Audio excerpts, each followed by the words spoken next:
This is a world invaded by the abyss. Countless abyssal monsters tore through space and descended upon the human world.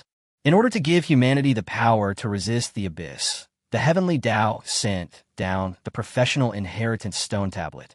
From now on, everyone who turns 18 will have the opportunity to receive professional inheritance and awaken their own professional awareness.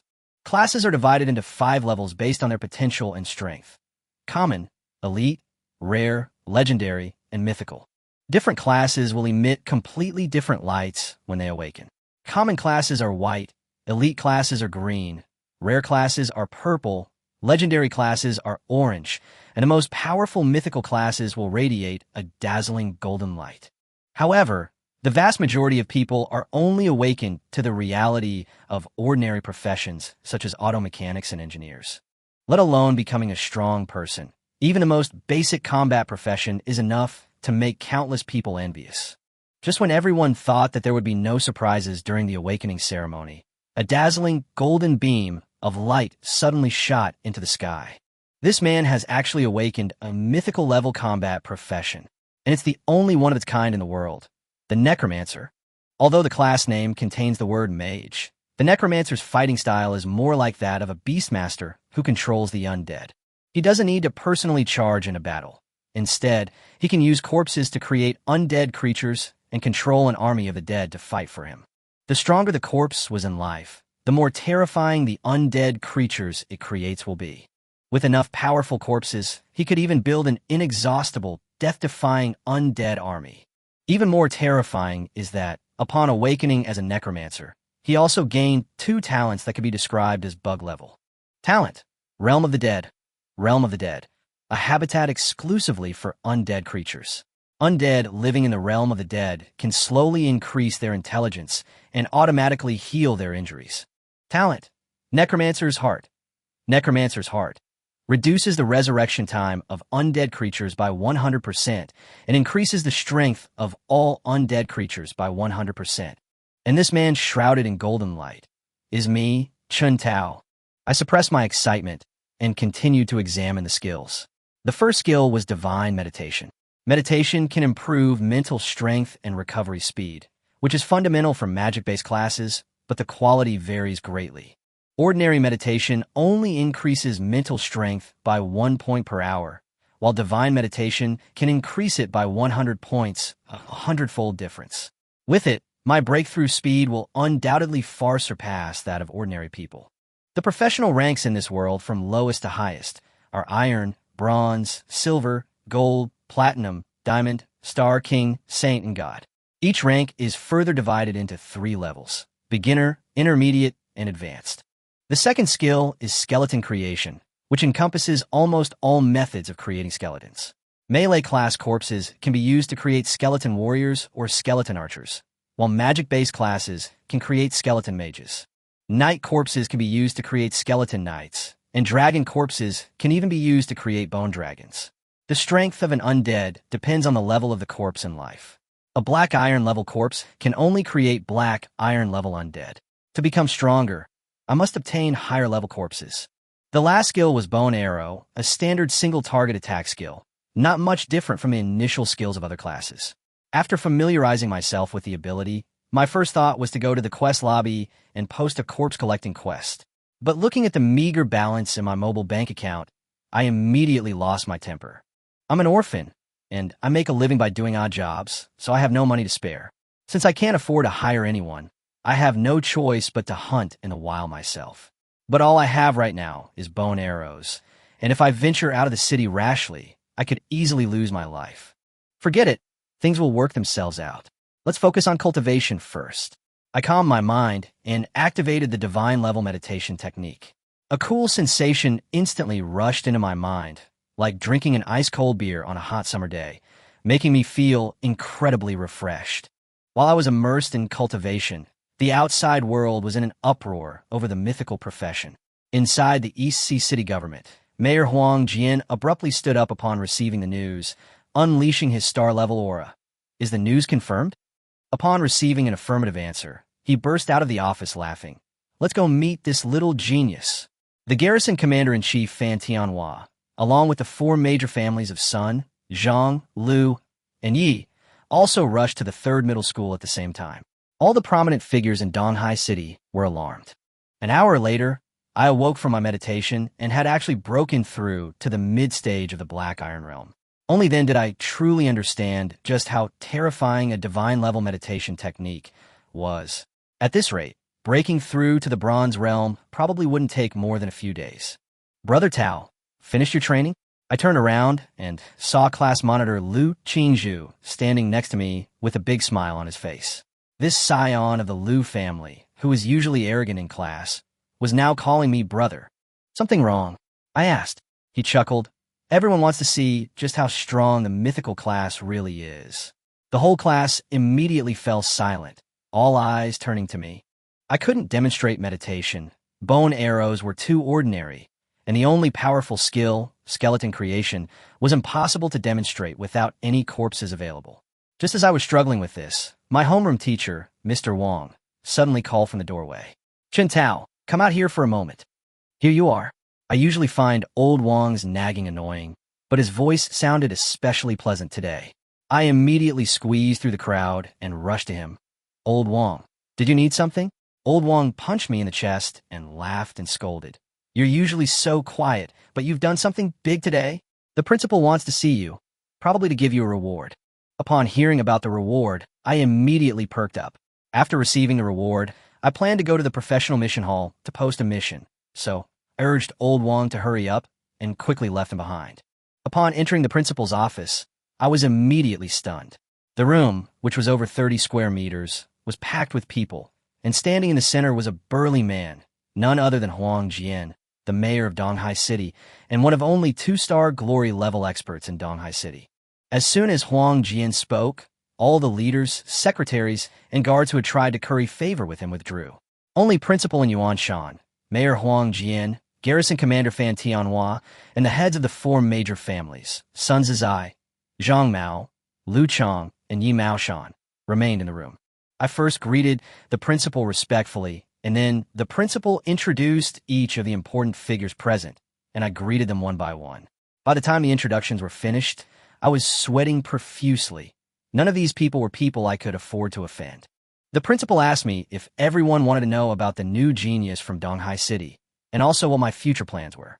In this world, those who fail in their inheritance can only work or take the college entrance examination. There are many career options for daily life, but combat and support professions are limited to the army or mercenary groups. Without hesitation, I declared, I want to join the army. Even if I had a choice, I wouldn't want to risk my life for my country. But in the army, as long as you're strong enough, there's a chance to climb the ranks. Mercenary groups are, in essence, the private armies of powerful families. Real power always lies with the family members. No matter how strong you are, you're just a high-level thug. Mercenary groups are indeed less dangerous, mainly responsible for transporting goods between cities, but there's a limit to how many they can do in a lifetime. Fan Tianhua immediately declared after hearing this. Fearless of sacrifice and danger, you're a promising talent. The East China Sea garrison welcomes you. Huang Jian was equally satisfied. He and Fan Tianhua, one in charge of internal affairs and the other in charge of external affairs, naturally hoped that the genius would join the army. However, the 4 family heads had no intention of poaching him. Mythical professionals were not people that these aristocratic families could retain. They were just here today to make an appearance. Sun Zizai was the first to stand up, saying that his daughter and I were classmates, and that I was welcome to visit the Sun family. The other 3 family heads also extended invitations. Although they couldn't accept me as a student, it was still necessary to establish good relations beforehand. Afterwards, the 4 families left the school. With no outsiders around, the headmaster finally couldn't resist wanting to see just how powerful the mythical profession really was. I, however, was in a bit of a dilemma, as casting skills required a corpse as a medium. So I directly said that I needed a Black Iron level corpse. Fan Tianhua immediately sent people to prepare. In less than half an hour, the corpse of a high-ranking Black Iron fallen demon was brought into the office. I was thrilled. This thing was worth at least 20,000, a windfall I'd made for free. It was a huge profit. I quickly asked, is this a regular fallen or a fallen wizard? Regular fallen can only create melee skeleton warriors, but a wizard can create magic-based skeleton mages. Fan Tianhua asked what the difference was, and I didn't hide anything. Melee classes can create skeleton warriors, while magic-based classes can create skeleton mages. Fan Tianhua didn't press further, only giving the answer. This is an ordinary fallen. Okay, I understand. I nodded to the three of them, walked to the fallen's corpse, and channeled my magic power according to the skeleton-making technique, chanting obscure incantations. As the magic power flowed, the office temperature plummeted and a chilling wind swept through everyone. Flesh and blood melt. I raised my hand and pointed, sending gray magic into the corpse.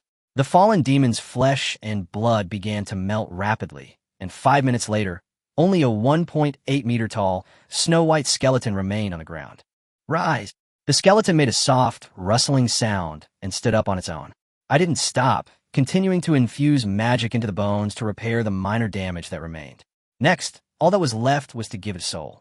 I took 2 steps forward, placed the gathered magic power between the skull's eyebrows, and continued chanting the incantation.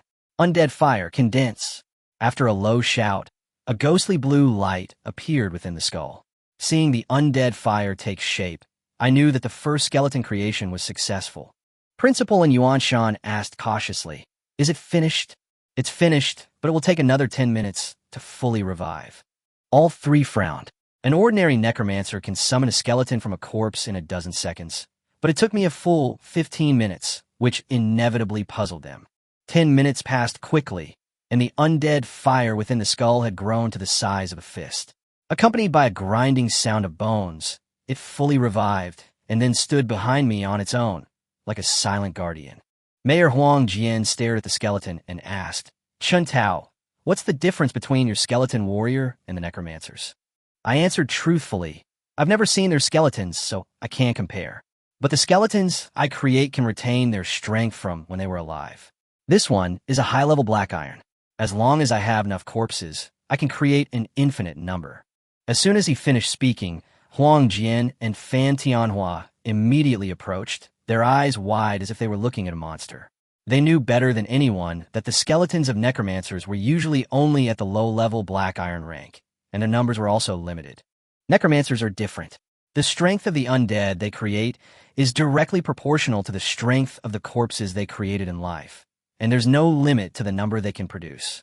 Given enough corpses and time, I can raise an undead army at the black iron level.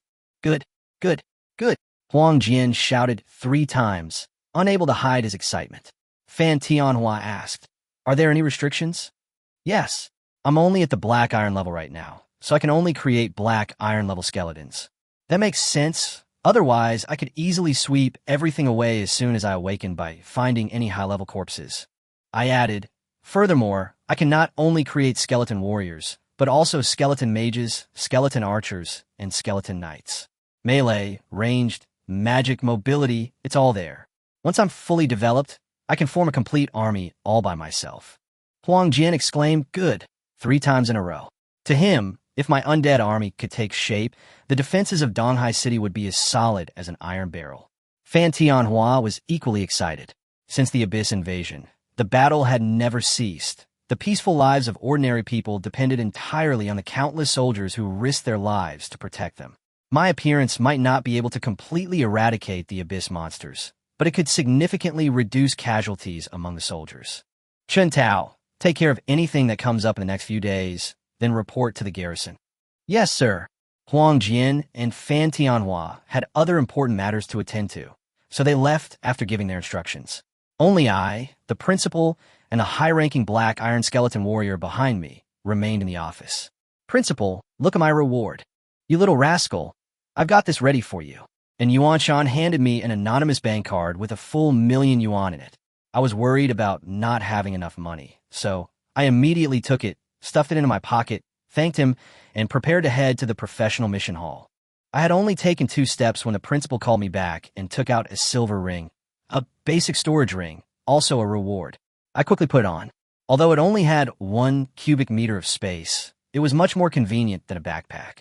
This world doesn't have monsters that drop equipment, but crafting professions allow you to use minerals and monster materials to forge equipment, brew potions and elixirs, and even make food that temporarily boosts your combat power. As long as you have money, you could buy all of these things. I had just put away the ring when Yuan Shan's storage ring flashed, and a complete set of bronze magic-based equipment appeared on his desk. These are yours too. I immediately put them on, feeling incredibly happy. Seeing that the principal could still take things out, I simply stared at him and asked, "Any more?" The next moment, the table was filled with more than a dozen bottles of pills, all of which were good items to aid cultivation. I immediately put them all into my ring. "Anything else?" I pressed on, unwilling to give up, and Yuan Shan's face darkened. "No more. Get out of here." I've been poor since I was a child, and seeing so many treasures, I couldn't be bothered with formalities. Although these rewards were nothing to a large family, they were my life-saving savings. Realizing there was no benefit to be gained, I turned and rushed out of the principal's office, heading straight for the professional mission hall. Combat professionals usually join the military or mercenary groups, but the mission hall is equally important, providing a livelihood for many professionals who have retired due to injury. After the Great War, many professionals, though alive, were unable to continue serving due to serious injuries or disabilities and could only make a living through consolation money and taking on missions. Later, life professions also came here to take on missions of alchemy, medicine making, and material collection, and the hall naturally became more and more lively. I squeezed through the crowd to the counter, where a staff member asked warmly, "Sir, what kind of quest do you need?" I stated my purpose directly. "I need to buy a large number of complete corpses of abyss monsters." "What's the procedure?" She frowned and asked, "Does it have to be intact?" I nodded.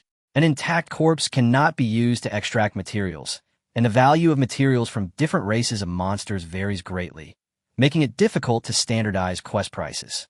If the price is too low, others might as well dismantle the materials and sell them for profit.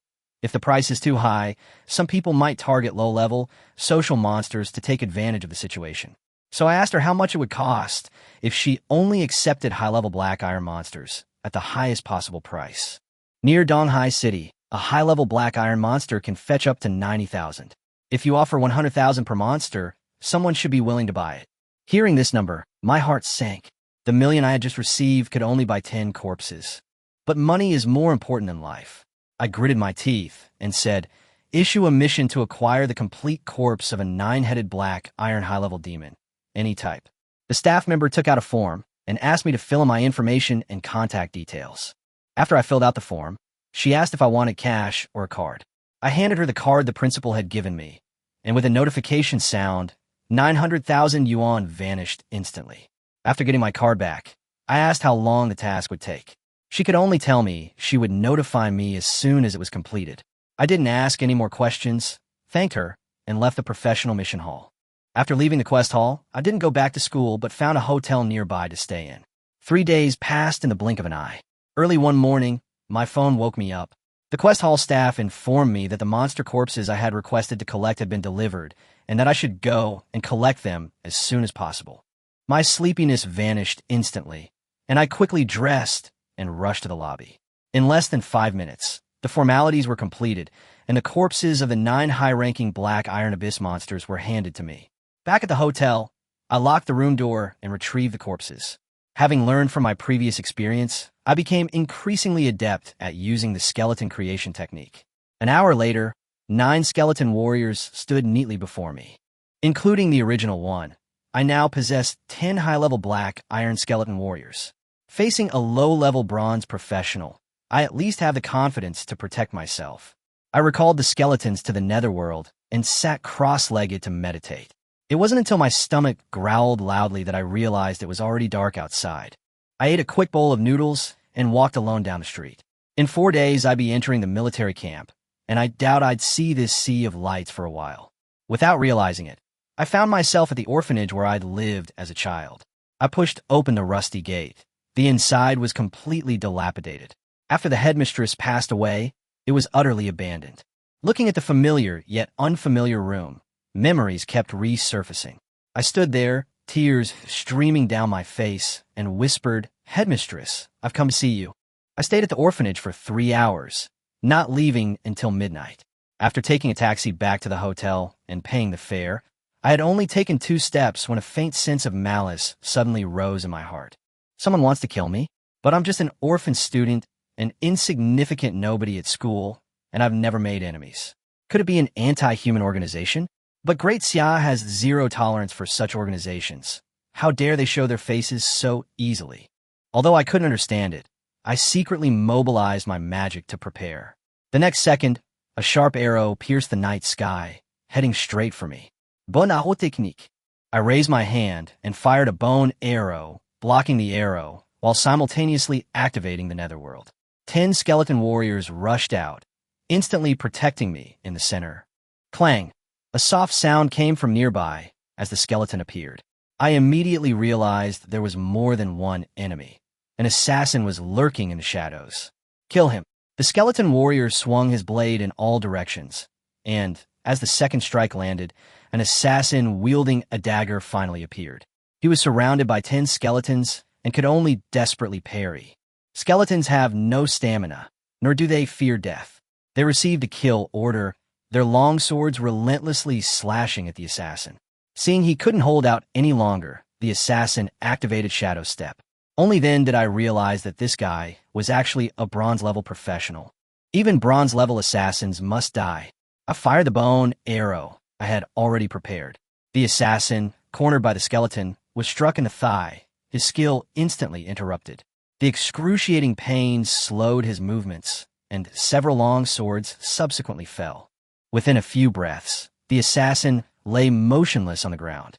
But just then, the archers in the shadows struck again. The sound of arrows piercing the air rang out. I had just used my bone arrow technique and had no time to cast it again, so I could only desperately lunge to the side. Thud! I narrowly avoided a fatal blow, but an arrow pierced my shoulder. Ouch! The sound of bones clashing rang out, and the skeleton warrior once again stood in front of me. That arrow was clearly aimed at my life. I was badly injured, losing more and more blood, and needed to get to the hospital immediately. I had barely taken 2 steps back when 2 more assassins attacked from my left and right. 2 skeleton warriors immediately rushed forward, but were utterly overwhelmed. 2 more bronze-level fighters against me, a mere iron-level fighter, and they'd actually deployed 4 bronze-level professionals. Who knows how many more were lurking in the shadows? I decisively abandoned the 2 skeletons and retreated with the remaining warriors. Just then, sirens pierced the night. Seeing they couldn't kill me quickly, the assassins immediately withdrew.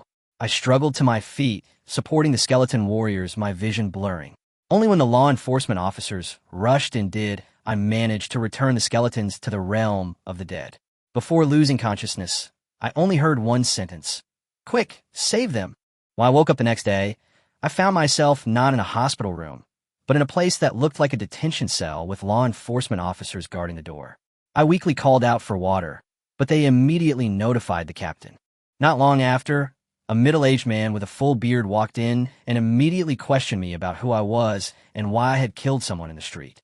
I could only suppress my anger and explain that my name was Chun Tao, a graduate of No. 3 middle school, and that I had been stabbed to death on my way back to the hotel last night.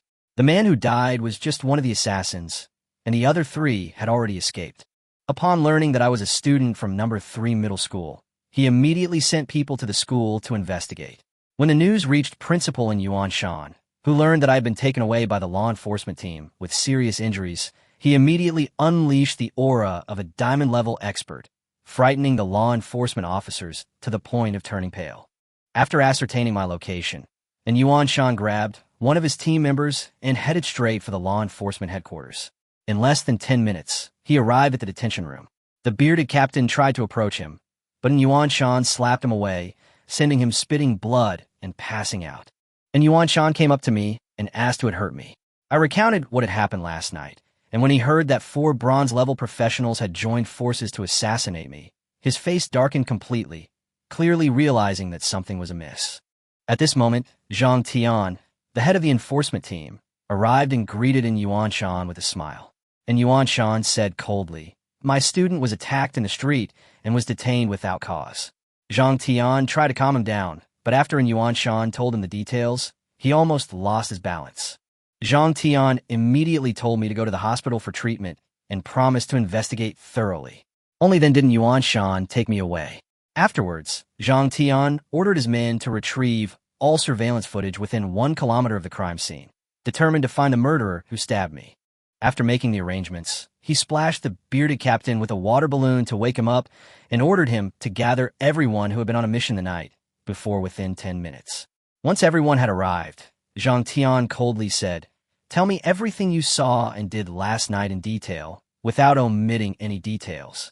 Last night, the alarm went off, and by the time the law enforcement team arrived at the scene, the fighting was already over. They only saw me in a body, and without checking any evidence, they immediately assumed I was the murderer and took me back to the law enforcement team.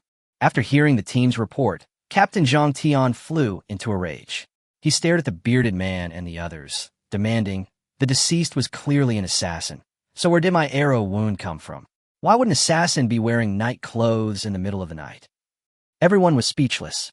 They hadn't even thoroughly examined the scene. Based solely on the fact that one person was dead and the other injured, they had assumed the victim was the murderer. Zhang Tian's face turned ashen, and he ordered the scene to be re-examined immediately.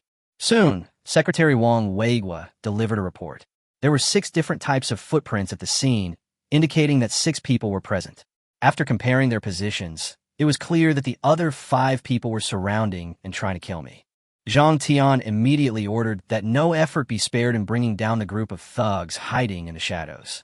As for the bearded man and others who had handled the case carelessly, they were all kept in the law enforcement team for investigation, and none of them were allowed to leave.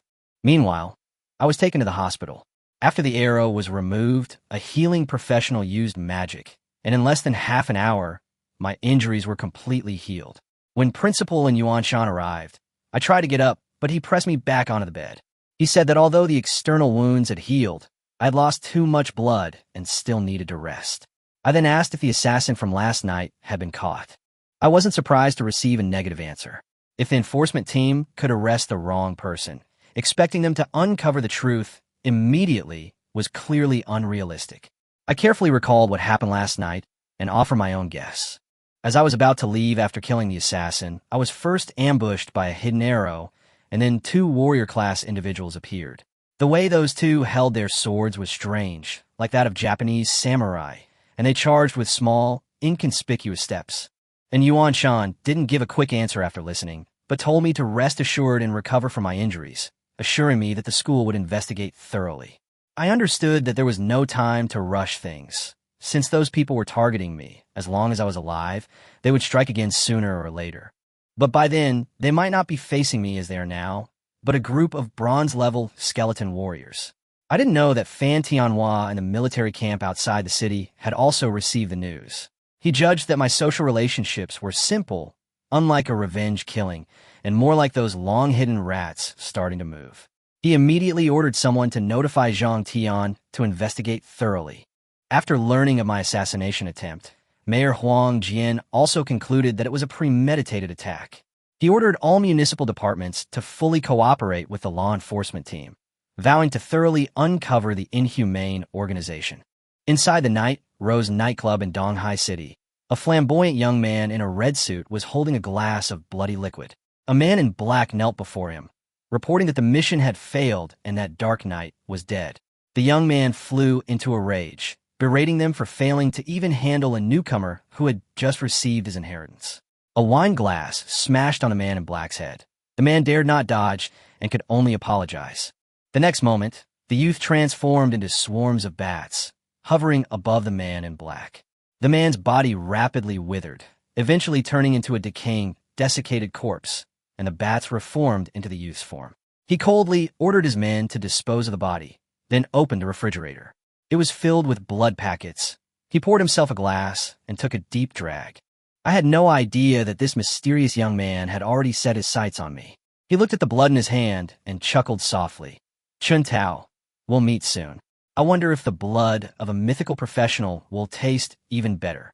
Time flies, and 4 days have passed in the blink of an eye.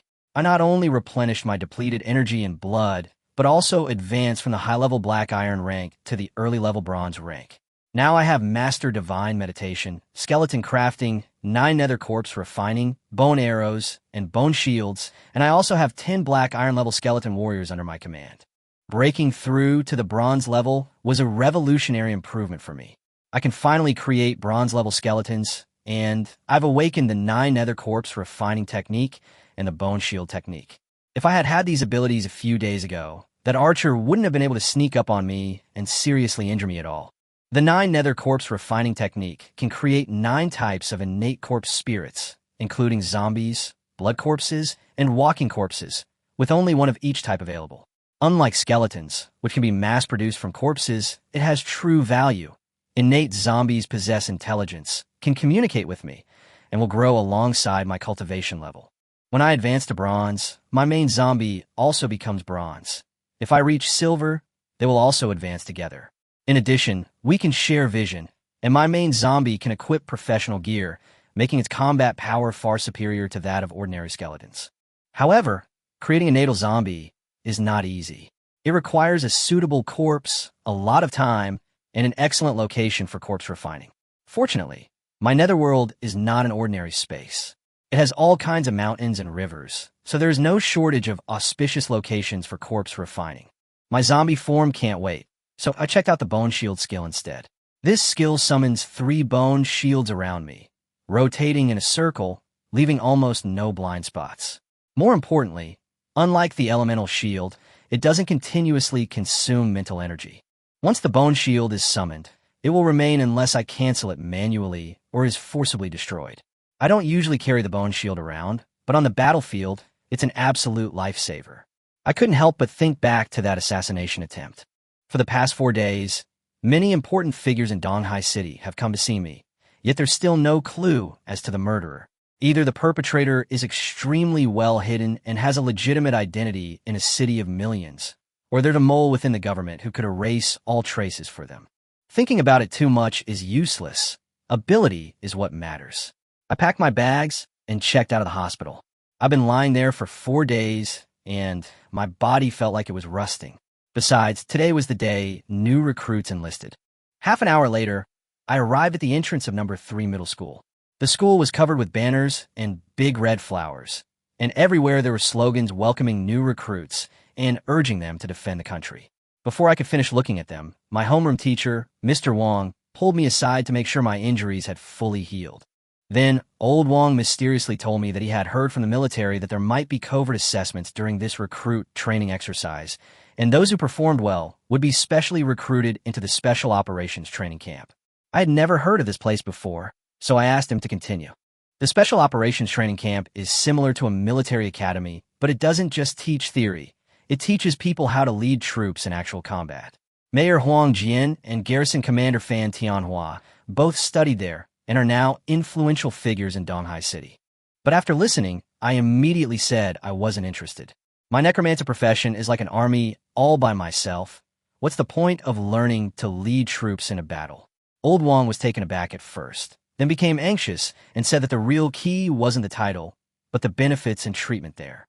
He asked me whether it was faster to slowly accumulate resources in the regular army or to join a special forces training camp. After all, I wouldn't have to do it myself. The bodies might just be delivered to me. I just smiled and didn't answer. Could things really be that simple? Leaving aside distant examples, cliques are everywhere, even in schools, let alone places like the military. Special forces training camps are specifically designed to train generals capable of leading independently, and the central leadership is constantly monitoring them. For someone like me with no connections to rashly enter, it might not be a good thing. Mythical professions represent potential, not true strength. Every year, 1 or 2 mythical professionals emerge in the Great Xia dynasty. Yet after all these years, only a handful of people remain at the god level. Where have all those geniuses gone? They've either been drawn into conflict or perished in the Abyss battlefield. Knowing when to be assertive and when to be humble is a survival rule I've learned over the years as an orphan. Otherwise, I would have long been a target of bullying by the scions of powerful families. Seeing that he couldn't dissuade me, Old Wong could only tell me that wherever I went, my priority was to protect myself. I laughed and changed the subject, asking when the military trucks picking up the new recruits would arrive. Old Wong said soon, and lamented that in this day and age, who would want to go to the battlefield? But without eliminating the demons of the Abyss, no one can expect to live in peace. The roar of an engine soon came from the end of the street, and all the students preparing to enlist looked over. Old Wong told me that it was a military off-road truck, specially designed for driving on rough, unpaved roads. It had a high horsepower, so naturally it was very noisy. The military vehicle stopped in front of the 3rd middle school, and a major jumped out. His menacing aura silenced everyone, and he coldly ordered us to get on the vehicle. The soldiers moved swiftly, and we were quickly boarded. Firecrackers exploded at the school gate as military vehicles carried us out of the city. As soon as we left the city, the vehicles suddenly picked up speed, the muddy roads making our insides churn. Melee fighters could hold on, but we magic users were practically falling apart. 20 minutes later, the military vehicle stopped at the entrance of the recruit camp. For the next month, we began intensive training. Regardless of our profession, the training load was the same for everyone. Morning drills, afternoon shooting lessons, and evening training exercises. A month has passed in the blink of an eye, and basic training is about to end. My level has also increased from bronze beginner to bronze advanced, just one step away from silver. Unfortunately, the number of undead troops has not increased at all. Just then, an argument broke out in the battalion commander's office over me. 2 special operations battalion officers pointed at my file and said they wanted this soldier. The battalion commander, however, refused outright, saying that I was someone Commander Fan Tianhua had his eye on and could not be handed over. With the 2 sides at an impasse, the Special Operations Battalion suggested that I choose for myself and that they would leave immediately if I refused. Soon, I was led into an office by guards, where the battalion commander told me the whole story. I looked at the 2 Special Forces soldiers with sunglasses and arrogant expressions, and I already disliked them. The Special Forces Battalion was indeed a shortcut, but I knew my own personality well, cautious and afraid of death, best suited for a low-key, developmental approach. I wasn't qualified to jump into the game right now. So when a battalion commander asked me whether I wanted to stay or leave, I didn't hesitate for a moment and said directly, I refuse. The battalion commander immediately breathed a sigh of relief, but the 2 men frowned and questioned me about what a special operations battalion meant. I calmly nodded, I know. The 2 men snorted coldly, left with a don't regret it message, and slammed the door shut. A week passed quickly. The Special Operations Battalion seemed to have given up on me, or perhaps they had other plans. In any case, those 2 never appeared again. I have now joined the Donghai City Garrison Vanguard Battalion. This is the most elite unit in the garrison, and the battalion commander, Huang Wei, was the same battalion commander I had in my recruit training camp. Commander, you wanted to see me? I entered the tent and saluted.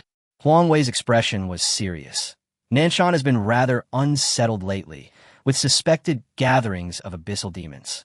Go investigate, and remember, return immediately if you find anything unusual. Although I was a new recruit, Fan Tianhua gave me special permission to form my own squad. It wasn't to isolate me, but rather because I'm not good at interacting with people, and I can control skeletons in combat. My individual combat power even surpasses that of an ordinary squad. Understood. I saluted and left. Less than 10 minutes later, I drove out of the Vanguard camp.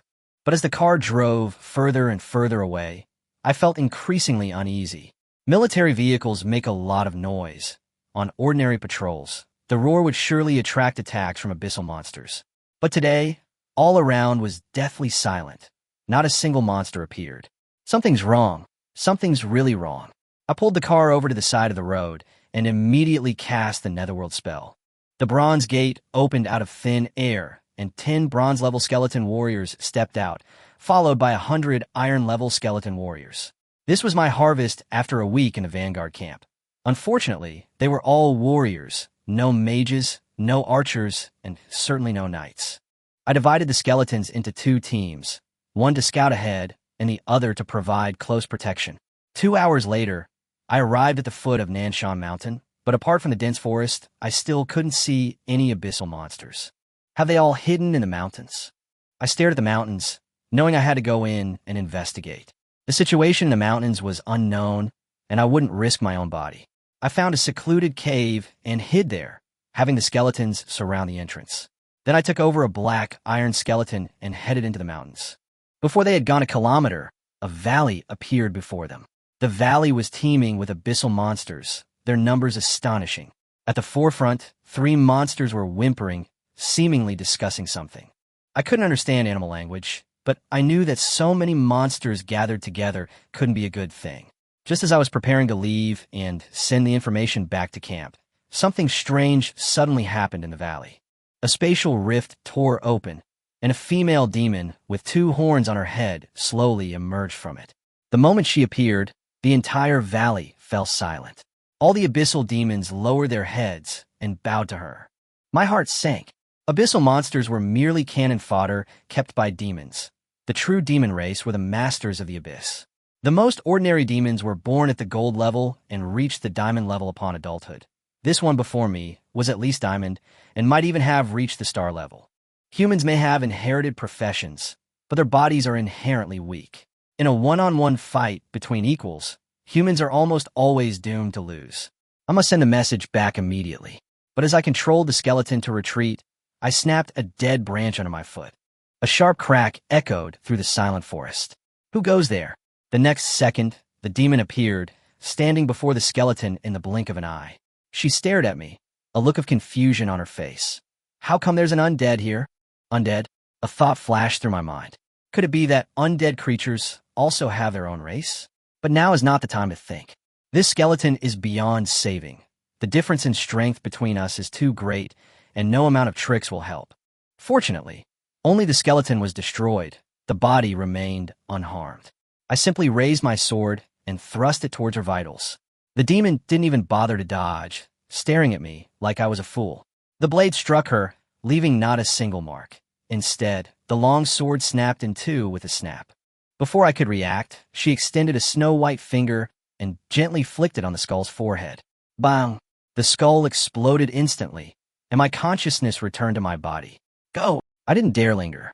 I immediately collected all the black iron skulls, leaving only 10 bronze skulls as guards, and rushed out of the South Mountain area. Only after driving far away from Nanshan did I contact Huang Wei via the car radio.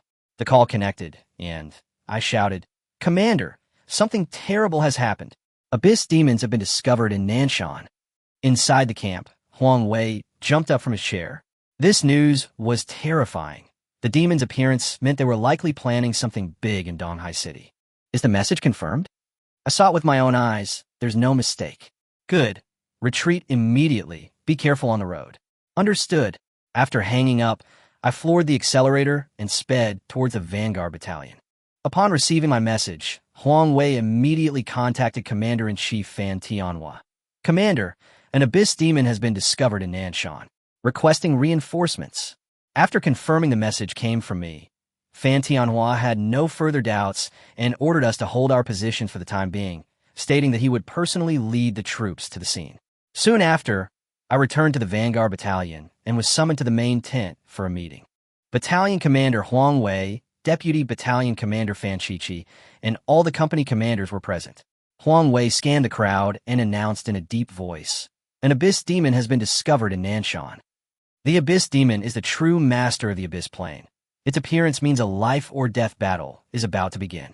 Huang Wei asked me to explain what had happened, and I recounted everything about the gathering of monsters in the valley and the discovery of the abyss demon. Everyone's expression turned grave after hearing this. Those abyssal monsters were already troublesome, let alone the abyssal demons. Huang Wei said reinforcements would arrive soon, and the Vanguard Battalion's current mission was to continue reconnaissance and provide intelligence to the main force. After the meeting, I stayed behind and asked Huang Wei, "Battalion Commander, do you know anything about the undead race?" Huang Wei knew, as expected. He told me that the undead are a race of intelligent undead creatures who live in the underworld. The underworld is stronger than the abyss plane, but it doesn't border our world. Our understanding of the underworld largely comes from necromancers. The undead summoned by necromancers are not true undead, but rather borrow a portion of their power, which is why corpses are needed as a medium when casting spells. After hearing all this, I gained a new understanding of necromancers. The skeleton creation technique and the 9 nether corpse refining technique were clearly not as simple as they seemed. With the great battle imminent, Huang Wei gave me a new task: to create as many undead creatures as possible. He then handed me a permit, granting me free use of all the monster corpses in the camp. I rushed to the warehouse with the permit, and when I opened the door, I was stunned. It was piled high with monster corpses, at least 100,000 in number. I thought I had struck it rich, but upon closer inspection, most of them were silver grade. There were only about 3,000 bronze grade, and not a single iron grade one. I could only process the bronze level corpses first. For the next 5 days, I practically lived in the warehouse, finally completing the refining of all 3,000 bronze-level monster corpses. At this point, my undead army consisted of 109 black iron skeleton warriors, 2,500 bronze skeleton warriors, 300 skeleton archers, and 200 skeleton mages. Looking at the numbers on the panel, I was so excited I spun around on the spot. But the sight of those silver-level corpses in the warehouse made me sigh. They would be useful once I broke through to the silver level, but at my current cultivation speed, it would take at least 2 more days. I decided to go to the front lines. When I arrived, I found that the Vanguard camp had expanded hundreds of times, with soldiers rushing in everywhere. I found Huang Wei and asked him directly about the battle situation. Huang Wei said that both sides were still probing each other, exchanging small-scale skirmishes several times with mixed results. I was a little confused. Aren't the abyssal monsters supposed to just charge in mindlessly? How could they know how to probe? Huang Wei told me that monsters are mindless, but abyssal demons are different. Their intelligence is no less than that of humans, and may even be higher, and they can perfectly control all abyssal monsters.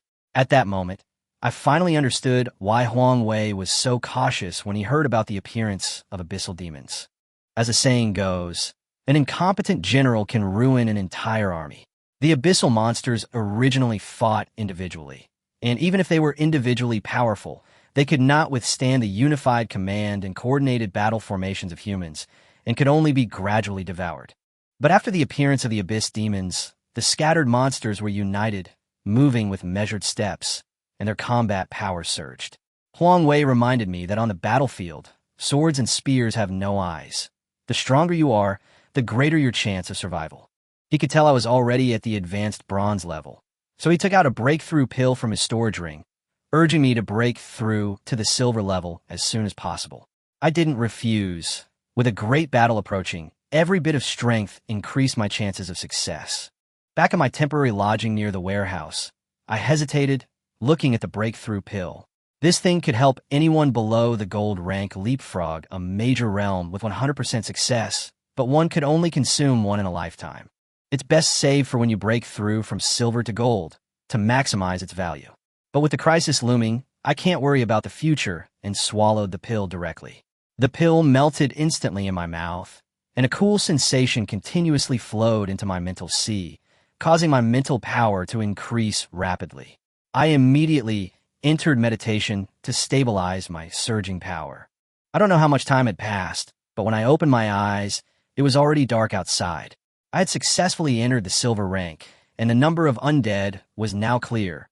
109 black iron skeleton warriors, 2,500 bronze skeleton warriors, 300 archers, and 200 mages. After breaking through to the silver rank, I also gained 2 new skills: Night Parade of 100 Demons and Corpse Explosion. Night Parade of 100 Demons can create a domain around me within a kilometer radius. The more and stronger the demons within the domain, the more terrifying its power. Seeing the domain skill almost made me lose control with excitement. Domains have always been a standard feature of Glory-level powerhouses, and they can be continuously improved as their realm advances, only becoming truly complete at the Saint level. With this domain in hand, I even felt I could contend with a diamond-level opponent. But I was too optimistic. The power of the Night Parade of 100 Demons relies entirely on the demons themselves, and I don't even have a single demon, let alone 100. I haven't even crafted my own zombie yet, and now I have another skill that requires ghosts. I can only sigh and continue checking out the corpse explosion technique.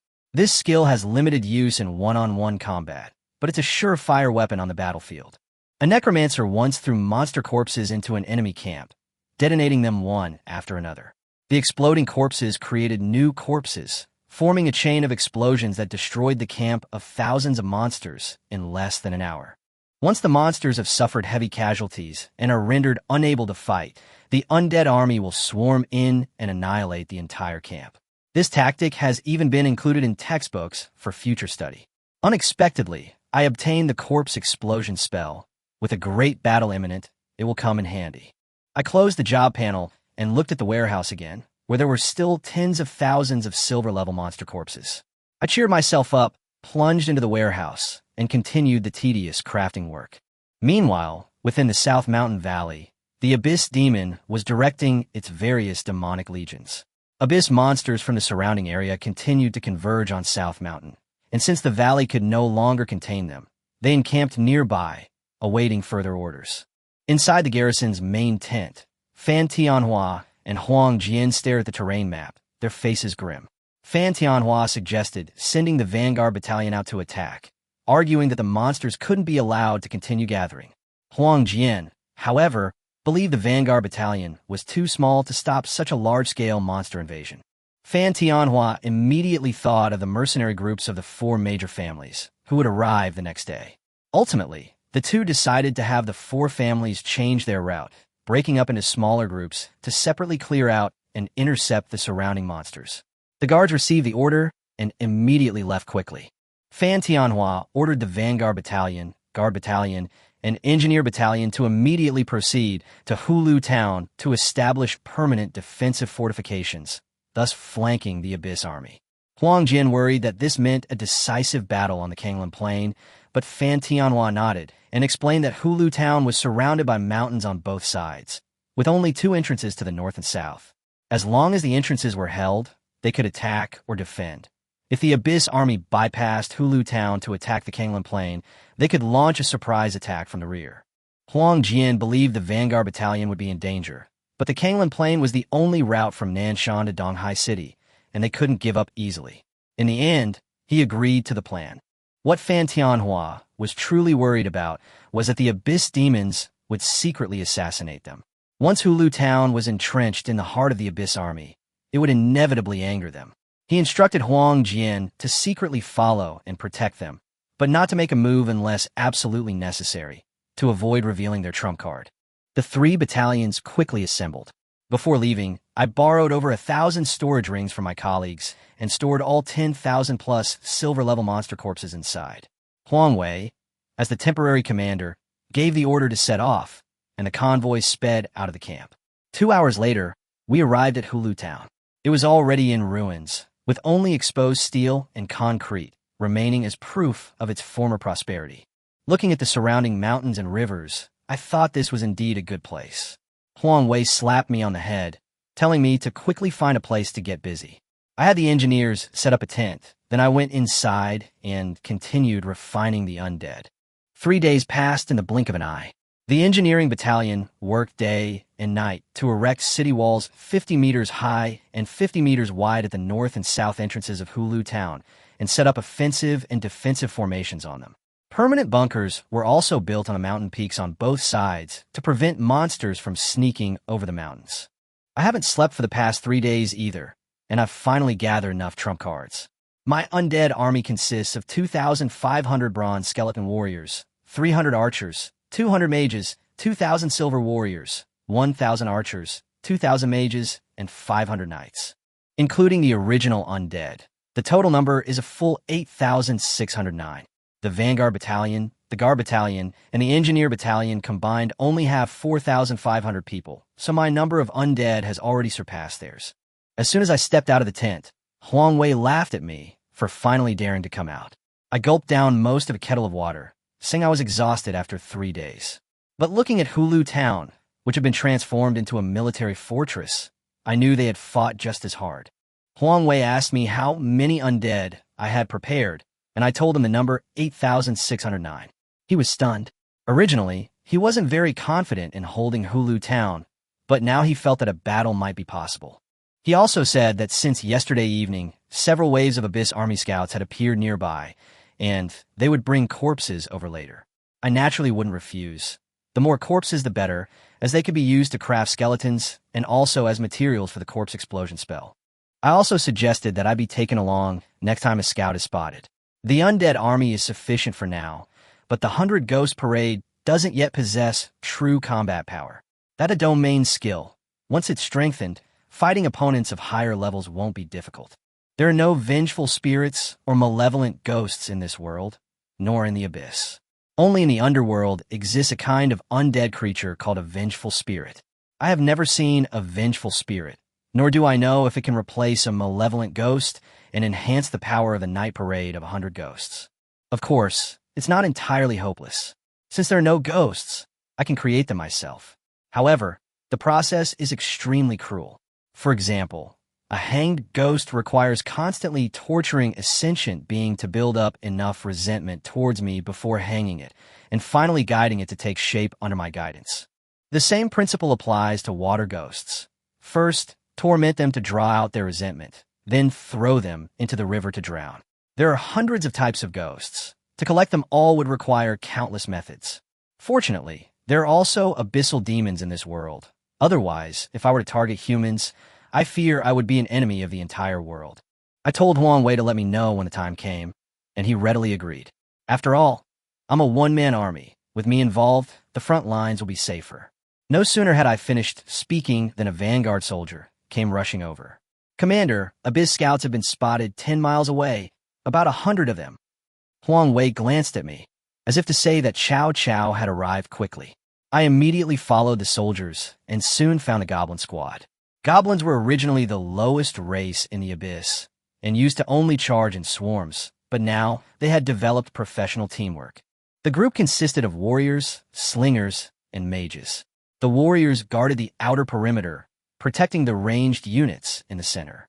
The goblins had already undergone this transformation in just 10 days since the Abyss demons descended. Given more time, the consequences would be unimaginable. I raised my hand and opened the netherworld, and silver-ranked skeleton warriors silently emerged. Take them alive. With a whirring sound of bones grinding, they pounced on the goblins. The enemy had barely raised the alarm when they were utterly routed, and all the goblins became prisoners.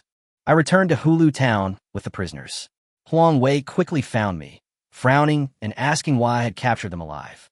Humans and the Abyss are mortal enemies. There's no such thing as treating prisoners well. I simply told him I was going to conduct a small experiment. Although Huang Wei was puzzled, he didn't press the matter. 100 black, iron-level monsters couldn't cause much trouble. He still needed to inspect the defensive facilities and urge the engineering battalion to continue building the bunker. But not long after he left, a shrill scream came from my tent. Soldiers quickly surrounded the tent, and Huang Wei rushed back with a dark face. After dispersing the crowd, he lifted the curtain and went inside. A goblin was tied to a wooden frame, and skeleton warriors were whipping it and pouring red liquid on its wounds. Huang Wei pulled me aside and whispered, asking me what I was doing. I still answered, "It's for my skill." He clearly didn't believe me, but then the skeleton put down the whip, picked up a dagger, and began to slowly cut the goblin's flesh. The goblin's eyes were filled with fear, pain, resentment, and despair. I suddenly reminded him, "Don't actually kill it. It's going to hang itself." Huang Wei was startled and completely confused by my actions. He could only tell me to play by myself, and then hurriedly left. After Huang Wei left, I didn't stop. Instead, I intensified the torture. Night fell quickly, and the soldiers sat in small groups 100 meters away, listening to the continuous screams coming from inside the tent. What's that kid Qintao doing? It's been a whole day, and the screams haven't stopped. Who knows? I've heard that necromancers deal with corpses all year round, and their brains get messed up. Is Qintao's brain messed up too? Keep your voice down, or the battalion commander will beat you up. Quiet. The battalion commander is here. Everyone immediately fell silent. Huang Wei walked over with Fan Bei, the battalion commander of the guard battalion, and Fan Nan, the battalion commander of the engineering battalion. Both of them were nephews of Commander-in-Chief Fan Tianhua. Fan Nan asked Huang Jian in a low voice if the rumors about the necromancer were true. Huang Jian didn't answer, but just stared at my tent with a worried expression. At that moment, the tent flap was lifted and 4 skeleton warriors came out one after another. I followed behind, 2 skeletons carrying the goblin that I had tortured for a day and that was no longer human. I walked to a crooked tree and patted the trunk. This is a good spot. Hang it up. The skeleton immediately wrapped a rope around the branch, suspending the goblin in midair. In its prime, it could easily break free of the rope, but it was covered in wounds, enough to kill even an ordinary person, and could only struggle helplessly in the air. Before long, its movements became weaker and weaker, and the surrounding temperature began to drop sharply. The soldiers in the distance rubbed their hands together, puzzled as to why they had suddenly grown cold. Only after the goblin had completely died did I chant the spell, and gray magic flew from my fingertips, disappearing into its corpse. The goblin's body trembled violently, and a transparent spirit floated out from above its head. The moment the spirit appeared, the chill intensified, and the swirling black resentment around it continuously seeped into its body. The transparent soul gradually turned black. I stared at its changes, a surge of excitement welling up inside me. It's done. 10 minutes later, the resentment was completely absorbed, and a hanged ghost was finally born. The moment the hanged ghost took shape, it let out a piercing howl at me, baring its fangs and claws as it lunged at me. I snorted coldly and immediately activated my domain. Night Parade of 100 Ghosts. Open. The instant the domain enveloped it, the creature immediately became obedient, woodenly floating to my side, becoming the first vengeful ghost in the Night Parade of 100 Ghosts, responsible for protecting my safety. I immediately noticed changes in my body and began experimenting within the domain. After a long time, I finally figured it out. During the Night Parade of 100 Ghosts, I possessed the abilities of a vengeful spirit. My body could switch between illusion and reality, and even more terrifyingly, I could master all the abilities of a hanged ghost. Of course, once the domain was dispelled, I was still just Qintao. Huang Jian and the others didn't see me unleash my domain, but they witnessed the goblin's soul transform into a vengeful ghost. Having seen necromancers before, they naturally assumed I was creating vengeful spirits. Huang Jian, Fan Bei, and Fan Nen approached together, their tone unequivocally certain. You kid, you're creating vengeful spirits. I didn't explain, simply nodding in agreement. Huang Jian hesitated, but Fan Bei spoke for him. Next time you do these things, can you find a secluded place? Now the whole camp knows you're a pervert. I scratched my head awkwardly. I had originally wanted to keep a low profile, but once I entered the refining state, I completely forgot about everyone around me. Be careful next time. Fan Nen wanted to check on the vengeful spirit again, but I declined, citing that it was still a half-finished product. The Night Parade of 100 Demons is my trump card. I can't just reveal it casually. Seeing my reluctance, the others didn't press further.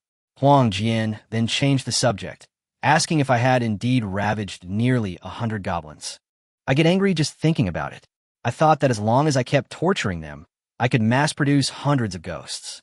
In the end, I tortured and killed hundreds of goblins for a whole day and only managed to create this one hanged ghost. Creating 100 demons is not complicated, but the conditions are extremely demanding. The target must be cruel, bloodthirsty, ruthless, and irritable. The stronger the negative personality, the more resentment it generates. The body must also be able to withstand torture, and the strength of the soul cannot be too weak. If the soul isn't strong enough, it can't withstand resentment and will simply collapse. Why keep them alive for the new year? I rolled my eyes at Huang Jian and then told him to notify me the next time he spotted a scout team. Huang Jian was clearly unwilling to agree, fearing that I would become increasingly perverse. So he advised me to continue making skeletons and leave the scouts to others. But I was adamant. If you don't notify me, I'll go out and find them myself. Huang Jian had no choice but to nod and say, Okay, I'll notify you next time I spot a scout team. I patted him on the shoulder with satisfaction and gave him a look that said, You're a promising young man. Huang Jian kicked me in the butt, cursing me as a brat. He clearly held back. Otherwise, with his diamond-level professional strength, he could have sent me flying. Fan Bei helplessly reminded me that this could only happen once. Some people in town were resting during the day, and the noise I made had indeed disturbed them. Knowing I was in the wrong, I nodded and agreed to find a secluded place next time. 2 more days passed in the blink of an eye. The scouts kept discovering the Abyss squad, and I had enough materials, so I continued to refine the undead outside Calabash Town. For 2 days without sleep or rest, I refined all the silver-level monster corpses in my storage ring into skeleton warriors, archers, mages, and knights. 3 more fierce ghosts were added to the Night Parade of 100 Ghosts. I now command 109 black iron skeletons, 2,500 bronze warriors, plus 8,000 silver warriors for 1,000 archers, 3,000 mages, and 1,000 knights, for a total of 19,109. With my strength greatly increased, I'm confident I can take down a gold-level professional in one fell swoop, even if I face them alone. After taking stock of my spoils, I was about to head back to town when I ran into Fan Bei.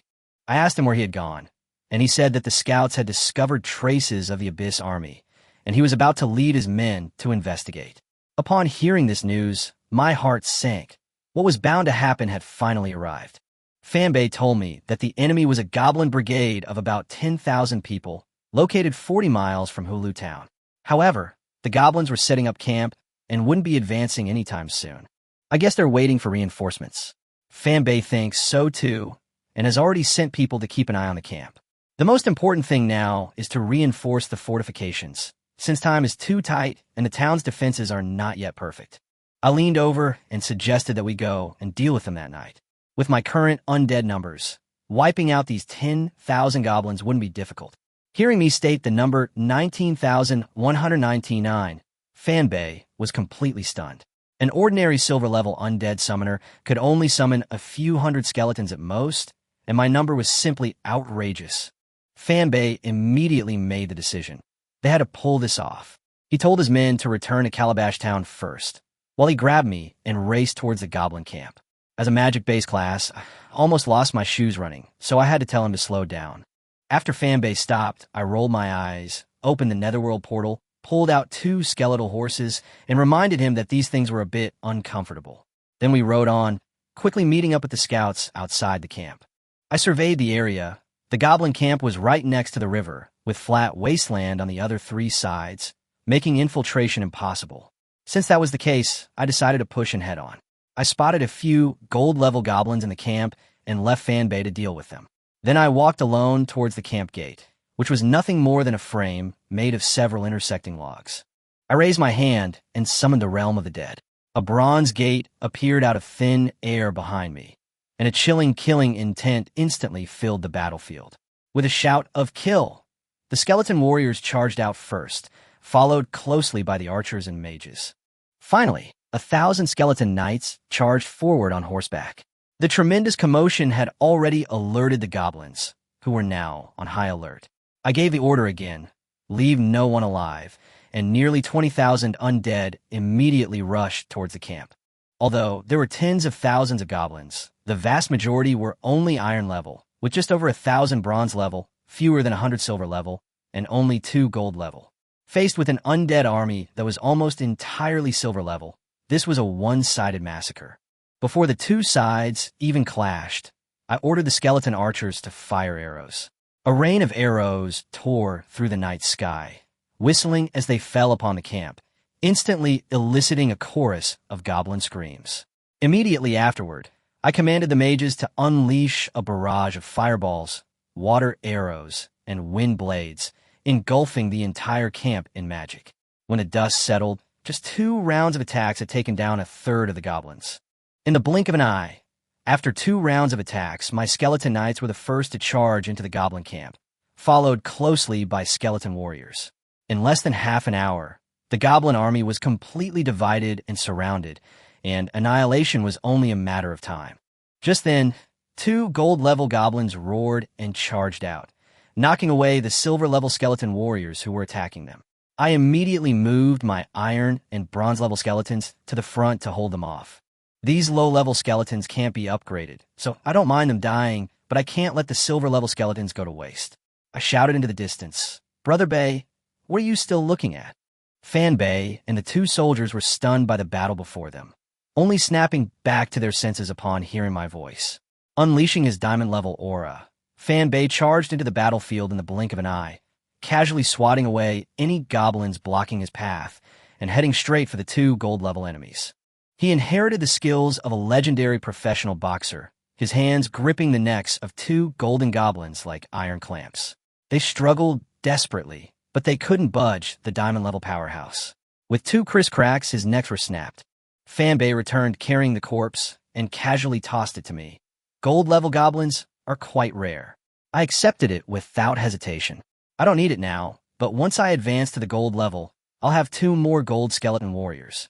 The battlefield quickly turned into a one-sided massacre.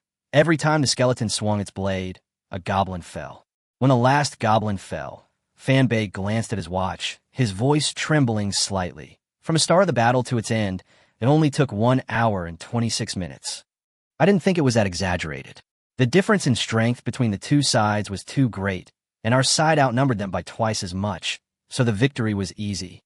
More than time, I was concerned about what to do with the corpses scattered all over the ground. Fanbei told me to take as much as I could and not to even think about bringing it all back. I directly took the storage rings from the three of them to collect the corpses, but the rings were too small. They couldn't hold any more after storing the silver-level corpses.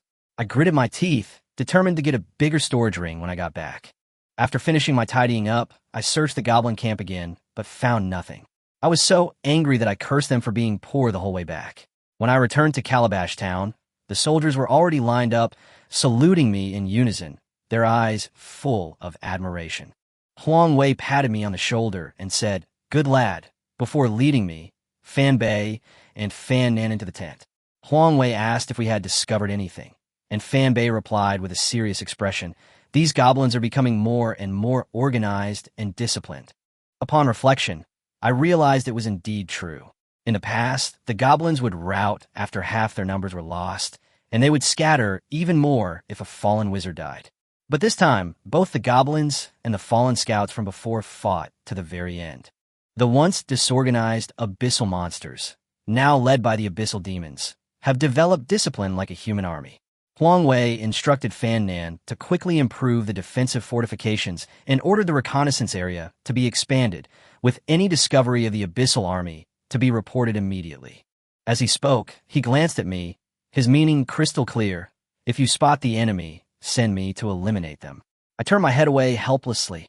"I'll go wherever you point. Rank has its advantages." Huang Wei said irritably, "Just say what you want."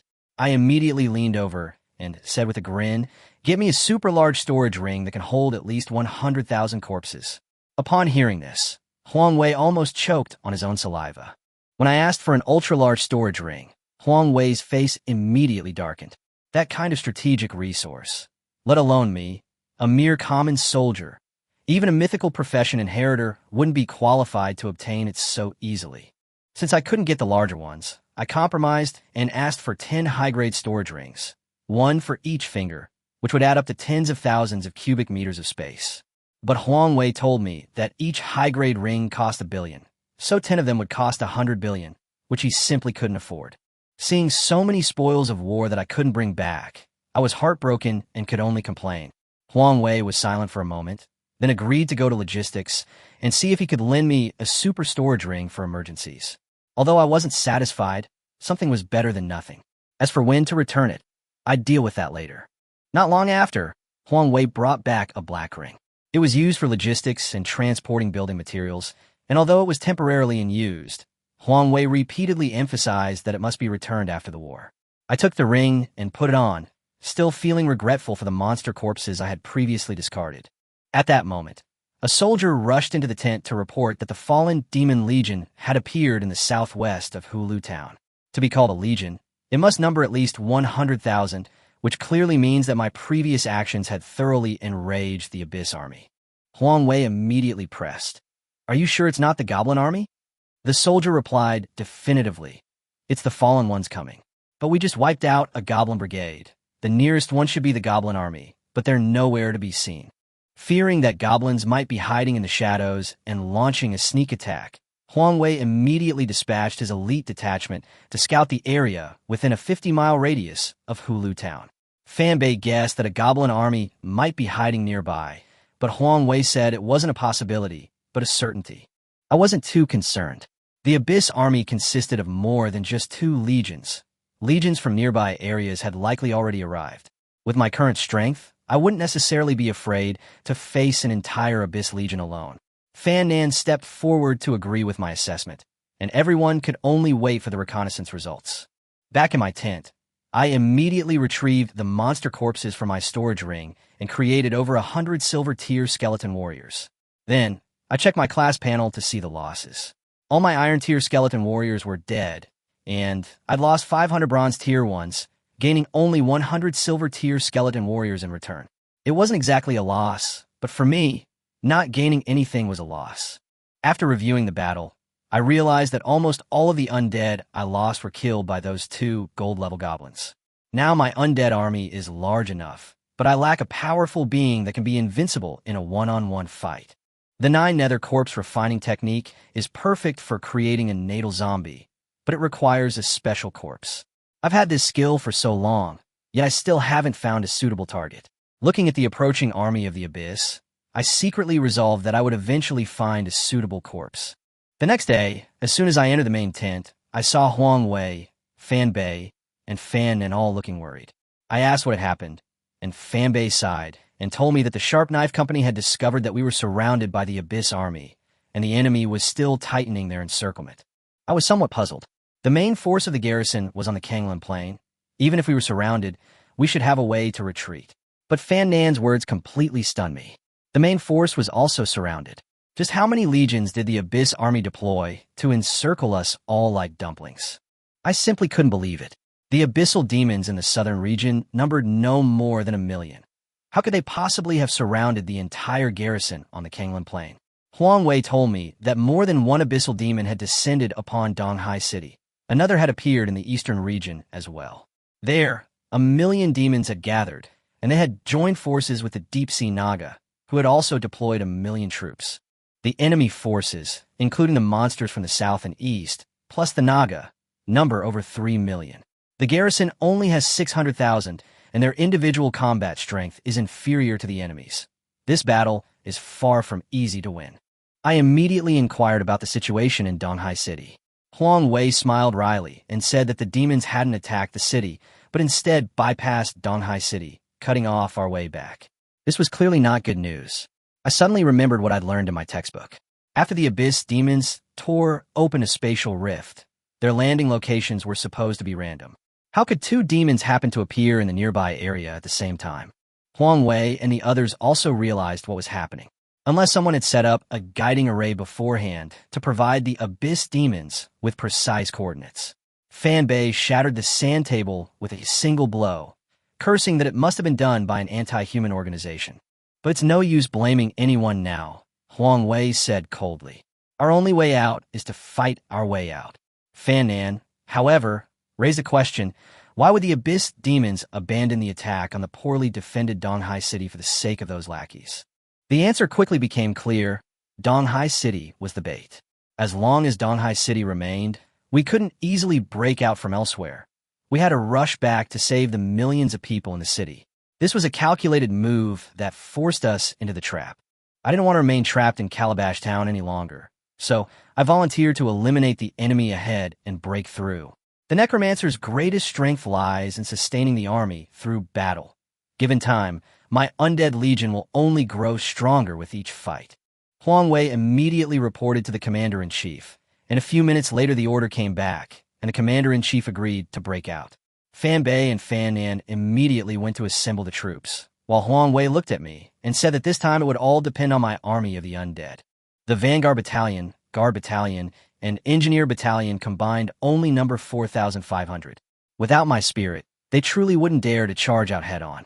I patted my chest and assured them, leave this to me. Soon, a murderous aura filled Hulu Town. After Huang Wei gave a brief morale-boosting speech, the army officially set off.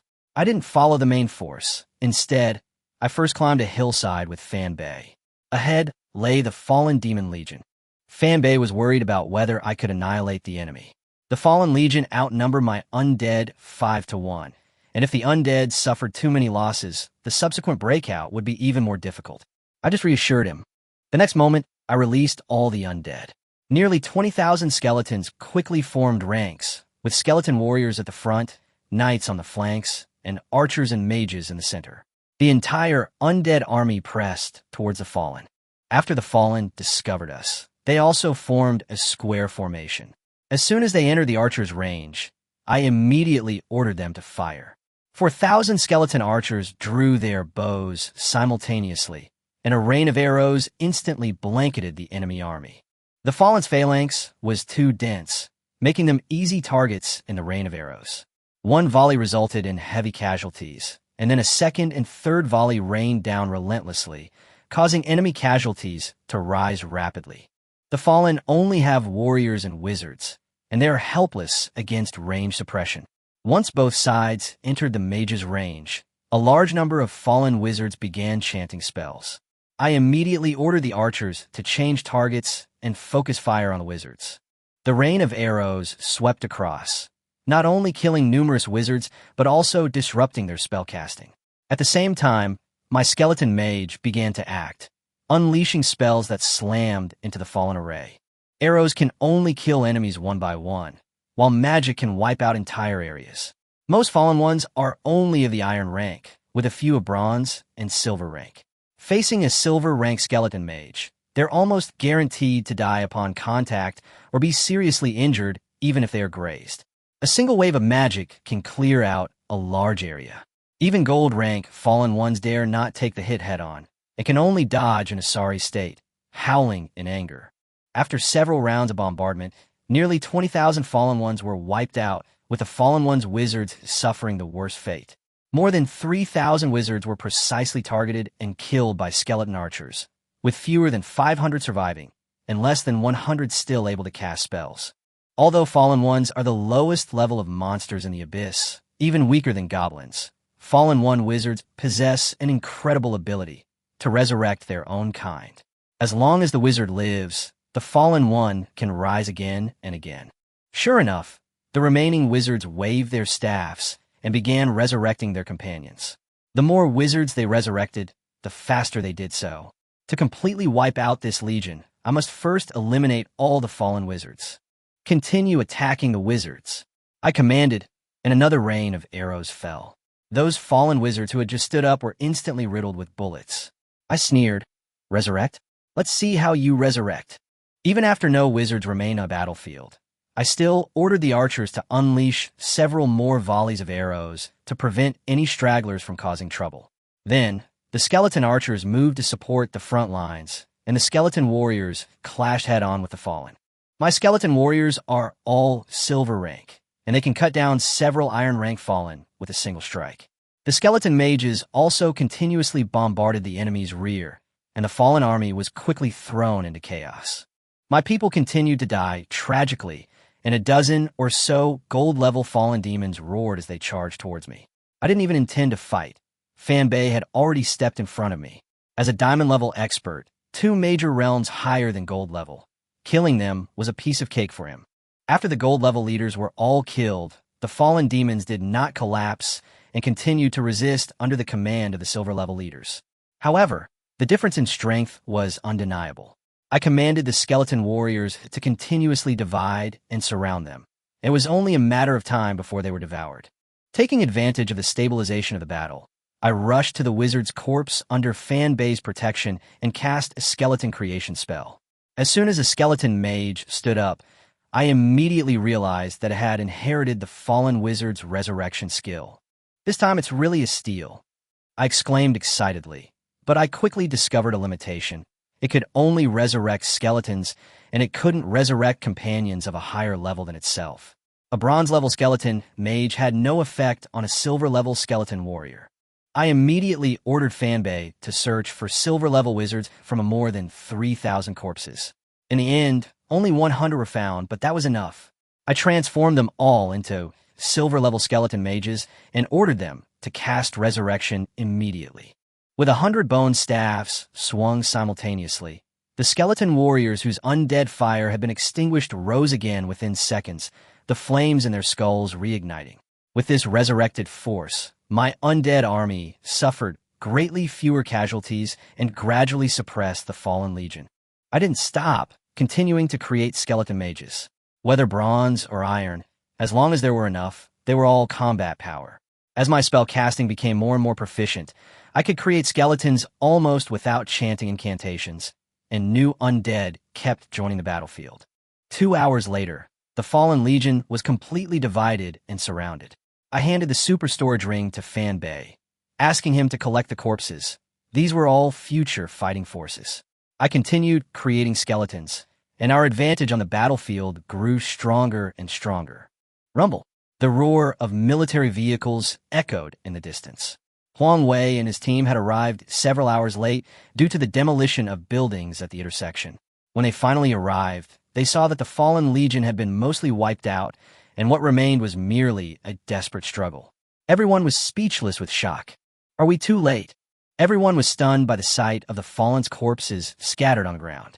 Some exclaimed that my class was too overpowered, that I had almost wiped out an entire legion, while others immediately realized what was happening and urged everyone to hurry up and get to work, lest they miss out on even the leftovers. More than 4,000 fresh troops immediately joined the battle, accelerating the destruction of the fallen legion.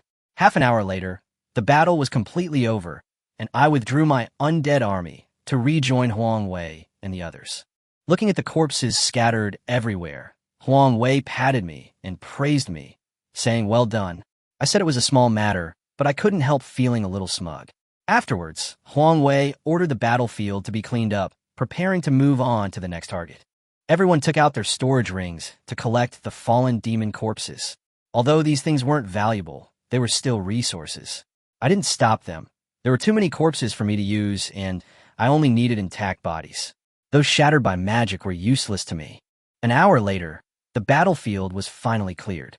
Suddenly, a scout from the elite unit reported that a goblin army had been spotted at 9 o'clock, less than 40 miles away, and was preparing to cross the narrow pass. Huang Wei breathed a sigh of relief upon hearing this. The narrowest part of the narrow passage could only allow 2 people to walk side by side, and there were at least 100,000 goblins. It would take at least a day to get through. We should travel at full speed and arrive in an hour. We don't need to worry about them. Our priority is to break through. Huang Wei unfolded the map and decided to retreat southeast. Fan Bei suggested heading directly east and then north to get back to Donghai City faster. Huang Wei, however, said that Donghai City was just bait and there was no real danger there. The real danger was the main force of the garrison, which might be swallowed up by the Abyss Army. Our goal is to first join forces with the mercenary groups of the 4 major families, gather enough strength to create an opening in the north, and facilitate the garrison's retreat back to Donghai City. Fan Bei had no objections after hearing this, so Huang Wei asked me to drive the jeep with him to lead the way and clear the road for the main force. The jeep sped through the mountains and forests, jolting me uncomfortably. We kept encountering Abyss Scout squads along the way, but they were no match for me. The undead easily dispatched them. By evening, we had advanced 200 kilometers, while the main force lagged 50 kilometers behind. I couldn't stand the bumpy ride any longer and suggested we rest where we were and wait for the rest of the troops. Fan Bei agreed. Traveling at night would be too noisy and could easily attract trouble. We contacted Huang Wei and learned that the main force was 20 kilometers away and had also stopped advancing. Fan Bei prepared to keep watch, but I told him to save his energy and simply scatter the spirits of the dead around the area as a precaution. After eating, we all rested. The night passed peacefully, and the next day, I finished my meditation and emerged from the tent, feeling refreshed. After breakfast, we continued our journey, determined to clear out the enemy along the way before the main force. The next 2 days passed without incident, until noon on the 3rd day when a deafening battle cry suddenly erupted from ahead. I suspected the mercenary group was in trouble, so Fan Bei immediately sped up. We covered 5 kilometers in 3 minutes and reached the battlefield. Sure enough, it was a mercenary group from one of the 4 major families, but they were surrounded and in a very sorry state. Surrounding them were not an army of the Abyss, but the Naga race who had emerged from the sea. Everyone knew the Naga came from the sea, but no one knew whether they were a mutated race from this world or from some unknown dimension. If the Naga race originally belonged to this world, their threat to humanity would be relatively limited. But if they come from another plane, it means that there are passages connecting to other worlds hidden deep in the ocean. The unknown is the most terrifying danger. The powerful figures on the mainland have ventured deep into the ocean many times in an attempt to find out the origins of the Naga race. However, the ocean is 3 times the size of the mainland, making the search for a race akin to finding a needle in a haystack. In the end, all their efforts have been in vain. Regardless of their origin, the Naga are enemies of humanity. They have human heads and snake bodies, 6 arms, and are hermaphroditic, possessing the abilities of warriors, archers, and mages by nature. They reached the bronze level upon adulthood. 200,000 Naga were standing before them, completely surrounding the 4 major families' mercenary groups, totaling 400,000. 200,000 surrounding 400,000. This alone was enough to demonstrate the Naga race's terrifying strength. Upon arriving at the battlefield, Fan Bei immediately charged out. The 4 major mercenary groups were key to breaking through the Abyss's encirclement. They couldn't all perish here. As for me, I felt nothing for these mercenaries, but rather developed a strong interest in the Naga. I jumped out of the car and immediately activated the Undead Kingdom. The undead army stepped out of the portal, and at my command, the skeleton warriors charged into the battlefield, while the skeleton archers and mages precisely targeted and eliminated the mercenaries in a melee. The undead suddenly stormed in, catching the Naga off guard, and large numbers fell. But compared to an army of 200,000, this loss was insignificant. I immediately realized that the existing undead were still far too few. I charged into the battlefield and cast skeleton creation on a Naga corpse. The flesh and blood quickly dissipated, leaving only a 6-armed skeleton. I then ignited undead fire upon it. 10 minutes later, a Naga skeleton warrior stood before me. I initially thought it would inherit the powers of a warrior, archer, and mage, but it only retained melee combat abilities. All 6 arms wield swords, which ironically makes its melee combat prowess even more terrifying. I commanded it to attack the nearby Naga. 6 bone blades flashed, and it slew its target in a single exchange. 2 more Naga immediately attacked, resulting in another instant death and injury. This bronze-level, 6-armed skeleton could easily overwhelm Naga of the same level. Although it had the Necromancer's heart buff, its inherent combat power was still astonishing. Naga corpses were simply the best materials for me. I then conjured a 6-armed skeleton archer, which fired 3 longbows simultaneously, instantly piercing the necks of 3 Naga. Its rate of fire, accuracy, and number of attacks all far surpassed those of a regular skeleton archer. Next came the 6-armed skeleton mage, whose 3 bone staffs simultaneously conjured ice arrows, and 3 Naga in the distance fell to the ground. Seeing this, I made up my mind. All the Naga corpses had to be taken away. On the battlefield that followed, I moved around with the undead, transforming corpses as I went, and storing any Naga I couldn't transform in my storage ring. Wherever I went, the Naga corpses on the ground would disappear into thin air, while the number of undead protecting me would increase. More than 3 hours later, Huang Wei arrived with the Vanguard Battalion, the Guard Battalion, and the Engineer Battalion. The lowest level of the 3 battalions were all silver-level professionals. With their arrival, the pressure on the 4 major mercenary groups was immediately relieved. Although they were still at a disadvantage, they were able to hold on. The situation on the high-level battlefield has also been completely reversed.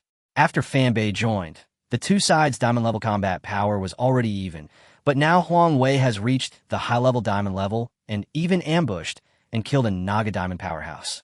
As their strength waned, the Naga's high-level combat power was completely overwhelmed. Soon, the Naga's retreat horns sounded on the battlefield. They began to disengage from the battle, taking turns providing cover as they retreated. Don't pursue a defeated enemy. Heal the wounded first. After the Naga retreated, the 4 clan heads immediately arranged for people to clean up the battlefield. I was still converting the undead, and all I could see was that this battle had caused heavy losses to the 4 major families. If Battalion Commander Huang Wei hadn't arrived in time, they and the 4 mercenary groups would probably still be stuck here. Once things had settled down, the 4 family heads thanked Huang Wei. Huang Wei returned the greeting, saying that everyone had done it for Donghai City. Then, Sun Zizai recounted their encounter with the Naga tribe. It turned out that the 4 major families, under Fan Tianhua's orders, had circled behind enemy lines to intercept the gathering abyssal demons. Initially, things went smoothly, and they killed many demons. Later, 2 abyssal legions arrived to encircle and annihilate them, but were discovered in advance by scouts. The 4 major families, in alliance with 4 major mercenary groups, laid an ambush on the peninsula. With twice the manpower and 4 diamond-level family heads, they ultimately annihilated the Abyss army. However, just as they received news of the garrison's predicament and headed north to provide support, they were ambushed by the Naga race who suddenly appeared. Only then did they realize that the garrison was besieged not only by abyssal monsters, but also by the even stronger Naga race. Facing the road ahead, the 4 family heads worried about potential ambushes to the north, but Huang Wei stated unequivocally that they must continue north. To the north lay the main force of the garrison and millions of residents of Donghai City. None could be abandoned. The 4 major families also had their roots in Donghai City and ultimately agreed to continue. Huang Wei arranged for the Vanguard Battalion to lead the way, the Guard Battalion to bring up the rear, and the 4 major families and mercenary groups to walk in the middle. I knew that Huang Wei reserved the most dangerous positions for his own men to appease the 4 major families, and also because he trusted my abilities. After resting for 2 hours, the army continued north. The mercenary group had no vehicles and could only march on foot, which slowed their pace considerably. A day later, just as they were setting up camp at dusk, Fan Bei's voice came through Huang Wei's walkie-talkie. 10 kilometers due north, a legion of Naga has been spotted. Huang Wei immediately summoned the 4 heads of the family to discuss the matter, and everyone fell silent. In the previous battle, they had already lost a quarter of their strength. Some suggested taking a detour, but Huang Wei shook his head and refused. The surrounding situation was unclear, and rashly detouring would only be more dangerous. In the end, Sun Zizai, on behalf of the 4 major families, temporarily handed over the mercenary group to Huang Wei's command. Huang Wei made no guarantees. On the battlefield, no one could guarantee who would survive. He immediately reorganized the mercenary group according to their professions for easier unified command. 2 hours later, the group made its way towards the Naga Legion, a journey of 10 kilometers that took them a full hour and a half. As midnight approached, we finally met up on the hillside. Fan Bei kept his eyes fixed on the Naga Legion below, while I continued converting the undead. After Fan Bei confirmed that there were no other legions nearby, Huang Wei prepared to devise a plan to annihilate the enemy with the others, but I didn't stop what I was doing. Sun Zizai asked Huang Wei how to fight. Huang Wei reassured them that they had suffered heavy losses before because they were ambushed, but this time it was different. They were launching a surprise attack. This Naga Legion was isolated, consisting of only 1 legion. The 4 clan leaders recalled how they had withstood 2 Naga legions last time, and now that they had the upper hand, their fear had lessened considerably. Huang Wei quickly arranged the tactics, assigning Fan Nan to lead the mage force and Fan Qiqi to lead the archer force. The melee classes were divided into 6 teams, each led by one of Huang Wei, Fan Bei, and 2 others. Once the ranged firepower covered the area, they would attack the enemy formation from 6 different directions. Fan Bei suddenly asked about my plans. Huang Wei smiled and said, "Leave the main battlefront to me." He then repeatedly emphasized that no one was allowed to act without a signal, and distributed walkie-talkies. An hour later, the full-scale attack began. Huang Wei and Fan Bei found me and immediately asked me to hold off the Naga Legion's main force. I frowned. 100,000 Nagas were not comparable to the Abyss army. Among them were not only thousands of gold-level Nagas, but also diamond-level Legion commanders and deputy Legion commanders, and there might be other powerful figures lurking in the shadows. I asked what to do with Nagas of gold rank or higher. Huang Wei agreed to send the leaders of the 4 major mercenary groups to protect me. Those men were all high-ranking platinum level and quite powerful. Although I was reluctant, I had no choice but to agree and immediately continue expanding the undead army. An hour passed in the blink of an eye, and the leaders of the 4 mercenary groups were standing beside me. I didn't exchange pleasantries with them, but stood up, stretched my limbs, and raised my hand to cast the netherworld. The bronze gate opened behind me, and squads of undead emerged, quickly forming a battle formation in front. Shortly after, Huang Wei's order came through the walkie-talkie. The mage and archer units were to proceed to their designated positions. 10 minutes later, Fan Nan and Fan Qiqi reported that they were in position, and Huang Wei immediately ordered an attack. I also received the order to engage in battle. I led my undead army straight to the Naga camp. The 4 mercenary leaders were somewhat shocked to see so many undead, but they just silently followed behind me, clearly wanting to see what I was planning to do. A series of thunderous explosions rang out as tens of thousands of mages and archers unleashed a barrage of spells and arrows upon the Naga camp. Smoke billowed into the sky, and screams filled the air, yet the Naga managed to mount a counterattack in a remarkably short time.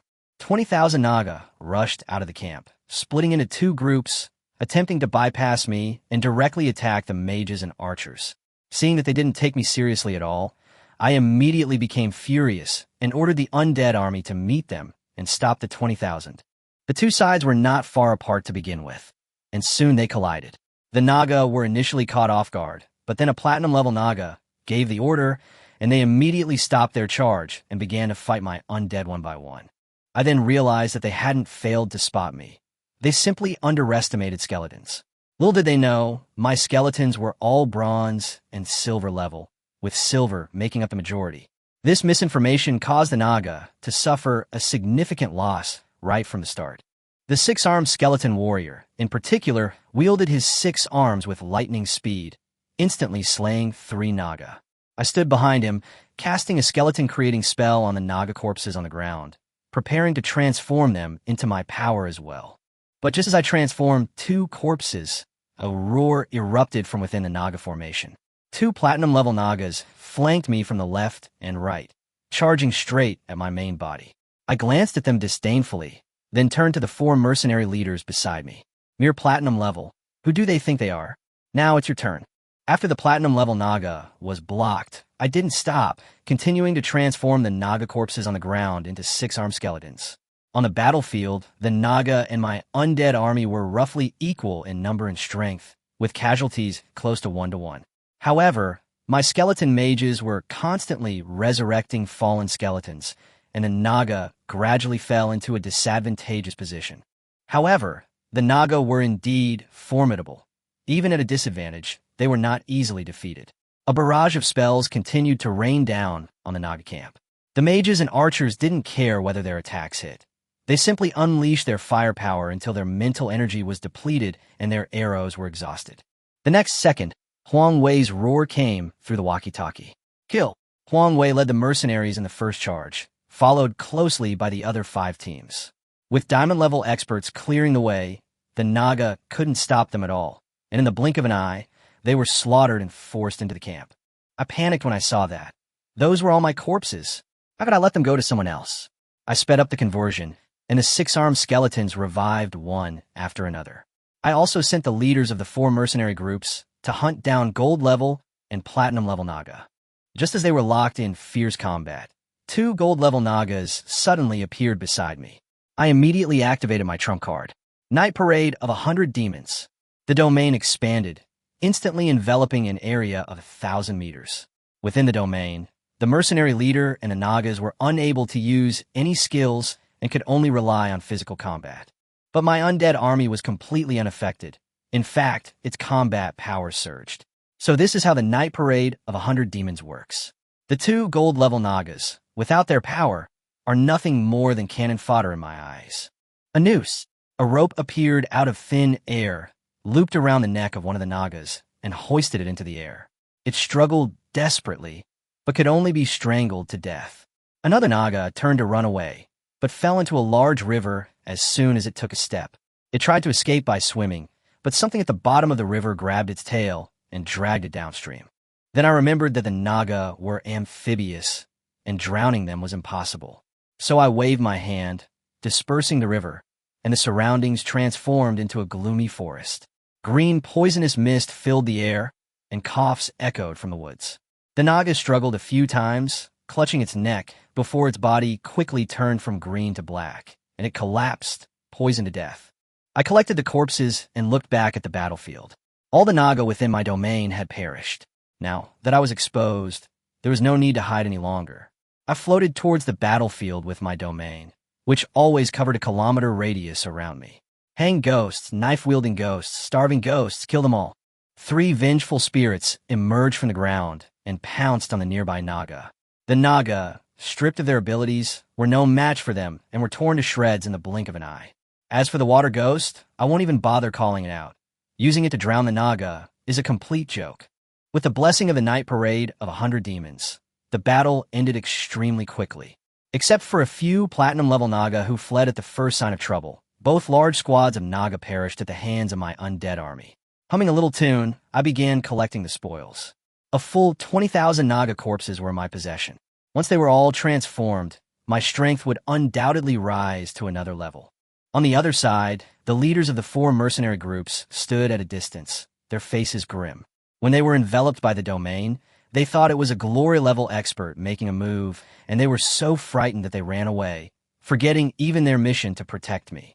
Now that they see I'm unharmed and have even dealt with all the Naga, they can only guess at the identity of that glory-level boss. After collecting the corpses, seeing them still muttering, I immediately shouted, "What are you 4 doing? Hurry up and support the other battlefields." The 4 of them shuddered in fright and hurriedly ran back to follow me into the camp. Kill! The entire Naga camp was engulfed in battle, with shouts of killing deafening and strange cries that the Naga couldn't understand mixed in. Kill. I immediately commanded the undead army to join the battle, while I activated the 100 Ghost Parade, drifting across the battlefield like a ghost. Wherever I passed, the Naga corpses on the ground would disappear, and the battlefield quickly descended into chaos. Many professionals, finding their skills malfunctioning and seeing me floating in midair, immediately cried out in alarm. "It's haunted! There's a ghost!" Huang Wei, also startled by the commotion, rushed to me, raising his hand to pat my shoulder, but his hand passed right through my body. He froze, staring at me and muttering, "A soul? A ghost?" I suddenly called out "Battalion Commander" in his ear, and Huang Wei shuddered in fright. He then wiped away his tears and said, "Chun Tao, you died so tragically." I was speechless. He was perfectly fine, so how could he be dead? I floated around in front of him, and Huang Wei cried even harder, thinking that I had become a ghost. It wasn't until I patted him on the shoulder that Huang Wei suddenly turned around, shocked, and exclaimed, "Weren't you dead? How are you alive again?" Then, he finally realized that his power was being suppressed, and his expression changed. "Domain? What level are you? How could you possibly possess a domain skill?" I didn't have time to explain, only reminding him that he was still on the battlefield. Huang Wei turned to attack the Naga, but because his power was sealed, he could only move away from my domain. I continued to roam and collect corpses, soon finding a high-level silver Naga corpse, and casually cast a skeleton creation spell. But this time I didn't need to exert any effort at all. The corpse's flesh melted away on its own, the skeleton stood up, and the undead fire in its head instantly intensified. A dozen seconds later, a 6-armed skeleton warrior appeared before me. Before I could figure out why, the Naga corpses within a kilometer radius simultaneously began to transform. A series of cracking sounds rang out as 6-armed skeletons rose from the ground. I tried giving the order, "Kill." All the skeletons immediately pounced on the surrounding Naga. I kept moving around, and wherever I went, a large number of skeleton warriors would revive. The Naga Legion, which had been locked in a stalemate with the 4 major mercenary groups, gradually fell into a disadvantageous position in the face of the suddenly surging undead army. Just as I finished converting a batch of skeletons, a creature far larger than a normal Naga was blasted away by Huang Wei and crashed right into me. I immediately activated my Hanging Man ability, and a rope appeared out of thin air and strangled its neck. The Naga struggled desperately, but couldn't break free, and was about to roll its eyes back into the air. I shot a bow and arrow, hitting it precisely between the eyebrows, but the arrow broke into 3 pieces with a clang. Unconvinced, I shot 3 more arrows, aiming for its neck, heart, and mouth, which also broke in 2. Huang Wei rushed over, cursing, "Don't bother trying. This is a diamond-level Naga. Your attacks can't even break through its defenses." With that, he stabbed the Naga in the heart. I stared at the corpse, and the 9 nether corpse refining technique reacted, immediately saying, "Give me the corpse." Huang Wei waved his hand dismissively and turned to continue fighting. I didn't put the corpse into my storage ring. Instead, I opened the gates of the netherworld and had 2 skeletons carry it inside. As for creating my own natal zombie, I'll have to deal with that after the battle. The battlefield situation became crystal clear. A dozen mercenaries surrounding a single Naga, even with her formidable strength, couldn't hold out for long and were quickly slain. I had already withdrawn my undead army and had no interest in fighting the mercenaries for the remaining enemies. I had already secured the greatest advantage by roaming the battlefield. I couldn't leave them with nothing. Opening the class panel filled me with excitement. The number of undead has now surpassed 110,000, and their lower-tier combat strength even exceeds that of the Naga Legion. While their high-tier combat strength is still far behind, given time, I can close that gap eventually. The battle ended, and the mercenaries began cleaning up the battlefield, but soon someone noticed something was wrong. Most of the corpses on the ground were missing. Huang Wei and Fan Bei, hearing the commotion, immediately thought of me. Huang Wei asked me directly what had happened, and I didn't hide anything, telling them that I had transformed the corpses into skeleton warriors. I thought that since the skeleton had helped them earlier, they wouldn't hold it against me. But to my surprise, the mercenaries immediately turned hostile, pointing at me and yelling that those were their spoils of war and I had no right to touch them. At that moment, I truly witnessed the greed of the human heart. The camaraderie we had just forged in battle was utterly worthless in the face of profit. I suppressed my anger and coldly demanded that they state their figures. How much money, I'll pay. The mercenaries didn't believe I had money and kept making a scene. Finally, Huang Wei stepped forward and vouched for me in the name of the Vanguard Battalion, which finally calmed everyone down, and they continued to collect the remaining spoils. I asked Fan Nan to be in charge of the statistics and to let me know the results later. Fan Bei came over to comfort me, and I said I wasn't angry, but just felt it wasn't worth getting angry over these ungrateful bastards. At worst, we'd just wipe out a few more Abyss Legions and pay them back. Fan Bei and I then bid farewell to Huang Wei, drove our military jeep away from the battlefield ahead of time, and continued heading north. Huang Wei watched my retreating figure and sighed. He knew the mercenaries had gone too far, but now was a time when manpower was needed, so he had no choice but to make do with me. 2 days passed in the blink of an eye, and Fan Bei and I hadn't encountered any Abyss Legions along the way, not even a single scout. I had hoped to find a few legions to settle my score, but I hadn't seen a single hair on their heads. Just as I was wondering what was going on, Fan Bei suddenly signaled me to stop the car. His senses were sharper than mine, and he had already noticed something unusual ahead. We got out of the car and crept over, and after rounding the mountain pass, we immediately saw that the valley was teeming with goblins and fallen ones. Fan Bei took out a map, pointed to our location, and then pointed to Donghai City. I immediately understood that we were very close to Donghai City. If we drove at full speed, we could arrive in half a day. So many abyssal creatures hiding here are clearly waiting for the garrison to take the bait. Once they annihilate the garrison, they'll immediately attack Donghai City, swallowing the bait and the fish together. A clever plan, but unfortunately, they've run into me. I waved my hand, casting the Undead Kingdom spell. A bronze gate appeared with a roar, and an army of 110,000 undead emerged from behind it. Fan Bei stared at the undead army before him, speechless with shock. I only said that there seemed to be a problem with the skill. I would tell him later after I figured it out. As I spoke, I led the vast undead army toward the Abyss Legion hidden in the mountain valley. Fan Bei and I passed through a mountain hollow and discovered that it harbored 5 Abyss Legions, 3 Fallen Legions, and 2 Goblin Legions, totaling a staggering 500,000. Despite its size, the hollow was still incredibly crowded with so many monsters. The constant arguing inside conveniently gave us away. I sneered and immediately ordered the skeleton mage to attack. The 6-armed skeleton mage raised his hand to cast a spell, and the clear sky was instantly covered by dark clouds. Large snowflakes fell, and the temperature plummeted. The abyssal monsters in the ravine screamed in agony from the cold, and many of them hurriedly fled. But as soon as they burst out of the ravine, they ran into the skeleton warriors guarding the exit. With long swords flashing, the monsters that had fled fell one after another, and the stench of blood quickly permeated the depths of the ravine. Though the abyssal monsters were not very bright, their noses were incredibly sensitive. Smelling the blood, the entire army inside surged towards the exit, only to be slaughtered wave after wave. Most of these guys were only at the iron level, while my skeleton warriors were already at the silver level, a difference of 2 major realms in strength. Moreover, the ravine only had one exit, so they couldn't form a proper formation and could only keep adding fuel to the fire. Even if they hid and didn't come out, the ice mages wouldn't let them go.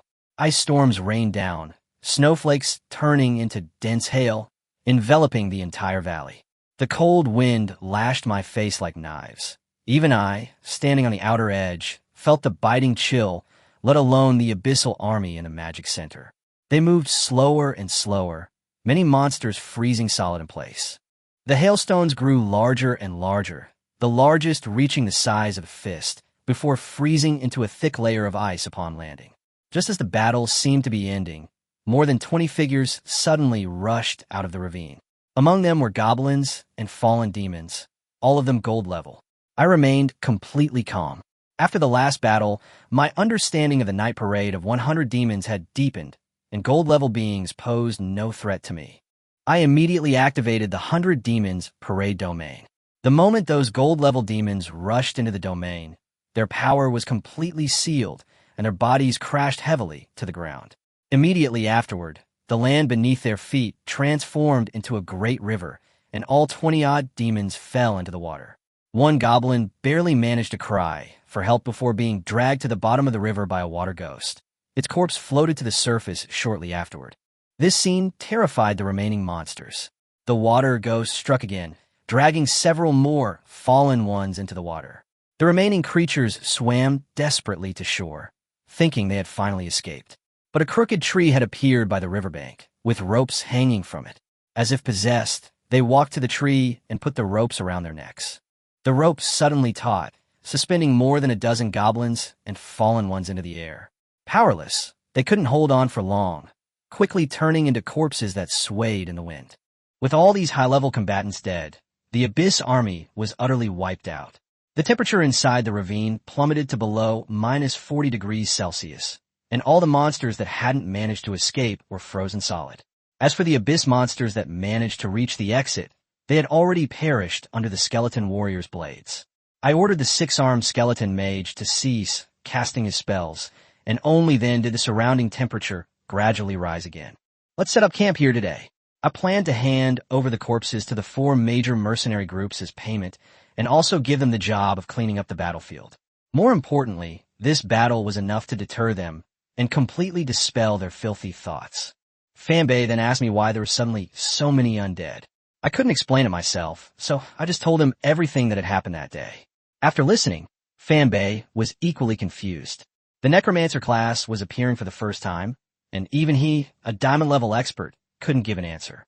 Fanbei and I waited in the ravine for 3 hours until the main force finally arrived. Military vehicles roared in, followed by mercenaries on foot. Huang Wei frowned when he saw us stop there and asked, "We're almost at Donghai City. Why aren't we moving?" I said casually, "It's nothing, I just wiped out a few Abyss legions." The crowd clearly didn't believe him, and Fanbei didn't explain further, simply telling them to follow him into the mountain ravine. As soon as they stepped inside, a bone-chilling cold swept over them. The ground was littered with the corpses of abyssal demons, each one killed with a single blow. The further they went in, the lower the temperature became. When they finally saw the scene at the center of the valley, they all gasped in shock. There stood countless ice sculptures, and upon closer inspection, they discovered that the ice contained armies of the Abyss. Fanbei looked at the 4 family heads and said directly, "These all belong to you." The 4 family heads were stunned. They had originally forced me to give the mercenary group an explanation, but now Fanbei was telling them that the approximately 500,000 Abyss corpses were what I was using to pay off my debts. Huang Wei was utterly shocked. They all knew I was a necromancer, but they never imagined I could annihilate several legions and possess such terrifying ice magic. Fanbei only said that he was the one who did it all, without revealing a single word about the origins of the undead army and ice magic. The 4 family heads exchanged glances, their expressions grim. They clearly regretted not covering up the mercenary group incident for me back then. Things wouldn't have escalated to this point. But now, calling it a joke would only make me more disgusted. Huang Wei finally ordered the battlefield cleaned up. Upon hearing the news, the mercenaries excitedly rushed into the ravine, frantically collecting the corpses. Goblins and fallen ones weren't expensive individually, but their sheer numbers were staggering. The total amount of materials they collected far exceeded their reported debt. After the bodies were collected, Fan Chi-Chi walked up to everyone with the ledger in hand. "Is this enough?" The mercenary group immediately nodded. "That's enough. More than enough." Fan Chi-Chi destroyed the ledger in public, erasing all debts. The mercenaries cheered wildly, having received a large sum of money and the opportunity to return to Donghai City immediately. Fanbei watched them, muttering under his breath, "Money talks," but said nothing more, knowing he would need their help later. I turned to Fanbei and asked, "Battalion Commander, how should the main force break out?" Fanbei said he had contacted the Commander-in-Chief via the vehicle radio. The main force had clashed with the Abyss army several times, but had yet to find any trace of the Naga. The Abyss demons were temporarily unable to subdue them. The most important thing now was to find out exactly where the Naga army was hiding. After the million Naga landed, we only saw 3 legions, and they retreated towards the eastern region. Huang Wei nodded and said that they had already sent people to scout the east yesterday. I said in a deep voice, "Before the Naga show themselves, the most urgent task is to rescue the Commander-in-Chief. With our limited strength, we cannot deal with 1,000,000 Naga." Huang Wei looked at me with great interest. He already knew that my undead army numbered 110,000. Although they were no match for the Naga Legion, clearing out the goblins and fallen ones would not be difficult. I said, the solution is simple. As long as the commander-in-chief and the mayor can hold off the Abyss demons, I am confident that I can break through the encirclement. Chapter 31 Domain Skills. Huang Wei and Fan Bei were both eager to rescue the main force of the garrison and asked me how confident I was. I said that as long as I could hold off the Abyss demon, I was 100% confident, but the prerequisite was that the two of them had to protect me. I'm not exaggerating. The Abyss army isn't just made up of goblins and fallen ones, but also includes night elf cats, Minus, and even more powerful demons. Abyss demons are a collective term for all races that wield the power of hell. Succubi are high-ranking demons, while lesser demons are at the very bottom. Although the Dark Cat demons and Minus are still abyssal monsters, their strength is no less than that of the lesser demons. Most lesser demons are bronze level, but some are silver or gold level, and their leaders are at least platinum level. If I'm targeted by a high-level monster, I'll have to be careful. Huang Wei asked me to explain my specific plan, but I was stunned. My plan was to just charge straight in. Huang Wei and Fan Bei were speechless. Outside were millions of Abyss troops, while I only had 110,000 undead under my command. A frontal charge would be tantamount to suicide. But I have my own confidence. In a battle, just now, I collected the corpses of all the fallen sorcerers, enough to build a resurrected army. The Abyss army cannot kill my undead. As long as there are no monsters of gold rank or higher to interfere, I will surely win if we drag this out. Since they disagreed, I didn't try to persuade them further. An hour later, the mercenary group finished clearing the battlefield and returned to Donghai City. The war wasn't over yet, so everyone had to stay outside the city and send people in to process the spoils. Concerned about the skills anomaly, I said goodbye to Huang Wei and returned to my dormitory. Resting was out of the question. I took out a corpse and silently chanted the skeleton creation spell, but the corpse didn't react at all. I immediately chanted the incantation, channeling my magic to successfully create a skeleton mage. The skills were clearly working, so what exactly happened on the battlefield? I pondered this for a long time without success, so I decided to go to the training ground for some fresh air. As soon as I entered the training ground, I heard a series of impacts. Company Commander Sun Dushing, shirtless, was repeatedly slamming his fist against a wooden stake. I didn't say anything, just stood by and watched. He slammed the stake over 1,000 times before finally picking up his long sword and retreating 10 meters. The next moment, he charged forward, instantly knocking the wooden dummy away. In midair, he unleashed a cross slash, cutting the dummy into 4 pieces. Upon landing, he followed up with a heavy blow, cleaving the shattered wooden dummy into dust.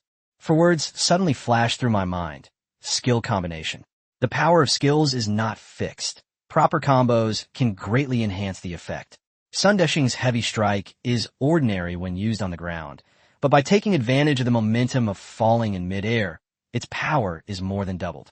I quietly left and returned to my dorm to review all my skills. When I saw the night parade of 100 demons, my mind went blank. I had been wandering the battlefield with it on, and the anomaly in my skeleton creation skill started from that moment. Considering the description of a domain, I finally understood.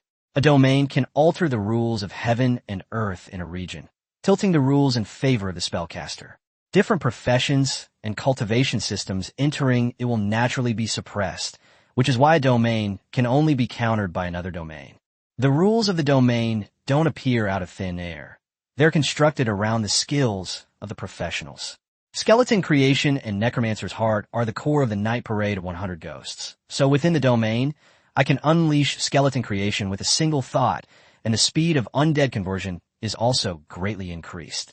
A Glory-level expert's domain is usually only a dozen meters wide, while mine covers a radius of 1,000 meters, all thanks to the undead realm talent. Having figured this out, I decided to verify my guess. I returned to the training grounds, but Sun Dushing had already left. I retrieved all the corpses from my super storage ring.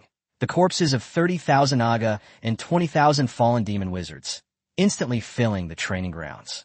Now, let's witness a miracle. Chapter 32, Corpse Battle. I immediately activated my domain skill, Night Parade of 100 Ghosts. The area within a kilometer radius was instantly enveloped in Een energy. Then, I activated the skeleton creation technique, and the mountain of corpses on the training ground quickly withered away, leaving only a mountain of white bones. The mountain of bones trembled, and skeletons leaped down from it, standing neatly beside me. I was overjoyed. The night parade of 100 ghosts combined with the skeleton creation technique was indeed achieving its strongest effect. I opened the netherworld again. With the blessing of the night parade of 100 ghosts, the Bronze Gate, which was originally only a dozen meters high, expanded to 100 meters in height. The 50,000 undead army quickly passed through the gate and were all taken back into the netherworld. After finishing all that, I didn't rush to leave. Instead, I sat down cross-legged and prepared to create my first natal zombie. I took out a diamond-grade Naga corpse, along with cinnabar, chicken blood, and a brush. I mixed the chicken blood into the cinnabar and began drawing runes on the corpse. 2 hours later, the Naga's corpse was covered with dense runes. I took out the prepared locust wood coffin from my storage ring, carefully placed the corpse inside, and then used an iron hammer to nail the coffin shut completely. Next, all I need to do is bury the coffin in a suitable, auspicious location. The land of the dead has no shortage of such places. What I really need to choose is what kind of zombie this Naga corpse should be transformed into. There are 9 types of zombies. Blood zombies are poisonous. Walking zombies excel at surprise attacks. Hairy zombies can injure people with their hair. Armored zombies are impervious to swords and spears. Jade zombies can manipulate zombie energy into Een thunder. And wooden zombies can regenerate severed limbs. But in the end, I chose fighting zombies. The fighting corpse was filled with resentment, and most importantly, it could inherit all the abilities of the deceased in life. The Naga, with their warrior, archer, and mage class systems, were the perfect material for creating a fighting corpse. I immediately chose a shady spot and buried a coffin for it. The conditions for the formation of a fighting corpse are extremely demanding. Even with the acceleration of the 100 Ghost Parade, it still takes 7 days. However, I can't keep my domain active indefinitely, so the time has been extended to 49 days. After making the arrangements, I returned to my dormitory. The next day, I cultivated all night and felt I was not far from reaching the high-level silver rank. Just then, there was a rapid knocking at the door.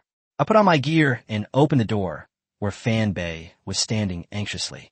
He told me that scouts had discovered that the Naga were building a city in the eastern region. I was puzzled.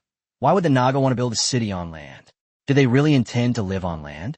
Fan Bei, however, said that was probably the case. The Naga are amphibious, and their establishment of cities on the mainland indicates they are no longer content with the sea and seek to compete with humans for control of the land. Once their cities are established, they will be able to attack or defend, inevitably shrinking humanity's living space. But I don't care. The continent is already overrun with abyssal monsters, so what difference does one more Naga make? Naga eat people, humans, and they are natural enemies, and they're bound to fight sooner or later. No matter how worried Fan Bei is, he can't stop them from building their city.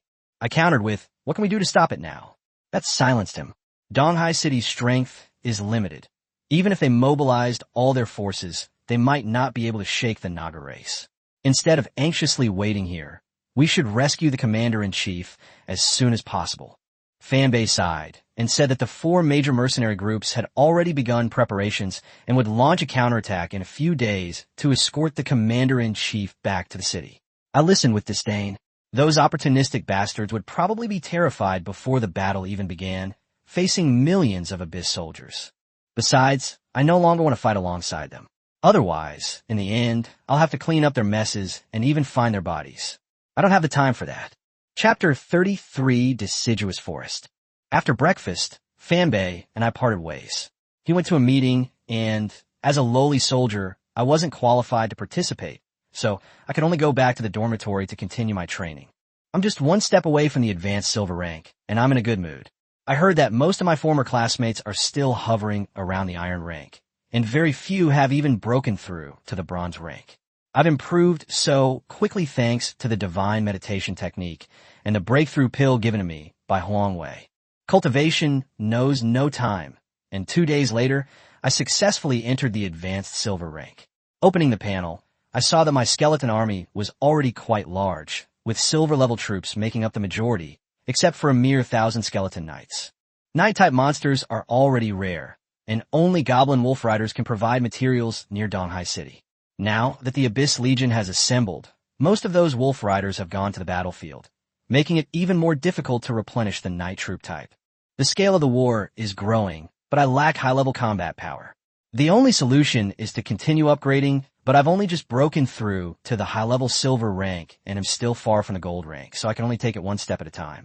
I suddenly remembered that there was still a lot of room for improvement in the night parade of 100 demons, so I asked Huang Wei for a day off and went out of the city alone. As a result, I walked for most of the day and didn't see a single demon, let alone a shadow of one. I slapped my forehead, only to remember that the abyssal monsters nearby had long been recruited by demons to form an abyssal legion. I had no choice but to return to the camp empty-handed. 2 days later, a rapid knocking interrupted my meditation. Huang Wei's guard stood outside and said the battalion commander wanted to see me. I put on my gear and followed him to the office. Huang Wei poured me a glass of water, but I didn't dare take it and asked him directly what was wrong.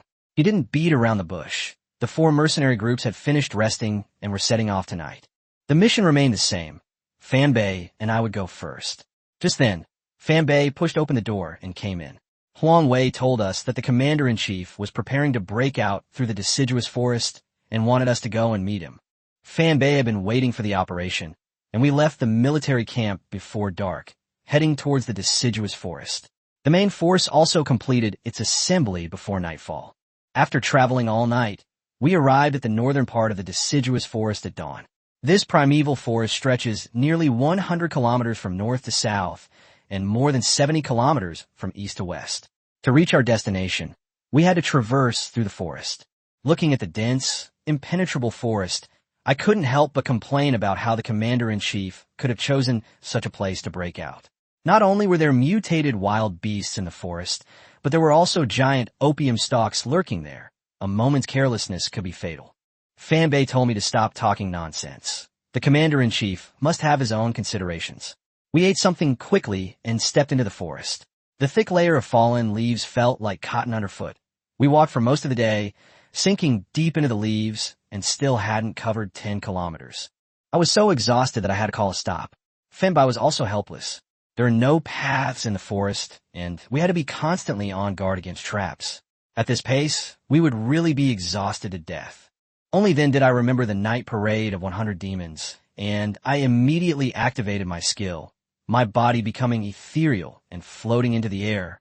But as soon as the domain was activated, Fan Bei's power was also sealed, and he almost fell to the ground.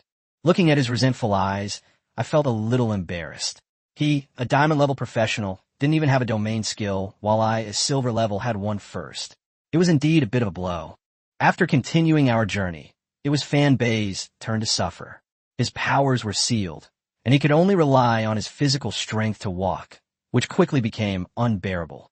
I simply summoned 2 skeleton warriors, cut down trees, and made a makeshift sedan chair. Fan Bei was completely dumbfounded after sitting down. He never expected it could be used like this. 100 ghosts paraded within a kilometer radius, and even mutated wild beasts dared not approach. We traveled like this for a whole day. As the sun was setting, we finally reached the depths of the primeval forest. Just as we took out some compressed biscuits to eat, a dark shadow darted past from a short distance away. I could only make out a blurry outline, like a monkey, but much larger than an ordinary monkey. Fan Bei stared at the direction the dark figure had disappeared, frowning as he said, "Was that a monkey?" Chapter 34, Mountain Spirit. Ignore it, as long as it doesn't bother us. I looked away and started eating compressed biscuits with Fan Bei. But the monkey in the tree clearly wasn't going to let us off the hook. It squeaked twice, and a fist-sized rock suddenly came crashing down on us. Fan Bei dodged, leaving me behind. The rock struck my left shoulder squarely. Luckily, I shifted in time, otherwise it would have hit my head. I gasped in pain and raised my hand to shoot a bow and arrow, but that damned monkey easily dodged it. It threw another stone, but I summoned my bone shield beforehand, and the 3 bone shields rotated to block the attack. I fired 3 arrows in quick succession, but still couldn't hit it. Enraged, I charged straight at it, and Fan Bei chased after me. The monkey jumped to another tree, then darted back to where we were resting. It grabbed a compressed biscuit and started eating it, while making faces at me. I realized it had lured me away from the forest, but after it finished eating, it ran deeper into the woods, and I, still angry, continued to chase after it. The monkey and 2 people chased each other into a valley, where a cacophony of monkey cries suddenly filled the air. I realized I had entered a monkey den and immediately activated the night parade of 100 ghosts, my body becoming ethereal as I floated toward the nearest monkey. It stared blankly at me until I materialized and grabbed it by the neck. This thing looked like a monkey, but it was 3 or 4 times larger, and it even had fangs in its mouth, clearly a mutant. Just as I was about to examine it, I suddenly heard a whooshing sound around me. I quickly blurred again, and the stone pierced through my body and crashed into the ground, while the monkey in my hand took the opportunity to escape. "Where's Fanbei?" I looked around, but didn't see him.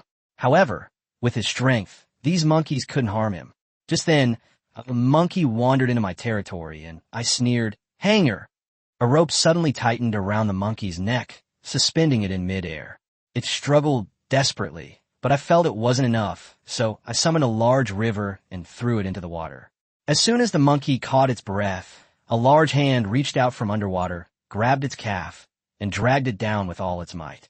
It thrashed about frantically in the water, its cries growing increasingly shrill, its resentment towards me deepening.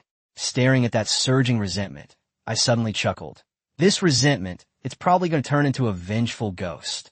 I immediately scooped it up with a rope, summoned the skeleton warriors of the underworld, and ordered them to smash the monkey to death with stones from the ground. The thuds continued. The monkey's head was smashed open, and its resentment grew stronger. 10 minutes later, it finally stopped moving, and a soul floated out from above its head.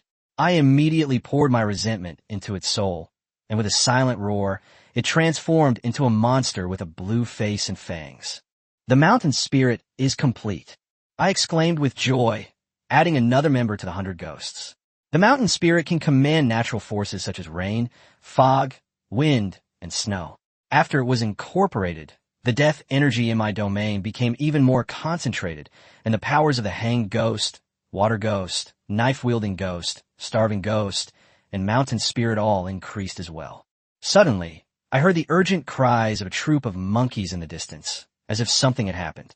I was puzzled, but I didn't rush over. Once the night parade of 100 demons began, those monkeys were no match for me. Chapter 35, Monkey Wine. Just then, Fanbei leaped over from afar. I immediately dispersed the 100 ghost parade, and as soon as he reached me, he grabbed my wrist, shouted, "Go quickly," and led me into the primeval forest. The furious screeching of the monkeys came from behind. I asked him what he had done and why the monkeys were chasing him so relentlessly. Fanbei ran frantically, but although the monkeys were only at the iron level, they were so fast that even he, at the diamond level, couldn't shake them off. Seeing that we couldn't escape, we had no choice but to stop and fight. I summoned an army of the undead, the sound of bones grinding together filling the air, and the pursuing monkeys were instead surrounded by skeletons. Sensing the danger, they darted through the trees and disappeared in the blink of an eye before I could give the order.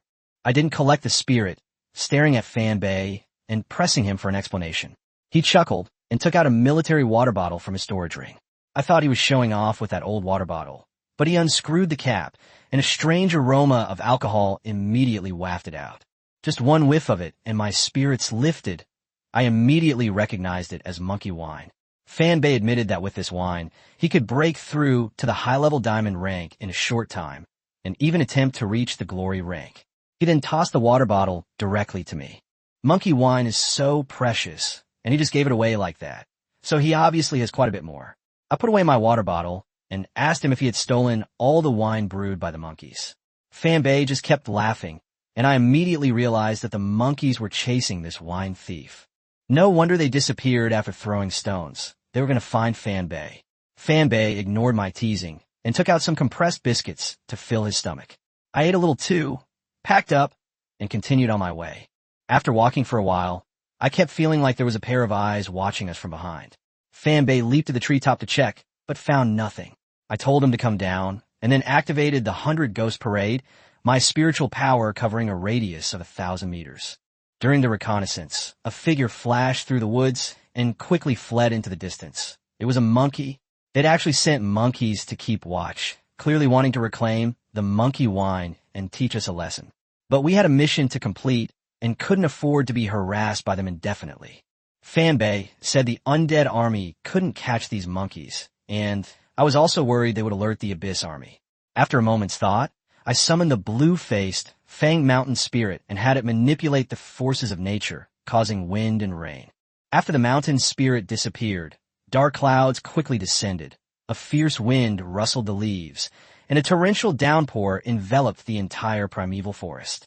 Fanbei and I braved the rain to leave. Whether we could break free from the monkey's pursuit was entirely up to luck. 2 days passed in the blink of an eye, and we were only an hour away from our destination. I was so tired that I was panting, my knees bent over. Fanbei was also sweating, but he still told me to keep going and we could rest when we got there. An hour later, I had just lain down on the pile of dead leaves when Fanbei pulled me up. He warned me that snakes, insects, and rodents might be hiding under the leaves. I had no choice but to take out the military tent and, despite my exhaustion, set it up. In less than 10 minutes, the tent was set up. I crawled inside and soon fell fast asleep, snoring loudly. Fanbei was in better shape than me, so the night watch naturally fell to him. I slept for 8 hours without realizing it.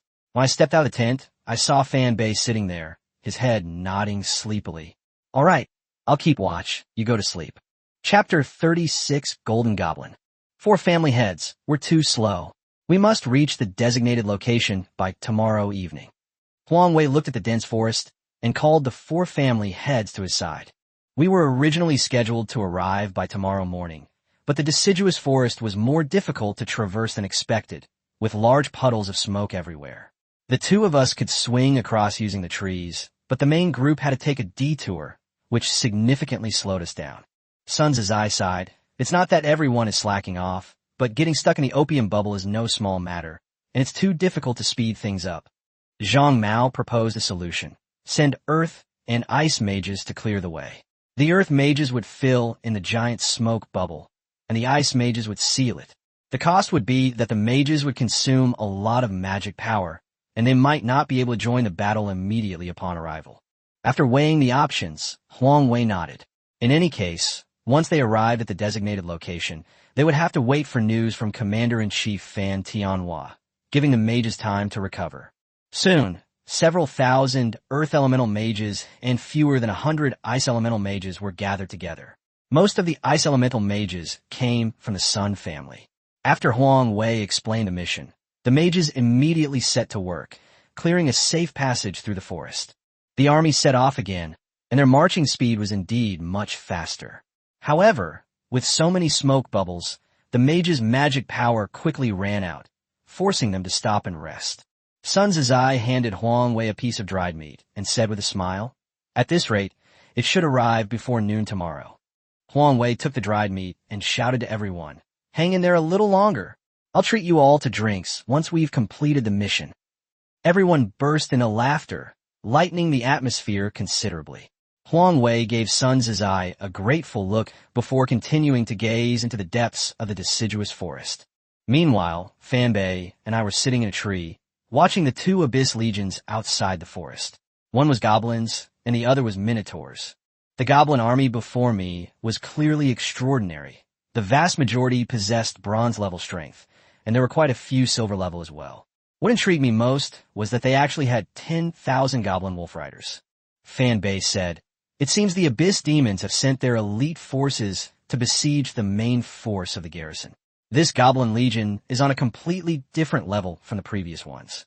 I stared at the wolf riders, itching to charge down immediately. "When are we going to wipe them out?" Fanbei stopped me directly. "Don't be impulsive. Wait for Huang Wei to arrive before taking action." Just then, a golden goblin emerged from the goblin's main tent. I nudged Fanbei. "Old Fan, look at that one." "Golden goblin," Fanbei exclaimed in surprise. The term golden goblin doesn't mean it possesses gold-level strength. Rather, it's a symbol of goblin royalty. Fanbei told me that it's currently platinum level, and its bloodline potential can reach king level. The limit for ordinary goblins is only silver level. To break through, they must break the shackles of their bloodline and evolve into great goblins. The power of abyssal creatures is limited by their bloodline.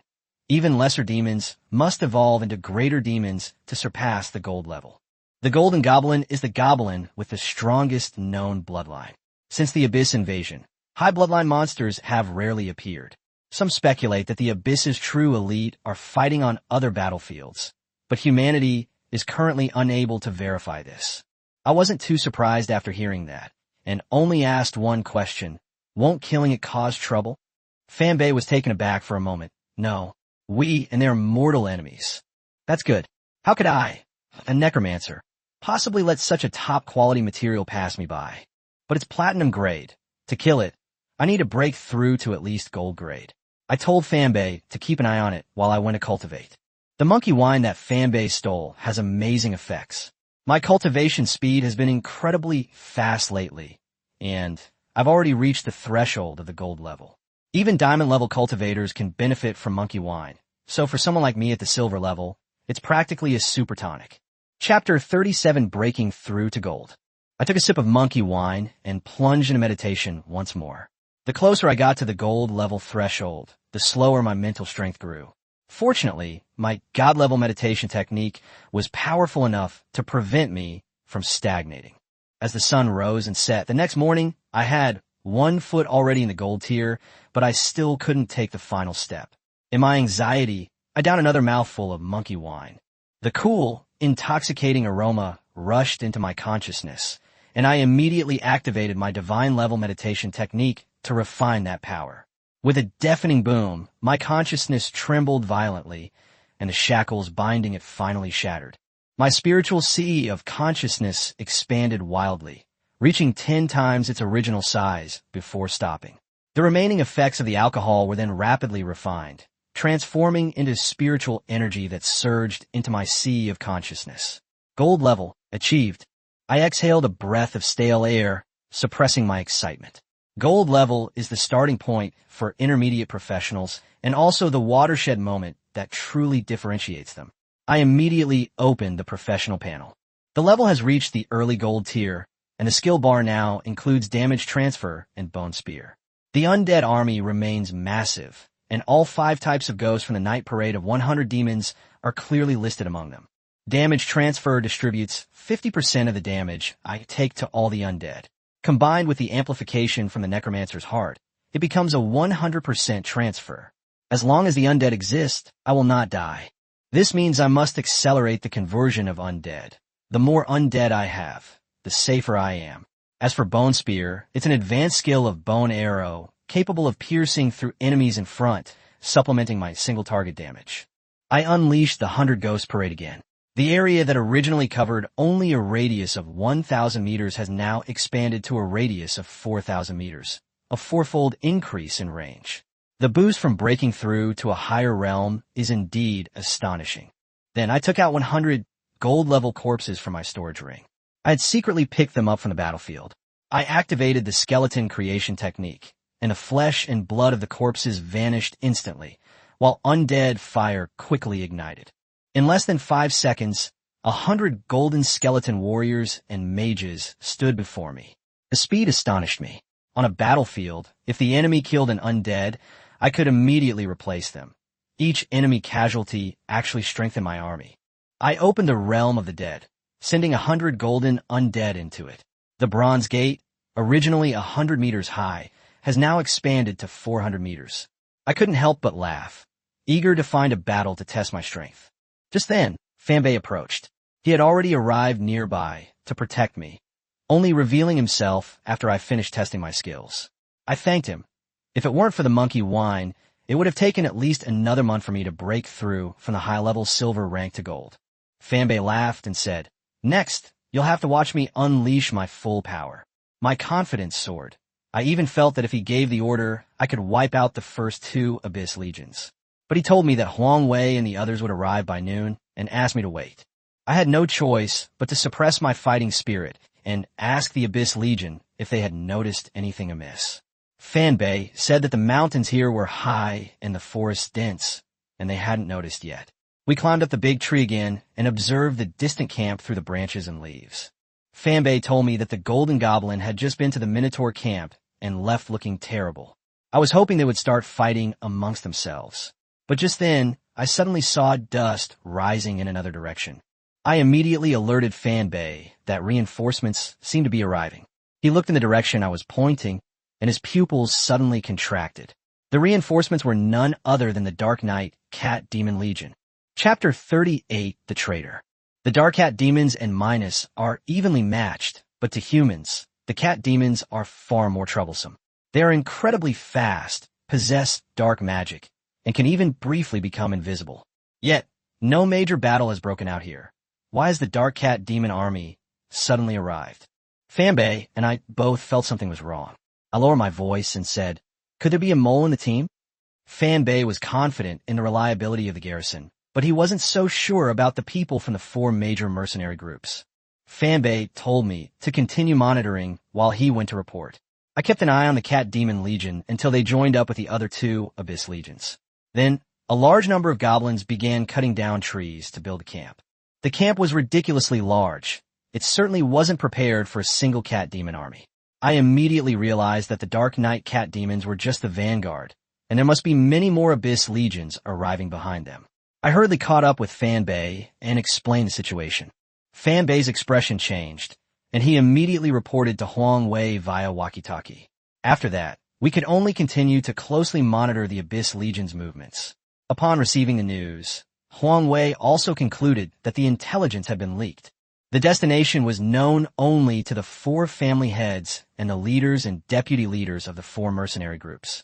Huang Wei summoned the 4 family heads and asked them directly if they could guarantee there was no mole within their ranks. Although the 4 remained calm, they were sweating profusely as they listened. They immediately launched a covert investigation, but found nothing suspicious. Huang Wei did not alert the regimental commander and deputy commander, but instead decided to lure the enemy out and then quietly told the 4 family heads about the plan. Soon, the leaders and deputy leaders of the 4 major mercenary groups were all summoned. The 4 patriarchs announced that, considering the difficulties of marching through the deciduous forest, the commander-in-chief had decided to break out from the southeast, and the troops would need to change course. They also strictly ordered that the news not be leaked. After the 8 men left, the 4 clan leaders immediately dispatched their guards to keep watch on them. The order to change course caused discontent among many mercenaries, but it was suppressed by the higher-ups of each group. Late at night, some finally left the main force. The man took out an old-fashioned radio and began transmitting intelligence. The secret guards immediately appeared, and Sun Zizai roared angrily, "Sun Guodong, when did you betray us?" No one expected that the traitor was actually Sun Guodong, the deputy commander of the Sun family. Just as Sun Guodong was about to explain, his head suddenly exploded like a watermelon. Sun Zizai's face turned ashen. Sun Guodong was a mid-level platinum, yet someone had placed a restriction on his mind. The organization behind this was clearly more terrifying than he had imagined. The 4 family heads met with Huang Wei, bringing a radio with them, and explained what had happened. Huang Wei ordered continued surveillance of everyone, especially investigating Sun Guodong's close associates to see if there were any moles among them. Sun Zizai had already sent people to investigate, his voice filled with murderous intent. Huang Wei reminded everyone that if no one else was found by 9 a.m. tomorrow, the matter would be temporarily closed. The 4 family heads nodded in agreement, discussed the follow-up actions with Huang Wei, and then left. Chapter 39. The plan leaked. After the 4 heads of the family left, Huang Wei immediately contacted Fanbei via walkie-talkie to inquire about the situation there. Fanbei told him that 2 more Abyss Legions had arrived near the camp, bringing the total to 4 legions. Judging from the size of the camp, reinforcements were likely on their way. I immediately realized that the intelligence had been leaked.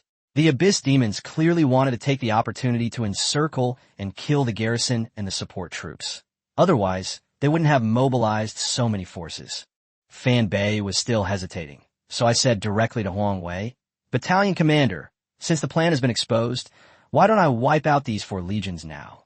Huang Wei was silent for a moment, then asked me how confident I was. Without hesitation, I replied, 100%. He immediately reported the news to Commander-in-Chief Fan Tianhua. Fan Tianhua was also caught in a dilemma. Logically, if the plan was leaked, it should be remade, but if he could really wipe out 4 legions, he could disrupt the Abyss Demons' encirclement and deployment. Huang Jian suggested that I give it a try first.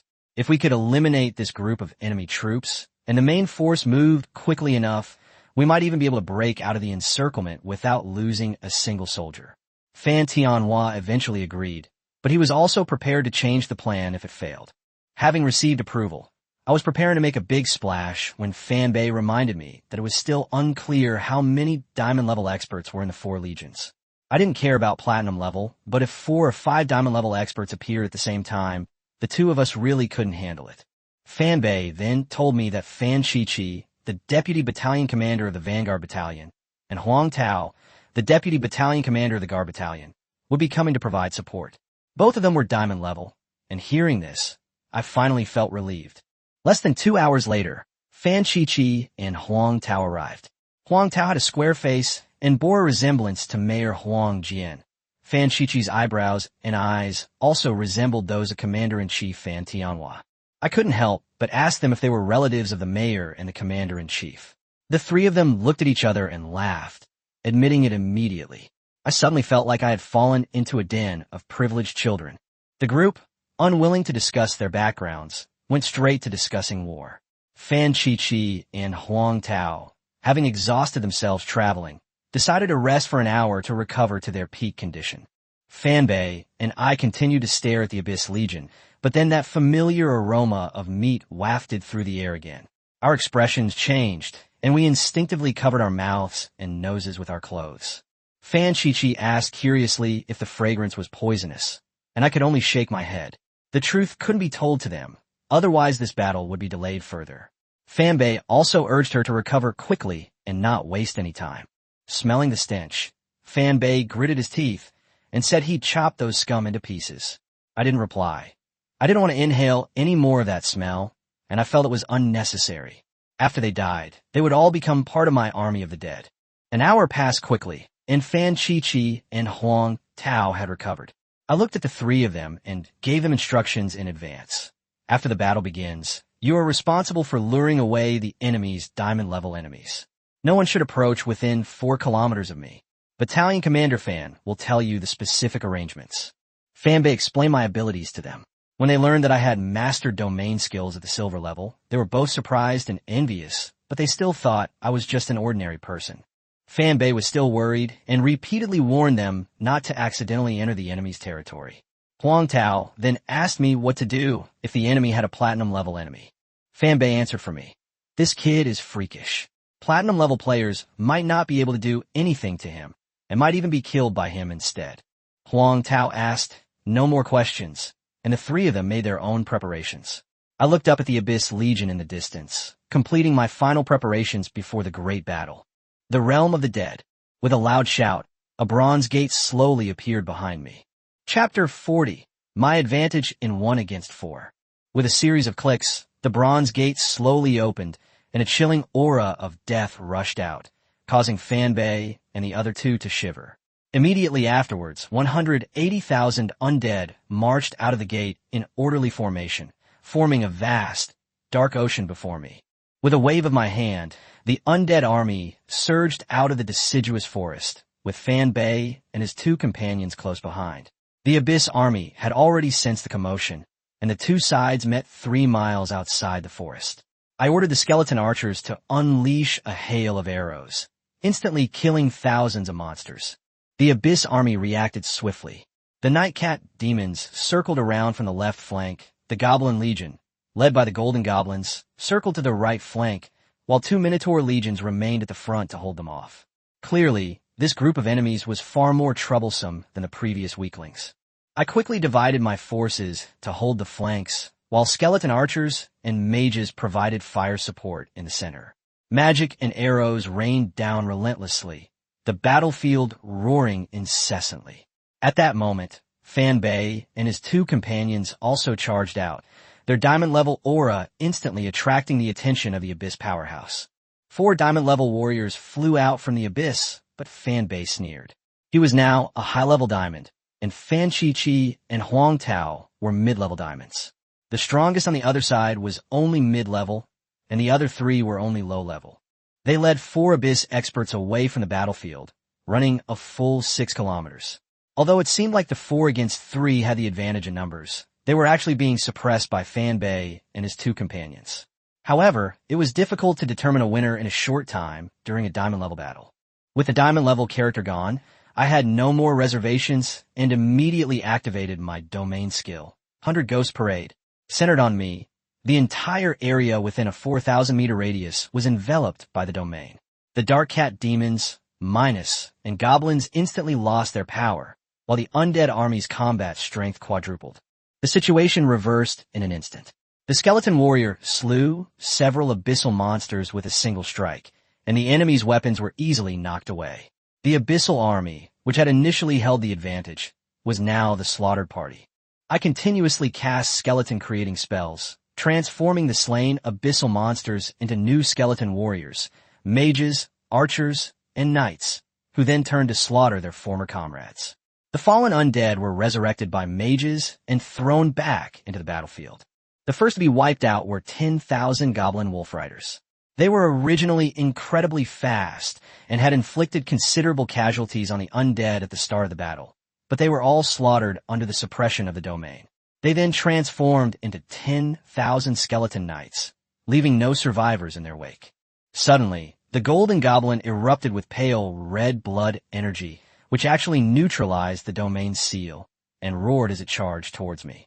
I immediately materialized and ascended into the air, and it missed its target, only able to rage furiously on the ground.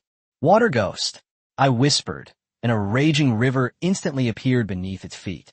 The golden goblin fell into the water and swam desperately towards the shore, but despite the river being only a dozen meters wide, it couldn't get ashore. A pale arm emerged from underwater, grabbed its ankle, and dragged it to the bottom of the river.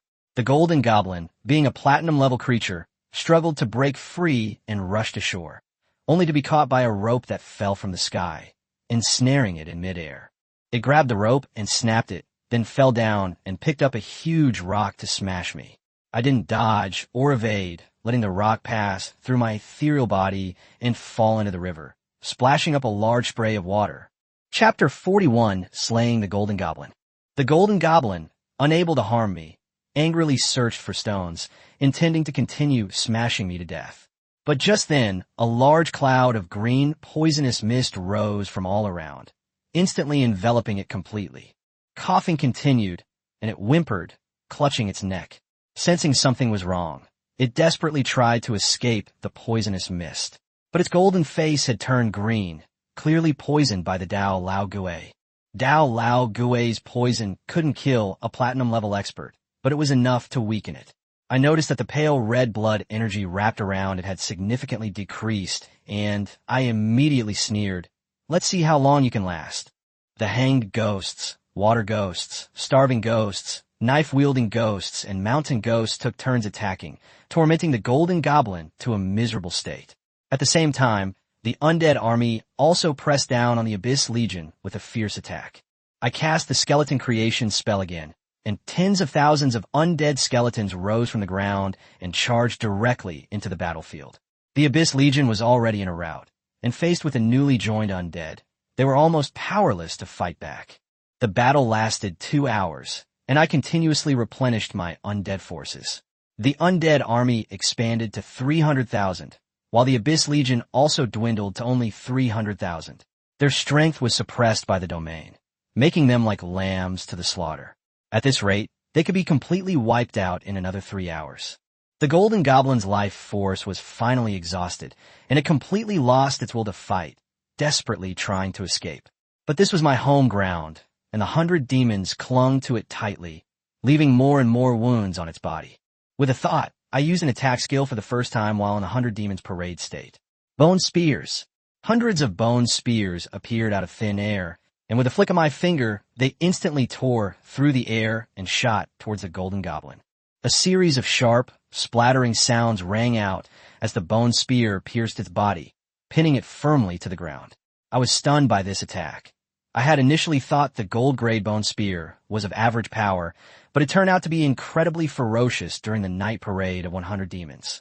At that moment, the 9 Nether Corpse refining technique emitted a fluctuation. I landed on the ground and discovered that the corpse of the Golden Goblin could actually be refined into materials for a natal zombie. I immediately sent the corpse into the netherworld and then continued to watch the battle. Another hour passed, and I cast the skeleton creation spell again, sending a large number of skeletons into the battlefield. The undead army had reached 400,000, and the Abyss Legion was being decimated. In another hour, the battle would be almost over. On the other side, Fan Bei was fighting 2 diamond-level Abyss experts alone, while Huang Tao and Fan Qiqi each held off one of them. After 3 hours of fierce fighting, the 2 early-stage diamond experts were gradually reaching their limits. Huang Tao suddenly cleaved his opponent away with a sword strike, then turned and ambushed Fan Qiqi's enemy, his long sword piercing straight through the heart. The diamond-level Abyss expert struggled a few times before quickly losing consciousness. Huang Tao and Fan Qiqi were about to surround and kill the remaining opponent when he fled. Fan Qiqi immediately gave chase, while Huang Tao stayed behind to support Fan Bei. However, the other 2 Abyss experts, seeing their companion escape, lost their will to fight and, after a feint, turned and fled back to the battlefield. The first diamond-level Abyss powerhouse to flee vanished the moment it stepped into my domain. It immediately realized there was a glory-level domain on the battlefield and turned to run away in fear, only to have its throat slit by Fan Qiqi the moment it left the domain. The other 2 Abyss warriors who escaped back were terrified when they saw this scene and realized that the 4 Abyss legions had less than 100,000 men left. They turned around and fled in another direction. Fan Bei stopped Fan Qiqi and Huang Tao, who wanted to give chase, worried that the enemy was using a diversionary tactic and would put him in danger. The 3 of them stood outside the battlefield, stunned as they watched the undead swarming across the mountains, chasing the Abyss monsters. Fan Bei raised his chin at the battlefield and said that all these undead were created on the spot. Huang Tao watched me continuously summon skeletons, speechless with shock. Fan Qiqi felt her scalp tingle at the thought that after the war, I might have an army of 600,000 undead. Fan Bei Lao Kit. The biggest difference between me, a necromancer, and an undead summoner, is that I can command an army of the undead. There's no limit to how much I can do. Chapter 42, The Great Battle ends. Fan Qiqi looked at me, unable to help but marvel at the terror of mythical realm warriors. Huang Tao, however, said he had also seen mythical realm warriors, who at most cultivated faster and had stronger skills, but none were as outrageous as me. Just then, I noticed that Fan Bei and the other 2 had arrived. The diamond-level battle was clearly over, and I should hurry up and finish things off. I unleashed 100 ghosts. Although there are only 5 for now, each one was extremely ferocious. The starving ghost opened its massive maw, and a terrifying suction force swept across the battlefield, instantly swallowing dozens of abyssal demons. Fan Qiqi stared in disbelief, while Fan Bei turned his head away immediately. The scene was simply too disgusting. The hanging ghost appeared and disappeared on the battlefield unpredictably. Each time it appeared, it would hoist a demon into the air and strangle it to death. The old ghost with the knife was even faster, its body shrouded in poisonous mist, leaving nothing but desolation in its wake. The water ghost's domain transformed into a long river. Any demon that fell in would be dragged to the bottom and drowned, its soul becoming its food or subordinate. The mountain spirits were like all-around mages, their spells causing the earth to tremble. Abyssal monsters were either buried alive in the mud or crushed into mincemeat by boulders. I continuously cast skeleton creation, turning the corpses on the ground into undead, continuing to expand my army. An hour later, no more abyssal monsters remained alive on the battlefield. I cast the skeleton creation spell one last time, then opened the bronze gates of the undead realm. The undead army marched back inside, and only after the last skeleton disappeared did I dispel the night parade of 100 ghosts. Fan Bei and his 2 companions walked over, staring at me as if I were a monster. I felt a chill run down my spine from their gazes, but Fan Bei asked me sourly if I'd struck it rich this time. I casually replied, "So, 3rd in the world." Then I fixed my gaze on the 2 corpses of diamond-level Abyss experts. Fan Bei understood my meaning perfectly well and simply tossed the corpse to me. I accepted it with a smile. Huang Tao suggested searching the Abyss Legion's camp. I didn't have high hopes. Those Abyss monsters were incredibly poor. What good stuff could they possibly have? But I still followed them into the camp. This campsite was much more organized than any we'd seen before, with wooden cabins everywhere. Just as we entered, Fan Qiqi suddenly said she smelled a delicious aroma. Fan Bei and I, upon smelling it, immediately changed our expressions and wanted to leave. But Fan Qiqi and Huang Tao, driven by their curiosity, had already followed the scent. A dozen meters away stood a large pot with a fire burning underneath, inside which meat was simmering. Fan Chi-Chi approached for a closer look and froze. The piece of meat in the pot was clearly a human leg. She immediately bent over and vomited. Huang Tao laughed at her for being naive, but when he went over and saw it, he also vomited violently. Once they started vomiting, they couldn't stop. Fan Bei went over to pat their backs, but he too was triggered by the disgusting memories and vomited. I didn't want to get involved, so I turned and ran a good distance away. Half an hour later, the three of them came back, their faces pale. Fan Chi-Chi was about to question me about whether I already knew, but Fan Bei quickly covered her mouth. "Grandma, don't mention it again." Fan Chi-Chi slapped his hand away, no longer dwelling on it, and instead asked us to report the situation. Huang Tao tossed the walkie-talkie to Fan Bei and rinsed his mouth repeatedly with a water bottle. Fan Bei called 3 times before Huang Wei finally answered. He quickly explained that the mission had been successfully completed and asked Huang Wei to report to his superiors. Huang Wei only said one sentence: "We'll report back when we get back," and then disconnected, clearly going to report to Fan Tianhua. Chapter 43. The Garrison Retreat. On the Kanglan Plain, at the garrison's encampment, a guard rushed into the commander-in-chief's tent to report that Battalion Commander Huang had delivered definitive news. The 4 Abyss legions outside the deciduous forest had been completely annihilated. Fan Tianhua and Huang Jian were both stunned. Those were 400,000 elite Abyss troops. Huang Jian couldn't understand how I had managed to do that. Fan Tianhua, however, made a decisive decision and immediately ordered the entire army to retreat according to plan, to break out of the encirclement first. As night fell, the garrison troops finished their dinner and quietly completed their assembly. At 9 o'clock in the evening, the camp slowly opened, and 2 million soldiers marched on foot towards the deciduous forest. There were no vehicles and no noise. This army was well-trained and obeyed orders without question. By 2 a.m., the entire army had withdrawn from the Kanglan camp and was rapidly advancing northward. The abyssal monsters, also needing rest, were completely unaware that we had slipped away right under their noses. Fan Tianhua ordered them to proceed at full speed after crossing the mountain ahead. Huang Jian inquired about the distance, and Fan Tianhua's calculations were accurate. The deciduous forest was still 100 kilometers away, and barring any unforeseen circumstances, they would arrive before noon. At 6 in the morning, the garrison completed their trek over the mountains and advanced at full speed. When we were only 40 kilometers from the deciduous forest, the Abyss Legion finally discovered that the camp was empty. The Abyss demons were enraged, tearing hundreds of monsters apart on the spot and ordering all legions to pursue.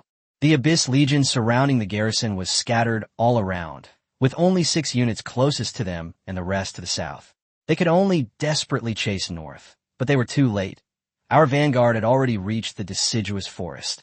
Led by Fan Bei, the soldiers quickly traversed the forest and retreated towards Donghai City. At noon, the last unit also entered the deciduous forest. The 2 Abyss legions that arrived first could only watch helplessly as we disappeared into the woods. Upon learning the news, the demon of the Abyss gave a ruthless order: set the forest ablaze, intending to trap us and kill us in the deciduous forest. The fallen sorcerer continuously unleashed fireballs, and flames quickly spread throughout the forest, thick smoke and the smell of burning flesh spreading towards the main force. Fan Bei, Fan Chi-Chi, Huang Tao, and I were reporting the battle to Fan Tianhua. Fan Tianhua patted me on the shoulder, praising my rapid growth, but Fan Bei suddenly smelled something burning. Immediately afterward, guard arrived, saying the abyssal monsters were setting fires.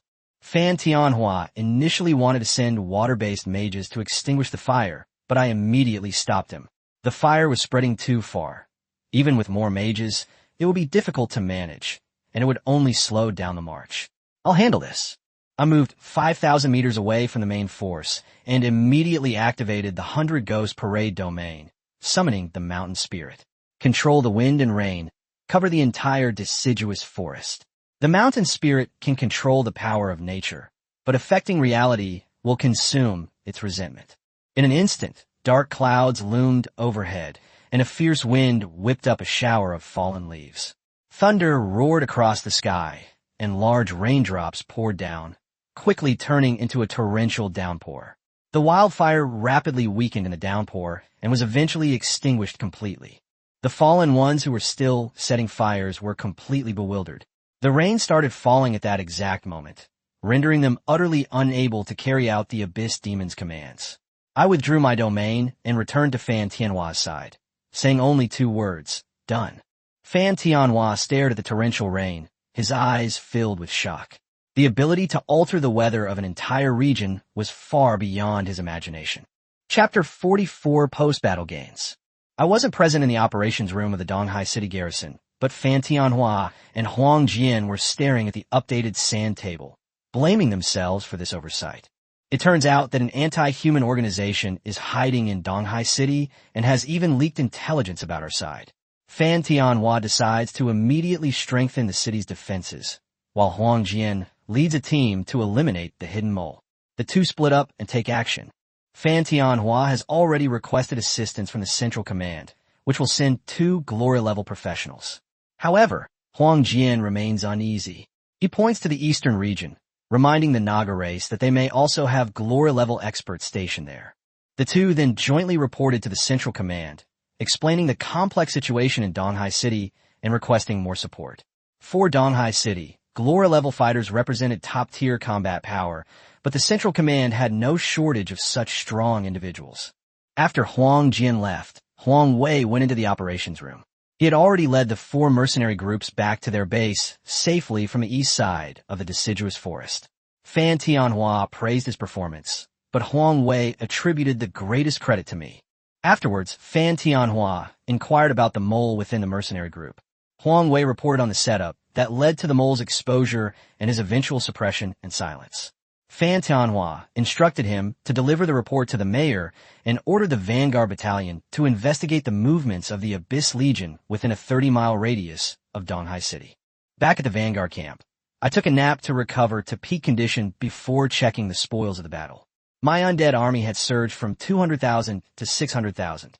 I currently command over 300,000 bronze-level undead, over 200,000 silver-level undead, and 50,000 gold-level skeletons.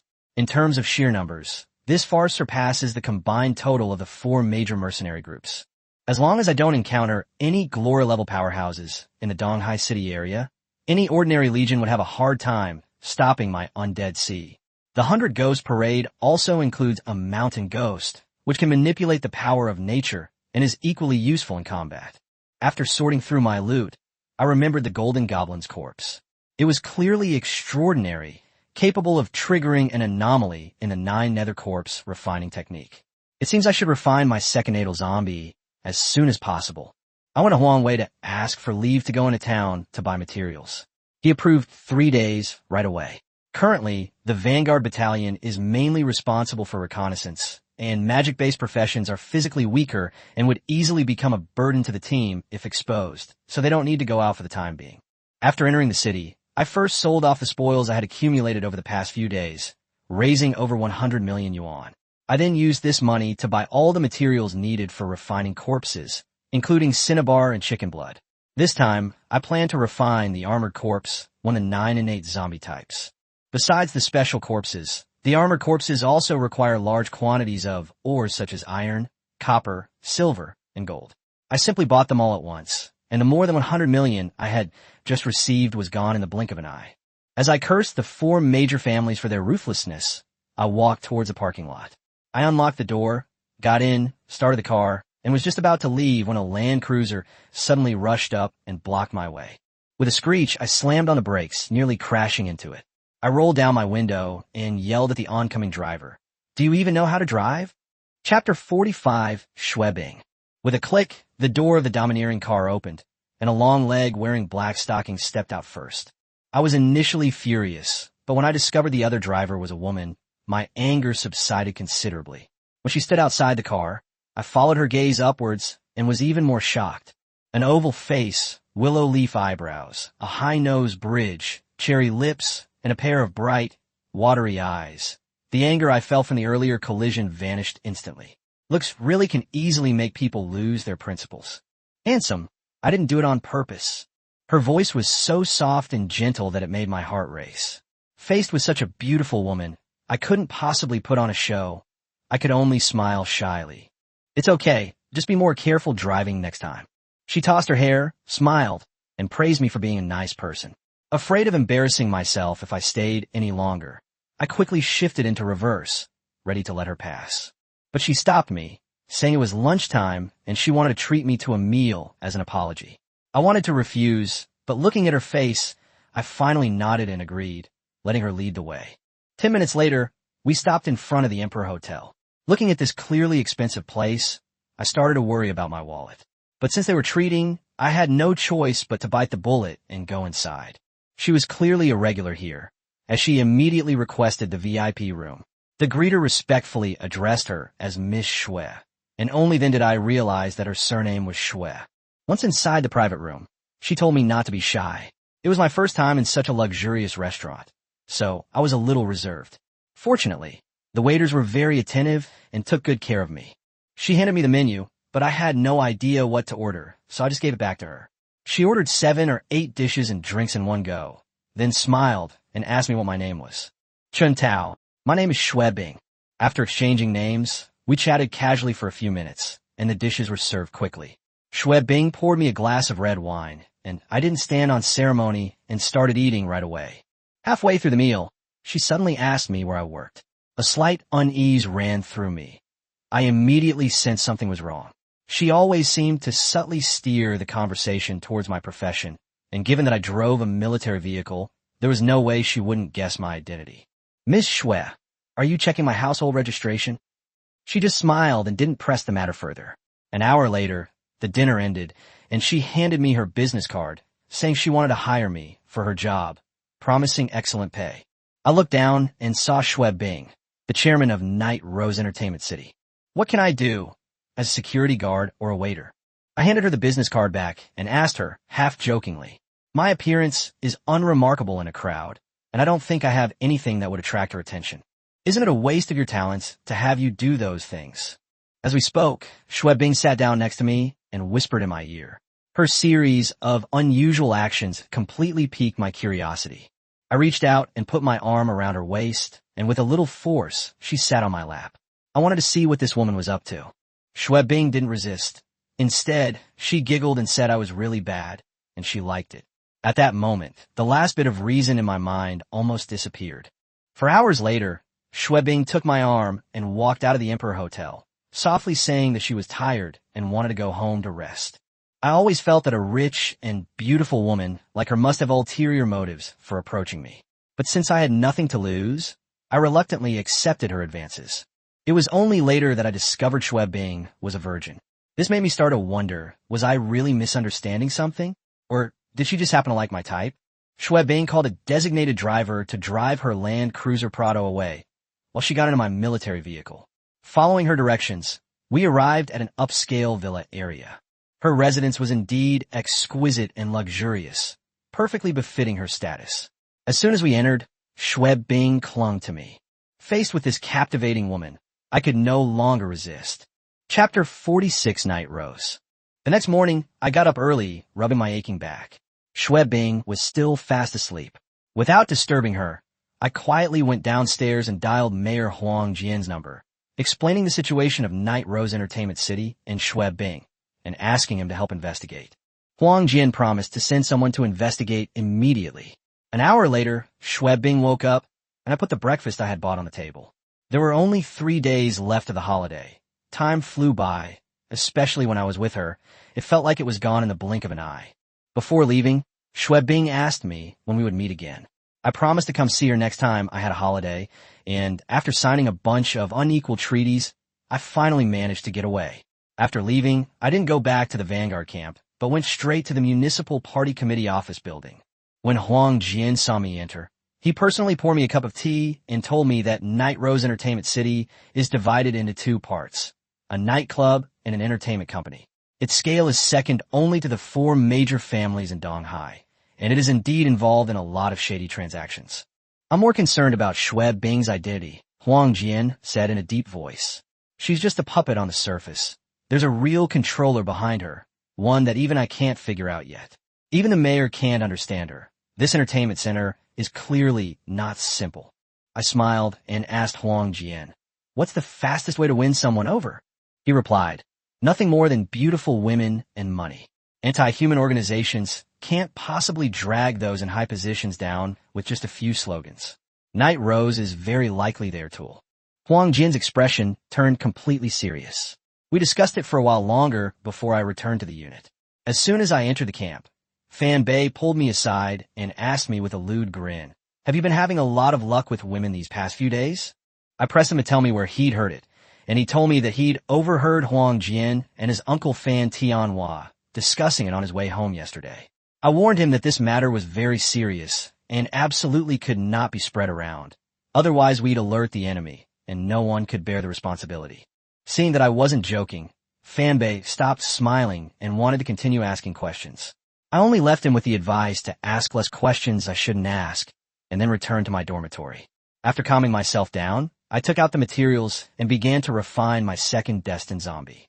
The refining process is similar to that of the corpse fighting process, drawing talismans, sealing the coffin, and then burying it in a feng shui auspicious location. However, the armored corpse cannot be buried with soil. It must be covered with various ores. After finishing the preliminary preparations, it was already noon. I opened the netherworld and sent the armored corpse inside. Now all that's left is to wait for the armored corpse to revive. I checked the fighting corpse again and found that it was almost complete due to the amplification from the 100 Ghost Parade. On the night of the full moon the day after tomorrow, when the power of moonlight is drawn into its body, the fighting corpse will be fully awakened. The commotion from the moonlight infusing the body would be considerable, making neither the military camp nor the open field suitable. Just as I was worrying about this, I remembered that Huang Wei was most familiar with the area, so I went to his office and told him about needing a place to refine the corpse. Huang Wei was speechless after hearing this, and asked me if I didn't know that the army has a special training ground with soundproof arrays all around, let alone refining corpses. Even if the training ground were blown up, no one outside would hear sound. I was stunned. I never expected there to be such a wonderful place in the military. Chapter 47, The Power of Moonlight. Where's the training ground? I've been in the army for so long, and I've never even heard of this place. Huang Wei told me that the training ground is for soldiers to use for breakthroughs, and it's located at the very back of the garrison. It's strictly forbidden to approach it casually. I initially thought there was some secret weapon hidden there. Considering the considerable commotion caused by reviving my own zombie, I was worried it would affect others' breakthroughs. Huang Wei, however, said that the training ground was divided into hundreds of areas, each with soundproofing arrays, and that everyone had been out on missions recently, so there was no one inside.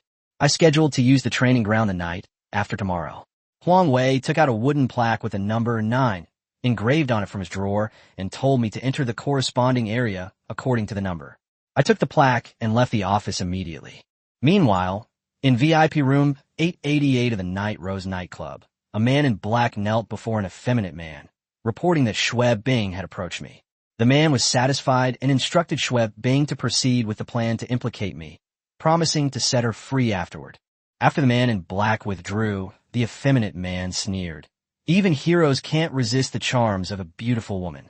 Chen Tao, you're nothing but a common man." Then, he ordered the people hidden in the shadows to pass on a message. "Things are too tense lately. Everyone should remain silent for the time being." At the law enforcement headquarters, Zhang Tian was scrutinizing the information on Night Rose that Huang Jian had delivered. He had suspected Night Rose when I was attacked, but hadn't had any evidence. Now that even the mayor was watching, Zhang Tian dared not relax his guard. He summoned Xiao Wang to inquire about the surveillance situation. Xiao Wang hesitated for a long time before finally saying that a large number of government officials came and went from Night Rose every day. Zhang Tian slammed his hand on the desk, smashing it, and demanded more information about the number of officials in the photos. Xiao Wang gritted his teeth and confessed that, as of last night, 2/3 of the government officials had visited the place, and they had only managed to take photos of them entering and leaving. Zhang Tian snorted coldly and told him to compile the materials and submit them, while continuing to keep a close eye on Night Rose and the entertainment company behind it. 2 days passed in the blink of an eye, and I practically lived in Training Ground 9. During those 2 days, I inscribed a guiding magic circle on the ground. The moment the circle was completed, a chilling wind swept through the training ground, and invisible, cold energy continuously converged towards the circle, causing the temperature to plummet. At dusk, I took out the locust wood coffin and placed it in the center of the magic circle. The surrounding cold energy seemed to find an outlet, rushing wildly into the coffin. As the energy continued to accumulate, the locust wood coffin emitted a series of ear-piercing, cracking sounds. As the full moon rose, the chilling energy grew increasingly intense, converging into a silvery white ribbon under the guidance of the array, stretching straight to heaven and earth. The fighting corpse absorbed the energy, suddenly shattering the coffin, leaping into the air, enduring the excruciating pain of being bathed in moonlight, roaring incessantly. As I watched the silvery white energy gradually transform into a pillar of light, I finally understood that this was the power of the moonlight recorded in the 9 Nether Corpse refining technique. The full moon rose overhead, and the pillar of light instantly expanded, completely engulfing the fighting corpse and forming a gigantic white egg. The fighting corpse curled up inside the giant egg, like an unborn infant. As the moon rose and set, at 5 in the morning, the sky began to lighten, and the moonlight began to dissipate. Suddenly, the fighting corpse opened its blood-red eyes, opened its mouth, and inhaled, swallowing all the moonlight into its body. "It's done!" I shouted excitedly, then suppressed my excitement. Next was the final step in crafting my destined zombie. Chapter 48. The Corpse Fighting Chindo. My mortal zombie is far more complex than that. Strictly speaking, it's more like my alter ego. It possesses intelligence comparable to humans, capable of completing tasks independently, and I receive power in return. But this connection is one of mutual benefit and shared loss. If the zombie dies, I will suffer the backlash. If I die, it will also vanish into nothingness. Condense. I made a hand seal, and a drop of blood from between my brows slowly flew out, transforming into a special rune. With my blood, prove my divine power. As the shout fell, the blood rune soared into the sky, then disappeared into the fighting corpse's brow like a shooting star. The corpse's forehead flashed with red light, eventually leaving behind a scarlet doe, meaning fight, character. The moment the mark took shape, a close connection was instantly formed between me and it, and at the same time, a ball of blood-red energy the size of a human head surged from its body into mine. The crimson energy flowed continuously through my meridians, dissipating with each cycle, while my power surged relentlessly. Until the energy completely vanished, I clenched my fist, and the air exploded with a deafening roar. This is the feedback from my destined zombie. My strength is even comparable to that of a gold-level professional. After careful testing, I discovered that my strength has increased 100-fold, my defense and physique have increased more than 50-fold, and my speed and spirit have also increased 5-fold. Don't underestimate the 5-fold increase in spirit. I'm a magic-based class, and after my spirit surged, I jumped directly from the early gold tier to the peak of the mid-gold tier, just one step away from reaching the advanced gold tier. More importantly, the fighting corpse's cultivation level is completely synchronized with mine. Once I break through, it will also advance and provide power again. Although it's not as exaggerated as the first time, who would complain about free improvement? I originally intended to immediately forge a second natal zombie, but since the process had only just begun, I had to temporarily abandon the idea. Looking at the fighting zombie now, it had completely changed its appearance. It was originally a 6-armed Naga, with the upper body of a human and the lower body of a snake, and its entire body was green. Now, its snake tail has turned into 2 legs, its 6 arms have become 2, its body has turned yellow, fangs have grown from the corners of its mouth, and its brown pupils have turned blood red. Since you're my destined zombie, then take my surname Chun and give me the name Doe. From now on, you'll be called Chun Doe. It didn't respond, so I took it as a default. Then I opened the attribute panel, and Chun Doe was already a mid-gold level, mastering the skills of warrior, archer, and mage, with skills like heavy strike, blade storm, rapid fire, and freeze 1,000 miles, which were more abundant than mine.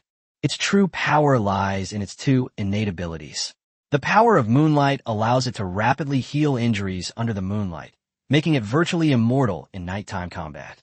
Its 3 heads and 6 arms allow it to grow 2 more heads and simultaneously unleash 3 types of power, tripling the power of its skills. Moreover, the 3 heads and 6 arms have no cost and can be switched at any time. Normally, he maintains human form for easy movement in the city. Only when he enters battle form can Chen-Do unleash his full power. Go and rest in the land of the dead first. I opened the gates of the land of the dead and let Chen-Do in. This was, after all, a military base, and it wouldn't be easy to explain having an extra person suddenly appear beside me. I immediately checked my class panel. My level was already mid-gold, and Chen-Do had been added to the 9 Nether Corps refining technique list. But looking at the enemy I was about to face, I remained completely focused. Gold tier is still too weak. I must become stronger as soon as possible. Even with damage transfer to save my life, if I perform too brilliantly on the battlefield, there's no guarantee that skilled players won't specifically target and kill me. After all, the enemy isn't stupid. As long as they kill me, this army of undead will cease to exist. Chapter 49: Strange Phenomena of Heaven and Earth. Fortunately, I still have 2/3 of the monkey wine that Fanbei gave me. With it, breaking through to the advanced gold rank won't be difficult. However, 2 pillars of light appeared one after the other last night. One a silvery white moonlight, and the other a blood-red corpse aura. I'm afraid everyone in Donghai City saw them, so I decided to go out and take a look. The soundproofing array didn't alert anyone inside the camp, but the outside world was already in chaos. After discovering the anomaly originated from the military camp, the 4 major families immediately withdrew and retreated to their respective clans. Mayor Huang Jian and the anti-human organization, however, were still investigating the source of the Pillar of Light. Upon receiving the news, Huang Jian went directly to Fan Tianhua to inquire about the situation. Fan Tianhua only said that the number of troops was large, and they had not yet found out who caused the anomaly. Huang Jian then stayed in the office to drink tea and wait for the investigation results. Everyone in the Vanguard Battalion knew that the strange phenomenon originated from Training Ground 9, but since I hadn't come out, no one dared to disturb me. Huang Wei and Fan Qiqi stood guard outside the door, worried that something might have happened to me, but Fan Qiqi trusted me and believed that I never did anything without being sure of success. Fanbei drove up, stopping almost right next to Huang Wei. He had received orders from Fan Tianhua to investigate the matter, and I was the first person he thought of. After confirming his suspicions, he immediately had his guards reported, and then he stayed outside the training ground to wait for me to appear. Meanwhile, inside the Night Rose nightclub, the effeminate man learned that the source of the strange phenomenon was in the military camp, and his face darkened considerably. He was convinced that another genius had emerged from the army, and immediately broke the silence, ordering his men to find out who that person was at all costs. He drank the blood from his cup, then summoned 2 of his men, and ordered them to inform Xue Bing to speed up the process of corrupting me. He wanted to turn me into the most loyal dog of this anti-human organization as quickly as possible. Fanbei's guards quickly delivered the news to the Commander-in-Chief's office. Hearing that the strange phenomenon was indeed caused by me, Fan Tianhua and Huang Jian were not surprised. However, I was still at training ground number 9, and no one knew the specific reason, so the 2 of them personally went to the Vanguard Battalion. When they arrived at the back of the training ground, they found a large group of soldiers gathered there, discussing something. Huang Wei and the others stepped forward and saluted, but couldn't explain what they were doing, only that they had been inside for 3 days. Fan Tianhua frowned and ordered the onlookers to be removed. Just then, the gates of Training Ground 9 slowly opened, and I stepped out. Looking at the dense crowd outside, I was taken aback at first, then remembered the commotion last night, and realized that they had all come because of the strange celestial phenomenon. I immediately had Huang Wei arrange for everyone to sign a confidentiality agreement. Fan Tianhua then led Huang Jian and me to Huang Wei's office and asked me directly what had happened. I didn't hide anything and explained the process of creating the new undead. A full hour later, they finally understood that the strange phenomenon that had shaken the entire city last night was actually caused by a zombie I had created. Fan Tianhua and Huang Jian were completely unable to remain calm. In their eyes, zombies were merely the most ordinary low-level undead in the underworld. But now, I've shown them with facts that zombies are far more complex than they seem. Their understanding was greatly shaken, but considering my already illogical abilities, they could only silently accept it. Chapter 50 Leak. The phone rang suddenly, interrupting our conversation. Huang Jian glanced at the caller ID and answered it immediately. On the other end was Zhang Tian, the head of the enforcement team. Zhang Tian spoke urgently. saying that the anti-human organization had made a move.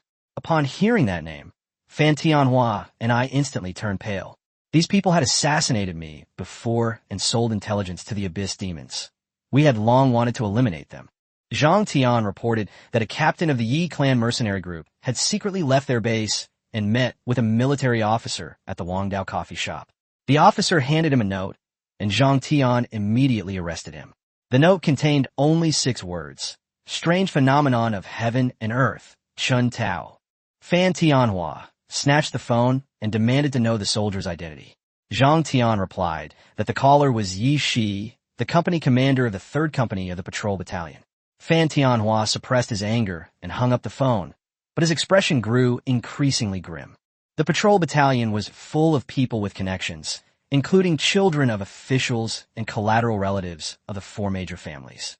Fan Tianhua disliked these people, but he had no choice but to gather them together and arrange for them to patrol the perimeter of the military camp, while the Real defense was handled by hidden sentries.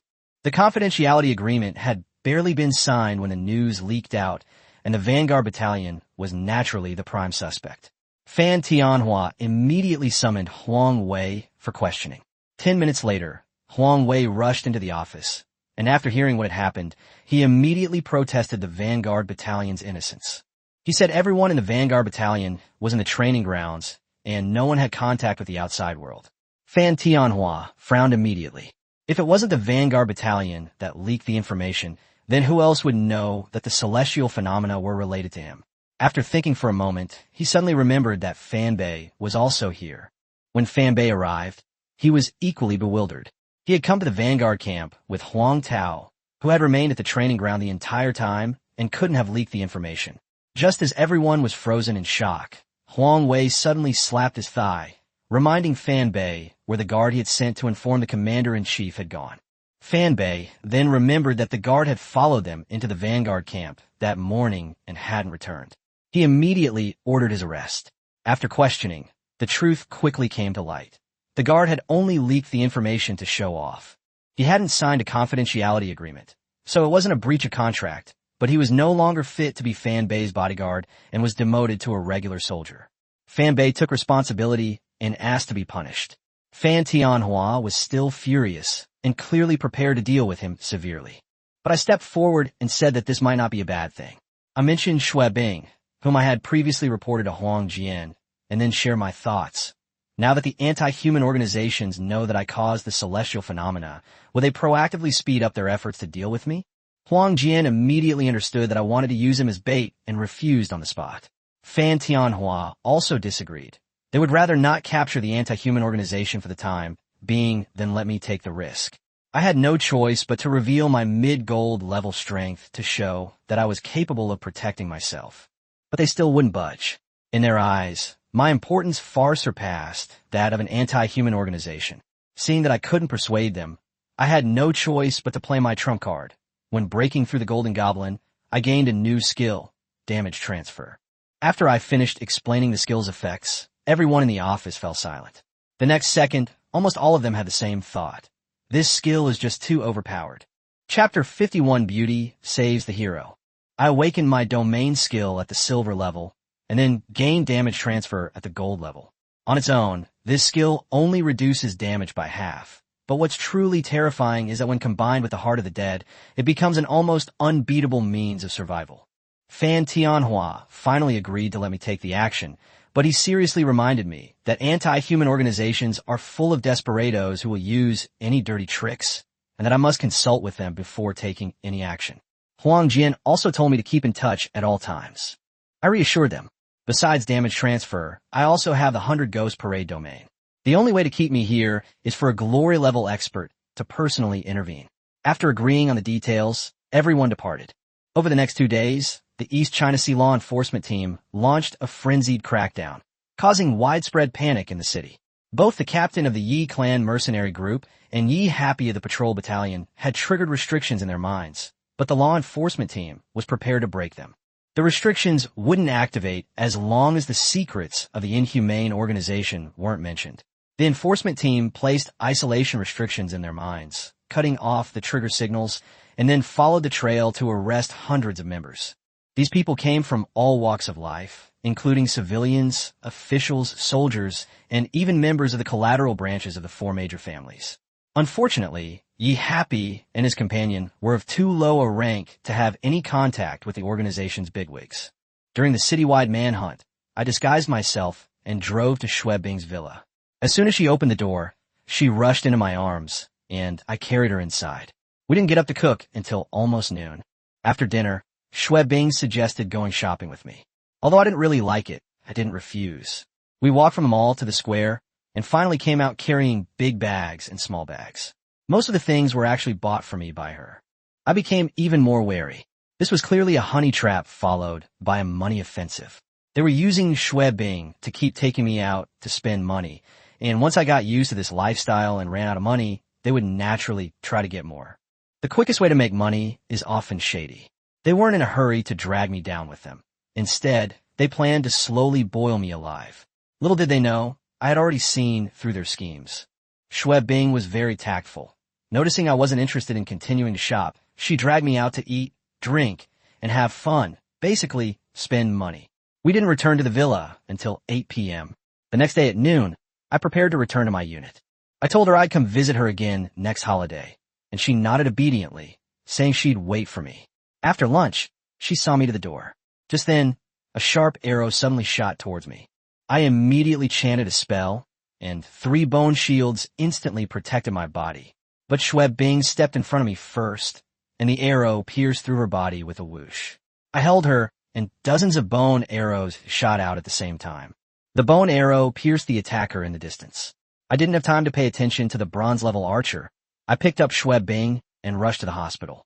After emergency treatment, the professional doctor told me that the arrowhead was only 2 centimeters away from her heart.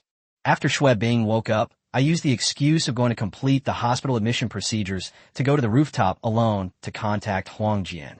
After I finished explaining what had happened, I directly pointed out that this attack was likely a self-directed and self-acted ruse.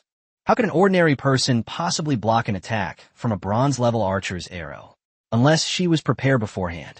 What's even more suspicious is that the archer didn't flee after firing the arrow, but instead tried to continue attacking. This was clearly a Suicide Squad member. He had no intention of leaving alive. Huang Jian agreed with my assessment. I hung up the phone, my heart growing cold. Xue Bing's behavior these past 2 days, coupled with this damsel in distress rescue, showed they were desperate. They were eager to drag me into their scheme, eager for me to accomplish some goal for them. As for who ultimately schemed against whom, we'll only know as the story unfolds. Chapter 52, Drugging. Huang Jian asked me what to do next, and I only said to keep them hanging and wait for them to make their move. The initiative wasn't in my hands, but I could sense that Xue Bing was close to a showdown. Huang Jian reminded me to be careful before we hung up. When I returned to the ward, Xue Bing looked much better. The recovery ability of professionals is truly astonishing. As long as they're not dead, their injuries heal quickly. She said she was ready to be discharged, but I told her to stay for a few more days of observation, given the significant blood loss. Xue Bing told me to go back to the army, but I took another day off to stay at the hospital with her. We chatted until evening, and I asked her what she wanted to eat. She only wanted a bowl of seafood and lean pork congee. I left the ward to buy food, but no sooner had I left than someone arrived. A doctor in a white coat and mask entered the ward, ostensibly to examine Xue Bing, but secretly handed her a package. Xue Bing accepted it without a word, but after the doctor left, her face darkened, and she crumpled the package in her hand. In the end, she hid the medicine packet under her pillow. She was nothing more than a pawn in someone else's game. They could take her life at any moment. If she wanted to live, she had no choice but to follow orders. 20 minutes later, I returned with the porridge and personally fed Xue Bing. She asked me to eat with her, but I said I would go to the cafeteria later. After I left the ward, Xue Bing immediately took out a medicine packet, applied the powder inside her lips, and then lay back down on the bed to wait for me. But she didn't know that Huang Wei and Fan Bei outside the window had already seen everything. When I asked Huang Wei for leave, he was still worried, so he and Fan Bei rushed to the hospital and watched Xue Bing with binoculars from the building across the street. Fan Bei immediately notified me. Upon learning of Xue Bing's actions, I smiled. The fish had finally taken the bait. This time, I'd follow her closely and see who was behind her. I instructed them to continue following her, and not to reveal themselves without my signal. Huang Wei understood what I meant and immediately instructed Fan Bei to inform Zhang Tian to prepare for support. Half an hour later, I returned to the ward. Xue Bing said she was sleepy but wanted me to hold her while she slept. I lay down next to her and let her rest her head on my arm. She nestled against my neck, asking for a good night kiss. I knew in my heart that it was finally coming, but I still kissed her forehead. Xue Bing then kissed me first, and I didn't pull away. 10 minutes later, we separated, and I told her to go to sleep. The ward quickly became quiet. Around midnight, the door was quietly pushed open, and a figure slipped in. He looked at me, muttered a few words, then hoisted me onto his shoulder and quickly left the ward. Huang Wei and Fan Bei watched the whole thing and immediately followed. The man first took me to a hotel, then soon after, he transferred me to another person. He changed 5 people in a row, clearly being extremely cautious. Finally, I was taken to the back entrance of a Night Rose nightclub. After confirming the location, Huang Wei immediately ordered Zhang Tian to lead his men to surround the Night Rose nightclub and await my signal. Zhang Tian agreed, gathered his trusted men, confiscated all communication devices, and then drove to the Night Rose nightclub. Chapter 53, Old Master Mo. At the same time, I was led into room 888 of the Night Rose nightclub. A man in his late 20s with effeminate features sized me up, confirmed my identity, tilted his head back, and drank the blood in his glass. He then ordered, "Summon Elder Mo to see me." 3 minutes later, an elderly man in gray robes with black hair and white eyebrows entered the private room and bowed respectfully to the effeminate man. The man was noticeably more polite to Elder Mo, pointing at me lying on the ground and saying that I was the #1 genius in the East China Sea and that he wanted to make me work for him.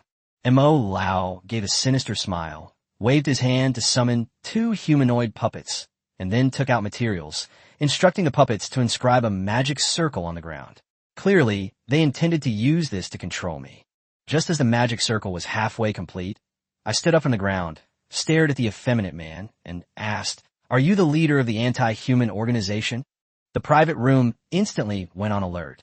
2 men in black rushed to his side, and Elder Mo stopped what he was doing, his puppet forming a protective barrier in front of him. The effeminate man looked utterly shocked. "Weren't you drugged?" I sneered. "Do you think I would come with Xue Bing without any precautions? Is this magic array your means of controlling people?"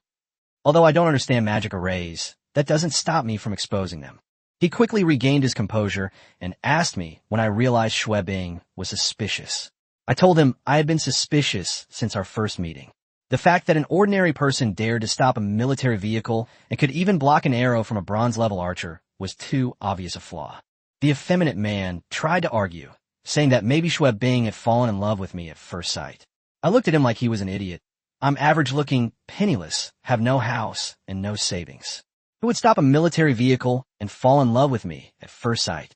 Sleeping with someone the day we met. Do you think that's normal? A barrage of questions left him speechless. The effeminate man completely broke down, roaring as he transformed into countless bats, scattering wildly around the private room. I was startled. What kind of profession was this? To prevent any unforeseen circumstances, I immediately activated the 100 Ghosts Parade, my body transforming into a phantom form. Bats swarmed, all passing through my body before coalescing back into an effeminate man. He stared at the panel in astonishment, exclaiming, "Domain skill? You're a glory-level expert." Elder Mo, however, saw through my deception, saying that I wasn't a glory-level expert, but had merely grasped the domain ahead of time. I smiled, raised my hand, and activated the hanging ghost technique. A rope appeared out of thin air and suddenly lassoed the effeminate man's neck. But he transformed into a bat again and escaped, the rope slipping around Old Mo's neck. The next moment, the rope tightened, producing a scraping sound like wood rubbing together.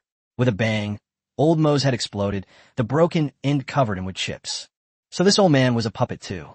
Seeing he couldn't do anything to me under the suppression of my domain, the effeminate man immediately tried to retreat. I coldly said, "Trying to leave?"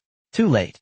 The bronze gate opened, and countless undead surged out, instantly killing 2 men in black and surrounding the effeminate man and the headless puppet. I sent Huang Wei a message. "Come on up, room 888. Huang Wei immediately notified Zhang Tian, and the enforcement team arrived at the door in less than 3 minutes. Huang Wei, Fan Bei, and Zhang Tian went into the private room, while the others stood guard outside. I pointed at the effeminate man and said, "This guy is called Master, so he must be the leader of the anti-human organization." Chapter 54 Vampire. I warned everyone to be careful. That guy could actually transform into a bat. Upon hearing this, Huang Wei's expression immediately changed. A bat? That's a vampire. I'd never heard of this profession before. While contacting support, Huang Wei told me that being a vampire was a profession that only Western nobles could inherit. After awakening, they would have a near-infinite lifespan and could continuously grow stronger by drinking blood. Even more terrifying is the embrace. Vampires can transform ordinary people into their own kind, but those who are embraced will forever become slaves to vampires. My heart sank. Professionals are ultimately a minority. Ordinary people might not be able to resist the temptation of gaining power. Fortunately, the West has holy mages who enhance their power by spreading faith, which is inherently in conflict with vampires, and their power is precisely what counters vampires. But this guy in front of me is clearly an Easterner, so how could he have a vampire lineage? Huang Wei deduced that he must be a vampire servant who has been embraced. His bat transformation is too troublesome. My domain can't control him at all. Huang Wei and Fan Bei are trapped in the domain and can't use their powers either. We can't do anything about him for the time being. With several loud bangs, Old Mo's head miraculously grew back after he had been beheaded. He waved his hand and released more than a dozen mechanical dogs, which charged into the skeleton warriors and self-destructed, instantly shattering several skeletons. Old Mo urged the effeminate man to leave quickly, and another batch of mechanical dogs rushed out and exploded, causing my skeleton warriors to lose more than 20 more. Enraged, I summoned more than a dozen skeleton mages and bombarded Old Mo with a barrage of magic. Elder Mo, however, took out a shield and blocked all the attacks without sustaining a scratch. I stared at his storage ring, already eyeing the treasures inside. At this moment, the effeminate man, transformed into a bat, flew to the door of the private room and desperately attacked the door with his sharp beak and claws. His power was sealed, and what he transformed into was just an ordinary bat, which was unable to break down the door at all. I sneered, and dozens of bone arrows shot out simultaneously, accurately hitting the bat under my mental control. The effeminate man screamed as he reverted to human form, blood trickling from the corner of his mouth, glaring at me fiercely. He took out a golden bottle from his storage ring, containing only a drop of golden blood. After drinking the blood, his aura surged wildly, clearly surpassing that of Huang Wei and Fan Bei. I thought he had broken through to the glory level, but Huang Wei's face was solemn. "It's not glory level, it's pseudo-glory level. Quickly remove the domain." I immediately dispelled the night parade of 100 ghosts. Huang Wei and Fan Bei regained their strength and simultaneously unleashed their auras, flanking the effeminate man from both sides. I also kept summoning spirits, calling out everyone I could think of. After drinking the golden blood, the effeminate man's strength surged, but his rationality dwindled, leaving him only able to roar like a wild beast, demanding his death. The next moment, his power broke through the threshold, and the entire floor collapsed with a deafening roar. We smashed our way down from the 6th floor to the 1st floor. Luckily, we were all professionals, and no one was injured. The effeminate man had completely lost control and didn't know how to control his strength. He even cracked the floorboards when he landed. Zhang Tian arrived promptly with his enforcement team. He had already evacuated the ordinary people from the nightclub, and upon seeing the culprit right in front of him, he was immediately enraged. Fan Bei reminded him that the opponent was already at the pseudo-glory level. Upon hearing this, Zhang Tian's legs went weak. A pseudo-glory level was not something a diamond level could contend with. Fan Bei asked whether the mayor should be notified, then stared intently at his opponent. The effeminate man suddenly roared, stomped his legs hard on the ground, creating a deep crater, and charged towards me like a cannonball. Chapter 55, False Glory. Watch out. No one expected that the effeminate man, who had lost his mind, would charge towards me with his eyes fixed on me. I immediately raised my bone shield and fired a bone spear. The bone spear pierced his chest with a soft thud, but he seemed to feel no pain and continued to charge forward, smashing the bone shield with his fist and slamming it into my chest. I was sent flying dozens of meters, and when I got up, A sharp pain shot through my chest. Fortunately, the damage was spread out by the undead army. The bronze skeleton had a few broken ribs, but it didn't affect its mobility. If the damage hadn't been transferred, I probably would be dead. Huang Wei, Fan Bei, and Zhang Tian's attacks followed closely, 3 explosions kicking up dust. But when the dust settled, the effeminate man was completely unharmed, his crimson eyes still locked on me. I quickly reapplied my bone shield and turned to run away. God knows why he only chased me, but I definitely didn't want to take a second punch. He let out a painful roar, his clothes ripped apart by the power within him, and a pair of bat wings suddenly unfurled. With a flap of his wings, he soared into the sky, then swooped down towards me with the speed of an explosion. Again, just as I was about to unleash the 100-demon parade, a figure suddenly descended from midair. The newcomer raised a hand to block the effeminate man, coldly saying, "It really is a vampire." The man casually snapped the effeminate man's arm, then grabbed his neck. No matter how much the man struggled, he couldn't even escape in his bat form. Only then did Huang Wei approach, saying the mayor had finally arrived. I pushed away Huang Wei's hand, which was checking my injuries, and asked him what pseudo-glorious level meant. He told me that some treasures, formations, and pills could temporarily allow someone to leapfrog 1 or 2 major realms. This kind of power was called pseudo-realm. The pseudo-glory level only increases strength, but lacks corresponding skills, and has extremely severe side effects. This guy in front of me, having lost his mind, is the best example. Against a true glory-level opponent, he's utterly vulnerable. Huang Jian captured him in just a few moves. After Huang Jian inquired about the situation and confirmed that no one was in trouble, he instructed Zhang Tian to immediately seal off Night Rose and conduct a thorough investigation, leaving no one undetected. He then left first, carrying the effeminate man. Zhang Tian still had to deal with the aftermath, so he also took his leave. Huang Wei patted my shoulder and said we should go, but I kept my eyes on old Mo, who was being controlled by the skeleton. This guy could control puppets, but he himself had no combat power, and even his body had been completely puppetized. I quickly stepped forward and snatched his storage ring, feeling much better immediately. To divert Huang Wei and Fan Bei's attention, I casually asked old Mo what his profession was. There are many professions that control puppets. In the Great Xia Dynasty, there are puppeteers. In the Sakura Kingdom, there are puppeteers, and in the West, there are mechanics. Huang Wei patted Mo Lao and found that he was made of wood, so he couldn't be a mechanic. Fan Bei examined the remains of the humanoid puppet and also ruled out puppeteers who controlled it with threads. Therefore, Master Mo can only be a puppeteer of the Great Xia Dynasty. Puppet masters are the most elite legendary profession. The puppets they create can fight on their own and can even be given to others to use, allowing them to make a fortune just by selling puppets. We simply cannot understand why such a genius would join an anti-human organization. Chapter 56 Artifact. I couldn't figure out what had just happened, so I stopped worrying about it, recalled the undead army to the undead kingdom, and prepared to leave. I'd only taken 2 steps when I suddenly remembered how the hanged ghost had strangled my head, yet I'd managed to grow it back. Old Mo's limbs were all broken, his body riddled with holes. Was he truly dead? Since the storage ring couldn't hold living beings, I immediately tried to put Elder Mo's corpse inside. With a flash of white light, the mutilated corpse actually entered the ring, but my heart felt inexplicably heavy. Huang Wei drove me back to my barracks dormitory and told me to get some rest. After I entered the building, he gave me a meaningful smile and then drove away. I pushed open the dormitory door and froze. Xuebing was lying on my bed, still unconscious. Wasn't she a member of an anti-human organization? How did she end up here? I quickly called Huang Wei, who smirked and said it was a gift from my little lover. But Xuebing was merely a tool cultivated by the organization to curry favor with high-ranking officials. She wasn't a core member at all, so there was no need for a thorough investigation. After hanging up the phone, I looked at Xuebing and felt a headache coming on. Having another woman in the military barracks was really troublesome, but right now, the more important thing was to take stock of what old Mo had left behind.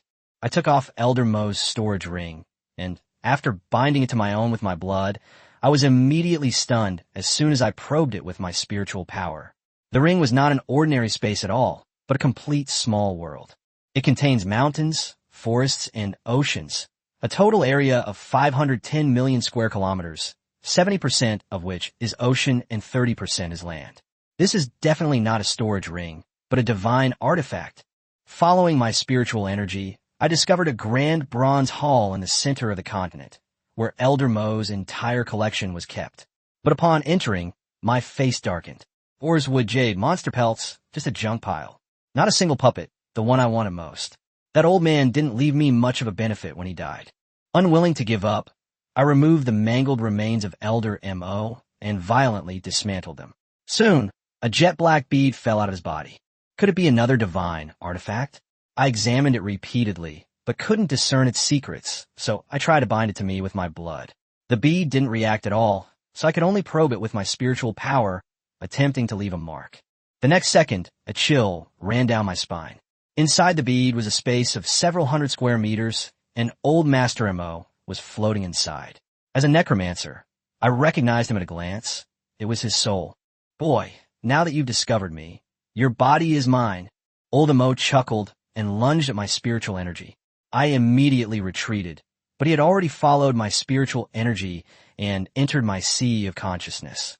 What a vast sea of consciousness! No wonder you're a genius. But from now on, this place is all mine.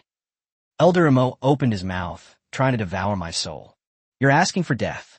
I immediately activated the night parade of 100 ghosts, and the hanged ghost, water ghost, mountain ghost, starving ghost, and knife-wielding ghost instantly possessed me, following my soul into my sea of consciousness. At my command, 5 vengeful ghosts attacked simultaneously. Before Old Master M.O. could dodge, a rope appeared out of thin air, suspending his soul in midair. He was completely dumbfounded. The rope that had strangled his puppet's head was a real object, yet it could still injure his soul. Playing with souls in front of a necromancer? You're really stupid. I walked up to him and slapped him across the face. Now, do you admit defeat?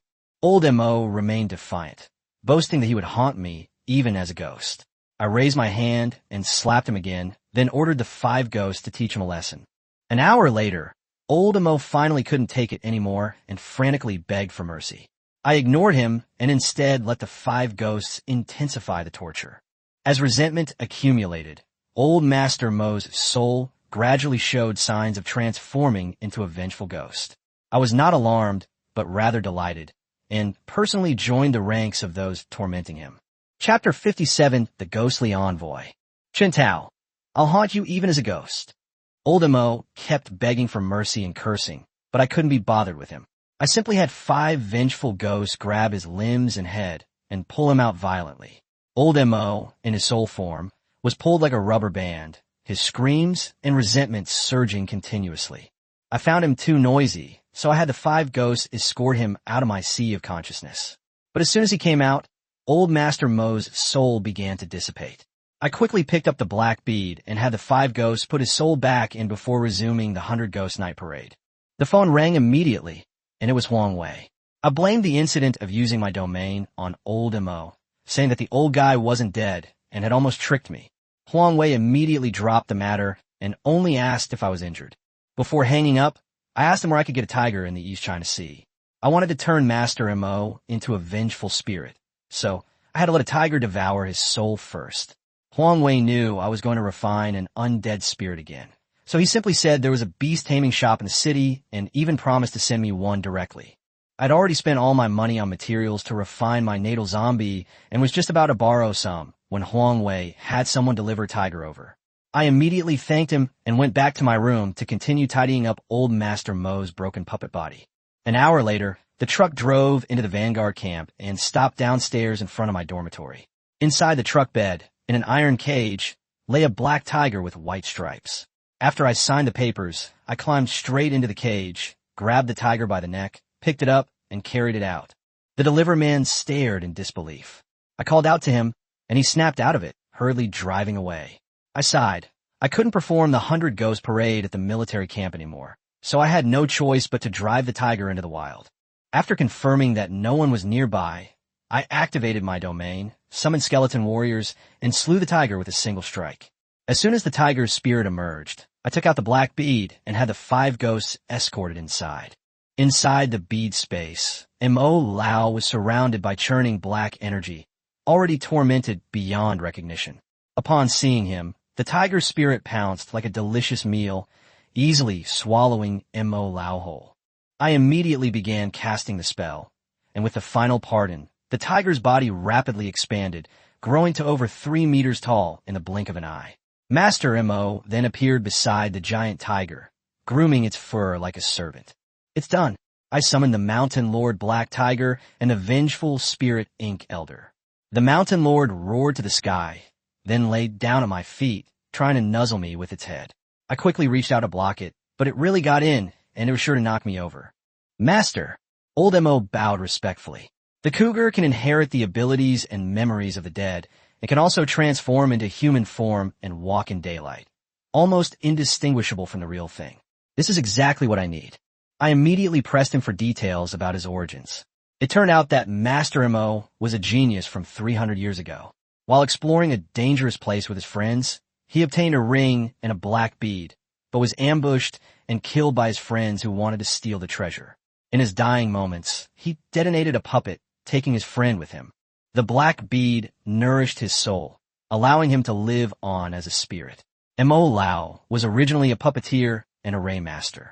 Later, he merged the two professions, using the black bead as the core and forbidden puppetry as an aid, to create a new body. From then on, Old Master Mo survived for 300 years using that puppet body. Chapter 58, Master Mo's Past. The art of puppetry is a forbidden technique explicitly prohibited by the Great Xia dynasty, which is why Elder Mo became a wanted criminal.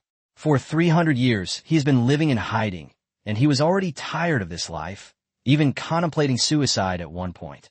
Later, he met Count Zack, who was also Long Outyen's father. Zack was a vampire and was also ostracized in the West. The two shared similar plights and quickly became close friends who could talk about anything. But Old Mo ultimately misjudged him. Taking advantage of his momentary lapse in attention, Zack implanted a forbidden drug into his soul. This substance is incurable. It gradually distorts a person's will, ultimately turning them into the most loyal servant. 35 years ago, Zack failed in his bid for the Marquisate and was expelled, fleeing to Great Xia.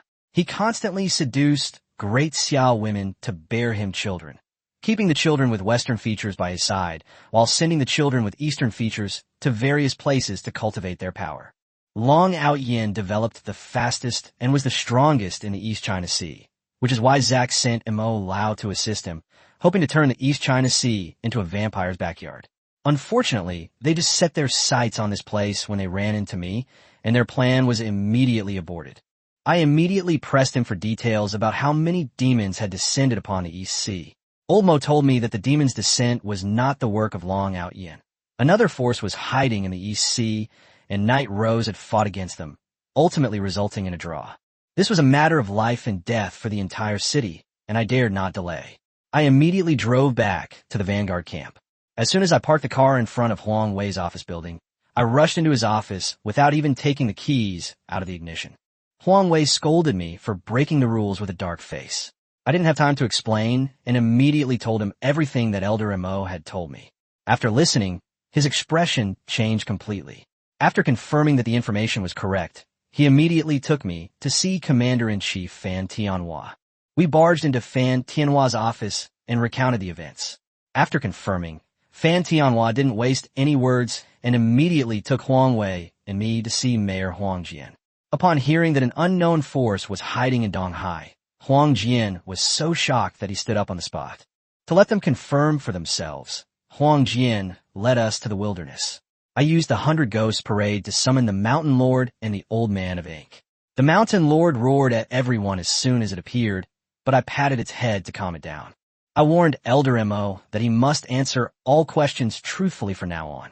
The Vengeful Spirit is adept at deception, but it wouldn't dare lie to me or Shan. Junhuang Jian and Fan Tianhua then took turns questioning him, and 2 hours later, the matter was finally clarified. After retracting his domain, Fan Tianhua wore a bitter expression, lamenting that the East China Sea was truly going through a turbulent time. Huang Jian also realized that finding an organization with no clues in a city of millions was practically like finding a needle in a haystack. Huang Jian, however, didn't believe the other side could truly leave no trace. I then suggested an idea. Under the pretext of eradicating Knight Rose, launch a citywide manhunt. This method was extremely costly, and both of us frowned. But there's no better option right now, so even if it's a last resort, we can only try my method. Chapter 59, Savage Valley. Fan Tianhua sought Huang Jian's opinion. A citywide manhunt for inhumane organizations required the mayor's approval. Huang Jian agreed to cooperate, but the municipal government only had an enforcement team, which was far from sufficient in manpower, and military support was needed. Fan Tianhua immediately handed over the Vanguard Battalion and the Guard Battalion to Huang Jian for command, but left me behind. The situation in Donghai City was critical. The Abyss Army was approaching from the south, and the Naga Legion was encroaching from the east. They had to strike the Naga first to avoid being attacked from both sides. The 4 glory-level professionals sent by the Central Command haven't arrived yet. In a direct confrontation, my undead army will come in handy. Fan Tianhua told Huang Wei to inform Fan Bei to report to the enforcement team, and then led me into the operations room. On the sand table, the red flag represents the garrison, the yellow flag represents the Naga, and the blue flag represents the Abyss Army. Fan Tianhua pointed to the Savage Valley in the east, where Naga Legion was stationed, and the nearest reinforcements would take 6 hours to arrive. His orders to me were simple: annihilate this Naga Legion within 6 hours. I was worried that the enemy had diamond-level experts, and if I used my domain, it would disrupt the high-level battlefield. Fan Tianhua told me to go ahead and attack, assuring me that someone would restrain them. I immediately accepted the mission, set off at 1 p.m., and began the operation promptly at 6 p.m. When I returned to the dormitory, Xue Bing was already awake, but she didn't dare to look me in the eye. I told her I would stay there temporarily, as I had to go out on a mission for a few days. I took her to the cafeteria for a meal, told her to eat on time, and then drove alone to Savage Valley. Nothing unexpected happened along the way. At 5 o'clock in the evening, I stood on a mountain wall, looking down at the circular basin below. Savage Valley is wider at the top and narrower at the bottom, supposedly formed by a meteorite impact. Before the Abyss invaded, many gorillas lived here, often mistaken for wild men by passers-by, hence the name. Now the gorillas have long since disappeared, and the place has become a wasteland. The Naga Legion had chosen this spot as their base.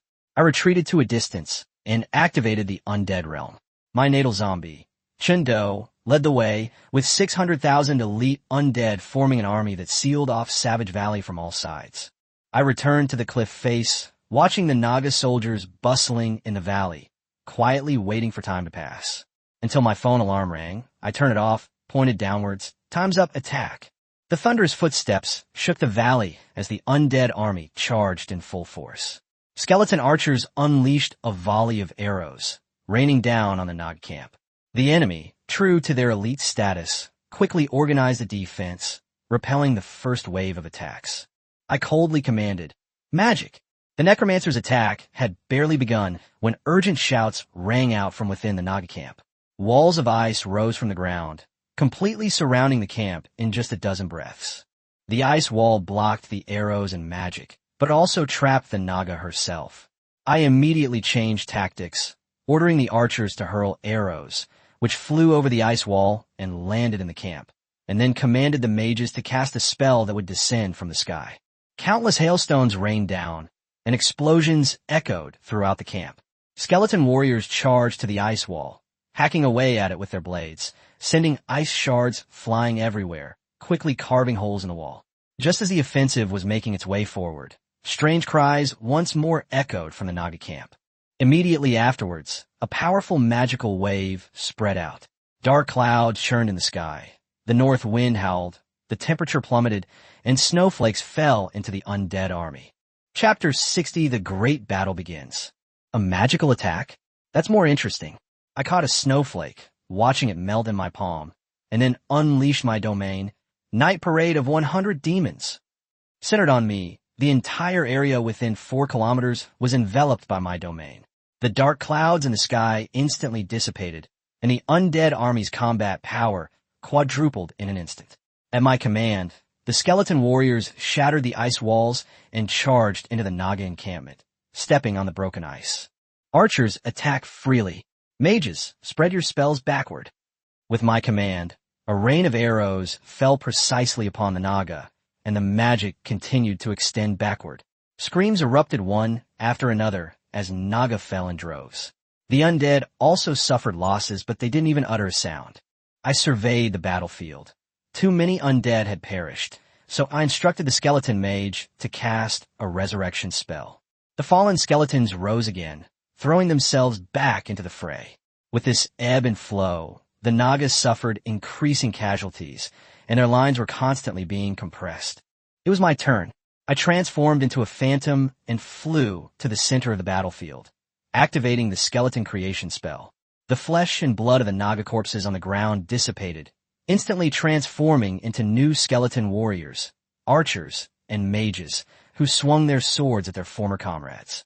Two enormous creatures suddenly charged out from the Naga army, clearly intending to capture the leader first. I sneered as I ascended into the sky. Good plan, but too late. Two sharp arrows pierced the air from thousands of meters away, aiming straight for their throats. The two Nagas forcefully broke free from the domain suppression, crossing their twin swords to block the arrows, but were still forced back several steps. I was startled. If those two arrows were aimed at me, I wouldn't be able to dodge them at all. Immediately afterwards, middle-aged men in military uniforms stormed into the battlefield.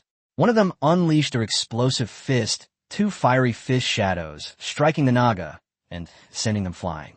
Another then cast thorn prison, countless thorny vines bursting from the ground and tightly binding the two Naga. The last person drew down the burning meteorite, which crashed down with a deafening roar. The shockwave swept in all directions, even knocking the undead and Naga off their feet. After the meteorite exploded, the two diamond-level Naga were already covered in wounds. The burly man who had fired the first arrow finished them off with two more arrows, piercing their heads. After the four of them finished off their targets, they stood aside and watched the battle. I didn't bother with them and continued to keep an eye on the situation. The battle lasted for 2 hours. All the bronze-level Nagas had been killed, and there were less than 10,000 silver-level Nagas left.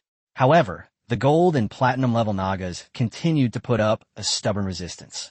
"Hanger," I whispered, and a rope appeared out of thin air, looping around the neck of a platinum-level Naga and dragging it into the air. The mountain lord roared and pounced, tearing 3 bloody gashes into its body with a single claw. The Naga struggled desperately, but couldn't break free from the hangman's ropes. The mountain king struck again with its claws, smashing its head to pieces. "Oh dear, you spendthrift. What a waste of a perfectly good corpse." I rushed to the body with a pained expression. "Remember, in the future, make sure your body remains intact during battles." After disciplining the mountain lord, I still put the headless corpse away. After all, materials from a platinum-level Naga can still fetch a good price. Chapter 61, Chun Do's Strength. "Hanger, keep going." I activated the ropes, dragging platinum-level Naga out of the army formation and handing them over to the vengeful spirits to kill. The platinum-level Naga were clearly the army's commanders, and after their successive losses, the Naga defense line, which had been barely holding on, immediately collapsed. "Skeleton Knights, charge." I won't miss this opportunity. The Skeleton Knights charged into the out-of-control Naga army. Without a leader, the Naga fought individually and couldn't withstand the charge. Soon, a gap was torn open in their ranks. Skeleton Knights weaved in and out, coordinating with skeleton warriors to cut and surround the enemy. Thousands of silver-level Naga were quickly wiped out, leaving only less than 1,000 gold-level and nearly 100 platinum-level Naga on the battlefield. The sheer number of gold-tier undead meant the gold-tier Naga couldn't gain any advantage. They were only managing to maintain a 1-to-1 casualty ratio thanks to the platinum-tier Naga. The hangman continued his relentless sneak attacks, dragging the platinum-tier Naga away one by one. However, the remaining platinum-level Naga were on guard, forming a 3-person team to defend against a sneak attack. I looked at Chun Do, who was protecting me, and said with a smile, "Chun Do, let me see your strength." "Yes, boss." Chun Do charged into the battlefield. As he ran, 2 more heads sprouted from the sides of his head, and 4 arms extended from his sides, each hand gripping a weapon, such as a knife and a bow.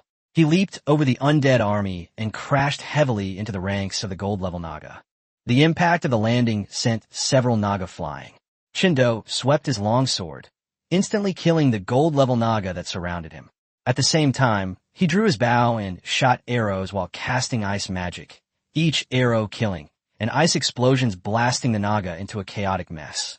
A platinum-level Naga spotted Chindo and charged at him, howling.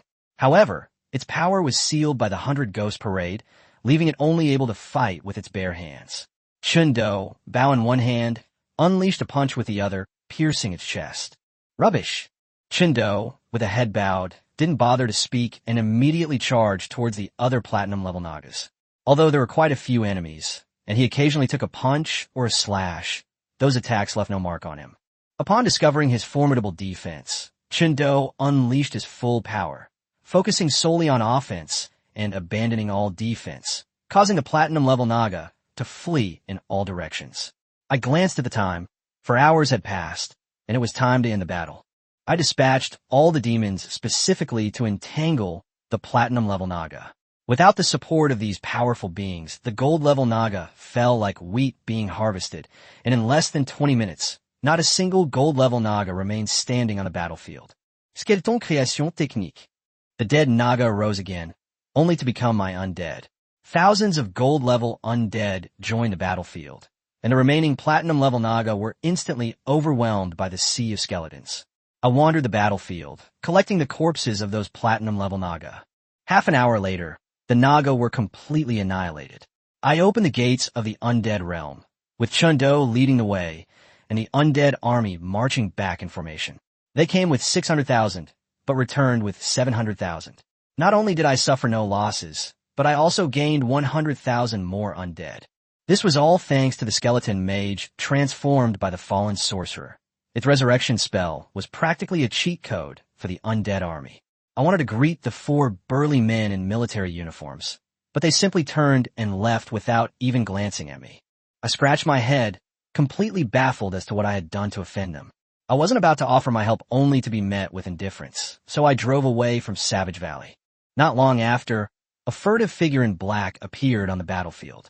He took out a black porcelain bottle engraved with strange patterns, uncorked it, and a faint black mist instantly spread out. What happened? Where did the soul go? The man in black looked around the entire battlefield, but couldn't find what he needed, and a look of confusion immediately appeared on his face. End of chapter 62 and the man in black. Little did I know, I was hiding in the shadows not far from the man in black, watching his every move. That spiritual fluctuation seemed to be coming from the black porcelain bottle in his hand, but I couldn't recognize what it was at all. This is where Master Mo finally came in handy. The reason I turned him into a cougar was because of his more than 300 years of experience. I may not need his abilities, but his knowledge can save me from many detours. I immediately asked Elder Mo about the origin of the porcelain bottle. After looking at it, Elder Mo's soul trembled, and he blurted out, "A soul-nourishing bottle." I pressed him for its function, and he told me about the Spirit Master. Spirit Masters can control spirits in battle, and these spirits are not naturally born. They're usually created by Spirit Masters by collecting and refining souls. The soul-nourishing bottle is an object used to collect souls, but Spirit Masters have not appeared for decades. I squinted at the man in black, thinking he might not actually be a spirit tamer. The soul-nourishing bottle was just a tool. Anyone who learned how to use it could collect souls. Judging from his movements and gait, he seemed more like an assassin. Old Mo suggested capturing him for interrogation, wanting to test his bewitching abilities. I shook my head. This man's origins were unknown, and his strength surpassed mine. Rashly taking action would only cause trouble. So I sent the message to Fan Tianhua. Not long after, the 4 burly men in military uniforms returned. The wood elemental cultivator raised his hand and created the thorn prison. The man in black tried to struggle, but the thorns pierced his body, the poison spreading instantly. He swayed a few times and collapsed. I was astonished as I watched from the shadows. It turned out the thorn prison was also poisonous. Old Mo told me that the reason they hadn't noticed it when the Naga were trapped was because the Naga had such strong resistance to poison that this little bit of poison couldn't harm them at all. 4 burly men in military uniforms stepped forward, one of them lifting the man in black like a chick. An archer picked up the soul-nourishing bottle and casually tossed it toward where I was hiding. I knew I had been exposed, so I had no choice but to reveal myself and catch the porcelain bottle. The other party warned me that there were 2 Naga legions to the southwest, and they would arrive in 15 minutes.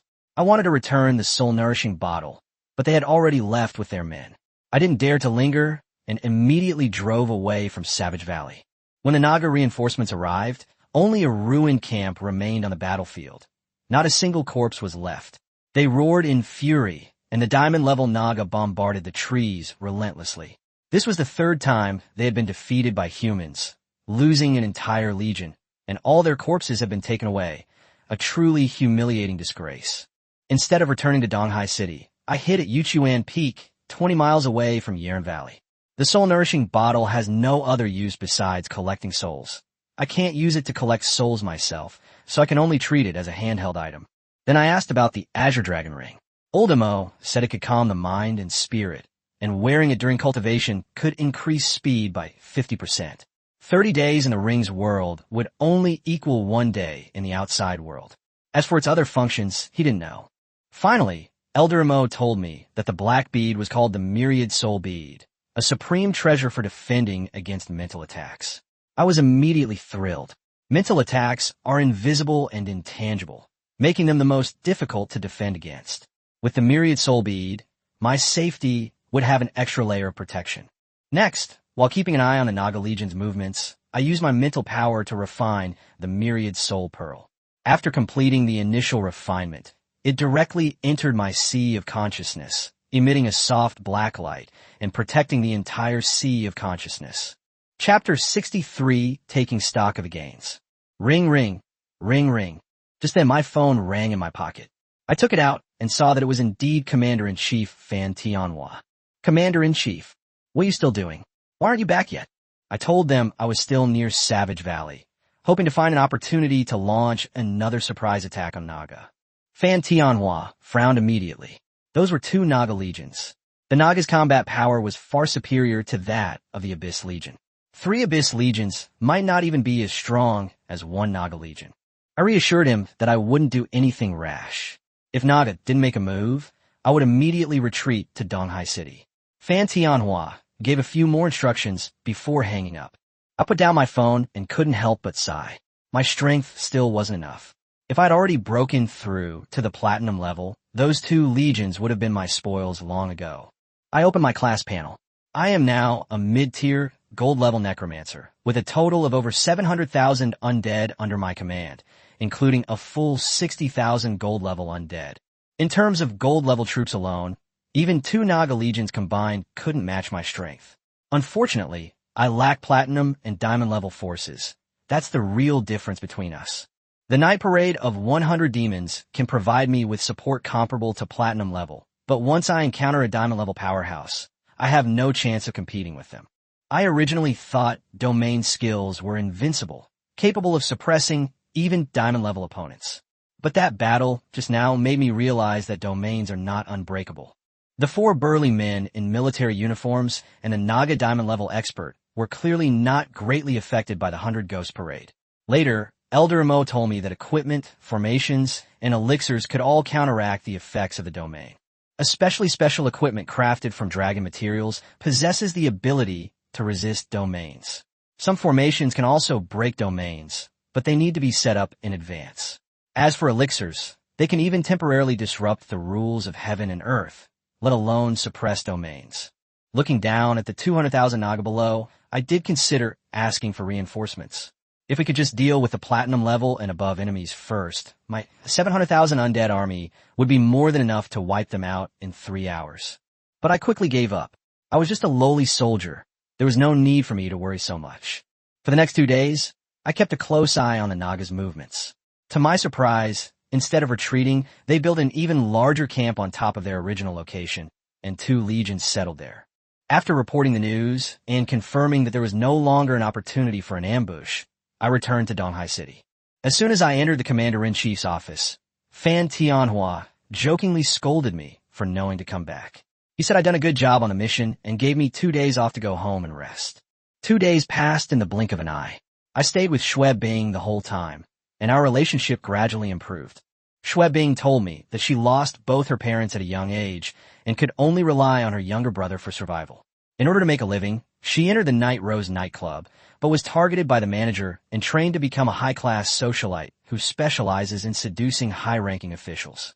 The manager grabbed her brother to force her to comply, and I became her target as well. She told me all this in an attempt to beg me to save her brother. Unfortunately, her younger brother had already become food for that effeminate man. After that, I took Schweb Bing away from the military camp. She wasn't a soldier, so it wasn't appropriate for her to continue living there. I sold several platinum-level Naga corpses, bought her a place to live in the city center, and used my connections to get her a job as a clerk in the law enforcement team. After settling Schweb Bing in, I threw myself back into rigorous training. Once I break through to the platinum level, my combat power will undoubtedly skyrocket, and I'll be able to easily wipe out a Naga legion without anyone's help. Meanwhile, Donghai City has been quite active these past few days. The army has entered the city and is searching house to house for any remaining members of the Night Rose gang, and most residents are cooperating fully. But as the saying goes, a large forest has all kinds of birds, and those thieves and wanted criminals who had been hiding deep inside were also caught in the search. Especially when arresting powerful wanted criminals, considerable chaos ensued. However, their resistance was quickly quelled by the Vanguard and Guard battalions. Chapter 64 Scorpion Tattoo. Sanjiwanzi community in Donghai City is an old community built more than 30 years ago, with 80% of the residents being elderly. That day, I led the Vanguard battalion team to conduct a search and happened to meet an elderly man in his 70s. I went up to him and asked if any suspicious persons had come or gone. To everyone's surprise, the old man didn't respond at all and immediately started complaining about the young people upstairs who played cards every night until midnight, keeping him awake. The soldier reminded him that they were checking suspicious individuals, but the old man continued to curse. I could only ask when those people moved in. The old man immediately replied that they came a month ago and that the three young men didn't work and spent all their time playing cards inside. Upon hearing this, I immediately became alert. Even if these people weren't members of an anti-human organization, they definitely had something going on. I told the old man we'd take care of it and asked him to lead the way. Afraid I'd changed my mind, he grabbed my wrist and headed towards building number 19. When we reached room 402 on the 4th floor, his legs suddenly became nimble. He swung his fist and pounded on the door, yelling for the people inside to get out. I heard the sound of dressing coming from inside, and a blonde-haired man rushed out carrying a wooden stick, about to curse, but his face changed instantly when he saw the Vanguard soldiers behind me. He immediately put on a smiling face and was about to explain when I gave the order to take him down. 2 soldiers restrained the blonde-haired man, while the rest rushed into the house and pinned down the other 3. I glanced around the house. The 3-bedroom apartment was empty. The bedroom only had a bed, and the living room only had a sofa and coffee table. Cigarette butts were scattered everywhere, and the blonde-haired man's 3 accomplices were squatting against the wall. I sat down and asked them their names and who their boss was. The blonde guy called himself Lu Hu, and the guy next to him was his brother Lu Long. The other 2 were Zhang Biao and Wang Feng. They said they were just low-level workers and didn't have a boss at all. I grabbed Lu Hu's wrist, rolled up his sleeve, revealing a scorpion tattoo. The other 3 were dragged from the bed, wearing only their underwear, each with the same scorpion tattoo. Lu Hu tried to argue that it was proof of their sworn brotherhood. I sneered. Sworn brothers getting tattoos isn't unusual, but 4 people with the same design looks more like a gang symbol. I told the soldiers to teach him a lesson. The 2 men walked towards Lu Hu, who immediately trembled with fear, and a strong smell of urine filled the air. I waved my hand dismissively, signaling for someone to drag him aside. Lu had only taken 2 steps when he broke down and begged for mercy, his pants soaked. He hurriedly said he was willing to confess. I gestured for the soldiers to release him, and he collapsed to the ground, telling the whole story. It turned out that the 4 of them were indeed sworn brothers, and they had made a name for themselves in the old town by being brave and daring. A year ago, a masked man in black came to their door and used coercion and enticement to recruit them. He only allowed them to gather intelligence, and he paid them quite a bit. 6 months ago, the men in black took them to a place and forced them to ingest a slow-acting poison. They had to take an antidote every month, or it would take effect. To survive, Lu Hu and the other 3 had no choice but to obey. Afterward, the man in black would occasionally assign them tasks such as surveillance and tracking, which they performed well, receiving the antidote and rewards on time every month. After 6 months, the 4 of them had actually gotten used to this kind of life. Chapter 65, Sacrifice Skill. I later learned that when Huang Wei interrogated Lu Hu, he asked him about the organization's name, the identity of the masked men in black, and the target they were monitoring. Lu Hu knew nothing about the first two questions, only saying that the other party always wore a mask during their meetings. When asked who they were monitoring, Lu Hu hesitated and stammered. Huang Wei shouted sharply, scaring him so much that he collapsed to the ground and finally confessed that they were watching high-ranking government officials and military officers. Huang Wei sneered on the spot. This group was clearly very good at hiding. Professional stalkers are easily exposed, but ordinary people blending into a crowd are hard to spot. He then ordered his men to bring Lu Hu and the other three back to the enforcement team to continue investigating who they had been watching. After finishing his business, the old man who had been harassed pulled Huang Wei aside again, wanting to introduce him to a 20-year-old granddaughter. Huang Wei quickly said that he was 35 and not suitable, turned around and ran away, and before leaving, he asked the soldiers to continue to investigate people who had close contact with Lu Hu. Lu Hu and his gang were just low-level henchmen, yet their presence proved that a powerful force was hidden in Donghai City. The scorpion tattoos on their bodies were likely the organization's insignia. Whether they had other tattoos remained to be investigated. Meanwhile, after several days of arduous training, I finally broke through to the advanced gold level, and it's time to prepare for the platinum level. The gold level is the threshold for a novice professional to enter the intermediate level, while the platinum level is related to the transformation of skills. Before reaching platinum level, your class skills are already fixed. After breaking through to the next level, the cultivation methods will automatically appear in your mind. Starting from platinum level, in addition to gaining a common skill, you can also offer a sacrifice to the heavenly Tao to obtain an additional skill. The sacrificial offerings must be the corpses of alien species. The more offerings, the stronger the creature, and the more powerful the skill gained. This ability is called a sacrificial skill. I can now collect the offerings in advance. But the corpses are equally precious to me. They will disappear after being sacrificed, and they were originally meant to be materials for the undead army. I really couldn't bear to part with them, but then I thought skill opportunities are limited, but there will be plenty of corpses in the Abyss. Since that's the case, then let's wipe out a few more Abyss legions. The Naga Legion has at least 2 diamond-level Nagas, so they're not easy to deal with for now. The strongest Abyss Legion is only platinum level, which is easier for me to handle. The only problem was how to convince Fan Tianhua to let me take the initiative. Just then, my phone rang. As soon as I answered, Fan Tianhua told me to come see him immediately, then hung up. I rushed to the headquarters and was immediately taken to the operations room. Fan Tianhua stood in front of the sand table, and as I glanced at it, my heart sank. Originally, the east and south sides were occupied by enemy troops, but now the west and north sides were also filled with flags. Donghai City has been completely surrounded by the Abyss Army and the Naga. After the garrison broke out, the city should have lost its role as bait, but the enemy has not launched a major attack. It turns out that they are consolidating the Abyss monsters on the northwest and northwest sides, preparing to besiege the city from all sides. Fan Tianhua told me that a batch of weapons and equipment sent by the Central Command was stuck at the Haiqing transit station, 400 kilometers away. He wanted me to set off immediately and bring the equipment safely back to Donghai City. Haiqing isn't too far, but the route requires traversing the northern region completely occupied by the Abyss Army. If our location is exposed, we could be surrounded at any moment. My small size and the presence of the undead army clearing the way make me the perfect candidate for this mission. But I still don't understand. The 4 glory-level experts sent by the Central Command are in Haiqing.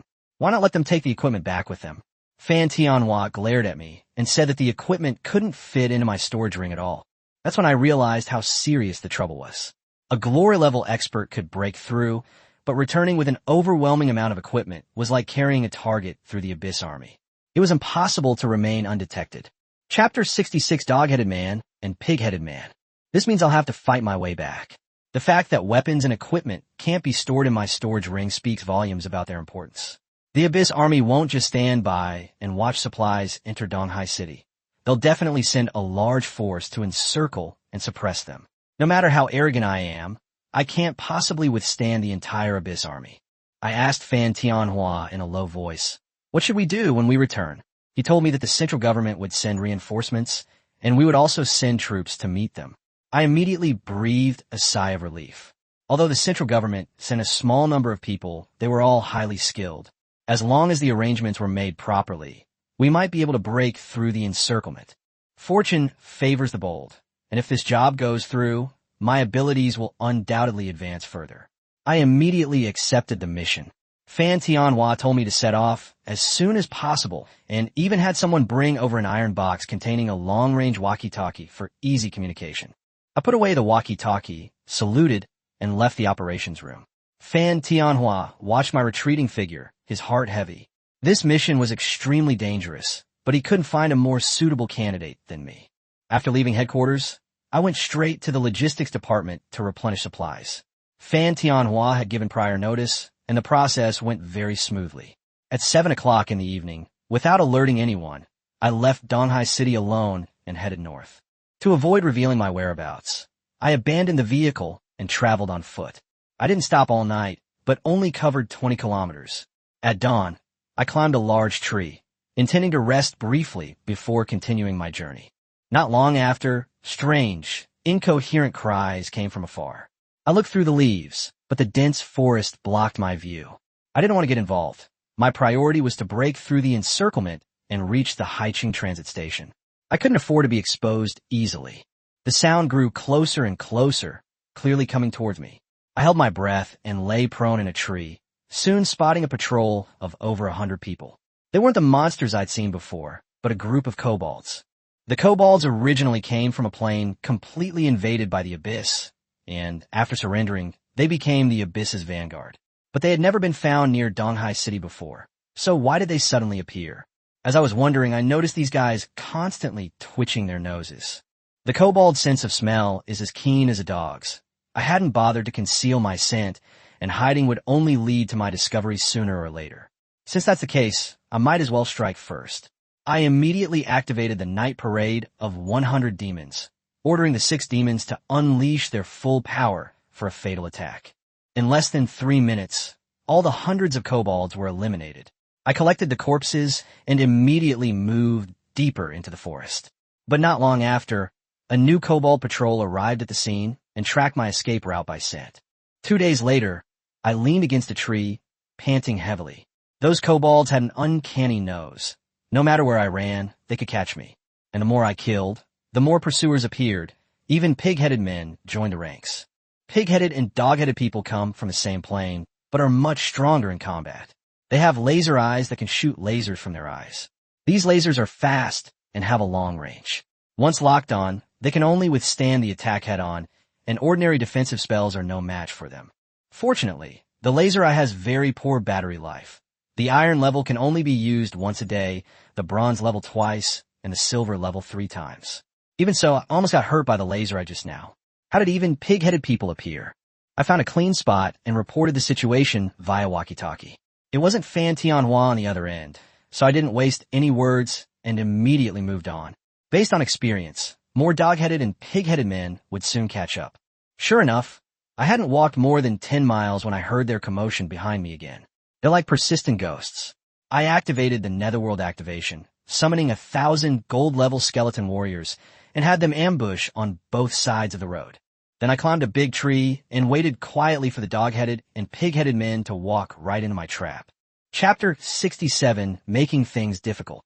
10 minutes later, the procession of dog-headed and pig-headed men finally appeared, numbering over 1,000. In the center of the procession stood 2 exceptionally large creatures. I couldn't gauge their strength, but they were at least platinum-level commanders, suppressing the power of all the dog-headed and pig-headed men, who immediately descended into chaos, screaming and fleeing backward. But they had no chance. The gold-level skeleton warriors charged into the enemy ranks, covering the 100-meter distance in an instant. Blades rained down, and hundreds of monsters fell in a single exchange. Having lost their power, they could only fight back with their bare hands, and their speed was far inferior to that of the skeleton warriors. In less than 10 minutes, the entire team, along with the 2 platinum-level commanders, was slain. I jumped down from the tree, collected all the corpses into my storage ring, and continued deeper into the forest with the skeleton warrior. After running for an hour, I finally stopped to check the map, only to find that I was surrounded by towering ancient trees and couldn't tell which way to go at all. Left with no other choice, I used the 100 Ghost Parade technique again, transforming into a phantom and floating more than 30 meters into the air, finally confirming the direction. But upon looking, I couldn't help but curse. It was completely off-center by a full 30 degrees. A day later, I left the densest part of the forest and came to the outskirts, only to find traces of abyssal monster activity nearby. I asked Elder Mo to identify them, and after careful examination, he confirmed that they were left by the lizard men. The lizard men, kobolds, and pig-headed men come from the same plane, yet belong to the ruling class, and are said to carry a trace of dragon blood. Now that all three races have appeared simultaneously, I suspect there may be a dimensional portal nearby. This was not something I could handle, so I immediately reported the situation via walkie-talkie. Then, guided by Elder Mo, I bypassed the Lizardman settlement and continued northward. What I didn't know was that after the intelligence reached Donghai City, the garrison immediately erupted in chaos. If a new dimensional portal had indeed appeared near Donghai City, this place could very well become a new battlefield. Fan Tianhua immediately dispatched Huang Wei and Fan Bei to investigate. Huang Wei was already at the peak of the high-level diamond rank, and Fan Bei, with the help of Monkey Wine, was about to enter the glory rank. With the two of them working together, they were confident of escaping even if they encountered the Abyss army. As I traveled north, I discovered a large number of abyssal monsters undergoing integration and training. I roughly estimated there were at least 20 legions. The further north I went, the fewer patrols there were, and after traveling 100 kilometers, I could no longer see any of them at all.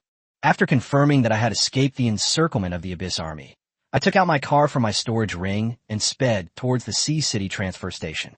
Another day passed, and I finally arrived, only to find that the transfer station's defenses had been significantly strengthened. After going through layers of checks, I finally entered and saluted the 4 glory-level experts, reporting. Greetings, Commander. This is Chun Tao from the Vanguard Battalion of the Donghai City Garrison, reporting to you. A gaunt old man with a hooked nose and cold eyes stared at me, his tone unfriendly. You're Chun Tao? I didn't know where I had offended him, so I could only answer truthfully. An elderly man with a square face standing nearby frowned and said, Old Wei, how old are you? Why are you still causing trouble for the younger generation? Another refined-looking elderly man also spoke up to advise him, but Old Wei snorted coldly and turned to look at the white-haired, youthful-looking old man who had remained silent. Judging from his seat, this man was the one in charge among the 4. The old man looked at me and said calmly, Since Fan Tianhua sent you here, he must have a plan. Tell me about it. His imposing presence made it hard for me to breathe. I hadn't received any specific plan at all, and for a moment I had no idea how I had offended Lao Wei and him. The refined-looking old man noticed my embarrassment and spoke up to stop me. The square-faced old man also came to my rescue. Chun Tao, you must be tired from your journey. Go and rest first. I nodded, gave Old Wei and the white-haired, youthful-looking old man a deep look, and then turned and left. Chapter 68 Wei Haoren. After leaving the guest house, I did not rest, but went to the guard's office. I knocked on the door, and a guard named Gudachuan looked me over warily. I offered him a cigarette and lied, saying I was from the East China Sea Garrison and had been ordered to pick up for leaders upstairs. Seeing that I was in military uniform, he quickly lowered his guard and invited me inside. I deliberately complained that the 4 leaders were too temperamental, and Gudachuan indeed chimed in, saying that they were all sent by the central government and were very arrogant. After a few self-deprecating remarks, he completely regarded me as one of his own. I managed to extract a lot of information from him. The white-haired, youthful-looking old man was named Chun Peng, from the Chun family of Kyoto. His ancestors were all high-ranking military and political figures, and the 4 major families of the East China Sea were nothing compared to the Chun family.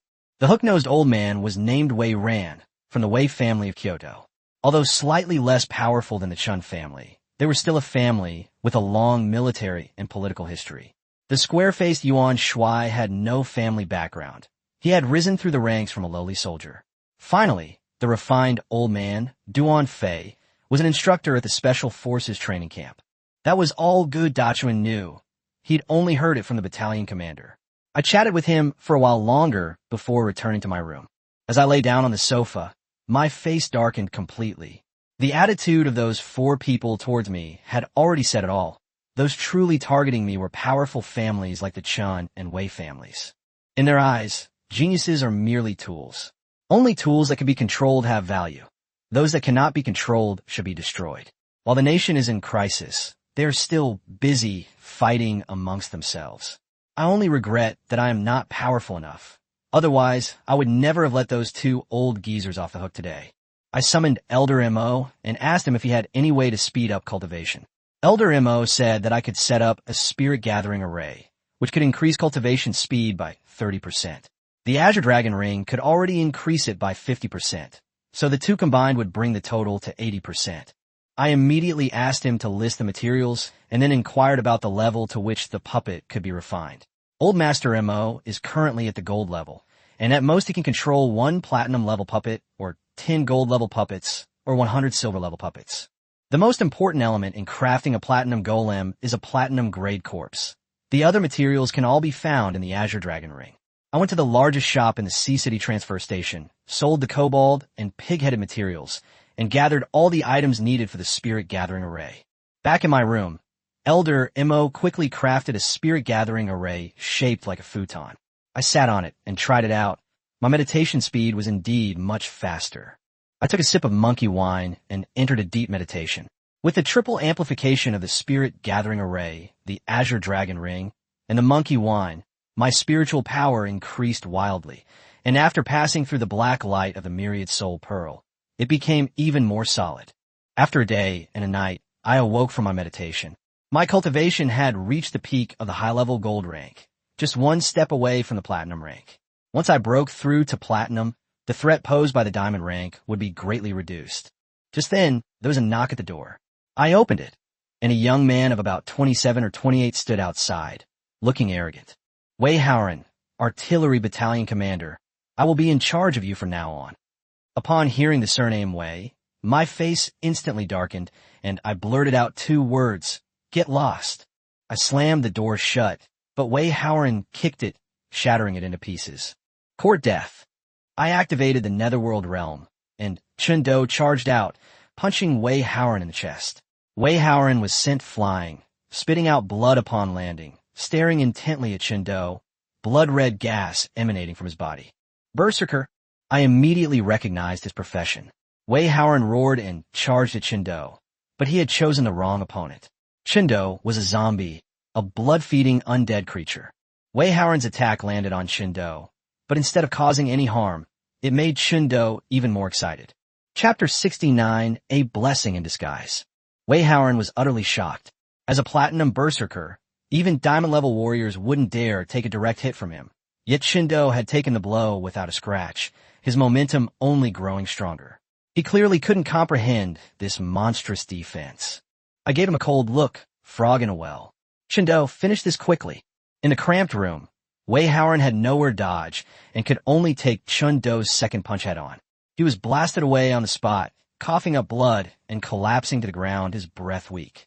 Just as Chen Do was about to give chase, a terrifying pressure suddenly descended, pinning both Chen Do and me down. Wei Ran emerged from around the corner, and Wei Howren bowed his head and called out, "Grandpa." My bones cracked, blood trickled from the corner of my mouth, and I desperately struggled to keep myself from kneeling. Wei Ran stared at me, his killing intent palpable. Are mythical professions that powerful? The pressure intensified again, and I immediately shouted, "Chen Do." Chen Do roared to the sky, activating his 3 heads and 6 arms, and his violent power instantly dispersed some of the suppression. He unleashed a sword storm, his twin blades whipping up sword energy as he charged towards Wei Howren. Wei Ran flew into a rage, throwing a punch that easily shattered the sword storm. The remaining force slammed into Chen Do, slamming him into the wall, instantly covering the surface with cracks. Chen Do coughed twice and then stood up again. Wei Ran was stunned, clearly not expecting him to be able to move after taking a punch from a glory-level zombie. The zombie's defense was indeed terrifying. Even though Chen Do wasn't a defensive-type zombie, he was still ridiculously tough. Wei Ran wanted to make another move, but Yuan Shui arrived just in time, followed by Duan Fei. Duan Fei calmly reminded him that if Fan Tianhua and Huang Jian found out about this, they would definitely not let it go. After weighing his options, Wei Ran had no choice but to back down and leave with Wei Howren. The moment the oppressive aura vanished, I maintained my defensive stance, and the power within me suddenly erupted. The dilapidated room trembled again, and the bottleneck that had been hindering my breakthrough was shattered by this force. I unwittingly stepped into the platinum level, and Chengdu also advanced accordingly. Yuan Shui praised my talent, while Duan Fei reminded me to consolidate my cultivation as we were to depart that night. I thanked them sincerely. If they hadn't arrived, Wei Ran would never have let me off the hook. The two seniors left with smiles, and only then did I begin to examine my gains after the breakthrough. My class panel shows that I'm now a platinum-level beginner necromancer. In addition to my existing army of undead and Chengdu, I've also gained teleportation and bone prison. Teleportation allows me to use the undead to instantly teleport to any location within my line of sight, which is undoubtedly an extra trump card for survival. The bone prison technique can summon a bone cage to trap enemies, perfectly compensating for my lack of control. After fending Wei Ran, the return journey will definitely be dangerous. Every bit of strength I gain increases my chances of survival. After reviewing the skills, I summoned Elder Mo again. Master, what are your orders? I looked at him and said in a deep voice, explain the sacrificial skill in detail. I only knew before that the stronger the sacrifice, the greater the skill's power, but I didn't know the specific ratio. As Elder Mo explained, I finally understood the true rules of sacrifice. Chapter 70 Rebirth. Devouring. Sacrifice skills involve exchanging offerings for abilities higher than one's own level. I'm currently at the platinum level, and the highest I can obtain is a diamond level skill. The more and more precious the offerings, the stronger the skill, but it cannot surpass the peak diamond level. Furthermore, the sacrifice skill evolves with your cultivation level. If I obtain a diamond level peak skill now, there's a 50% chance it will evolve into a glory level skill after advancing to diamond, and the other 50% chance it will become a pseudo-glory level skill. Old Mo said that to reach the peak, one must sacrifice at least 100 platinum level monsters or 10 diamond level monsters. I have no shortage of platinum corpses. The problem is time. I'm leaving the Haicheng transit station tonight, less than 5 hours away. Old Mo told me the sacrifice itself is quick, but I have to register and wait in line at the Professional Heritage Hall first. In Donghai City, I could use Huang Wei's connections to skip the queue, but I'm unfamiliar with this place. I can only try my luck first. When I arrived at the counter, I explained my purpose, but the staff member didn't even look up and just tossed me a form. After filling out the form and handing it back, I asked when it would be my turn. The other person glanced at my name and the mythical professional tag, and their attitude changed instantly. Please wait a moment, sir. We'll arrange it right away. It turns out that the Great Xia dynasty stipulates that those who inherit the mythological professions can sacrifice their skills without queuing. I couldn't help but marvel at how I was enjoying such a privilege. In less than half an hour, the staff led me into the sacrifice room. To be on the safe side, I took out 200 platinum monster corpses and placed them on the altar one by one. Then I chanted the incantation, Sacrifice. The inheritance stone tablet shot down beams of light, and the corpses melted like ice and snow, flowing down the grooves of the altar. Immediately afterward, another beam of light entered my brow. Countless unfamiliar memories flooded my consciousness, eventually merging with my existing memories, as if this ability had been cultivated for many years. After processing the information, two skill names emerged, Rebirth and Devouring. Sacrifice skill, Rebirth. Rebirth. Revive a corpse, retaining 50% of its original combat strength. Quantity, 0/10. This was originally a diamond skill exclusive to necromancers, which perfectly compensates for my lack of high-end combat power. 10 slots may seem limited, but 10 diamond undead are enough to influence a large-scale battle. What's more, I have the heart of a necromancer's blessing. The undead that others resurrect only have 50% of their original strength, but in my hands, their combat power is directly increased to 150% of their original strength. What surprised me the most was that this sacrifice actually yielded two skills. Sacrifice skill, Devour. Devour. Undead creatures can devour corpses to heal their wounds and improve their own power. This is truly a divine skill. I've been searching for a way to break through the undead army's defenses, and now it's delivered right to my doorstep. Especially those skeleton mages with resurrection spells. Once I train them, my undead army survivability will be completely maximized. I open my class panel, and the skills Rebirth and Devour have been added to my skill list.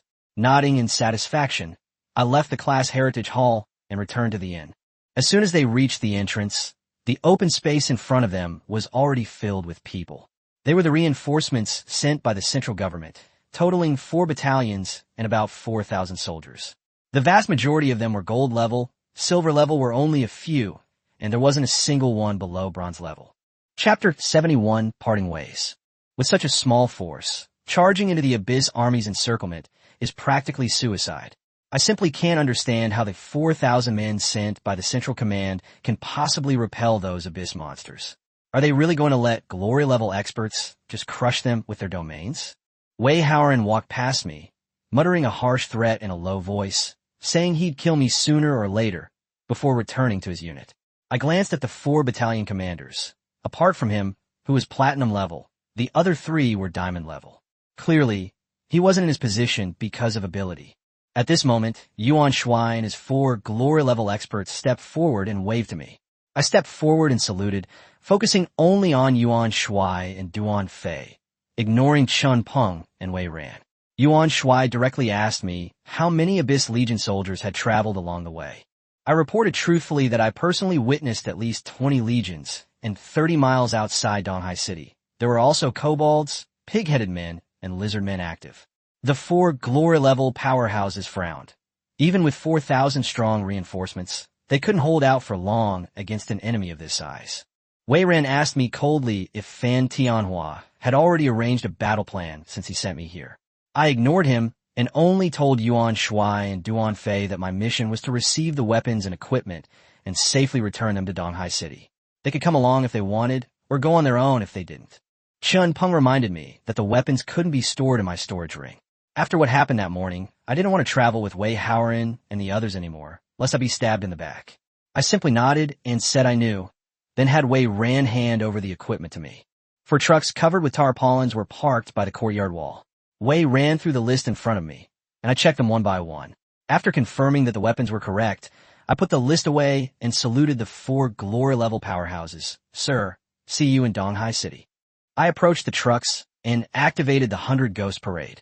Having broken through to the platinum level, I could now freely control the area of my domain. I enveloped the 4 trucks with my domain, commanding the vengeful spirits to steer the vehicles directly out of the guest house.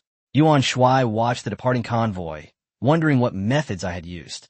Wei Ran urged everyone to set off. Facing the Abyss Army, they had no idea of the enemy's deployment and could only improvise. Soon, 4 glory-level experts led 4,000 reinforcements away from the Sea City Transit Station, while I had already arrived in the wilderness ahead of them. After confirming that no one was around, I asked Elder Imo if the Azure Dragon Ring could hold these weapons. Elder Imo wasn't sure either. I raised my left hand and aimed it at the 4 trucks. With a flash of azure light, the trucks and weapons were all sucked into the Azure Dragon Ring. It's done. I was overjoyed. Without these burdens, I no longer had to travel along the main road. I could go wherever I wanted. Since the reinforcements had already set off, I decided to duck into the roadside woods to see how they would break through the Abyss defenses. Half an hour later, I lay on a tree, watching Wei Haoren and the others hurrying below. I shrunk the 100 Ghost Parade to a half-meter radius, isolating myself from their scent. The kobolds tracked me entirely by their noses. Without my scent, they couldn't find me, but the 4,000 soldiers didn't have that ability. The reinforcements had barely entered the wilderness when they discovered traces of the Abyss Army's march. A battalion commander immediately ordered everyone to be on alert. Wei Haoren sidled up to the baby-faced youth Chun Li, asking if it was traces of the Dark Knight cat demons, his attitude becoming obsequious, as if he were a completely different person. Chun Li confirmed it was the Dark Knight cat demon and warned everyone to be careful of a sneak attack. Wei Haoren immediately took credit, saying he had already made all the arrangements. Zhuang Zhengwo looked on with disdain, while Xiao Pingchuan advised him not to bother with such a petty person. That's when I realized that Chun Li came from the Chun family in Kyoto, and Wei Haoren was from the Wei family in Kyoto. Zhuang Zhengwo was once the captain of a Special Operations Battalion, and Xiao Pingchuan was Yuan Shuai's bodyguard. The 4 battalion commanders ostensibly commanded the troops, but in reality, they were all representatives of 4 glory-level powerhouses. Chapter 72 Encounter with the Kobolds. I led my troops on a forced march through the night, but by dawn we had only covered less than 20 kilometers. At this pace, it would take at least 7 or 8 more days to reach Donghai City. The Abyss Army patrols everywhere, and a large force would be too conspicuous. We could only take a detour or quickly eliminate the enemy. Otherwise, our whereabouts would be easily exposed. When I crossed the defensive line alone, I could evade the patrols, but now, with so many men in tow, I couldn't use the same methods as before. Xiao Pingchuan ordered a half-hour rest, but the 4 battalions clearly split into 2 groups, with the gap between them widening. After resting, the troops continued trekking through the forest. At noon, they covered another 10 kilometers when Chun Li shouted for a stop, his voice carrying far. Zhuang Zhengwo looked grim and immediately found Duan Fei, suggesting they split up, clearly unwilling to continue traveling with Chun Li and Wei Haoren. Duan Fei saw through his thoughts, but didn't immediately express his opinion, only asking Xiao Pingchuan's opinion. Not long after, Duan Fei and Yuan Shuai approached Chun Peng and Wei Ran again, and the 4 argued briefly before parting on bad terms.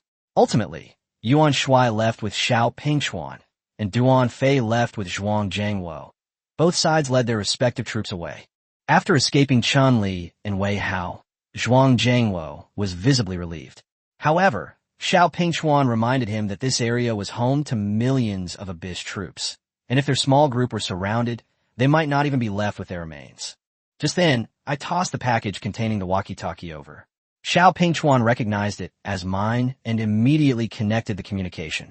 I told them all the intelligence about the Abyss Army, which was also a way of repaying the favor that Yuan Shuai and Duan Fei had done for me earlier.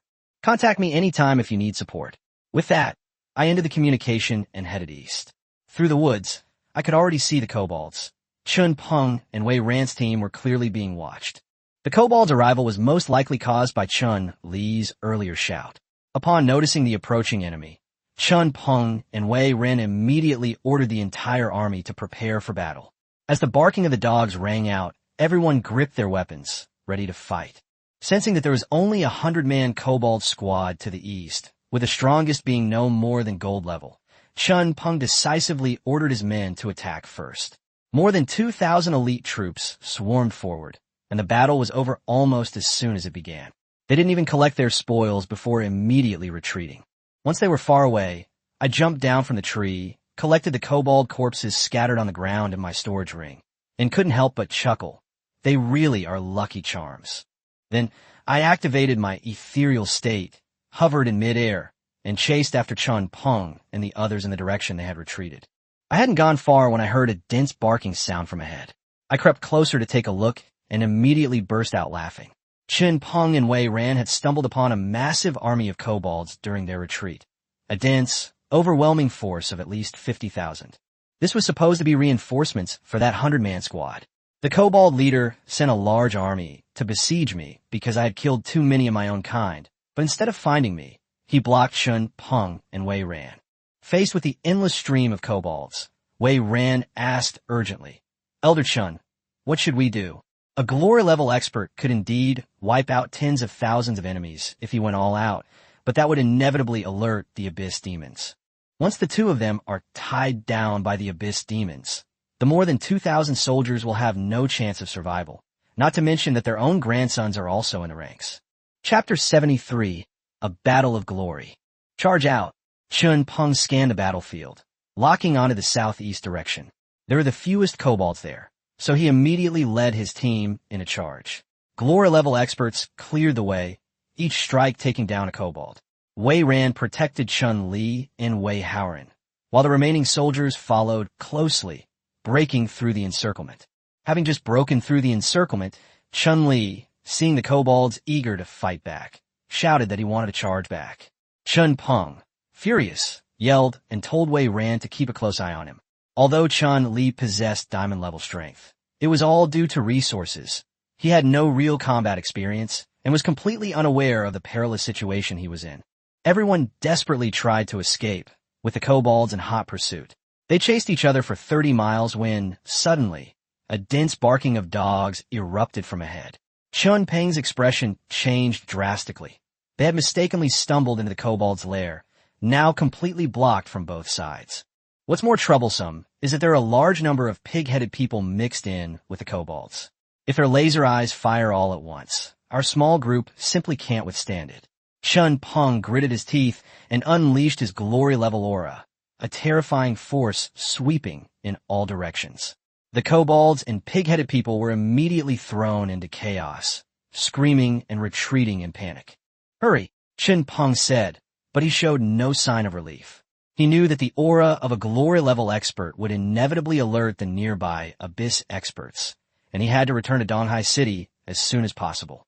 But just then, an unfamiliar glory-level aura was rapidly approaching from 40 kilometers away. Sensing that aura, Chun Peng's expression completely changed. He ordered Wei Ran to lead his men away immediately, while he stayed behind to cover their retreat. Wei Ran didn't waste any words and led everyone in a full-speed retreat. Even Chun Li and Wei Haoran dared not complain anymore. Everyone was only thinking about escaping back to Donghai City. I hid in the bushes, watching the figure rushing towards me in the distance, and my heart sank. It was actually a glory-level lizard man. The aftershocks of a glory-level battle were enough to destroy an area. I dared not linger and immediately retreated, preparing to report the news. Before long, the lizard man stood in front of Chun Peng. The lizard man possessed dragon blood, making his physical body terrifyingly strong. Chun Peng had expected to encounter a demon, but instead faced this kind of opponent, causing him to feel apprehensive, and his momentum immediately faltered. The lizard man roared like a bull, its body suddenly expanding, and its claws instantly slashed towards Chun Peng's throat. In a critical moment, Chun Peng released his domain skill, and a semi-transparent light shield descended from the sky, imprisoning the lizard man in place, its claws only an inch away from his throat. The lizard man also unleashed his domain, and the two domains collided with a deafening roar, leaving cracks all around. Both were forced back simultaneously. The space at the point of impact collapsed, and the nearby forest seemed to have been wiped away out of thin air. Had they been even half a step slower, they would have been torn apart by the force of the spatial forces. After a brief stalemate, Chun Peng and the lizard men clashed again. The roar was deafening. The earth cracked, dirt flew, and trees fell in droves. Each collision unleashed astonishing energy, and as the battle continued, cold sweat gradually beaded on Chun Peng's forehead. The lizard man was only at the initial glory level, while Chun Peng was at the intermediate level, so according to their cultivation levels, Chun Peng should have the advantage. However, the human body is inherently weaker than that of all other races, making it difficult to contend with him in a one-on-one fight. The lizard man remained at ease, while Chun Peng's stamina was rapidly depleting, and he was gradually being suppressed. "No, I have to find a way to leave." Chun Peng blocked another fierce attack from the lizard man, his mind racing. If this continued, he might really lose his life here. Chapter 74: Encounter with the Lizard Man. The lizard man threw a punch at Chun Peng, the attack swift and vicious. Chun Peng tried to block, but was horrified to find that he couldn't withstand it at all. Despair filled his heart. He regretted provoking Yuan Shuai and Duan Fei, regretted not escaping sooner, and even more regretted not keeping Wei Ran to help him.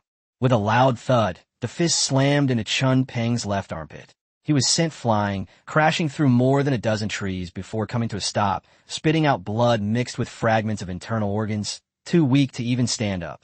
Chun Peng closed his eyes unwillingly, waiting for the lizard man to finish him off. But after a moment, the sounds of fierce fighting came from afar.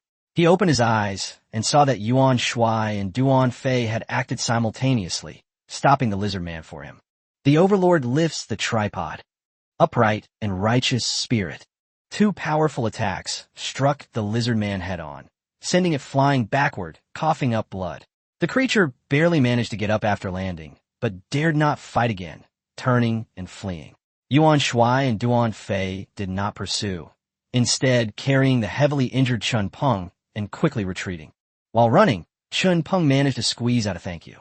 Yuan Shuai and Duan Fei didn't respond. It was already quite remarkable that this member of the family had bowed his head. Afterward, they rejoined the main group and continued their journey towards Donghai City.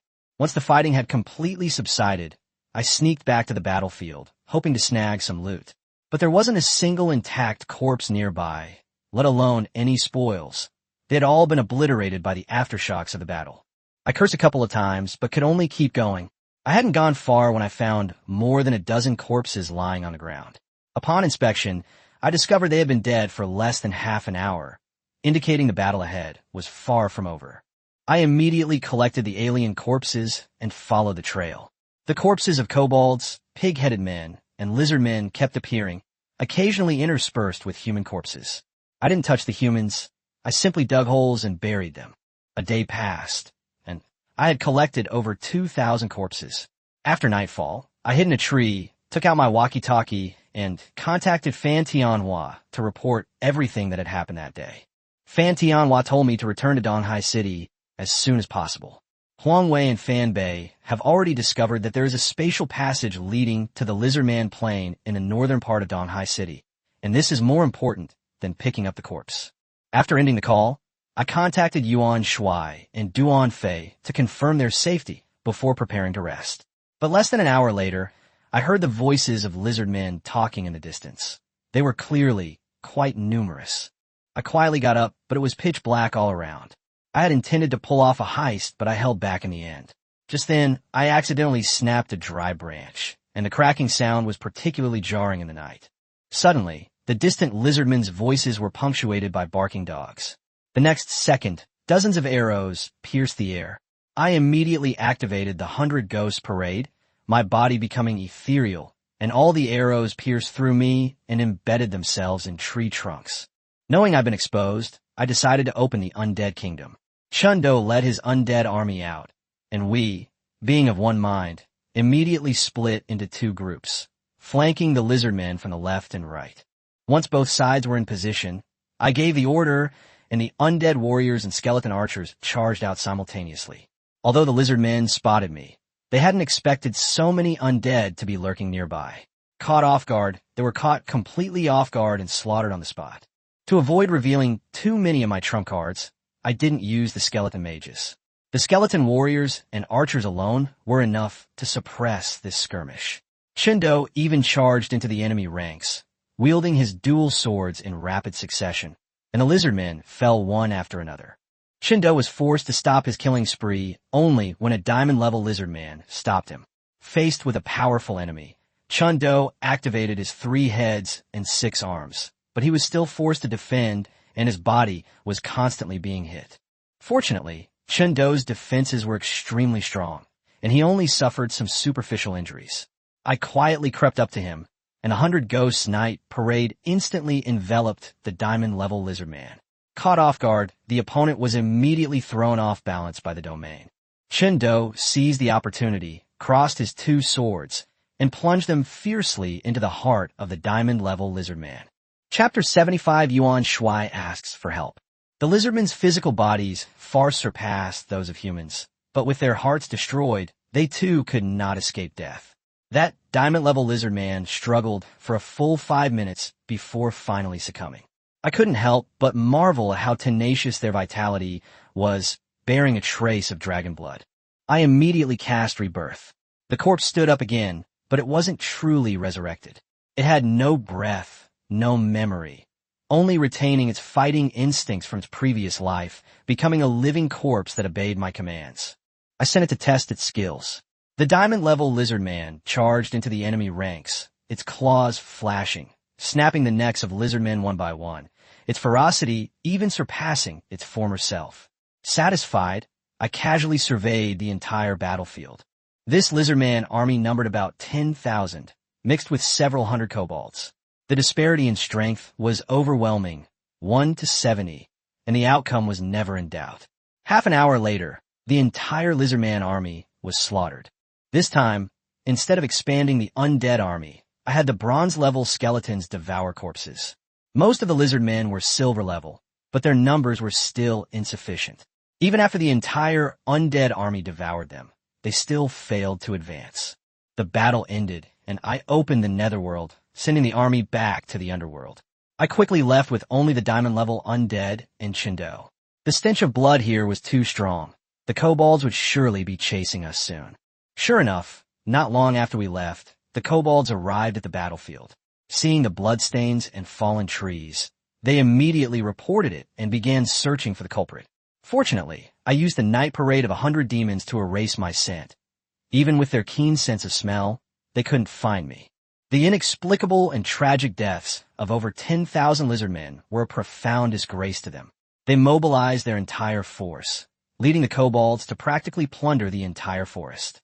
I managed to escape, but Yuan Shuai, Duan Fei, and the others were relentlessly pursued by the kobolds, finding themselves with nowhere to hide. I was resting in a tree when Yuan Shuai's voice suddenly came through the walkie-talkie. "Kid, we need backup." Even a Glory-level player like him was asking for help, which meant the situation was obviously extremely bad. I only asked for directions. After receiving the location, I immediately set off at full speed. After Chendo broke through to the platinum level, the feedback from his natal zombie caused his strength to surge. Although he hadn't reached the platinum level yet, he had already surpassed that of an ordinary gold-level professional. An hour later, I arrived at the location Yuan Shuai had sent. Before I even saw anyone, the sounds of battle were already shaking the forest. I immediately activated the Netherworld realm, and Chendo and I each led half of the undead, launching a surprise attack from two directions. The undead army appeared out of nowhere, leaving both sides stunned.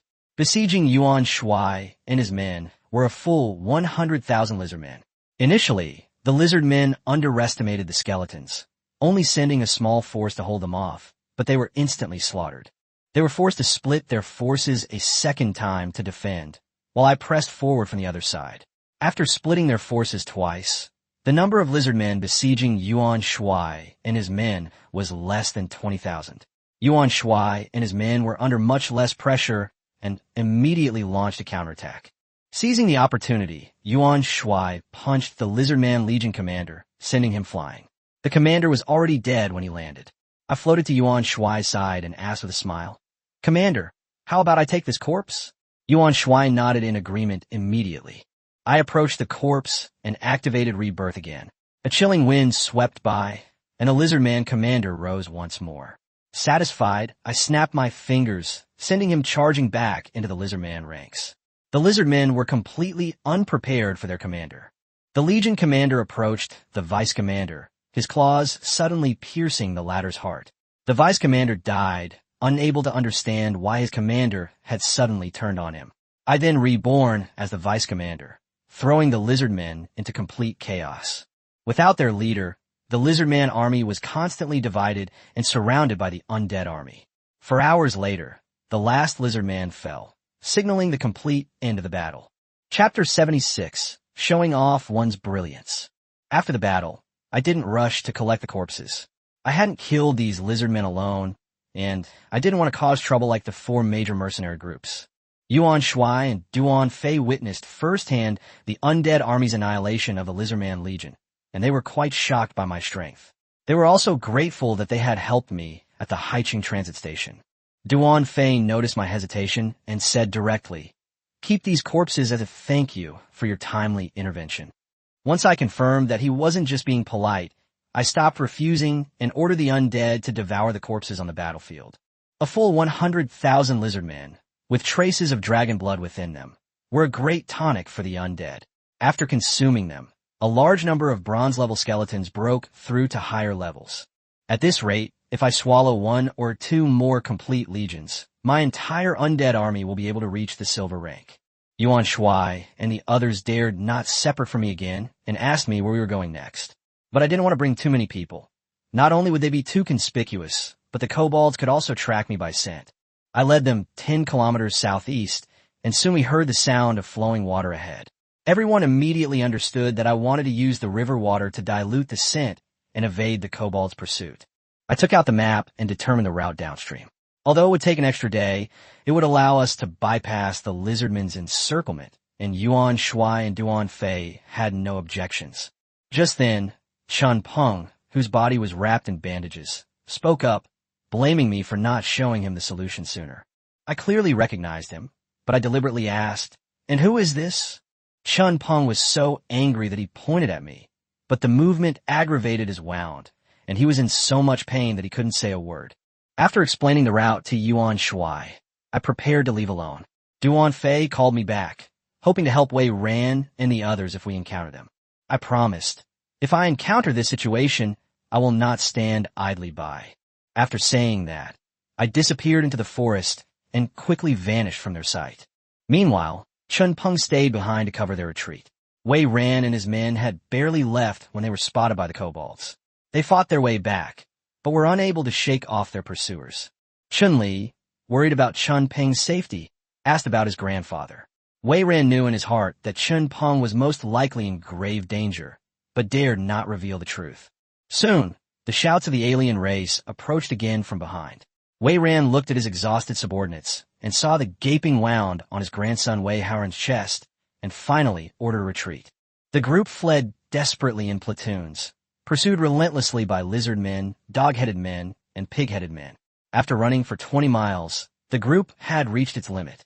If they continued to flee, even if they weren't killed by the alien race, they would die of exhaustion. Wei Ran gritted his teeth and made a decision. He would have Chun-Li carry Wei Haoran ahead, while he would stay behind to cover their retreat. Without hesitation, Chun-Li led Wei Haoran and several guards away quickly. Wei Ran watched his grandson walk away before turning to face the remaining soldiers. He shouted loudly, "Gentlemen, the time has come to serve our country. Are you afraid?" The surroundings were deathly silent. The soldiers had watched Chun-Li lead his men away first, and hearing these words now felt incredibly ironic. Wei Ran's face was grim, but he also understood that he had lost control of the unit. The lizardmen's footsteps drew ever closer, and fear gripped everyone. The moment the lizardmen revealed themselves, Wei Ran roared and charged forward. The alien race hadn't expected an ambush, and over 30 were instantly killed. As Wei Ran unleashed his full power, the number of dead lizardmen continued to rise. Chapter 77: Robbery and Murder. After Wei Ran displayed his might, the soldiers behind him were also inspired and roared as they charged towards the lizardman army, and the battle officially began. But they had already fled a long distance and were nearing their physical limits. Humans were already at a disadvantage, and they were quickly overwhelmed by the lizardmen. In less than half an hour, more than half of them had been killed or wounded. Seeing the carnage, Wei Ran whispered, "Don't blame me," and after killing the 2 lizardmen in front of him, he immediately chased after Chun-Li and Wei Haoran in the direction they had retreated. The remaining soldiers were as expected. One officer roared, "Killing 1 is enough. Killing 2 is a bonus." Caught in a life-or-death situation, they unleashed their final ferocity, though no one knew how much longer they could hold out. After Yuan Shuai and I parted ways, I walked eastward for an hour when I suddenly heard the sounds of fighting ahead. I quietly approached and witnessed Wei Ran giving a speech. Seeing that no one was buying Wei Ran's argument, I almost burst out laughing. Then, I watched as the 2 sides clashed, and I also watched as Wei Ran abandoned his soldiers and fled for his life. I have utter contempt for this kind of person, and has also made me dislike the Wei family of Kyoto. Like father, like son, how good can a family be if it can raise someone like Wei Ran? Chen Do, proceed according to plan. Chen Do led his undead army around to the rear of the lizardmen, blocking their retreat. Once he was in position, I waved my hand, and the undead surged out like a tide, bypassing the 800 soldiers and rushing straight at the lizardmen. The survivors were stunned by the powerful undead army. They wondered if it was reinforcements or undead summoners, but the skeletons they had ever seen were never this strong.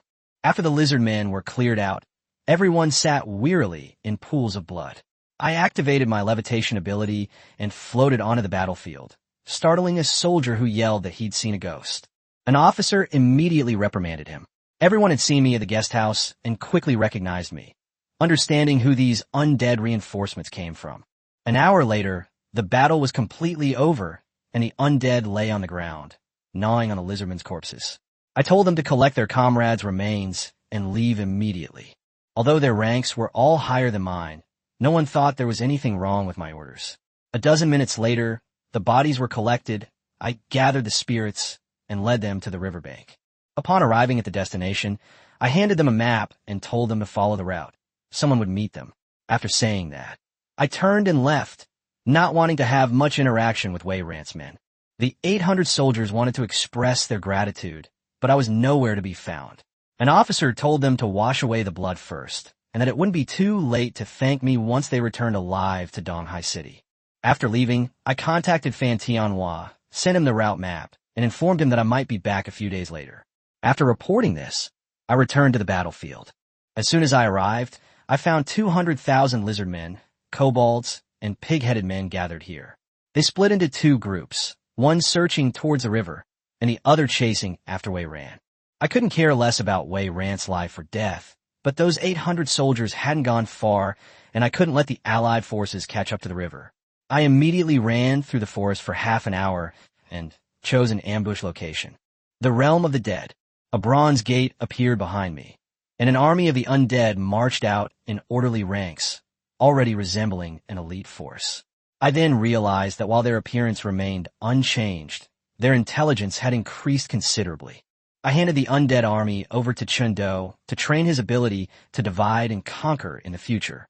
Then, I looked at the 3 diamond-level undead. These would be the main force going forward. After thinking for a long time, I simply named them according to the order of their resurrection: Corpse 1, Corpse 2, and Corpse 3. As for the platinum puppet that Elder Mo had made, I told him to keep it for self-defense. Platinum level has little value to me now. I lay on a tree branch, chewing on a blade of grass, getting impatient as I waited.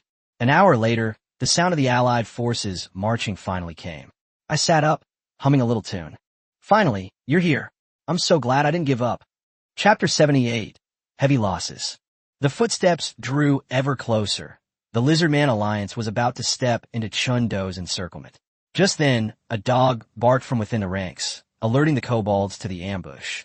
The Alliance immediately halted and dispatched dozens of small teams of 100 men, each to conduct a fan-shaped search. I knew the ambush had been exposed, but I didn't intervene. This battle should have been commanded by Chen Do. Chen Do also reacted immediately, ordering the undead in the rear to split into 2 groups and flank the Allied forces from the left and right. But the barking resumed, and the enemy sent out 20,000 men from each flank to search for the undead. The sneak attack failed completely, so Chen Do simply led his troops out to fight. The undead quickly wiped out the reconnaissance teams, and then charged forward. The lizard men were prepared, and a 1,000-strong force quickly moved in, while the pig-headed men simultaneously activated their laser eyes, beams of light piercing through the undead skeletons. The undead fire would not be extinguished, and even a broken skeleton would not kill. Chen Do immediately ordered the skeleton archers to focus fire on the pig-headed men. A rain of arrows swept over them, and although the pig-headed men had thick skin, they were still riddled with arrows, resulting in many deaths and injuries. The enemy legion commander roared, and the lizard men spewed out fireballs the size of basketballs. Tens of thousands of fireballs rained down like a storm. Chen Do only managed to call for the mages to defend before it was too late. From the very beginning, the enemy had been leading the battle by the nose. 700,000 undead were being suppressed by 100,000 allied troops. I couldn't help but wonder if Chen Do was truly suited to command an army. Elder Mo also urged me to take action. If things dragged on any longer, the undead would suffer heavy losses. I sighed and took command. Chen Do was a fierce general, but not adept at strategy. I immediately ordered Corpse 1, Corpse 2, and Corpse 3 to behead the enemy legion commander. The undead lack intelligence, and, without coordination, almost fight independently. To turn the tide, we must first deprive the enemy of its command. 3 undead charged into the enemy ranks. The allied corps commander and deputy commander were gloating over the battle when the corps commander suddenly felt a gust of wind. He dodged the claws by turning his head, but his scalp was slashed and bled. Just as he was about to retaliate, the lizard man behind him pierced his heart with a claw. That wasn't one of their own, but Corpse 1, possessing the lizardman's corpse. The deputy legion commander roared and charged, only to be pierced through the chest from behind by Corpse 2. With the legion commander and deputy legion commander falling one after another, the allied forces immediately lost their command and descended into complete chaos. I ordered the skeleton archers to attack freely, while the skeleton mages unleashed powerful spells to cut off the allied forces' front and rear support. Then, I cast Rebirth repeatedly, turning the 2 legion commanders into undead, naming them Corpse 4 and Corpse 5, and sending them to hunt down the platinum-level powerhouses within the allied forces. With the addition of 5 diamond-level undead, the tide of battle was completely turned. The allied forces were relentlessly pursued by the undead and finally collapsed after 2 hours. I had the undead devour lower-level corpses, while the higher-level corpses were transformed into new undead combat power. Although we won this battle, the losses were considerable. My undead numbers were replenished, and the number of undead increased to 5. Shundo's command errors also made me fully aware of his weaknesses. Chapter 79, the first step of the armored corps completed. The undead army suffered over 40,000 casualties, the worst loss I've ever experienced since I formed the Undead Legion. However, since they were all bronze-level undead, it didn't hurt me too much. I glared at Shindo, annoyed. From now on, you'd better just be a good general. Shindo lowered his head and remained silent, like a child who had made a mistake. I sighed. My mortal zombie and I were connected by blood. We were more than brothers. If anything happened, I would have to take the blame. I patted him on the shoulder. All right, let's put this behind us. Then, I opened the gates of the undead realm, and the undead army began to return in an orderly fashion. The moment the gate opened, a call echoed from the realm of the dead. My heart skipped a beat. The armored corpse had been initially forged. The armored zombie is the most defensively resilient of all zombies. Shindo Tsai, at the platinum level, could withstand attacks from a diamond-level zombie. If it were a diamond-level armored zombie, even a diamond-level expert would likely struggle to leave a mark on it. But my joy was short-lived, for I soon remembered that the subsequent refining of the armored corpse would require consuming massive amounts of gold, silver, copper, and iron ores. Before the abyss descended, gold, silver, and copper were already expensive. Now, all 4 ores are equipment materials, making their prices even more staggering. Looks like I need to find a way to make money as soon as possible. Once all the undead return, I'll remember that old bastard Wei ran again. He tried to kill me before. I haven't forgotten that death. Following the tracks left by the Lizardman army, I quickly caught up with another Lizardman legion. But I didn't dare get close, because there was a Lizardman in the army who was even larger than a diamond-level Lizardman, and was very likely a Glora-level one. After much deliberation, I decisively abandoned the pursuit. If they were truly Glora-level, once exposed, I wouldn't even have a chance to escape. Life was more important than anything else, so I immediately bypassed the Legion and headed towards Donghai City. After traveling for a day and a night, I finally emerged from the forest. Without the cover of trees, I slowed down to avoid encountering the Abyss Legion. 2 days later, Donghai City was less than 10 kilometers away. I finally breathed a sigh of relief, took out the Jeep, and floored the accelerator. After driving for 5 kilometers, I suddenly heard the sounds of fierce fighting ahead. I parked the car and crept over quietly, only to be taken aback. The 2 sides clashing on the battlefield were the 1st Garrison Army and the Minotaur Army. Now that I've stumbled upon it, I can't just sit idly by. I immediately activated the Netherworld, and the undead army surged out and quickly formed ranks. Skeleton warriors charge. Archers attack freely. Mages focus fire on densely packed areas. Knights weave and charge. As my command fell, the undead army launched a surprise attack from behind the tower. The Minotaurs were locked in fierce combat with the First Legion and had no idea that an enemy would suddenly appear from behind, throwing them into disarray. The Minotaur commander roared, and more than 30,000 Minotaurs immediately turned to meet the attack. But the lowest-ranking undead under my command are all silver rank, which is a complete rout against the Minotaurs, most of whom are only bronze rank. Before the 2 sides even engaged in battle, the skeleton archers and mages had already annihilated most of the Minotaurs.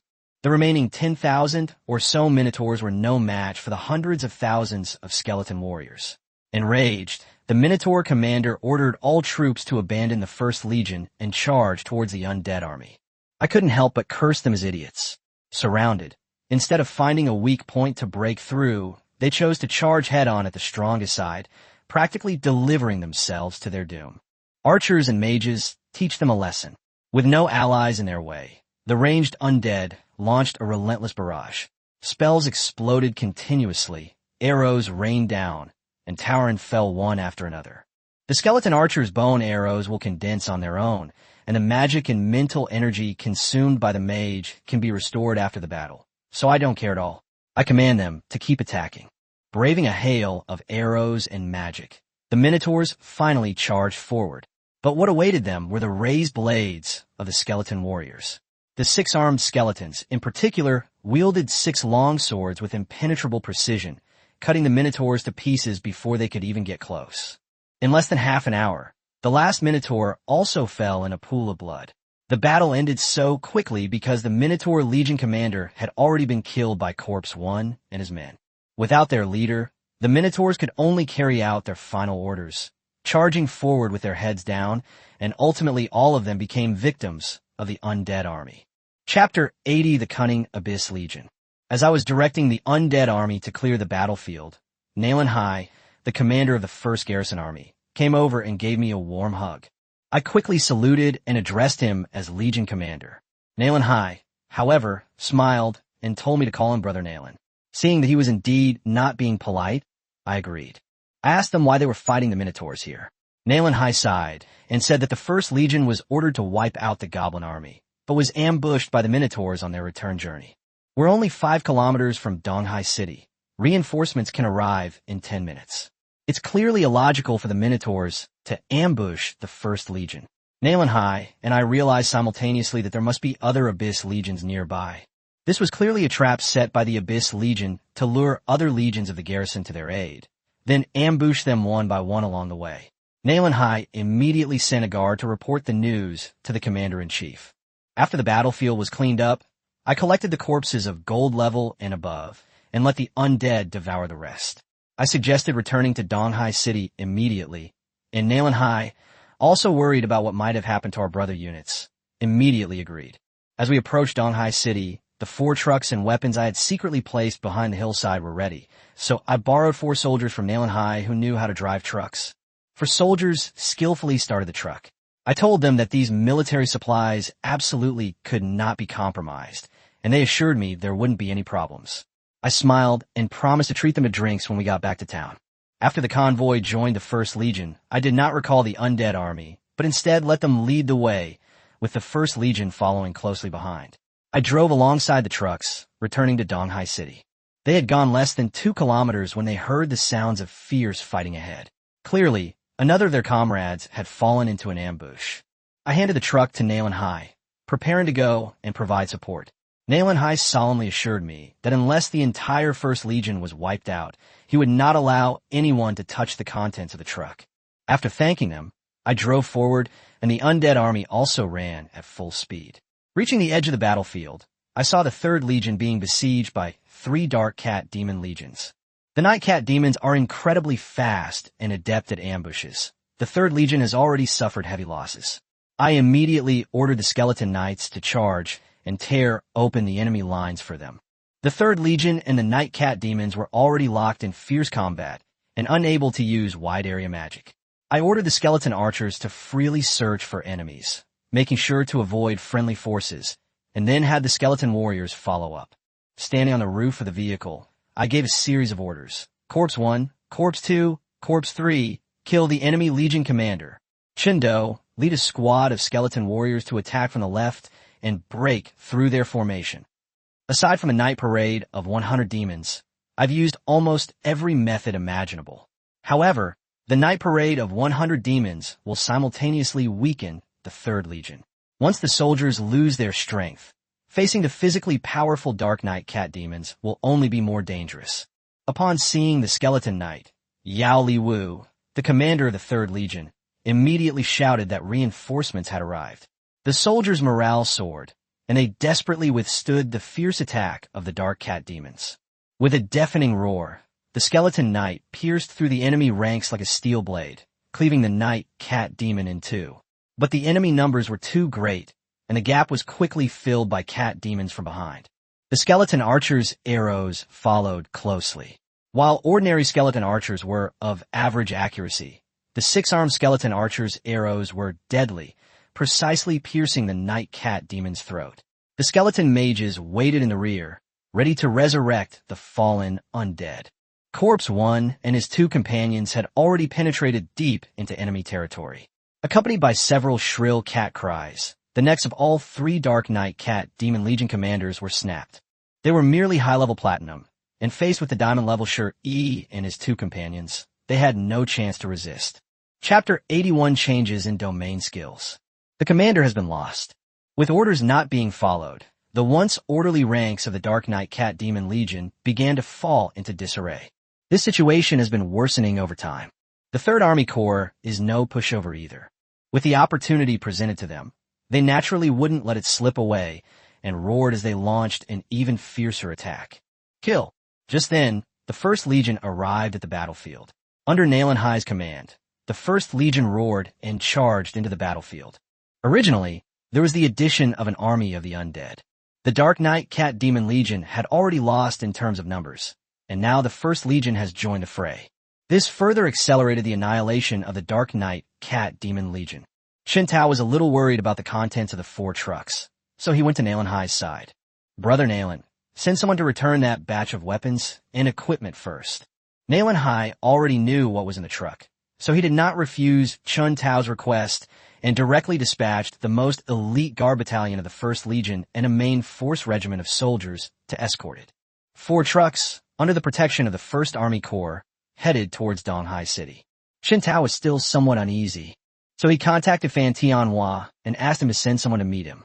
It's no wonder Chen Tao was so cautious. The Abyss Army had already arrived on the outskirts of Donghai City. There might be an ambush ahead. We must finish this quickly. Chen Tao looked around and spotted Yao Liwu in the crowd. Yao Liwu was currently competing with Nayland High to see who could kill more monsters. Chen Tao quickly came to their side. Brother Nayland, Commander Yao, I have a powerful move. To avoid accidentally injuring friendly forces, please withdraw from the battlefield. In order to end the battle as quickly as possible. The only solution Chen Tao could think of was the night parade of 100 ghosts. By unleashing the 100 Ghost Parade, not only can the strength of the undead army be enhanced, but the source of the Dark Knight Cat Demon's power can also be sealed. Without their power, the Dark Knight Cat Demon Legion is nothing more than a group of slightly stronger beasts. You call yourself Brother Nayland High, but am I name your commander Yao? Believe me or not, I'll give you a beating. Yao Liwu was a hearty and straightforward man, and he jokingly responded to Chen Tao's address. It's my fault, Brother Yao, you see. Yao Liwu and Nayland High exchanged a glance, then called for guards to begin their withdrawal from the battlefield. Although the soldiers of the 1st and 3rd Legions did not understand why their Legion commanders had issued such an order. However, soldiers are obligated to obey orders. All soldiers took turns providing cover and quickly withdrew from the battlefield. The undead army immediately filled any vacant spots. Brother Nayland, Brother Yao, you should retreat back to Donghai City and escort those weapons and equipment along the way. I'm worried there might be an ambush ahead. Nayland High originally wanted to stay and see what other tricks Chen Tao had up his sleeve, but after hearing the words, weapons and equipment, he immediately and solemnly agreed. Then, to Yao Liwu's puzzled look, she pulled him away quickly. The 1st and 3rd Corps withdrew.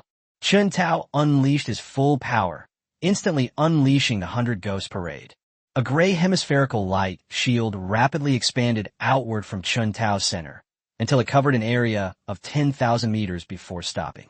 And within this area of 10,000 square meters, all other elemental energies were excluded, leaving only pure death energy. Nourished by the energy of death, the undead army's strength increased tenfold. In contrast, the Dark Knight Cat Demon could not sense the dark energy in the world, nor could it mobilize the dark energy within its own body, rendering its skills useless.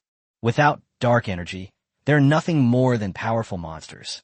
They are like lambs to the slaughter when facing an army of the undead. The battle lasted for an hour. The Dark Knight Cat Demon was divided and surrounded by Chen Do's army of undead. After another hour of encirclement and suppression, all 300,000 Dark Knight Cat Demons perished in battle. Clean up the battlefield. Chen Tao immediately ordered the undead army to devour the corpses of the Dark Knight Cat Demons, while he himself walked on the battlefield. Transform the Dark Knight Cat Demons of gold rank or higher into a member of the undead army. Although the Dark Knight Cat Demon Legion is large in number, there are not many Dark Knight Cat Demons with strength above the gold level. Chen Tao quickly finished his work. This gave me time to properly examine the Night Parade of 100 Demons skill. Originally, the Night Parade of 100 Ghosts could only increase the strength of the undead army by 4 times. Now it has increased tenfold. Don't underestimate this increase, although it can allow a high-level silver rank undead to break through to the gold rank. However, after the power boost, the silver-level cultivator possessed the strength of a gold-level cultivator. Another aspect is the scope of the domain. At the gold level, it could only cover a radius of 4,000 meters, but now the range has been expanded to 10,000 meters. This is also very useful. Chuntao is facing an increasing number of enemies, and the battlefield is expanding. The expansion of the domain's coverage area means that Chuntao's undead army has more room to operate. It makes dealing with a large number of enemies much easier. Another change is the strength of the 100 demons. Previously, they were at the gold level, but now they have become the platinum level. Chuntao has no shortage of platinum level combat power, so he doesn't care about improving the strength of the 100 ghosts. But Mo Lao is different. Once Mo Lao reaches the platinum level, he can control a diamond level puppet in battle. Originally, the resurrection skill could only revive 10 undead. Now with the addition of a diamond level puppet, Chuntao now has 11 diamond level combatants on his side. Only, after numerous major battles, Chuntao then managed to gather 5 diamond level zombies. Even for Mo Lao to create a diamond level puppet, he would need a diamond level corpse. There are still 6 vacancies for diamond level corpses. Another major change to the night parade of 100 demons is that a semi-transparent light shield would appear when a night parade of 100 demons was performed. Under this semi-transparent light shield, death energy accounts for 90%, while other elements account for 10%. The platinum grade semi-transparent light mask was transformed into a gray hemispherical light mask. The death energy that originally accounted for 90% has now reached 100%. In other words, within Chuntao's domain, there's only death energy and no other types of energy. This place has completely turned into a death zone. Elixirs, rare and precious materials, and formations can break the seals imposed by a domain. However, once the internal seal is broken, without the support of external energy, one's strength will be greatly reduced. Moreover, without absorbing external energy, the body's energy diminishes with each use, reducing its combat sustainability to rock bottom. To defeat Chuntao, you must break through the domain. Therefore, the diamond level weapon no longer poses a threat to Chuntao's safety. Excellent, very good. Chuntao was in a good mood after finishing his research on the night parade of 100 demons. In Donghai City, only the Glory level weapons can currently threaten Chuntao. In Donghai City, there are fewer than 2 palm-sized number of Glory level individuals. I can't be reckless. I still have no chance against a Glory level opponent. After the initial excitement, Chuntao kept reminding himself of these admonitions. Sizzle, sizzle. Just then, the walkie-talkie emitted a static sound, and soon Fan Tianhua's voice came through. Kid, how's the battle going? Commander, is there a problem with that batch of equipment? This was Chuntao's first thought upon hearing Fan Tianhua's voice. Observe how tense Nalanhai is. That batch of weapons and equipment is absolutely important to Donghai City. Chapter 82 Rescue. Don't worry, the weapons and equipment are safe and have been returned safely. Chuntao finally felt relieved when Fan Tianhua said that the weapons and equipment have been safely delivered. What instructions does the commander have for me? The Central Support Force has arrived at its designated position. Go and meet them now. Upon hearing about this task, Chuntao initially didn't want to do it, but considering that Yuan Shuai and Duan Fei had treated him well, he accepted the task. Rest assured, Commander, the mission will be accomplished. After ending the conversation, Chuntao withdrew his army of undead and hurriedly headed towards the designated location. Chuntao sped along the road. In less than 2 hours, they met Yuan Shuai and Duan Fei on the way. Phew, I'm glad you're all right. Come with me. Seeing Chuntao panting heavily, Yuan Shuai joked, You must have been chased by a dog. Why are you running so fast? Chuntao was speechless. How could someone as powerful as a Glory-level expert speak so rudely? But what can you do when someone is a big shot? Chuntao had no choice but to recount in detail the attacks on the 1st and 3rd Army Corps. I never imagined these little devils would be so rampant. Upon hearing this, Yuan Shuai was furious and set up an ambush less than 5 kilometers from Donghai City, which showed that he completely disregarded the Donghai City garrison. From another perspective, the time for the decisive battle is fast approaching. At this moment, Duan Fei narrowed his eyes slightly, looking in the direction of Donghai City. Chuntao shared the same sentiment and immediately nodded in agreement. Huh, where's Chief Chun? Although Chuntao and Chun Peng don't get along, and Chuntao even dislikes Chun Peng, Chun Peng is, after all, a glory-level figure, and Chen Tao still has to give him the respect he deserves in public. He went back to find his grandson. When Chen Peng was mentioned, Yuan Shuai was very angry and extremely dissatisfied with Chen Peng's actions of putting personal interests before public duties. His injury is healed. The last time I saw Chen Peng, he was being carried on a stretcher. Only a few days have passed, and he actually dares to go back to see his grandson. After all, they're from the Chun family of Kyoto, so they naturally have a lot of good stuff. Yuan Shuai became even angrier. Previously, they were besieged by lizard men. With more powerful combat forces, their casualties would be reduced. But Chen Peng just watched helplessly. Now that his grandson is trapped, he's finally willing to take out the life-saving elixir. They also tried to morally blackmail Yuan Shuai and the others into going back together. But Yuan Shuai and Duan Fei retorted, and even the soldiers they had brought with them stopped listening to him. At this moment, Chen Tao also saw the 800 soldiers he had rescued in the ranks. They were staring at him with worshipful, fanatical eyes. This gave Chen Tao goosebumps. Chen Tao immediately looked away and stopped looking at them. Everyone has their own ambitions. Let him be.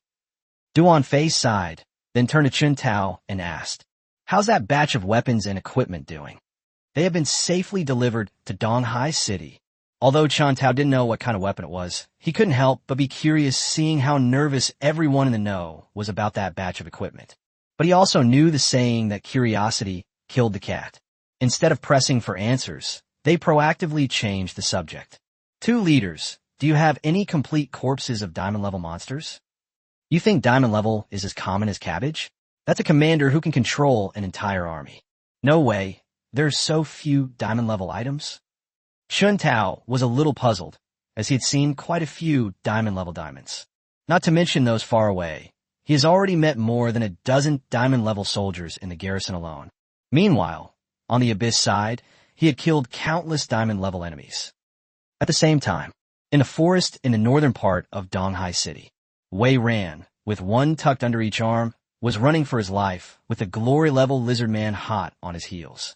Originally, Wei Ran's strength and speed were no match for the glory-level lizard man, let alone with two burdens on his shoulders. GM was even less of a match for the glory-level lizard man. Fortunately, this was in the forest. The glory-level lizard men are too big. Although they are fast, turning is not so easy for them.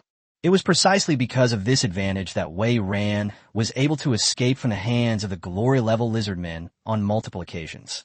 But as time went on, Wei Ran's stamina was being depleted, and his speed was noticeably slower than before. In contrast, the glory-level lizard men have no idea what it means to be tired. It rampaged through the land, smashing anything in its path, trees, boulders, and so on, to pieces. Bam! Wei Ran had just landed on a boulder when the lizard man crashed into him. The boulder shattered into pieces, sending fragments flying everywhere. Wei Ran could only keep dodging while carrying his two burdens. Boom! As the saying goes, if you hold a position for too long, you'll surely lose it. Wei Ran wasn't paying attention when the tree trunk he was standing on broke, causing him to sway before regaining his balance. But this flaw is enough for a glory-level device. The sharp horn on the head of the glory-level lizard man gleamed with a cold light as it pierced straight towards him. Wei Ran had no choice but to abandon Wei Haoren and Chun-Li. He gathered his strength in both hands and grabbed the opponent's horn, then exerted force with his body, trying to throw him away. However, he overestimated the strength of the tree trunk beneath his feet. With a snap, the tree trunk broke, and instead of throwing the glory-level lizard man out, the glory-level lizard man fell to the ground along with the tree trunk. The unicorn horn he was holding was also broken free. A thick tail swept across, and Wei Ran, who had just regained his footing, had no time to dodge. He could only hold his hands in front of him and take the blow of the dragon tail. Boom! Wei Ran was blasted away by the immense force. Grandfather! Grandpa Wei! Up in the tree, Wei Haoren and Chun-Li shouted anxiously at the same time. Wei Ran was their only hope for survival. If Wei Ran hadn't been there, the two of them would have been torn to shreds by the glory-level lizard man in no time. Run! Wei Ran no longer cared about Wei Haoren and Chun-Li. His only option now is to stall the glory-level lizard man and hope that the two of them can escape successfully. I kill you. Wei Haoren ignored Wei Ran's advice and chose to run away. Instead, he leaped down from the tree, wielding a blood-red longsword that slammed into the head of the glory-level lizard man. When the glory-level lizard man neither dodged nor evaded, letting the crimson longsword cleave down on his head. The crimson longsword not only failed to break through the glory-level lizardman's defense, but was also shattered into two pieces by the impact. At hashtag, the lizard man gave a cruel smile and grabbed Wei Howren by the neck. With a snap, Wei Howren's neck was broken by the glory-level lizard man. Blood dripped from the corner of his mouth onto the lizardman's claws. Bow! The glory-level lizard man casually tossed Wei Howren aside and continued charging towards him. Anya, having witnessed his grandson's death, Wei Ran's eyes turned red, and he was on the verge of exploding. I'll make you pay with your life for my Ranner. Wei Ran roared, and a pitch-black light shield rapidly expanded from himself. Dark Realm. Roar. The glory-level lizard man roared to the sky, and a similar light shield rapidly expanded. The two light shields collided rapidly. There were no explosions, no dazzling lights, only spatial rifts. Chapter 83 Splatoon. The spatial rift is getting bigger and bigger. If the domain is not removed in time, the spatial rift will evolve into a spatial black hole. Once a spatial black hole is formed, everything around it will be swallowed up. Even a glory-level expert is nothing more than a large ant in front of a spatial black hole. Wei Ran went completely insane because of his grandson's death. The Dark Realm is expanding wildly outwards, seemingly with the intention of mutual destruction. The glory-level lizard man wasn't stupid. Naturally, he wasn't willing to perish together with Wei Ran. But Wei Ran was, after all, a glory-level being, and even a glory-level lizard man couldn't keep up when he fought desperately. Moo! The glory-level lizard man roared to the sky, head down, his body spinning rapidly in place like a top. It quickly disappeared from the ground. With the disappearance of the lizard man, their territory also vanished. With the lizard man domain no longer hindering him, Wei Ran's dark domain expanded rapidly. The spatial rift was originally caused by the collision of two realms. It has begun to recover slowly, but the recovery speed is somewhat slow. Wei Ran rushed to the spot where the lizard man had disappeared. All that could be seen was a hole in the ground, a hole so deep that the bottom could not be seen at a glance. What happened? Logically speaking, even though lizardmen are skilled at digging, it's impossible for them to dig such a deep hole in such a short time. Grandpa Wei. Because he was blown away by Wei Ran's aura, Chun-Li narrowly escaped death. But look at how he walks with a limp. Blood was still dripping from the corner of his mouth, indicating that he was seriously injured. Wei Ran withdrew the dark domain and quickly came to Chun-Li's side to check his injuries. Afterwards, it was discovered that all the injuries were superficial. He secretly breathed a sigh of relief. The Chun family is stronger than the Wei family. Although Wei Howren is dead, the Wei family has more than just one Wei Howren. If Chun-Li gets into trouble while under his protection, when the Chun family retaliated, the Wei family really couldn't withstand their revenge. It's good that you're all right. Wei Ran wiped the cold sweat from his forehead. Only then did he help Chun-Li to Wei Howren's body. Upon seeing Wei Howren's tragic death, Wei Ran couldn't help but burst into tears. Ranner, it's Grandpa's fault for not protecting you. The crying was deafening. Wei Ran was so heartbroken that she almost fainted. Boom! Just as Wei Ran was crying and wailing, the ground behind them suddenly exploded, and the lizard men quickly emerged from the earth. The sharp horn pierced Wei Ran's chest without any resistance. The intense pain snapped Wei Ran out of her grief. Looking down, she saw the single horn piercing her body and let out a scream. Puffed! The lizard man struck successfully, quickly pulling its head out and ripping its horn from Wei Ran's body. The lizard men had no intention of letting Wei Ran off so easily. As the dragon pulled out its horn, its tail lashed out again, sending Wei Ran flying once more. Wei Ran flew out and was seriously injured. But Chun-Li wasn't so lucky. He had just been right next to Wei Ran. The unicorn didn't hurt him, but the lizardman's dragon tail swing not only knocked Wei Ran away, it also hit Chun-Li, who was merely a diamond-level being built up from pills, faced with the powerful and heavy attack of the glory-level class. Chun-Li's entire chest caved in, his broken ribs piercing through his skin and exposed. Several ribs pierced his internal organs. Chun-Li continued to spit out blood from his mouth, and his body collapsed to the ground, convulsing. A few breaths later, Chun-Li stared wide-eyed ahead, his body ceasing its convulsions. Xiaoli. Chun-Li died beside him, and Wei Ran's anger at losing his grandson erupted again, despite the physical pain. He unleashed the dark domain once more. Bow! However, this time the lizard man did not confront him head-on, but instead jumped into the bottomless pit again. Wei Ran returned to the cave. He wanted to chase after them to avenge his grandson, but the underground was the domain of the lizard people. If we keep chasing after them, forget about getting revenge. We might even lose our lives. Boom! Boom! Although he couldn't go down, Wei Ran unleashed a series of attacks containing dark energy. Even after the cave was destroyed, no trace of the lizard men was found. Enraged, Wei Ran looked up to the sky and roared. The sound made the surrounding trees rustle loudly. Old Wei, just as Wei Ran was in a fit of impotent rage, Chun Peng found his way over, following the sound Wei Ran had made. Old Chun. Upon hearing the familiar voice, Wei Ran slowly turned his head and looked toward the source of the sound. It really was Chun Peng. Upon seeing Chun Peng, Wei Ran could no longer suppress her grievances and burst into tears. Dead, all dead. She was crying and muttering to herself. Old Wei, who's dead? Tell me who's dead. Seeing Wei Ran crying with snot and tears streaming down his face, Chun Peng felt a pang of sorrow, like a rabbit mourning the death of another. But then I heard Wei Ran muttering something.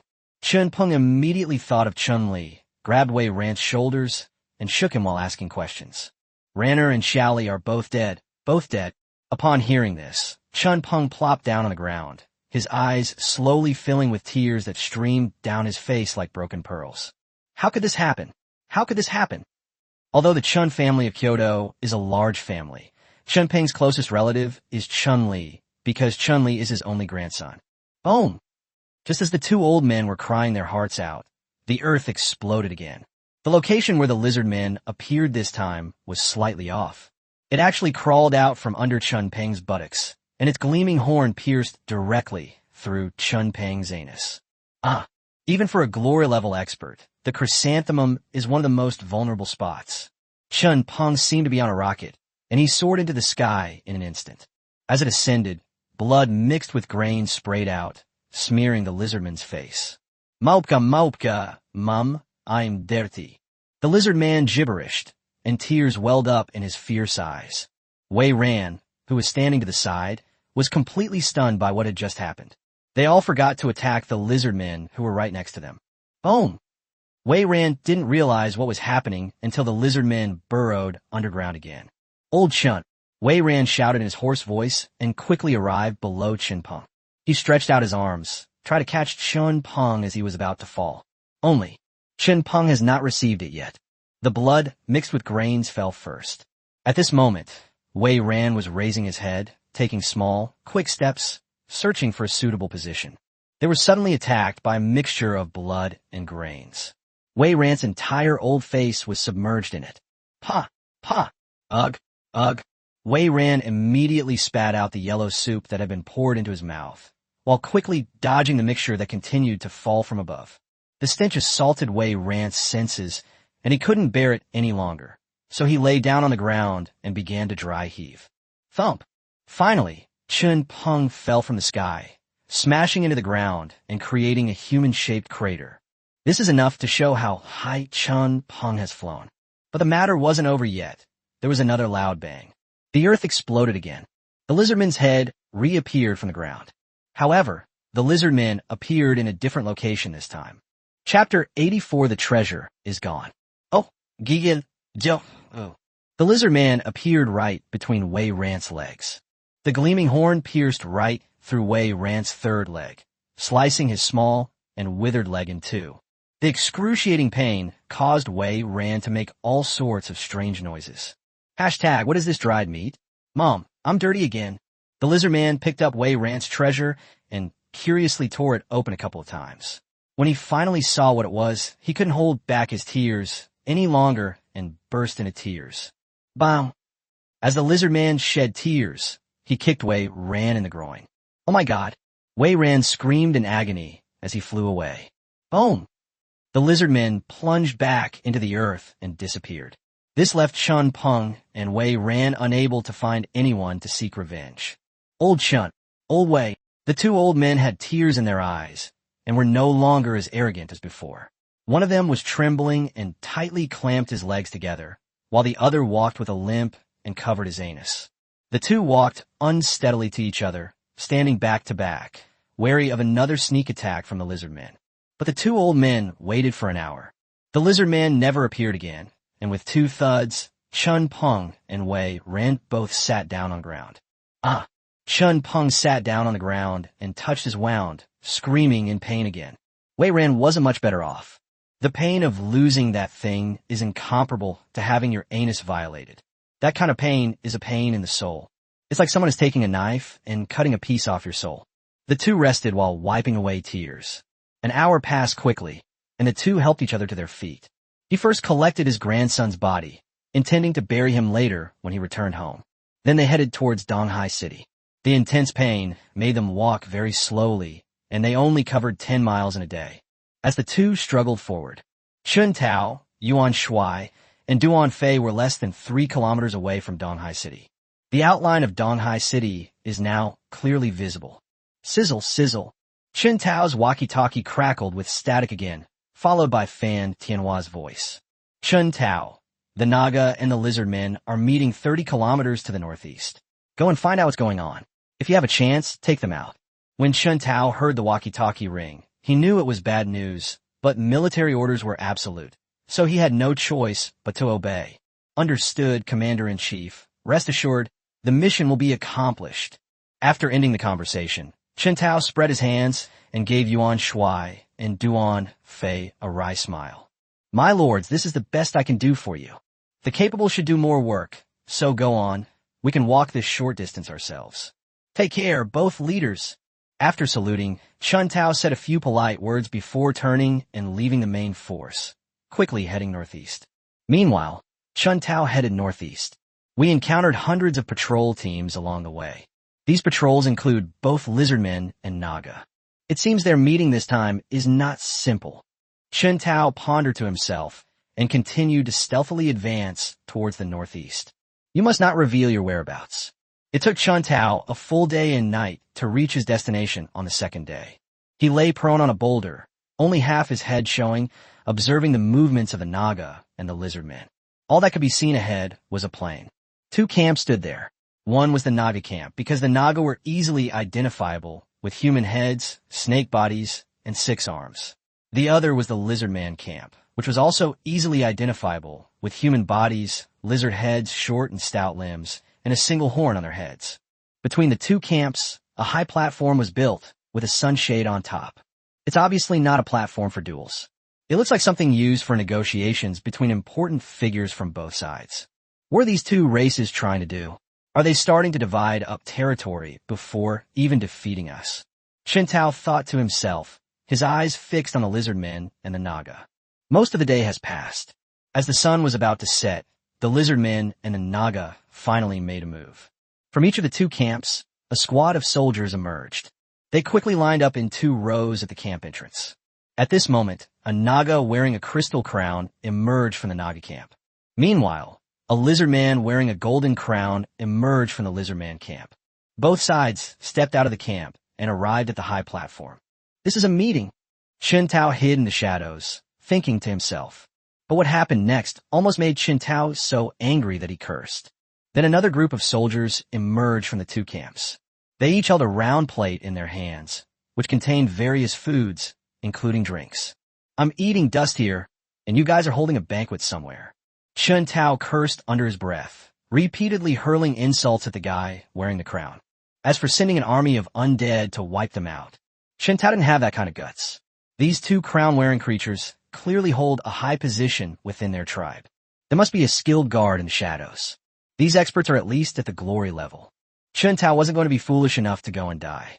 The banquet lasted for 3 hours, almost until midnight, before it finally ended. Chun Tao lay on the boulder. With a blade of grass dangling from his mouth, he began transmitting intelligence via walkie-talkie. Not long after the intelligence was sent out, Chun Tao then received Fan Tianhua's order to retreat immediately. Chen Tao had wanted to leave for a long time. I'm only staying here because of the mission, now that Fan Tianhua's orders have changed. Chen Tao didn't linger any longer. He quickly jumped off the boulder and quietly retreated to the back. After traveling all night, Chen Tao finally escaped the vigilance range of the lizard men and the Naga. What kind of nonsense is this? You came over for a quick look, and you're already going back? Chen Tao strolled slowly along the path, his heart filled with resentment towards Fan Tianhua. Sunrise and sunset. Another day quickly passed. Chen Tao was only 10 kilometers away from Donghai City. He took out a jeep from his storage ring and was about to rush back. But before he could even start the car, a sound of fighting came from afar. Judging from the scale of the fight, there shouldn't be many people involved. Let's go check out the situation first. If it's one of our own, we can offer some support. Chen Tao folded up the jeep and crept over there quietly. Chen Tao hid behind a small hill and secretly looked towards the battlefield. A legion of lizard men, kobolds, and pig-headed men was seen besieging two old men. Aren't these Chun Peng and Wei Ran? Chen Tao recognized the other person at a glance, but to Chen Tao's surprise, Chun Peng's movements were surprisingly hesitant and awkward, with very small steps, as if he were hiding something between his legs. Wei Ran found it strange that every time he made a move, he would pinch his pinky finger, and his originally sinister eyes would become somewhat effeminate. This is unbelievable. Chen Tao was completely surprised, utterly bewildered as to how the two, who had been fine just a while ago, had become like this. Chapter 85, A Leopard Can't Change Its Spots. A crow flies an airplane. Wei Ran pinched her pinky finger, her voice high-pitched and sharp, as if she were choking on phlegm. Tornado destroys parking lot. Chen Peng was not to be outdone and unleashed a powerful move. Puffed. However, Chen Peng seemed to have gone too far. His movements were too exaggerated, and he didn't clench his buttocks properly, causing a stream of yellowish liquid to wet his pants. The stench spread across the battlefield. The lizard men couldn't stand the stench and retreated. Only dog-headed and pig-headed people could smell this. They rushed towards Chen Peng like they were on steroids. Chen Peng's injuries had not fully healed to begin with. He was then attacked from behind by the lizard men, which only exacerbated his injuries. They couldn't unleash their full potential at the glory level. Faced with thousands upon thousands of dog-headed and pig-headed people, Chen Peng fought and retreated, but after a few steps, he dared not take big steps, so his speed was like that of a tortoise.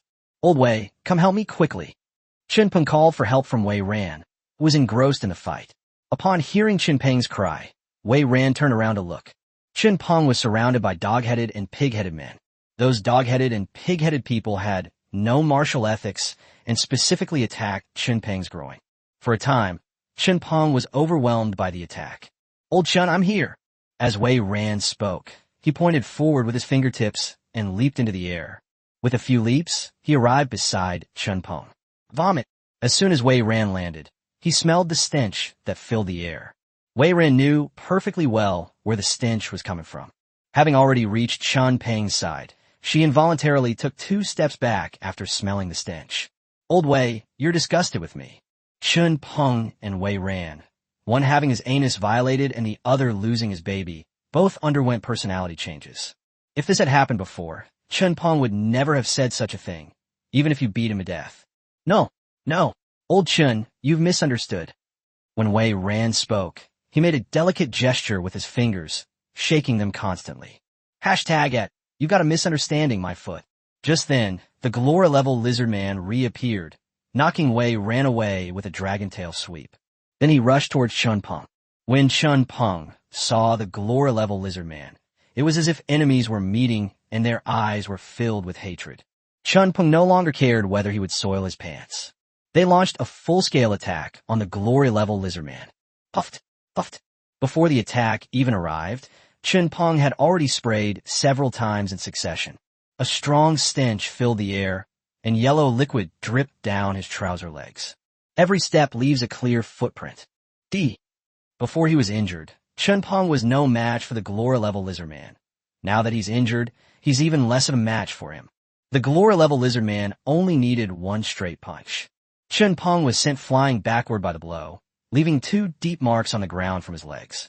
Woof woof, woof woof. Oomph. This made the dog-headed and pig-headed men even more excited. Before Chen Peng could stop, The dog-headed man and the pig-headed man pounced on him. Sizzle. The sound of clothes tearing rang out. However, in the blink of an eye, Chunpeng's clothes were torn to shreds. The dog-headed man stuck out his tongue, his face full of excitement. The pig-headed people were even worse. They would crawl wherever there was food. Before he could react, the long fangs pierced Chunpeng's anus once again. With a piercing scream, Chunpeng boarded the rocket again, and his body shot out in a flash. The bleeding, which had just stopped, started flowing again. It was mixed with yellow broth, which fell on the battlefield like raindrops. The dog-headed and pig-headed people completely forgot that they were on a battlefield. They all lowered their heads and searched for food on the ground. On the other side, after being knocked away by the glory-level lizard man, Wei Ran rushed over, worried about Chunpeng's safety. But I just arrived. Then Chunpeng took to the sky again. Immediately afterwards, the yellow soup was poured down. Wei Ran, who was still in shock, did not dodge and was once again drenched in the yellow soup. Many of them ended up in their mouths. Ugh, ugh. Wei Ran spat out 2 mouthfuls of yellow soup, but instead of spitting it out, the soup dissolved in his mouth. My mouth was full of yellow soup. Wei Ran immediately clutched his stomach, bent over, and began to vomit violently. Bow! Wei Ran was vomiting so badly that he was dizzy and disoriented when a lizard man lowered its head and charged at him. Puff! The unicorn pierced Wei Ran's buttocks, and Wei Ran also experienced the treatment Chunpeng was giving him. With a whoosh, Wei Ran also took to the sky. Snap! This was Wei Ran's first time, after all, and instead of the yellow liquid inside him, there was a dry lump. The lump fell from the sky and landed squarely on the face of the glory-level lizard man. It directly blindfolded the other person. The glory-level lizard man stretched out his claw and wiped his face. Originally, only the area around his eyes was covered in that stuff, but now his entire face was covered. Hashtag, hashtag, hashtag. Mommy, I don't want to live anymore. The glory-level lizard man actually covered his face and ran away. Seeing their leader run away, the other lizard men also chased after him. It's like a domino effect. This triggered a chain reaction, and the legion composed of lizard men, kobolds, and pig-headed men left in a dismal fashion. After Chunpeng and Wei Ran landed, seeing that the enemy had all fled, he breathed a sigh of relief and quickly tended to his wounds. And they changed their clothes. Only then did they head back towards Donghai City. However, Chun Tao almost burst out laughing when he saw their walking posture. Chun Tao bypassed the battlefield and followed behind the two towards Donghai City.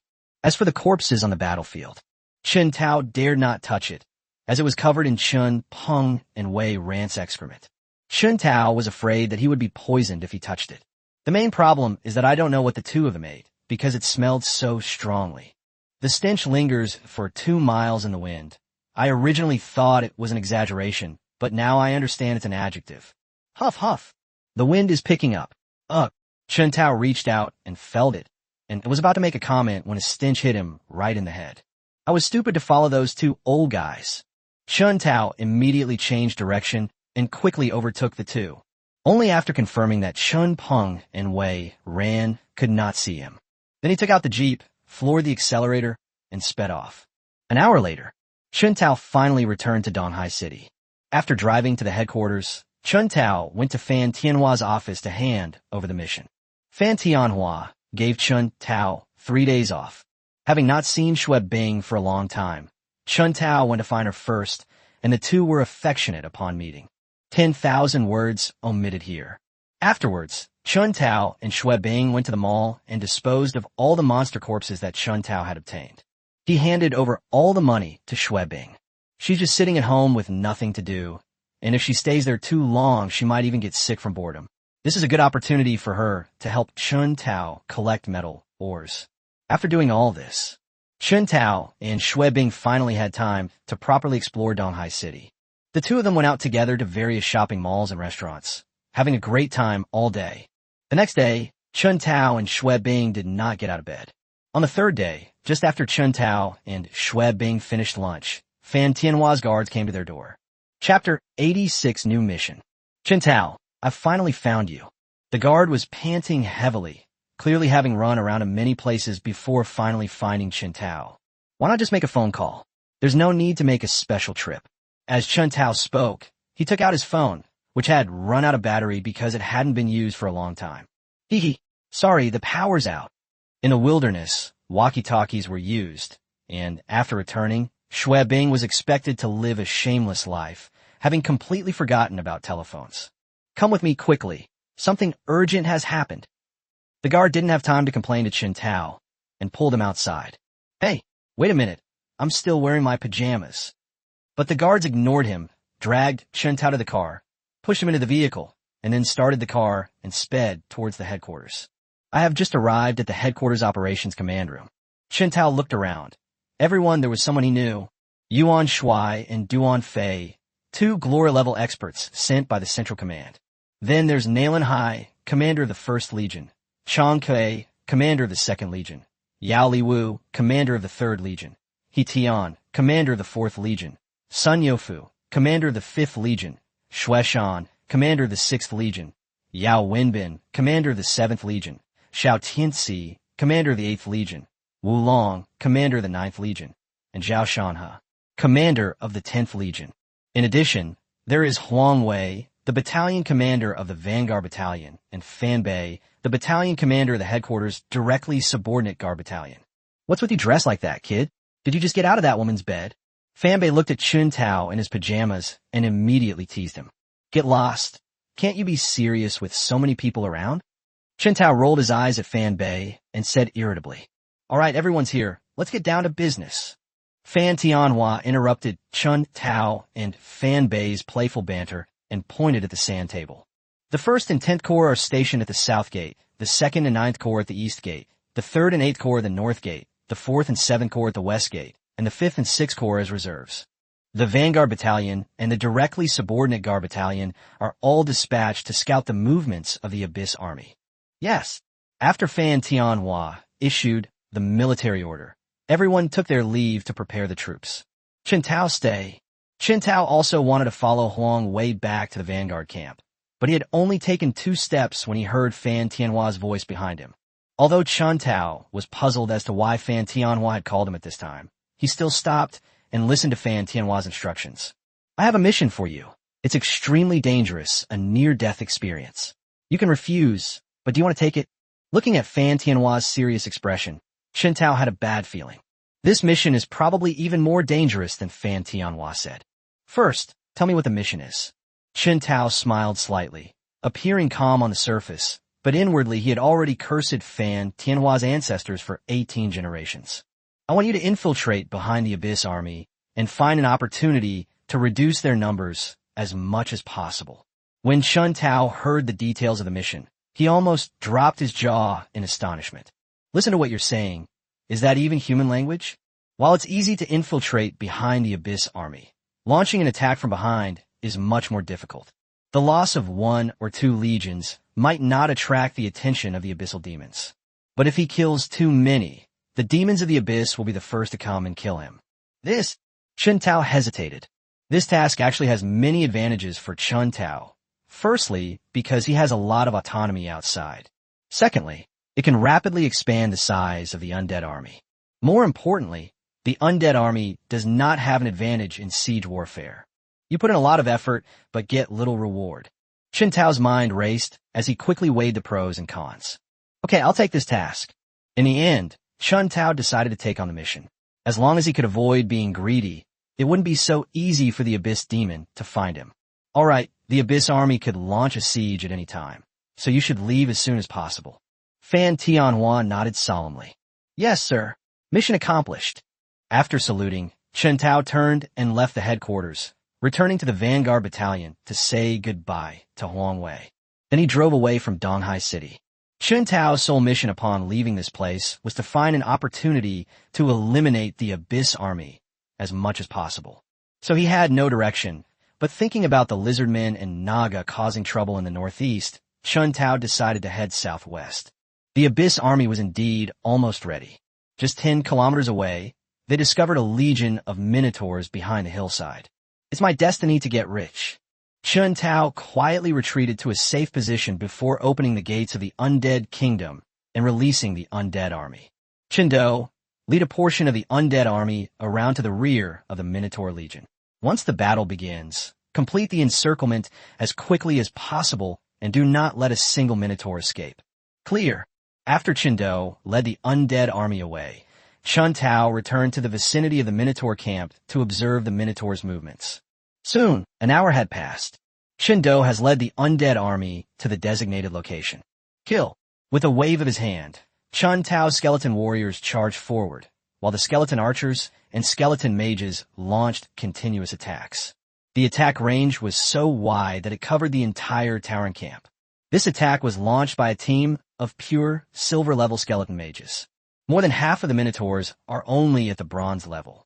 Under the attack of the silver level, the bronze level was completely powerless to fight back. A dozen or so waves of magic and arrows rained down. The bronze-level Minotaurs are almost all dead. The only surviving bronze-level Minotaurs were protected by other higher-level Minotaurs, which is why they survived. Kill. Just then, Qindo led his undead army into the camp from behind. Close combat. The Tauren were no match for the undead army. Not only are they outnumbered, but in terms of sheer strength, the Tauren are no match for the undead. One Minotaur after another died. 10,000 Minotaurs are nothing compared to an army of over 600,000 undead. After an hour of fierce fighting, the Minotaur army was completely wiped out. Clean up the battlefield. Chun Tao immediately ordered that all corpses of gold rank or higher be transformed into an army of undead. All items below the silver rank, including those of the silver rank, will be devoured by the undead army. The undead army numbered over 600,000. The Tauren numbered only about 100,000, and they were quick to clean up the battlefield. Withdraw. Chun Tao immediately recalled the undead army to the undead kingdom, leaving only Qindo and the 5-diamond level undead with him. I just left less than 2 hours ago. A legion of dark cat demons quickly rushed to the original location of the Minotaur Legion. Meow meow.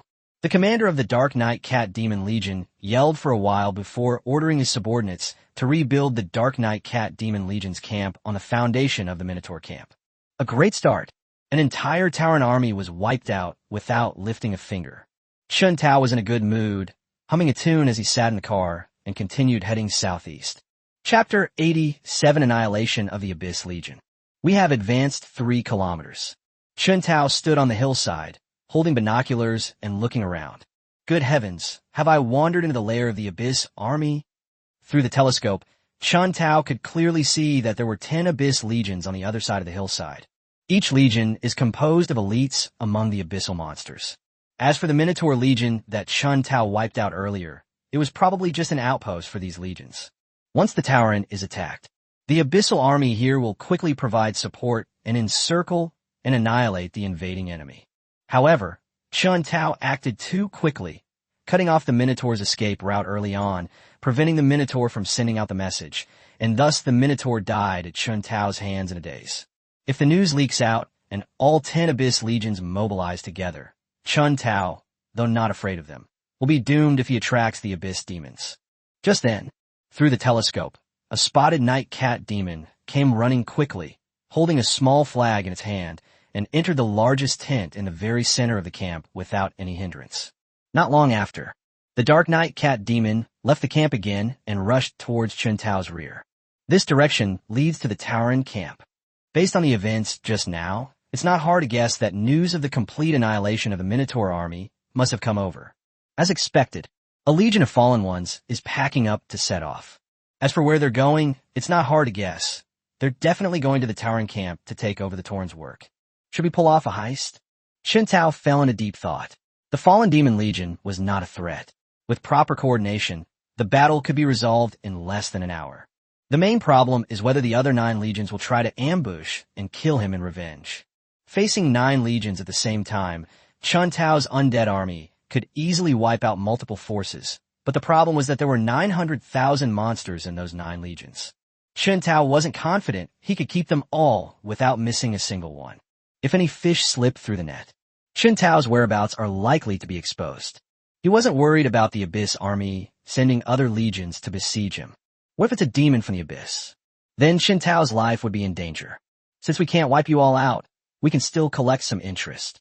Chun Tao quietly retreated, moving away from the gathering place of the Abyss army.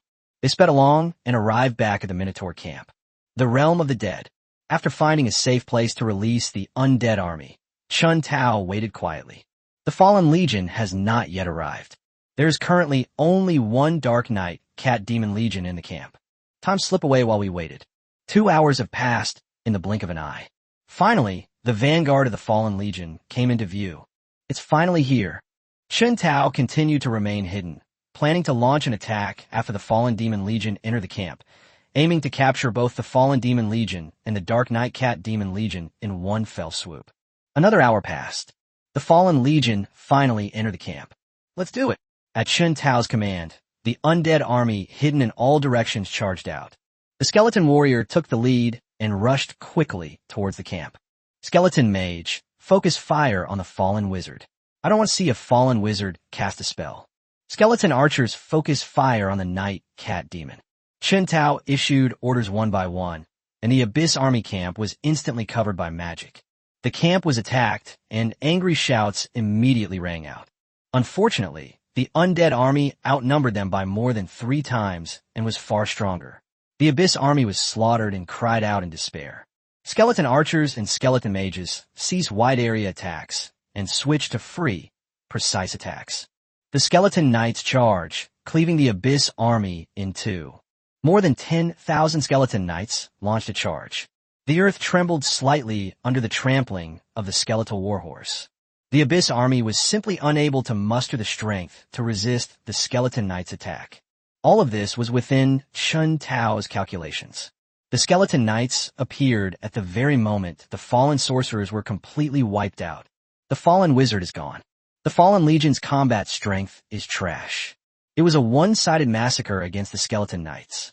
Although the Knight Cat Demon is stronger than the Fallen, it can only deal damage to an army of undead of silver rank or higher. But no sooner had one undead skeleton been killed than the skeleton mage was resurrected. Boom! Just then, the skeleton warrior had arrived close, his long sword flashing as he slashed and killed all the enemies in his path. This undoubtedly hastened the annihilation of the Abyss Army. A parade of 100 demons. In order to finish the battle quickly, Chun Tao also joined the fray, immediately unleashing his domain skill. Instantly, the entire battlefield has undergone earth-shattering changes. The undead army's undead fire burned even more fiercely, increasing their combat power tenfold. In contrast, the Fallen Demon and the Dark Cat Demon, due to their powers being sealed, experienced a sharp decline in combat strength. They were never a match for the undead army. Now, they've become meat on the chopping block, at the mercy of the undead army. Go and slaughter all the platinum-level monsters. Chun Tao gave the order to the undead. This kind of decapitation operation was very useful. On the one hand, it could disrupt the deployment of the Abyss Army, and, on the other hand, it could reduce the death rate of the undead army. Whoosh whoosh. Corpse 1 and the others rushed out quickly, and in a few leaps they arrived at the core of the battlefield. Platinum-level, Fallen, and Dark Cat demons are almost all gathered in this location. Platinum grade versus Diamond grade. As expected, the Platinum-level Fallen and the Knight Cat demon were all dealt with one by them. 6 demons, you all go too. In a night parade of 100 demons, the 6 demons are all very strong, all of them being Platinum level. And it's not just any ordinary Platinum grade. In a one-on-one situation, neither the Platinum Fallen nor the Knight Cat demon can stand chance. Moreover, the 6 ghosts possess immortality. They are impossible to kill during the night parade of 100 demons. This only fueled the despair of the Abyss Army. The battle lasted for 2 hours, and finally, the 200,000-strong Abyss Army was annihilated once again. Quickly clean up the battlefield. Chun Tao also joined in collecting corpses of gold grade or higher. The undead army devoured the abyssal monsters below the silver level on the spot. Withdraw. Chun Tao opened the gates of the undead kingdom and quickly gathered up the undead army. They then quickly drove away from this troublesome place. In just one day, the original Minotaur stronghold had lost 300,000 Abyss troops. Before the Abyss army can react, now is the time to run. They ran wildly all the way. It wasn't until the sun set and it was pitch black all around that Chun Tao stopped traveling, found a sheltered ditch, pitched his tent, and began to rest. There weren't many opportunities to make a move that day. The sheer amount of travel and commanding the battle had left Chun Tao exhausted. I ate something hastily. Chun Tao crawled into the tent and fell fast asleep. Chun Tao was woken up in the middle of the night by the urge to urinate, and only then did he reluctantly crawl out of the tent. Waterproofing should not be applied near the tent. To get further away, Chun Tao crossed 2 ravines before taking out his treasure and starting to release the water. Chapter 88 Encounter Battle. Splash. It's no exaggeration to say that Chun Tao is indeed very powerful in that area. He can urinate for miles with the wind at his back. That's no joke. It took a full 3 minutes to urinate. Hashtag, who peed on my face? Just then, a series of loud, cursing voices came from the ravine. Holy crap, what's going on? Upon hearing this sound, Chun Tao knew that a patrol squad of the Abyss Army was hidden here. The realm of the dead. Chun Tao quietly opened the gates of the undead kingdom and summoned 100 six-armed skeleton warriors. Kill them. At Chun Tao's command, the six-armed skeleton warriors immediately rushed into the ravine. Soon, screams echoed from the ravine. At hashtag, but the next second, the six-armed skeleton warriors seemed to have stirred up a hornet's nest, and shouts and cries came from all directions. Oh no, we're surrounded. Chun Tao never expected that the abyssal monsters hidden in the ravines were not a patrol team at all. This is an entire Abyss Legion, a parade of 100 demons. The realm of the dead. Chun Tao first activated his domain skill to ensure his safety before opening the gates to the undead realm. The undead army charged out in orderly steps. They soon found themselves fighting the Abyss Legion through the night parade of 100 demons. Chun Tao then saw it clearly. This is an Abyss Legion composed of goblins. Goblins are a lazy and cowardly race, and they thrive without a leader to keep them in check. They've long since disappeared. But because of this, they didn't notice Chun Tao resting in the ditch next door. It's not that they didn't discover it. Instead, they were too lazy to move after hearing the noise, and also because Chun Tao's noise was so small that they assumed it was his companions who made it. Looks like I'll have to be more careful from now on.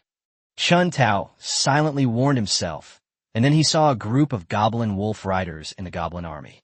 Nice one. Chun Tao sighed and immediately dispatched the water ghost. The water ghost can create a large river anywhere within its territory. By taking advantage of this characteristic of the water ghost, the goblin wolf riders were trapped in a very small area. Skeleton archers attack. Trapped in one place and unable to launch a charge, the goblin wolf riders become easy targets. Facing a rain of arrows, he could only desperately swing his weapon to defend himself. But the rain of arrows was too dense. They could block one, but not a second. Soon, the goblin wolf riders were wiped out before they could even demonstrate their fighting prowess. Skeleton création technique. Chun Tao took out all the gold grade and above corpses he had collected over the past few days and piled them next to the goblin wolf riders before casting a spell to transform the undead army. Flesh and blood melted away. Bones turned as white as snow. The fires of the dead burned, and tens of thousands of undead skeletons rose from the ground. Good. Chun Tao was very satisfied with the extra 10,000 skeleton knights. The more unit types a ghoul army has, the stronger it becomes. Chun Tao is currently pondering where he can obtain a batch of flying undead creatures. As for the bone dragon in the skeleton creation technique, with Chun Tao's current strength, he is no match for the dragon clan. Besides, there are no dragons in this world, but there are in the Abyss. It is said that a branch of the dragon race, the Black Dragon race, betrayed the dragon race for unknown reasons and joined the Abyss. Although dragons are not demons, their strength is no less than that of demons. Dragons possess glory-level strength upon reaching adulthood and can reach king-level strength in their youth. A swift and decisive victory. With the addition of this new force, the Abyss Legion was wiped out even faster. In particular, there are an additional 10,000 skeleton knights. In the plains, the skeleton knights are incredibly powerful. Once they charge, even a silver rank knight can hold their own against a gold rank knight. Of course, this is during a charge. If they fight standing still, the skeleton warrior is slightly stronger. Boom! Each charge of the skeleton knights was so powerful that the earth trembled. 3 hours later, neither of the two Abyss Legions survived. Devour. Chun Tao immediately ordered the undead army to devour corpses and level up, as he needed to leave the area as soon as possible. They wiped out 3 legions of the Abyss in one fell swoop. Even the demons of the abyss would be furious if they heard this. It took a full hour, and apart from the bloodstains on the ground, the corpses had disappeared from the battlefield. The realm of the dead. The bronze gate opened, and now it was a kilometer in size, and Chun Tao could control its eyes. This is also the change that occurred after breaking through to the platinum level. Although the undead army was numerous, the bronze gate, which was a kilometer in size, was not to be underestimated. In less than half an hour, they had all entered the bronze gate. Walk. Chun Tao took out the jeep, and Chen Do consciously went to the driver's seat. Boom! The jeep roared loudly and quickly disappeared from the battlefield. We sped south. Chun Tao returned to the deciduous forest. Looking at this primeval forest, Chun Tao was filled with emotion. Some time ago, he even got some good stuff like monkey wine here. They even fought a great battle against the army of the abyss. Let's go.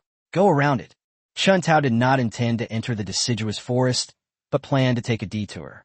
Marching through deciduous forests is difficult. The probability of the Abyss Legion appearing is not high. It's better to take a detour. You might even encounter traces of the Abyss Legion along the way. We walked forward for a short while. Chun Tao had not yet found any trace of the Abyss Legion. Instead, he was discovered by the Abyss Legion first. This is a legion of Dark Cat demons.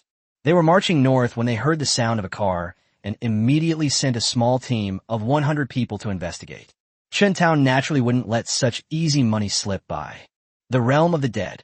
Chun Tao opened the bronze gate, shrinking it to less than 10 meters, and hundreds of skeleton warriors rushed out. Immediately engage in battle with the Dark Cat demon. They have an absolute advantage in both quantity and strength.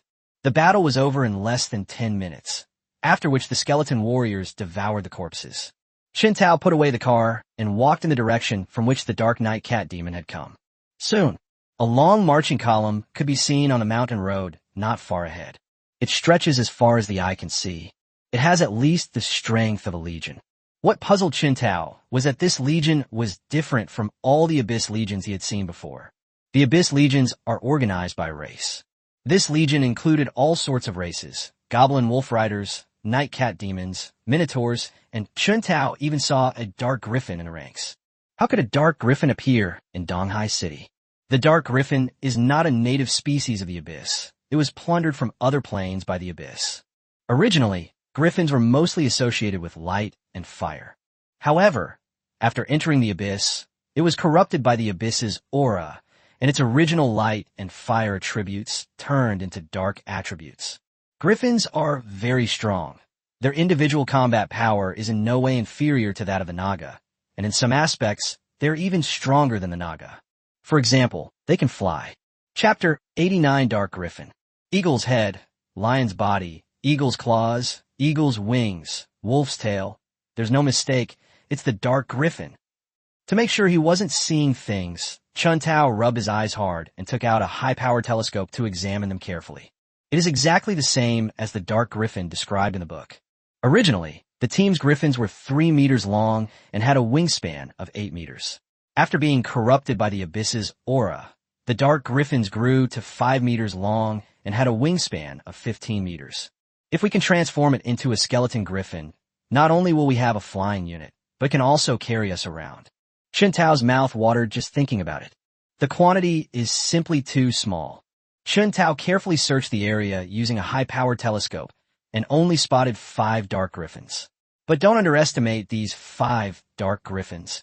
Each of them possesses diamond-level strength. Chun Tao quickly retreated.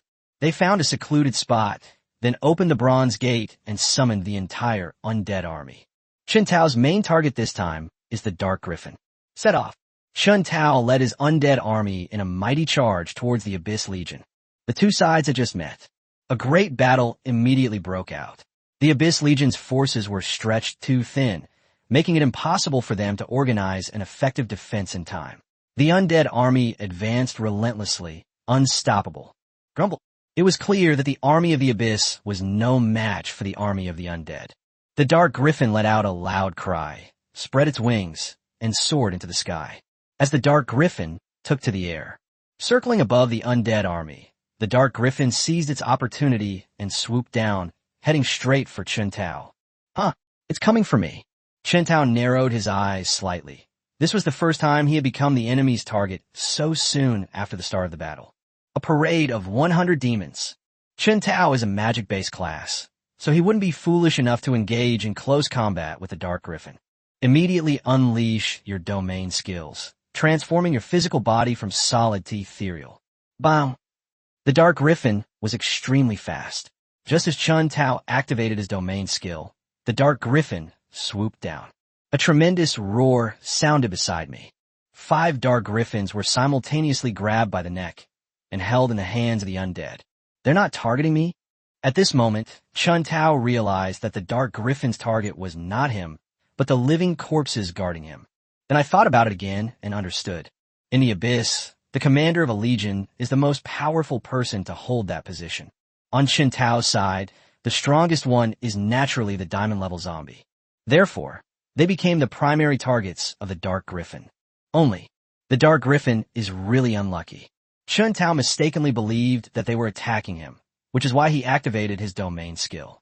At this point, the Dark Griffin had already launched its dive, and it was too late to stop. And so, without really knowing what was going on, he plunged headlong into the field. Upon entering the domain, all of the Dark Griffin's power was sealed. He could only watch helplessly as he rushed to the zombie's feet and delivered himself into its hands. Is this what they call sending someone to their death from 1,000 miles away? Chen Tao was also somewhat bewildered. After witnessing the Dark Griffin's bizarre actions, he even suspected that the Dark Griffin's brain had been damaged after being corrupted by the Abyss's aura. Click. The undead have no intelligence or feelings. When faced with prey handed to them, they simply twisted their necks with their bare hands. Rebirth. Chen Tao was still thinking about how to kill the 5 Dark Griffins. I didn't expect it to be done so easily. An excited Chen Tao immediately used Rebirth, gathering a large amount of death power, and the dark energy in the Dark Griffin's body was devoured by the death energy. When the Dark Griffin rises again, its black feathers and fur have turned from black to granny gray. Grumble. The Dark Griffin. No, it should be called the Death Griffin now. Let out a loud cry, flapped its wings, and quickly soared into the sky, then circled Chen Tao once before landing back on the ground. Great. Excellent. Chen Tao clapped his hands and cheered happily. The Death Griffin was much stronger than it was in life, reaching a length of 8 meters and a wingspan of 22 meters. It has become a behemoth. Chen Tao flipped over and climbed onto the back of the Death Griffin, which then carried him into the sky. It flew in a circle in the air. Chen Tao couldn't take it anymore. He immediately ordered the Death Griffin to land. As soon as it returned to the ground, Chen Tao couldn't help but sneeze twice. The Death Griffin is too fast. The strong winds generated during flight blew on my face, causing a sharp, stabbing pain. If this problem is not solved, Chen Tao would never dare to use the Death Griffin as a mount. Rebirth. Although it can't be used as a mount, the Death Griffin's combat prowess is no joke. Quickly transform the other 4 Dark Griffins into Death Griffins. Only then did Chen Tao have time to look at the battlefield. With the blessing of the night parade of 100 demons, the undead army slaughtered the Abyss Legion as easily as cutting melons and vegetables. Go help. Because the battle lines are stretched too thin, it will take a considerable amount of time to completely annihilate this Abyss Legion. Chen Tao had no choice but to send out all his combat forces. After doing all that, Chen Tao finally had time to take out the walkie-talkie. Sizzle. With a hissing sound, Chen Tao switched the channel to the frequency he was secretly communicating with Fan Tianhua. Commander, a Dark Griffin has been spotted here. Time was of the essence, so Chen Tao didn't mince words and directly explained the situation. Dark Griffin? How could there be Dark Griffins in Donghai City? Fan Tianhua was very surprised that the Dark Griffin had already reached a status equivalent to a low-level demon in the Abyss. In this world, Dark Griffins don't appear very often. They're only seen on the battlefields of racial wars. How many? 5 of them. I've already taken them all. Upon hearing this, Fan Tianhua breathed a sigh of relief. It wasn't the Dark Griffin Legion, but rather 5 lone Dark Griffins. It poses little threat to Donghai City. And since Chen Tao killed him, there's even less to worry about. It's all right. It must have been summoned from the Abyss by some Abyss demon through some method. Fan Tianhua explained his deduction.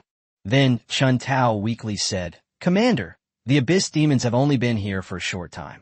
Where did they get the materials for the summoning ritual? Upon hearing this, Fan Tianhua sighed. He was well aware of this. It must be material from an anti-human organization's support team. We will speed up the investigation and eradicate the inhumane organization as soon as possible. Be careful out there. After chatting with Fan Tianhua for a few more minutes, the call ended.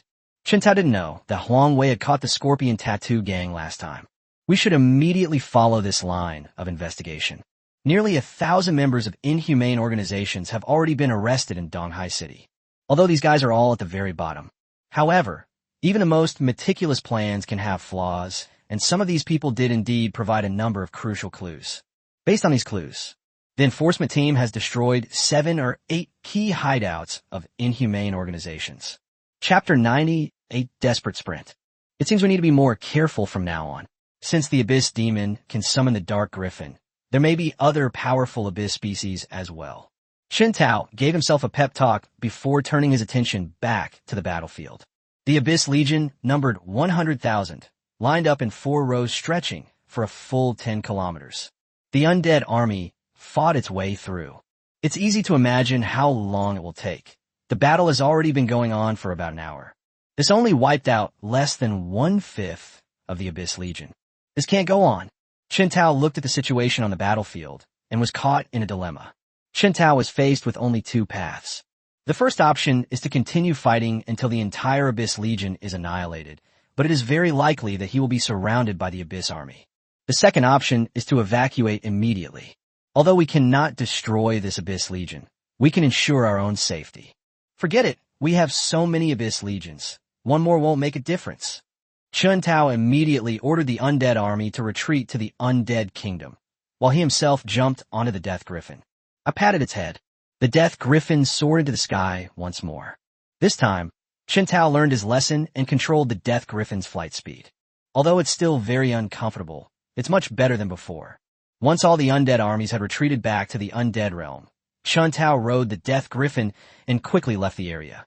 The Abyss Legion saw their prey and ran away. They actually started running and chasing each other on the ground. These idiots! Chen Tao cursed under his breath, patted the Death Griffin's head, and ordered it to speed up. Swoosh! Soon, the Death Griffin disappeared from the sight of the Abyss Army. Stop! After leaving the battlefield, Chen Tao quickly had the Death Griffin land.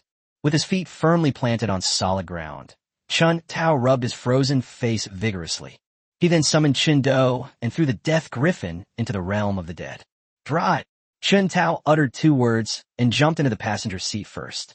The jeep roared again and sped south. It took about an hour to drive there. A violent explosion suddenly came from ahead. Chen Tao immediately ordered Qin Do to stop advancing. He climbed a mountain peak by himself and used a high-powered telescope to observe the situation ahead. A Naga was seen fighting a demon. The battle between the 2 sides was extremely fierce, and they were really at each other's throats. As for why Chen Tao recognized the other party as a demon at a glance, that's because this demon is the same one Chen Tao saw in Nanshan earlier. Run! Chen Tao's first thought was to escape as quickly as possible. If they discover me, I'm doomed. Chen Tao ran down the mountain quickly and jumped directly into the car through the window. Hurry, head east. Although Qin Do didn't know what Chen Tao had seen, as a zombie born of destiny, Chen Tao's orders were like imperial edicts, and he would carry them out without fail. The car sped off. Heading east, Chen Tao encountered numerous Abyss exploration teams and Naga exploration teams along the way, but he ignored them and charged straight past them. I ran around all day. The jeep ran out of fuel and then stopped. Boss, what's wrong with you? A battle of glory. Chen Tao said a few words, then took out his food and began to wolf it down. Chen Tao lived in constant fear and didn't eat or drink a drop of water all day. Now that he should be safe, Chen Tao finally fell hungry. After Chen Tao finished eating and refilled the oil tank, Chen Tao and Qin Do continued their journey. Qin Do is a zombie, so he doesn't need to rest at all. Despite traveling for a day and a night, he was still full of energy. In contrast, Chen Tao couldn't sleep at all due to the bumpy journey, and his eyelids were already drooping. Let's find a place to rest first. After searching around, Qin Do found a hidden cave halfway up an unnamed mountain. After the traces were removed, only then did the man and the corpse enter the cave. The cave wasn't large, but it was very deep, so Chun Tao didn't choose to go any further. He found a random spot near the cave entrance and lay down to rest. Chun-Do stood guard beside him like a stone sculpture. 8 hours passed before we knew it. Chun Tao finally woke up from his sleep, stretched, and sat up. Only then did Chun Tao have time to properly examine the cave. Judging from the marks on the cave walls, this place appears to have been carved out by humans. Judging from the time it was carved, it's been there for a long time. Let's go in and take a look. Chun Tao called out to Chun-Do, and the two of them, one human and one corpse, headed deeper into the cave. As we delved deeper, the cave was getting bigger and bigger. After going forward more than 100 meters, the cave was wide enough for a sports car to pass through. Where exactly is this place? With this curiosity in mind, Chun Tao continued to walk inside. After advancing another kilometer or so, at this distance, we had reached the heart of the mountain. The man and the corpse had just turned the corner. What comes into view is a huge hall. The hall was very empty, with only an altar-like structure standing in the middle. Chun Tao strode forward and carefully examined the structure of the altar. But he was just a recent graduate and a lowly soldier, so naturally he couldn't figure out what the altar was for. Old Mo. Chun Tao summoned Elder Mo.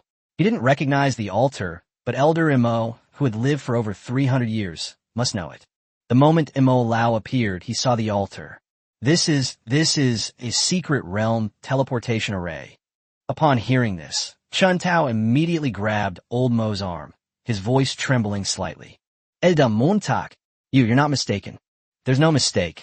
This is the secret realm teleportation array. Chun Tao was thrilled to receive a definite answer. What was this secret realm? That's a treasure trove. Going in and taking a trip, there will naturally bring you plenty of benefits. Elder Mo, how can we get in?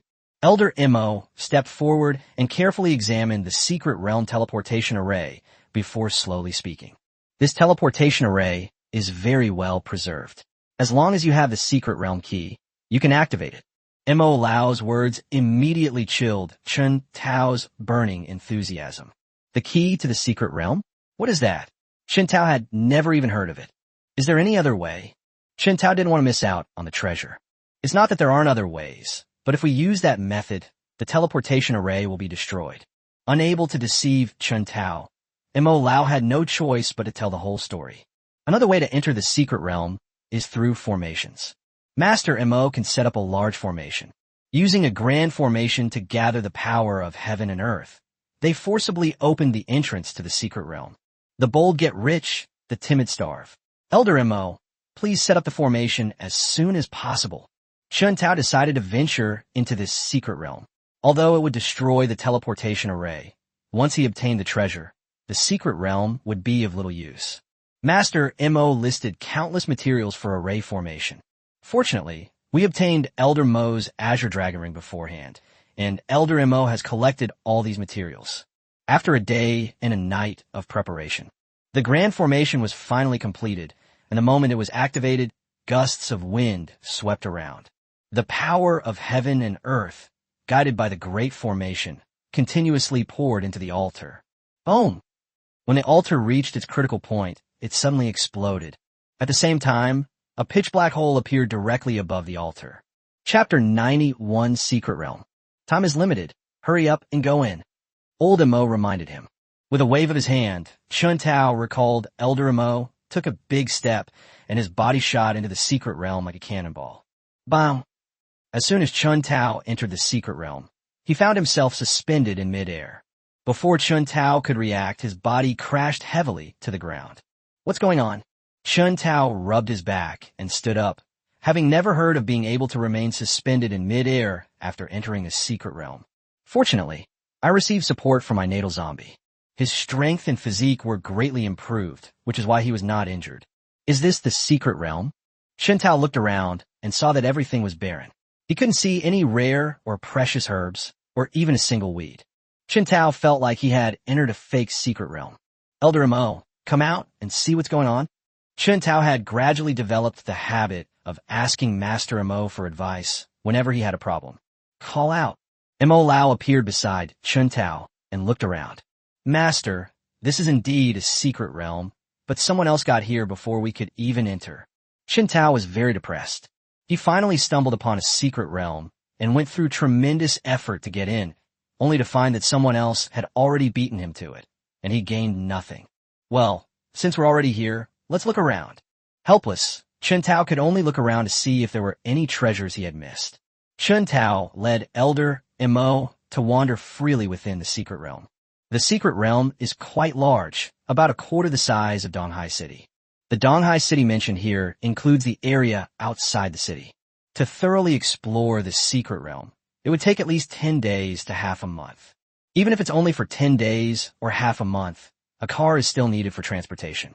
The realm of the dead.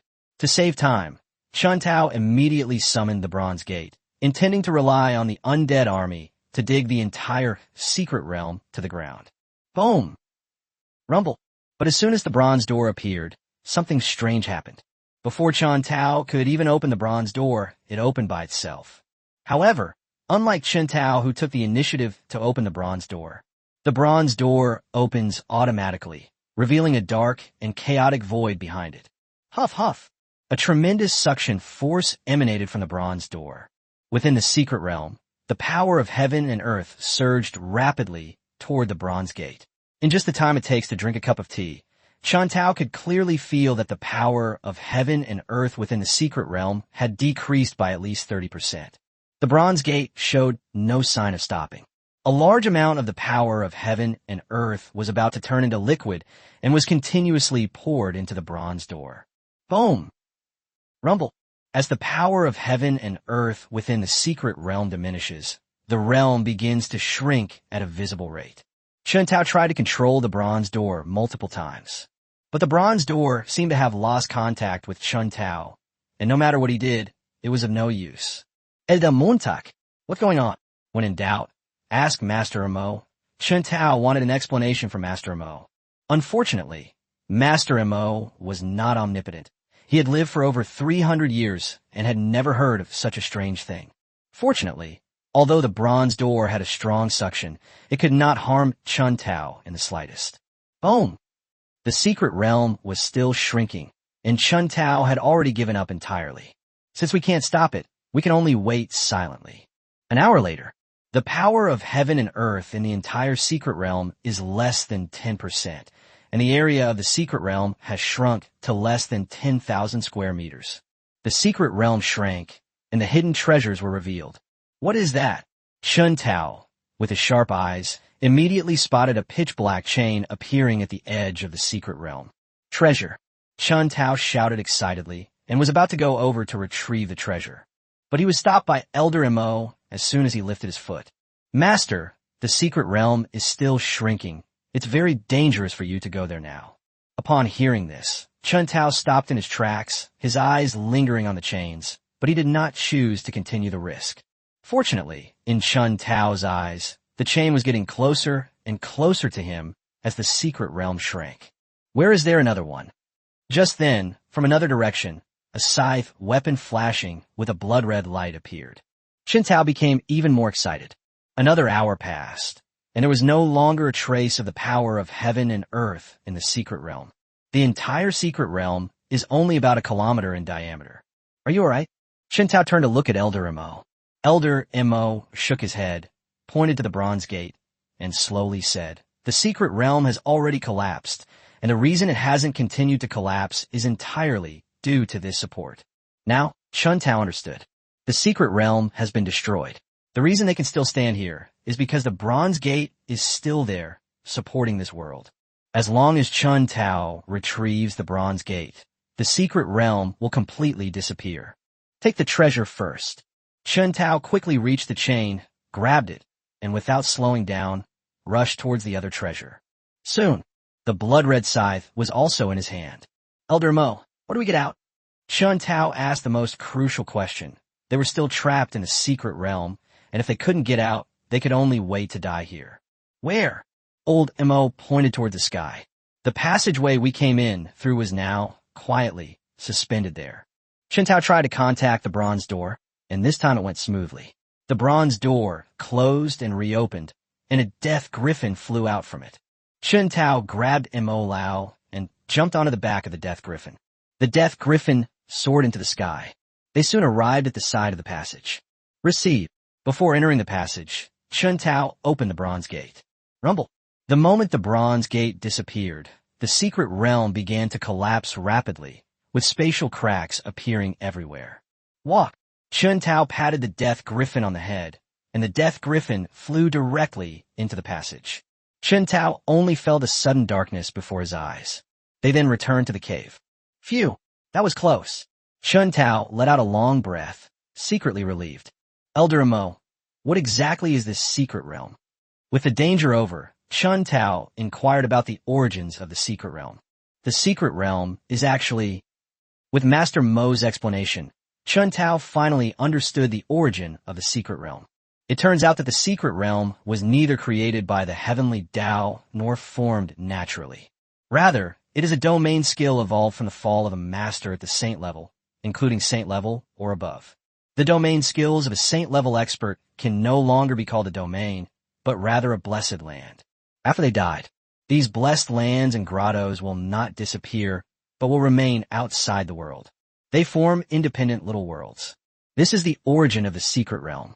As for the rare and precious materials and divine weapons in the secret realm, they're all just the collections of the master of the secret realm before his death. Isn't this secret realm the graveyard of saint-level experts? Chun Tao played with the two treasures he had just acquired, thinking to himself, exploring the secret realm sounds nice, but frankly, it's just robbing someone's grave. Others are tomb raiders, but I'm acting on behalf of heaven. I'm sacrificing my own happiness and that of my whole family so that the treasure can reappear in the world. The thought that he had just come from someone's grave immediately changed his mind. What a hypocrite. Chapter 92, Death Scythe. Let's see how we reap this time. Chun Tao looked at the chains with delight. The chains were entirely black, covered with densely packed golden runes. He examined the chain carefully, turning it over and over from top to bottom, but Chun Tao still couldn't figure out what kind of treasure it was. Old Mo. Chun Tao handed the chains to Elder Mo, wanting him to see what they were. But just as Chun Tao handed the chains to Elder Mo seemed to have seen a ghost and quickly took a few steps back. Old Master Mo, what's wrong? Chun Tao found it very strange. Old Master Mo always obeyed his orders without question, but this time he actually resisted. Master, this chain fills me with inexplicable fear. Upon hearing this, Chun Tao realized that it wasn't that Elder Mo was resisting his orders, but rather that he felt threatened by the chains. It seems that the power of this chain is related to the soul. Chun Tao silently noted this down, thinking he would experiment with it later. At the same time, Chun Tao also thought of the soul-binding ghost, one of the 100 ghosts. The soul-binding ghost is a very special kind of ghost. It wears purple clothes, and its lower body is flame-shaped.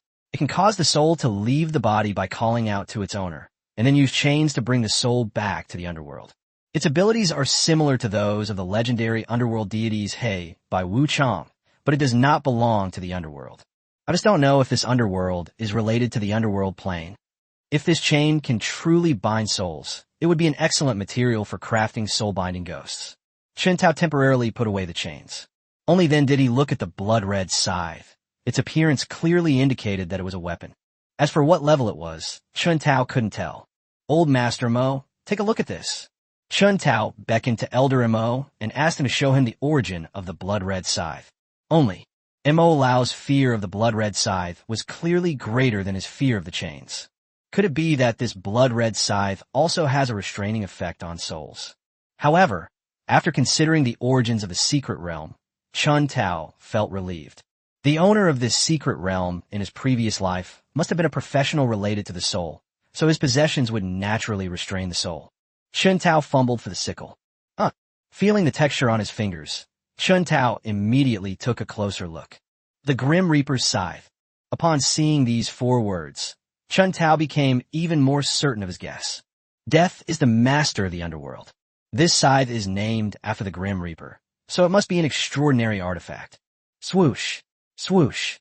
Chun Tao casually swung his scythe twice, and it emitted 2 crescent-shaped blood-red rays of light. A crescent-shaped beam of light shot out and struck the rock wall.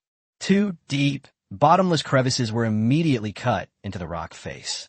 That's amazing. Chun Tao was stunned. He, a magic-based professional, had actually unleashed such a powerful attack without using any magic power. Chen Tao summoned Chen Do, threw him the death scythe, and told him to use it well and not let it bring shame upon him. Clear. Chen Do took the Grim Reaper's scythe and immediately began to polish it with great care. Old Master Mo, come here. Chen Tao waved to Elder Mo, and since Elder Mo didn't have the chains or the Grim Reaper's scythe, he obediently came to Chen Tao's side. Owner, tell me, do you know the origin of those two treasures? Old Mo shook his head and said, I have lived for 300 years and have never heard of any powerful person using a sickle as a weapon. Seeing that they couldn't get anything out of Elder Mo, Chen Tao stopped worrying about it, stood up, and dusted off his backside. Let's go and continue with our mission. They had already walked more than 10 meters when they started talking, and Old Mo and Chen Do quickly followed. However, Master Mo deliberately avoided Chen Do. Returning to the cave entrance he had come from, Chen Tao peeked out cautiously and, finding no enemies, went outside. After taking out the car, Chen Do went to drive it. Soon Chen Tao and his group continued on their journey. After running east for more than 10 kilometers, thousands of Nagas suddenly rushed out from both sides of the mountain road. Naga raised her bow and aimed an arrow at Chen Tao and his group. We're surrounded. Chen Tao looked around and saw Naga everywhere. The realm of the dead. Chen Tao immediately activated the Netherworld Kingdom, summoning an army of undead to fight. At the same time, the night parade of 100 demons was unleashed, and the body transformed from solid to ethereal, in case the Naga's arrows hit him. Whoosh whoosh. The Naga weren't foolish enough to let Chen Tao summon the undead army. A dense barrage of arrows immediately rained down from all sides. Only, the arrows struck Chen Tao, passing right through his body without causing him any harm. Mo Lao was originally a ghost among the 100 ghosts, and he had no physical body. The sharp arrow was useless to him. Only Chen Do is a physical entity. The arrows struck its body, but were all blocked by its abnormal defense. Not even a scratch was broken. Kill. Chen Tao first summoned skeleton knights, which were fast and could rush into the Naga horde at top speed. Step, step. The skeleton knights' warhorses charged swiftly towards the Naga with synchronized steps. The Naga immediately abandoned her bow and arrows, picked up her staff, and prepared to cast a spell. The best way to deal with a knight is with ice magic. As long as you can restrict the knight's charge, his combat power will be reduced by half. Only, how could Chen Tao possibly let them have their way?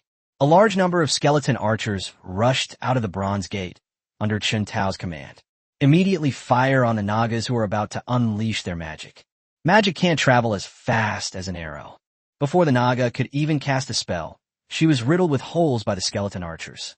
Immediately afterwards, a large number of skeleton mages emerged from the Bronze Gate. The skeleton mage had just entered the arena and immediately began preparing to cast a spell. As each second passed, the bone staff in the skeleton mage's hand emitted multicolored light. Magic enveloped the slopes on both sides of the mountain path. The last to appear were the skeleton warriors. As soon as they appeared, they immediately charged towards the Naga on the slope in small teams. After suffering a series of defeats, Naga immediately drew her twin swords and began close combat. But the undead army was too powerful. The Naga were no match for them. In just 20 minutes, thousands of Naga were killed in battle. Chen Tao used his skeleton-making technique to transform them all into undead skeletons. Death Griffin! Chen Tao called out, and the Dark Griffin immediately came to Chen Tao's side. Chen Tao flipped over and jumped onto the back of the Death Griffin. Walk! Upon receiving the order, the Death Griffin immediately soared into the sky. Chen Tao sat on the back of the Death Griffin, using binoculars to observe the surroundings. Finally, they discovered a Naga army in a mountain valley. As expected, a Naga legion was hidden there. Having just been ambushed, Chen Tao guessed that there must be a Naga legion nearby, and sure enough, he found it. The location of the Naga legion has been found. Chen Tao immediately returned and led the entire undead army in a mighty charge towards the Naga legion. The Naga legion had no idea that they would be attacked. They were all singing, dancing, eating, and drinking in the camp. Taking advantage of this opportunity, Chen Tao launched a surprise attack on the undead army, and the Naga legion was quickly wiped out. Skeleton création technique. Whether the Naga corpses are made into skeleton warriors, skeleton archers, or skeleton mages, their combat power is far greater than that of ordinary skeletons. Therefore, Chun Tao then decided to transform all the Naga into undead skeletons. Chapter 93, The Undead Army Surpasses 1 million. After defeating the Naga army, Chun Tao immediately shifted his position and headed south along the boundary line between the eastern and southern regions. Along the way, Chun Tao discovered 2 more Naga legions and 4 Abyss legions. They were easily defeated by the overwhelming fighting power of the undead army, and they transformed the Naga legion into a member of the undead army. Open the career panel. Name, Chun Tao. Class, Necromancer. Level, Platinum Beginner. Talents, Realm of the Dead, Heart of the Necromancer. Skills, Divine Meditation, Skeleton Creation, 9 Nether Corpse Refining, 100 Ghost Parade, Damage Transfer, Teleportation, Corpse Explosion, Bone Arrow, Bone Shield, Bone Spear, Bone Prison. Sacrifice Skills, Rebirth Devour. Undead, 400,000 Silver Tier Skeleton Warriors, 200,000 Silver Tier Skeleton Archers, 200,000 Silver Tier Skeleton Mages, 21,000 Silver Tier Skeleton Knights, 100,000 Gold Tier Skeleton Warriors, 50,000 Gold Tier Skeleton Archers, 50,000 Gold Tier Skeleton Mages, 5,000 Platinum Tier Skeleton Warriors, 3,000 Platinum Tier Skeleton Archers, 2,000 Platinum Tier Skeleton Mages. 9 Netherworld Corpse Refining Technique. Chun Do, Fighting Corpse. The Night Parade of 100 Demons. Hanged Demon, Water Demon, Knife-Wielding Demon, Starving Demon, Mountain Demon, and Mountain Lord's Envoy. Undead. 10 out of 10. 5 Lizard Man Undead, 5 Death Griffins. Combat effectiveness has been greatly enhanced once again. The undead army has not only surpassed 1 million in number, but also has 10 diamond-level undead alone. Now, if Chun Tao faces 5 or 6 Naga legions at the same time, he can annihilate them all. If it were the Abyss Legion, even 10 legions together would not be a match for the undead army. Not only that, because the Bronze Gate swallowed a secret realm, the Undead Realm skill also changed. It's not just that the area has doubled. In addition, the rate at which the intelligence of the undead increases in the Land of the Dead has also accelerated considerably. After these battles, Chun Tao discovered that the undead army was becoming increasingly intelligent and could carry out some of Chun Tao's complex commands very well. There's no point in continuing south. Let's go check out the rear of the Abyss army. The farther away from Donghai City, the fewer the number of Abyss Legion and Naga Legion there are. Chun Tao turned and walked west. They planned to launch a surprise attack on the rear of the Abyss Legion. We traveled continuously for a whole day. Finally, before sunset, we arrived at the south of Donghai City. Upon arriving here, Chun Tao discovered a massive tribe of fallen demons. It is called a tribe because the fallen ones inside include both male and female, old and young. They are clearly not a fighting legion. Moreover, the number is as high as 400,000. Sitting on the back of the Death Griffin, Chun Tao surveyed the surroundings. 10 kilometers to the west of the fallen tribe, there was another goblin tribe, which was about the same size as the fallen tribe. It seems these are the old, weak, sick, and disabled who were left after the formation of the Abyss Legion. Since they were demonic creatures, Chun Tao had no intention of letting them go. However, the 2 tribes are too close to each other, and eliminating one will definitely alert the other. If reinforcements were to arrive, Chun Tao would be in serious trouble. Forget it, let's just take them down one by one. Chun Tao found a safe place, summoned the Bronze Gate, and released the army of the undead. The undead army moved swiftly. They quickly formed a huge encirclement around the fallen demon tribe. Immediately afterwards, the undead army advanced with a carpet search. They continuously narrowed the encirclement until it was the size of the fallen demon camp, at which point they launched a surprise attack. The million-strong undead army swept through the fallen demon tribe with unstoppable momentum. The battle began, and the situation on the battlefield was completely different from what Chun Tao had imagined. In Chun Tao's view, even if the monsters are old, weak, sick, or disabled, they were still powerful, but once the battle began, these fallen ones were completely powerless to fight back. The 400,000 fallen ones were all dealt with in less than 2 hours. Devour. Chun Tao ordered the undead army to begin devouring the corpses of the fallen demons. This took even longer than the battle itself. a full 3 hours, until late at night, before the undead army finally finished devouring all the corpses. Chun Tao rode the Death Griffin again to check on the goblin tribe. These goblins haven't even noticed the movement from the fallen tribe. After observing for a while, I saw that the goblins in the goblin tribe were sitting together, chatting away. Since you haven't found me, your unit's days are numbered. Chun Tao returned to the army of the undead. Using the same tactic again, the undead army quickly wiped out the goblin tribe. After swallowing up the goblin tribe, under the cover of night, Chun Tao rode on the back of the Death Griffin and continued his exploration northward. Mark the distribution of all Abyss legions on the map. Chun Tao then landed on the ground. They found a secluded spot and pitched their tent. Chun Tao sat cross-legged in the tent, carefully examining the location of the Abyss army on the map, based on the distribution of the Abyss Legion. The closer they got to Donghai City, the more Abyss Legion troops there were, which ironically became Chun Tao's rear base. There are only a handful of Abyss Legions. No, once the war starts, the Abyss Army's goal is to annihilate Donghai City. So what's the point of leaving these few legions behind? Unless these legions are protecting something important. Chun Tao began to speculate and eventually came to this conclusion. Never mind, let's rest first. We'll know if there's any problem after we wipe out one of the Abyss Legions tomorrow. I slept for 3 hours. Just as the sky began to lighten, Chun Tao emerged from the tent. Following the coordinates of the Abyss Legion marked last night, I found the closest one and stealthily made my way there. This is a huge valley. A faint black mist permeated the valley. The fog wasn't thick, and you could still see clearly through it. In the very middle of the valley, a mixed army was stationed. This legion includes minotaurs, nightcat demons, goblins, fallen demons, and 2 dark griffins. In the middle of this mixed legion's encampment, there is a stone altar. Could this be the altar where the Abyss demons summon Abyss monsters? As Chun Tao pondered this, he began summoning his undead army in preparation for battle. The undead army had only emerged halfway out of the Bronze Gate. Suddenly, a dark griffin soared into the sky from the valley and flew towards the direction of the undead army. Damn, I forgot that the dark griffin has the Eagle Eye skill, which allows it to see things dozens of miles away.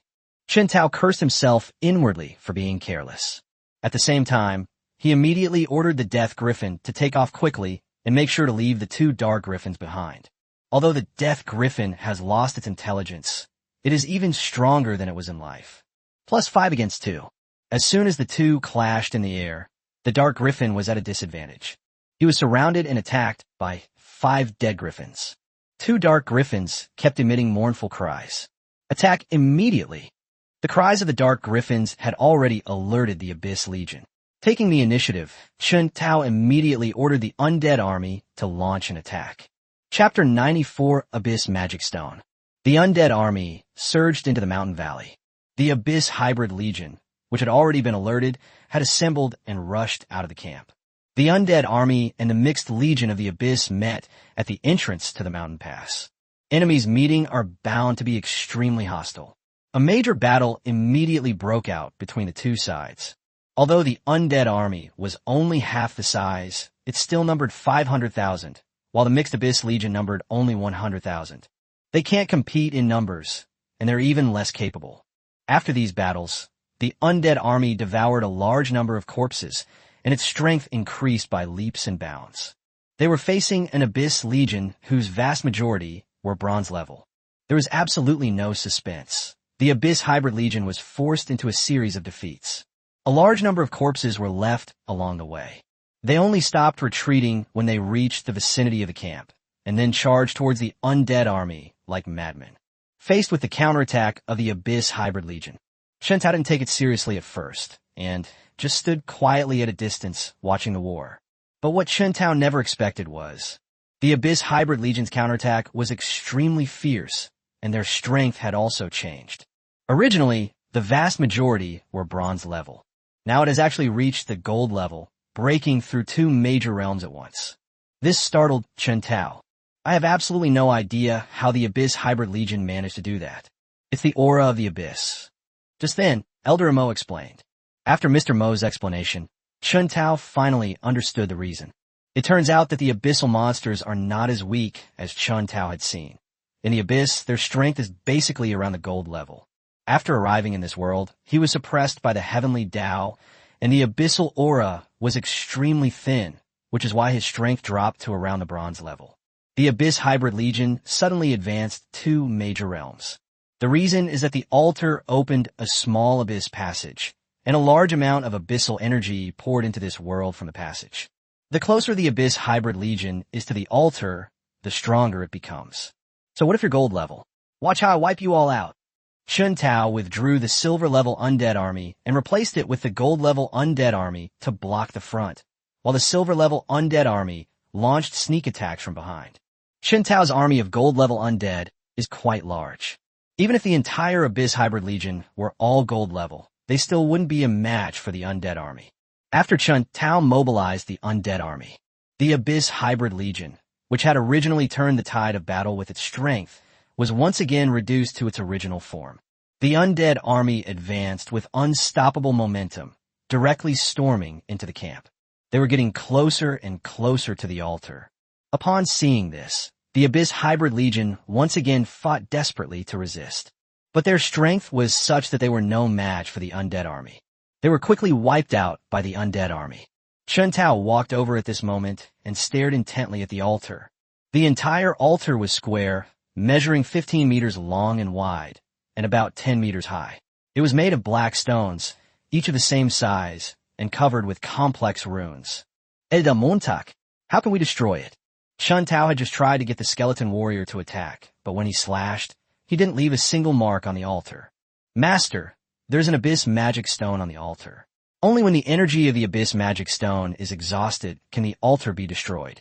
How can I consume the energy of the Magic Stone? That's easy, just keep attacking the altar.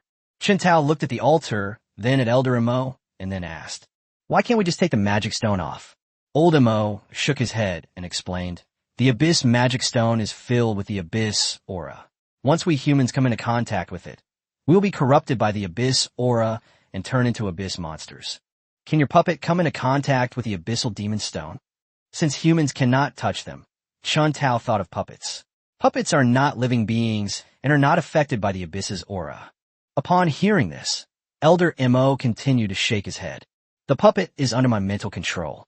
Once it comes into contact with the Abyss Magic Stone, my mind will be corrupted. Chun Tao was somewhat helpless. He never expected that the Abyss aura would be so domineering, even capable of corrupting a mind. Can an undead warrior do it? Puppets are inanimate objects, and controlling them requires Mo Lao's spiritual power. But the undead are not inanimate objects. The reason Chun Tao was able to control them was because he had imprinted his soul mark on their undead fire. But there was no precedent, and Chun Tao didn't dare to risk his life. I feel something up there is attracting me. Just then, Chun Do, who had finished the battle, walked over, looked at the altar, and said something that surprised Chun Tao. Real. Chun Do nodded and stepped toward the top of the altar, but was stopped by Chun Tao after taking only 2 steps. Chun Do is a zombie by nature. If it malfunctions, Chun Tao's main body will also be severely damaged. I'll send a skeleton warrior up to check it out first. Chun Do did not refuse and returned to Chun Tao's side. Immediately afterwards, a skeleton warrior walked towards the top of the altar. As it got closer to the top of the altar, Chun Tao could clearly feel that the skeleton warrior's strength was slowly increasing. Huh? What's going on? Chun Tao recounted how the skeleton warrior had become stronger, hoping that Elder Mo could give him an answer. Only, even Master Mo was unaware of the reason behind it. While the group was talking, the skeleton warrior had already arrived at the top of the altar. The altar was empty except for a black stone the size of a human head floating in midair. The black stone is the Abyss Magic Stone. A pale, bony claw reached out and grabbed at the Abyss Demon Stone. The claw moved unimpeded and seized the Abyss Demon Stone in its hand. After acquiring the Abyss Magic Stone, a sudden change occurred. Suddenly, the Abyss Stone turned into liquid and seeped into the skeleton warrior's bones. The skeleton warrior's originally snow-white bones. In just a few breaths, the bones turned from white to black. Moreover, it wasn't just ordinary black. It was a black that shimmered with a metallic sheen. The skeleton warrior raised its head and let out a silent roar.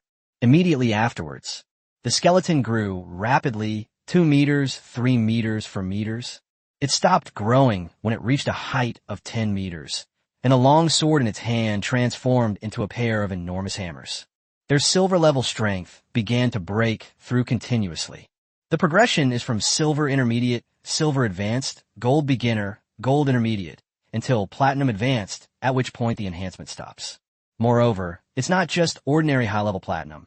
It has already reached the peak of high-level platinum, just one step away from breaking through to diamond level. Boom! As the Abyss Magic Stone disappeared, the entire altar began to tremble and crumble. When the Skeleton Warrior took a step, the entire altar shattered into a pile of trash. Bam! The Black Skeleton Warrior arrived in front of Chuntao in one step, then put his legs to the side, knelt on one knee, and bowed his head to Chuntao. I could still feel the soul imprint within the fires of the dead. The Skeleton Warrior in front of him was still under his control, and Chuntao looked at the Skeleton Warrior in surprise. It's obvious. The Skeleton Warriors have become stronger. Even its intelligence has fully developed, and it already has the ability to think independently, but it just can't speak. Chapter 95, The Big Iron Hammer. Has this mutated? He walked around the Skeleton Warrior and even tapped it twice. According to the records in the skeleton-making technique, the chances of a skeleton mutating are so small as to be negligible. However, the strength of each mutated undead skeleton will undergo a dramatic change. I never imagined that the Abyss Magic Stone could have this function. Chuntao originally had no interest in the Abyss Magic Stone since he couldn't use it anyway. But now he's discovered that the Abyss Magic Stone can promote the mutation of skeletons. Those Abyss Magic Stones are good stuff. Now that you have developed sentience, let's give you a name. Chuntao stroked his chin, looking at the Skeleton Warrior and then at the two giant hammers that were bigger than a person. From now on, you'll be called Big Hammer. Chuntao couldn't think of a better name, so he ended up with this one. Although the Big Iron Hammer had gained sentience, it didn't care about its name. It will be called whatever its owner says. Let's go see our spoils. With an excited wave of his hand, Chuntao led Chundo, Big Iron Hammer, and old Mo toward the corpse. What's going on? When Chuntao arrived at a corpse and saw that the corpse's strength had actually returned to the bronze level, his good mood suddenly turned sour. I originally thought I could get tens of thousands of gold-level corpses, which would be equivalent to tens of thousands of gold-level undead skeletons.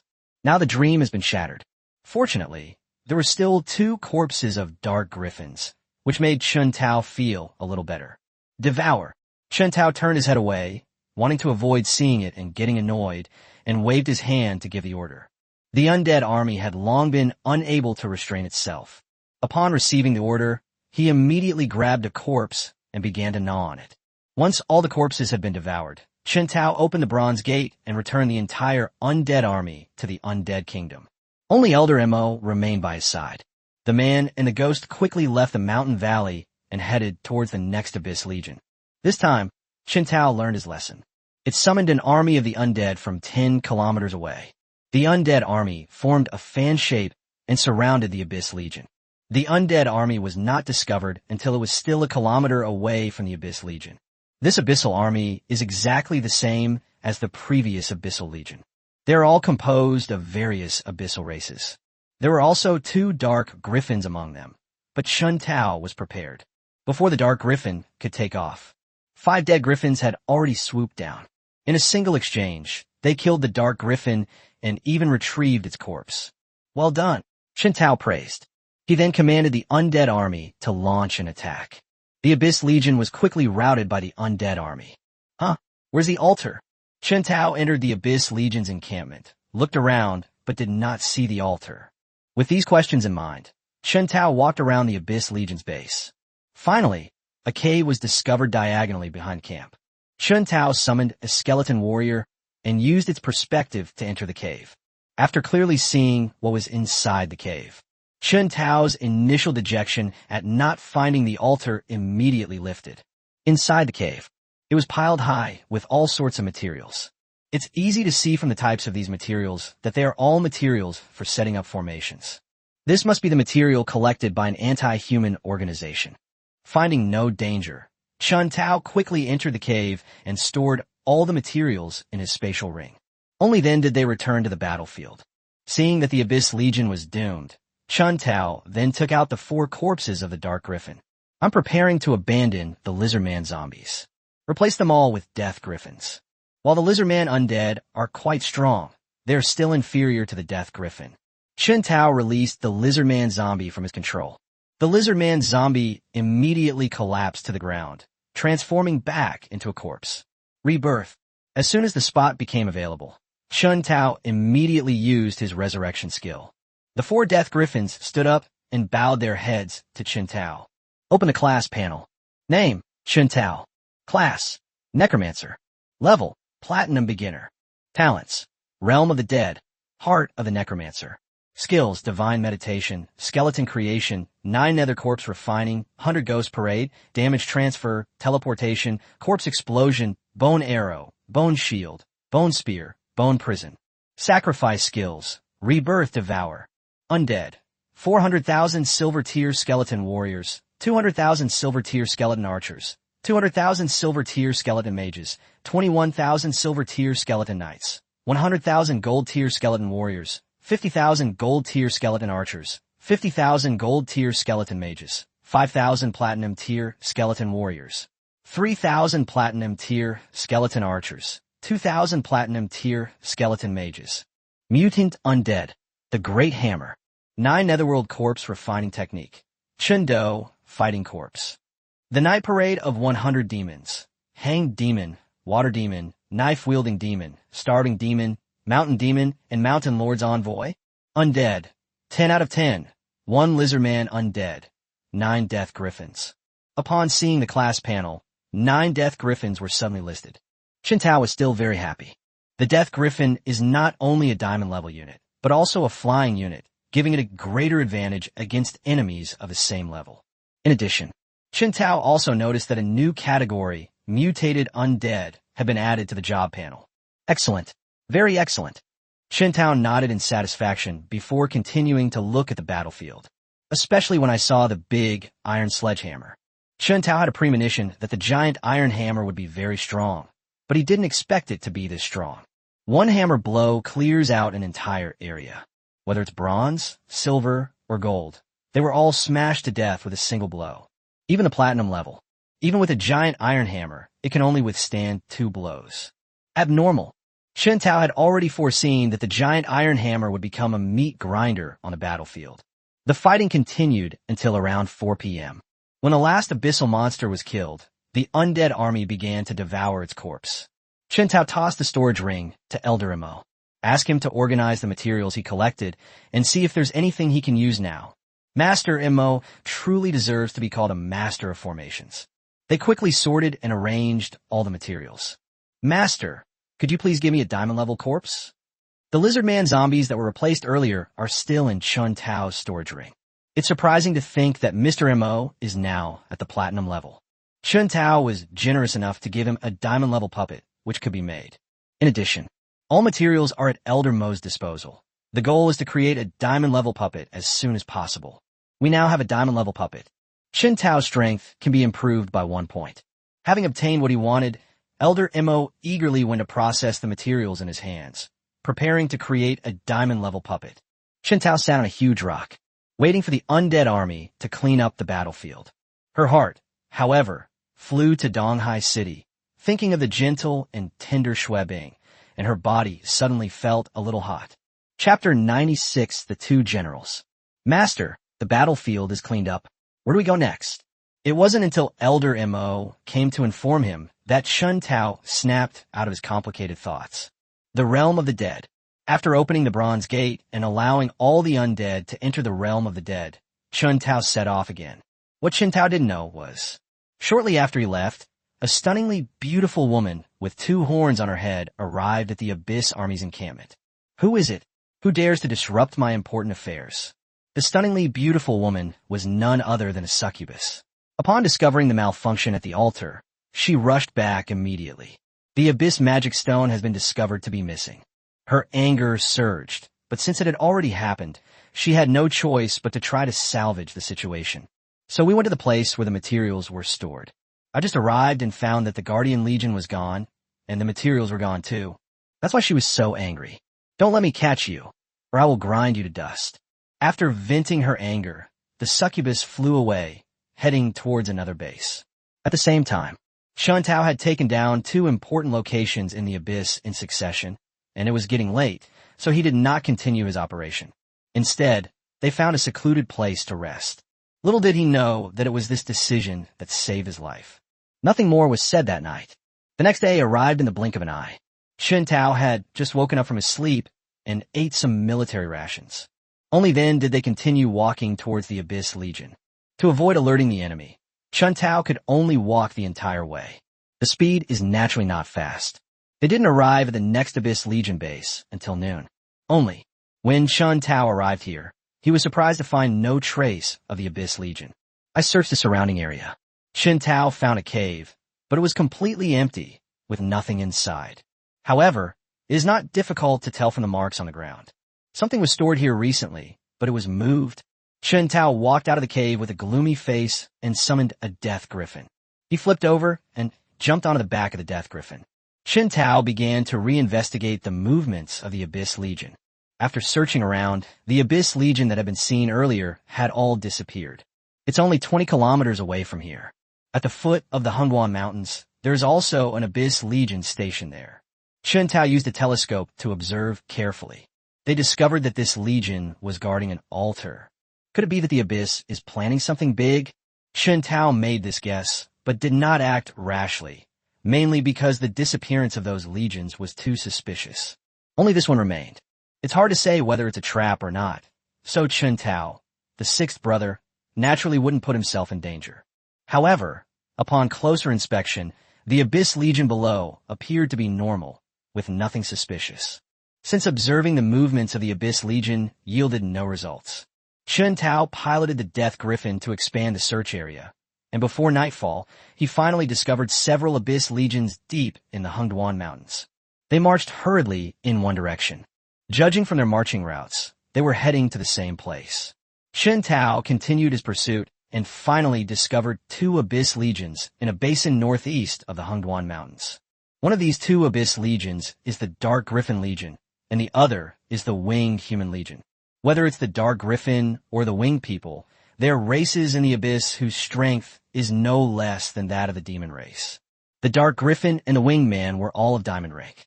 This isn't just 1 or 2, or even 10 or 20, but a full 200,000. What does it mean to have 200,000 diamond-level powerhouses? It can easily destroy Donghai City, turning it into a paradise for abyssal demons. This must be reported. As Chun Tao was secretly alarmed, he saw an extremely beautiful woman emerge from the 2 Abyss Legions. Chun Tao had seen it before. It was a succubus from the Abyss demons. Walk. Upon seeing the glory-level weapon, Chun Tao dared not linger any longer and immediately ordered the Death Griffin to leave the area quickly. Chun Tao finally relaxed after leaving the Hungduan Mountains. If we had been discovered by the demons of the Abyss just now, he's definitely doomed because the Glory class can already fly short distances. Damn, that scared the hell out of me. Chun Tao patted his chest, feeling a lingering sense of fear. No, we must eliminate a few Abyss Legions to calm our nerves. Finally, Chun Tao fixed his gaze on the Abyss Legion at the foot of the Hungduan Mountains. First, you can obtain another Abyss Magic Stone. Secondly, this Abyss Legion is the closest to them, yet it is also quite far from the depths of the Hungduan Mountains. Chun Tao landed. Despite the chill in his body, he summoned an army of the undead. The undead army moved quickly and became increasingly intelligent, following Chun Tao's orders. They surrounded the Abyss Legion in just 1 hour. The Abyss Legion is unaware of the situation. Suddenly, I saw that the surroundings were filled with countless undead. When the great battle broke out, Chun Tao not only committed all his troops to the battle, but also sent 9 Death Griffins to carry out a decapitation strike against the high command of the Abyss army, especially the 2 Dark Griffins. They had barely shown their heads when they were instantly killed by the swooping Death Griffins. Chun Tao quickly replaced the last Lizardman zombie with a Death Griffin. That's all. Chun Tao already had 10 dead griffins and the carcass of 1 more. The battle lasted 4 hours and ended with the complete annihilation of the Abyss Legion. Go! Chun Tao sent another skeleton warrior up to the altar. Upon seeing the Abyss Magic Stone, the skeleton warrior grabbed it in its hand. Another mutation occurred. The skeleton warrior's bones turned black, and then his body continued to grow. It stopped after going 10 meters. The long sword was transformed into 2 axes. Huh, the weapons are different. Seeing the changes in the skeleton warrior, Chun Tao thought that another giant iron hammer was about to appear. I never expected this. The big iron hammer is gone, and a big axe has arrived. Boom! The altar shattered, sending rubble flying. The giant axe stepped forward and knelt before Chun Tao, bowing his proud head. That's right, from now on you'll be called Big Axe. Having already acquired a large iron hammer, Chun Tao naturally couldn't favor one over the other, so he named the newly arrived mutated skeleton Big Axe. Let's go see if there are any other spoils of war. Chun Tao walked in front, with a large iron hammer and a large axe following behind him on the left and right. They're practically a pair of sycophantic thugs. After searching the camp, they found nothing of any use. Only then did Chun Tao recall the army of the dead. Leave this place as quickly as possible. As for the body, it has been temporarily stored in the storage ring. The Abyss Demon resides in the Hungduan Mountains. Chun Tao must stay far away from this area. There is no trace of the Abyss Legion south of the Hungduan Mountains. To complete the task assigned by Fan Tianhua, the only option is to head north. After continuous travel, Chun Tao stopped to rest only when his path was blocked by a cliff. Chapter 97 Profound, Nourishing Soul Fruit. Chun Tao was about to summon the Death Griffin to fly over. At that moment, a strange change occurred. A cold wind swept up from below the cliff, rustling the surrounding trees. The sky, which had been clear just a moment ago, suddenly became overcast with dark clouds and lightning. What's going on? Chun Tao was stunned by the scene before him. Master, this is a sign that a rare and precious treasure has been born, Elder Amo said, coming to Chun Tao's side. Rare and precious materials? Upon hearing this, Chun Tao was overjoyed. It was truly a case of good fortune coming out of nowhere. I was just passing through. I've stumbled upon such a great opportunity. The realm of the dead. Chun Tao summoned the Death Griffin and rode it quickly down the cliff. As soon as he entered the precipice, the biting wind blew against Chun Tao's body like a steel knife, scraping his bones. Bone Shield. To resist the invasion of the Yin Wind, Chun Tao activated his Bone Shield, which surrounded him on 3 sides, keeping the Yin Wind out. Chun Tao then felt much better.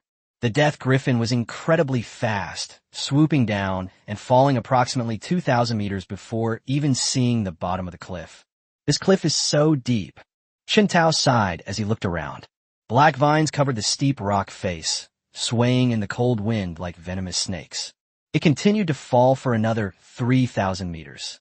Finally, we saw what was happening at the bottom of the cliff. The area below the cliff was littered with skeletons, including human bones, monster bones, and mutated animal bones. Skeletons covered the entire bottom of the cliff. Why are there so many bones here? As a necromancer who deals with corpses year-round, Chun Tao could tell at a glance that these skeletons had died in different years. They obviously did not die at the same time. Click! The Death Griffin landed on the bones, crushing a large number of them with a crisp sound. Chun Tao flipped over and jumped off the Death Griffin. Walking on bones, every step you take will crush several bones. Such heavy Yin energy. Sensing the eerie atmosphere in the air, Chun Tao couldn't help but exclaim in surprise. There are no vengeful spirits or evil ghosts in this world. Yin energy is considered the source of power for wrong spirits and vengeful ghosts. Yet there are no records of Yin energy in historical documents. 6 demons emerge. Chun Tao summoned 6 ghosts, which were immediately attracted by the dense Yin energy as soon as they appeared. They squinted their eyes and greedily devoured the Yin energy in the air. A large amount of Yin energy converged towards the direction of the 6 ghosts. The Yin energy stirred up the air, causing an even stronger Yin wind.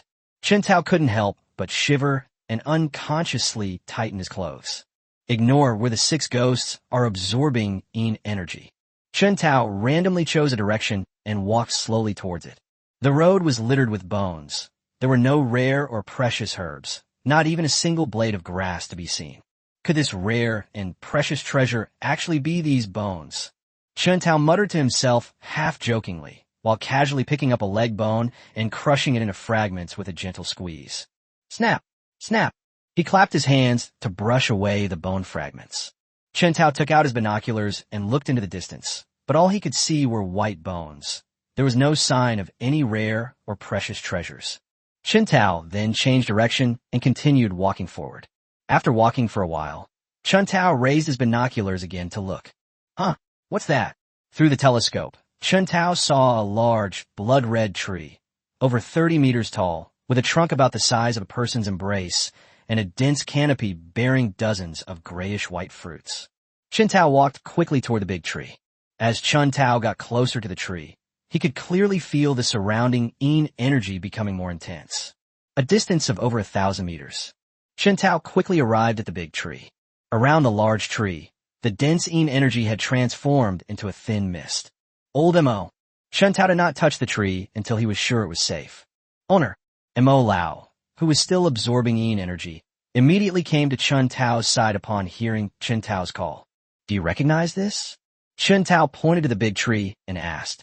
When M.O. Lao looked at the big tree, his entire ghost body trembled slightly at just one glance. This is the profound Yin soul nourishing fruit. Although Chen Tao did not recognize the Xian Yin nourishing soul fruit, he had seen records of it in books. The mysterious Yin nourishing soul fruit ranks 19th in the record of heavenly treasures.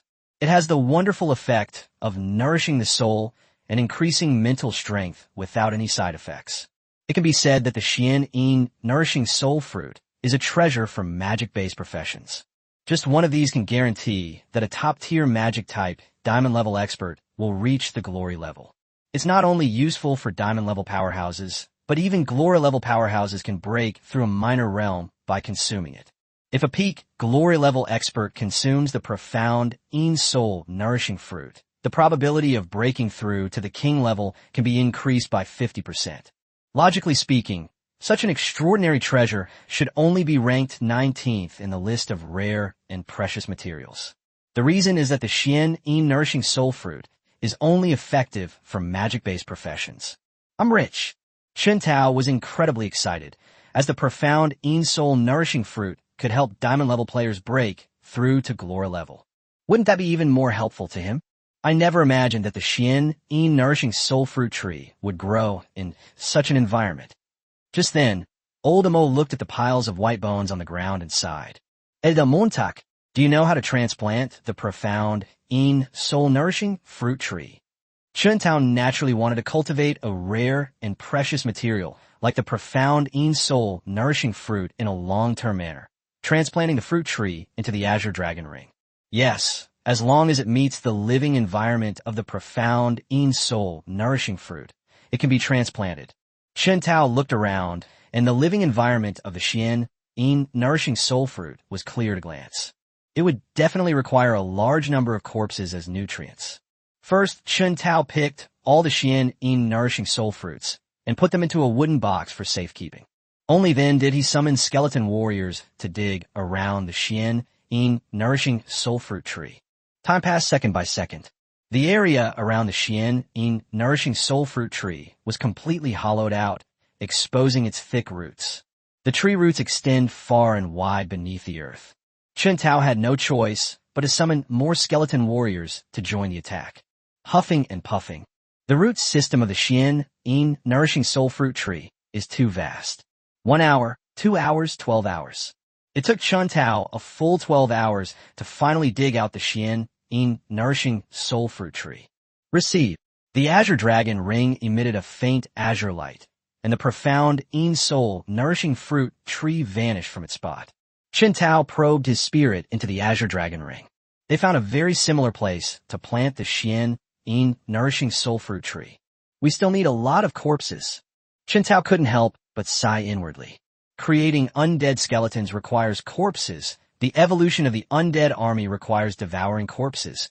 And now, the mysterious Yin soul nourishing fruit tree has been added to the mix.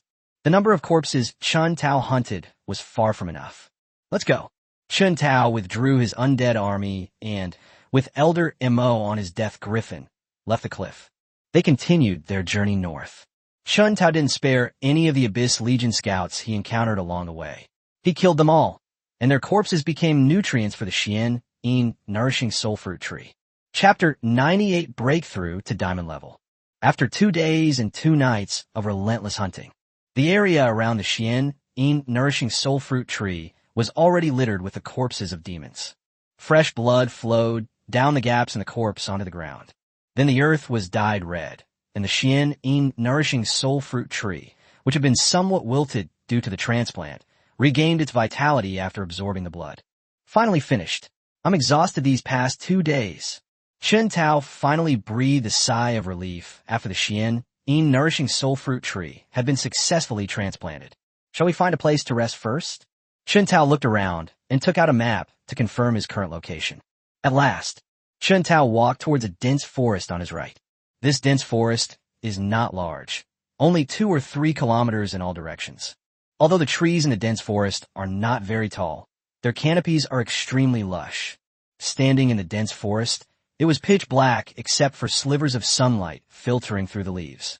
The ground was covered with a thick layer of leaves. This kind of environment is most likely to breed snakes, insects, rodents, and ants, so Chen Tao could only find a relatively tall tree to rest in. Chen Tao sat cross-legged on the tree trunk. He quickly fell into deep meditation. Time passed slowly as Chen Tao meditated. It wasn't until nightfall that Chen Tao snapped out of his meditation. It has reached the peak of the initial stage of platinum level, and is just 1 step away from breaking through to the intermediate stage of platinum level. Chen Tao was very satisfied with the meditation session.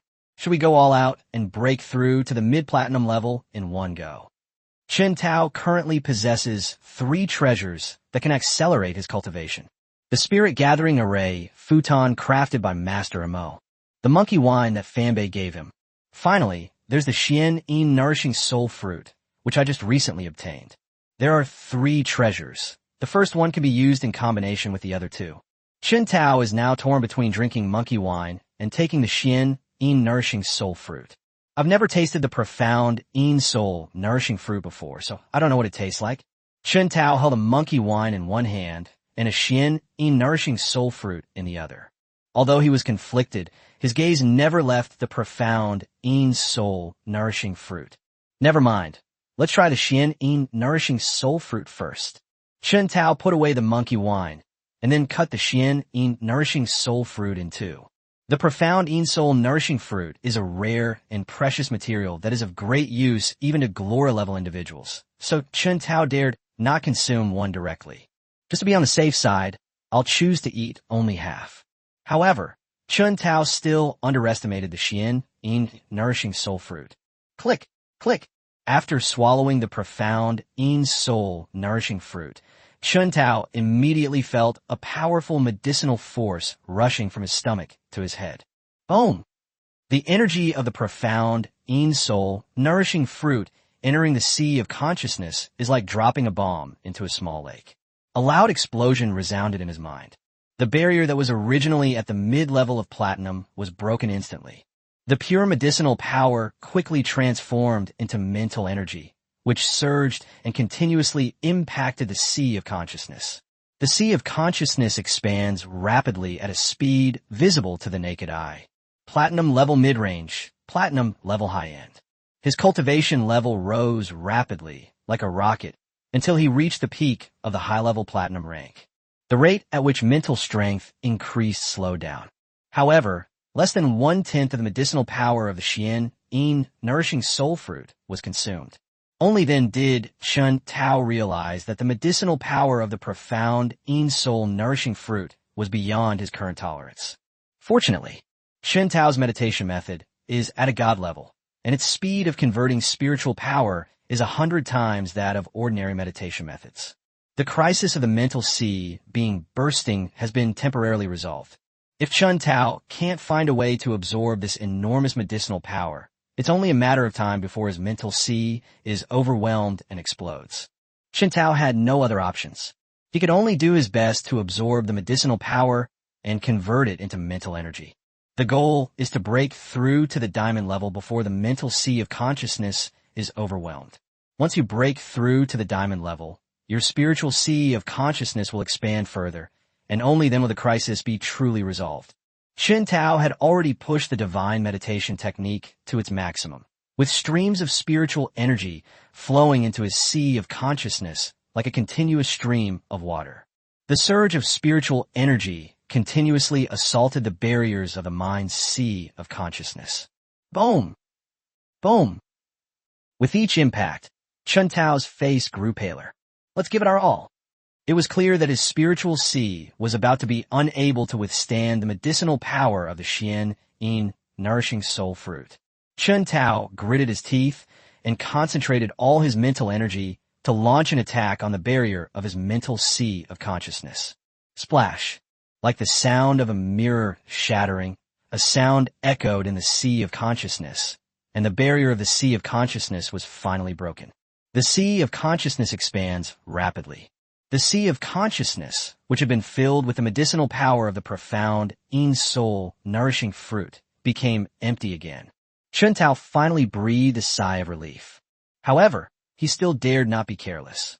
At this moment, the medicinal power of the Xian Yin nourishing soul fruit continuously flowed from his stomach into his spiritual sea. The divine meditation technique was in constant operation. The mental energy that had been depleted after breaking through to the diamond level has become abundant again.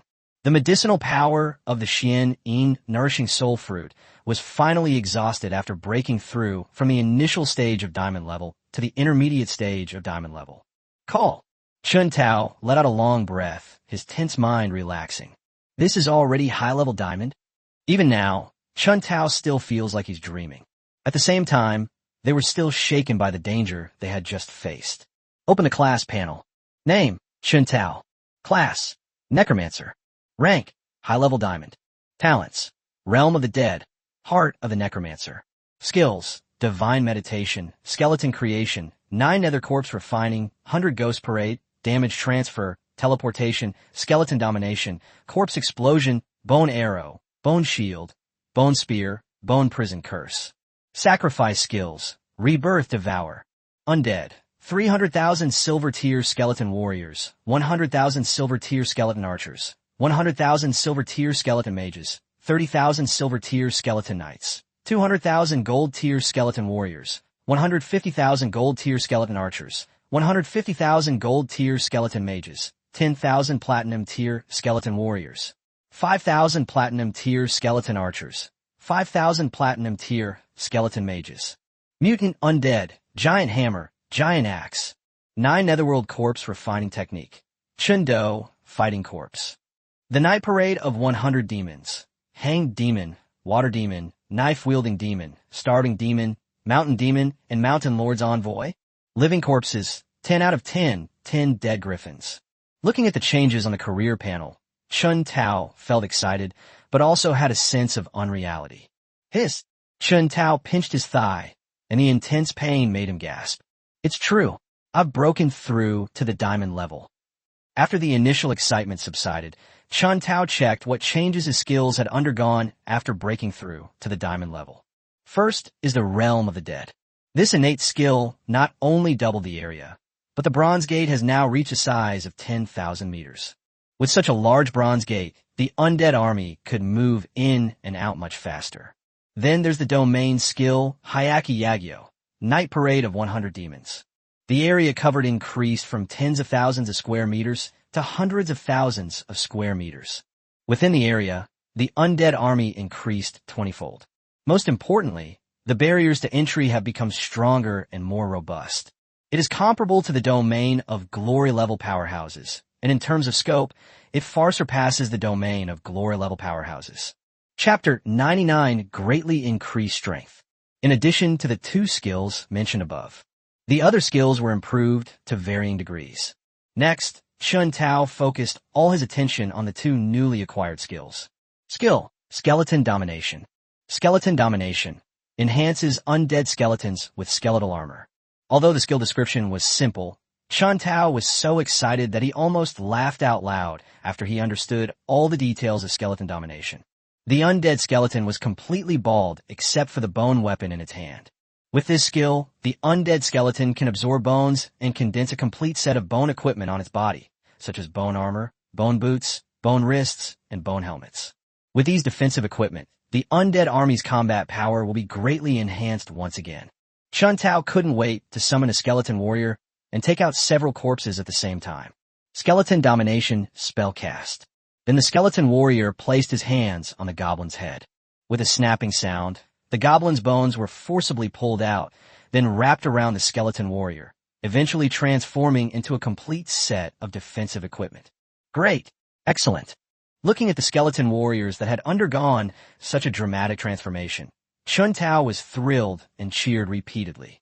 Previously, the skeleton warrior was all bones and looked frail. Now, the skeleton warrior's entire body is protected by bone armor, greatly increasing its defensive capabilities. It no longer looks like a battle-hardened warrior as before.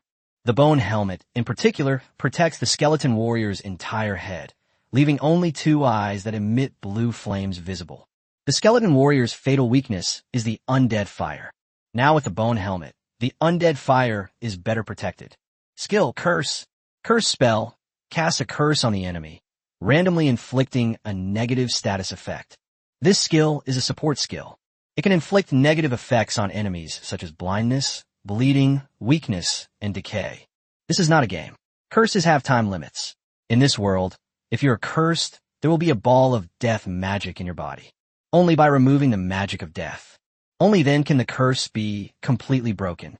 To remove the death magic from one's body, one would need to be much stronger than Chun Tao to rely on powerful strength to remove it. Alternatively, one can seek out a professional, such as a priest of light, to remove the death magic from the body. But regardless of the method, none of these can be accomplished in a short period of time. This skill is also good. Against an enemy stronger than yourself, it can definitely give them a big surprise. Chun Tao chuckled and closed the career panel. Finally, their gaze fell upon Chun Do. As a natal zombie, Chun Do's strength increased along with Chun Tao's. Chun Do has now reached the advanced diamond level. Name: Chun Do, Fighting Corpse. Rank: High-level diamond.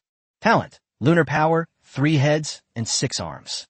Skills: Heavy Strike, Dual Blade Slash, Sweeping Strike, Blade Storm, Heavenly Sword, Draw Sword Slash, Eagle Eye, Rapid Fire Arrows, Frost Arrows, Skylocking Arrow Formation, Powerful Strike, Aura, 9 stars alignment, Ice Cone, Frost Nova, Frozen 1,000 Miles, Ice Storm, Frost, and Snow Frost Domain.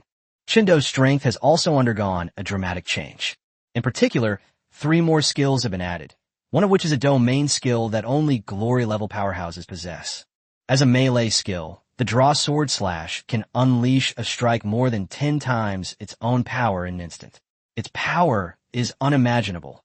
Even a glory-level expert would not dare to withstand it head-on. 9-star alignment is an archer's skill that allows them to fire 9 arrows in succession, each arrow being twice as powerful as the last, until the 9th arrow is 9 times more powerful than the first. Most importantly, it's the last skill, Frost Domain. The area can be expanded to form a snow and ice world with a radius of 1 kilometer. In this world, everywhere was a vast expanse of white. The ground was covered in ice. Snowflakes were flying everywhere. The cold wind was like a steel knife scraping bones, and the temperature dropped to minus 100 degrees Celsius. All enemies who enter the Frosty Realm, not only will their power be sealed, but the extremely low temperatures can easily cause enemies to freeze or even freeze to death. With Chun Do's current strength, it's already quite powerful in the diamond category. As for the glory level, with their powerful defenses and ice domain, they are capable of putting up a fight. After seeing Chun Do's transformation, Chun Tao was even more excited about refining the armored corpse, knowing that once the armored corpse was completed, it would directly reach the high-level diamond grade. His strength is definitely no weaker than Chun Do's.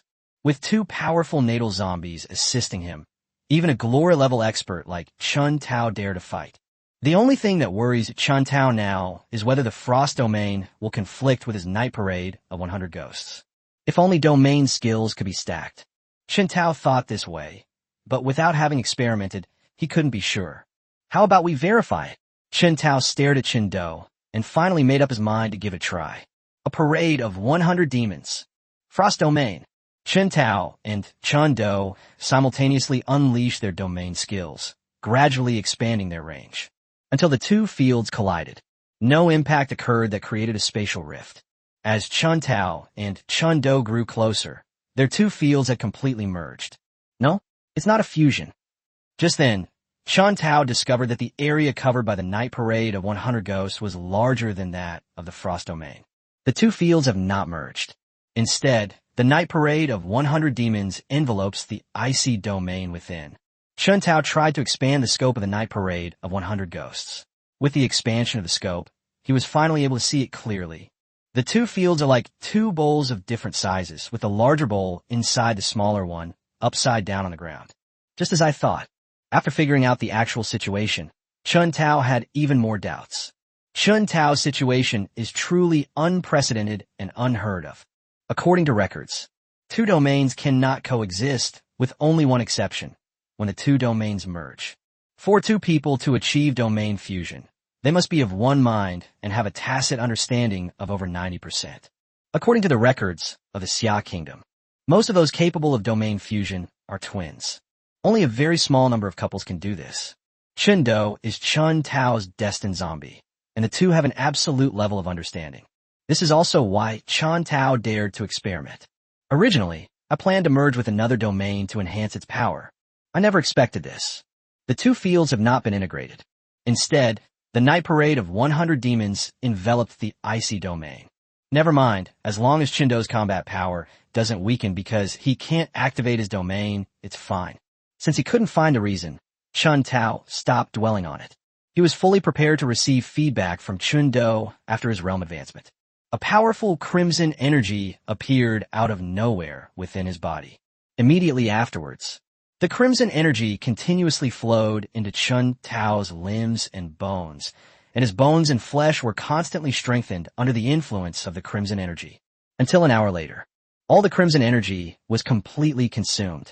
Chun Tao's physical strength is no less than that of a diamond-level melee professional. Chapter 100 Succubus. Bang! Bang! Chun Tao kept punching the tree trunk, making dull thuds, but his hands were completely unharmed. Such immense power. With a sense of Gankai, mixed feelings of emotion and reflection, Chun Tao packed up the tent, jumped down from the tree, and continued walking northward. Chun Tao's goal this time is very clear. That is an abandoned mine located 30 miles away from here. Having witnessed Chun Do's power, Chun Tao was already eager to refine the armored corpse as soon as possible. After half a day of travel, Chun Tao arrived at the abandoned iron mine. The pyrite mine was abandoned not because there was no more iron or inside, but because it was too far from Donghai City and the cost of mining was too high.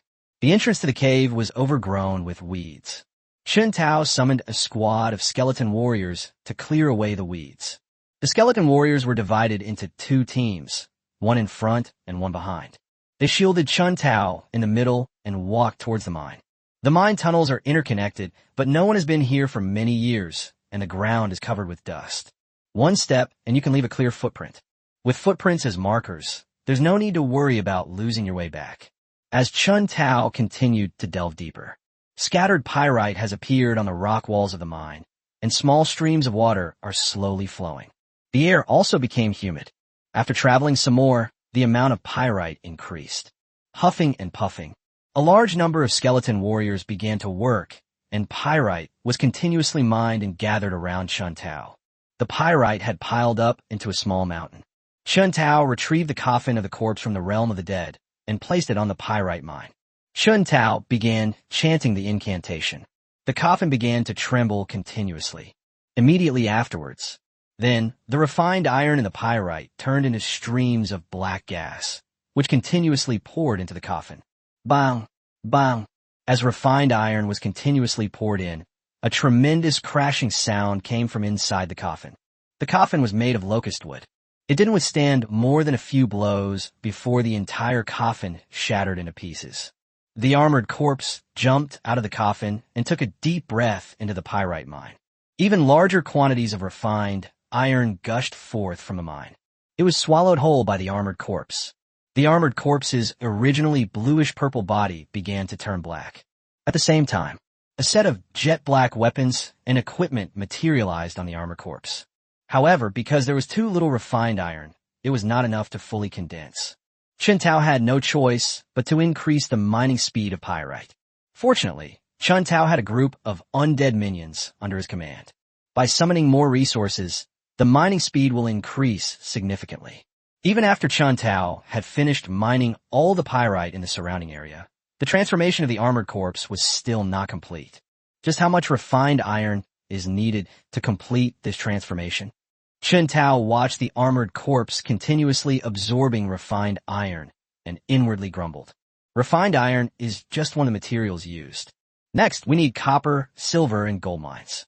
There's an abandoned gold mine near Donghai City, but there are no copper or silver mines there. This continued for 3 hours. The armored corpse's entire body had turned completely black, shimmering with a unique luster of metal.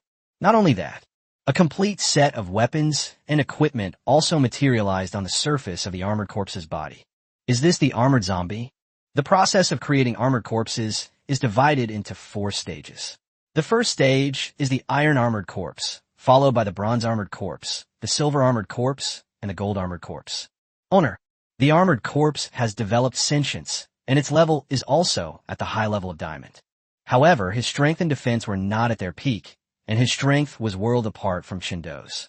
Chen Tao put the armored corpse back into the coffin and threw it into the realm of the dead. It seems I need to go back as soon as possible. Before leaving, Chen Tao had arranged for Xue Bing to acquire various ores, and, judging by the time, they had already collected quite a lot. Chen Tao did not leave immediately. Instead, they had the skeleton warriors mine even more pyrite, which they would sell back for money. Another 3 hours passed. Chen Tao had already collected a large amount of pyrite before leaving the mine. Continue heading north. However, after walking for a while, they still hadn't seen a single abyssal monster. What happened? Where did all the abyssal monsters go? Previously, Chen Tao would see dozens of patrol teams every time he walked a certain distance. There haven't been any, so something must be fishy. Death Griffin. Chen Tao summoned the Death Griffin, then donned a bone shield around his body before riding it into the air. I circled around a radius of 10 kilometers. In such a vast area, not a single Abyss Legion was seen. Chen Tao had no choice but to intensify his search efforts. The area was expanded to 20 kilometers. This time, a discovery was made. Dozens of Abyss Legions marched northward in long lines. Is this preparation for a general offensive? Chen Tao rode the Death Griffin and quickly caught up. They unleashed their undead army and began attacking the Abyss Legion. The Abyss Legion was ambushed and immediately halted its advance, while simultaneously organizing a defense. However, the undead army was too powerful. It was something that ordinary abyssal legions simply could not withstand. The undead army continued its northward advance, leaving behind only corpses scattered across the ground. The million-strong undead army didn't even need to be deployed in full. They had already routed the Abyss Legion. Chen Tao cast the skeleton domination spell. The undead skeletons behind began collecting corpses and absorbing bones to arm themselves. An army of 100,000 from the Abyss was wiped out. Chen Tao has an additional 50,000 heavily armored skeleton warriors. Chen Tao did not stop his attack and continued to advance northward. Along the way, they discovered that the entire Abyss Legion had been wiped out. The number of heavily armored undead skeletons is increasing. So, it was you who ruined my plans? Just as Chen Tao was engrossed in the killing, a soft, melodious voice came from a large tree not far away. Chen Tao was startled by the sound. Upon closer inspection, one could see a stunningly beautiful woman with a graceful figure, alluring movements, and 2 horns on her head standing atop the tree canopy. A succubus? At just one glance, Chen Tao immediately recognized the other person. It was the succubus he had seen before, but to Chen Tao's surprise, the succubus could actually speak the language of the Great Xia Kingdom. Boy, since you recognize me, why don't you surrender and come to your death? Succubi speak with an alluring voice. Chen Tao felt dizzy and unconsciously took a step forward. Roar! Just then, Chen Do suddenly roared, his huge voice like a booming bell, startling Chen Tao, who was in a trance awake. I realized that I had walked more than 10 meters without even noticing. Chen Tao broke out in a cold sweat. They are even more wary of succubi, as their ability to manipulate others without anyone noticing is truly difficult to guard against.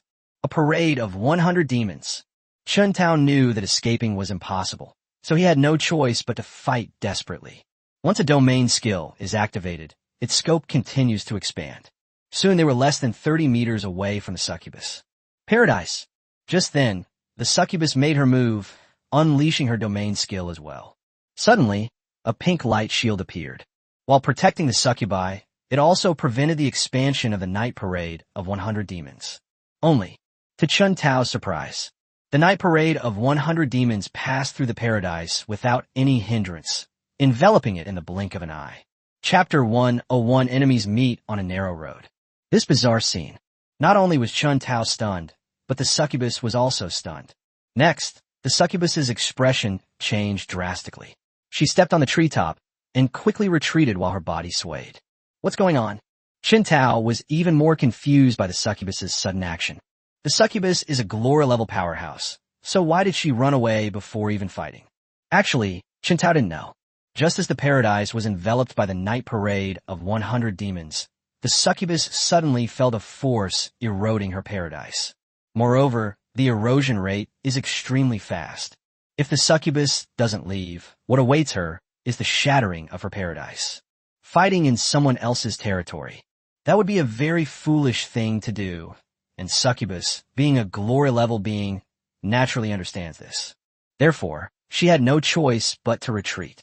Chun Tao wanted to give chase, but his speed was clearly no match for the Glora-level succubus. Being unable to catch her doesn't mean there's no way to deal with her. Chun Tao exerted all his strength, constantly urging the 100 Ghosts parade to begin. The night parade of 100 demons rapidly expanded outwards until it covered an area of 10,000 meters in radius. The succubus was once again stunned by Chun Tao. The domain of a Glora-level powerhouse is at most a radius of 1,000 meters. Chun Tao actually created a domain with a radius of 10,000 meters. Even as an abyss demon, she had never heard of such an outrageous thing. His pace quickened by 2 points. Only after the succubus completely left Chun Tao's night parade of 100 ghosts did he breathe a sigh of relief. On the other hand, let's look at Chun Tao's side. Seeing that no succubus was left behind, there was no sense of resentment. After all, the other party is on a completely different level. The succubus escaped, but the Abyss Legion suffered a terrible fate. Enveloped by the night parade of 100 demons, unable to use their own power, they were even more vulnerable to the army of the undead. Chun Tao continued driving through the area, continuously cast skeleton domination to create more heavily armored undead skeletons. Meanwhile, the succubus leave the area covered by the night parade of 100 demons.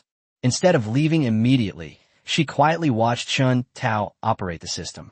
As long as the succubus didn't leave, Chun Tao didn't dare to dismantle the 100 Ghost Parade.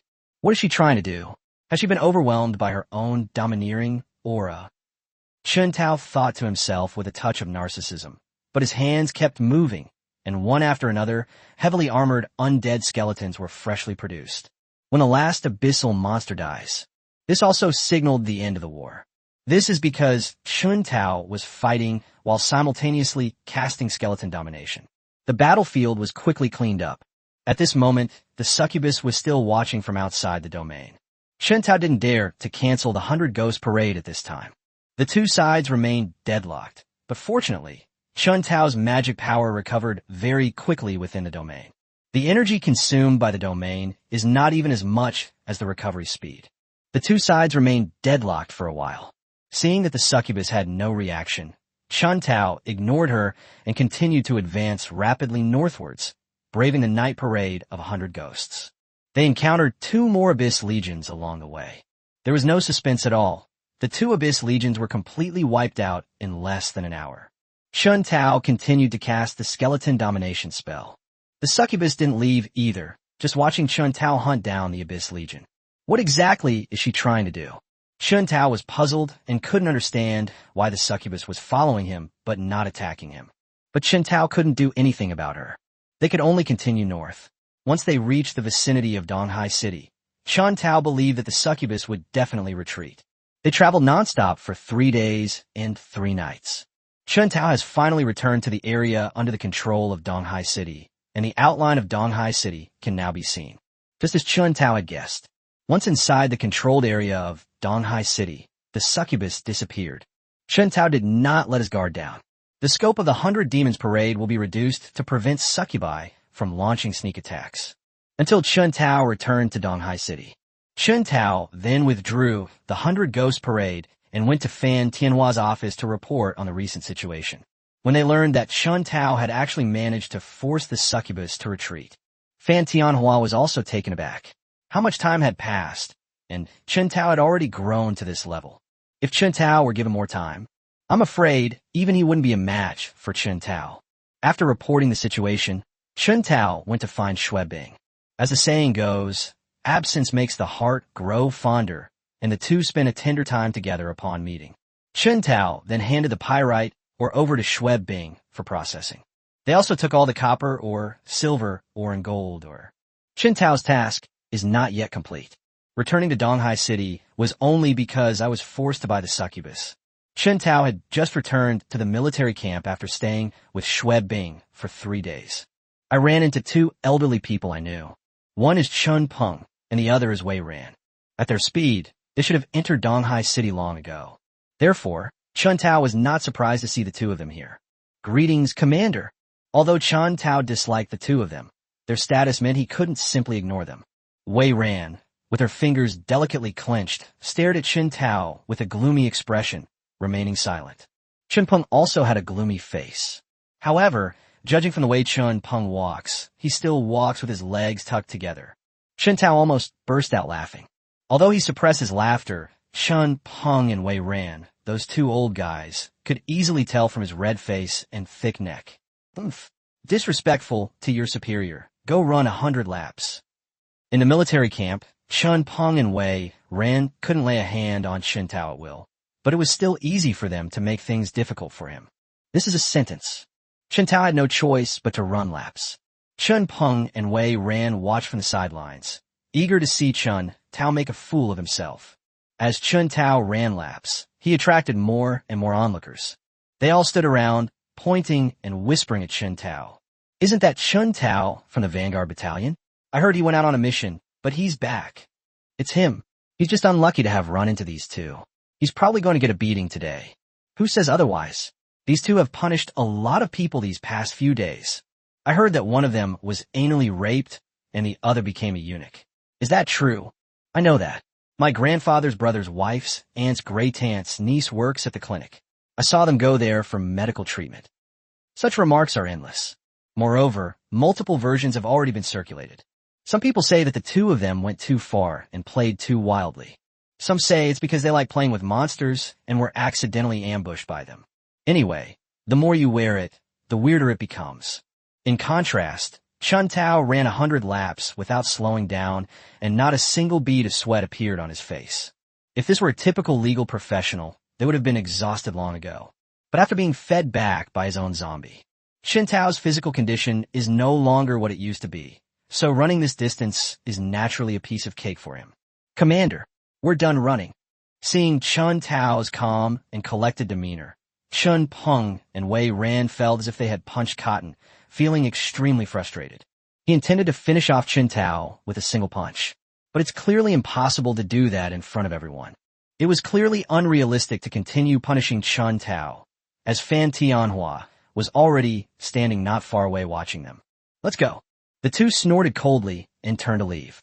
However, the way he walked was just plain funny. Chapter Osuta Doi Abanunengumine. After the 2 left, Chun Tao did not return to the dormitory, but instead went to find Huang Wei and Fan Bei. When Chun Tao came looking for him, the 2 were drinking and singing, living a pretty good life. Greetings, Battalion Commander. Chun Tao walked over with a grin, and the 2 of them immediately pulled out a stool for him when they saw him coming. And I poured him a glass too. You didn't run into any trouble on this trip, did you? Chun Tao could hear the concern in their words and shook his head with a smile, and then briefly recounted what had happened during this period. When they heard that the succubus had actually summoned the Dark Griffin Legion and the Winged Human Legion from the Abyss, the 2 of them were also unsettled. It's important to know that even the weakest of these 2 legions is at least diamond level, and there must be glory level members among them. Once these 2 legions are drawn into the battlefield, this will cause huge casualties in Donghai City. The Abyss has huge ambitions this time. It's determined to destroy Donghai City. Huang Wei's eyes were filled with murderous intent, and his voice was icy cold. As for whether the Abyss could destroy Donghai City, Huang Wei was not worried. After all, Donghai City is not to be trifled with, especially the batch of weapons and equipment transported from the Central Command. As long as they are there, the Dark Griffin Legion and the Wingman Legion are nothing to worry about. Chen Tao was naturally unaware of this. The purpose of saying this was simply to put Huang Wei and Fan Bei on their guard. The three chatted for a while longer before Chen Tao took his leave. Back in his dormitory, Chen Tao had a good night's rest. Before dawn the next day, Chen Tao once again stepped out of the gates of Donghai City and headed west. Chen Tao's target this time is an abandoned gold mine in the western part of Donghai City. Xue Bing has acquired a large amount of copper and iron ore during this period. The amount of copper ore is enough for the armored corpse to evolve into a copper armored corpse. As for silver or in gold, the quantity is very small. Chen Tao left this time for two reasons: to continue his hunting missions and to collect enough gold ore. Chen Tao headed west. We encountered several Abyss legions along the way. But faced with the overwhelming power of the undead army, they all became victims of their blades. We arrived at the abandoned gold mine without any problems. With the help of the undead army, the gold ore quickly filled the 5 storage rings. We have enough gold ore. Now it's time to find the Abyss Legion. Chen Tao walked out of the abandoned mine, looked at the sun hanging in the sky, and muttered to himself. Just then, swoosh, swoosh, 2 enormous fireballs, each 10 meters in diameter, hurtled toward Chen Tao. Even before the attack arrived, the surrounding temperature had already risen sharply. Who attacked me? With these questions in mind, Chen Tao quickly retreated until he was back in the abandoned mine. 2 fireballs have already struck the mine entrance. Boom! Boom! The fireball exploded and the abandoned mine shaft collapsed directly from the blast. Immediately afterwards, the high temperature melted the rocks. This shows how high the temperature of the fireball was. Fortunately, Chen Tao dodged in time, thus avoiding being ambushed. Although the entrance to the abandoned mine shaft collapsed. However, the mine tunnels are interconnected, and there is more than one entrance. Chen Tao ran continuously through the mine and soon emerged from the other side. They just made an appearance. A lizard man was standing not far away. That's it. But upon seeing that it was the same lizard man who had crippled Chun Peng and Wei Ran, Chen Tao dared not be negligent and immediately unleashed the 100 Ghost Parade.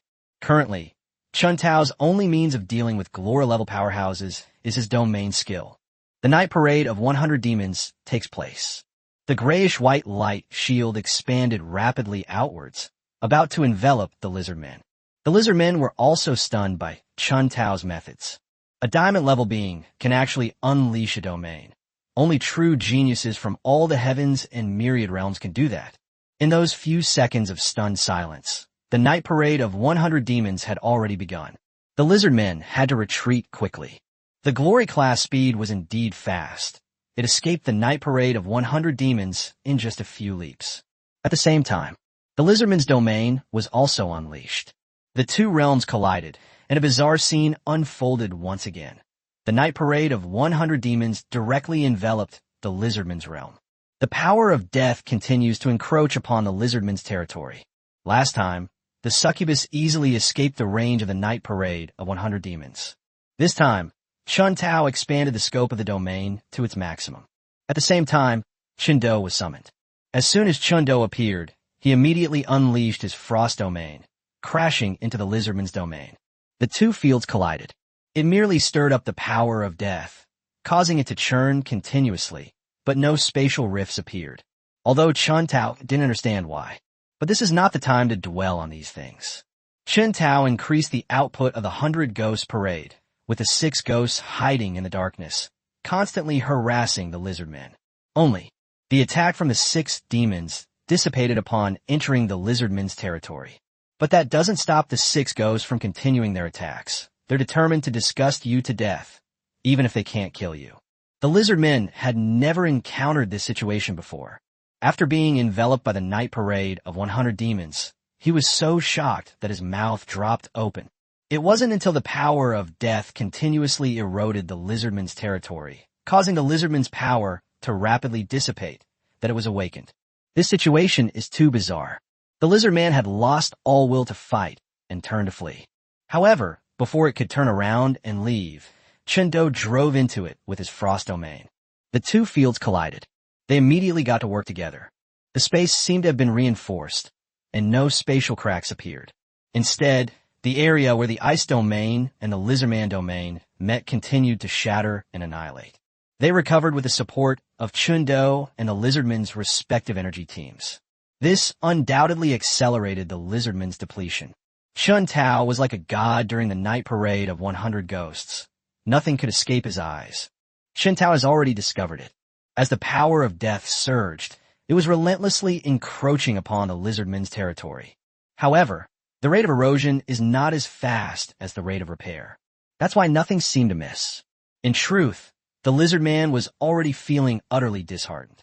At this rate of energy depletion, the lizardmen will eventually die from exhaustion. To reach the glory level, one is certainly not a fool.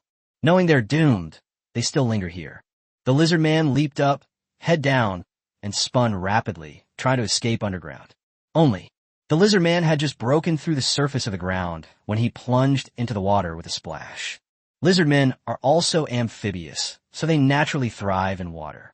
With a flick of its tail, it swam swiftly downstream along the river. 1 minute, 2 minutes, an hour. A full hour passed before the lizardman finally realized something was wrong. Its territory continues to be eroded. An hour is enough for it to run tens of kilometers. However, they have not yet escaped the reach of the night parade of 100 demons. #illusion. The lizardman wasn't stupid. He immediately thought of illusion. To verify his guess, the lizardman bit his tongue hard. The intense pain brought it back to its senses. It was indeed in the water, but for an hour, it just kept going around in circles. Moo! Enrage drove it mad. Having been tricked by humans, it was furious beyond measure. Its eyes slowly turned red as it stared intently at Chun Tao, who was floating in midair. Chapter 103, Glory Level Living Corpse. Boom! The lizardman suddenly leaped out of the water, its sharp horn piercing straight at Chun Tao. Swoosh! Chun Tao used his teleportation ability and reappeared a kilometer away. You can't catch me. In Chun Tao's realm of night parade of 100 ghosts, the lizardmen are suppressed at every turn. Especially, to conserve energy, the lizardmen compressed their personal domain to a minimum, barely covering their bodies. The lizardman missed his target. He charged toward Chun Tao again. Bam! Chundo leaped up and blocked the lizardman's path. The immense forces collided. The lizardmen didn't gain any advantage at all. 3 heads and 6 arms. Knowing that he was no match for the lizardman in his normal state, Chundo immediately activated his transformation. In the state of having 3 heads and 6 arms, Chundo's strength increased dramatically, and he wielded the Grim Reaper's scythe, unleashing streaks of blood-red energy. They kept bombarding the lizardmen. The lizardmen hadn't taken the air blades seriously before, as they were protected by a domain that would make the air blades disappear once they entered it. But it never expected this. After the air blades entered the domain, they not only did not disappear, but also merged with each other to form an even larger air blade, which slashed toward the lizardman's head. The lizardman had no choice but to take the hit head on. Then it lowered its head and used its horn to charge at the air blade. Boom! The air blade slashed fiercely at the unicorn horn. An earth-shattering explosion immediately occurred. The lizardman was sent flying backward by the attack of the air blade. How is that possible? The lizardman stared in shock at the Grim Reaper's scythe in Chundo's hand, his eyes filled with greed. Only a divine artifact can unleash a blade of energy without being affected by the domain. Go! Just then, a jet-black chain appeared in Chun Tao's hand, which he tossed into the air. The chains, like serpents, swiftly coiled around the lizardman. The moment the lizardman saw the chains, his soul trembled involuntarily, and a sense of danger filled his heart. The lizardmen dared not linger and quickly fled into the distance. Long! Chun Tao teleported to the side of the chains, grabbed them, and simultaneously channeled death magic into them, causing the chains to grow longer and longer, closely following the lizardman. Don't let it get away! Chun Tao shouted, and the 6 ghosts attacked simultaneously. A large river blocked the lizardman's path forward. The hanging rope appeared out of thin air and was about to be put over the lizardman's head. The poisonous fog blotted out the sun and quickly blocked the lizardman's path. Snowflakes fell heavily from the sky, and towering mountains rose from the ground, blocking the lizardman's inevitable path. The starving ghost opened its mouth wide, and a huge suction force came from above the lizardman's head, slowing down the lizardman's speed. The Mountain Lord roared and launched a surprise attack, while Mo Lao used illusion magic in an attempt to control the lizardman. The 6 ghosts are now at the diamond level. Their strength should not be underestimated. If they didn't have the protection of their domain skills, the 6 of them alone could fight against the lizardman. Call out. Blocked by the attacks of the 6 demons, the lizardman's speed slowed down. The black chains quickly circled the lizardman once. Then it was tied up into a large rice dumpling. Bow! The moment the lizardman was bound by chains, his internal energy was sealed. The protective barrier shattered due to the lack of energy supply. These chains actually have this function. Chun Tao discovered another use for the chains and was incredibly excited. The chains must be of a very high level to be able to seal away a Glora-level powerhouse. It is highly likely to be another magical artifact. Chindo, a wise man does not stand under a dangerous wall, Chun Tao shouted to Chindo. Chindo, wielding the Grim Reaper's scythe, quickly stepped forward. The Grim Reaper's scythe flashed and pierced directly into the lizardman's heart. Moo! The lizardman was indeed physically strong. He didn't die immediately even after his heart was pierced. Chindo drew his scythe and swung it again, slicing the lizardman's neck. A large amount of fresh blood gushed out. They poured water all over Chindo, turning him into a bloody mess. Startled by the sight of blood, Chindo licked his lips, becoming even more excited. The blood-red scythe slashed out once more.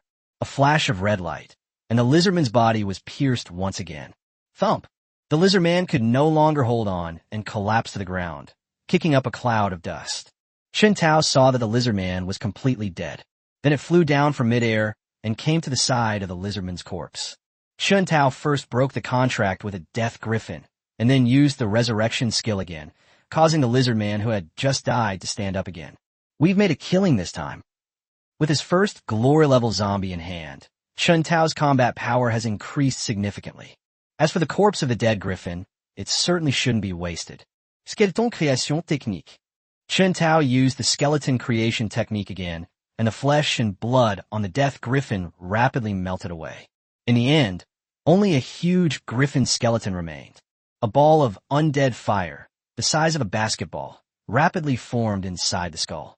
A brand new skeletal griffin appeared in front of Chun Tao. Can this even fly? Seeing that only bones remained of the wings, Chun Tao felt a pang of regret. Perhaps sensing Chun Tao's confusion, the skeletal griffin flapped its wings and quickly flew into the air. Get down! Seeing that the skeleton griffin could still fly, Chun Tao was extremely excited and waved to it. The skeletal griffin swooped down and landed steadily beside Chun Tao. Chun Tao then took a closer look. It turns out that the skeleton griffin's wings are not just skeletons. There's a thin membrane of flesh between the skeletons. Great! Excellent! Chun Tao slapped his thigh excitedly. As long as the skeleton griffin hadn't lost its ability to fly, its combat power would definitely be much stronger than that of a regular diamond-level griffin. Chun Tao took this opportunity. The contracts with all the dead griffins were terminated immediately, freeing up space for stronger, reborn corpses. As for the corpses of the dead griffins, they were all made into skeleton griffins. In addition, Chun Tao's backpack also contained the corpses of 4 lizard men and 1 dark griffin. Chun Tao pressed on with unwavering determination. All the corpses were turned into undead skeletons. Now, Chun Tao has 1 glory-level living corpse and 15 diamond-level undead skeletons in his hands.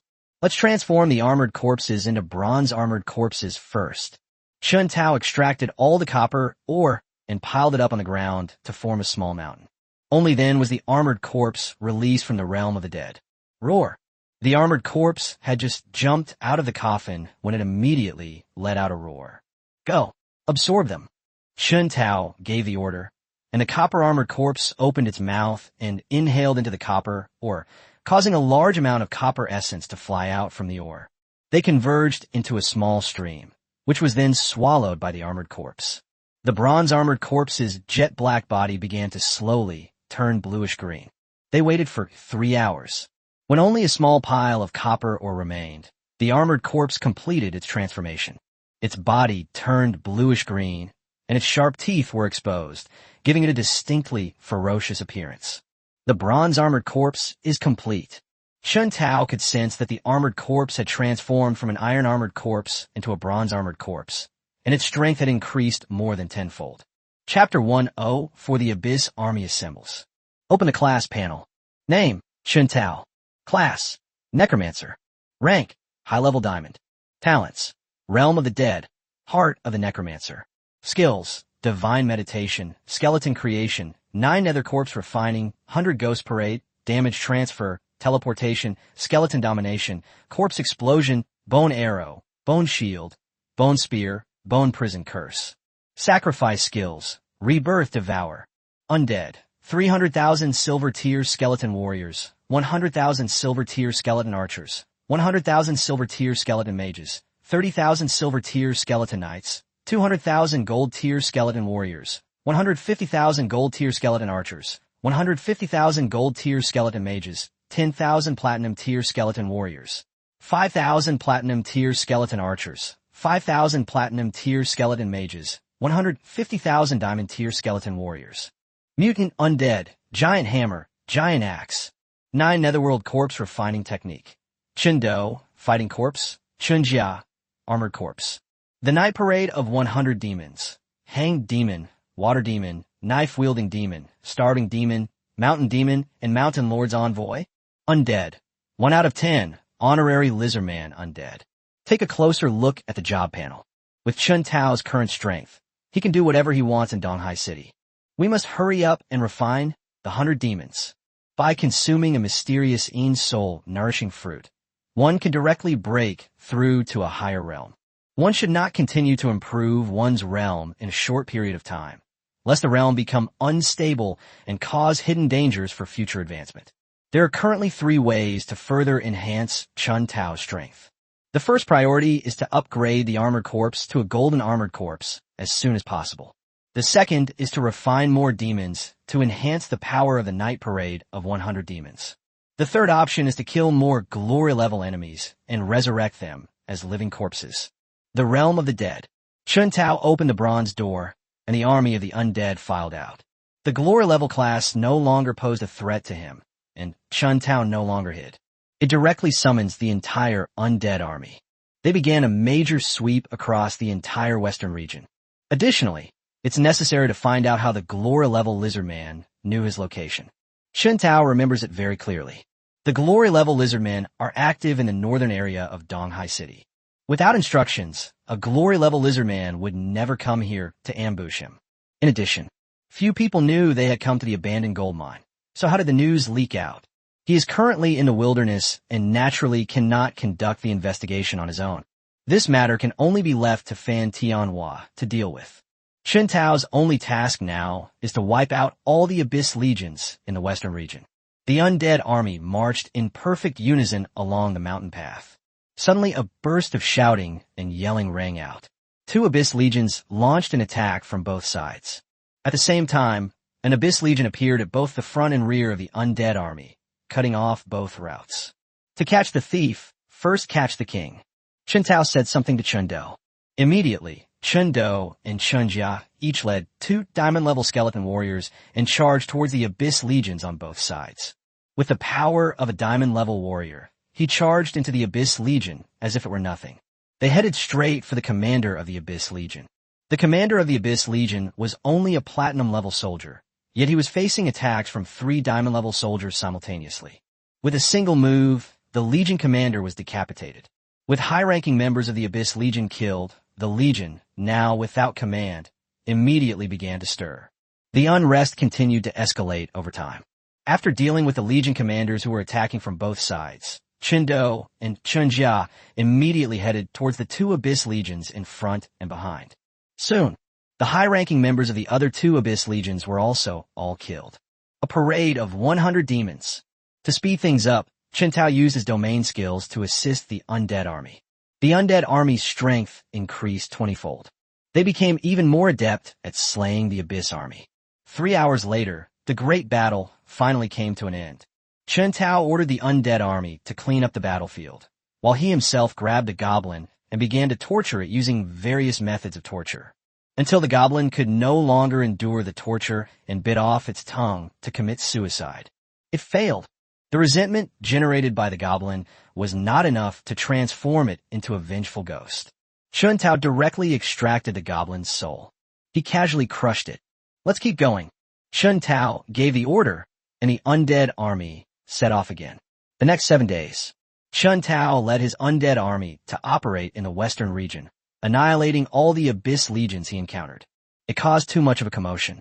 The attracted Abyss Legion continuously ambushed the undead army. However, the undead army was too powerful, and the Abyss Legion was no match for them. The Abyss Legion realized they were no match for Chun Tao. They immediately changed their strategy, and all the Abyss Legions in the entire western region began to assemble, preparing for a final battle against the undead army. Not only that, the Abyss Legion also brought in outside help. 5 Kobold Legions and 5 Pig-Headed Legions. Both sides have assembled in the Sunset Plains of the western region, with the Abyss Legion having amassed over 3 million troops. In terms of numbers, they have far exceeded the undead army. However, Chun Tao didn't pay any attention and let the Abyss Legion gather. He held the same idea: to accomplish everything in one battle. It saves me the trouble of running around searching for traces of the Abyss Legion, which would be too time-consuming. 3 more days have passed without us even realizing it. On this day, Chun Tao was observing the deployment of the Abyss Legion through binoculars. Then a demon with 2 horns on its head, a pair of bat-like wings on its back, a red face and fangs, and wielding a huge water-splitting fork entered the Abyss army's encampment. Is this another demon? Chun Tao already knew from their appearance that the other demon was actually a member of the Fear Demon clan. The Fear Demons are a powerful race. Their hobby is capturing and torturing their enemies. The more terrified the enemy, the more excited they become. The main characters have all arrived. It seems the final battle is not far off. Chun Tao pondered to himself, constantly considering strategies and tactics. According to the current deployment of the Abyss army, trying to launch a sneak attack would be easily detected, and there's also the possibility of getting surrounded. Chun Tao suddenly remembered a quote from a great man. Central breakthrough, coordinated action by the 3 armed forces, operations on both flanks, and internal and external support. This single sentence perfectly encapsulates the essence of the great battle. Although Chun Do and Chun Jia are not very bright, they are definitely candidates for fierce generals. Each of them led an army.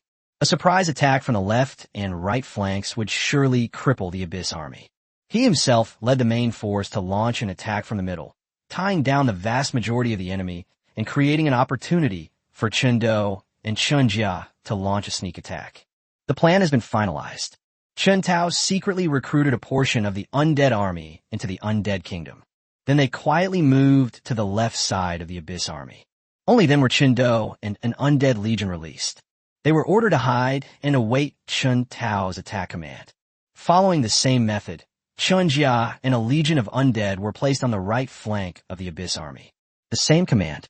An attack can only be launched after receiving its own signal. After doing all this, Chun Tao returned to the undead army's camp. Chapter 105: The Garrison's Reaction. Donghai City. Office of the Garrison Commander.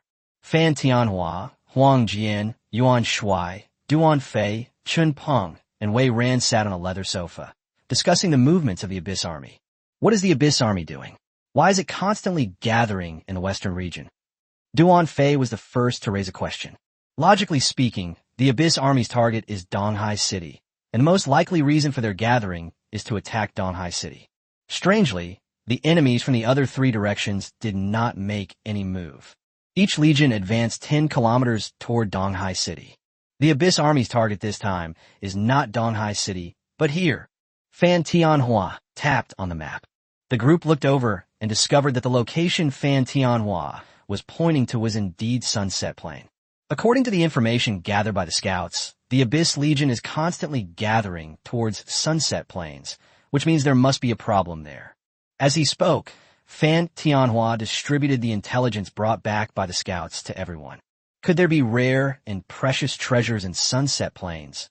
Or perhaps a secret realm has been revealed? Huang Jian stroked his chin and casually voiced his guess. What was said without malice may have been taken to heart by the listener. The words natural treasures and secret realm were mentioned. Chun Peng and Wei Ran exchanged a glance, both seeing greed in each other's eyes. They led their troops to support Donghai City this time. Not only did they suffer heavy losses, but they also endured inhuman humiliation. This caused their status within the family to plummet. If they don't find a way to remedy the situation, they will be marginalized by the family. Possibly, but I'm more inclined to believe that the Abyss Army wants to open a spatial passage here to guide more Abyss demons to descend. During this period, Yuan Shuai continuously studied the situation around Donghai City. Sunset Plains was very ordinary, with no conditions for nurturing rare and precious materials, and he had never heard of any powerful figures falling on Sunset Plains. I agree with what Brother Yuan said. Fan Tianhua nodded, agreeing with Yuan Shuai's statement. Chun Peng and Wei Ran's emotions were like a roller coaster. Just moments ago, I was thinking about how to get my hands on the treasure, but Yuan Shuai poured cold water on my hopes. They thought about it carefully. I also think Yuan Shuai's statement is more convincing. Whether it's the emergence of rare and precious materials or their attempt to open a passage to the abyss, we must not let them succeed so easily. Duan Fei took a sip of tea to moisten his throat, his voice carrying a murderous intent. Rare and precious materials are gifts from heaven and earth to humankind, and should not be easily obtained by the divine abyss.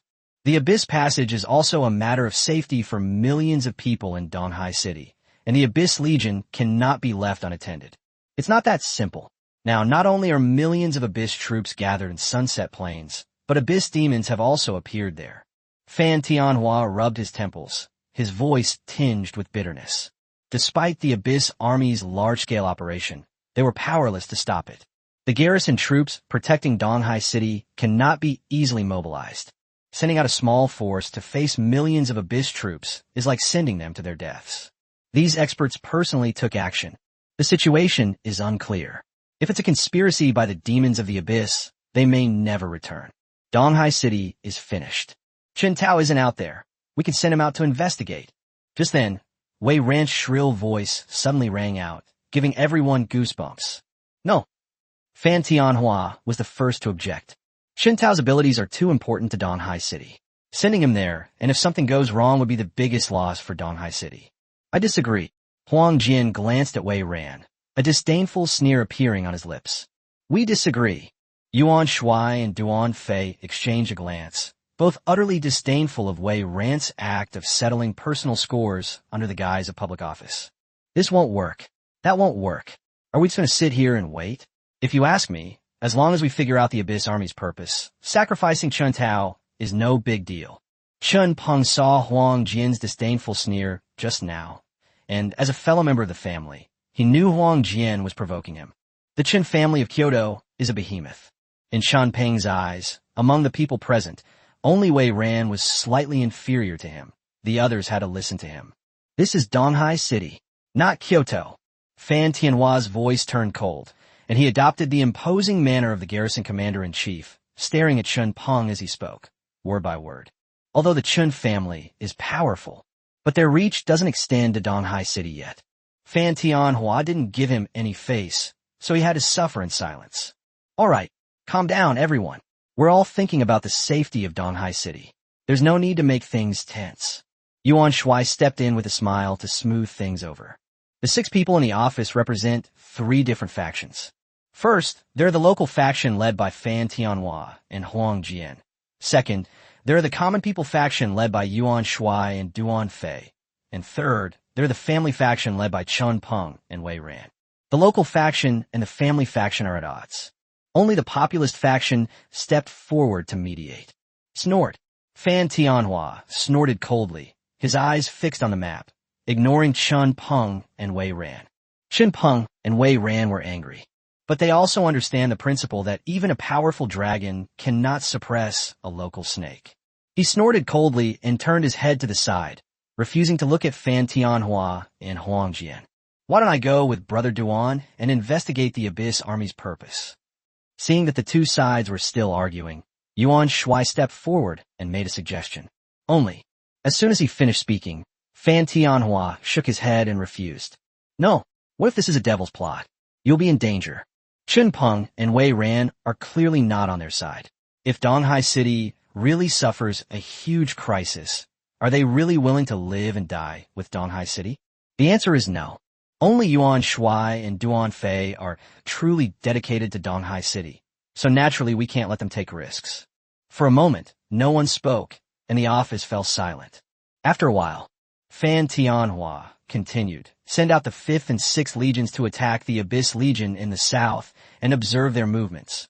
Since we can't figure out what conspiracy the Abyss Army is plotting, Fan Tianhua plans to take the initiative and expose the intentions of the Abyss Army. It can also weaken the power of the Abyss." I agree with this approach. Huang Jian, Yuan Shuai, and Duan Fei had no objections to Fan Tianhua's arrangements. Chen Peng and Wei Ran remained silent. The two of them knew that the other four had agreed, and their objections were futile. We need to take action too. Only by hurting the Abyss can we find out what they're up to. Fan Tianhua looked at Chen Peng and Wei Ran, his meaning clear. It means to let them go on the expedition with the army. Eliminate as many of the Abyss Legion's remaining forces as possible. Chen Peng and Wei Ran saw the threat in Fan Tianhua's eyes, but they completely ignored him. Let the two of us go instead. At this moment, Yuan Shuai once again stepped in to mediate, fearing that Fan Tianhua and Chen Peng might start fighting over a disagreement. Fan Tianhua knew he couldn't control Chen Peng and Wei Ran. Yuan Shuai gave him a way out, so he had no choice but to nod in agreement. Chapter 106 The Great Battle begins. The garrison moved swiftly. The 5th and 6th Army Corps set off that day, with Marshal Yuan and Duan Fei accompanying them. The two legions marched swiftly along the designated routes. They soon arrived at their destination, a small fishing village where a goblin army was stationed. This goblin army is one of the targets this time. The 5th and 6th Legions, under the command of their respective commanders, launched a surprise attack on the Goblin Legion. The Goblin army was caught off guard and suffered heavy losses. Before the Goblin Legion commander could organize his army to resist, Yuan Shuai beheaded him. The group is leaderless. The Goblin army immediately found itself at a disadvantage. Soldiers from the 5th and 6th Legions cooperated to quickly kill the goblins. The battle lasted for 2 hours. The entire Goblin army was wiped out, leaving no survivors.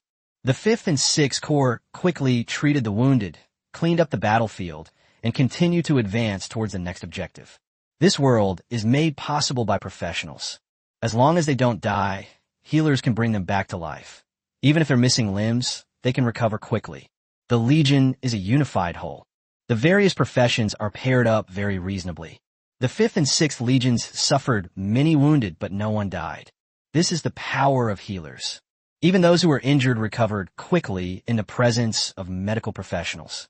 Certainly, this is the first battle. The healers have plenty of spirit and magic. If it becomes a protracted battle, casualties are inevitable. The 5th and 6th Army Corps truly lived up to their reputation as elite garrison troops. In just 3 days, 4 Abyss Legions have been wiped out. In the southern region of Donghai City, the Abyss Legion near Donghai City was completely wiped out. The 5th and 6th Legions successfully completed their mission and returned to Donghai City. On the other side, Chun Tao, watching the ever-growing Abyss Legion, had lost his patience. That night, Chun Tao's body became ethereal and floated in mid-air, looking at the Abyss Army's encampment. Skeleton Mage, prepare a large-scale magical attack. With the order given, the Undead Army, which had been on high alert, immediately sprang into action. The Skeleton Mage's staff shimmered with multicolored light. Wide-range attack spells rained down on the Abyss Army's encampment like dumplings being dropped into a pot. Boom! Boom! Fireballs exploded, winds howled, ice shattered, and earth spikes pierced through. The entire Abyss Army encampment was engulfed in a sea of magic. Explosions and screams filled the air, interspersed with the incoherent shouts of abyssal monsters. Skeleton archers prepared to launch. Chun Tao calmly directed the skeleton archers to launch an attack. Arrows rained down on the Abyss Army's encampment, swiftly reaping the lives of its soldiers. The domain of fear. Just then, the Abyss demon moved. An eggshell suddenly rose up, blocking all the attacks. All magic vanished the moment it touched the fear zone. The arrows fell into the area, and the magic attached to them disappeared, leaving only ordinary arrows falling. It was impossible to break through the defenses of the abyssal monsters. A parade of 100 demons, Chun Tao activated the 100 Ghost Parade to its maximum, completely enveloping the entire Abyss Army's encampment. The Demon of Fear was completely bewildered by Chun Tao's domain. It was far beyond his comprehension. Immediately afterwards, the Demon of Fear then returned. Because the realm of fear is constantly being eroded by the power of death. The hellish power within my body is being rapidly depleted. What kind of field is this? It's so strange. The fear demon, who also spoke the language of the great Xia kingdom, cried out in alarm. Chun Tao didn't care how shocked it was. Immediately dispatched Lizard Man Undead to quickly attack and block the dread demon from escaping. The two fields collided. The hellish power within the fear demon was being consumed even faster. Roar! Knowing that it would surely die if things continued this way, the demon of fear roared, spread its wings, and flew rapidly into the sky. Damn! I forgot about the fear that demons can fly.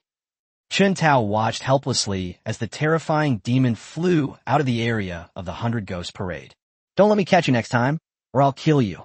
Chun Tao uttered a harsh threat to the sky, then unleashed all his fury on the Abyss Army. Whoosh whoosh. Two fireworks shot into the sky and exploded in the night. Upon receiving the signal, Chun Do and Chun Jia immediately led their undead army to attack from both flanks. The Abyss Army is doing its utmost to resist the frontal attack of the undead army. Caught off guard by Chun Do and Chun Jia, the Abyss Army was routed and fled in disarray. The Abyss Army immediately dispatched troops to provide support. However, with the assistance of a night parade of 100 demons, even a main battlefield was unable to withstand the attack, and splitting up the forces only accelerated the annihilation of the Abyss Army. Chun Tao stood in midair, quietly watching the battlefield below. Every now and then, they would capture an abyssal monster and subject it to severe torture. Only, it's unclear whether Chun Tao was just unlucky or the abyssal monster he caught was of poor quality. They caught more than a dozen in a row. Even after severe torture, its resentment was not enough to transform it into a vengeful ghost. However, Chun Tao was not discouraged and continued to capture and torture the abyssal monsters until the 99th abyssal monster. Having finally reached the required level of resentment, Chun Tao directly severed the opponent's head with a single stroke. The soul floated out, followed by a large amount of resentment pouring into the body. Chun Tao kept chanting incantations, transforming the vengeful spirits into the headless ghost, one of the 100 ghosts. Go! As soon as the headless demon was formed, Chun Tao immediately waved his hand and sent it to the battlefield. The head of the decapitated demon flew off and bit into the neck of the abyss monster, spitting out a large amount of blood, and it quickly died. The soul of the abyss monster had just flown out when it was swallowed whole by the headless demon.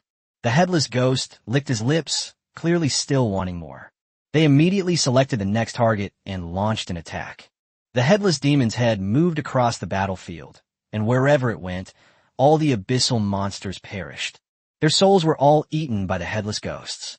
Chun Tao observed all of this and nodded in satisfaction. Turning his gaze away, Chun Tao resumed grabbing the demon and subjecting it to inhuman torture. Sunrise and sunset. Time slipped away unnoticed during the battle. Chun Tao finally managed to create another vengeful ghost, the soul-binding ghost, one of the 100 ghosts. Only, that chain was used as material to refine the soul-binding ghost. What seems like a misfortune may actually be a blessing in disguise. Although the chains were gone, the soul-binding ghost abilities gave Chun Tao a huge fright. The soul-binding demon flicked the soul-binding chain lightly. They silently extracted the soul of an abyssal monster. Having lost its soul, the abyssal monster became completely lifeless. Because of the chain team, soul-binding demons can not only control souls, but also bind bodies. In other words, all the abilities of the original mysterious chains were inherited by the soul-binding ghost. With the soul-binding chains, the soul-binding ghost can now even trap those at the glory level. With another powerful demon appearing, Chun Tao was overjoyed but didn't forget his work. Continue capturing and tormenting monsters. Screams rang out in midair, also affecting the morale of the Abyss Army below. It truly kills two birds with one stone. Chapter 107 Fierce Battle. Hellfire. Just then, a basketball-sized, deep purple fireball flew in from the sky, heading straight for Chun Tao. Huh, They haven't run away yet. Watching the falling fireball, Chun Tao sneered and simply watched it enter the realm of the night parade of 100 demons. Puffed! The deep purple fireball entered the domain, its size immediately shrinking by half, but still half of its original size remained, and it hurtled towards Chun Tao. Shadow Shift. Chun Tao was taken aback and immediately activated his skill, teleporting to a distance of 100 meters. A deep purple fireball struck the ground, immediately causing a tremendous explosion. The intense heat melted the earth into magma. What a high temperature! While secretly rejoicing, Chun Tao gained a deeper understanding of the fear demon. The demon had a long lifespan, and its trump cards were far beyond what Chun Tao could compare to. If it weren't for the teleportation technique, Chun Tao would probably be dead here today. Chindo, the fear demon, flew in the air, and Chun Tao had no way to deal with it for the time being, so he could only rely on Chindo. Chindo's 3 professions include archer. The best way to deal with this flying enemy is to use flying units, followed by archers. Although the skeleton griffins are diamond level, they would be nothing more than easy prey against the glory level dread demons. Chindo is different. With the blessing of 3 heads and 6 arms, after transforming, although he has not yet reached the glory level, he is not far from it. In addition, Chindo also possesses a domain skill. As long as he imbues his arrows with domain power, their attack power will definitely be at the glory level. Whoosh, whoosh, whoosh. Chindo immediately unleashed a 9-star alignment. Each of the 9 arrows, more terrifying than the last, aimed directly at the vital points of the fear demon's body. Roar! The demon of fear roared and immediately used its domain to protect its body. Then he spat out 3 more deep purple fireballs from his mouth, which once again hurtled towards Chun Tao. I can't even be bothered to glance at the alignment of the 9 stars. In its mind, the seemingly terrifying power of the 9 stars alignment would turn into ordinary arrows once it entered the domain. Such arrows have limited offensive power. Even ordinary abyssal monsters cannot break through its defenses, let alone this demon. Puffed!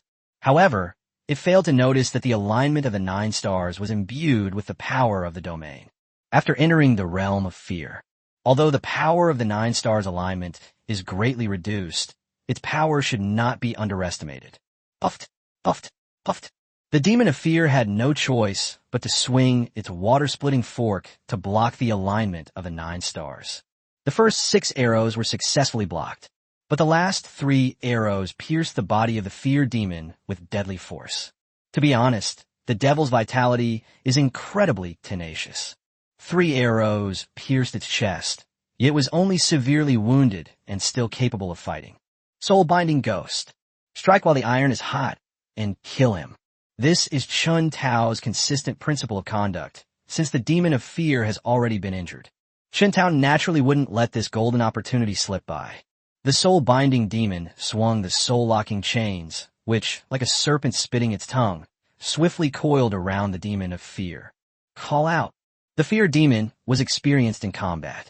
Just as the soul-locking chains were about to entangle it, it folded its wings and spun rapidly like a top, plummeting towards the ground. This allowed them to evade the soul-locking chains. At the same time, it spat out 3 more fireballs, which flew towards Chun Tao. They're really troublesome. Chun Tao used his teleportation ability to dodge repeatedly, which allowed him to escape the fireball's attack. However, 3 more lava pits appeared on the ground. The scalding lava churned and rolled, illuminating the surroundings in a fiery red glow. Keep attacking, don't stop. While dodging the attacks of the fear demon, Chun Tao gave instructions to Chun Do and the soul-binding ghost. Swoosh! The soul-locking chains made a sharp turn in mid-air, striking the fear demon once more. Chun Do launched the 9 stars alignment again, blocking all escape routes for the fear demon. With nowhere to hide, the demon of fear could only re-enter the realm of the night parade of 100 demons, and was still falling towards the ground at an extremely fast speed. Boom! Just then, the ground suddenly exploded and lizard-man zombies burst out from underground. It collided head-on with the falling, terrifying demon. Yo-ho!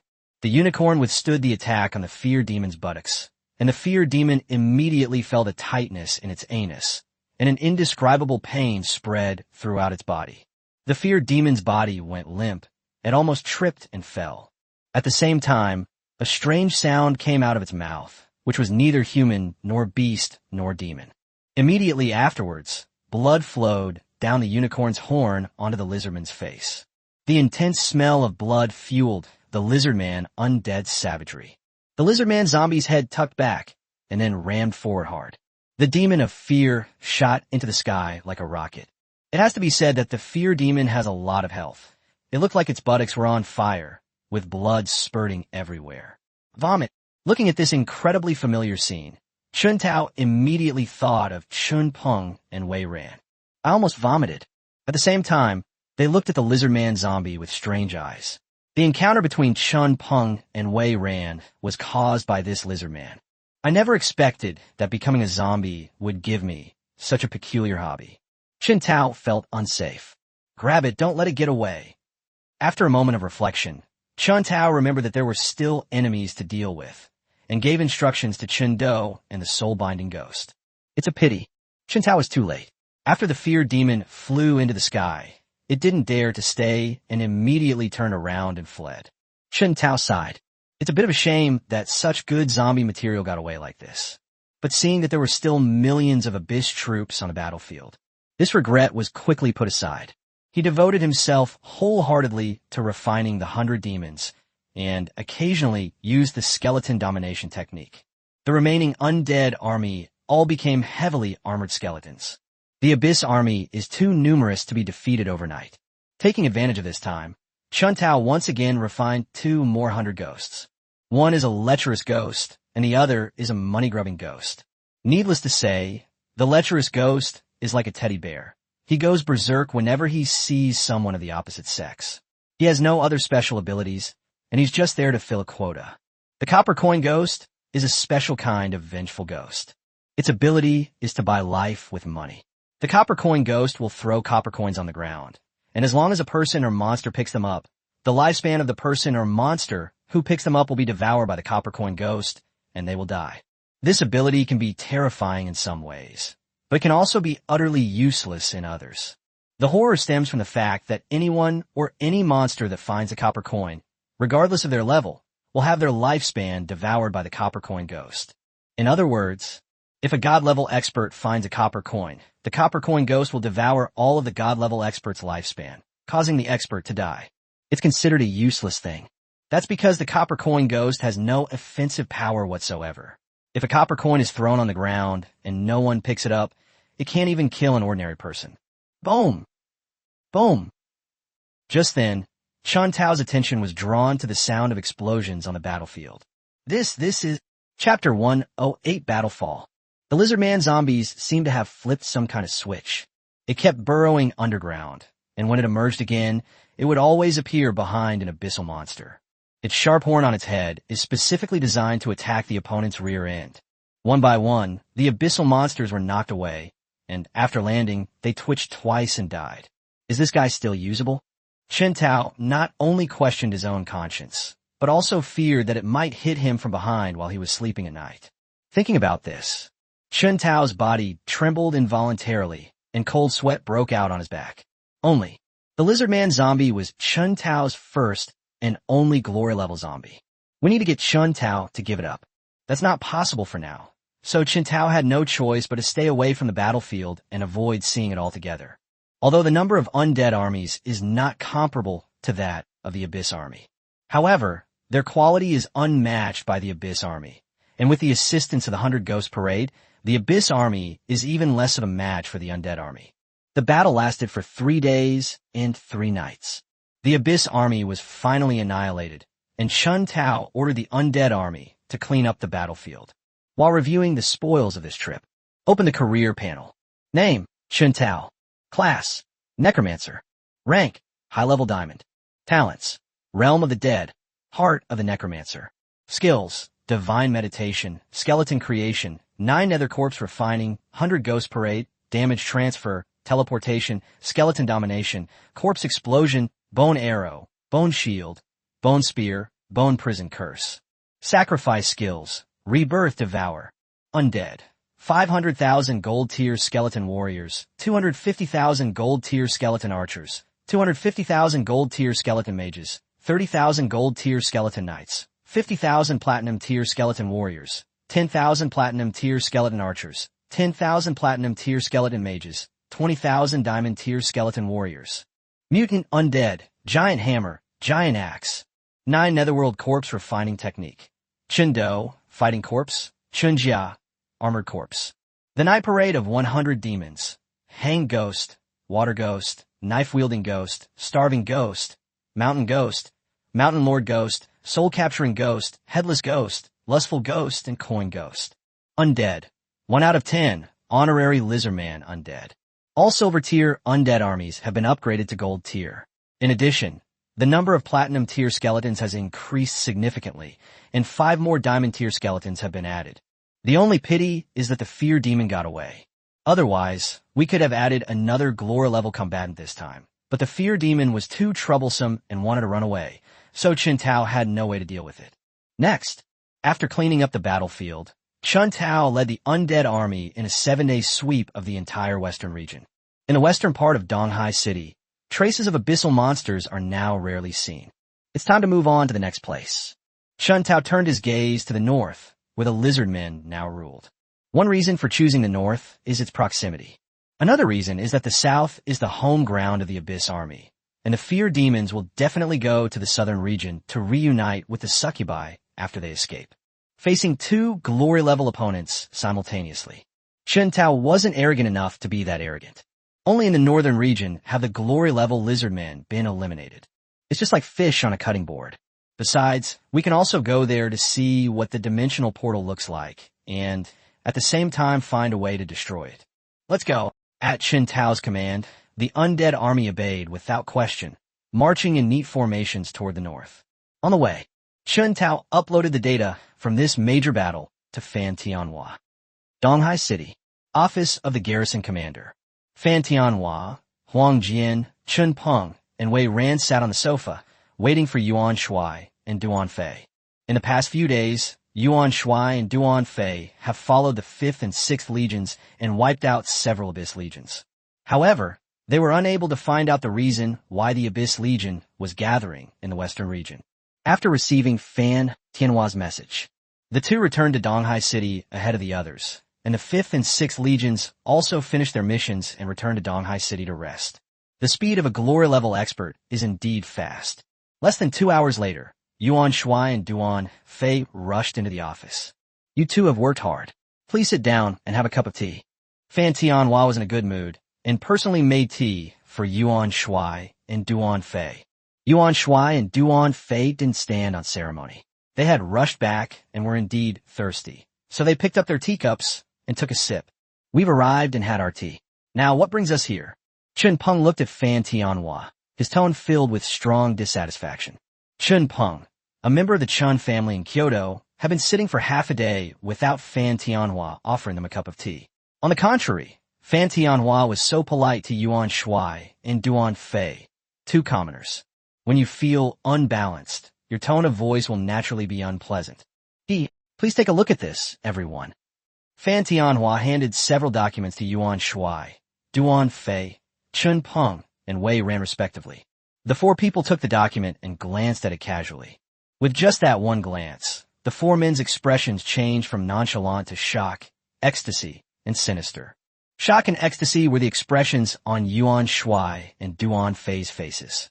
Shock and ruthlessness were the expressions on Chen Peng's and Wei Ran's faces. The document records nothing other than the reason for the gathering of the Abyss army in the western region. There is also a detailed account of how Chen Tao annihilated the entire Abyss Legion in the western region.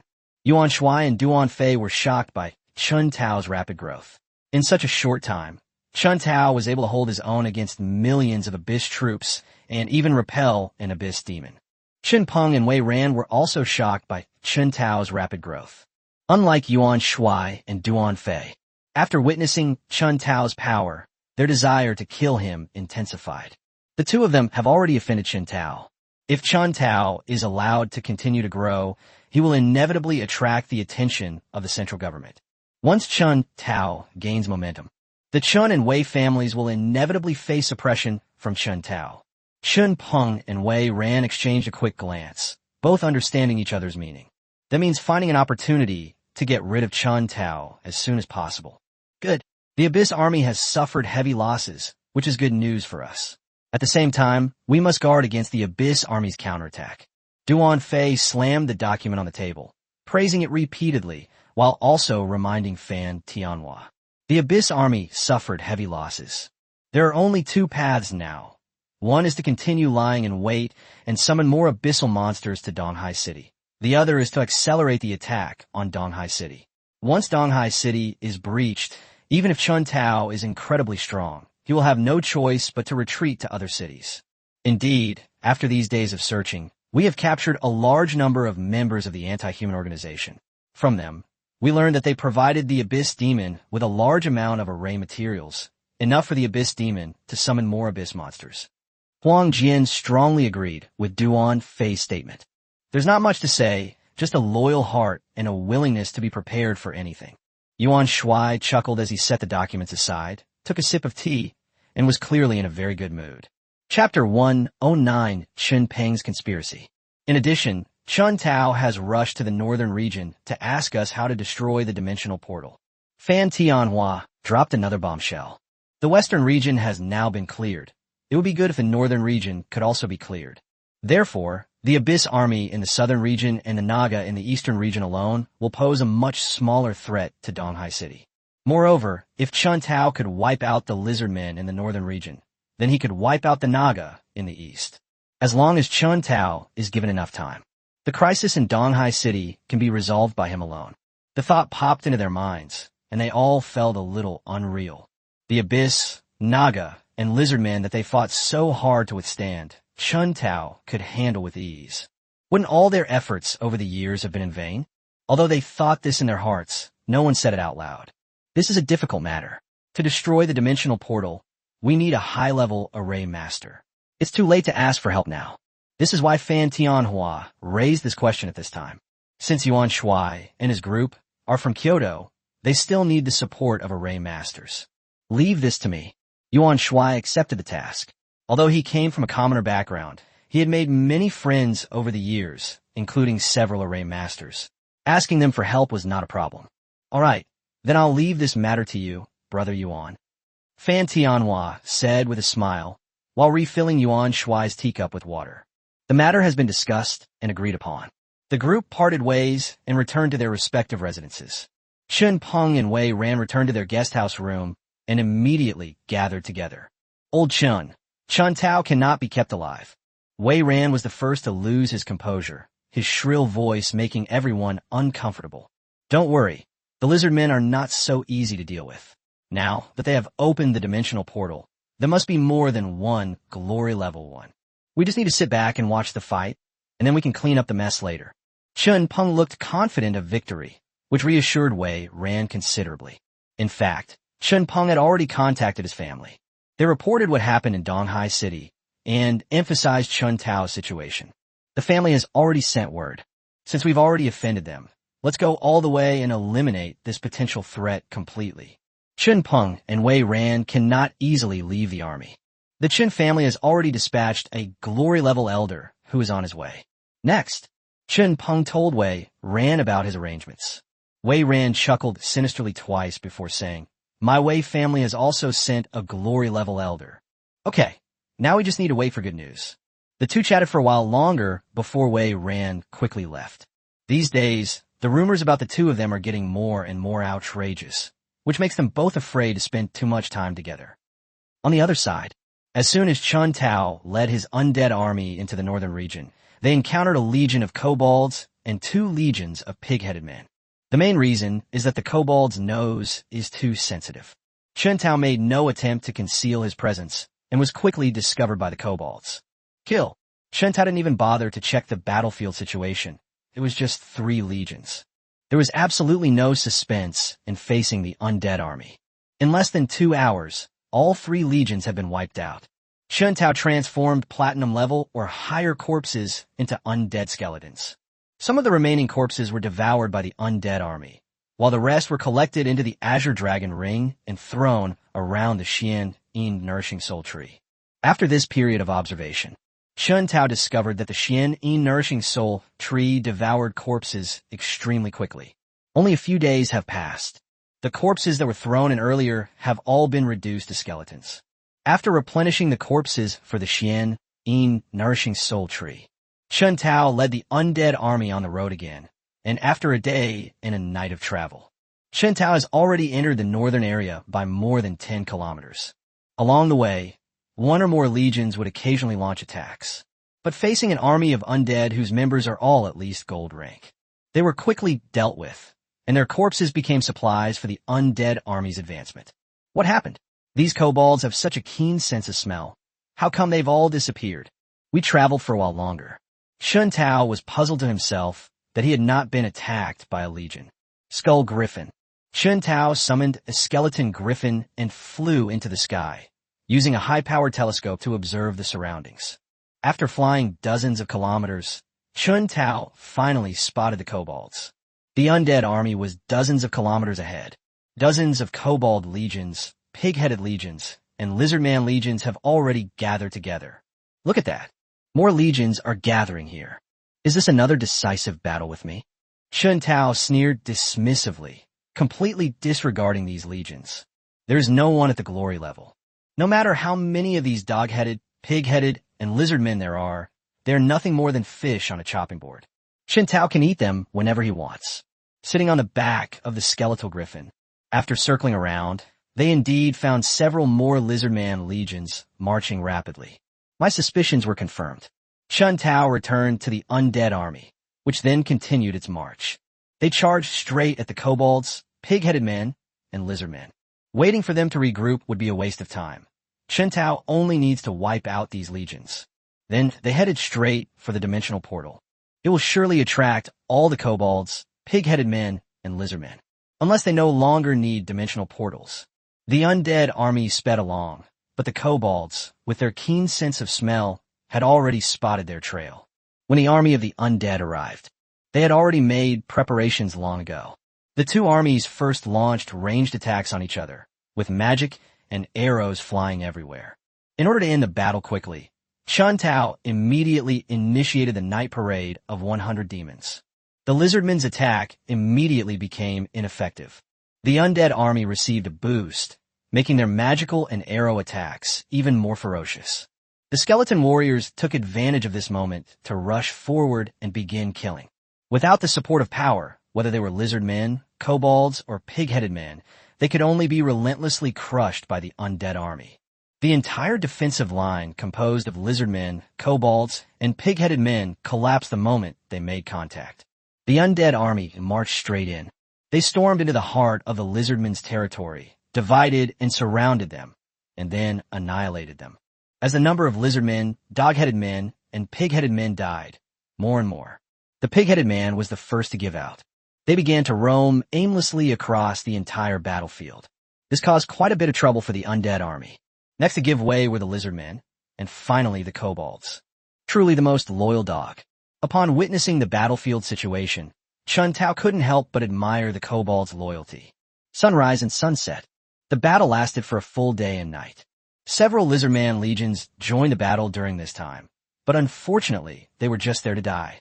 A million-strong army was wiped out. After ordering the undead army to clean up the battlefield, Chun Tao continued his attack towards the dimensional portal. Chapter 110 Dimensional Passage. The message was relayed back. The lizardmen immediately issued a summons, recalling all the kobolds, pig-headed men, and lizardmen back to the vicinity of the dimensional portal. The dimensional portal is too important to be lost. The lizardmen spared no effort in strengthening the defenses of the dimensional portal. Not only were all legions recalled, it also sent the message back to its home dimension, requesting support. It can be said that, due to the arrival of the undead army, the lizardmen in the entire northern region were truly on edge, filled with fear and dread. The undead army advanced relentlessly. To slow down the advance of the undead army, the lizardmen would occasionally send out legions of pig-headed men to harass them. Instead of engaging the undead army head-on, these pig-headed legions launched a burst of attacks using their laser eyes before immediately retreating. This caused Chun Tao quite a bit of trouble. In addition, The Kobold Legion laid many traps along the path of the undead army, also in order to slow down their march. While this little trick couldn't harm the undead army, it did slow down their advance. Chen Tao was not in a hurry. The lizard men did this simply to buy time so they could gather more reinforcements. Chen Tao also wanted to achieve another great victory. They allowed the lizard men to use these underhanded tactics. 7 days have passed in the blink of an eye, from sunrise to sunset. Even at their slowest pace, the undead army arrived near the dimensional portal. Chen Tao sat cross-legged on the back of the skeletal griffin, observed the situation near the plane passage using a high-powered telescope. You won't believe it until you see it, and what you find will shock you. There were at least 5 million lizard men, kobolds, and pigmen gathered around the entire dimensional portal. This quantity is wrong? How come there are so many extra? According to Chen Tao's conjecture, there are only about 3 million lizard men, dog-headed men, and pig-headed men in the entire northern region. Now, 2 million have appeared out of nowhere. Chen Tao felt a little guilty. Although the undead army was strong, it was not invincible. Previously, they annihilated a 3 million strong army of the Abyss. Those Abyss legions are nothing more than cannon fodder in the Abyss plane. The lizard people are different. They're the true rulers of a plane. They are far superior to the cannon fodder in the Abyss. Based on this number, even if the undead army ultimately wins the war, the losses will be far beyond what Chen Tao can afford. Huh, what's that? Just then, Chen Tao saw the dimensional portal.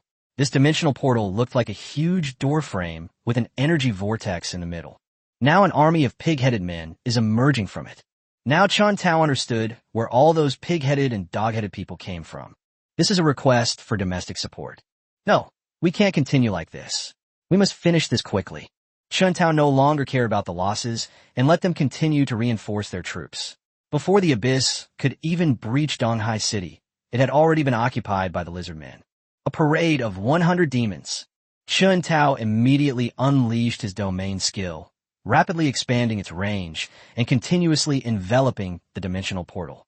The moment the gray-white light shield appeared, 2 pale yellow light shields rose simultaneously from the lizardman army.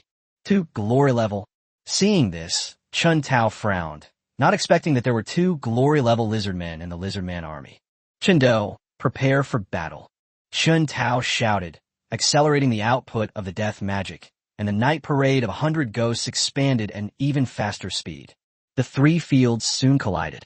The night parade of 100 demons passed through the opponent's territory without any hindrance, completely enveloping it. The power of death continuously erodes the opponent's territory. Moo! Moo! 2 roars rang out, and the glory-level lizard men, head down, quickly burrowed into the ground and disappeared, along with their domain. If you're gonna pull this stunt, I'm not Chun Peng or Wei Ran. You think I could be tricked by you? Chen Tao patted the skull griffin, signaling it to fly higher. Boom! Boom! 2 explosions rang out. Unable to catch Chen Tao, the glory-level lizard men switched targets, one heading straight for Chengdou and the other for the lizardman zombie. The lizardman who attacked the lizardman zombie had an extremely angry expression on his face and was shouting incoherently. Bam! The lizardman undead are enhanced by the heart of the dead, making them even stronger than when they were alive. When the lizard men attacked, the lizardman zombie flicked its tail, smashing it directly into the other's face. Fortunately, the lizardman's domain protected him, preventing him from sustaining serious injuries. He was simply knocked away. The lizardman zombie, not one to back down, charged forward swiftly, unleashing a barrage of punches. They directly attacked the opponent, who then fled in terror. However, although the attack was fierce, the damage it caused was limited. On the other side, Chengdou was not so lucky. Despite reacting to the sneak attack from the glory-level lizardman, Chengdou was still knocked away. Fortunately, this glory-level lizardman wasn't a monster. It didn't attack Chengdou's buttocks. Otherwise, Chengdou would have been in an even worse state. Soul-binding ghost. Chen Tao immediately dispatched the soul-binding ghost to support Chengdou. As soon as the soul-binding demon appeared, the soul-locking chains shot out, heading straight for the glory-level lizardman. The glory-level lizardman possesses heightened senses. Sensing danger, he immediately abandoned his pursuit of Chengdou and disappeared into the ground. The soul-locking chain missed its target and flew back into the soul-binding ghost's hand. They're really troublesome. Chen Tao saw the whole process clearly. The lizard men had the ability to burrow underground. The only way to catch it is by sneak attack. When launching a surprise attack, you must also entangle the opponent, otherwise it will escape. We cannot disperse our forces. We must find a way to defeat them one by one. Chen Tao pondered to himself. Turning my head to look at another battlefield, I saw a zombie pressing down on another glory-level lizard man. Chen Do and the soul-binding ghost go and help. With the suppression of the lizard man undead, the soul-binding ghost will definitely catch its opponent if it launches a sneak attack at the right time. At the same time, Chen Tao secretly gave an order commanding the lizard man zombies to knock their opponents into the air, up far from the ground. By disabling the lizardman's ability to burrow underground, the chances of a successful sneak attack by the Soul Reaper will greatly increase. The lizard man zombie was already stronger than its opponent, and upon receiving the order, it threw an uppercut. The glory-level lizard man took to the air. Now, soul-binding ghosts attack. Chen Tao secretly gave the lizard man zombie a thumbs up and shouted at the soul-binding ghost. The soul-binding demon was already prepared, and the soul-locking chain was thrown out instantly. The soul-locking chains grew longer in the wind, rustling as they coiled around the glory-level lizard man. The glory-level lizard man flew in midair, trying to dodge. However, it can only use the brief flight ability of the glory-level class to fly more than 10 meters to the side. The soul-locking chains are extremely fast. In the blink of an eye, the soul-locking chain reached the glory-level lizard man, a mere 10 meters away. Splash! The soul-locking chains clanged with a metallic sound, and within just a few breaths, they had blocked all escape routes for the glory-level lizard man. The soul-locking chains tightened continuously. The glory-level lizard man was bound up like a giant rice dumpling. Chapter 111 Consecutive Kills of Glory-Level Players.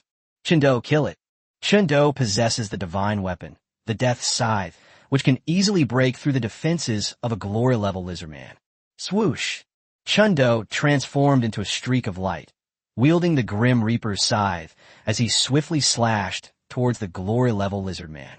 Bam! Just as the Grim Reaper's scythe was about to strike the opponent, the lizard man who had previously burrowed underground burst out from underground, his sharp horn slamming into Chen Do. After a muffled thud, Chen Do's body was thrown out by the enormous force. A 1 centimeter-sized wound appeared on his chest, but no blood was flowing from it. It's obvious. This minor injury is nothing to a zombie.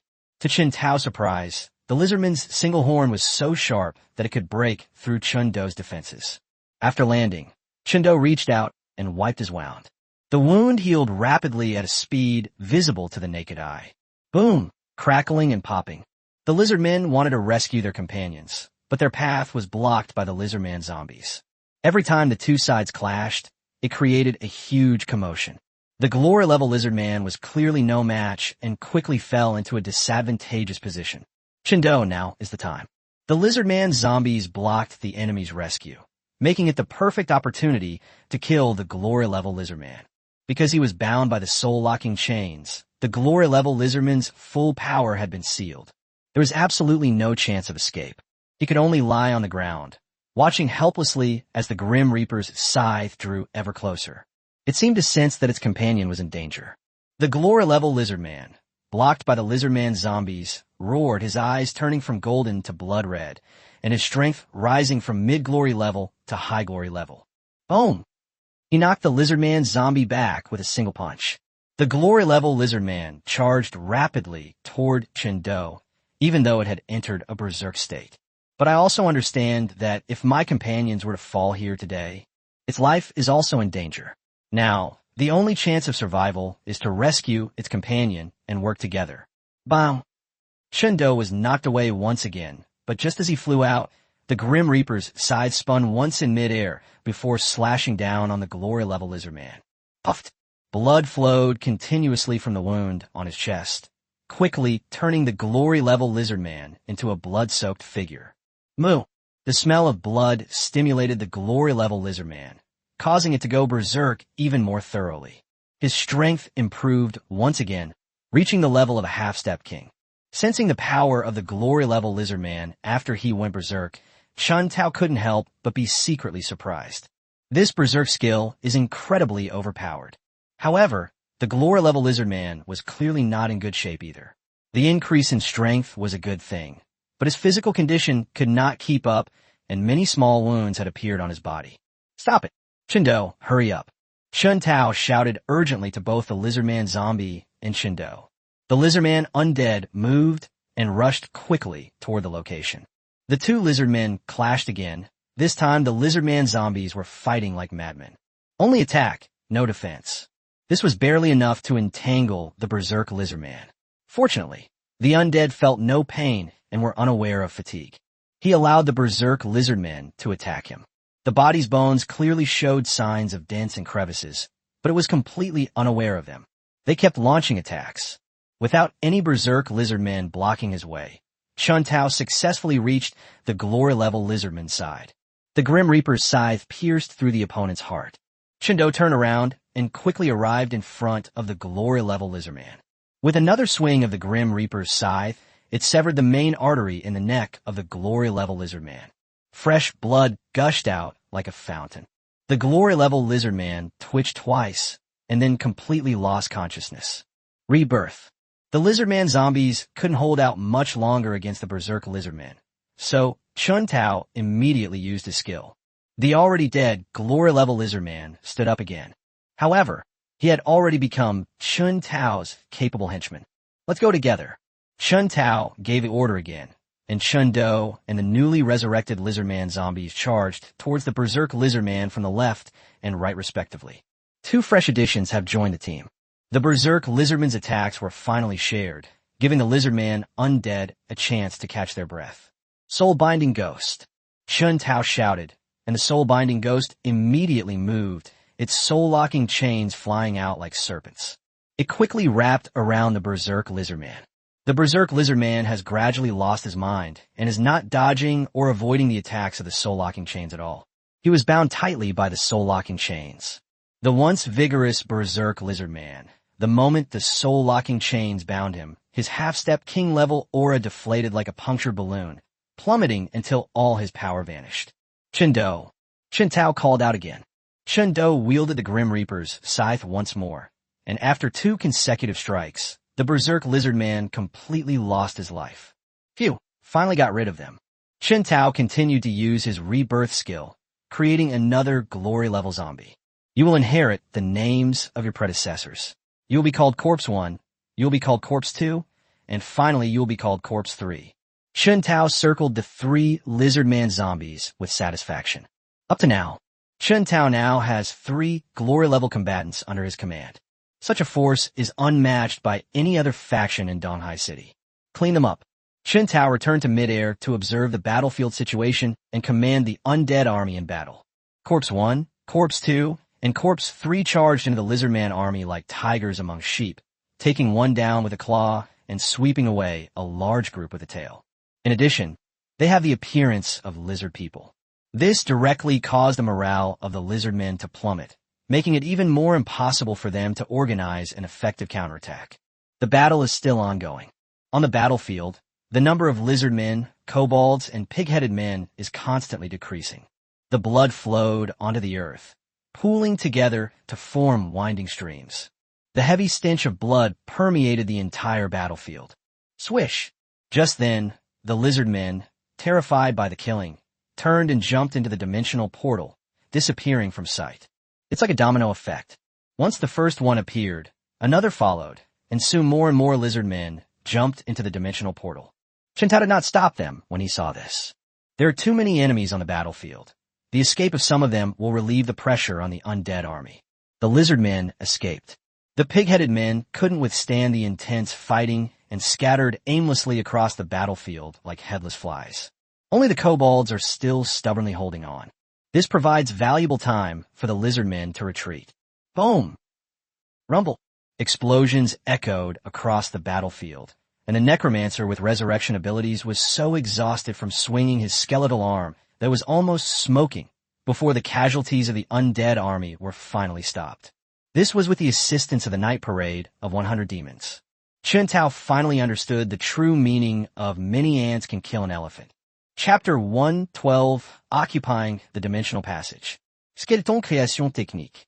The million-strong undead army was sufficient for the time being, and Qin did not intend to continue creating more undead armies. But they were facing an enemy several times their size. Qin had no choice but to continue creating the undead army. Of course, Qin wasn't just going to use any Tom, Dick, or Harry to create this army of the undead. Choose only lizardmen, kobolds, or pigmen of gold rank or higher. As one side gains and the other loses, the other gains. The undead army killed enemies even faster, with large numbers of lizardmen, kobolds, and pigmen dying.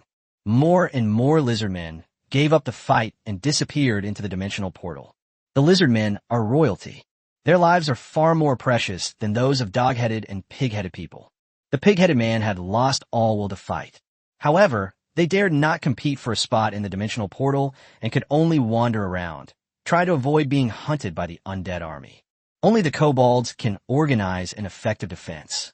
However, the disparity in strength between the two sides was too great, and the kobolds were often overwhelmed by the undead army as soon as they organized a defense.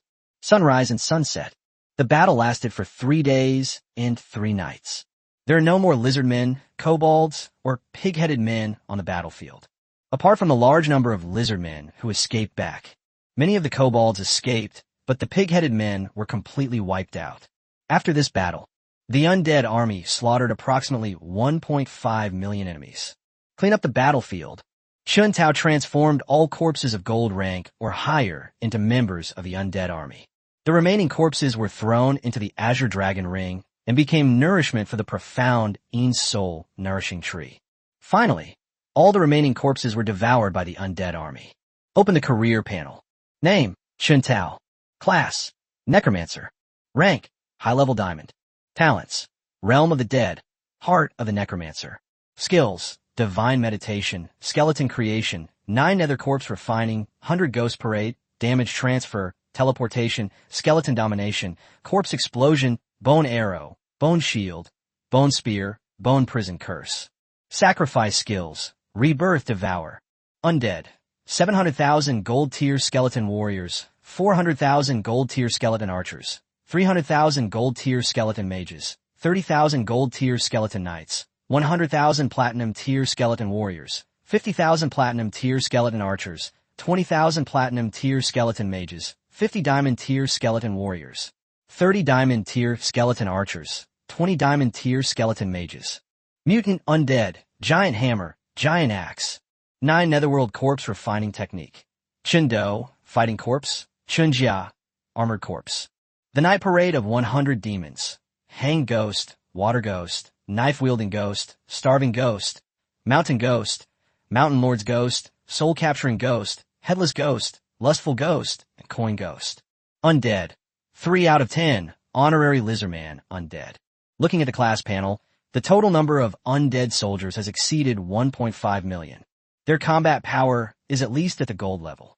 As expected, the undead army can only increase its strength as quickly as possible by constantly fighting. Qin is very satisfied with this quantity. The only drawback might be the small number of skeleton knights. In addition, the skeleton knights are all gold level, so their strength is still a bit low. Of course, there's also good news. The number of glory level combatants has increased to 3. Qin is now absolutely confident in his ability to fight the Abyss Demon. After viewing the job panel, Qin did not leave the dimensional portal immediately, but instead sent the battle report to the garrison's operations command center. An adjutant was on duty in the garrison's operations command center. Upon receiving the news, he immediately printed out the report and rushed to Fan Tianhua's office. Such a big matter must be reported to the commander-in-chief immediately. Bang, bang, bang. The adjutant knocked twice on the door, and without waiting for a reply, quickly pushed the door open and came in. What's up? Fan Tianhua was handling military affairs when he looked up and saw the adjutant on duty walk in. He recognized the man. He was on duty today. Seeing the other person's hurried manner, Fan Tianhua knew that there must be something urgent, which was why he had rushed in so rashly. Because Fan Tianhua did not blame him. Commander-in-Chief, it's great news, a very great event. As he spoke, the adjutant strode to the desk and handed the report to Fan Tianhua. Fan Tianhua took the report and read it carefully. Ha ha ha. Good, good. Chen Tao didn't disappoint me. Fan Tianhua suddenly stood up, threw his head back, and laughed loudly twice, then cheered repeatedly. Notify the mayor and all the generals to come to my office for a meeting. Yes. After saluting, the adjutant quickly left the office to convey Fan Tianhua's orders. Soon, Huang Jian was the first to arrive. As soon as he entered the door, he shouted loudly, "Old Fan, if you don't give me a proper reason today, I'm not done with you." Huang Jian has been extremely busy these past few days. As more and more members of anti-humanitarian organizations are arrested, the police are busy interrogating them while also sending out elite forces to continue making arrests. Especially, an anti-human organization has recently been smuggling large quantities of formation materials out of the city. This increased his workload several times over. Even under such tense circumstances, Fan Tianhua still called a meeting for him. "Old Huang, sit down first and have a cup of tea to calm down." Fan Tianhua chuckled and patted Huang Jian's shoulder, helping him sit on the sofa. Then he personally poured Huang Jian a cup of tea. Only then did he hand the report over to Huang Jian. Huang Jian took a sip of tea before picking up the report to read it. You won't believe it until you see it, and what you find will shock you. He was equally excited when he learned that Chen Tao had driven the lizardmen back into the dimensional portal. The enemies from the west and north were eliminated. The crisis in Donghai City has been reduced by more than half. Good, Chen Tao did a great job. Huang Jian also cheered for Chen Tao, then remembered something and continued. The most urgent task now is to find a way to seal the dimensional portal. Only when the dimensional portal is sealed can the northern region be truly safe. Upon hearing this, Fan Tianhua nodded. I've already sent someone to invite Brother Yuan and the others. We still need their great help with this matter. Donghai City is a second-tier city. Talent development in China is consistently lagging behind that of first-tier cities. Not long after, Yuan Shuai, Duan Fei, Chun Peng, and Wei Ran arrived one after another. After reviewing the battle report, the four men had different expressions. Yuan Shuai and Duan Fei were delighted, while Chun Peng and Wei Ran were indifferent. For Yuan Shuai and Duan Fei, the most important thing is to resolve the crisis in Donghai City as soon as possible. What Chen Tao did was exactly what they wanted to see. As for Chun Peng and Wei Ran, their original plan was to sit back and watch the two fight out. Finally, experts sent by the two major families finished the job. To everyone's surprise, Chen Tao acted so quickly in just over a week. The lizard men were actually driven back. The dimensional portal has now been occupied by Chen Tao. All that's needed is to completely seal it. Then the northern part of Donghai City will be free of enemies. I've contacted an old friend, but he will not be able to come for another week. The most urgent task is to prepare the materials for the formation as soon as possible. Yuan Shuai placed the report on the table and said with a smile, to seal the dimensional portal, the materials naturally need to be provided by Donghai City. I'll make the arrangements right away. The four major families must have a lot of array materials. Let's allocate them for use first. Huang Jian nodded and quickly came up with a solution. Chapter 113 People from the Chun and Wei families. The matter has been discussed and agreed upon. The 6 people went their separate ways to attend to their own affairs. Chun Peng and Wei Ran returned to Chen Peng's room. Elder Chun, when will the Chun family's honorary elders arrive? Chen Tao's meritorious service had enraged Wei Ran to the point where he could barely contain his anger and wished he could personally kill Chen Tao right now. It will take about 2 more days while your Wei family makes offerings. Chun Peng had overestimated Chen Tao's strength, but he still underestimated him. Since Chen Tao was able to repel the lizard men, it meant that Chen Tao had a way to deal with glory-level opponents. It's clear that a single glory-level expert from the Chun family is not enough to completely defeat Chen Tao. He needs to join forces with the Wei family. With 2 glory-level experts attacking simultaneously, even he, a glory-level expert, couldn't withstand it. Chen Tao is even less of a match for him. There are about 3 more days. Wei Ran secretly calculated the speed at which the Wei family made offerings and gave a time frame. Then let's wait until your Wei family has made their offerings before we make our move. Old Chun, there's no need for that. No matter how strong Chen Tao is, he's only at the platinum level. Either of our 2 glory level members could easily take him down. Wei Ran was unaware that Chen Tao had already reached the advanced diamond level. It's just one step away from reaching the glory level. Even if Wei Ran knew Qin Tao's current level of cultivation, he wouldn't take it to heart. The diamond and glory levels are a dividing line. Diamond level is considered an intermediate professional, while glory level is considered an advanced professional. For a glory level player, to crush a diamond level player is about as easy as crushing an ant. We must not be careless. Qin Tao was able to repel the lizard men, which means he has a way to deal with the glory level. To ensure that everything goes smoothly, our two families will act together. As Chun Peng spoke, his gaze fell on Wei Ran's crotch. After losing his treasure, Wei Ran became very sensitive to those gazes. Chun Peng only needed one glance to be noticed. Old Chun. Before he could finish speaking, Chun Peng already knew what Wei Ran was going to say and interrupted him. What I mean is, don't forget who caused your baby's loss. Chun Peng was reminding Wei Ran that there were indeed glory-level figures among the lizard men. Qin Tao was actually able to repel them. That already explains a lot. Upon hearing this, Wei Ran immediately thought of the glory-level lizard man who had caused him such a sorry state. It was so infuriating that it made my teeth itch. I also understood what Chun Peng meant. I understand.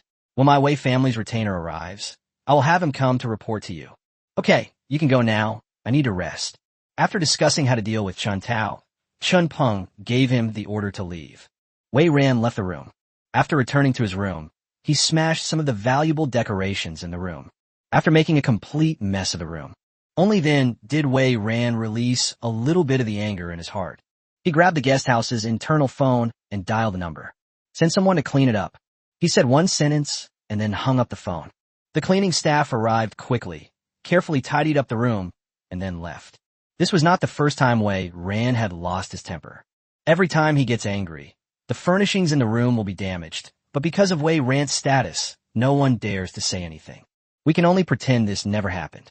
On the other side, Fan Tianhua arrived at Huang Jian's office located in the municipal government. Old Huang, I think Qin Peng and Wei Ran are acting a bit strange. Should we tell Chun Tao to be careful? Fan Tianhua and Huang Jian have been friends for many years, and they speak frankly and without beating around the bush. Upon hearing this, Huang Jian nodded in agreement. He also noticed that Chun Peng and Wei Ran had been acting strangely lately, as if they were secretly plotting something. You're right. Tell Chun Tao to be careful. Neither of us can leave right now, so the best solution is for us to go there ourselves. It's all right. Since Chun Tao was able to repel the lizard men, he already has the power to deal with glory-level beings. As long as we are careful, nothing will happen. Let's hope so. Qin Tao is still stationed near the dimensional portal. Should we let him leave temporarily to deal with the Naga in the eastern region? Fan Tianhua now has great confidence in Chun Tao. In his view, as long as Chun Tao takes action, the Naga tribe will soon be driven back into the sea. A few more days won't make a difference. Once we've completely dealt with the lizard men in the northern region, it won't be too late to deal with the Naga. After discussing it, the two decided to proceed. In the end, it was decided to temporarily station Chun Tao near the dimensional portal to prevent the lizard men from launching a counterattack. At the same time, Qin Tao was informed of the situation involving Chun Peng and Wei Ran. Qin Tao, who was barbecuing near the dimensional portal, received Fan Tianhua's message but didn't pay much attention to it. Qin Tao now possesses 3 glory-level combatants. Even if Chun Peng and Wei Ran attacked together, Qin Tao could still stop them. Sunrise and sunset. 3 days passed by in Chun Tao's boredom. On the evening of the 3rd day, Chun Tao sat by the fire, turning the roasted meat in his hands. 3 honor-level undead loyal guards stood beside him. At the slightest sign of trouble, they will be able to protect Chun Tao immediately. Chun Tao, there's an urgent order from the military. Come out and receive it immediately. Just then, a loud shout came from outside the undead army's encampment. An urgent order from the military? What the heck? Qin Tao looked puzzled. He had been in contact with Fan Tianhua all along, and if it were a military order, it would have been sent to him long ago. This reminds me of Fan Tianhua's reminder. Qin Tao immediately understood. This person was up to no good and was unlikely to come at all. Qin Tao walked towards the outside of the undead army's encampment. With 3 glory-level warriors guarding him from behind, Qin Tao was not afraid at all. Soon, Qin Tao saw 2 people standing outside the camp. One of them was about 40 years old, with a pointed face and shifty eyes. He was clearly not a good person. The other person was dressed as an old man, and his exact age was not clear, but it was not difficult to tell from his aura that he was of extraordinary status. "Who are you?" Chen Tao narrowed his eyes slightly, but instead of leaving the camp, he asked from behind the gate. "My name is Huang Gun, Deputy Commander of the 3rd Army Corps of the garrison. This is Chen Tianyi, Deputy Commander of the 2nd Army Corps. This is a military order written by the Commander-in-Chief himself. Come out and receive the order." Huang Gun, the middle-aged man, first introduced their positions and names, and then took out a secret letter. Upon hearing this, Chen Tao looked at the two of them as if they were idiots, secretly cursing them in his heart. "Those two idiots are full of flaws. They're trying to fool me." He thought this to himself, but didn't show it. "Please come in, both of you. Let's eat and chat inside." Chen Tao gestured for him to enter, leaning forward slightly, looking like a sycophant. Huang Gun and Chen Tianyi nodded in satisfaction upon seeing Chen Tao's actions. Then, led by Chen Tao, they arrived at the dimensional portal. "Generals, I'm grilling some meat. Would you like to join me?" Chen Tao led the two to seats and asked them what was wrong. Chapter 1, 14 Laxatives. The aroma was so enticing. Huang Gun's throat twitched involuntarily, clearly wanting to eat, but he was too embarrassed to say so because Chen Tianyi was there. Chen Tao noticed it too. The two men clearly favored Chen Tianyi, with Huang Gun merely acting as a messenger. "Don't be shy. We're all comrades. Have something to eat." Chen Tao tore off 2 pieces of roasted meat and handed them to Huang Gun and Chen Tianyi respectively. Huang Gun was inclined to accept, but seeing that Chen Tianyi didn't move, he withdrew his hand. "Do the two generals think my cooking skills are not good enough?" As soon as he finished speaking, Chen Tao took a bite of the roasted meat, found it fragrant and crispy, and nodded in satisfaction. Just then, Chen Tianyi grabbed another skewer of grilled meat and started eating it in big bites.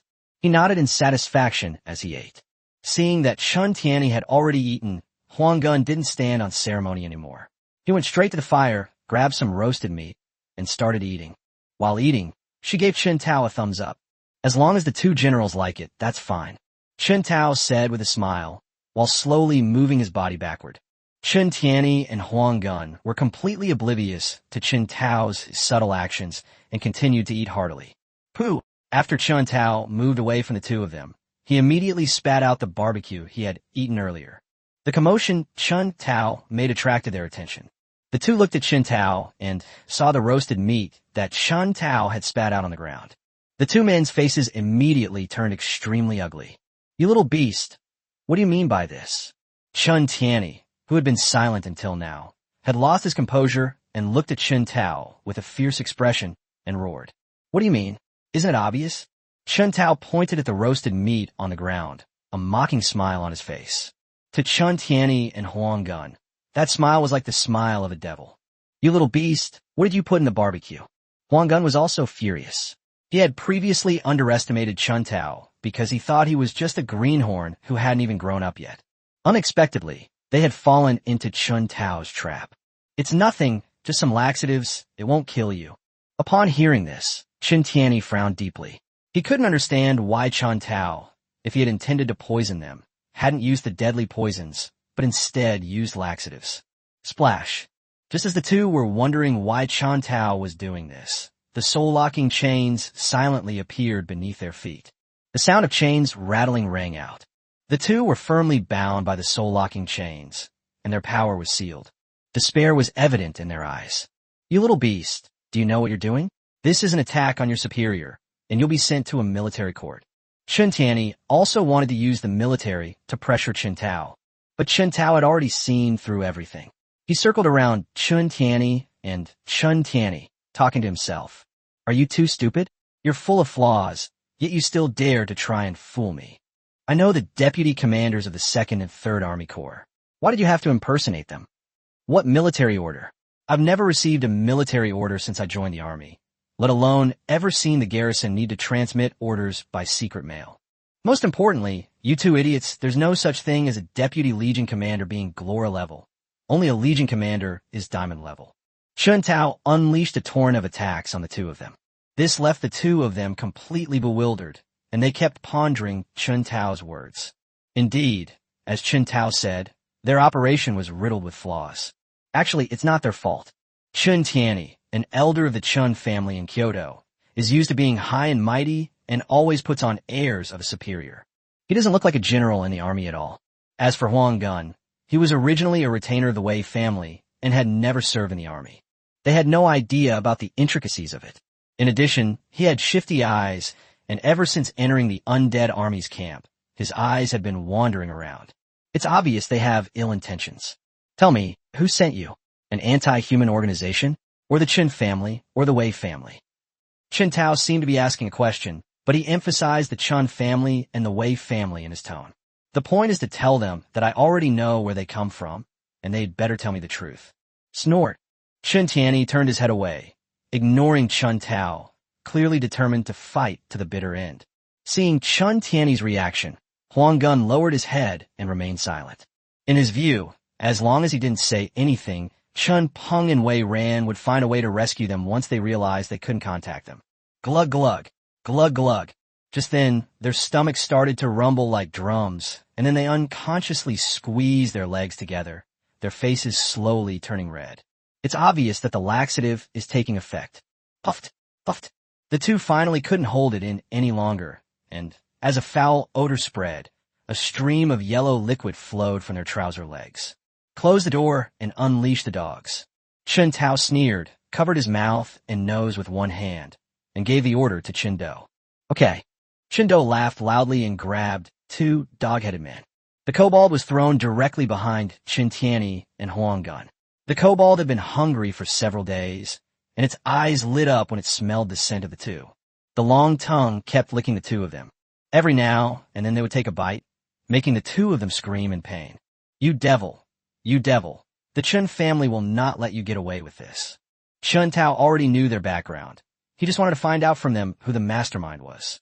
Once the evidence is conclusive, Chen Tao could have taken the initiative to target Chun Peng and Wei Ran. The kobold bit Chun Tianyi's buttocks, tearing off a chunk of flesh. Chun Tianyi screamed in agony. Huang Gun wasn't much better off. His buttocks and calves were covered in bite marks from the dog-headed man.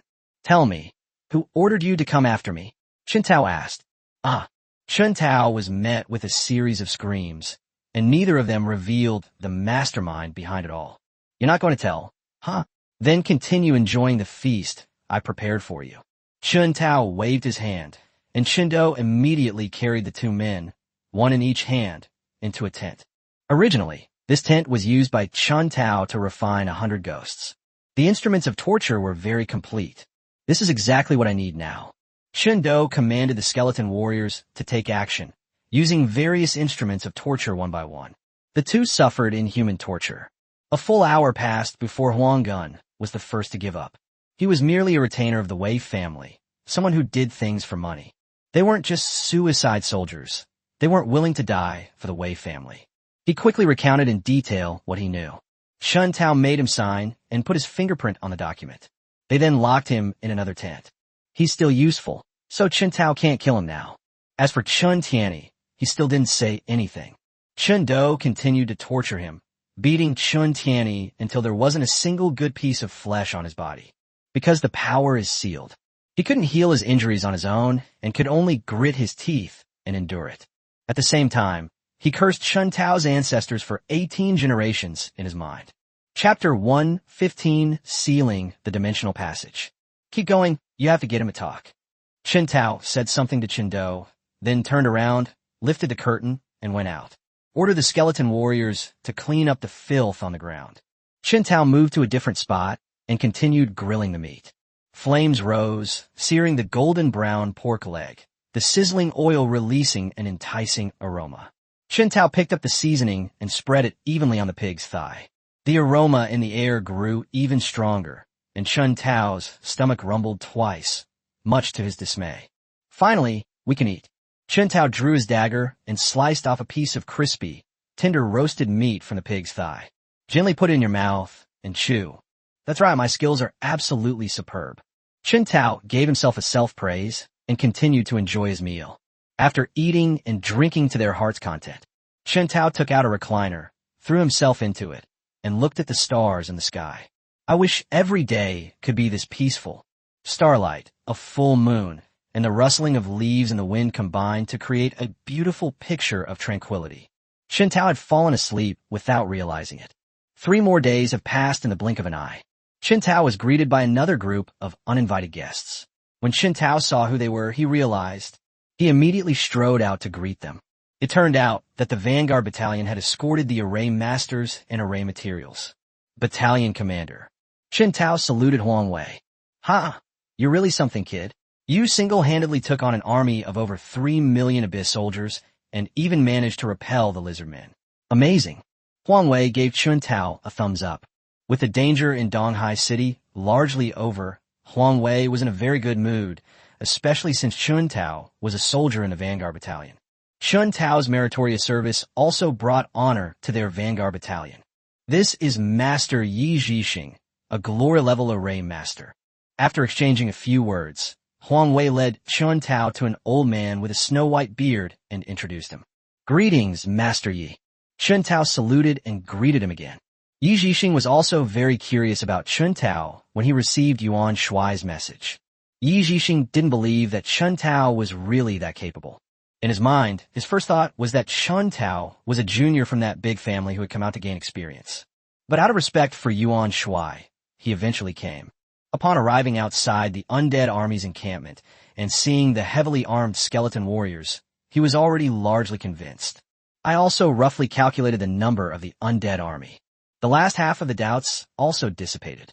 Upon seeing Chen Tao, she realized that he was only at the high-level diamond rank and felt somewhat puzzled. "You're not bad, kid. Old Yuan really praised you to the skies." Yi Zhixing patted Chen Tao on the shoulder, showing his approval of Chen Tao, leaving aside Chen Tao's many great achievements. Chen Tao, who had just come of age, had already reached the high level of diamond. His impression of Chen Tao was not bad. The Lizard Man army must have had glory-level combatants among them. How did you manage to repel them? This was a question that not only Yi Zhixing couldn't understand, but Huang Wei also wanted to know. Chen Tao chuckled and waved behind him. Corpse 1, Corpse 2, and Corpse 3 walked over.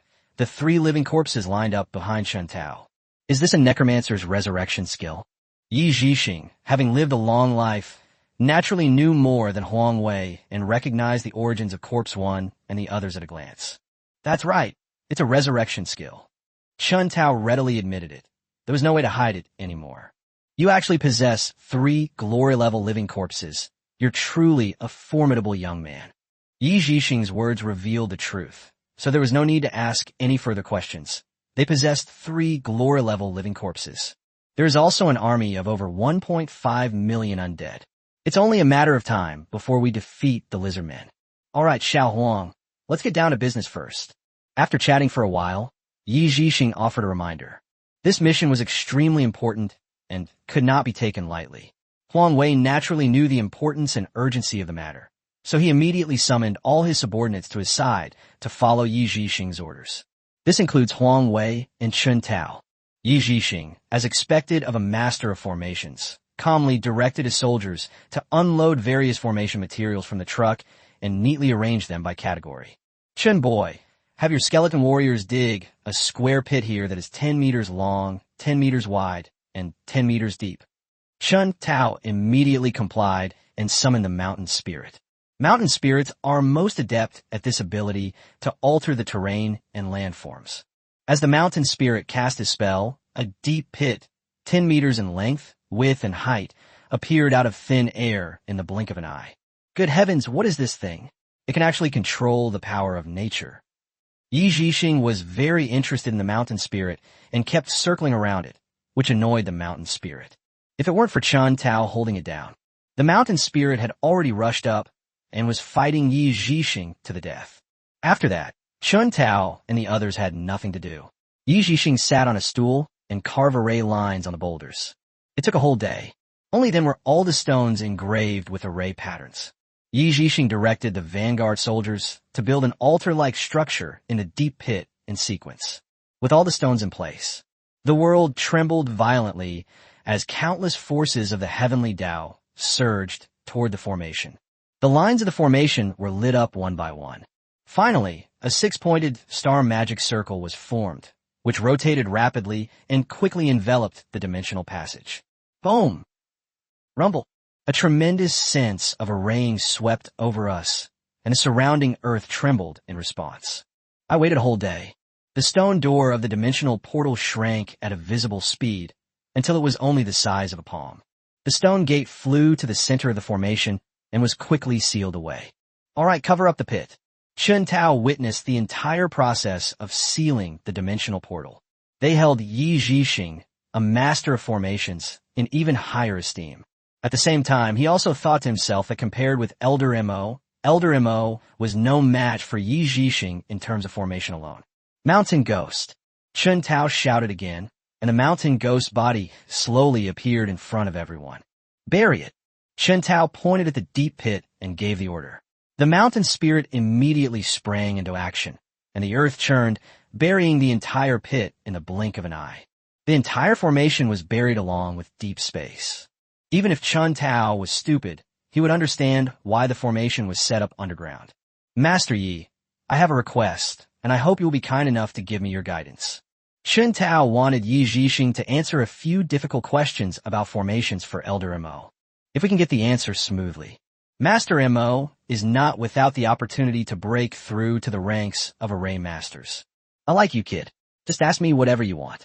Yi Zhixing showed none of the airs of someone in a superior position. As the saying goes, one who stays near vermilion gets stained red, and one who stays near ink gets stained black. To be able to become good friends with Yuan Shuai, one's character must be quite good. Immediately, Chun Tao summoned Elder Mo. Greetings, Master Yi. Although Master Mo is older than Yi Zhixing, there is no age limit to learning. Those who are accomplished come first. It is only right that Master Mo treats him with the respect due to a disciple. Chapter 116, The Surprise Brought by Huang Wei. Chun Tao specifically found a quiet place. Mo Lao and Yi Zhixing discussed the Tao of formations, while Chun Tao pulled Huang Wei to the tent where Chun Tianyi was being held. Chun Tianyi has been tortured beyond recognition. Chun Tianyi was not from Donghai City, so Huang Wei naturally did not know him. His name is Chun Tianyi, and he comes from the Chun family in Kyoto. Chun Tao's words were like a bomb, completely stunning Huang Wei. What are the Chun family members from Kyoto doing here? Huang Wei wasn't stupid. He immediately understood the key point. The Chun family has made their move against you. Huang Wei was furious, extremely furious. Chun Tao was a great hero of Donghai City. How dare they do this? Not only the Chun family, but also the Wei family. Chun Tao waved his hand, and Sun Qindo walked in carrying Huang Gun. This is a retainer of the Wei family, Chun Tao explained, pointing to Huang Gun. The Chun family and the Wei family, very good indeed. I will report to the commander-in-chief as soon as I get back, and I will definitely get justice for you. Huang Wei looked at the two glory-level assassins in front of him, his anger almost blowing his skull off. But then I thought about it again. Chun Tao faced an attack from two glory-level powerhouses. Not only was he unharmed, but he also captured his opponent alive. Just how strong is Chun Tao now? Huang Wei looked at Chun Tao with curiosity. Just how strong are you now? You can even capture a glory-level character alive. Upon hearing this, Chun Tao gave a wry smile and did not reveal his true strength. He simply explained how he lowered their guard, how he administered laxatives, and how the soul-binding ghosts sealed their powers, etc. You actually managed to create a ghost capable of sealing a glory-level being. It's nothing. My 100 ghosts each have their own special abilities. That's just the special ability of the soul-binding ghost. Huang Wei nodded, glancing at Chun Tianyi and Huang Gun, who are now hot potatoes. If brought back to Donghai City, with Chun Peng and Wei Ran mediating, the two were eventually forced to release them. Staying with Chun Tao would seem like a burden. Killing them outright would be a good solution. What do you plan to do with them? In the end, Huang Wei still wanted to hear Chun Tao's opinion. Let's keep it for now. Maybe we can still squeeze a hefty sum out of Chun Peng and his gang. Chun Tao did not intend to kill them now. Since they are from the Chun and Wei families, they would probably be happy to pay to ransom them. These large families have accumulated a considerable collection of treasures over hundreds of years, and they're bound to try and take a piece of the pie from the two major families. As for killing them and resurrecting them as living corpses, Chun Tao wouldn't do that. Living corpses are different from skeletons. A skeleton is just a skeleton. If you remove the flesh and blood, you wouldn't recognize it even if it stood in front of its parents. Unlike the living dead, they don't look much different from the dead when they were alive. If they were to parade around with Chun Tianyi and Huang Gun in public, at that point, it won't just be the Chun and Wei families that will be offended, but all the powerful figures in the world. After all, no one wants their body to be disturbed after death. Qin Tao is now at the diamond level, high tier. We cannot create glory-level skeletons yet. Corpses are temporarily useless. It would be more worthwhile to make use of these resources and take a big bite out of the Chun and Wei families. Especially, Qin Tao is currently in dire need of silver ore. As long as Chun Tao is given enough silver ore, Qin Tao can do it in a very short time. Another glory-level combatant has been added. Just as Chun Tao was deep in thought, Huang Wei took out a storage ring and handed it to Chun Tao. You'd better figure it out yourself. Now that you've offended the Chun and Wei families, they definitely won't let it go. You need to be careful. Also, this is something my sister-in-law asked me to give you. She says it's silver ore. Upon hearing this, Chun Tao snatched the storage ring and probed it with his mental energy. He saw a small mountain of silver ore piled up in his storage ring. Chun Tao was incredibly excited and spun Huang Wei around a few times in his arms. Put me down quickly. Huang Wei struggled violently, and Chun Tao put Huang Wei down, scratching his head somewhat embarrassedly. I'm sorry, I was too excited. I didn't expect Xue Bing to have prepared what I needed so quickly. This is not thanks to your sister-in-law, but because the commander knew that she was procuring materials for you and specially allocated them to you from the warehouse. It is one of the rewards for your great service. I see. Learn the whole story. Qin Tao chatted with Huang Wei for a few more minutes before eagerly leaving the tent. I randomly found an open space. Qin Tao took out all the silver ore and piled it together, then called Chun Jia over. Let's begin. Chun Jia nodded, took 2 steps forward, opened his mouth wide, and a huge suction force came from it. The most precious part of the silver ore, like a small stream, was quickly swallowed by Chun Jia. As Chun Jia devoured more and more silver ore, my body began to undergo slow changes. Qin Tao knew that the transformation would take some time, so he wasn't in a hurry and just waited quietly on the side. The commotion attracted everyone's attention. Yi Zhixing, Mo Lao, Huang Wei, Fan Qiqi, and a group of vanguard soldiers gathered around. What's going on? Is Qin Tao about to create another new undead?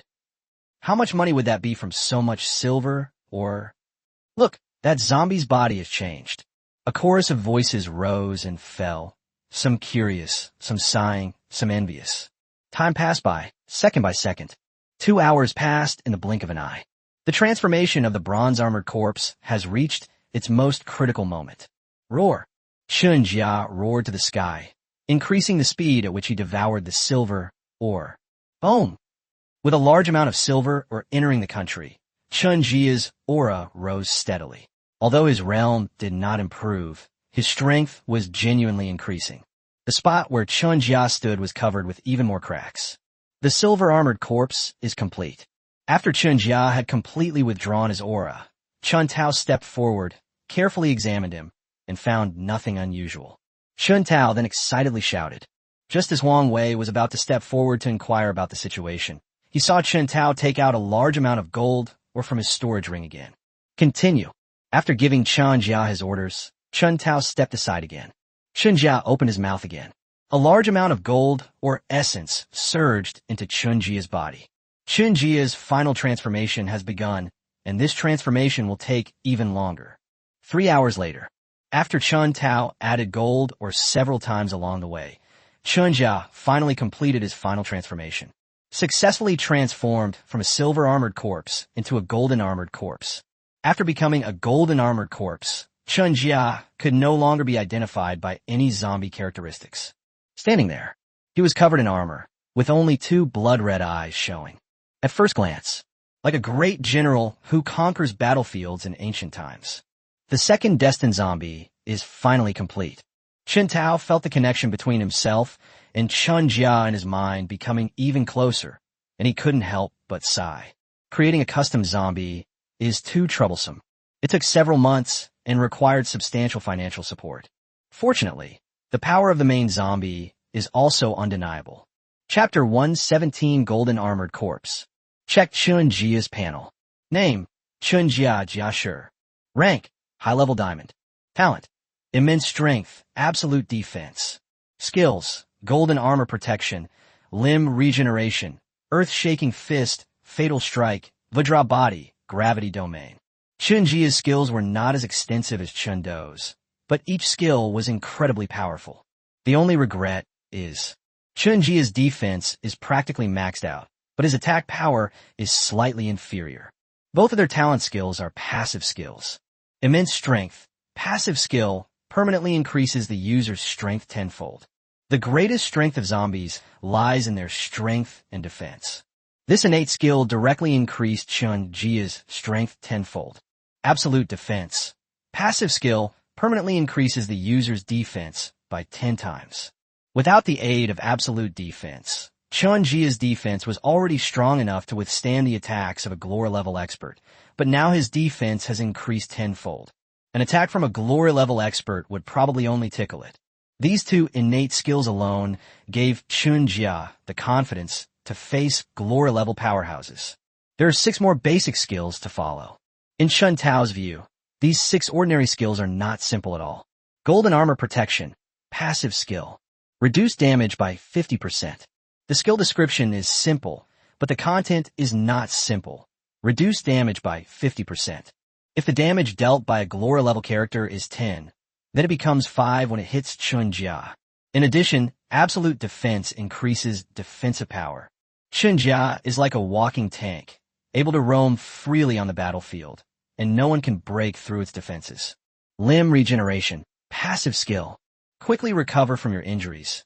You can be resurrected as long as you have even a single drop of blood. This is also a passive skill. With this skill, even if Chun Jia is torn into 8 pieces, he can be resurrected using this skill. Certainly, even with a skill, it's not a panacea. To revive with just 1 drop of blood, you need a lot of fresh blood as nourishment. The stronger you are, the higher the quality of your blood, and the faster you recover. Shaking Heaven Fist, an attack skill. Charge for at least 3 seconds to unleash an attack with 10 times your own power. The longer you charge, the stronger the attack, with a maximum increase of 100 times the attack power. This skill is Chun Jia's only offensive skill. The Heaven-Shaking Fist and Immense Strength are a perfect match. The fist is already terrifyingly strong, and with the addition of Immense Strength, its power is amplified tenfold. Even a Glory-level player wouldn't dare to take Chun Jia's full-force punch head-on. Fatal Strike, passive skill. Ignore enemy defenses and increase damage by 2 times. This skill can also be combined with a Heaven-Shaking Fist, directly increasing the Heaven-Shaking Fist attack power by 2 times. In addition, this skill provides a boost. With a single punch, Chun Jia could probably crush even a human race's Glory-level powerhouse. As for other races, because of the difference in physical strength, it's hard to say whether one punch can defeat the opponent. Vajra body, passive skill. Immune to all negative status effects, and deals 50% damage back when injured.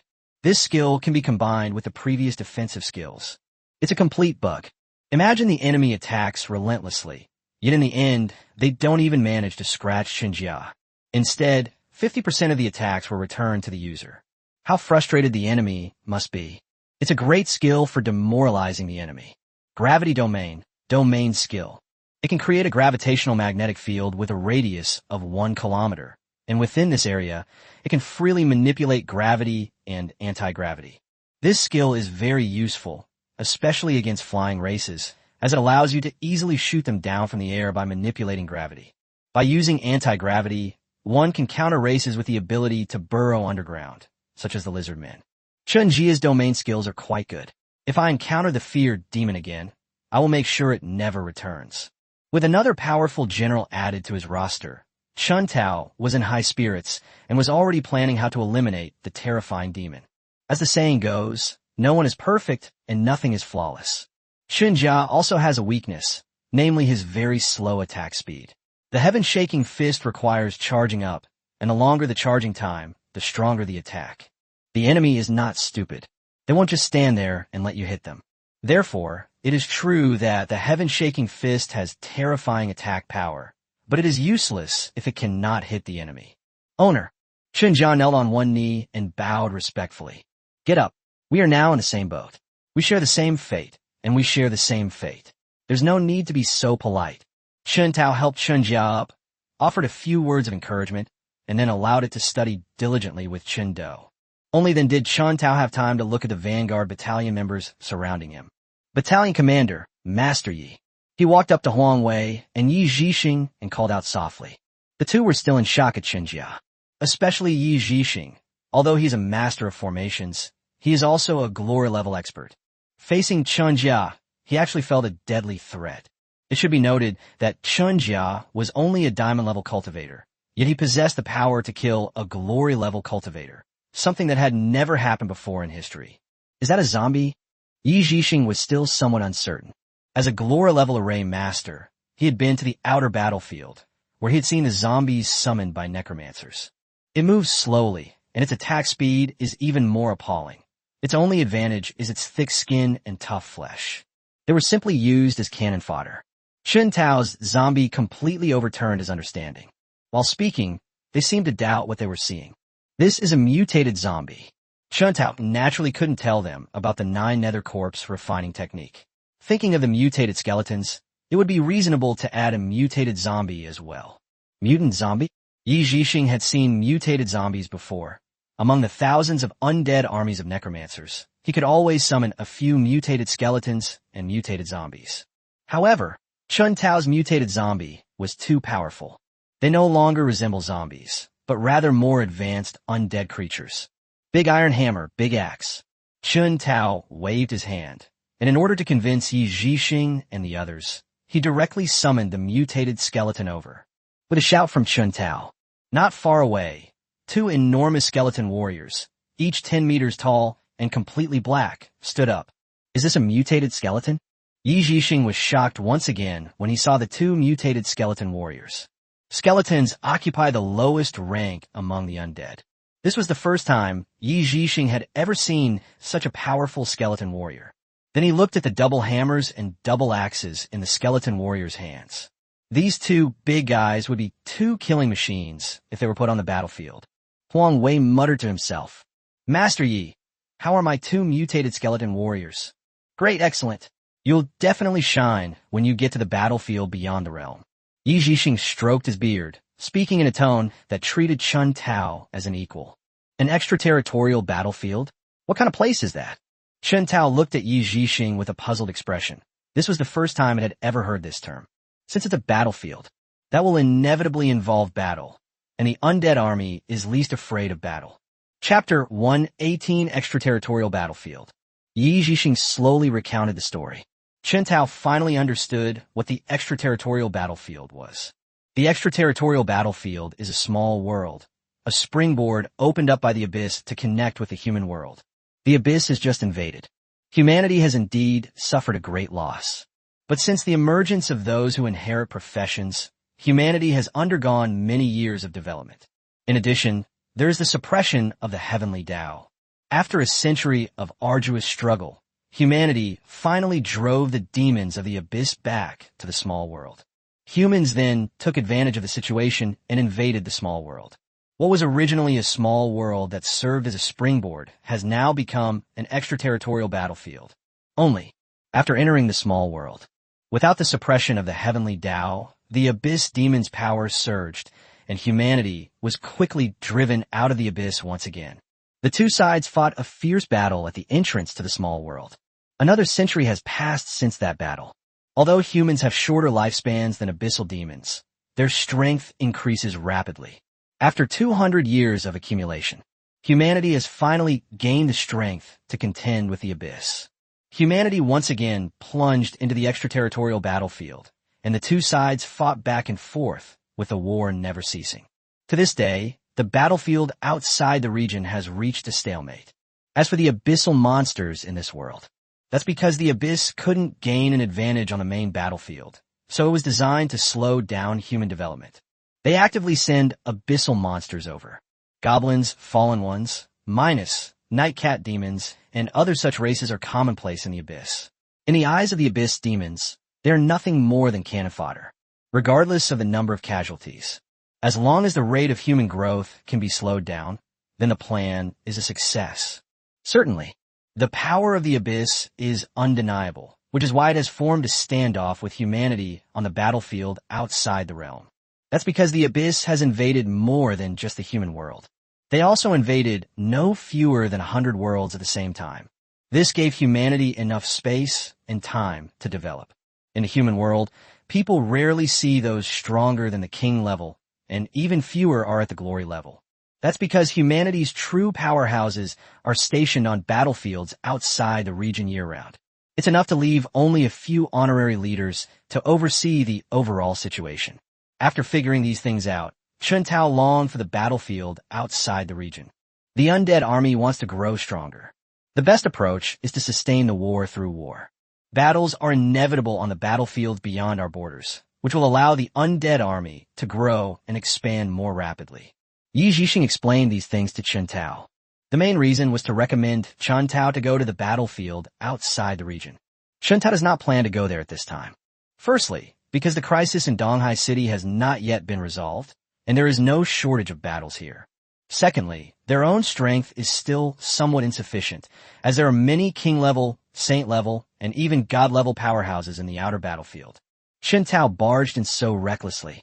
They didn't even know how they died in the end. Given how much Chen Tao values his life, he naturally wouldn't risk going there now.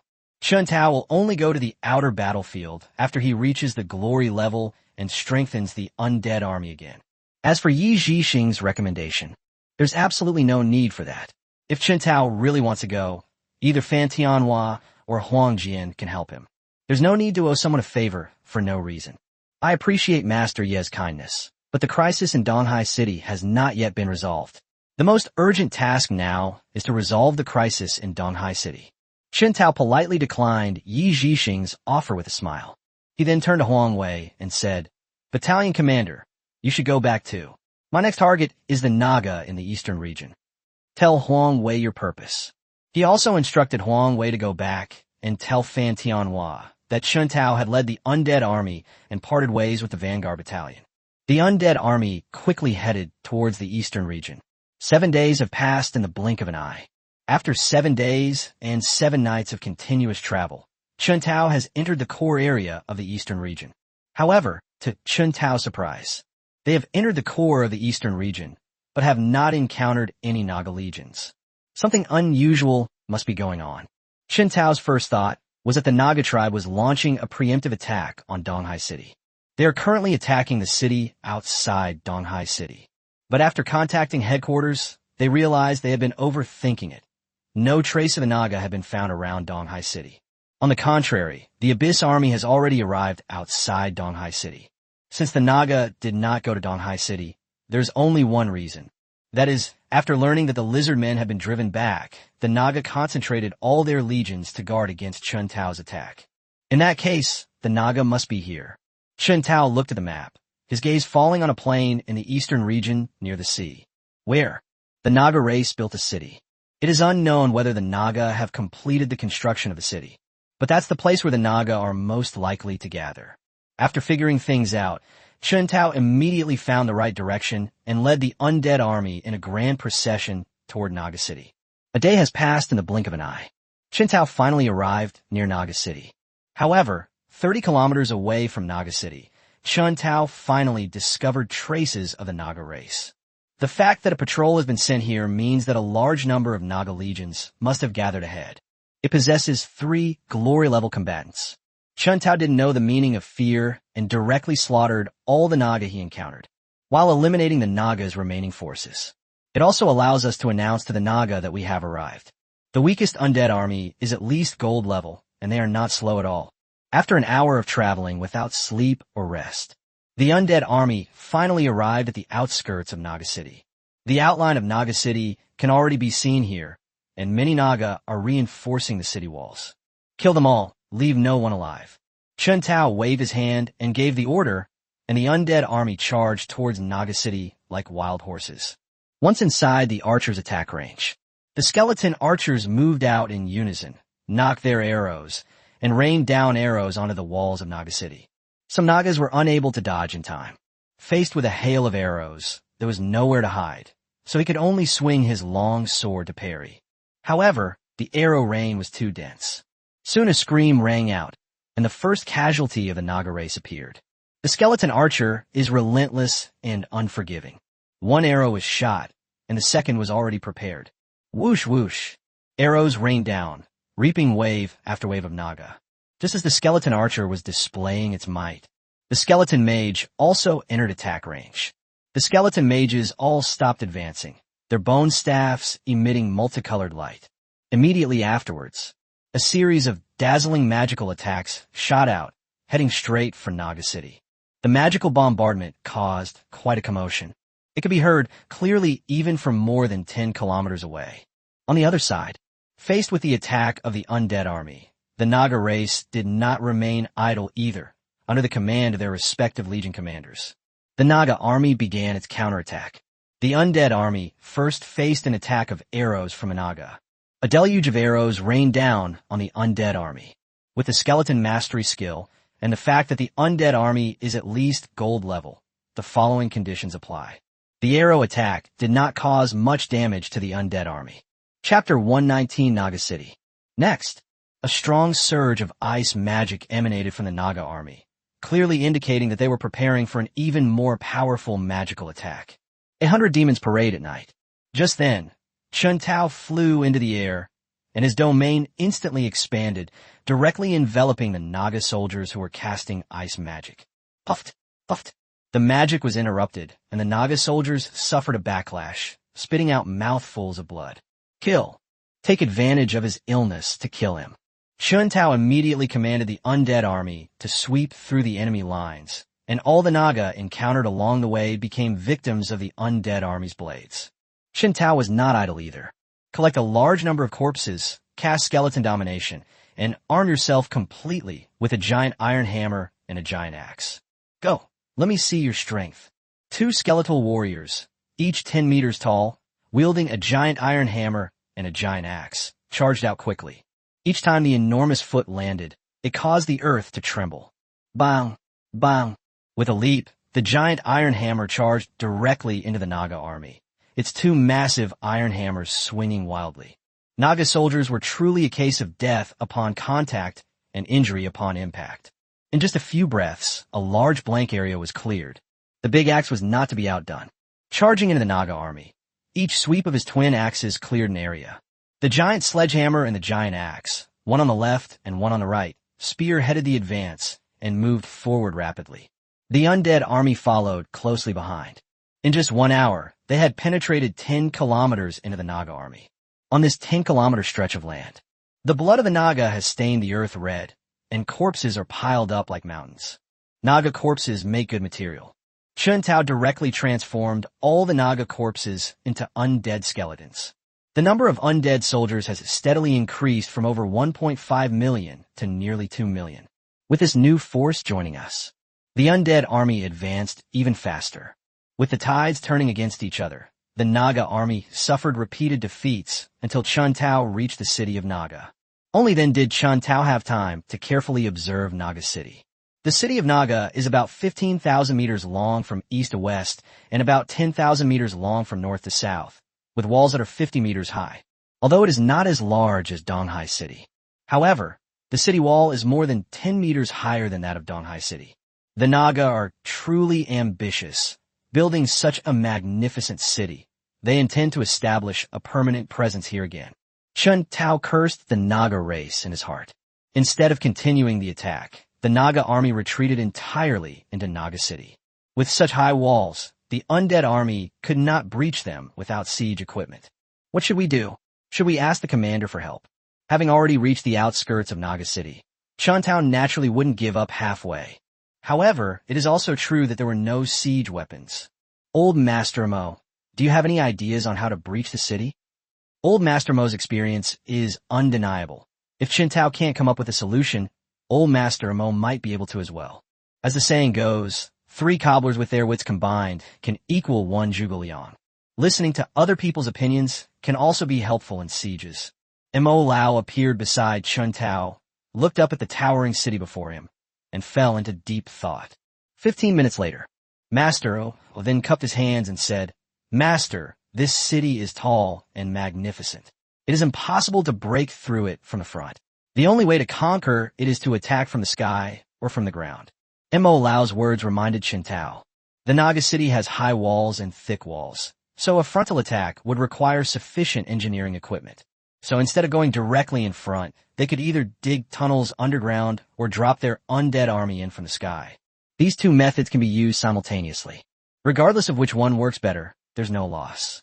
However, there's another important problem. The undead army is not good at digging tunnels, and it will take a lot of time to dig a tunnel into the Naga city. In addition, only a dozen or so skeleton griffins in the undead army are flying units. They relied solely on these dozen or so skeleton griffins.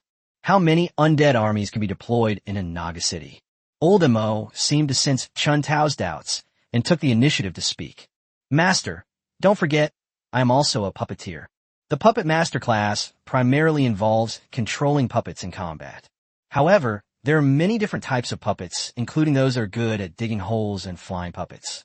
This great war with the Naga, the main force is still the undead army. As long as a portion of the undead army is successfully sent into the city, the plan will be half successful. The remaining half depends on whether the undead army can successfully open the city gates and let the entire undead army into the city. As for why they didn't send Lizardman zombies into the city to open the gates, the main reason is, it is true that the Nagas suffered heavy losses in the previous battle, but the real masters have not shown themselves. They rashly enter Naga City. They are easily ambushed by Naga Glory-level powerhouses. The Glory-level items are all treasures. Losing even one would break Qin Tao's heart for a long time. Naturally, I wouldn't take that risk. Tell me your plan quickly. If we can break through Naga City, I'll credit you with the greatest achievement. Qin Tao urged. I can create flying golems and fly in with the undead army. We don't have that much time. By the time you create the flying golems, the Abyss army will probably be locked in a fierce battle with the garrison. Master, it won't take long to make a flying puppet. Master Mo explained. How long will it take exactly? Now, Qin Tao was a little curious. 3 days, just 3 days, and I can create 10,000 black iron-grade flying puppets. I heard that Master Mo only needs 3 days.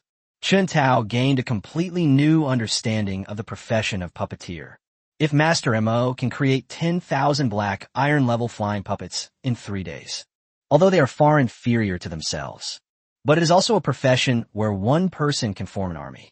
The best place for this profession is on the battlefield, where they can not only replenish insufficient troops but also be used as cannon fodder.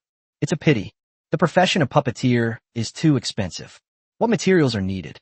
Considering how quickly the puppet master was spending money, Qin Tao cautiously inquired. He didn't want to go back to square one. Flying golems do not require combat power. They only need to consume some wood. All they needed was wood.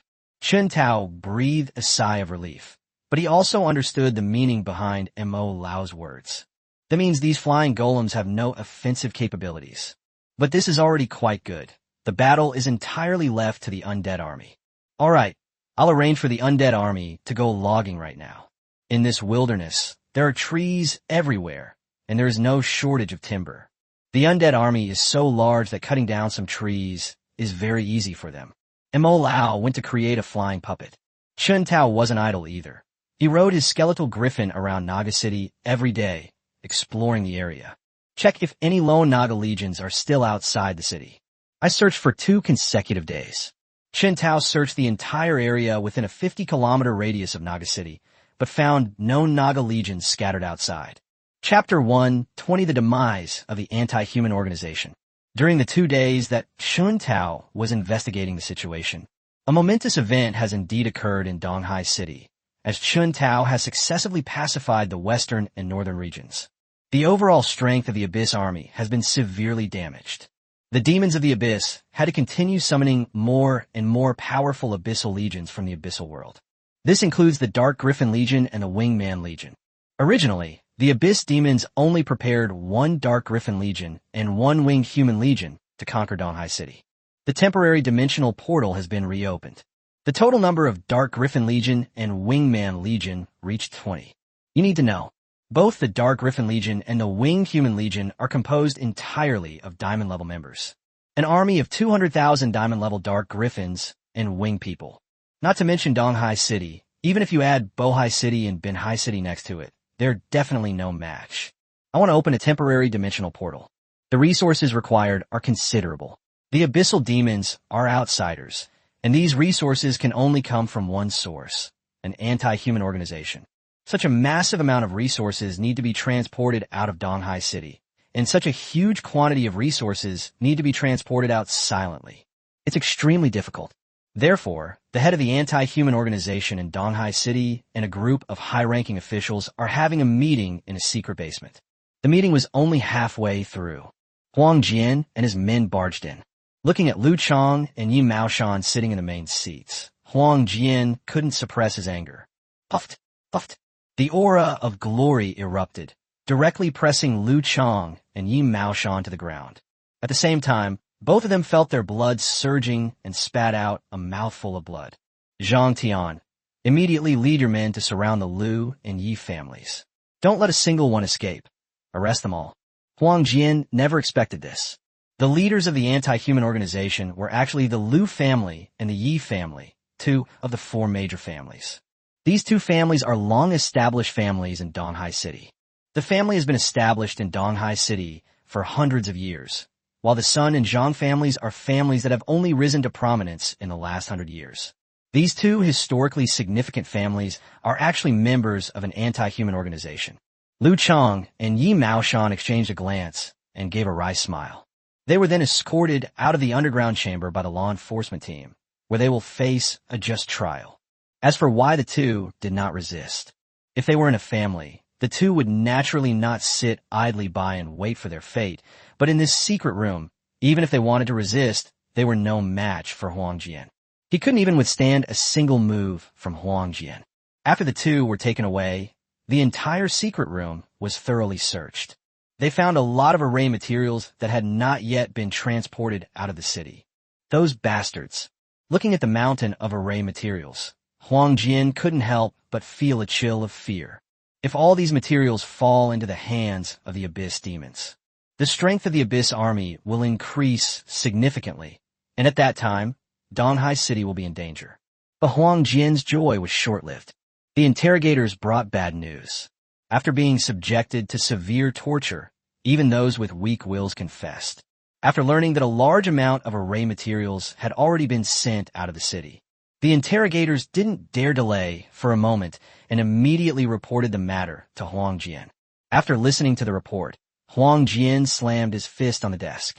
The desk shattered with a crack, scattering wood chips and documents all over the floor. Continue the investigation, don't miss any information, and if necessary, use unconventional methods. The unconventional methods Huang Jian mentioned were not those instruments of torture, but rather the special abilities of certain professionals. Just like the profession of lawyer. Although lawyers lack combat skills, they possess a skill called the Eye of Truth. It can determine whether the other party is lying. There is also the profession of hypnotist. They also have no combat ability, but this profession has a skill called hypnosis. Those who are under this skill will answer any question without any concealment. Those who awaken to this profession will join a law enforcement team. However, the skill of hypnosis has side effects. The person being hypnotized will suffer irreversible damage to their soul and will become an idiot after waking up. This is the unconventional method Huang Jian was referring to. Yes. The interrogators immediately left Huang Jian's office. After sorting out the situation, Huang Jian left the municipal government and went to the garrison to discuss countermeasures with Fan Tianhua. Based on the available intelligence, the array materials that fell into the hands of the Abyss demons were enough to open several temporary dimensional portals. Nowadays, the army of the Abyss is no longer what it used to be. Old Fan, that's how things are. What do you think we should do now? Huang Jian recounted the events and waited for Fan Tianhua to make a decision. Fan Tianhua gave a wry smile.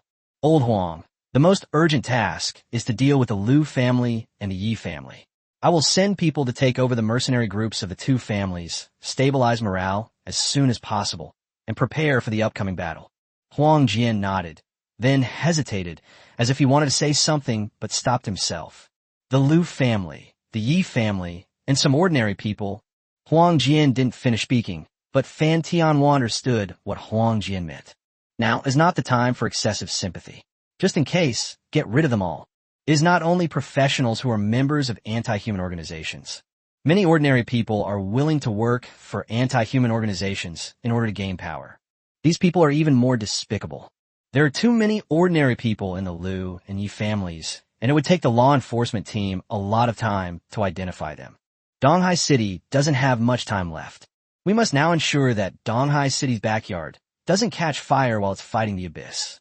Therefore, whether they are professionals or ordinary people, the Liu and Yi families must all be dealt with. Okay, I understand. I'll take care of it now. Huang Jian understood the implications and agreed with Fan Tianhua's opinion. The two then chatted for a while about city defense. Then they all dispersed. When Huang Jian returned to the municipal government, Zhang Tian, the captain of the law enforcement team, came to report the situation. Also present were Sun Zizai and Zhang Mao, the heads of two other major families. The four major families have been rooted in Donghai City for many years. The relationships are complex, and they receive the news immediately when the Liu and Yi families encounter trouble. This is my reason for coming. I wanted to inquire about the specific details. Now is the time when manpower is needed, and Huang Jian did not hide what the Liu and Yi families had done. Take a look, you two, and see what the Liu and Yi families have done. Huang Jian tossed the document to the two men. Sun Zizai and Zhang Mao huddled together and carefully examined the contents. At just one glance, the two of them broke out in a cold sweat. How dare Lu Chang and Yi Maoshan do such a thing? Zhang Mao's voice was icy cold, as if he wished he could chop Lu Chang and Yi Maoshan to pieces. Sun Zizai gave a wry smile and remained silent. The betrayal of the two major families will not only bring misfortune to the Liu and Yi families, but will also affect the Sun and Zhang families. To ordinary people, the four families are closely related. Since the Liu and Yi families betrayed humanity, the Sun and Yi families will also be suspected. Chapter 121 Preparations for War by All Parties. Commander Fan, Mayor Huang, what the Liu and Yi families did has nothing to do with us, Sun Zizai and Zhang Mao were in a hurry to explain, but Fan Tianhua interrupted them before they could finish speaking. This matter has been thoroughly investigated and has nothing to do with you. Go back and act as if nothing ever happened. Now is the time when people are in need, and the Sun and Zhang families are still useful. Fan Tianhua and Huang Jian will not touch them at this time. Commander Fan, Mayor Huang, rest assured, we will conduct a self-examination immediately upon returning. If there are any traitors, we will not let them off the hook. In addition, in order to strengthen the city defense of Donghai City, our two families are willing to donate all the materials for the formation. As soon as Sun Zizai finished speaking, Zhang Mao immediately nodded in agreement. The four families have always had business dealings, and they have no idea whether anyone in the Sun or Zhang families has been won over. Now the only option is to spend money to avoid further disaster.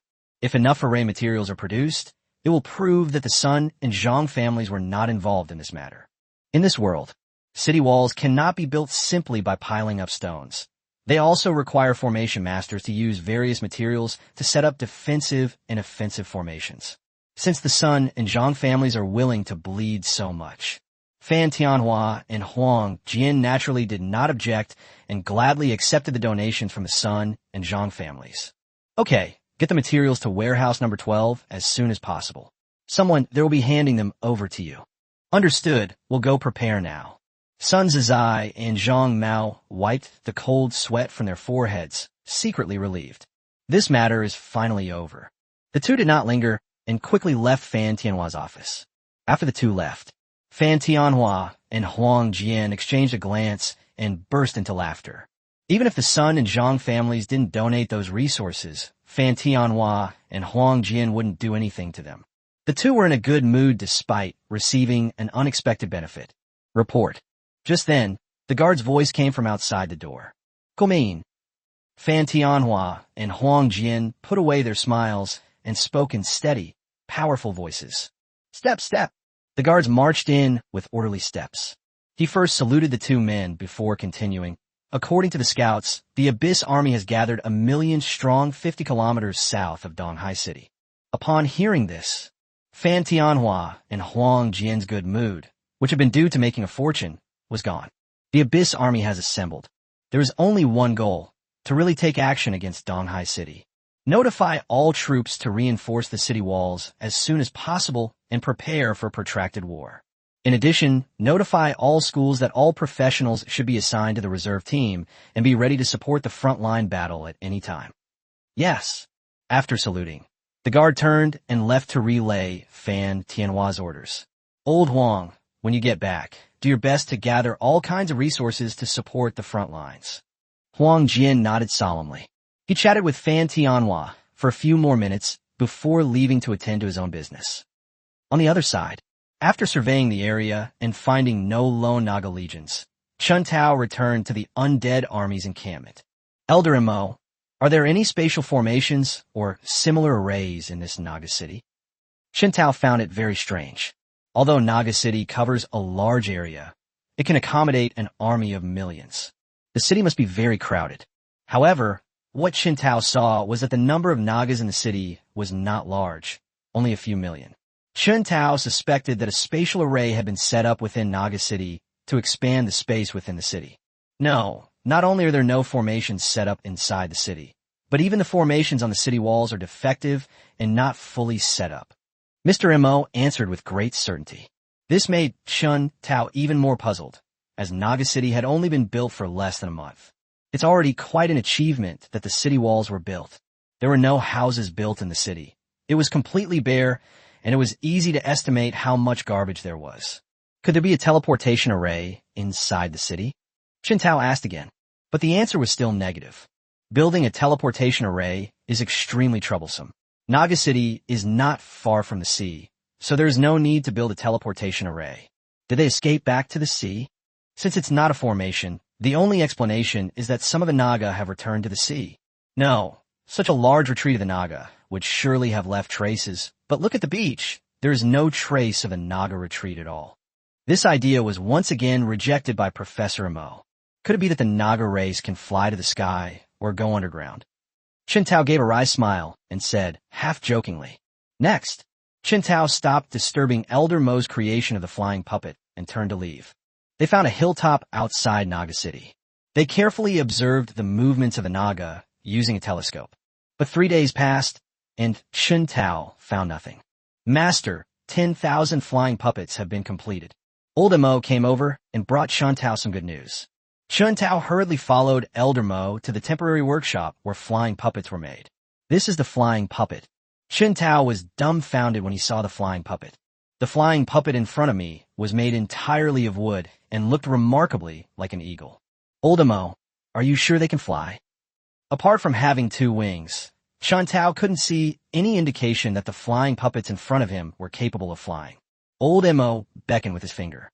A flying puppet flapped its wings and took flight.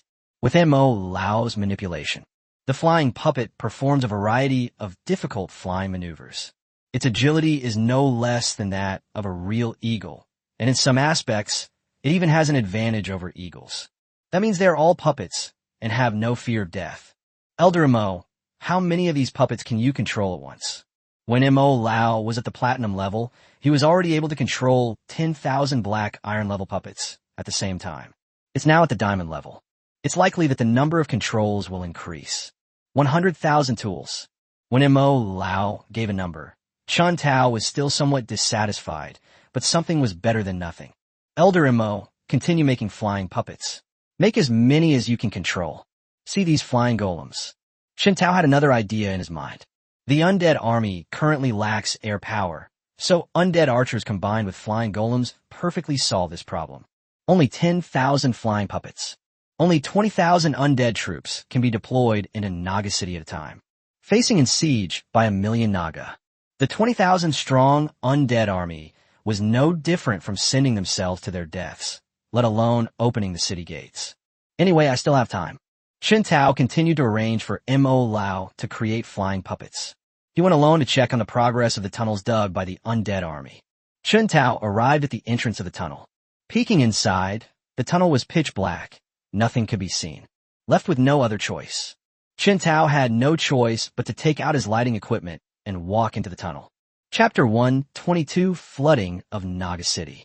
We had just entered the tunnel. Chun Tao then ran into Chun Do and Chun Jia, who were sitting together, whispering to each other, talking about something. Driven by curiosity, Chen Tao quietly walked over and heard Chen Dou's voice. What do you think the boss was thinking? It would have been so much simpler to just storm in. Why did he have to dig a tunnel? Chen Jia didn't say anything, but just listened quietly to Chen Dou's rambling. What did you say? Say it again, I didn't hear you. Chen Tao suddenly spoke from behind, startling Chen Dou and Chen Jia. Boss, when did you get here? Chen Dou said with a smile, completely ignoring Chen Tao's dark face. Chen Tao couldn't do anything about Chen Dou, since it was his own destined zombie. Their fates were intertwined. Snort. Lead the way. Take me to see how far you've dug. Okay, boss, come with me. Chen Dou and Chen Jia led the way, and the two corpses continued to descend underground. As we delved deeper, splash, splash, the sound of the flowing river reached Chen Tao's ears. That sound is the sound of flowing water. Could there be an underground river below? Chen Tao's voice was not loud, but in this empty tunnel, Chen Dou and Chen Jia both heard it. Boss, there's an underground river ahead. We built a pontoon bridge over it. Chen Dou explained. Upon hearing this, Chen Tao immediately became interested. An underground river had appeared by the sea. So, where does the underground river ultimately flow to? Anyone with a little common sense knows. Come on, take me to see it. Chen Tao quickened his pace, and Chen Dou and Chen Jia naturally followed suit. Soon Chen Tao arrived at the edge of the underground river. It's probably because it's so close to the sea that the underground river doesn't flow very fast. Could this underground river be connected to Naga City? Chen Tao recalled the Naga who had disappeared from Naga City and had some vague guesses. The Naga are an amphibious race. If there is an underground river in Naga City that connects to the sea, they can travel to and from Naga City from the underground river without anyone noticing. 100 demons parade at night. Water Ghost. Chen Tao immediately activated the domain to its maximum level and ordered the water ghost to go upstream of the underground river to check the situation. A water ghost moves faster than a fish in the water. In the blink of an eye, the water ghost figure had disappeared from Chen Tao's sight. Chen Tao waited on the shore for news of the water ghost. 15 minutes later, Chen Tao sensed that the water ghost was fighting with something, causing the underground river to surge continuously. Could there be some kind of monster in this underground river? With these questions in mind, Chen Tao shifted from the real to the virtual, using the water ghost's abilities to plunge into the underground river. They followed the direction in which the water ghost disappeared. 15 minutes later, Chen Tao finally saw the water ghost. There, the water ghost is battling dozens of Naga. Because of Chen Tao, the water ghost's strength had reached the diamond level, and when facing a silver level Naga, it directly killed the opponent without any chance to fight back. Only, as the sounds of battle rang out, more and more Naga gathered to join the fight against the water demons. Water Ghost originally had no physical form. The Naga's attacks did not cause the slightest damage to the Water Ghost. On the contrary, it's a Water Ghost. Each attack can take the life of a Naga. These Naga were indeed hiding in the underground river.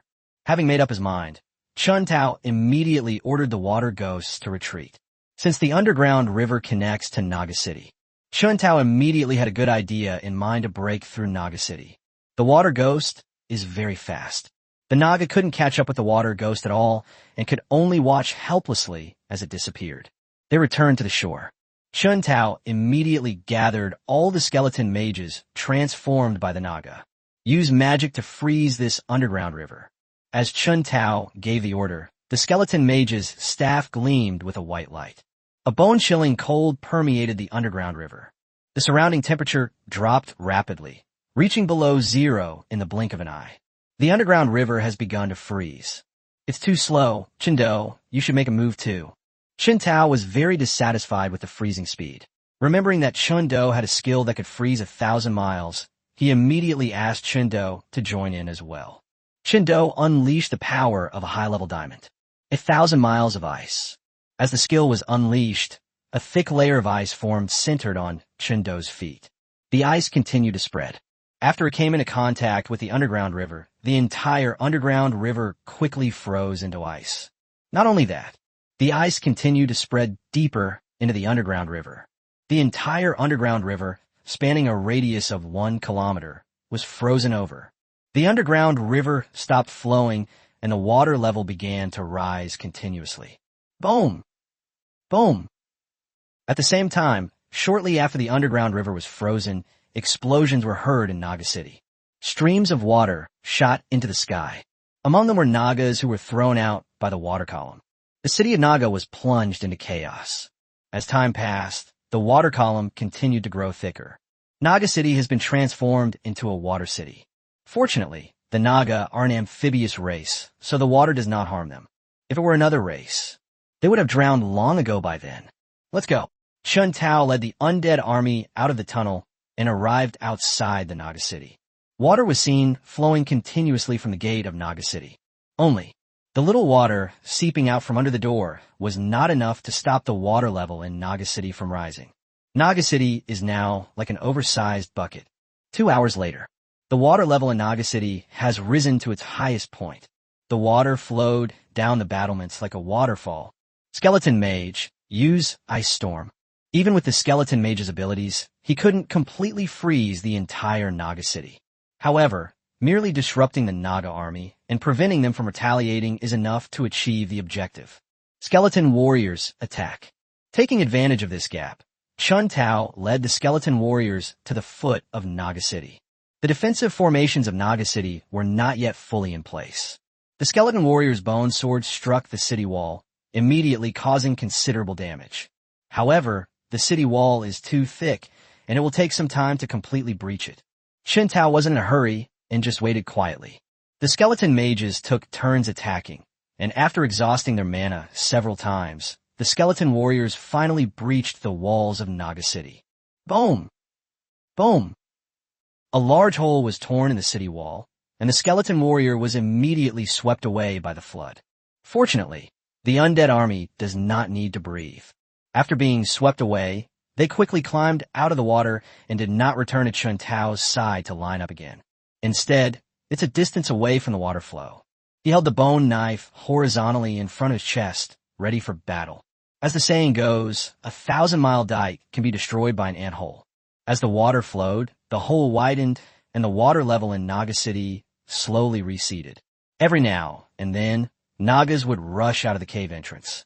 The Skeleton Warriors, who had been waiting in full battle array, immediately stepped forward and unleashed a flurry of blows. The Naga didn't even have a chance to fight back. Chapter 123 Abyss vs. EC City. Chun Tao dispersed the undead army. The Naga soldiers were chasing them all over the mountains and plains. At the same time, Donghai City faced a full-scale attack from the Abyss army. 1,000,000 goblins and a Fallen Ghouls alliance led the charge. The combined forces of the Dark Cat Demon and the Minotaur formed the central army, quickly surrounding Donghai City completely. The Abyss army rested for a day. The attack on Donghai City was launched early the next morning. The Goblin Mage and the Fallen Sorcerer launched the first attack. A barrage of ice arrows and fireballs whistled through the air as they hurtled towards Donghai City. Activate the city's protective formation. Fan Tianhua directed from the center, just as the magical attack landed. Donghai City was enveloped in a pale golden light. The magical attack struck the light shield, creating ripples that dissipated into the air. After a wave of attacks, the Goblin Mage and the Fallen Sorcerer began preparing for the second wave of attack. Only, the Donghai City garrison was no pushover either. Their legal professions began to showcase their unique skills. Colorful magic shot into the sky. They then descended towards the Abyss Alliance, which had no protective formations. Many were killed instantly by the magic. Whoosh whoosh. The archers were not idle either. Arrows rained down on the Abyss Alliance. This once again inflicted considerable losses on the Abyss Alliance. Just then, the goblins and Fallen One's magic was ready once more, and ice arrows and fireballs rained down again. However, thanks to the protective array, it couldn't harm Donghai City in the slightest. #@attack. Seeing that their attacks were ineffective, the Abyssal Demon immediately ordered a full-scale offensive. The Goblin Warriors and Fallen Warriors launched a charge. The two sides were not far apart to begin with, and soon the Goblins and Fallen Demons had approached the city walls of EC City. He kept swinging his curved sword. Each swing of the sword stirred up a pale golden light. Although it did not cause any damage to Donghai City, the energy consumption of the city's protective formation increased significantly. Let them continue their attack. The energy of the city's protective array will be depleted sooner or later. melee classes go out of the city to engage in battle. At Fan Tianhua's command, the four city gates opened and the various legions poured out. They charged straight at the goblin warriors and the fallen warriors.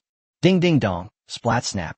The sounds of weapons clashing and piercing flesh rang out continuously as goblins, fallen demons, and the garrison fought together. The battle lasted all day. The combined forces of goblins and fallen demons abandoned tens of thousands of corpses and retreated 10 miles. They saw the Abyss Alliance retreat. Fan Tianhua breathed a sigh of relief. In the battle that day, thousands of garrison soldiers also died. While it may seem that the human side suffered fewer casualties than the Abyss, the humans were actually taking advantage of the protective formation. If the city's protective formation is broken, or its energy is exhausted, that's when the real hard battle begins. Statistics on casualties and weapon consumption. After giving the order, Fan Tianhua went straight back to his office, where Huang Jian, Yuan Shuai, Duan Fei, Qin Peng, and Wei Ran were waiting for news. Old Fan, how's the battle going? As soon as Fan Tianhua entered the office, Huang Jian couldn't wait to ask about the situation. The city's protective array is consuming energy too quickly, and the arrows are also being worn out. At this rate, our supplies won't last much longer. Although Fan Tianhua did not know the exact amount of damage, but it shouldn't be a problem to guess a rough number. I immediately notified all the people to make arrows to support the battle at the front. Fan Tianhua nodded, but they didn't have high hopes. Arrows made by ordinary people weren't strong enough to break through the defenses of goblins and fallen demons, unless the archer imbues the arrow with energy. However, this would greatly reduce the archer's endurance. Something is better than nothing. Fan Tianhua therefore did not object. Huang Jian left in a hurry, and Fan Tianhua took out a walkie-talkie, intending to contact Chen Tao. We need to break this deadlock. To minimize casualties in Donghai City, we still need Chen Tao's support. Chen Tao, where are you now? The walkie-talkie in his pocket emitted a buzzing sound, and Chen Tao knew without a doubt that Fan Tianhua was contacting him. Commander, I am currently fighting the Naga. Chen Tao replied and sent photos of the battlefield to Fan Tianhua. Fan Tianhua received the photos. In the photo, an army of undead armed to the teeth is seen hunting down the Naga across the mountains. Meanwhile, water continued to flow out of Naga City. The city walls on all four sides have been breached with hundreds of holes. The Naga Legion kept pouring out of the holes, only to be slaughtered one by the ferocious undead army. Good job, lad. Fan Tianhua then showed the photos to everyone. After watching the video, the group all praised Chen Tao repeatedly. Only Qin Peng and Wei Ran had faces so gloomy they looked like they were about to burst with tears. They had previously sent Chen Tianyi and Huang Gun to intercept and kill Chen Tao. Several days have passed. The two disappear without a trace, but Chen Tao is still alive and well. The answer is obvious. Either the two were injured in an accident and are hiding somewhere to heal, or they have already been killed by Chen Tao. Qin Peng and Wei Ran dared not think about it. If Chen Tianyi and Huang Gun are dead, this is a huge matter because their relationship has caused such great losses to the Chen and Wei families. Wait until they return to their family. They will face severe punishment. It will also cause their entire clan to suffer scorn and abuse. Just imagining that scene. Qin Peng and Wei Ran both wish they could tear Chen Tao to pieces. Chen Tao, how much longer will it take you to wipe out the Naga race? It will take about 7 more days. Chen Tao estimated the time and gave a fair answer. The main reason is that the vast majority of the Naga people are still in Naga City. To completely annihilate them, all 4 city walls must be destroyed. Water cannot be stored within the city. Only then can the undead army break in and annihilate the Naga army. As for charging in now, there's still a lot of water inside the city, and you can fight the Naga in the water. Only a fool would do that. They wanted to end the war as quickly as possible. The only solution is to destroy all 4 walls. Without the walls to block the way, all the water in the Naga City can be drained. That will be the time for the undead army to truly shine. 7 days. The Abyss is attacking Donghai City. You must deal with the Naga tribe as soon as possible and return to defend Donghai City immediately. Understood. I will deal with the Naga as soon as possible. After the two ended the call, Chen Tao immediately called Old Mo over. While Mo Lao was creating a flying puppet, he received a telepathic message from Chun Tao and immediately put down his work, quickly walking over. Owner, how many flying golems have been made so far? Around 30,000. That's enough. Now you control the flying golems and have them carry the skeleton archers to attack the Naga in the city from the air. Clear. Master Imo immediately withdrew and went to make preparations.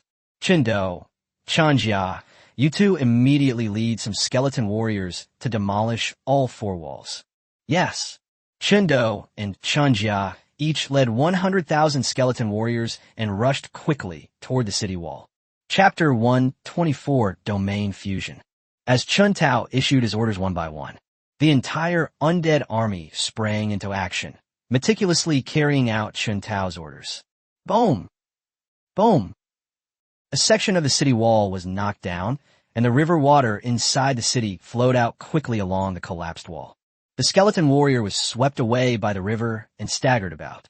Seeing an opportunity, the Naga army pounced like man-eating sharks smelling a scent. Splash! Clang clang! The Naga swayed its snake tail, splashing water everywhere, and approached the skeleton warrior, swinging its sword to strike. The skeleton warrior is, after all, a gold-level character. His reaction was incredibly swift. After swaying a few times, he regained his footing, parried with his bone blade, and blocked the Naga army surprise attack. Only, with its legs submerged in water, the skeleton warrior found it very difficult to make any other movements. He could only keep swinging his bone knife to parry. Skeleton archer, provide support. Chun Tao naturally wouldn't stand idly by and watch the skeleton warriors be slaughtered by the Naga army. Immediately command the skeleton archers to provide support. The bone arrows struck the Naga army in the blink of an eye, like meteors falling to earth. Countless bone arrows claimed the lives of countless Naga. Seeing that she could gain nothing, Naga plunged into the water and disappeared. Taking advantage of this opening, the skeleton warriors quickly retreated. Boom! Rumble! The walls of Naga City were destroyed one after another, and the river, which was already almost dry, flowed even faster. Just a quarter of an hour. In Naga City, the river is only ankle deep. Kill. With the river no longer an obstacle, the undead army finally began to exert its full power. Countless skeleton warriors charged toward the Naga army from all directions. The skeleton mage's magic continued to flow, extending deeper into the Naga City. The skeleton archer draws his bow and fires an arrow, each shot capable of taking the life of a Naga. Grumble. Just as the undead army was sweeping through Naga City, a furious roar came from the center of Naga City. A pale blue light shield followed closely behind. A domain? It's like everyone has one. Chun Tao smiled dismissively, and the 100 Ghost Parade was activated instantly, with the gray light shield expanding outward at an even faster speed. Soon the two fields collided. The gray light shield was like a gaping maw of an abyss, swallowing the pale blue light shield whole. The pale blue light shield immediately stopped expanding. The intense power of death continuously eroded the opponent's territory. Chirp! Chirp! Just then, 3 more roars echoed from the center of Naga City. 3 light blue light shields were raised simultaneously. Immediately afterwards, the 4 domains began to merge, forming a deep blue light shield domain. With the combined strengths of their respective domains, they expanded outward once again. The power of death could no longer shake the opponent's domain in the slightest. Is this the power of domain fusion? Chun Tao was very curious about the integration of different fields. He had never seen it before, and this was the first time he had witnessed it. Sure enough, the power increased exponentially after the domains merged. The area covered is also several times larger than before. Moreover, what Chun Tao saw was the fusion of 4 domains, a power that had already surpassed the glory level. As for whether or not they have reached the king level, Chun Tao had never seen a king-level player, so he couldn't make a comparison. Corpse 1, Corpse 2, Corpse 3. Chun Tao shouted, and the 3 lizardman zombies that were guarding him all moved at once. 3 lizardman zombies expanded the area. The 3 domains merged and expanded rapidly outwards, soon colliding with the Naga domain. Boom! Boom! The 2 domains collided within Chun Tao's domain, causing the power of death to churn and churn. Chindo Chanjia. Chun Tao shouted again, and they were leading the skeleton warriors to dismantle the city wall. Hearing Chun Tao's shout, Chun Do and Chun Jia each established their own territory, one on the left and one on the right. The two domains expanded rapidly, crashing into the Naga domain from both flanks. Boom! Boom! The collision of the two areas caused the surrounding air to explode due to compression. Chun Tao didn't sit idly by either. He directed the undead army to retreat to avoid being caught in the crossfire. At the same time, it continuously mobilizes the power of death to erode the Naga domain. The power of death surged, transforming into countless serpents that relentlessly tore at the Naga domain. At the same time, it was attacked from 4 directions. Hidden in the shadows, the glory-level Naga suddenly felt all her strength drain away like a deflated balloon.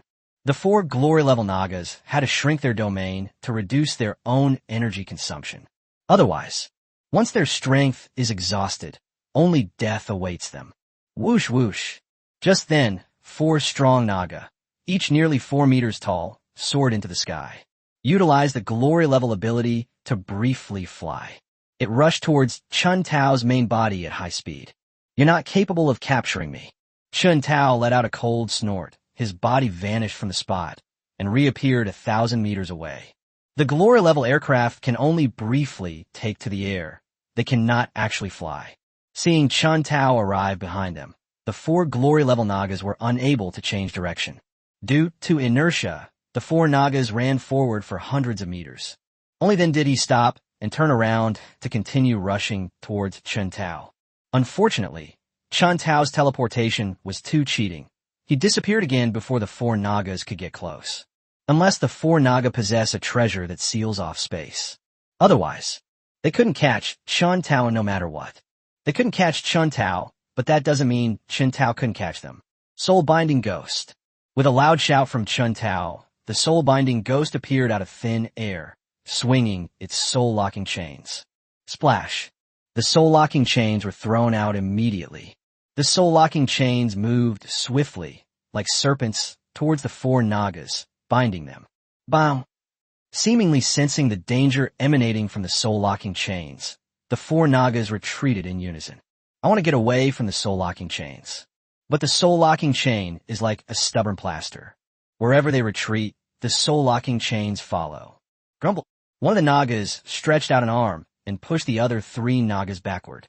It charged straight at the soul-locking chains. 6 thick arms reached out and grabbed at the soul-locking chains simultaneously. The moment Naga's arm grasped the soul-locking chain, a searing pain shot through her entire body. Naga unconsciously loosened her chains. Because her soul was burned, Naga reacted a beat too slowly. Taking this opportunity, the soul-locking chains bounded up directly. Chun Do. With a loud shout from Chun Tao, Chun Do rushed over quickly, carrying the Grim Reaper's scythe. As the Grim Reaper's scythe swung, it pierced straight through the Naga's throat. The Grim Reaper's scythe was pulled out, and blood gushed out from the wound. Chun Do leaped to the right and swung the Grim Reaper's scythe once more. This time, Naga had a bloody hole in her chest. Thump! Naga stopped breathing and collapsed to the ground. Rebirth. Chun Tao didn't dare to waste a moment. The instant Naga died, he activated his rebirth skill, and a gray magical energy shot out from his palm and entered Naga's corpse. The Naga, who was originally dead. He actually got up again, and his wounds miraculously disappeared. Only, his once lively eyes had become lifeless. His body exuded a dense aura of death, and from then on, Chun Tao gained another glory-level combatant under his command. From now on, your name will be Corpse 4. Chapter 125// Kill. With an additional glory-level combatant on their side, Chun Tao's confidence soared. Corpse 4 activates its domain. Perhaps because it has become a zombie, the originally light blue area has now turned black. Not only that, Corpse 4 had only just become a living corpse when he was already able to merge the 4 domains. This was actually unexpected for Chun Tao. But then I realized that to achieve integration of fields, we must have a mutual understanding. The undead have lost their minds and are left only with the instinct to fight. Without distractions, achieving true understanding is simpler than drinking water. Boom! The territory expanded rapidly, crushing towards the remaining 3 Naga. Chindo and Chunjia stood on the left and right sides. The three Naga had no choice but to retreat if they wanted to escape. Surrounding three sides and leaving one open, the wisdom of our ancestors should not be underestimated. Chun Tao smiled sinisterly, watching as the three Naga retreated rapidly. Splash! Just then, a chain suddenly burst out from underground. The three Naga were completely unprepared and watched helplessly as the soul-locking chains came to bind them. Bang! Bang! The last Naga reached out and patted the other two Nagas. The two Nagas flew away like kites with broken strings. It was this attack that allowed them to escape the soul-locking chains. But the Naga that falls behind is in big trouble. Its paw saved two of its companions, but it itself was now in dire straits. The soul-locking chains wrapped around the opponent's ankles in a flash. Immediately afterwards, the soul-locking chains coiled upwards rapidly like a serpent. Naga was bound like a dumpling in the blink of an eye. Chindo! Chun Tao shouted again, and Chindo charged over with the Grim Reaper's scythe in hand. Do the same thing. Another glory-level Naga has been lost. On the other hand, Chun Tao's side has gained another glory-level combatant. From now on, you'll be called Corpse 5. Chun Tao gave a name and immediately ordered it to join the battle to annihilate the Naga. Two of his companions were killed in succession. In particular, his companion was resurrected as a monster by the enemy in the blink of an eye. The two remaining glory-level Nagas have lost their will to fight. The two Nagas shouted something, and then simultaneously unleashed their full power. He threw a punch. He knocked back the corpse, blocking his way. Two glory-level Nagas quickly rushed out through the gap. Having just escaped the encirclement, the two glory-level Nagas fled in different directions, one on the left and one on the right. This Naga has such a cunning mind. Chun Tao was left somewhat amused and exasperated by the two glory-level Nagas. However, it must be said that this method is indeed effective. Chun Tao could only randomly choose a glory-level Naga to chase after. The soul-binding demon continuously swung out the soul-locking chains from its hand. This forced the Naga to retreat again. 5 undead surrounded the Naga, blocking all her escape routes. The soul-locking chains strike again. The Naga had nowhere left to hide. He could only let the soul-locking chains bind him. Immediately afterwards, Chindo struck again, his scythe drawing a graceful arc as he slew Naga to death on the spot. Rebirth. Chun Tao used his skills once again. The glory-level Naga has been resurrected, but is no longer a glory-level Naga, but a living corpse from Chun Tao's undead army. From now on, you'll be called Corpse 6. Following the order, a new name was given to the new zombie. Let's go check on the other Naga who escaped. By then, they had long since disappeared. Although Chun Tao regretted losing a glory-level combatant, he quickly recovered. The war is not over yet. Among the Naga army, there are also quite a few diamond-level Naga. These corpses are also invaluable materials, perfect for transforming into undead skeletons. Enhance the overall strength of the undead army. All of you work together to bring me back all the corpses of the diamond-level Naga. Chun Tao gave the order. The 6 undead moved simultaneously, rushing into the ruins of Naga City at top speed. Soon, screams echoed through Naga City. 6 undead returned to Chun Tao's side, each carrying a diamond-level Naga corpse. After putting the body down, 6 undead rushed into the city again, hunting down diamond-level Naga. Chun Tao transformed the diamond-level Naga corpse into an undead skeleton. Among them are skeleton warriors, skeleton archers, and skeleton mages. No way. Who gave a Naga the right to have 3 classes at the same time? It's suitable for any type of undead skeleton you transform into. Diamond-level Naga are the commanders of the Naga army. Without them, the Naga army is in disarray.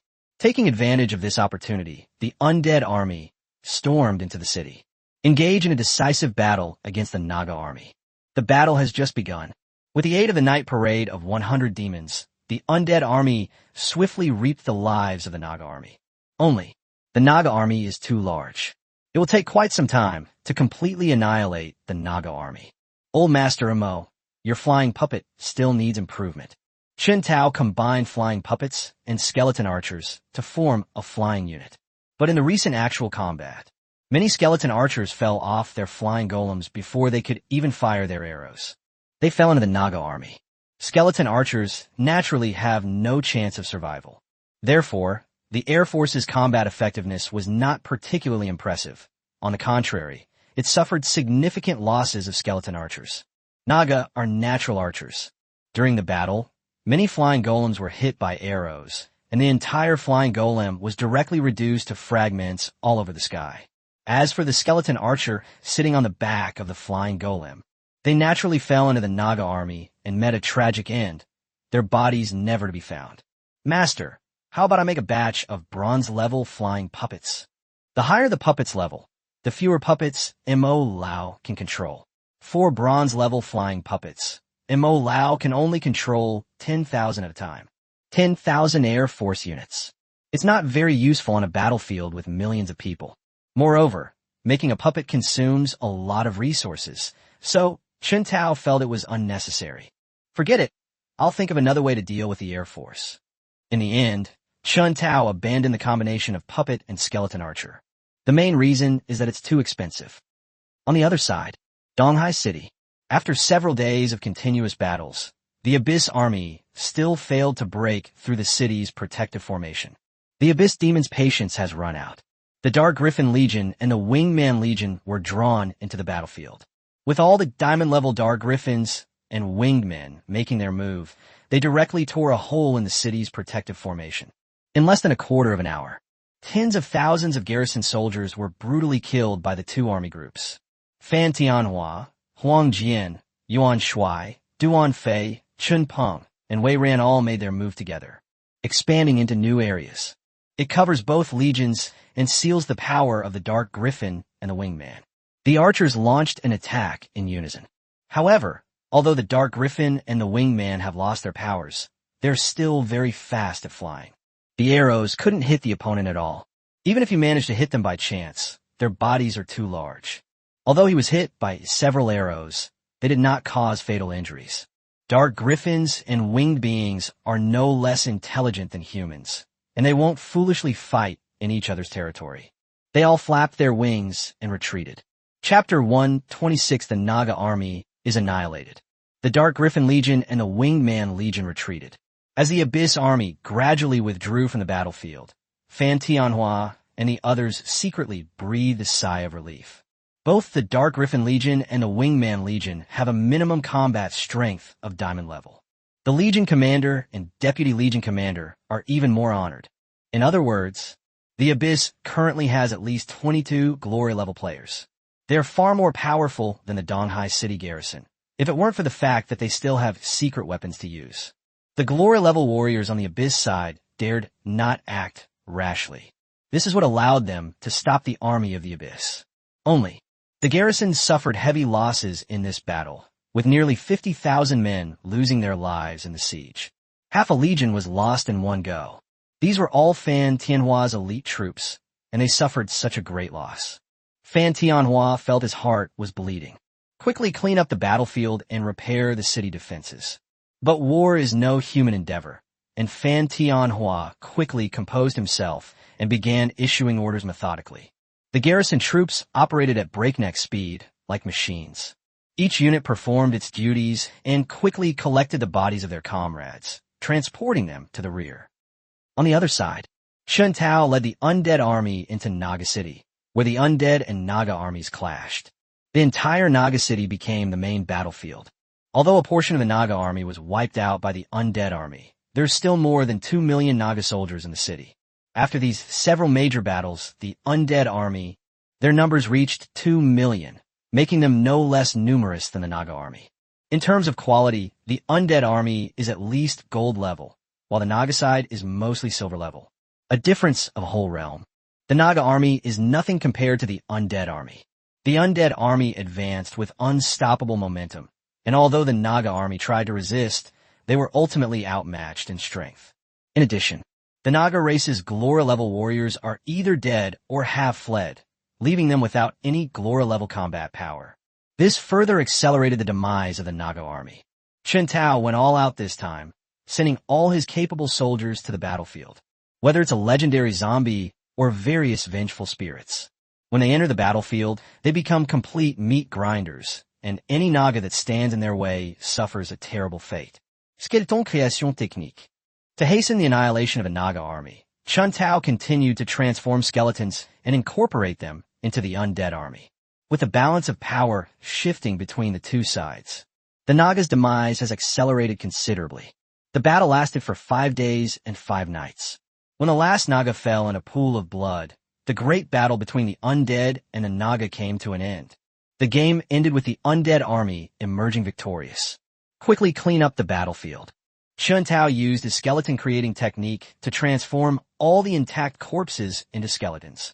The remaining defective products, missing limbs and broken parts, all became nourishment for the undead army. The undead army was very fast. 3 hours later, not a single Naga corpse could be seen in Naga City. Chun Do dredged the underground river.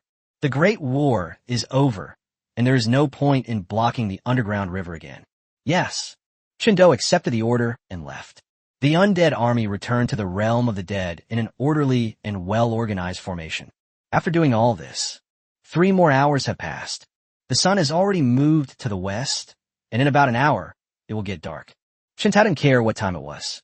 Summon a skeleton griffin, then flip over and jump onto its back. The skeletal griffin spreads its wings. Soaring into the sky with Chun Tao in tow, Chun Tao activated his bone shield, keeping the cold wind at bay. In the blink of an eye, they have disappeared from Naga City. As the sun set and the moon rose and night fell, Chun Tao had no intention of lingering and continued flying towards Donghai City. Chirp! Chirp! As Chun Tao was focused on his journey, a cry came from afar. There are quite a few sounds. Chun Tao immediately took out a high-powered telescope and looked in the direction from which the sound came. You won't believe it until you see it, and what you find will shock you. Directly ahead, a flying legion is rapidly approaching. Chun Tao recognized it at a glance. It was the Dark Griffin Legion summoned by the Abyss. This legion is formidable. Everyone is at least diamond level, with the Legion Commander and Deputy Legion Commander being glory level. How did the Dark Griffin Legion end up here? Although he didn't know what the Dark Griffin Legion wanted to do, they were too fast, and Chun Tao didn't have time to think. Chun Tao patted the skull griffin's head. This signals the skeletal griffin to land on the ground. Chun Tao quickly opened the bronze gate, and the undead army filed out. Unlike before, the first to step forward this time was the skeleton archer. The best way to deal with flying units is naturally to use the same flying unit. But Chun Tao doesn't currently have a flight unit. Secondly, there are skeleton archers. Archers have a fast attack speed and a long range. It can also inflict considerable damage on flying units. Finally, there's the skeleton mage. As a range class, the mage's attack power is undeniable. However, the attack speed is too slow. For flying units, it's easy to dodge. Only large area attack spells of king level or higher can inflict fatal damage on flying units. Quickly, speed up. The two sides were too close together, and the bronze gate had been expanded dozens of times after several upgrades. However, the undead army was too numerous. It will take some time before all of them can be summoned. Fortunately, we had this little bit of time to buffer things. 200,000 skeleton archers have already assembled and are ready to go. As soon as Chun Tao gives the order, 200,000 bone arrows will be fired at once. Although the Dark Griffin is stronger than the undead army, if the quality isn't good enough, make up for it with quantity. Although Chun Tao found this Dark Griffin Legion somewhat troublesome, it was not enough to scare him away. 100 demons parade at night. Chun Tao hid behind a big tree. He hid himself using the branches just as the Dark Griffin flew overhead. Chun Tao immediately activated his domain skills. The gray light shield of the night parade of 100 demons unfolded, instantly covering an area of several thousand meters. And the area affected by the night parade of 100 demons continues to expand. Shoot! The moment the night parade of 100 demons crippled the Dark Griffin's power, Chun Tao immediately issued the attack order. 200,000 arrows shot into the sky. Head straight for the nearest Dark Griffin, even though the Dark Griffin is a diamond-level bird. However, its power was sealed by the night parade of 100 demons. They could only rely on their physical strength to withstand the arrows. Each arrow can cause limited damage, but the sheer number of them makes up for it. The Dark Griffin was shot into a pincushion. They fell from the sky like dumplings being dropped into a pot. The physical strength of abyssal creatures is very high, even though their power is sealed. But relying on physical strength, 200,000 arrows were fired simultaneously, but only about 5,000 dark griffins were riddled with arrows and lost their lives. More dark griffins began to rise higher. They attempted to create distance between themselves and the skeleton archers in order to avoid another attack. This is where the advantage of fast attack speed really comes into play. Before the dark griffin could fly out of the skeleton archer's attack range, another wave of 200,000 bone arrows came flying in. The first attack had an element of surprise. The dark griffin suffered losses of around 5,000, but they were prepared for this attack. 200,000 bone arrows took the lives of only 2,000 dark griffins. Chapter 127 Return to Aid. Skeleton Création Technique. These are all diamond-grade dark griffins, the best material for creating an army of the undead. Chen Tao naturally wouldn't let such a good opportunity slip by.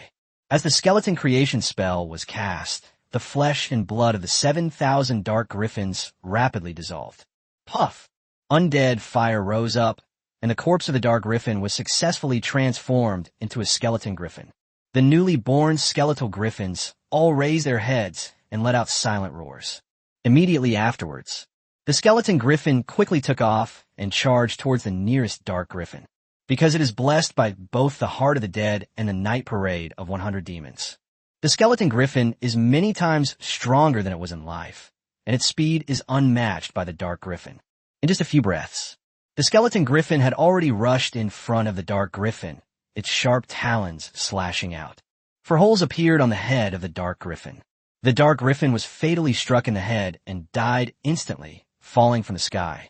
Just one round. The 3,000 dark griffins perished, their corpses falling to the ground and being transformed by Chun Tao into skeleton griffins. 10,000 skeleton griffins launched an attack simultaneously. Having lost its power, the dark griffin can only fight with its physical body. They were no match for the skull griffin. More and more dark griffins were killed, and then Chun Tao transformed them into skeleton griffins. One rises as the other falls. The dark griffin is dying at an increasingly rapid pace. It happened in the blink of an eye. In less than a quarter of an hour, the Dark Griffin Legion lost more than 10,000 men. Chirp! Chirp! The commander and deputy commander of the Dark Griffin Legion simultaneously deployed their domains. In their understanding, once they activate their domains, the domains will collide, and the domain that is stronger will naturally shatter the other domain. But they miscalculated. The moment the domains expanded, there was no sense of collision between them. The two domains reached their maximum extent within a few breaths. The power within the Legion Commander and Deputy Legion Commander dissipated rapidly, like a deflated balloon. It can reach the honor level. Naturally, they weren't mindless creatures. They quickly sensed that their territory was being eroded by some kind of force. The reason why their internal energy is consumed so quickly. This was caused by the power of death eroding the domain. Knowing the reason, the two Dark Griffins immediately and rapidly reduced the area covered by their domain. This method proved effective. The smaller the area covered by the domain, the less internal energy is consumed, until the area is reduced to its smallest possible size. The domain, like an eggshell, enveloped the two Dark Griffins. The body's energy is still being depleted. However, they can still manage the consumption rate for now. This gave them time to find the culprit and to tear Chun Tao to pieces. But our attention turns to the battlefield. In just a quarter of an hour, the 100,000-strong Dark Griffin Legion had lost 1/10 of its members. Moreover, this number continues to increase over time. Two Dark Griffins cried out. With a flap of its wings, it swiftly attacked Chun Tao. Chun Tao naturally wouldn't sit idly by and wait to die. Before the Dark Griffin's attack arrived, he used teleportation to instantly teleport several thousand meters away, in the place where Chun Tao disappeared. 5 living corpses and soul-binding ghosts were already lying in ambush nearby. The two glory-level Dark Griffins had no idea that this was a trap. It swooped down from the air. Having missed its first attack, the Dark Griffin flapped its wings, trying to fly back into the air. But by then it was too late. 5 undead emerged from the ground, 4 of them grabbing the limbs of one of the Dark Griffins. Both the Dark Griffin and the undead are glory level. In a 1-against-4 situation, the Dark Griffin was slammed to the ground, and then the 4 undead attacked at once. For sharp horns gleamed coldly as they pierced into the Dark Griffin's body. The Dark Griffin's body was pierced with 4 large holes. Despite the Dark Griffin's tenacious vitality, blood continued to gush from its 4 large holes. The Dark Griffin's body grew weaker and weaker. Thump! Due to excessive blood loss and severe injuries, the Dark Griffin did not die immediately, but it was barely breathing. He lay weakly on the ground. Her eyes were fixed on Chun Tao, revealing resentment and anger. On the other side, another glory-level Dark Griffin, having missed its attack, also tried to flap its wings to return to the air. But at that moment, a chain exuding a dangerous aura appeared out of nowhere. Before the Dark Griffin could fly back into the air, it was bound tightly by the soul-locking chains. They were tied up like rice dumplings. Unable to flap its wings, the Dark Griffin naturally fell from the sky. At the same time, the last undead emerged from the ground, its horn hurtling towards the Dark Griffin's rear. Puffed! The unicorn pierced his body through his buttocks, and the Dark Griffin was immediately overwhelmed by a sense of shame. Tears of humiliation streamed down his face. Chun Tao didn't even need to look to know that the one capable of such a despicable act must be sure puffed, puffed. The corpse's head kept shaking, and its single horn went in and out. This reminded Chun Tao of a joke. 3 people went to steal potatoes and were killed by the babbling. Thinking of this joke, Chun Tao burst out laughing. Looking in the direction of Corpse One, if the dignified, glory-level Dark Griffin were to be killed by Corpse One, it would be a huge loss of face. Puffed, puffed. Corpse One showed no sign of stopping. As an undead creature, it had no concept of stamina. The frequency of his head shaking did not decrease at all. The Dark Griffin's eyes had changed from humiliation to despair. Corpse One's horn is not a wooden stick. Being hit by a wooden stick a few times would at most cause a brief period of pain. But how sharp was Corpse One's single horn? Each attack leaves a bloody gash on the Dark Griffin's rear end. Fresh blood kept flowing out of the wound. A small puddle quickly formed under his buttocks. As more and more blood flowed out, the Dark Griffin's vital signs continued to decline. And so it continues. The Dark Griffin really will be killed by Corpse One. Chun Tao didn't have time to waste here, so he shouted at Chun Tao, who was fighting. Chun Tao immediately leaped over Chun Tao and arrived at his side. Upon seeing the horrific scene before him, a sinister glint appeared on Chun Tao's lips. He swung the Grim Reaper's scythe swiftly. The lives of 2 glory-level Dark Griffins were prematurely ended. Resurrection. The moment the Dark Griffin died, Chun Tao immediately used the sacrifice skill. The Dark Griffin, which had been thought to be dead, rose again. As they rose, they transformed from Dark Griffins into Death Griffins. A swift and decisive victory. Chun Tao gave the order again. The skeleton archers advanced rapidly, ready to engage the Dark Griffin Legion as soon as they entered their attack range. They will inevitably be attacked by a barrage of arrows from the skeleton archers. Dark Griffins fell from the sky like dumplings being dropped into a pot. The Dark Griffin is indeed resilient. Many of the Dark Griffins that fell to the ground were still alive. But he was quickly finished off by the skeleton warrior. The Dark Griffin was forced into retreat, with the undead army in hot pursuit. Most importantly, Chun Tao continued to use his skeleton-creating technique, and more Dark Griffins were transformed into skeleton griffins. Chapter 128 Encounter with the Dark Griffin Legion. Although the undead army has an overwhelming numerical advantage. However, since the Dark Griffin Legion is a flying unit, the skeleton warriors can only find the fallen corpses of Dark Griffins on the ground to finish them off. The main force still depends on the skeleton archer. However, as more and more skeleton griffins joined the battlefield, the dominance of the battlefield gradually shifted from skeleton archers to skeleton griffins. The battle raged from evening until the next morning. The Dark Griffin Legion suffered more than half its casualties, while the undead army had an additional 50,000 skeleton griffins. Facing the skeleton griffin at its peak, the Dark Griffin Legion was powerless to fight back. They weren't those mindless abyssal monsters. They saw that all was lost. The Dark Griffin no longer had the courage to continue fighting. The first Dark Griffin turned and flew away into the distance, like dominoes. Once there's a first one, there's bound to be a second. Then came the third, the fourth. More and more Dark Griffins broke away from the battle, desperately flapping their wings to escape.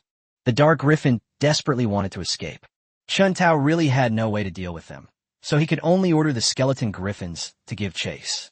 after slaying another 10,000 Dark Griffins.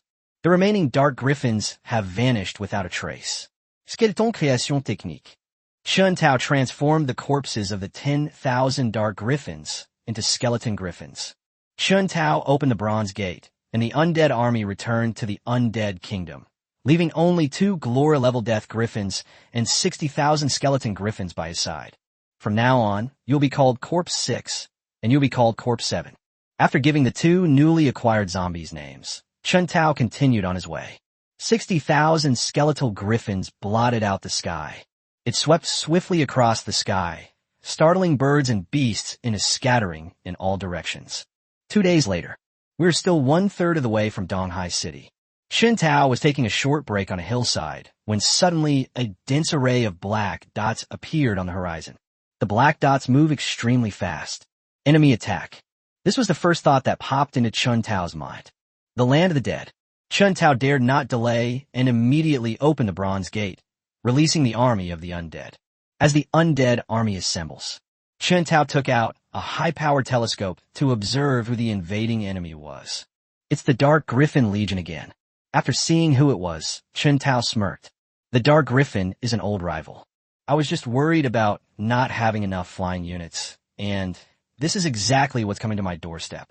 But Chun Tao's joy was short-lived. More and more black dots appeared on the horizon. 100,000, 200,000, 300,000. When a number reaches 500,000, the smile on Chun Tao's face vanished, replaced by shock and disbelief. This has stirred up trouble in the Dark Griffin's lair. Chun Tao dare not take any chances and immediately launched the Night Parade of 100 Ghosts. And the Night Parade of 100 Demons was turned up to its maximum. If we were to face the Dark Griffin Legion head-on, which consists of at least 500,000 members, all of whom are at least diamond level, as long as they concentrate their fire from a distance to launch an attack, even the most prestigious level items would be torn to shreds on the spot. Besides, Chun Tao is only at the diamond level now, and he wouldn't risk his life. As for the performance of the 100 Demons Parade, the reason is simple. With the domain in place, if the Dark Griffin wants to attack, it has to actively enter the domain's range. Entering the realm means they will lose elemental energy. Without elemental energy, relying solely on physical strength, not only could they not harm Chun Tao, but they might even be killed by him instead. As for remaining outside the domain, as long as Chun Tao stays away from their attack range, he naturally doesn't need to worry about safety. Chun Tao had just finished preparing. The clear outline of the Dark Griffin Legion had already appeared in Chun Tao's eyes. Chirp! Chirp! The Dark Griffin let out angry cries and circled continuously outside the territory. Whoosh whoosh. Just then, 10 enormous auras suddenly soared into the sky from within the Dark Griffin Legion. At the same time, its momentum soared to the sky. One by one, new domains sprang up, and the Dark Griffins were all Dark-type creatures. As the domain expanded, pitch-black dark elements churned and devoured all other elemental energy. The 10 areas were arranged around the area of the Night Parade of 100 Demons. They surrounded Chun Tao. Immediately afterwards, the 10 domains continued to expand, crashing headlong into the Night Parade of 100 Demons. But the imagined spatial fragmentation did not occur. The Night Parade of 100 Demons was like a giant, man-eating maw, enveloping the 10 attacking domains. Sizzle. The intense power of death continuously erodes the dark domain of the Dark Griffin. The first strike was ineffective. The 10 glory-level Dark Griffins immediately chose to shrink their domain. Soon, the 10 areas continued to shrink, moving further away from the area of the Night Parade of 100 Demons. Chun Tao seized this opportunity. They kept urging the undead army to speed up their assembly. At the same time, Corpse 1 through Corpse 7 stood in front of Chun Tao, protecting his physical body. For a time, neither side could gain the upper hand. This gave Chun Tao enough time to assemble the undead army. Time slipped away second by second as we waited. The army of over 2 million undead has assembled and is in attack formation. Master, the Dark Griffin Legion isn't launching an attack. Are we just going to keep dragging this out? Old Amo whispered a reminder. The situation in Donghai City is still unknown, but the Dark Griffin Legion and the Wingman Legion are present. The situation must be bad. Chun Tao didn't have time to waste here with the Dark Griffin Legion. But facing a legion of 500,000 Dark Griffins, Chun Tao wanted to break through. There is no other way. Since they're not attacking, we'll attack them. All skeleton mages, prepare for wide-area magic attack. Although one cannot leave the area of the Hyakki Yagyo, Night Parade of 100 Demons, on their own, one can attack enemies outside the area while inside it. Although only the power of death exists within the realm of the Night Parade of 100 Demons. Logically speaking, skeleton mages should not be able to cast other elemental energies.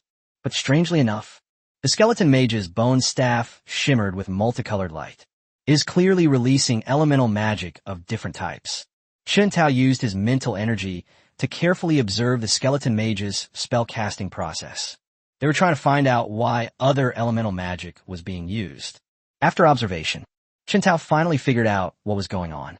It turns out that when the skeleton mage casts magic outside the domain, it is no different from the magic cast by other professions. But within that domain, the magic cast by the skeleton mage underwent a dramatic transformation under the influence of the power of death. For example, an ordinary fireball, empowered by the power of death, transforms into a soul fire, no longer an ordinary flame. This flame cannot harm the physical body. Instead, it primarily attacks the enemy's soul.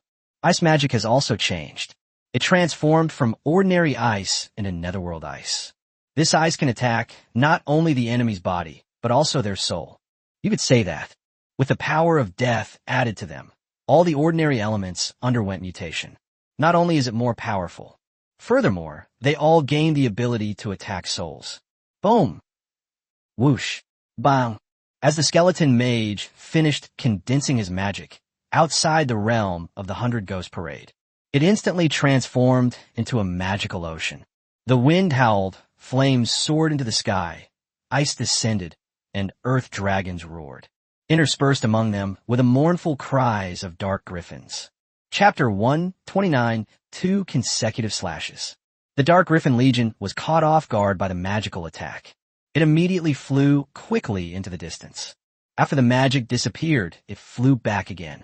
Chun Tao immediately ordered the skeleton mages to continue the attack, and at the same time ordered the skeleton archers to join the attack. After repeating this several times, the Dark Griffin Legion suffered more than 20,000 casualties. They then learned their lesson and began to hover outside the attack range of the skeleton mages and skeleton archers. You guys go Corpse 1. Chun Tao would naturally not send the undead army out to their deaths, but the attack could not be stopped either. Immediately dispatch the 7 glory-level living corpses, including Corpse 1. The 7 glory-level undead charged into the Dark Griffin Legion with all their might, immediately unleashing their respective domain skills. After slaying all the Dark Griffins within the territory, retreat immediately back into the territory of the Night Parade of 100 Demons. After several rounds of back and forth, the commanders of the Dark Griffin Legion could no longer sit still. They all came to the front. There were 10 glory-level Dark Griffins, each 3 times the size of a regular Dark Griffin. They appeared. All the Dark Griffin Legions landed on the ground, surrounding Chun Tao and Legion units. At the same time, his eyes were fixed on the area of the Night Parade of 100 Demons. Try to find Chun Tao's location. The fish has finally taken a bait. 5 Dark Griffin Legions, with a total of 10 glory-level Dark Griffin Legion commanders and deputy commanders. In terms of advanced combat capabilities, Chun Tao has no advantage whatsoever. Therefore, Chun Tao kept harassing the other side in order to lure out their Legion commander. Next, Chun Tao secretly gathered the 7 living corpses together. Then Corpse 6 and Corpse 7 were ordered to draw the enemy's attention from the front, while Corpse 1, Corpse 2, Corpse 3, Corpse 4, and Corpse 5, the 5 Lizardman zombies, launched a sneak attack from underground. After the order is issued, Corpse 1 and the others immediately burrowed underground and soon arrived at the feet of the 2 Dark Griffin Legion commanders. Corpse 6 and Corpse 7, the 2 Death Griffins, quickly rushed out of the 100 Ghosts Night Parade area. They charged toward the 2 core commanders and deputy commanders. The 2 Death Griffins unleashed their killing moves immediately, their domains expanding and merging together instantly. With the force of Mount Tai pressing down, they approached the 2 core commanders and deputy commanders. The Dark Griffin's commander and deputy commander immediately deployed their domain defenses. Only, their domains cannot be merged. They can only resist each other by developing their own domains. The power of merging domains is not as simple as 1 + 1 = 2. The three fields have just collided. The domains of the Dark Griffin's commander and deputy commander were immediately forced to shrink by the fusion domain. Let the field of integration continue to expand. All that awaits the Dark Griffin is the strangulation of the fusion domain. Chirp! Chirp! Two loud cries rang out, and the remaining Dark Griffin commanders and deputy commanders distributed around the area of the night parade of 100 demons immediately came to the rescue. The two sides are not far apart. Support will arrive in a matter of breaths. But in those few breaths, the accident happened. The corpses, which had been lying in ambush underground, suddenly sprang up and immediately deployed their domains upon emerging from the ground. 5 fields are integrated. Its power was even greater, and it already faintly resembled the rudiments of a small world. The field of integration is booming. It crashed heavily into the domain of the Dark Griffin Legion commander and deputy commander. Click! The domains of the Dark Griffin's commander and deputy commander shattered like an eggshell. Before the Dark Griffin commander and deputy commander could react, they were immediately enveloped by the fusion domain. Puffed! Puffed! Corpse 1 and its horns pierced deep into their bodies, instantly severely injuring the Dark Griffin Legion commander and deputy commander. Immediately afterwards, Corpse 6 and Corpse 7 flew over. What was originally a fusion of 5 domains instantly became a fusion of 7 domains. The power of the domain increased dramatically once again. The amplification of the corpses was even more powerful. The Death Griffin swooped down, its sharp claws piercing deep into the head of the Dark Griffin. Even the glory-level Dark Griffin. Their heads were fatally attacked, and their life force rapidly drained away. In the blink of an eye, they had become 2 corpses. The Death Griffin did not release its grip on the Dark Griffin. He flew into the air with the Dark Griffin. At the same time, Corpse 1 ran on the ground, quickly retreating into the territory of the night parade of 100 demons. Boom! Just then, the Dark Griffin's support finally arrived, and dark elemental orbs bombarded down one after another. They attempted to block the corpse's retreat route. But Sure E and the others burrowed underground and disappeared, only to reappear back in the realm of the night parade of 100 demons. In addition, the Death Griffin carries the corpse of the Dark Griffin. With a gentle flap of its wings, it widened the distance between itself and the Dark Griffin, although it doesn't have the amplification effect of a night parade of 100 demons. However, with the amplification from the Necromancer's heart, the Death Griffin is stronger than the Dark Griffin. Therefore, the Death Griffin easily flew back into the realm of the night parade of 100 demons. They also brought back the corpses of 2 glory-level Dark Griffins. Rebirth. Chun Tao rubbed his hands together, his heart pounding with excitement. Once he calmed down, he immediately used his sacrificial skill to regenerate. The skill was executed very smoothly. 2 more Death Griffins appeared on Chun Tao's side, Corpse 8 and Corpse 9. There are already a total of 9 glory-level combatants. Compared to the Dark Griffin's side, they have 1 more glory-level combatant. However, Chun Tao did not rashly launch a large-scale attack. The reason is, the Dark Griffin is a flying unit, and the 8-tailed glory-level Dark Griffin is extremely agile. Once war breaks out, the Dark Griffin abandoned the Corpse Griffin and chose to focus its attacks on the Death Griffin, which could easily cause unnecessary losses. This rebirth skill isn't a panacea. A corpse can only be used once, meaning that the Death Griffin can only be used once if the corpse is killed. Then you'd really be dead. If we want to reuse the corpse, we can only wait until Chun Tao reaches the glory level. Transform the corpse into a skeleton griffin. On the other hand, the Dark Griffin, having lost 2 glory-level combatants at once, they changed their strategy. The Dark Griffin Legion, which had originally surrounded the night parade of 100 demons, was now completely impenetrable. They began to slowly retreat. They gathered together on the only road leading to Donghai City. The remaining 8 glory-level Dark Griffins also gathered together, guarding against another sneak attack from Chun Tao. Chun Tao witnessed all of this. There was no movement until they came together. Chun Tao then ordered the corpses to move out again. The simultaneous deployment of the 9 glory-level combatants immediately alarmed the glory-level Dark Griffin. 8 glory-level Dark Griffins immediately rushed out. The 2 sides were locked in a stalemate. Neither Corpse 1 nor the Dark Griffin made a move. Just then, 60,000 skeleton griffins crept in stealthily and launched a surprise attack on the Dark Griffin Legion. The Dark Griffin Legion was observing the battle between the Glory-class beings and had no idea they would be attacked. They were caught completely off guard. The 60,000 skeleton griffins were no pushovers. Once they found their target, they immediately swooped down. The bone claws pierced the target's skull. Then, carrying the corpse of the Dark Griffin, it soared into the sky and quickly returned to the realm of the night parade of 100 demons. 60,000 skeleton griffins. In one wave of attacks, they killed 40,000 dark griffins and successfully brought their corpses back. Chapter 130, Upgrading the Sacrifice Skill. At the same time, Chuntao secretly dispatched skeleton warriors to collect the corpses of the dark griffins that had been hunted down by magic and arrows. Several attacks also killed around 30,000 dark griffins.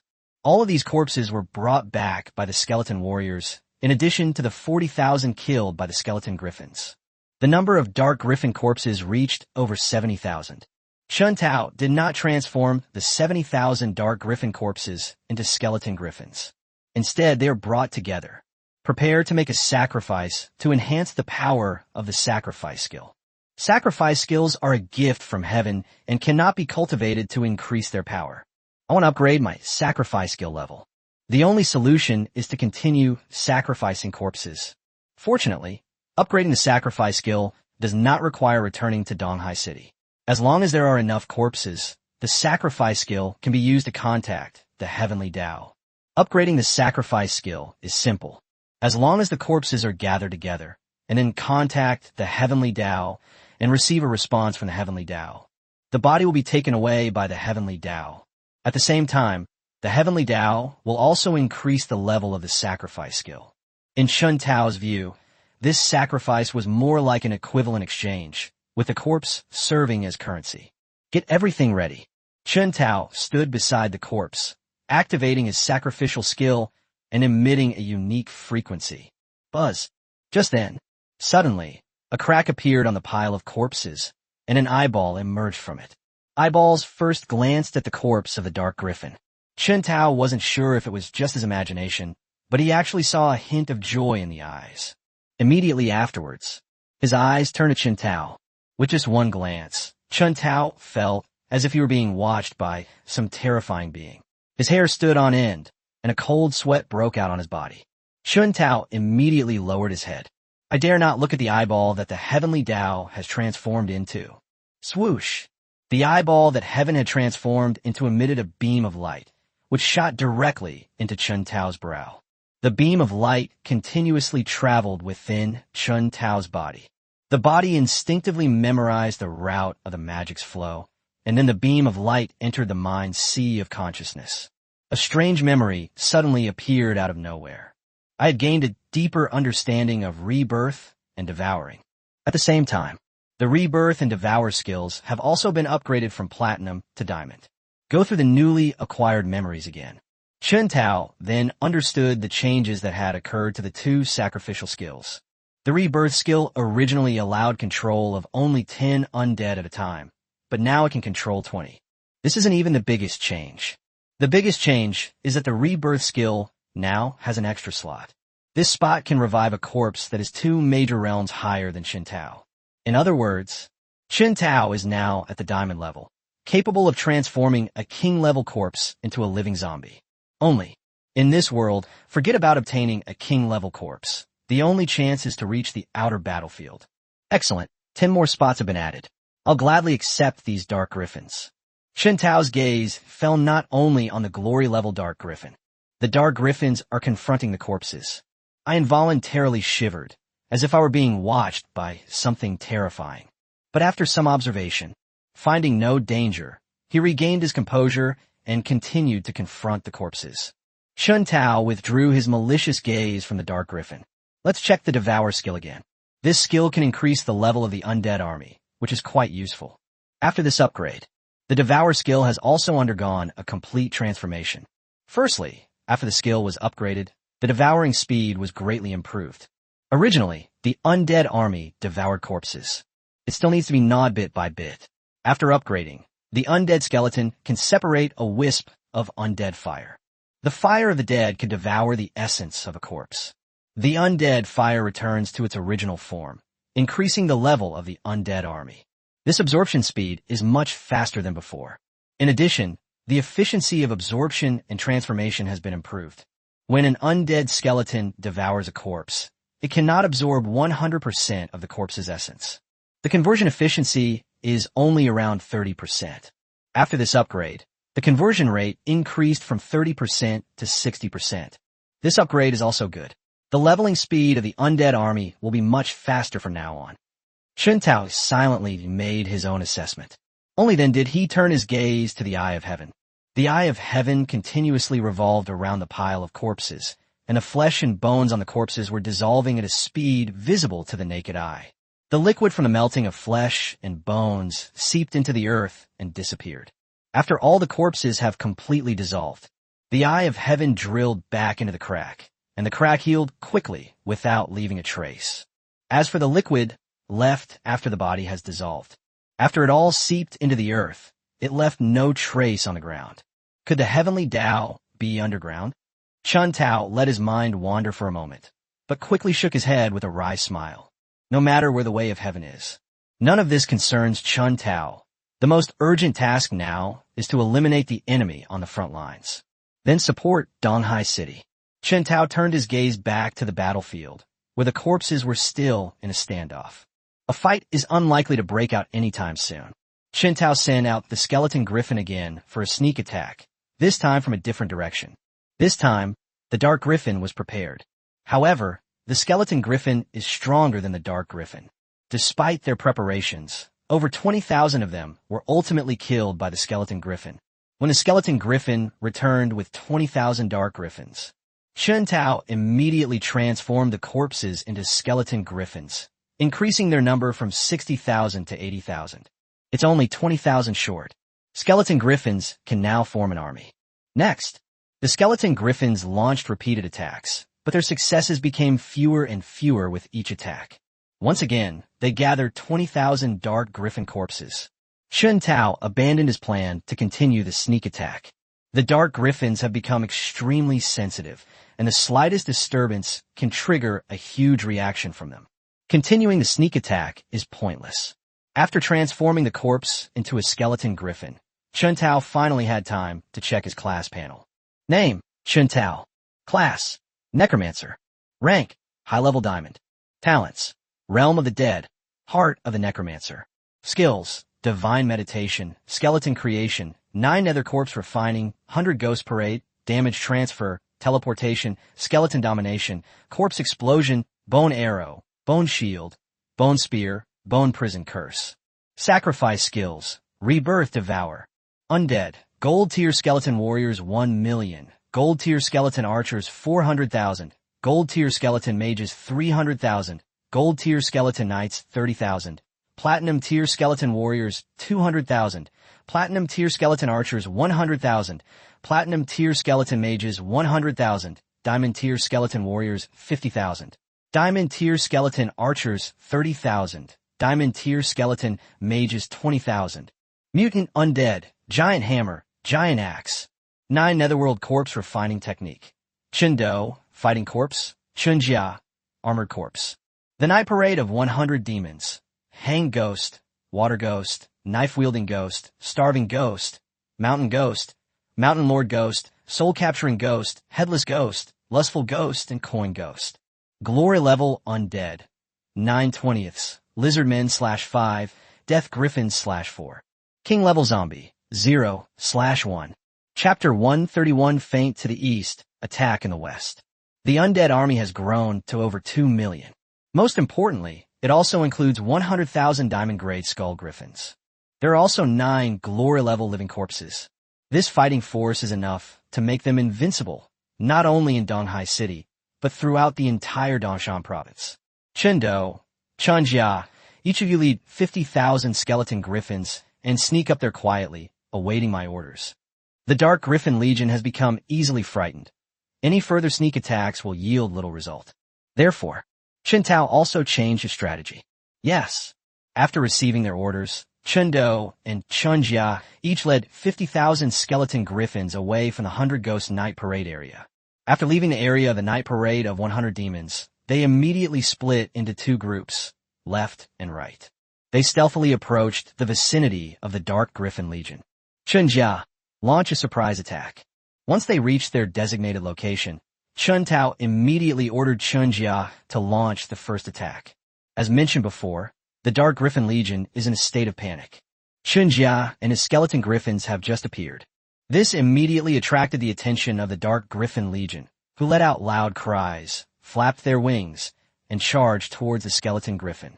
He looked like a workaholic. The battle escalated immediately upon contact between the two sides. Several Dark Griffins worked together to fight a skeleton griffin. The battle was extremely fierce. Dark Griffins are killed every now and then, falling from the sky. The skeleton griffins didn't fare any better, facing an onslaught from the Dark Griffins. The skeleton griffins also suffered casualties. Moreover, as more and more Dark Griffins join the battlefield, the number of skeleton griffin casualties is constantly increasing. Chendo, it's your turn to go on stage. Upon receiving Chun Tao's order, Chendo led 50,000 skeleton griffins to attack from another direction. The Dark Griffins are gathering in Chunjia's direction. They were completely unaware that there was an ambush hidden nearby. Caught off guard, they were caught completely off guard by Chendo's 50,000 skeleton griffins. A large number of Dark Griffins perished as a result. Chunjia fight and retreat simultaneously. Chun Tao used his binoculars to keep an eye on the battlefield. He saw that if the skeleton griffin didn't retreat soon, it would be surrounded and encircled by the Dark Griffin. The order to retreat was issued immediately. Chunjia and the skeleton griffin obeyed Chun Tao's orders without question. They immediately began to disengage from the battle and flew towards the rear. Seeing the skeleton griffin trying to escape, the Dark Griffin immediately gave chase, and the sound of wings flapping filled the entire sky. Chirp, chirp. Just then, a loud cry came from behind the Dark Griffin Legion, and the Dark Griffin Legion stopped its pursuit. It then turned and swooped down towards Chendo. Chunjia, halt the retreat and launch a counterattack. Upon receiving Chun Tao's order, Chunjia and the skeleton griffin did not hesitate and turn around to attack again.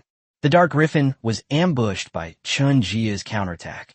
They immediately turned around and engaged the skeleton griffin in battle. As for Chendo's side, the Dark Griffin Legion was also mobilizing its troops to carry out the attack. Chendo, collect the bodies and prepare for retreat. Upon receiving Chun Tao's order, the skeletal griffin immediately grabbed the nearest corpse and soared into the sky. Each skeleton griffin was clutching the corpses of two Dark Griffins. But their speed was not affected at all. They quickly broke free from the battle and retreated towards the area of the Night Parade of 100 Demons. Chunjia retreat. Chun Tao gave the order again, and the skeleton griffin immediately broke free from its opponent, flapping its bone wings a few times and moving away from the battlefield. The Dark Griffin wanted to give chase, but they had just stepped into the attack range of the skeleton mage and skeleton archer. They were immediately subjected to an overwhelming barrage of magic and arrows.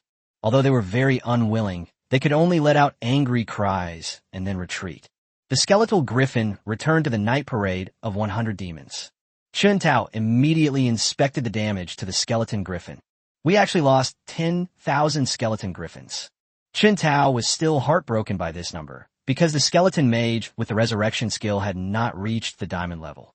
It is impossible to revive a skeleton griffin that has died again. The loss of those 10,000 skeleton griffins was a real and tangible loss. Fortunately, when he turned around and saw the corpses that Chun Do and the others had brought back, his mood immediately improved. I never expected this. Chun Do and his group actually brought back a full 100,000 Dark Griffin corpses.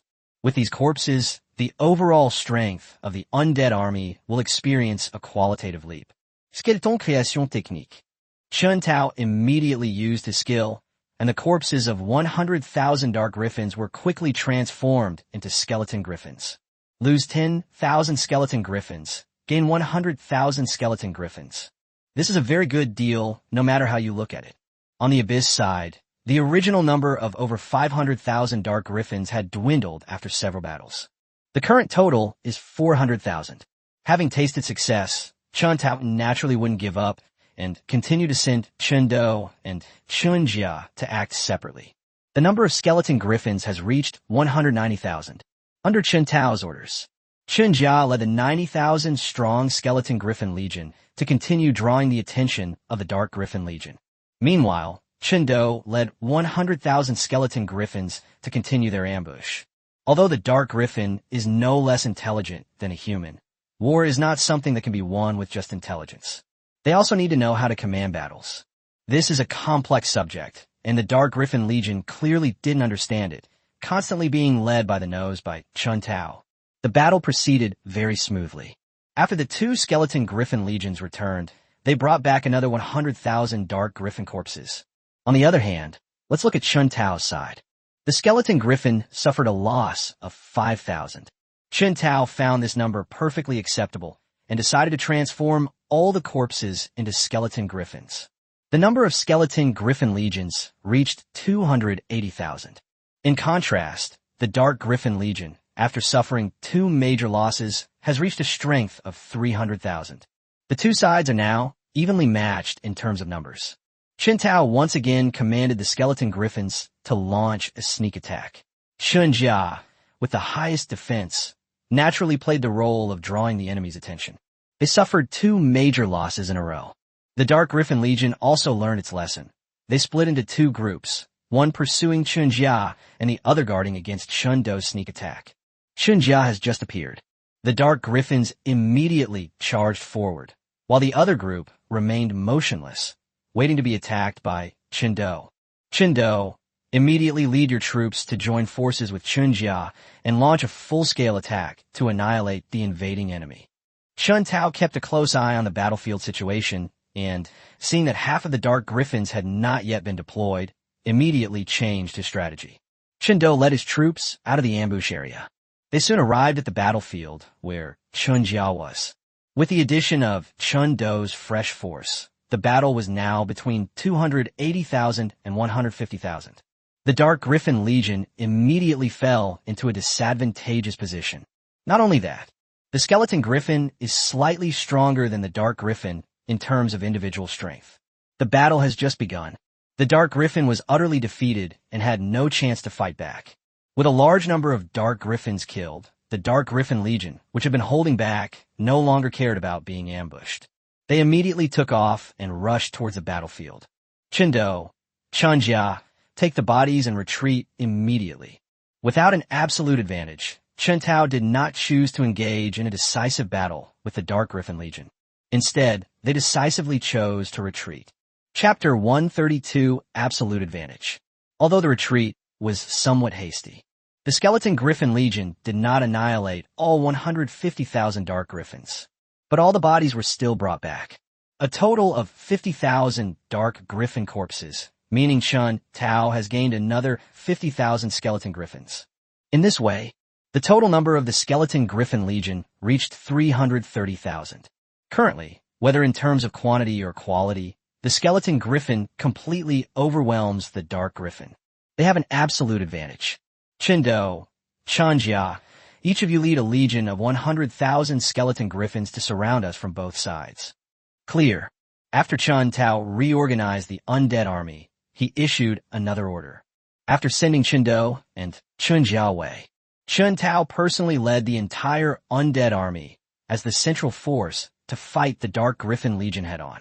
This time, Chen Tao not only brought the Skeleton Griffin Legion, but also skeleton mages and skeleton archers. The undead army surged out of the area of the night parade of 100 ghosts. Chen Tao followed at the very back.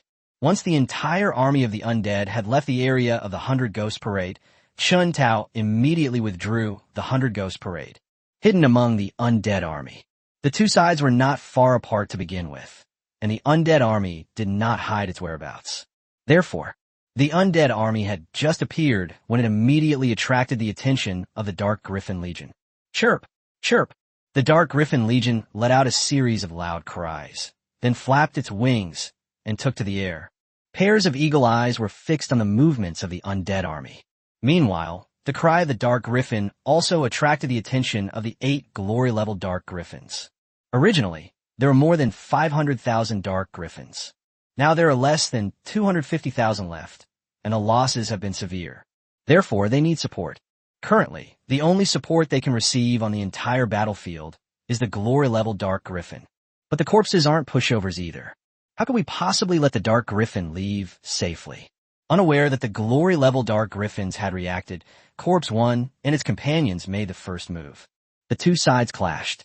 However, they were all very polite and did not immediately unleash their domains. Chen Tao has been too active lately.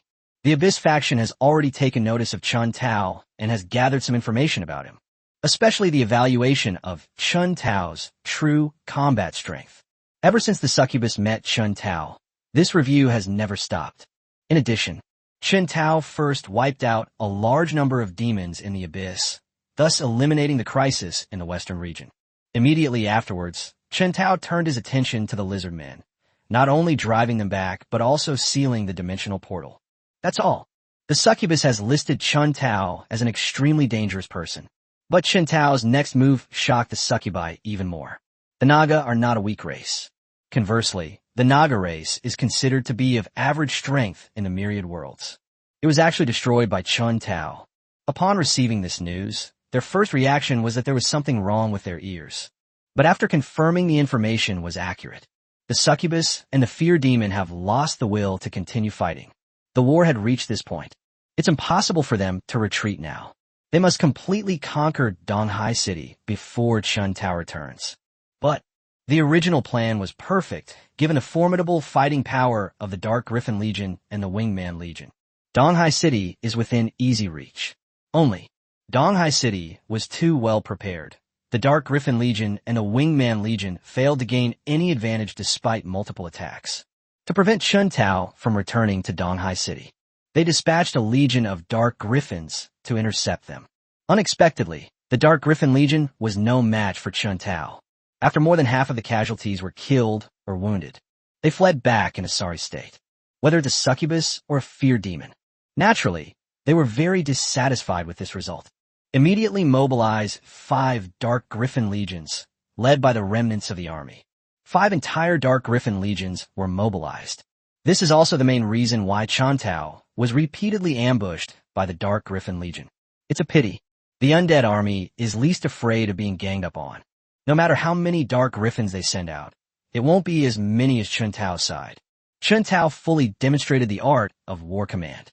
With just a simple feint, the Dark Griffin Legion suffered more than half its losses. Not only that, 2 other corps commanders and deputy commanders were also killed. Such a huge loss was too much for the Dark Griffin Legion to bear. Chirp! Chirp! The glory-level Dark Griffin was entangled by Corpse 1 and his companions, and repeatedly tried to break free to support the Dark Griffin Legion. But the corpses didn't give them any chance at all. The battle began, and Corpse 1 and its allies attacked relentlessly, displaying a desperate, all-out effort. However, neither side used any domain skills. The glory-level Dark Griffin was firmly entangled and unable to move. Naturally, they were unable to provide support to the Dark Griffin Legion. Taking advantage of this opportunity, Chen Tao's undead army quickly formed a huge encirclement around the Dark Griffin Legion. Certainly, the main force surrounding the Dark Griffin Legion is still the Skeleton Griffins. Otherwise, it's impossible to keep the Dark Griffin alive with just skeleton mages and skeleton archers. Kill. With a command from Chen Tao, the undead army displayed their unique abilities, launching a continuous barrage of attacks that covered the entire Dark Griffin Legion. One attack could not damage the Dark Griffin.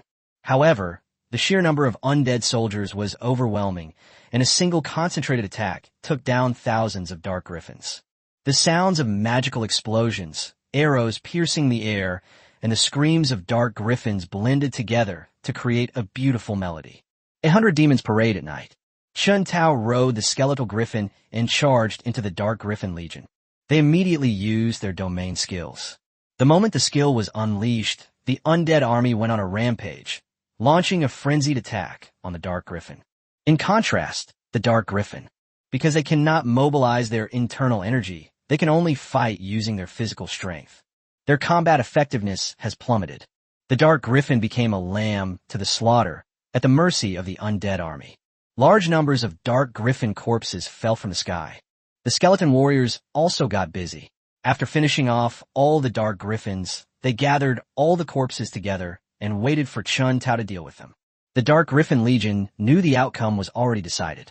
They had no will to fight and attempted to break out of the encirclement and escape. But they faced the even more formidable Skeleton Griffin. No matter how they try to break through, they will only be throwing their lives away in vain. Not only did they fail to escape, but they also failed to do so.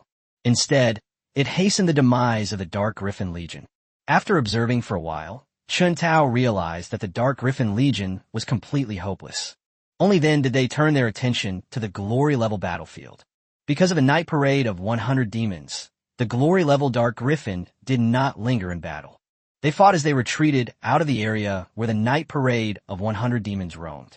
8 glory-level Dark Griffins. Chun Tao knew that with his current strength, he couldn't keep them all. We can only do our best and leave the rest to fate. Soul-binding Ghost. With a loud shout, the soul-binding ghost appeared out of thin air beside Chun Tao. Next, Chun Tao and the soul-binding ghost charged towards the glory-level Dark Griffin from the left and right sides, respectively.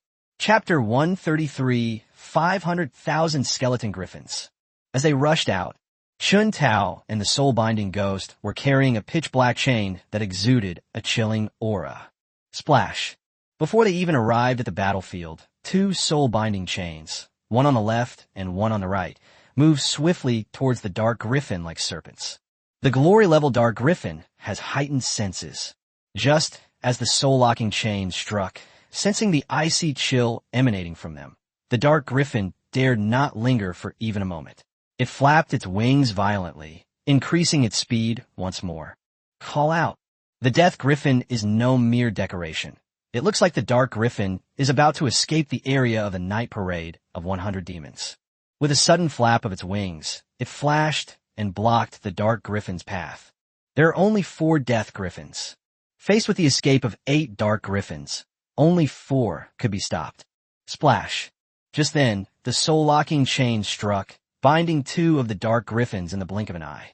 Bound by the soul-locking chains, the Dark Griffin seemed to have all its strength drained away, and it plummeted from the sky. They were chasing each other on the ground. The Dark Griffins landed directly in front of them. Chun Tao didn't need to capture them alive. He only needed the corpses. They naturally wouldn't be polite to the corpses. The sharp horn pierced the Dark Griffin's body, and the intense pain caused the Dark Griffin to let out a mournful cry. The cry contained resentment and fear. But after only a few cries, the Dark Griffin completely lost its life. Thump! Just then, another Dark Griffin, bound by the soul-locking chains, also fell down. Corpse 1 and the others immediately abandoned the already dead Dark Griffin and pounced on the other one. In just a few breaths, this Dark Griffin followed in the footsteps of the previous one. Splash! As the 2 Dark Griffins died, the soul-locking chains automatically detached from their bodies. It flew back into Chun Tao's and the soul-binding ghost's hands once more. Go! The soul-locking chains had just been acquired when they were thrown out again. The Death Griffin intercepted a total of 4 Dark Griffins and has already dealt with 2 of them. 2 more are fighting against 4 dead Griffins. Faced with the soul-locking chains coming again, the Dark Griffin tried to dodge. But the Death Griffin was there to interfere. The Dark Griffin was eventually bound by the soul-locking chains and died at the hands of Corpse 1 and his companions. They successively eliminated 4 glory-level Dark Griffins. Chun Tao was still very happy, as this meant that the undead army had gained 4 more glory-level combatants. As for the other 4 Dark Griffins, they had long since disappeared by this time. Chun Tao did not pursue them further. Being able to intercept 4 is already a very good result. Rebirth. Seeing the 4 Dark Griffin corpses that Shi carried over, Chun Tao couldn't wait to use his sacrifice skill. The Dark Griffin that was originally dead. It climbed back up from the ground, and not only that, its size was twice as big as before. From now on, you'll be called Corpse 10, Corpse 11, Corpse 12, and Corpse 13. After naming the 4 new companions in numerical order, Chun Tao led the 13 zombies to the main battlefield. When Chun Tao arrived at the main battlefield, the battle on the main battlefield is also nearing its end. The mountains and fields were littered with the corpses of Dark Griffins. Skeleton création technique. Chun Tao continued to use his skills, exhausting all his remaining magic power. The corpse that was originally lying on the ground All the flesh and blood melted away, leaving only a pure white skeleton. With a soft hiss, the fire of the dead ignited. All the corpses were transformed into skeletal griffins. Puffed, puffed. The skeletal griffin flapped its wings and soared into the sky, joining the final battle to annihilate the dark griffin. Squeak. Boom. Bang. The dark griffins were already at their last gasp, and this new force became the final straw that broke the camel's back. 1 hour later, the war was finally over, and Chun Tao, who was meditating to recover his magic power, opened his eyes. Transform all the corpses into skeleton griffins. Open the career panel. Name, Chun Tao. Class, Necromancer. Rank, High-level Diamond. Talents, Realm of the Dead, Heart of the Necromancer. Skills, Divine Meditation, Skeleton Creation, 9 Nether Corpse Refining, 100 Ghost Parade, Damage Transfer, Teleportation, Skeleton Domination, Corpse Explosion, Bone Arrow, Bone Shield, Bone Spear, Bone Prison Curse. Sacrifice Skills, Rebirth Devour. Undead, 1 million Gold Tier Skeleton Warriors, 400,000 Gold Tier Skeleton Archers, 300,000 Gold Tier Skeleton Mages, 30,000 Gold Tier Skeleton Knights, 200,000 Platinum Tier Skeleton Warriors, 100,000 Platinum Tier Skeleton Archers, 100,000 Platinum Tier Skeleton Mages, 50,000 Diamond Tier Skeleton Warriors, 30,000 Diamond Tier Skeleton Archers, 20,000 Diamond Tier Skeleton Mages, 500,000 Diamond Tier Skeleton Griffins. Mutant Undead, Giant Hammer, Giant Axe. 9 Netherworld Corpse Refining Technique. Chun Do, Fighting Corpse. Chun Jia, Armored Corpse. The Night Parade of 100 Demons. Hang Ghost, Water Ghost, Knife-Wielding Ghost, Starving Ghost, Mountain Ghost, Mountain Lord Ghost, Soul-Capturing Ghost, Headless Ghost, Lustful Ghost, and Coin Ghost. Glory Level Undead. 13/20ths, Lizardmen /5, Death Griffins /8. King Level Zombie, 0/1. After this great battle, Chun Tao had a truly bountiful harvest, gaining 4 more Glory Level combatants. Most importantly, the number of skeleton griffins has increased by 500,000. The only pity is that the original number of skeleton griffins could have reached 600,000. However, the skeleton mage with the resurrection skill is too low level. Approximately 100,000 skeleton griffins died in this battle. The Land of the Dead. Chun Tao summoned the Bronze Gate, and the undead army, led by Chun Do and Chun Jia, returned to the undead kingdom. Chun Tao kept only a dead griffin as his mount. Time flies, and 2 hours passed in the blink of an eye. The entire undead army returned to the undead kingdom. Chun Tao jumped onto the back of the death griffin. At the same time, it opened its bone shield to resist the cold wind, and with a gentle flap of its wings, the death griffin carried Chun Tao into the air. Then, under Chun Tao's guidance, the death griffin flew at top speed towards Donghai City. At the same time that Chun Tao was fighting the Dark Griffin Legion, Donghai City also faced its most important test, as the Abyss demons were unable to break through its defenses. They immediately dispatched the remaining 4 Dark Griffin Legions and 10 Winged Human Legions, a total of 1.4 million Diamond-level Abyss troops. The defensive formation of Donghai City could only withstand 10 waves of attacks before all its stored energy was exhausted. Just as the Abyss army launched its 11th wave of attacks, the defensive formation shattered like a mirror. The protective array has been lost. Donghai City was completely exposed to the Abyss. The Abyss army charged towards Donghai City with ferocious energy, as if it had been injected with adrenaline. The garrison fought desperately. The two sides then engaged in a fierce battle on the city wall. However, the Abyss side has an army of 1.4 million diamond-level soldiers. The ordinary garrison troops were no match for them.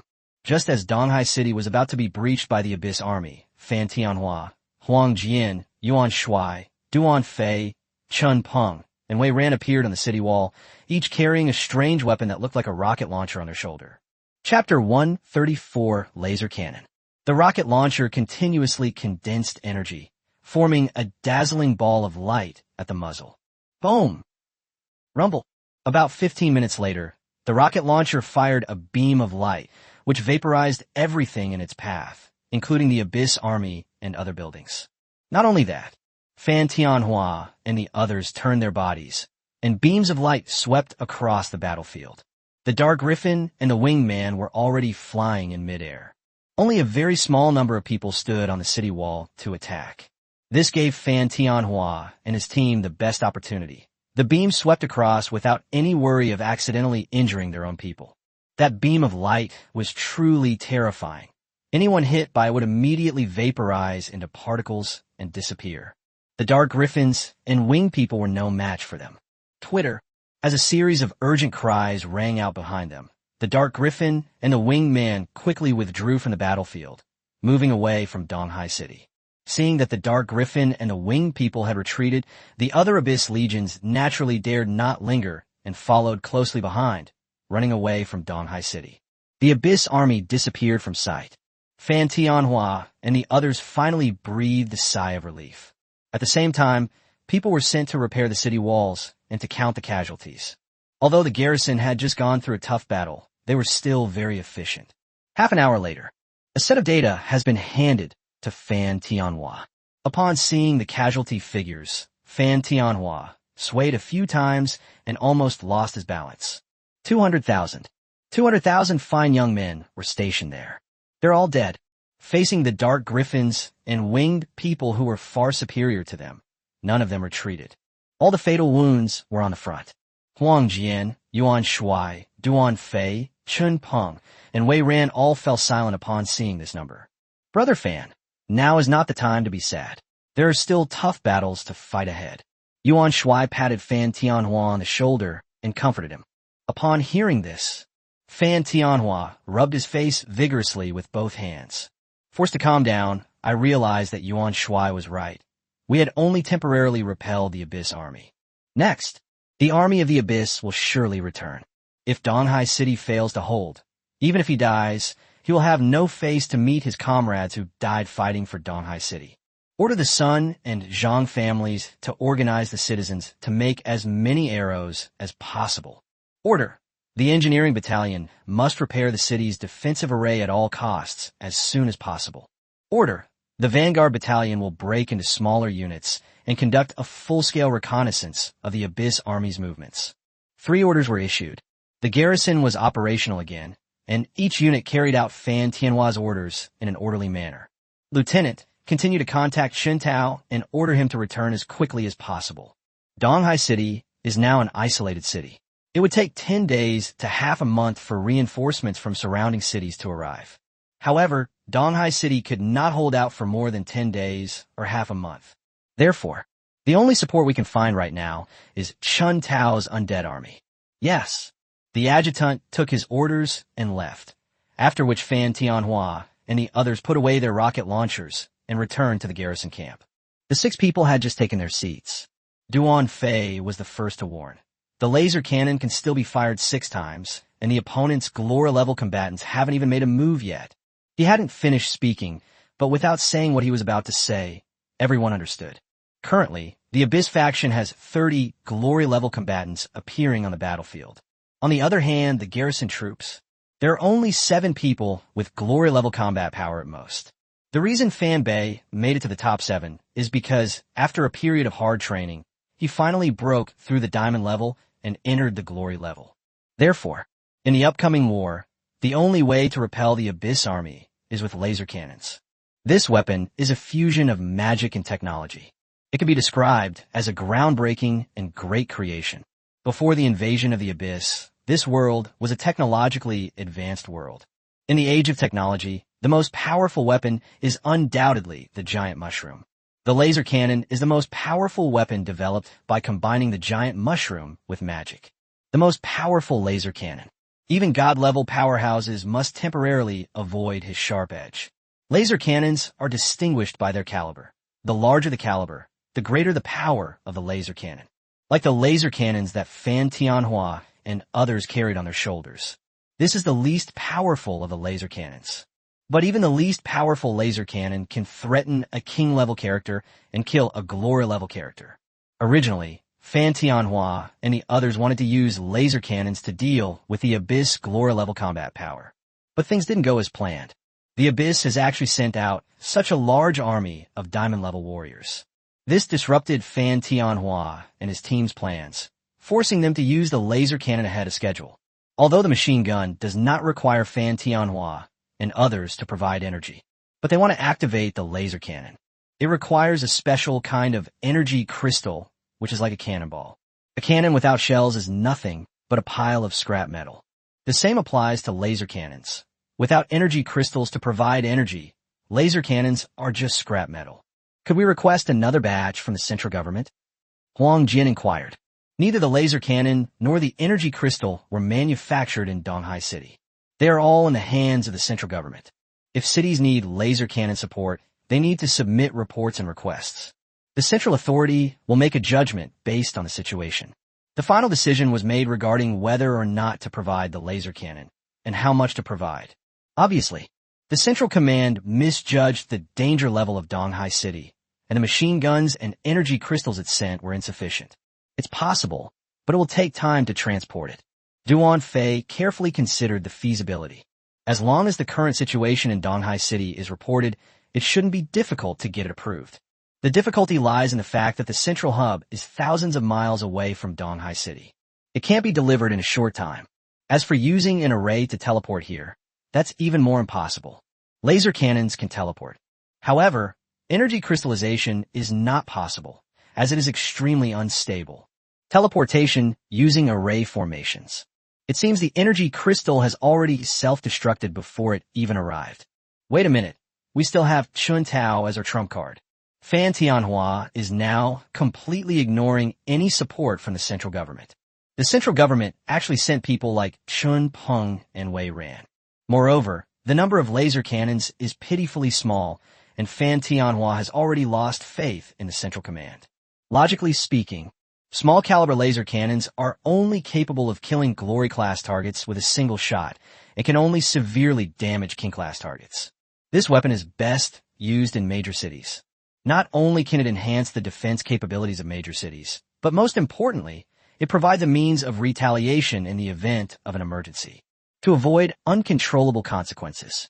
But the central government clung to it tightly, placing this powerful weapon that benefits the country and its people within its own ranks. Usage requires submitting a report and then undergoing multiple layers of review. You need to know, the battlefield situation changes rapidly, and by the time the central authorities approve it, the opportunity to fight has long been lost. Seeing Fan Tianhua's gloomy face, his dissatisfaction with the central government was practically written all over his face. Yuan Shuai and Duan Fei were somewhat embarrassed, while Chun Peng and Wei Ran were somewhat gloating. Once they arrived at the front lines, Yuan Shuai and Duan Fei also questioned the central command's decision regarding the laser cannon. Chapter 135, The Battle to Defend Donghai City, Part 1. Time flies. The next day arrived in the blink of an eye. The Abyss army has returned, but this time they seem to have learned their lesson. Originally, they were simply attacking the south wall. Today, contrary to usual practice, they launched a simultaneous attack from all four sides. The garrison has also suffered heavy losses these days. Faced with enemies charging from four directions, they could only fight back desperately. Some of the garrison soldiers knew they were doomed. He actually chose to self-destruct. Even if it meant dying, he wanted to take the Abyss monster down with him. The garrison soldiers are all men of courage and integrity. Seeing their companion die so heroically, the others followed suit. In a short time, explosions echoed throughout the entire city wall. The garrison's desperate efforts were indeed effective, and the Abyss army was driven off the city walls. Buzz. Just as the Abyss army was failing in its offensive and had to redeploy its forces to continue the attack, a buzzing sound echoed throughout Donghai City. Immediately afterwards, the city's protective formation, which had been shattered, was activated again, protecting the entire Donghai City. Phew, finally finished. Fan Nin breathed a long sigh of relief as he watched the city's protective formation restart. The vast majority of the engineers in the battalion are formation masters. Although its level is not high, it can still maintain the city's protective formation without any problems. After working through the night without sleep, the city's protective formation was finally restarted. Not only that, they also took this time to replace some of the older materials in the city's protective array. This makes the city's protective formation more durable than before. With the city's protective array in place, the garrison troops could finally catch their breath. Quickly, clean up the battlefield. Fan Tianhua immediately ordered the clearing of the corpses of the abyss monsters, while also collecting the bodies of his comrades. When they saw their comrades, their bodies torn to pieces by the self-destruction, these tough men's eyes turned red, and their anger reached its peak. Fan Tianhua and others also witnessed the brutality of the battlefield. But there's nothing he can do now. War always results in death. The lives of millions of people in Donghai City are still on his shoulders, and he has no time to grieve. Fan Nan, you can't rest yet. Many of the formations on the city wall have been damaged. Fan Tianhua looked at Fan Nan, whose eyes were dark circles from staying up all night, and gave the order. Clear. Although they were indeed very tired, they did not make any excuses and immediately led their men to work overtime to maintain the formation on the city wall. Get everything arranged. Fan Tianhua then sat down on the stairs to rest, with a laser cannon beside him, to resist the invasion of the Abyss army. In a recent battle, Fan Tianhua unleashed another laser cannon attack. Only, because the Abyss army was too dispersed, the casualties inflicted on them were not significant. The same applies to the other 3 city walls. The first use of the laser cannon resulted in the loss of approximately 300,000 Dark Griffins and Wingmen. This time, however, a laser cannon was used. The combined total of the 4 city walls amounted to only 100,000 killed. The Abyss also has a 1,000,000-strong diamond-level army. Each laser cannon can now be used 5 times. The Abyss demons temporarily ceased their attack upon seeing the protective array of Donghai City rise again. I waited until the afternoon. The army of the Abyss moved once more. However, unlike the previous times, this time the Abyss army only sent out 1,000,000 diamond-level Dark Griffins and Winged people. The Dark Griffins and Winged men did not disperse their attacks. Instead, they focused their fire on the city's defensive formation from a distance. Clearly, the Abyss intends to break through the city's protective formation and then launch another decisive battle. Only, the Abyss was also worried that the garrison would use the laser cannon again, so the frequency of attacks was not high. The defensive formation held out for an entire afternoon. Finally, just before sunset, the city's protective formation shattered once again. Looking at the shattered defensive array, Fan Nan could only lead his men to continue working.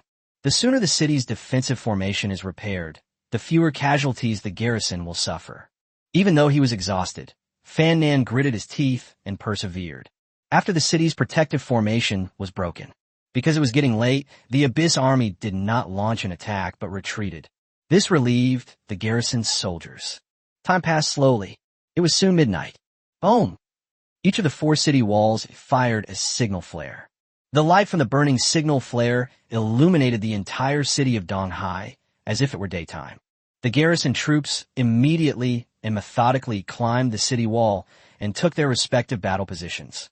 Using the light of the signal flare, we looked out. The encirclement was a dense, dark mass of Abyss troops.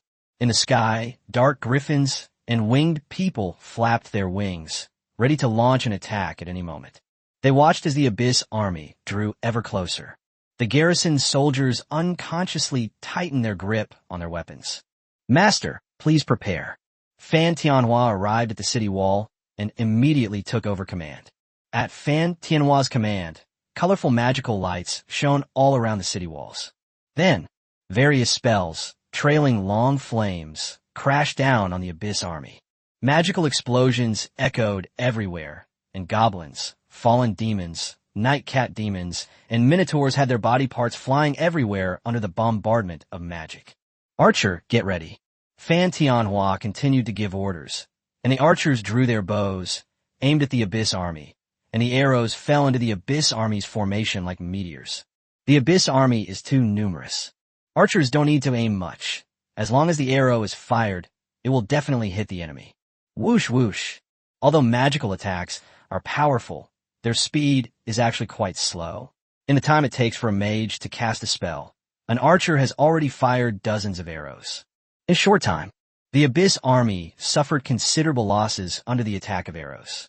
However, the main force of the Abyss army consists of Dark Griffins and Winged people. Goblins, Fallen Ones, Night Cat demons, and Minus are merely cannon fodder. No matter how many cannon fodder die, the demons of the Abyss will not feel any remorse. Chirp, chirp. Goblins, fallen ones, night elf cats, and Tauren are like summoning spells. After enduring several rounds of attacks, among the garrison troops, the attack frequency of mages and archers is constantly decreasing. At this moment, the Dark Griffin and the Winged Man made their move. As loud cries echoed from all directions, the Dark Griffins and winged beings flapped their wings and swooped down from the sky. Sharp claws were aimed at the garrison soldiers on the city wall. Ding ding dong. As the claws fell, the garrison soldiers had no choice but to raise their weapons to withstand the attack, except to dodge. Weapons clashed with claws. It emitted a series of metallic clanging sounds. The garrison's weapons were simply no match for the defenses of the Dark Griffin and the Winged Man. In contrast, consider the Dark Griffin and the Winged Man. Every attack they launch, if it hits a garrison soldier, will take the life of that soldier. Swish! Seeing the garrison being driven back in defeat, if they continue to retreat, the Abyss army would be able to scale the city walls without hindrance. Therefore, Fan Tianhua, Huang Jian, and other glory-level combatants had no choice but to take action. They immediately used their most proficient skills in their respective fields. Each of the 4 city walls had a light shield rising up, and the range of the light shield continued to expand, soon covering the entire city wall. The once arrogant Dark Griffin and Winged Man. When faced with domain-specific skills, one can only temporarily avoid their sharp edge, circling outside the domain to look for an opportunity to attack. Chapter 136, The Battle of Donghai City, Part 2. Domain skills are activated. Not only did the Dark Griffins and Winged Men need to temporarily avoid the attack, but the rest of the Abyss army also halted their advance, awaiting the next instructions from the Abyss Demon. At the same time, the Succubus and the Fear Demon also had a disagreement. The Succubus advocated for a temporary halt to the attack, while continuing to send Dark Griffins and Winged people to harass the enemy. To be more precise, she wanted to use up all the laser cannon's uses. Otherwise, even if they were to take action, Fan Tianhua and his group would unleash their laser cannons, which they simply couldn't withstand. But the Fear Demon had a different opinion. He advocated continuing the attack, and if necessary, using the Glory-class Dark Griffin and Glory-class Winged Man as cannon fodder. As long as we can capture Donghai City as soon as possible. Even if the Dark Griffin Legion and the Winged Man Legion are completely wiped out, it is worth it. The 2 demons disagreed. The Abyss army could only stand still, becoming easy targets for the garrison. This is why such a bizarre scene has occurred. The reason is that in the Abyss, the concept of hierarchy is like something etched into one's bones. Only when the devil is present. Regardless of the demon's strength, other races must unconditionally obey the demon's commands, even if the devil causes them to commit mass suicide. They also act according to the devil's commands. Now, without the demon giving the order to retreat, the goblins, fallen demons, night cat demons, and minotaurs can only stand still and wait for orders. In this way, the garrison troops attacked the enemy directly, treating them like live targets, and they remained motionless. Even demons in the Abyss are divided into different classes. Succubi and Dread demons are both mid-level demons, but in terms of sheer group strength, the Succubus race is stronger than the Fear Demon race. Therefore, in the end, Fear of the Demon made them take a step back. The Abyss army was completely handed over to the Succubus, and under her command, the Abyss army began to retreat. Upon receiving the order, the Abyss army quickly retreated. After leaving Donghai City, the Succubus appeared in front of the Abyss army. Go and search for boulders nearby. The Succubus gave her first order, and although the Abyssal army didn't know what they wanted to do with the boulder, they still carried out the mission meticulously. The sheer number of the Abyss army speaks for itself. They searched for boulders all over the mountains and fields, gathering all the boulders within a radius of tens of kilometers to the Abyss army's encampment. Because there were too many stones, it is already piled up into a small mountain. The Dark Griffin Legion immediately launched stones into Donghai City. The Winged Legion threw stones down the city walls. I will make the city walls of Donghai City useless within a day. Twitter. Upon receiving the order, the Dark Griffin Legion and the Winged Man Legion immediately grabbed stones and soared into the sky. It then flew towards Donghai City. Meanwhile, the Abyss army continued to disperse and search for stones. Bang! Crash! The Dark Griffins were the first to arrive over Donghai City, flying over the city walls. They threw the rocks directly into Donghai City from high above. The boulder fell and struck the building, immediately creating a large hole in a house. Fortunately, all the civilians had already been evacuated to underground shelters before the major battle. Bang!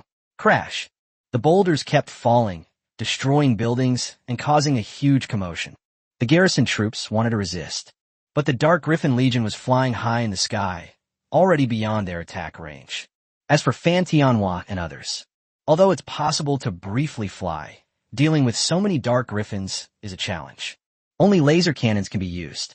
However, the laser cannon can only be used a limited number of times, and it is impossible to use it for just a few houses.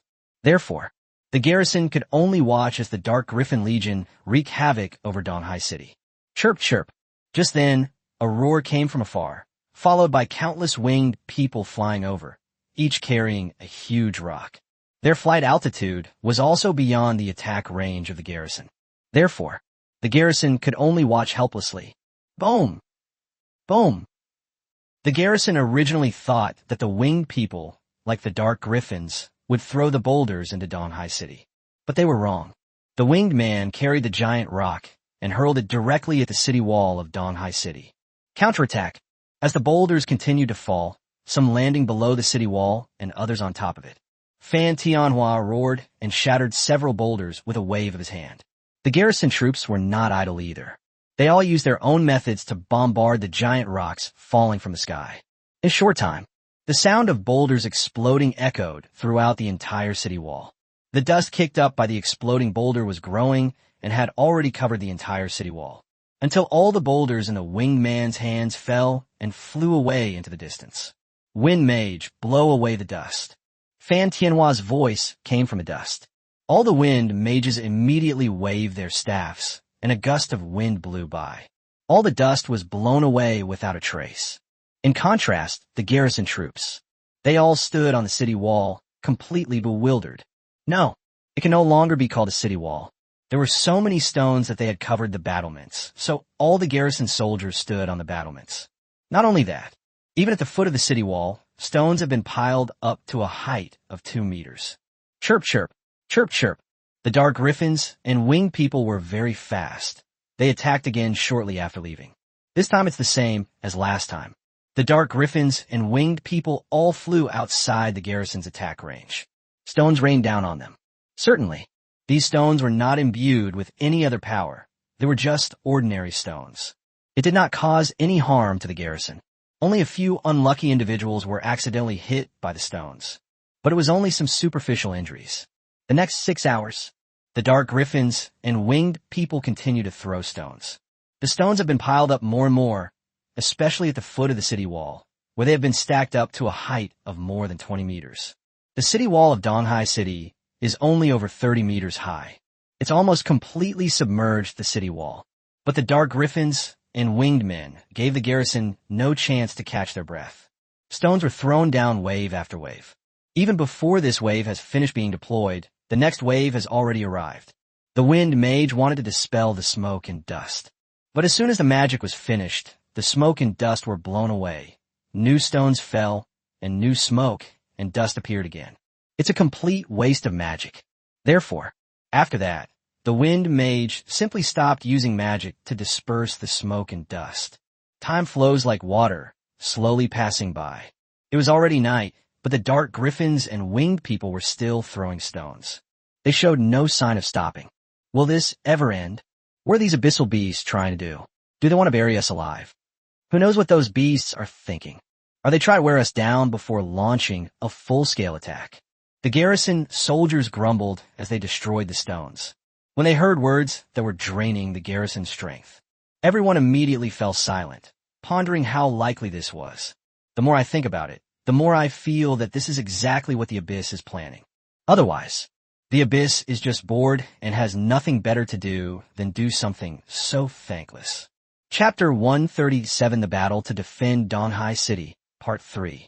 Fan Tianhua also heard the discussion. Fan Tianhua is the most qualified to speak on this matter. Domain skills can affect not only the Abyss army, but also the Guardian army. If the two sides fight within the territory, They have all lost their supernatural powers and fight only with their physical strength. The garrison is compared to the abyss. It is undoubtedly the difference between children and adults. If the garrison troops are too exhausted, they will become fish on the chopping block of the abyss, at the mercy of others.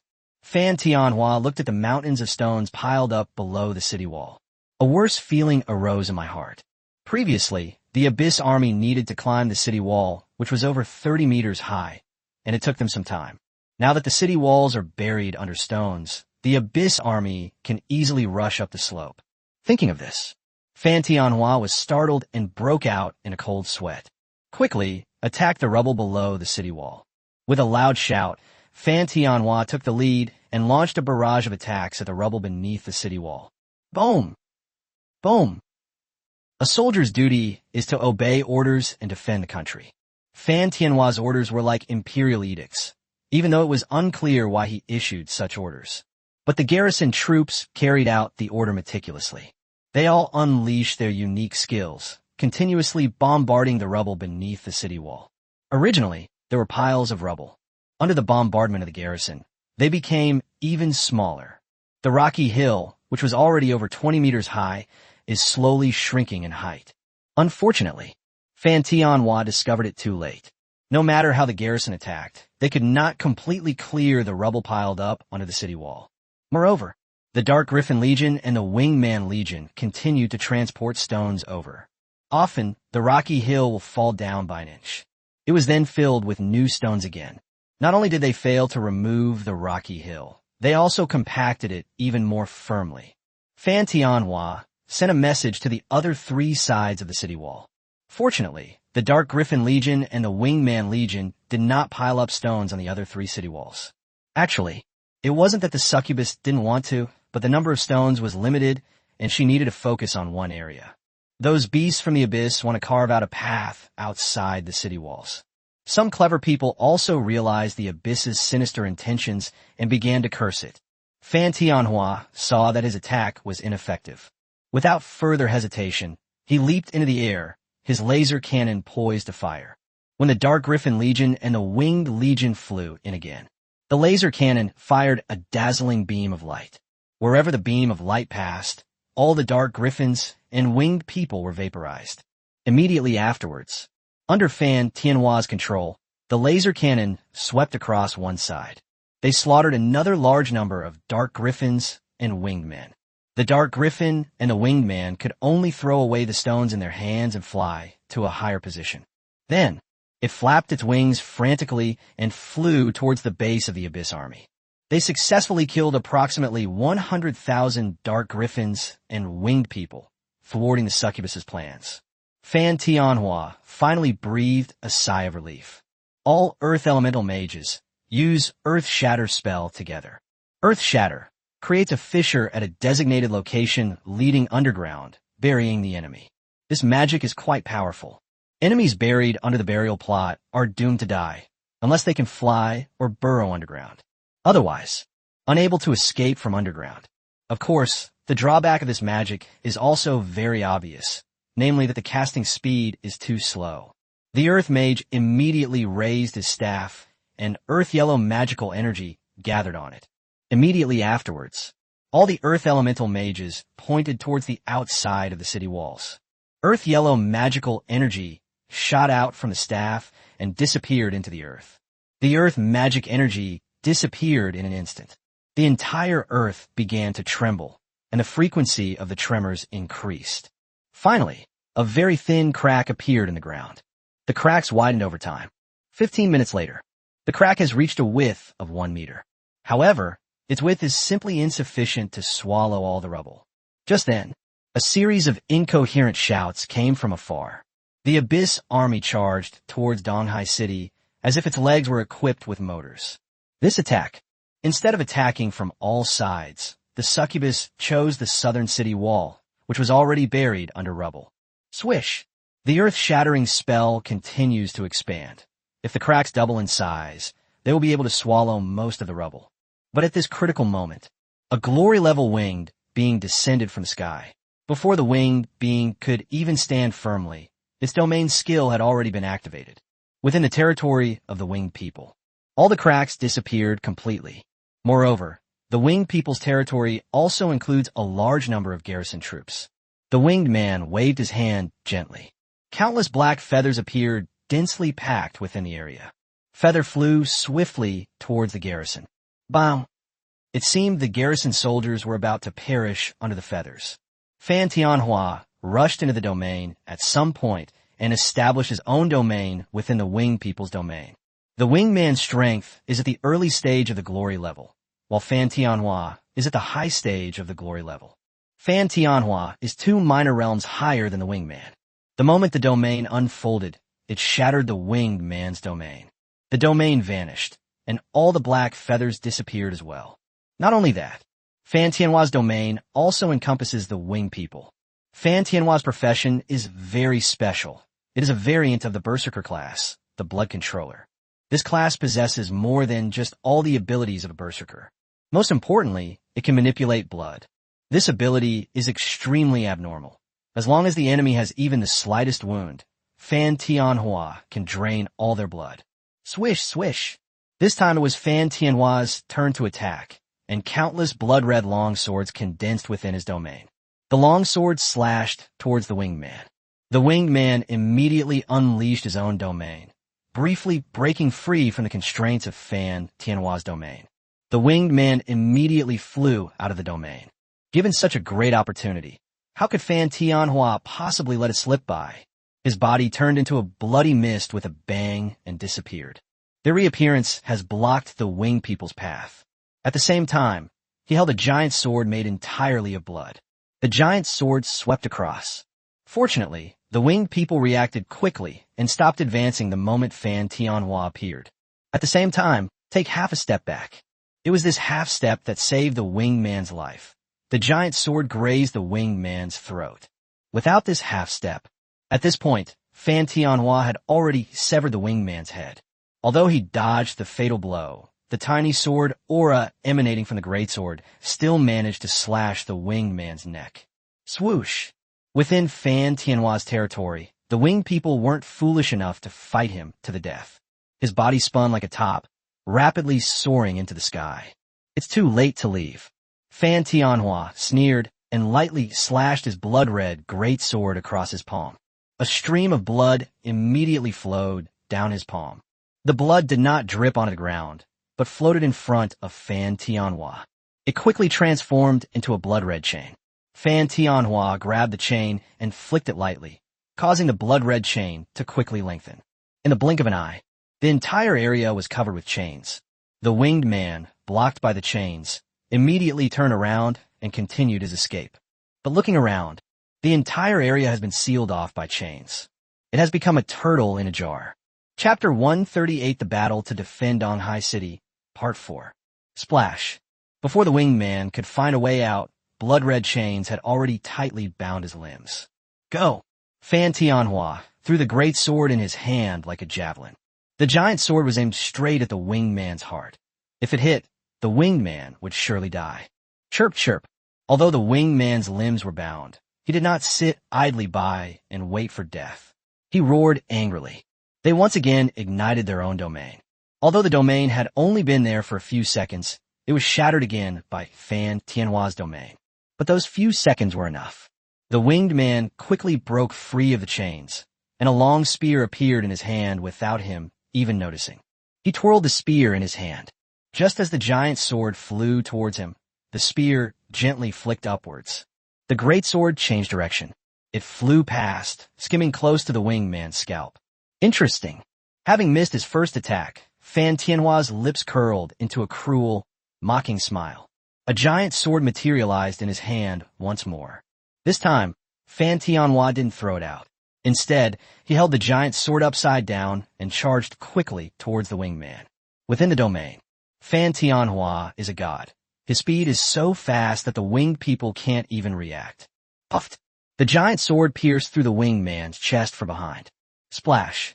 The Winged Man was pierced but did not die immediately. He reached for the giant sword with both hands. But Fan Tianhua had no time to waste here. The ability was activated randomly, and the Winged Man's wounds gushed out like a burst dam, with blood flowing from his entire body. loss of blood from the whole body. The winged man completely lost his life. With a flick of his wrist, Fan Tianhua stored the winged human corpse in a storage ring. Only then did they look out from behind the city walls. After wasting time in the previous battle, the Abyss army was about to besiege the city. The winged man is dead, but didn't die in vain. It still interrupted the Earth Mage's spell casting.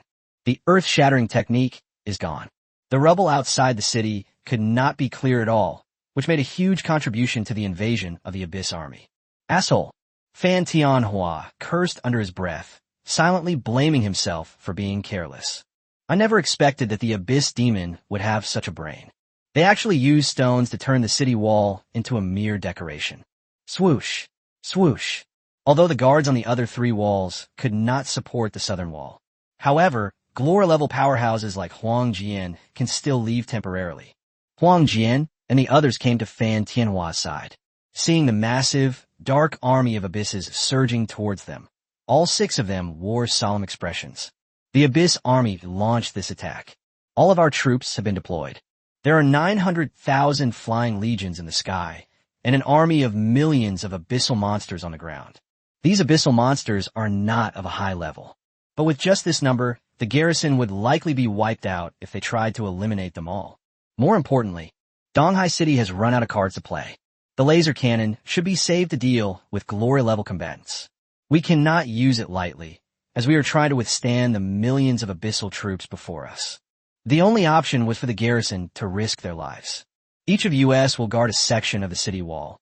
We absolutely cannot let the Abyss army break in. Fan Tianhua said loudly. The other 5 people had no objections. Even Chun Peng and Wei Ran, both from prominent families, had no objections at this time. They could secretly make things difficult for Chun Tao. Even assassinating the other party is not a problem as long as it is not discovered. But you still have to do some dirty tricks in this kind of situation. The central government will not only label them as traitors, but their respective families will also not let them off the hook. Therefore, regarding the opinions raised by Fan Tianhua, the 2 nodded silently, offering no objection. Whoosh whoosh. How fast is the speed of a glory-level combatant?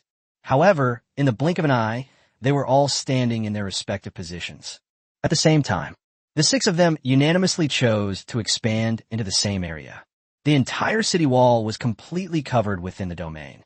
In this way, if the Abyss army wants to invade Donghai City, they must pass through their territory. As for, both the Dark Griffin Legion and the Wingman Legion are flying legions, capable of entering Donghai City from the air. As mentioned before, after the declaration of war, the residents of Donghai City have taken refuge in underground shelters. Donghai City is now just an empty shell. Even if the Dark Griffin Legion and the Wingman Legion enter Donghai City, they will only destroy some buildings. Only by annihilating the entire garrison can we achieve this. Only after digging out the hidden civilians can the occupation of Donghai City be considered complete. 6 different colored zones protect the city walls. The Abyss army showed no sign of stopping its attack. They quickly surged into the territory along the slope formed by the piled-up stones. The garrison troops are also within the area. A fierce battle immediately broke out between the 2 sides, as they no longer had the support of supernatural powers. Humanity is no match for the army of the Abyss. If it weren't for the fact that the domain belonged to Fan Tianhua and his group, within their domain, they are like gods, able to freely mobilize the power of heaven and earth to slay the army of the Abyss. The garrison had long been wiped out by the army of the Abyss. Even with the support of Fan Tianhua and others, the number of casualties among the garrison troops was increasing every moment. Only the garrison troops within Fan Tianhua's territory suffered the fewest casualties. This doesn't mean Fan Tianhua is the strongest, but rather that his domain is better suited for large-scale battles. Especially, within Fan Tianhua's domain, even the slightest harm to the Abyss monsters is unacceptable. Even if it's just a minor scrape, the blood in the entire body will be completely drained by the domain. Without blood, even a demon from the Abyss would surely die.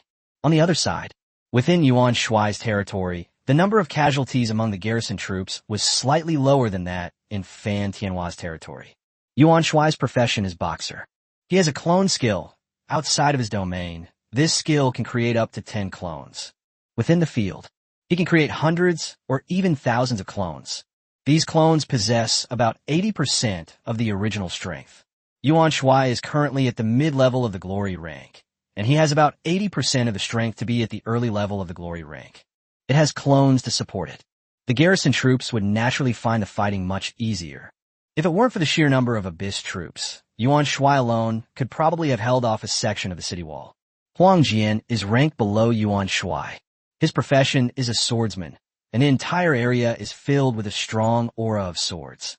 Huang Jian can control these sword energies at will.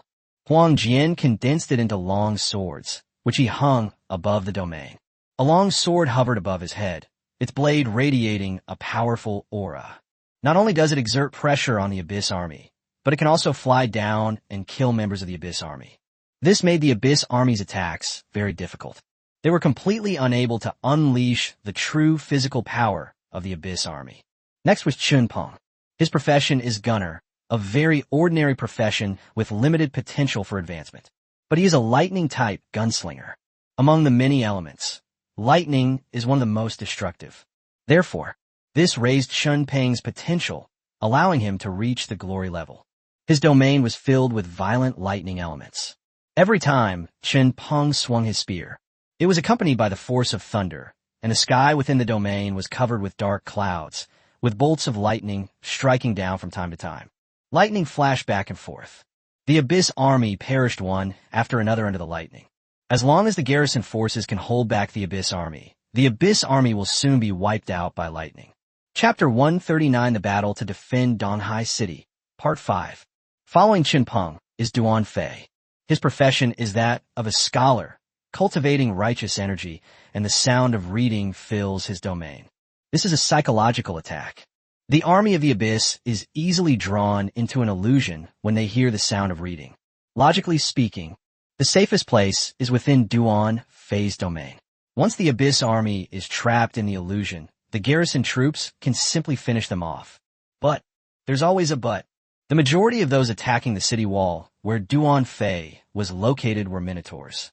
These Minotaurs have extremely fiery tempers. The Minotaur will frequently activate Berserk mode, during which it will lose its sanity.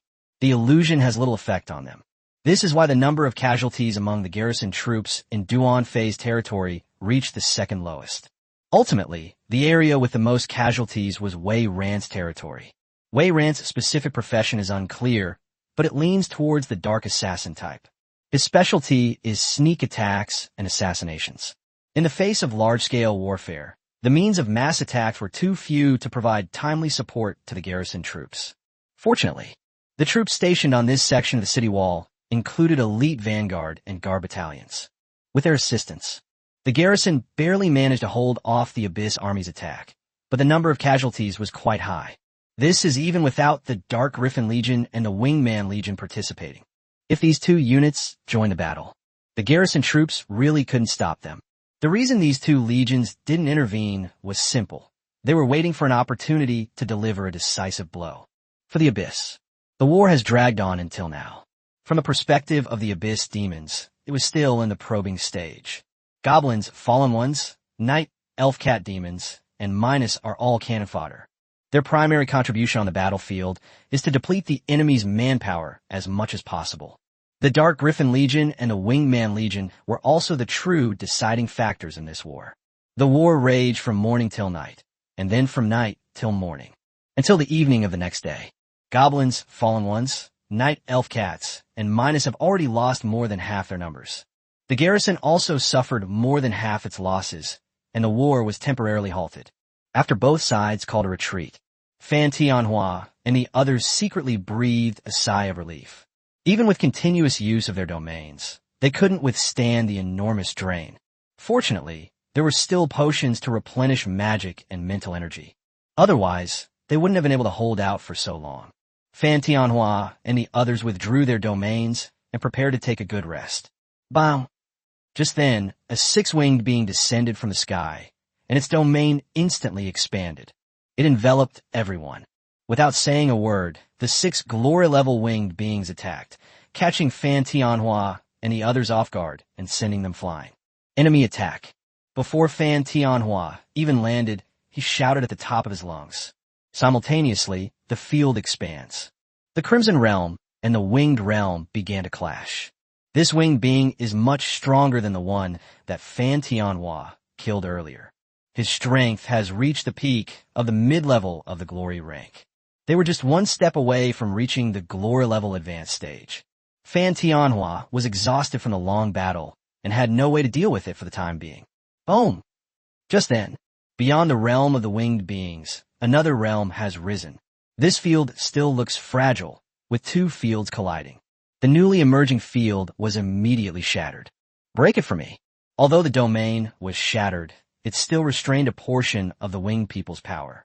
Taking this opportunity, Fan Tianhua let out a loud shout. The Crimson Domain surged instantly. The winged people wanted to resist, but it was too late. The Crimson Domain shattered the opponent's domain in an instant, and then enveloped it in turn, sealing off the heavens and locking the earth. The Crimson Chains reappeared, quickly forming a vast net of chains throughout the entire area. The winged people never expected Fan Tianhua to have this trick up his sleeve. It was now impossible for it to escape, so it could only turn its attention to the garrison. The meaning is quite obvious. I can't beat you, but I can take on the garrison.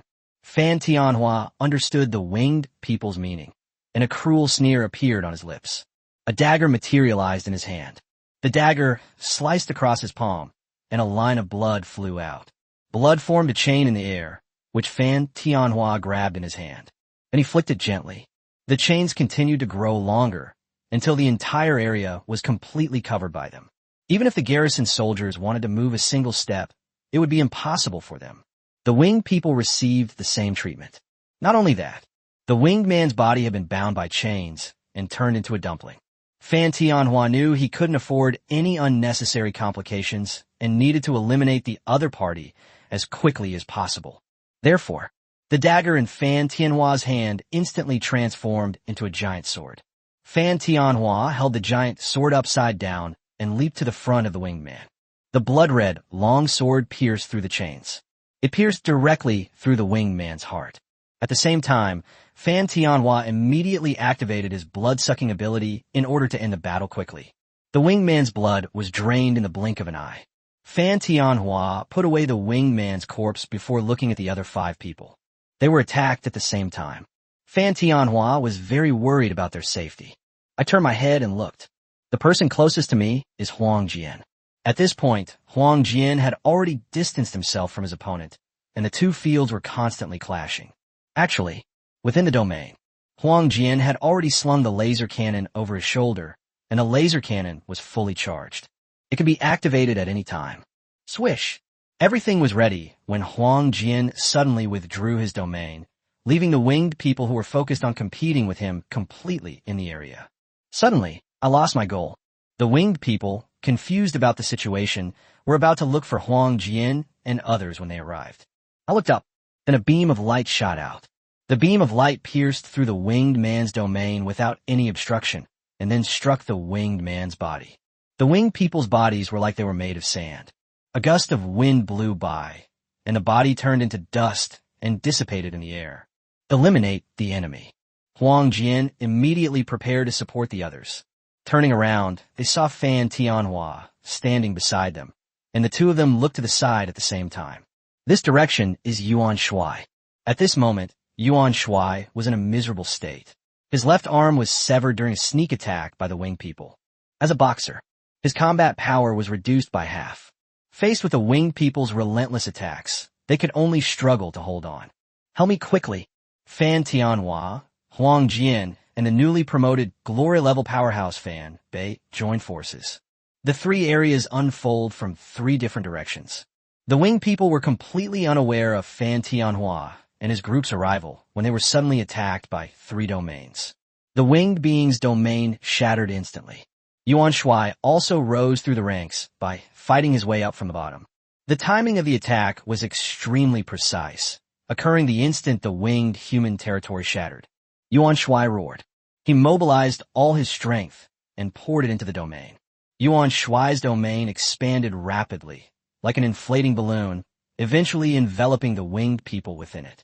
They succeeded in one strike. Yuan Shuai, seizing the advantage, immediately used his clone technique.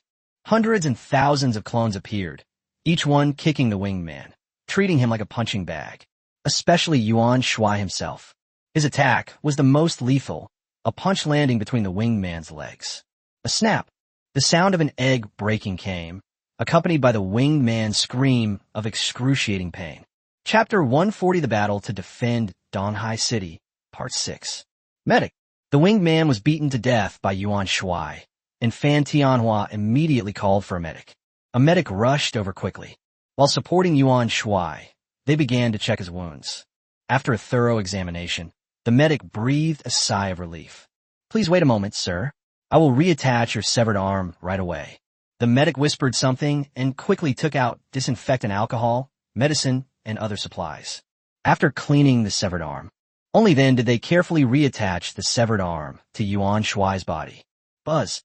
Immediately afterwards, the medic emitted a wood elemental magical energy from his hands. Wood-based magical elements seeped into the wound. In less than 15 minutes, the severed arm was reattached, and the wound was completely healed, leaving no trace. "Sir, now that you're all right, please try to see where you feel uncomfortable." With the medic's reminder, Yuan Shuai moved his severed arm and nodded in satisfaction.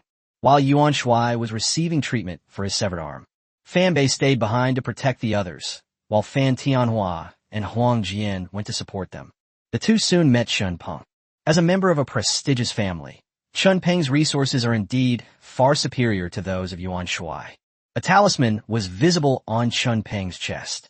The talisman emitted a pale golden light, repelling all the winged people's attacks. Fan Tianhua and Huang Jian exchanged a glance. They both saw a hint of disdain in each other's eyes. Chun Peng, protected by talismans, didn't even know to fight back and just waited there for rescue. This made Fan Tianhua and Huang Jian feel ashamed. But since we're already here, we naturally have to save people. The two immediately activated their domains. The winged man was only at the initial stage of the glory level, and his strength was 2 minor levels lower than Fan Tianhua's. They were no match for Fan Tianhua at all.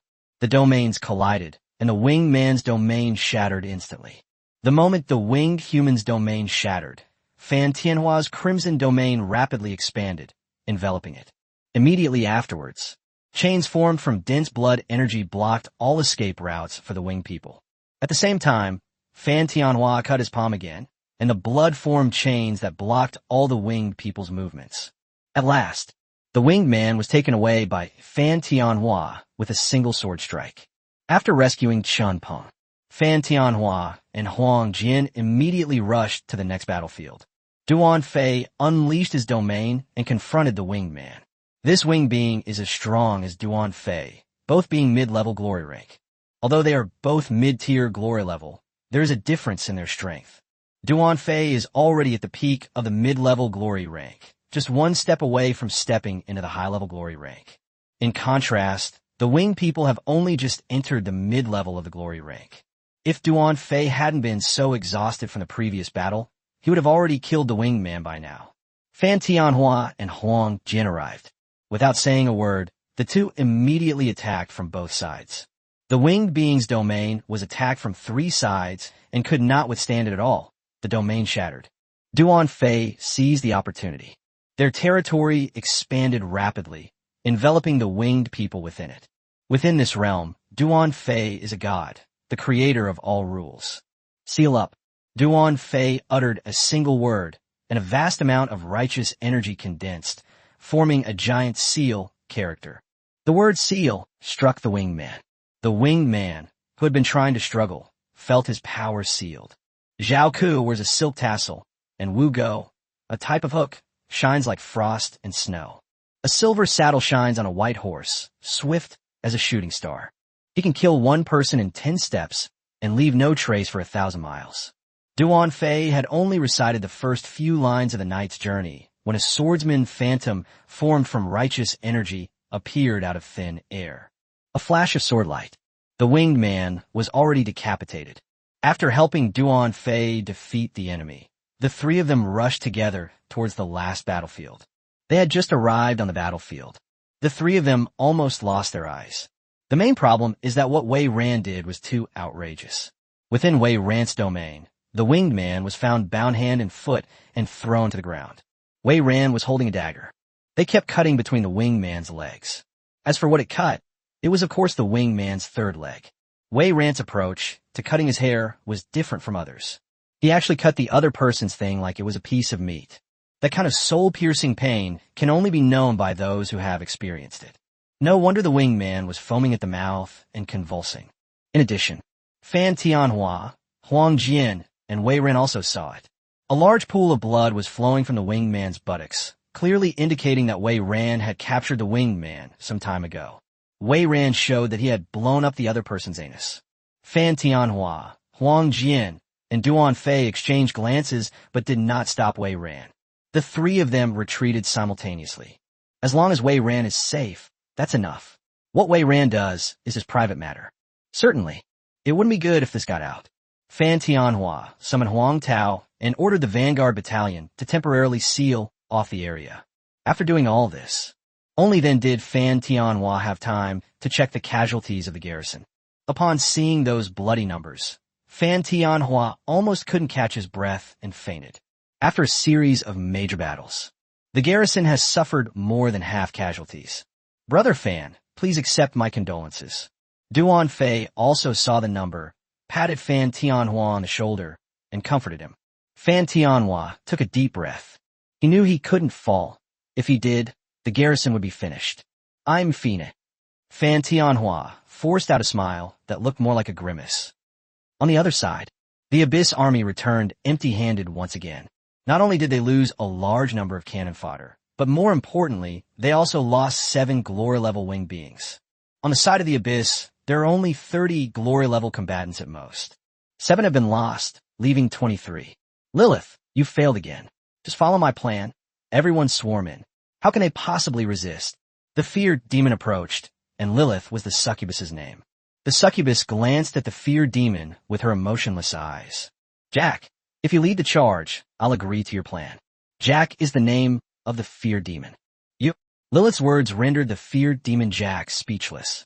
As longtime rivals, Lilith and Jack both knew that humans possessed deadly weapons like laser cannons. Even these purebred demons. Even when faced with a laser cannon, one must give way. Jack's plan was actually quite simple, to use all the glory-level Dark Griffins and winged men as cannon fodder. As long as the laser cannon is gone, they can personally clean up the mess. In fact, Lilith also had this idea, otherwise the glory-level winged human attack wouldn't have happened. It's a pity. They underestimated the strength of Fan Tianhua and his group. Not only did they fail to allow Fan Tianhua and his group to use the laser cannon, they also suffered the loss of 6 glory-level winged people for nothing. All right, I'll lead the charge. Jack's eyes lit up, and he actually agreed to Lilith's conditions. Lilith looked at Jack suspiciously. I can't figure out what trick Jack is up to this time. But since Jack had agreed to lead the charge, Lilith had no reason to continue stopping him. I await your triumphant return. Lilith left after saying a few words, no longer caring about the aftermath of the Abyss army. Jack took over command of the Abyss army.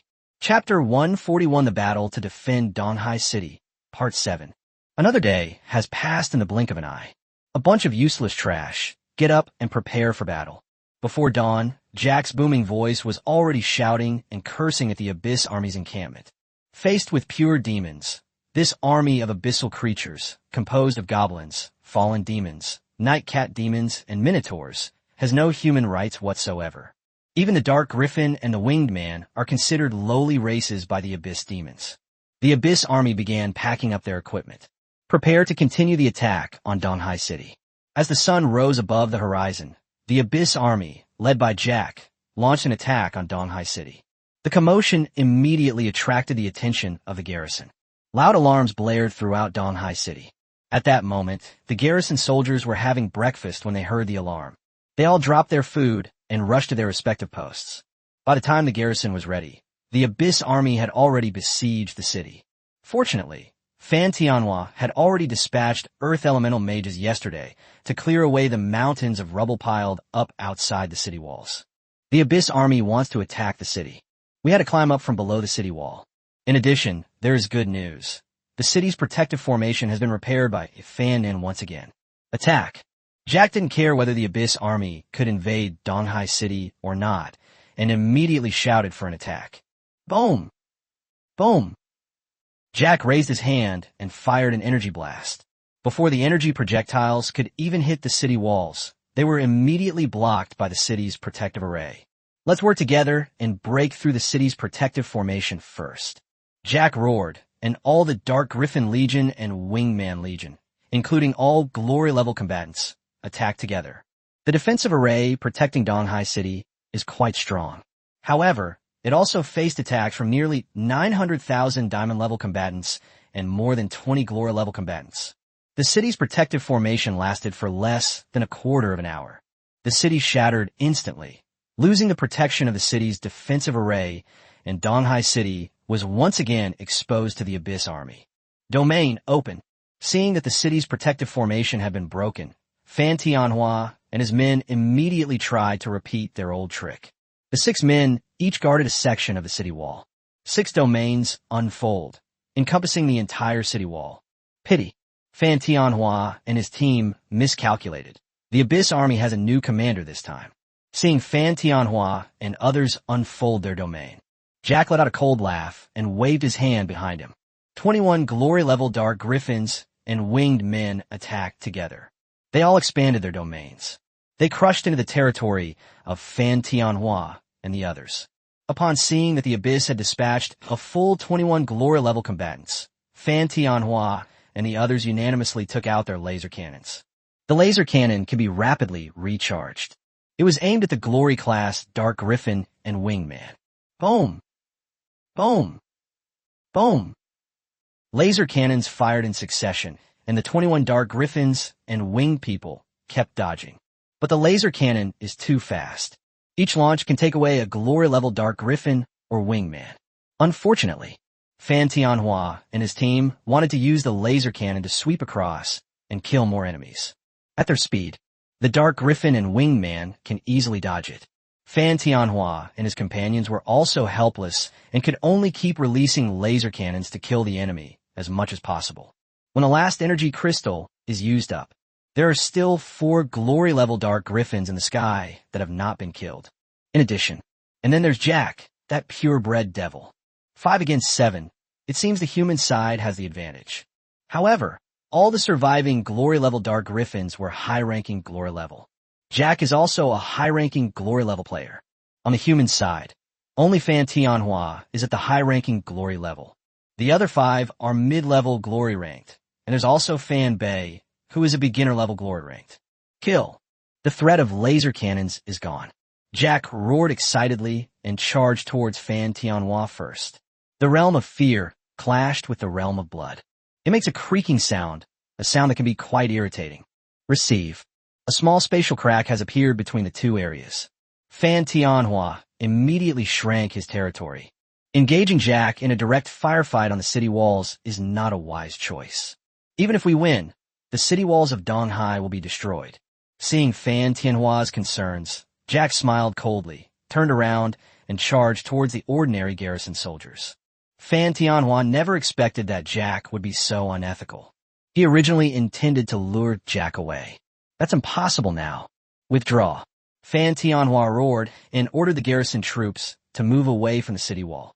Although I don't understand why Fan Tianhua issued the order to retreat at this time.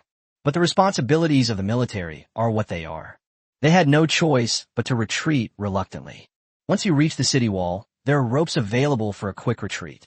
On the other hand, Fan Tianhua once again unleashed his domain and clashed with Jack.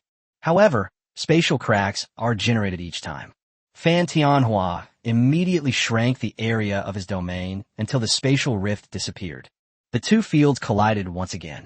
After all the garrison troops had withdrawn, only then did Fan Tianhua unleash his full power, with the Crimson Domain continuously squeezing the Domain of Fear. Jack's first battle with Fan Tianhua. I never expected Fan Tianhua to be so brave, and his Crimson Domain is abnormally strong. Jack was at a disadvantage. I had no choice but to grit my teeth and bear it. As the 2 domains intensify their efforts, the original spatial rift continues to widen. Eventually, it formed a giant black hole. As the black hole was first formed, a tremendous suction force emanated from it. Whether it's Fan Tianhua or Jack, he immediately withdrew his domain and quickly retreated. But the city wall of Donghai City suffered a terrible fate. A section of the wall was swallowed up by the black hole. A huge gap appeared in the city wall of Donghai City. In addition, although the garrison troops retreated to Donghai City, the Abyss Army did not receive orders and continued to attack the city.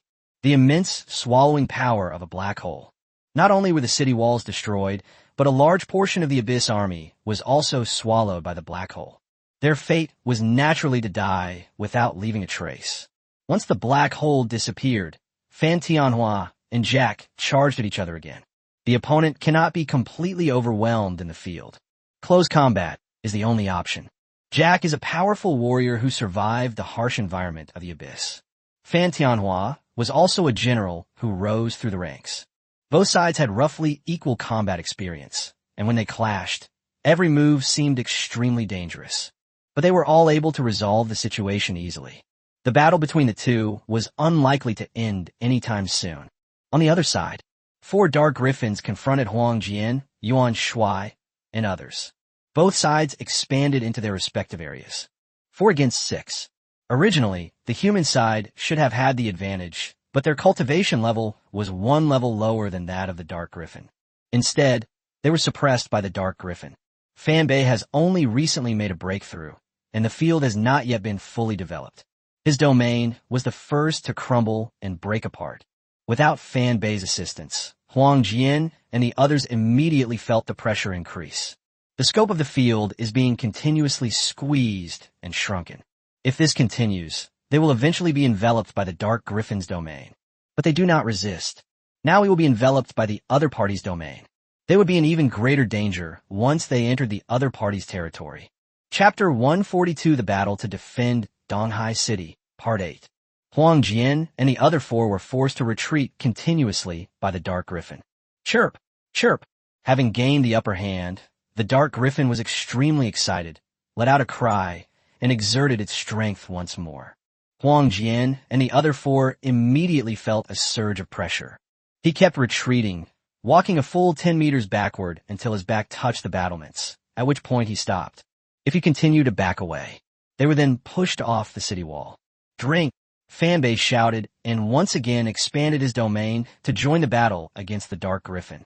Fan Bei's domain is incomplete. It was, after all, a field, and with Fan Bei's help, Huang Jian and the others could finally catch their breath.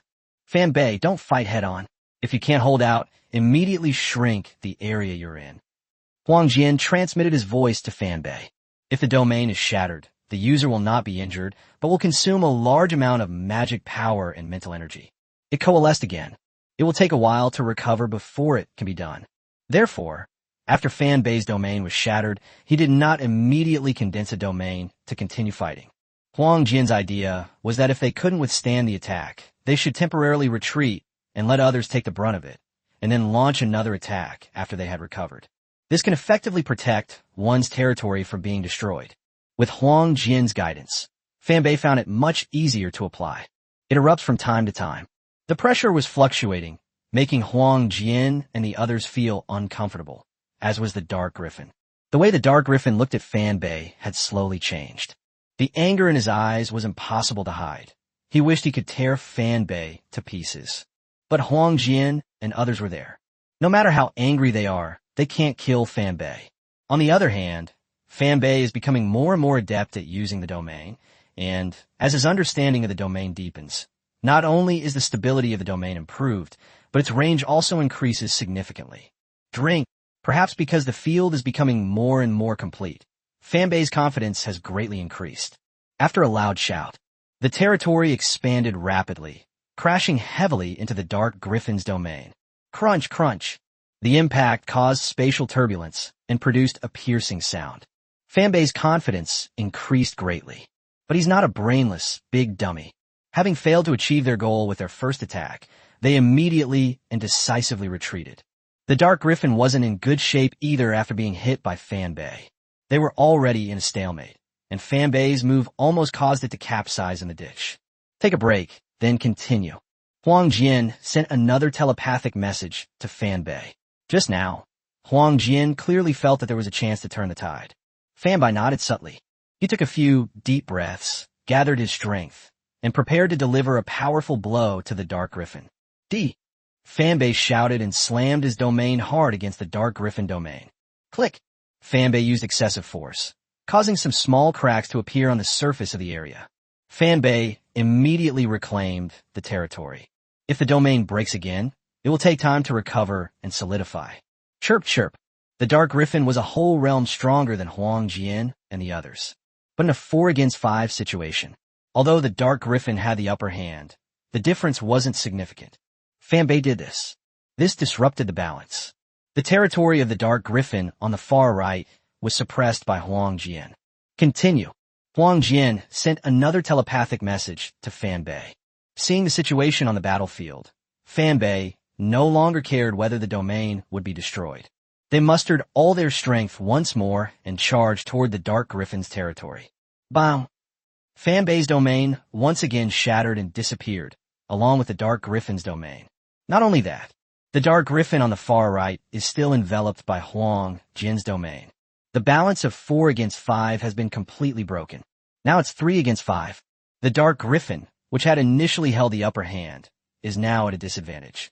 Unfortunately, even though Huang Jian and his group had the upper hand, they were unable to defeat the Dark Griffin. They're still in a standoff. In addition, a Dark Griffin was enveloped by Huang Jian's domain, and Huang Jian still needed to kill it. It is a pity. Within Huang Jian's domain, blade energy crisscrossed, constantly slicing through the body of the Dark Griffin. The Dark Griffin uses its wings to protect its entire body. The blade energy struck the feathers, producing a clanging, metallic sound. It didn't harm the Dark Griffin in the slightest. This is the advantage of physical strength. Although the Dark Griffin did not use any weapons, its feathers and sharp claws were its best weapons. As time went on, Huang Jian was never able to kill the Dark Griffin. Fine beads of cold sweat had appeared on my forehead. If it cannot be killed quickly, wait for the Dark Griffin to recover. Then Huang Jian and the others will return to their previous state. Even if Fanbei uses the old method again, the Dark Griffin will be on guard and will not be able to succeed. Chirp chirp. Just as Huang Jian was getting anxious, his attack weakened a bit. The Dark Griffin seized the opportunity. With its wings spread and a gentle flap, it soared into the air and flew out of the domain. Huang Jian's domain has decent offensive power. However, without the ability to block, they could only watch helplessly as the Dark Griffin flew out of the area. In less than the time it takes to drink a cup of tea, the Dark Griffin has returned to fight again. The domain slammed into Huang Jian's domain. Huang Jian suddenly felt a tremendous force strike him, and his body involuntarily retreated. Only, Huang Jian and his group had long since run out of options. Huang Jian's back slammed against the battlement, and he immediately felt a burning pain. Uncle Huang. Seeing that Huang Jian was at a disadvantage, Fanbei shouted in Huang Jian's direction. Seeing that Huang Jian was all right, they were finally relieved. Fanbei then turned his gaze to the instigator, the Dark Griffin, and expanded his domain. It continued to crash into the Dark Griffin. Bang! Crack! Fanbei put in all his effort. This attack sent the Dark Griffin staggering back several steps, but Fanbei's domain shattered once again. Huang Jian seized this opportunity. It crashed hard into the territory of another Dark Griffin, which was vying with Yuan Shuai. Huang Jian suddenly appeared. The area was riddled with cracks. Chirp chirp. The Dark Griffin cried out and immediately retreated to prevent its domain from shattering. It's a pity. The Dark Griffin retreated too quickly. By the time Yuan Shuai reacted, the Dark Griffin had already flown into the air. Yuan Shuai, now that his hands were free, joined Huang Jian immediately to fight another Dark Griffin. With their combined attack, the two shattered the Dark Griffin's domain once again. The standoff was broken. Seeing their companion defeated, the other two Dark Griffins immediately abandoned their opponent and flew into the air. Although Huang Jian and others were able to briefly fly, but to fight the true aerial overlord in the sky is suicidal. Therefore, they could only stand on the city wall, watching the Dark Griffins to prevent them from continuing their attack. The Dark Griffins kept circling around Huang Jian and the others. They searched for Huang Jian and his group's weaknesses, preparing to deliver a fatal blow. Huang Jian and his men were seasoned veterans, so naturally they wouldn't give the Dark Griffin such an opportunity.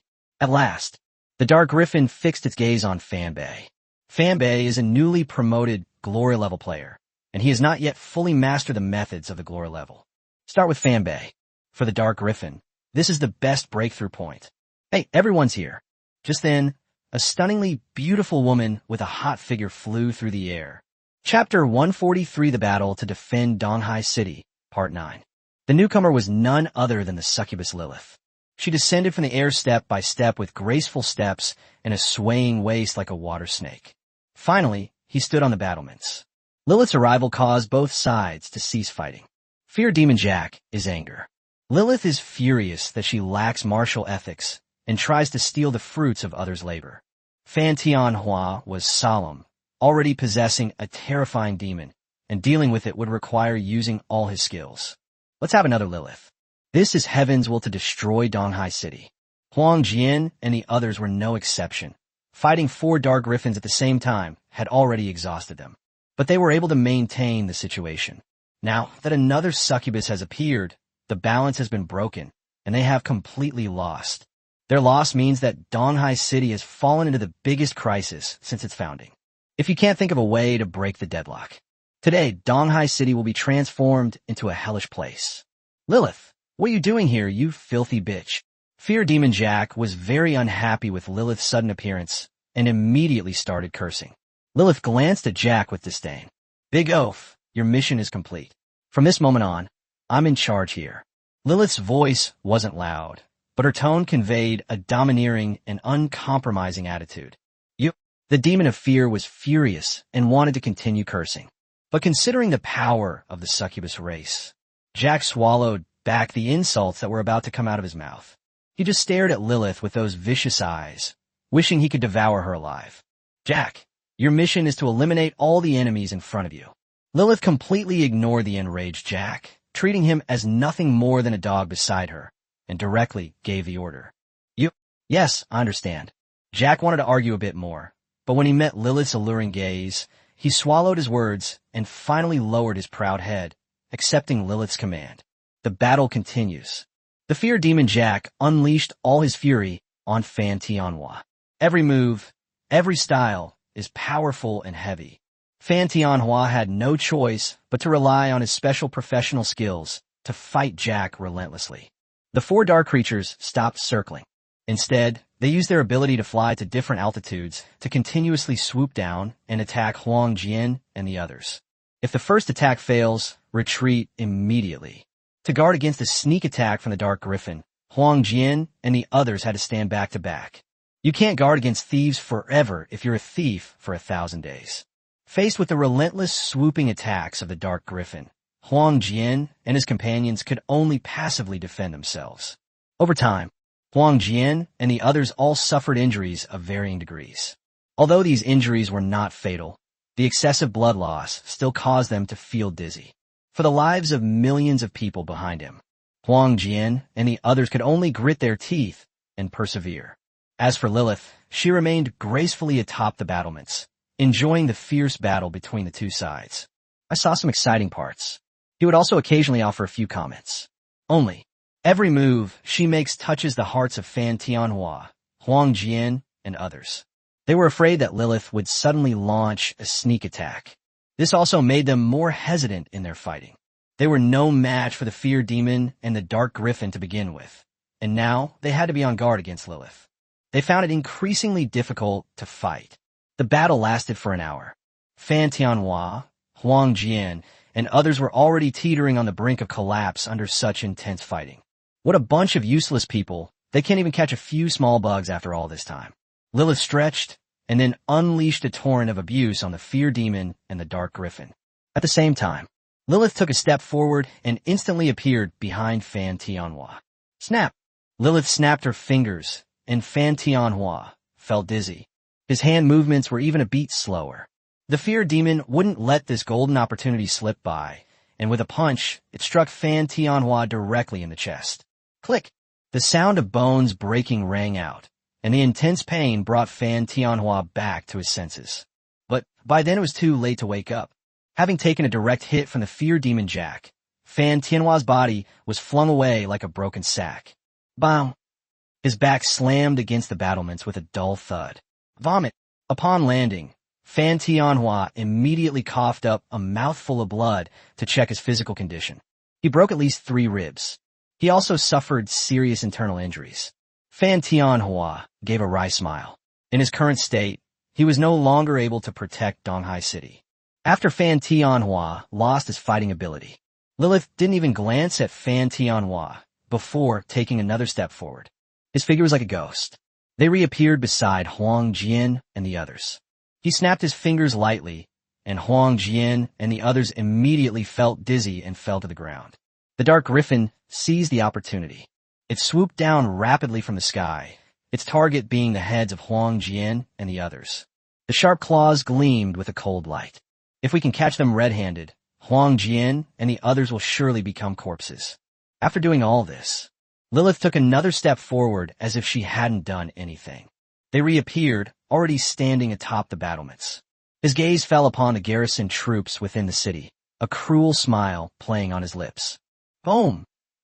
Boom! Boom! Seeing that Huang Jian and the others were about to die at the hands of the Dark Griffin, Fan Tianhua mustered all his strength and unleashed his domain. The Crimson Realm has just appeared. 4 Dark Griffins plunged into the domain. Using the power of his domain, Fan Tianhua transformed his body into a blood mist and reappeared, blocking Huang Jian and the others. A giant sword the size of a door materialized in his hand. The great sword stood like a shield in front of him, and the attacks of the 4 Dark Griffins landed on it one after another. Immense force. Fan Tianhua was forced to retreat repeatedly. As the last Dark Griffin struck, Fan Tianhua coughed up another mouthful of blood. The body was already injured. This only compounded his injuries, and the blood he spurted out was mixed with fragments of internal organs. The Dark Griffin missed its target. Moreover, it fell into Fan Tianhua's territory, and the Dark Griffin immediately flapped its wings and took flight. They quickly left the Crimson territory. Fan Tianhua had no time to care about the 4 escaped Dark Griffins. Instead, he bent down to examine the injuries of Huang Jian and the others. Upon examination, it was found that Huang Jian and the others were not in any life-threatening danger, but were trapped in a hallucination. Snap! Snap! Snap! Fan Tianhua slapped Huang Jian and the others 6 times in a row. Although Fan Tianhua was injured, he still managed to apply considerable force. After 6 slaps, Huang Jian, Yuan Shuai, Duan Fei, Chun Peng, Wei Ran, and Fan Bei all regained consciousness. I just woke up. Still in a daze, I shook my head hard to get my brain back to function. At the same time, he also remembered what had happened before. Immediately afterwards, the 6 people saw Fan Tianhua, who was seriously injured, and immediately realized that Fan Tianhua had saved them. Old Fan, your injury. Huang Jian quickly got up and helped Fan Tianhua up, his face full of guilt.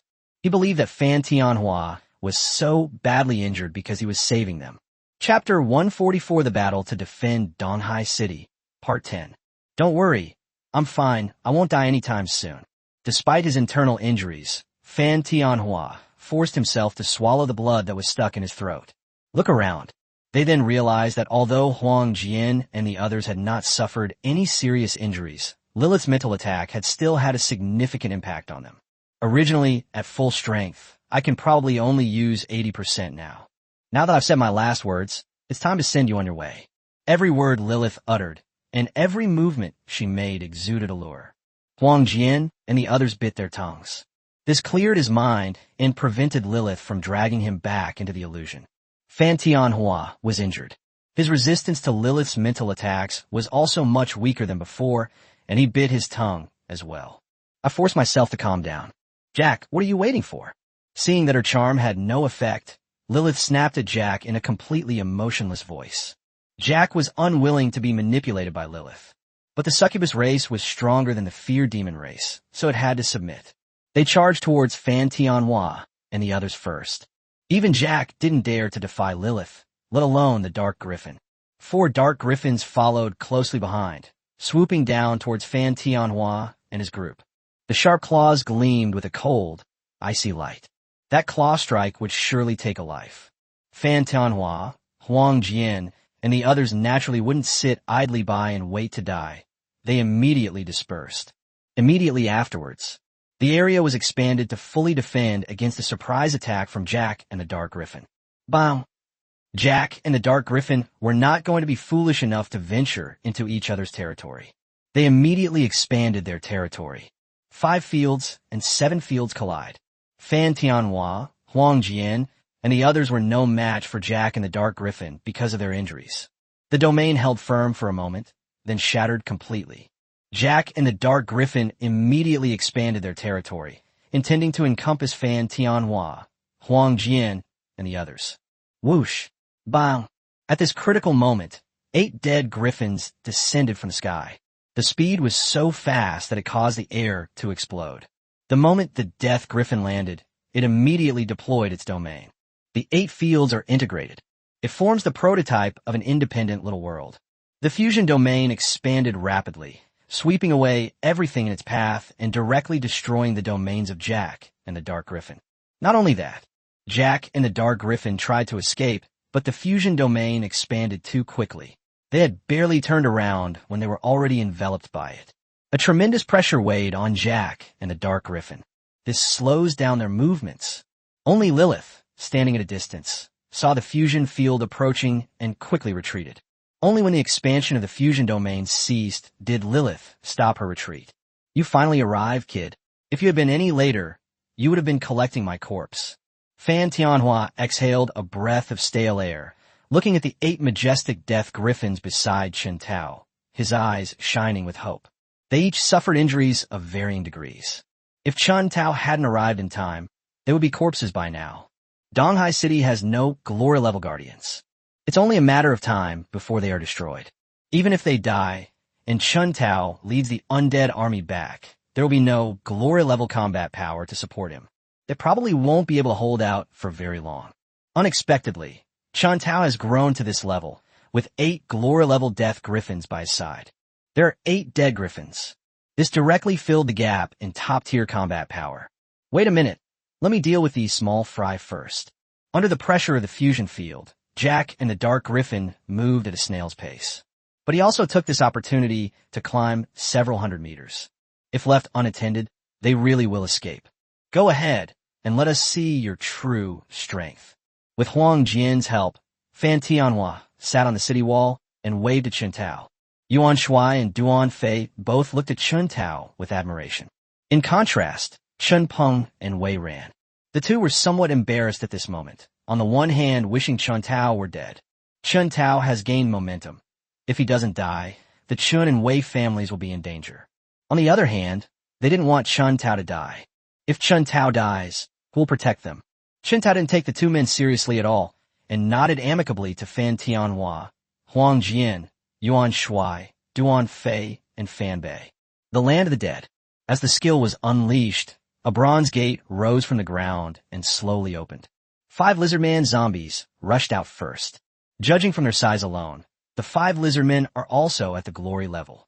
As the 5 lizardmen burst out of the undead realm, the domain expanded instantly, merging once again with the Death Griffin's domain. 13 fields have been integrated together. What was originally just a rudimentary little world has become more perfect and has truly taken on the appearance of a small world.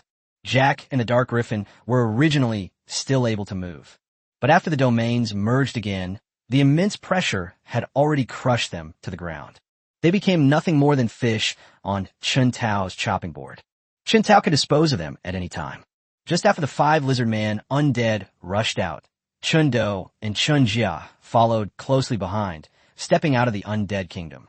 Chen Do and Chen Jia have just appeared. The 2 corpses also expanded their domains, which merged with those of the Death Griffin and the Lizardman. 15 fields are integrated. It has no longer merely left the shadow of a small world. It has formed a world wall. The emergence of the world wall. This indicates that the domain has transformed into a true microcosm. Once the world wall grows to a certain strength, it can break free from this world, exist outside of it, and form a separate entity. With the support of Chen Do and Chen Jia's domains, Jack and the Dark Griffin were even more overwhelmed their bones creaking and cracking under the immense pressure. Get rid of them. Chen Tao waved at Qindo. Qindo, carrying the Grim Reaper's scythe, walked step by step toward Jack. Jack stared intently at Qindo, who was approaching with a venomous gaze, and roared continuously, in an attempt to break free from the pressure brought about by the integration field. But no matter how much it struggles, unable to escape the pressure from the realm of integration, they could only rage helplessly there. TSK, this is the first time I've ever killed a real demon. I wonder where your weakness is, your throat, your heart, or here. Qindo stood beside Jack, his scythe flashing across several spots on Jack's body before finally striking between Jack's legs. Bastard, kill me if you dare, or I'll skin you alive and burn your soul to ashes. Jack continued to hurl insults, but Qindo had lost interest in provoking him any further. The Grim Reaper's scythe swiftly and accurately pierced Jack's throat. Blood gushed from Jack's throat as if it were free. A demon is a demon. The amount of blood stored in its body is incomparable to that of a human. Fresh blood spurted out, forming a jet of blood. Only, despite having his throat pierced, Jack didn't die and instead stared at Qindo with those venomous eyes. Chapter 145, The Battle to Defend Donghai City, Part 11. The Grim Reaper's scythe was swung out once more. This time, it was aimed at Jack's heart. Puffed. The sound of the Grim Reaper's scythe slicing through flesh rang out, and Jack's heart was pierced. Blood spurted out again. But Jack was still alive. Qindo frowned, not expecting that a purebred demon would be so difficult to kill. Not only did Qindo frown, but Chen Tao also looked incredulous. Most people would die after suffering 2 fatal wounds. But the demon was still alive, only slightly weakened by excessive blood loss. Attack its head, Chen Tao said coldly. Puffed. Qindo turned around, leaped up, and plunged the Grim Reaper's scythe into Jack's left eye. The blade pierced through Jack's eye socket and went straight into his brain. What happened next? Chen Tao's jaw nearly dropped in shock. Despite having his head pierced, Jack was still alive, only now in a state of madness. The demon's fatal weakness is its demon core. As long as the demon core exists, the demon will not die. At this moment, Fan Tianhua loudly reminded him. Upon hearing this, Chen Tao was taken aback for a moment, then understood. There are countless races in the myriad realms and worlds. They possess all sorts of strange abilities. There are quite a few like the Fear Demon. Only. Next, Chen Tao encountered another problem. Where was the core of the Fear Demon located? Chen Tao looked at Fan Tianhua with a questioning gaze. Dan Tian. Fan Tianhua uttered 2 words, somewhat speechless. Chen Tao's rapid advancement has left him with only a superficial understanding of some theoretical knowledge, which is also his weakness. Qindo naturally overheard the conversation between Chen Tao and Fan Tianhua. The Grim Reaper's scythe was swung out once more. This time, a magic core the size of fist was dug out from Jack's Dantian. Lost the magic core. Fear Demon Jack closed his eyes unwillingly, his life force rapidly fading until he died. Resurrection. Chen Tao immediately used his sacrificial skill, and the already dead Fear Demon rose from the ground. From the outside, the Fear Demon hasn't changed much. The only change might be in his eyes. The eyes of the Fear Demon were originally full of resentment, but now they're like a stagnant pool, without any emotional fluctuation. Since you have a name, then use the old one. Chen Tao said something to Jack before turning his gaze to the 4 Dark Griffins. The Dark Griffin was pinned to the ground. He was already breathing more air than he could exhale, and blood was flowing from the corner of his mouth. It was clear that he was not going to survive. It's all resolved. Chen Tao waved his hand again, signaling Chen Do to continue. The Dark Griffin was an old rival of Chen Do's. When he killed, he was swift, accurate, and ruthless. The Dark Griffin's life was ended in no time. Resurrection. Resurrection. Resurrection. Resurrection. After casting the sacrifice skill 4 times in a row, the 4 Dark Griffins were resurrected and transformed into Death Griffins. After defeating Jack and the Dark Griffin, only then did Chen Tao have time to look at Lilith. Although Lilith was still alluring and seductive, with the arrival of Chen Tao, the expression of complete control on Lilith's face finally changed. There was shock, confusion, but mostly anger. They were shocked by how quickly Chen Tao's strength had improved. She was puzzled as to why Chen Tao was here, since she had clearly sent the Dark Griffin Legion to intercept him. Chen Tao's arrival, fueled by anger, completely shattered her plans.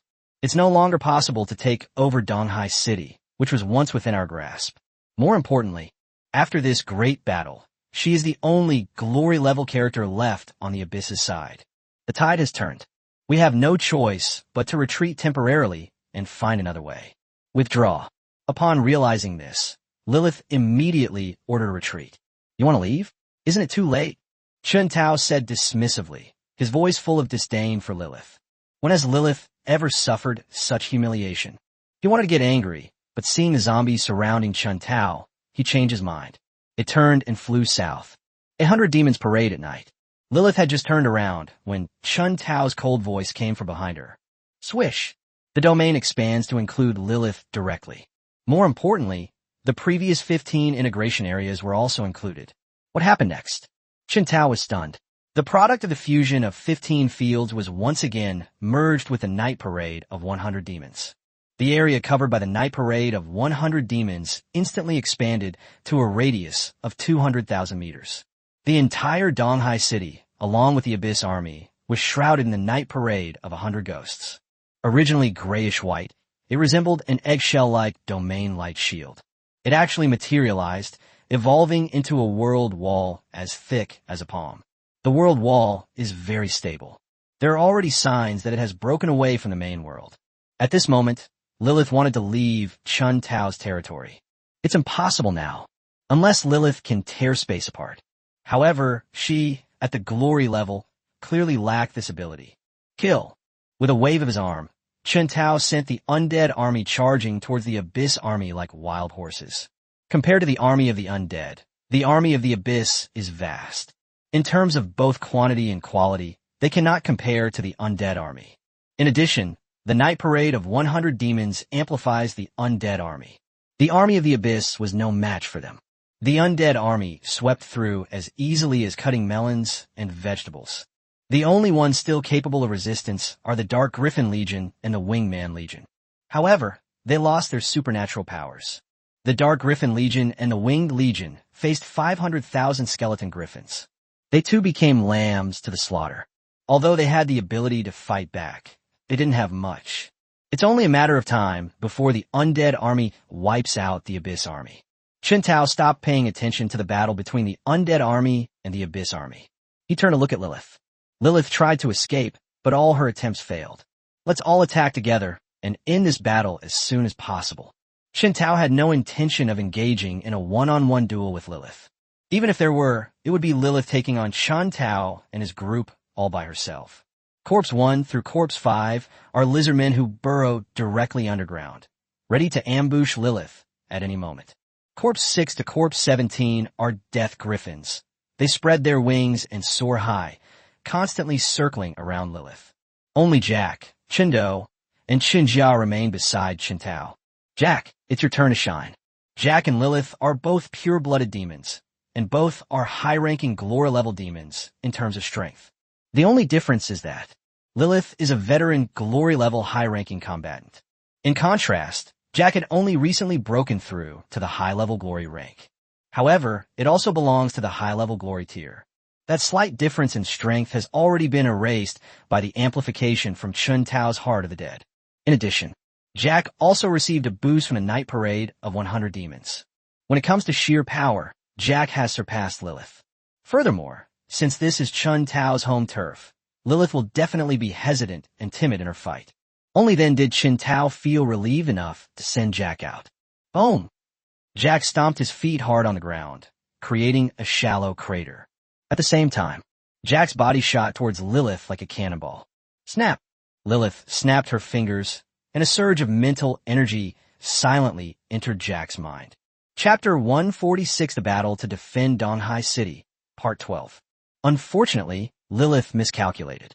Jack is now a living corpse incapable of thinking. Lilith's mental attacks are ineffective against Jack. Jack continued to charge without slowing down, heading straight for Lilith. Bang! Boom! Lilith's mental attack failed to achieve its intended effect, which surprised her slightly. And it was during this moment of distraction that Jack's massive body had already rushed in front of Lilith, and his fist, as big as a casserole dish, slammed out. Lilith only had time to raise her arms to shield herself. Then she felt a tremendous force coming from her, and Lilith's body was blasted away by the force. His body slammed into several battlements before the immense force exerted on him finally dissipated. Puffed! Lilith landed on the ground, spitting out a mouthful of blood. Jack's punch was no joke. It was a punch that took all of Jack's strength. Lilith suffered a serious injury from that punch. Jack did not stop attacking because Lilith was coughing up blood. Its orders were to kill the enemy in front of it. Therefore, as long as Lilith lives, Jack's attacks will not stop. Boom! Jack stomped the ground again and charged toward Lilith once more. Faced with Jack's ferocious attack, this time, Lilith did not continue to use mental attacks, but instead chose to fight Lilith in close combat. Lilith's strongest attack is mental attack, but her close-quarters combat skills are also quite strong. No, it shouldn't be that Lilith's close combat skills are not weak. Rather, all the abyssal demons are very strong in close combat. Despite being a female demon, Lilith's height and weight are no different from those of a normal human. But he fought Jack, who was nearly 3 meters tall, in close combat. Surprisingly, he was not at a disadvantage at all. In fact, Lilith's movements were so tricky that Jack suffered a considerable loss. It seems we cannot underestimate any demon.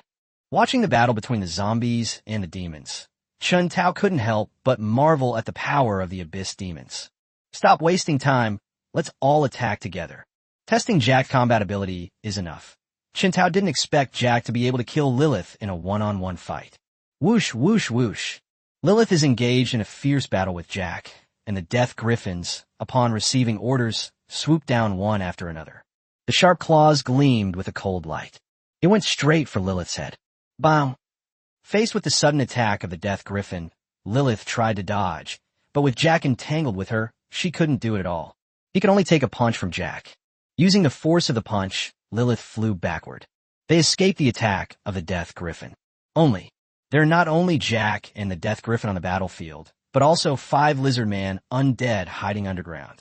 Just as Lilith flew backward, 5 undead emerged from underground, blocking Lilith's retreat path.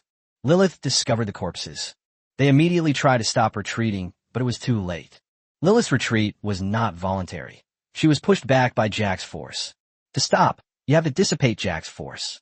However, Lilith is currently in midair, so she cannot release her energy at all. He could only watch helplessly as he flew into the embrace of the corpses. They were all living corpses. They don't understand the concept of cherishing and protecting women. As Lilith approached, it swung its claws repeatedly, each swing leaving a deep wound on Lilith's fair and smooth skin. As for the clothes Lilith was wearing, it had already been torn to pieces by Corpse 1 and the others. Lilith let out a painful scream, and Corpse 1 seized the opportunity, reaching out with its claws to grab Lilith's chest. It's somewhat reminiscent of the dragon claw hand technique. Only, if Corpse 1's sharp claws were to land properly, 2 large holes would definitely appear in Lilith's chest. Lilith sensait danger. Despite the pain in his body, he dodged to the side.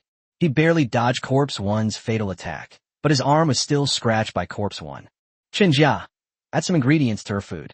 Unable to win over Lilith for so long, Chun Tao's patience had run out, although the fields are merged together.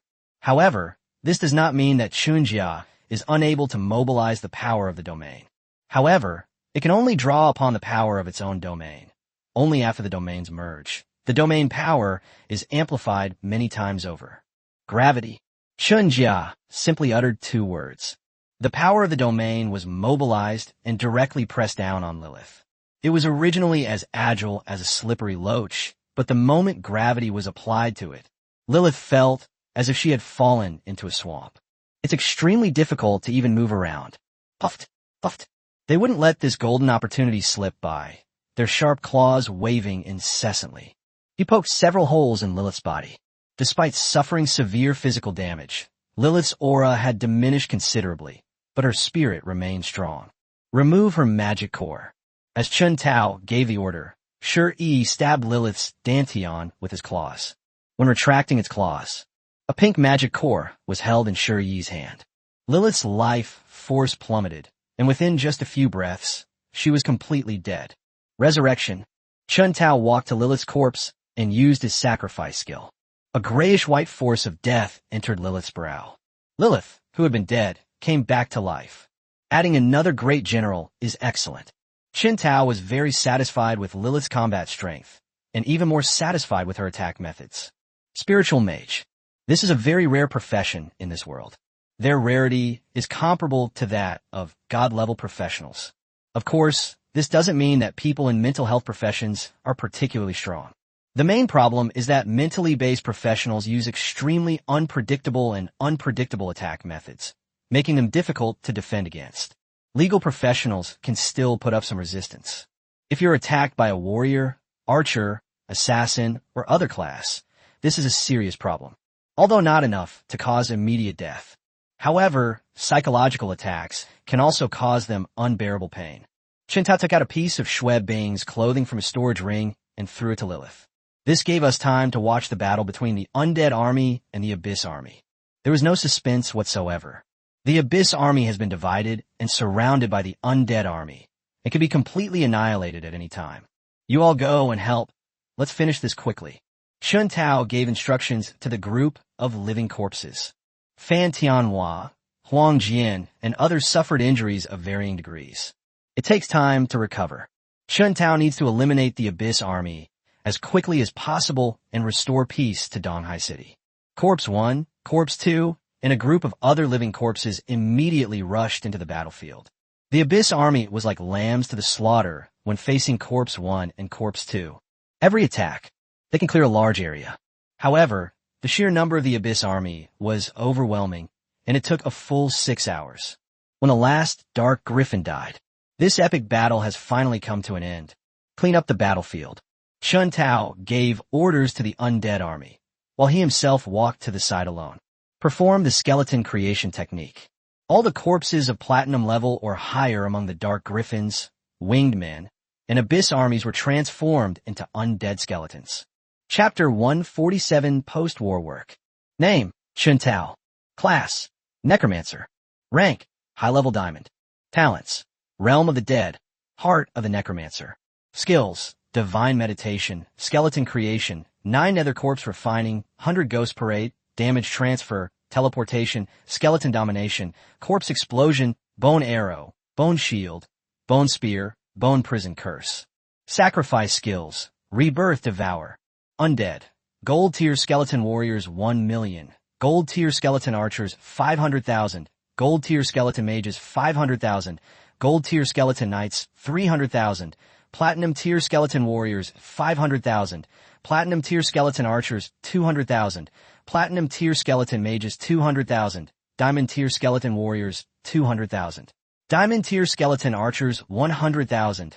Diamond Tier Skeleton Mages 100,000. Diamond Tier Skeleton Griffins 800,000. Diamond Tier Skeleton Winged Men 800,000.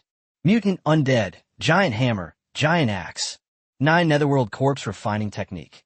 Chendo, Fighting Corpse. Chunjia, Armored Corpse. The Night Parade of 100 Demons.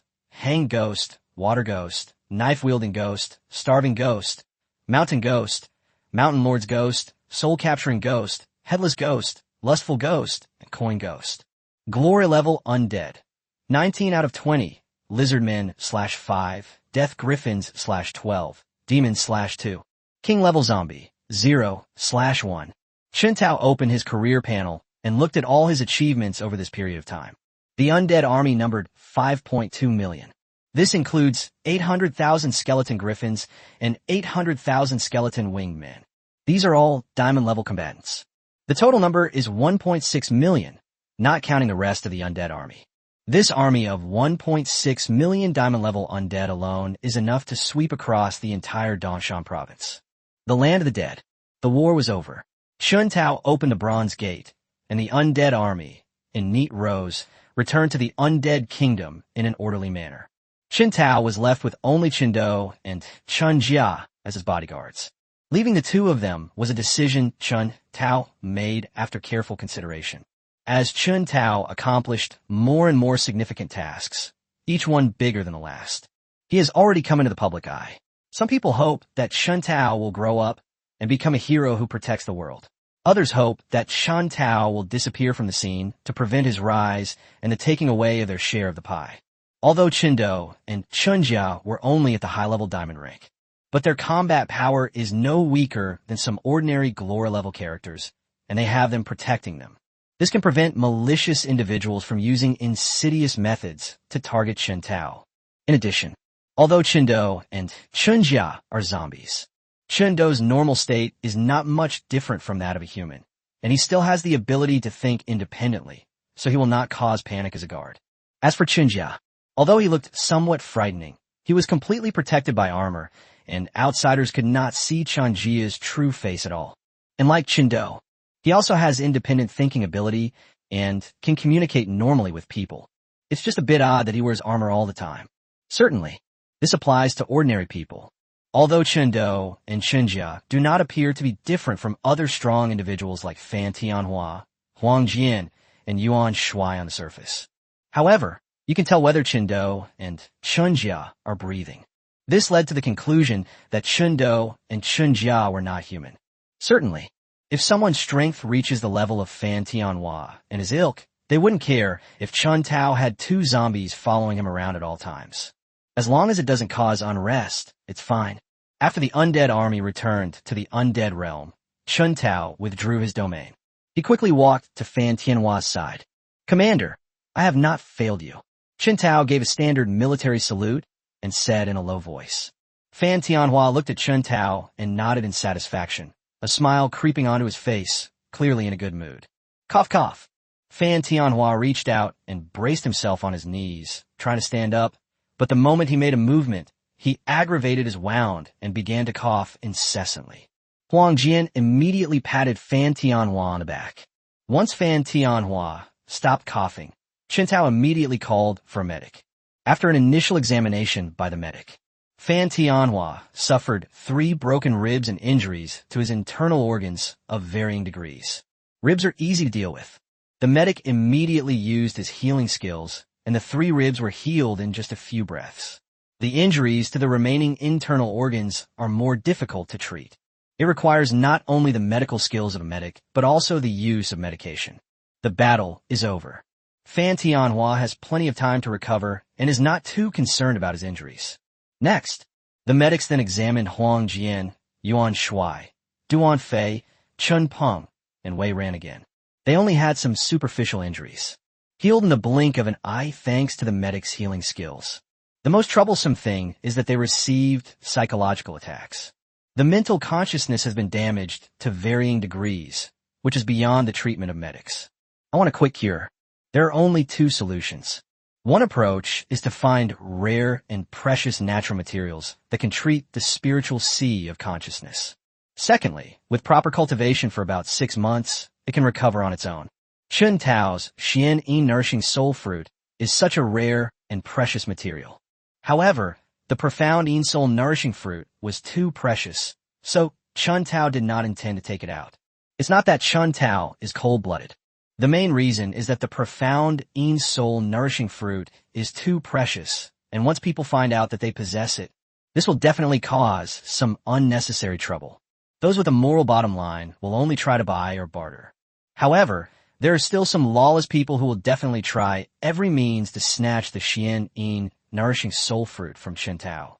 Chun Tao won't have to do anything anymore. He could simply stay home and wait quietly for all sides to come and assassinate him, to avoid getting into trouble for himself. Chun Tao would absolutely not take out the profound Yin Soul Nourishing Fruit. Fortunately, Huang Jian and the others did not suffer from severe psychological trauma and recovered after a period of rest. No, Fan Tianhua was carried on a stretcher to the military family hospital. Huang Jian took over command of the entire Donghai city. He began directing the garrison troops to clean up the battlefield, while simultaneously ordering the engineering battalion to repair the city walls as quickly as possible. As for the city, Huang Jian ordered the enforcement team to clear away the debris from the collapsed buildings. He himself went to the underground shelter. He personally evacuated all the citizens from the shelter. When millions of citizens heard the news of the victory, the entire city of Donghai erupted in jubilation. After the revelry, seeing the miserable state of Donghai City, Everyone silently joined the ranks of those cleaning up the construction debris. As the saying goes, many hands make light work. With millions of people working together, Donghai City was quickly cleaned up. The remaining two families immediately dispatched construction teams. The damaged houses were rebuilt. In Donghai City, everyone is working tirelessly to rebuild their homes. Chen Tao told Huang Jian what he had done and left Donghai City again, heading deeper into the southern region, searching for any survivors of the Abyss Army. At the same time, we also need to check if the Abyss Demon has left any backup plans. The main objective is to find various materials left behind by the demons of the Abyss, to prevent it from being exploited by those with ulterior motives, and to prevent the temporary dimensional portal from being reopened to lure in the demons of the Abyss. Chapter 148, Sacrificial Altar. After this great battle, the abyssal monsters that used to be everywhere have disappeared, and the entire southern region is quiet except for the chirping of insects and birds. Chen Tao sat upright on the back of the Death Griffin. Holding a high-powered telescope, he constantly observed the surroundings. Although the entire Abyss Army was wiped out, as the saying goes, better safe than sorry, Chen Tao dared not be careless at all, and focused all his attention on searching every inch of the southern region. After confirming there is no danger, Chen Tao then continued forward. It took Chen Tao 7 whole days to finally arrive at Nanshan. This is where the Abyss Demon was first discovered. Opening a temporary dimensional portal is not something you can do just by finding any place. We must find a weak point in the spatial barrier. Only by using the power of the formation can a temporary dimensional portal be opened. Certainly, there is no such profession as a Ray Master in the Abyss. However, they can open temporary dimensional portals by offering sacrifices at altars. Chen Tao's mission this time was to find those altars. The altar must be completely destroyed to ensure the safety of Donghai City. Chen Tao patted the Death Griffin's head. The Death Griffin immediately landed on the summit of Nanshan Mountain. Chen Tao used a high-powered telescope to observe the surroundings and finally discovered the altar in the Nanshan Valley. Walk. Having identified his target, Chen Tao jumped onto the back of the Death Griffin again, and the Death Griffin spread its wings and took flight. Enter the valley as quickly as possible. We have just entered the valley. Chen Tao then saw hundreds of thousands of Abyss troops gathered here, distributed around the altar. It was clearly a guardian left behind by an Abyss demon to protect the altar. Chen Tao did not rashly alarm the Abyss army, but instead commanded the Death Griffin to fly over from the sky. The Abyss army saw the Death Griffin. However, the Death Griffin and the Dark Griffin are not much different on the surface, except that the Death Griffin is much larger. In addition, the Death Griffin is too fast. The Abyss army couldn't see clearly at all. They would only mistake it for a Dark Griffin. Chen Tao rode the Death Griffin away from the valley. Immediately open the realm of the undead, and the undead army will quickly assemble. To deal with hundreds of thousands of Abyss troops, the entire undead army does not need to be deployed. Chen Tao simply summoned the Skeleton Griffin Legion and the Skeleton Wingman Legion. Next, the legions of Skeleton Griffins and Skeleton Winged men soared into the sky. They charged toward the abyss in the valley. The disparity in strength between the two sides was too great, and the two legions only managed a few dive attacks. The Abyss army has been decimated. The battle ended in just 1 hour. Chen Tao put all the corpses into the Azure Dragon Ring, which became nourishment for the profound Ein Soul nourishing tree. Eliminate the Abyss army. Chen Tao then stepped into the valley and walked towards the altar. The altar is a pyramid-shaped structure, measuring 30 meters in length, width, and height. On the altar, it has a dense network of grooves. Dark red blood clots can also be seen in the groove. This is a sacrificial altar. Chen Tao recognized the type of altar at a glance. There are 2 types of altars required to open a temporary dimensional portal. One method is to offer up rare and precious materials as a sacrifice, using their power to forcibly tear open a temporary dimensional portal. The second method involves sacrificing one's life or soul to make contact with powerful beings in the abyss. By offering enough life or soul, one can borrow their power to forcibly open a temporary dimensional portal. It's obvious. The method by which the Abyss Demon opens a temporary dimensional portal is the second one. Destroyed. At Chen Tao's command, the Skeleton Griffin Legion and the Skeleton Wingman Legion attacked together. amidst a thunderous roar. The altar was completely destroyed. That wasn't all. Chun Tao blasted all the rocks in a powder. Boom! At the very moment the altar was destroyed, the weather changed dramatically. The once clear sky was instantly covered with dark clouds, accompanied by lightning and thunder. Suddenly, a crack appeared in the sky. A pair of eyes appeared in the crack, moved around, and finally settled on Chun Tao. Call out! A red light emanated from his eyes. The red light was too fast. Chun Tao didn't have time to react before he was hit. Am I going to die? Chun Tao stared in horror at the pair of emotionless eyes in the sky, muttering to himself. The crack healed only after the eyes disappeared. Chun Tao then came to his senses and carefully checked his physical condition. But after searching his entire body, he found no trace of injury. There were no mental or physical discomforts. Strange, could that red light not be an attack method? Chun Tao was completely baffled and could only call up the job panel to see if there were any changes. Name, Chun Tao. Status, marked by the Thousand-Eyed Demon Lord. Class, Necromancer. Rank, High-Level Diamond. Talents, Realm of the Dead, Heart of the Necromancer. Skills, Divine Meditation, Skeleton Creation, 9 Nether Corpse Refining, 100 Ghost Parade, Damage Transfer, Teleportation, Skeleton Domination, Corpse Explosion, Bone Arrow, Bone Shield, Bone Spear, Bone Prison Curse. Sacrifice Skills, Rebirth Devour. Undead, Gold Tier Skeleton Warriors 1 million, Gold Tier Skeleton Archers 500,000, Gold Tier Skeleton Mages 500,000, Gold Tier Skeleton Knights 300,000, Platinum Tier Skeleton Warriors 500,000, Platinum Tier Skeleton Archers 200,000, Platinum Tier Skeleton Mages 200,000, Diamond Tier Skeleton Warriors 200,000, Diamond Tier Skeleton Archers 100,000, Diamond Tier Skeleton Mages 100,000, Diamond Tier Skeleton Griffins 800,000, Diamond Tier Skeleton Winged Men 800,000. Mutant Undead, Giant Hammer, Giant Axe. 9 Netherworld Corpse Refining Technique. Chun Do, Fighting Corpse. Chun Jia, Armored Corpse. The Night Parade of 100 Demons. Hang Ghost, Water Ghost, Knife-Wielding Ghost, Starving Ghost, Mountain Ghost, Mountain Lord's Ghost, Soul-Capturing Ghost, Headless Ghost, Lustful Ghost, and Coin Ghost. Glory Level Undead. 19 out of 20. Lizardmen /5. Death Griffins /12. Demons /2. King Level Zombie. 0/1. When you look at the career panel, an additional status bar appears. Chun Tao frowned deeply. Then I saw the Thousand-Eyed Demon Lord mark in the status bar. His brows furrowed even more. Thousand-Eyed Demon Lord. This should be the owner of those eyes, but what does the mark mean? Old Mo, come out and explain. When in doubt, consult Master Mo. Since Elder Mo could not see Chun Tao's professional panel, Chun Tao had to provide the information. The Thousand-Eyed Demon Lord is a god-level powerhouse in the Abyss, and also one of the Abyss's overall commanders in the extraterritorial battlefield. Master Mo first introduced the origins of the Thousand-Eyed Demon Lord. This mark will not affect the Master in any way. It is merely a locator. As long as the Master goes to the extraterritorial battlefield, the Thousand-Eyed Demon Lord will know and will be able to determine the Master's location at any time. After Master Mo's explanation, Chun Tao finally understood the function of that red light. But figuring it out is one thing.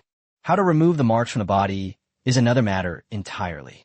Chun Tao didn't want to be constantly watched by the Thousand-Eyed Demon Lord, with no privacy whatsoever. More importantly, if he were alone, the Thousand-Eyed Demon Lord would likely travel thousands of miles to kill him. How can I remove this mark? Chapter 149, Thousand-Eyed Demon Lord. Unless a god-level expert intervenes, otherwise. Before Mo Lao finished speaking, Chun Tao understood that only a fellow god-level expert could remove the mark from his body. Master Mo's knowledge is indeed profound. Master Mo then explained the origin of the mark in more detail. Although this skill has no offensive capabilities, all the powerful beings in the Abyss have learned it. Because this skill was developed in its early stages. Its primary purpose is to target human geniuses. If human geniuses are killed in their infancy, the difficulty of human development increases exponentially. After, this skill has found other uses as well. For example, tracking, surveillance, etc. Once marked, they want to escape the Abyss's pursuit. That's incredibly difficult. After all, you can't just stay in the camp all day without going out to carry out missions. As long as they leave the protection of strong human beings. A powerful being at the Abyss God level can tear through the void by marking a location and instantly appear beside you. Although it has a bit of a bullying mentality. But on the battlefield, it's either you die or I live. Any means are acceptable as long as it weakens the enemy. Certainly, the Abyss developed this skill, and humanity naturally had ways to counter it. There is a type of equipment used in battlefields outside the region. As long as you wear it, you can resist the marking skill. Only, Chun Tao has been marked, and his equipment is no longer effective. How much do you know about this thousand-eyed demon lord? Knowing yourself and your enemy is the key to victory in every battle. Chun Tao needs to learn as much as possible about the origins and deeds of the thousand-eyed demon lord. The thousand-eyed demon lord. As Elder Mo recounted his story, Chun Tao gained a preliminary understanding of the thousand-eyed demon lord's strength. The thousand-eyed demon lord comes from a pure-blooded demon race called the Hundred-Eyed Clan. This race resembles centipedes. Strength is determined by the number of eyes. The more eyes, the stronger the individual. They are called the Hundred-Eyed Clan. That's because Hundred Eyes has reached the limit of this race. Compared to humans, Hundred Eyes is already a saint-level powerhouse. There are always exceptions. The thousand-eyed demon lord was an exception. It obtained some great opportunity and broke the racial restrictions. He stepped into the ranks of god-level powerhouses in one fell swoop. Through years of rigorous training, his eyesight reached an astonishing level of power. His strength has reached the peak of the god level. The thousand-eyed demon lord once single-handedly killed 2 human god-level powerhouses. His fame soared overnight. In a battlefield beyond its borders, no one dares to fight it alone. Humans can only barely withstand the thousand-eyed demon lord's attacks by relying on formations and elixirs.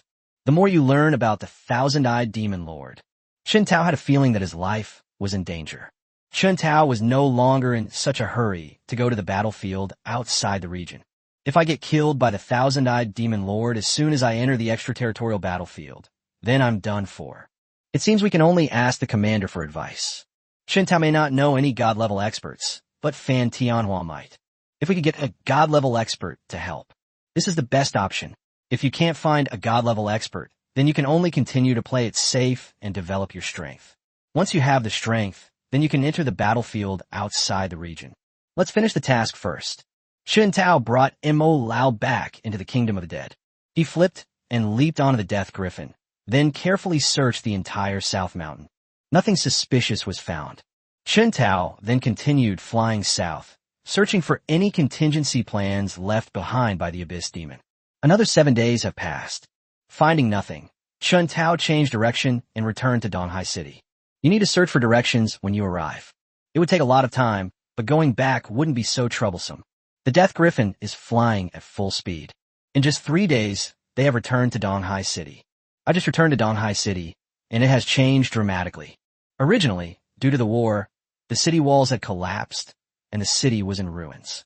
More than half a month has passed. The ruins in Donghai City have been cleared away, and new houses have sprung up. Only the collapsed city wall is still under construction. Chun Tao did not ride the Death Griffin into the city, but landed outside the city. Then take out the jeep. We drove into Donghai City. Every soldier in the garrison now knows Chun Tao. When entering the city, they were let through without any checks. This allowed Chun Tao to experience the feeling of being a privileged class. After returning to the military camp, Chun Tao was immediately summoned to the commander's office. Report.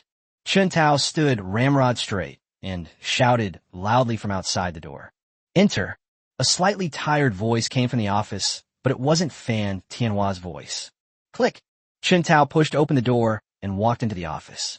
Huang Jian was wearing a pair of gold-rimmed glasses and was engrossed in writing down his thoughts amidst a pile of documents. Hello, Major.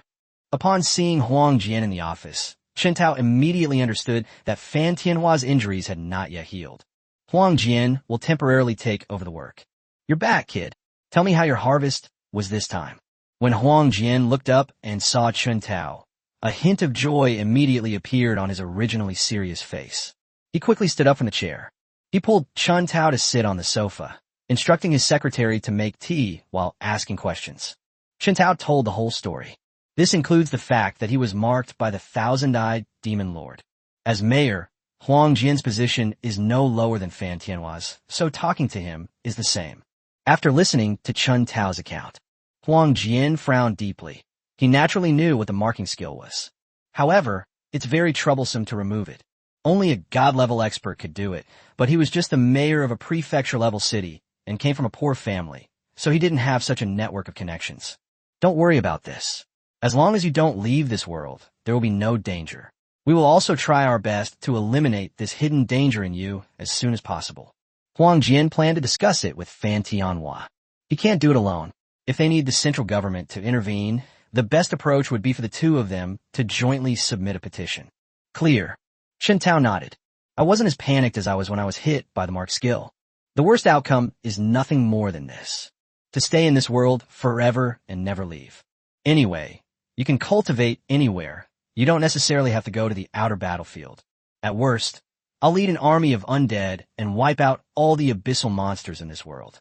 By then, the undead army can absolutely grow to an incredible size. The two chatted for a few more minutes about everyday things. Chen Tao then took his leave, intending to go find Xue Bing to relax.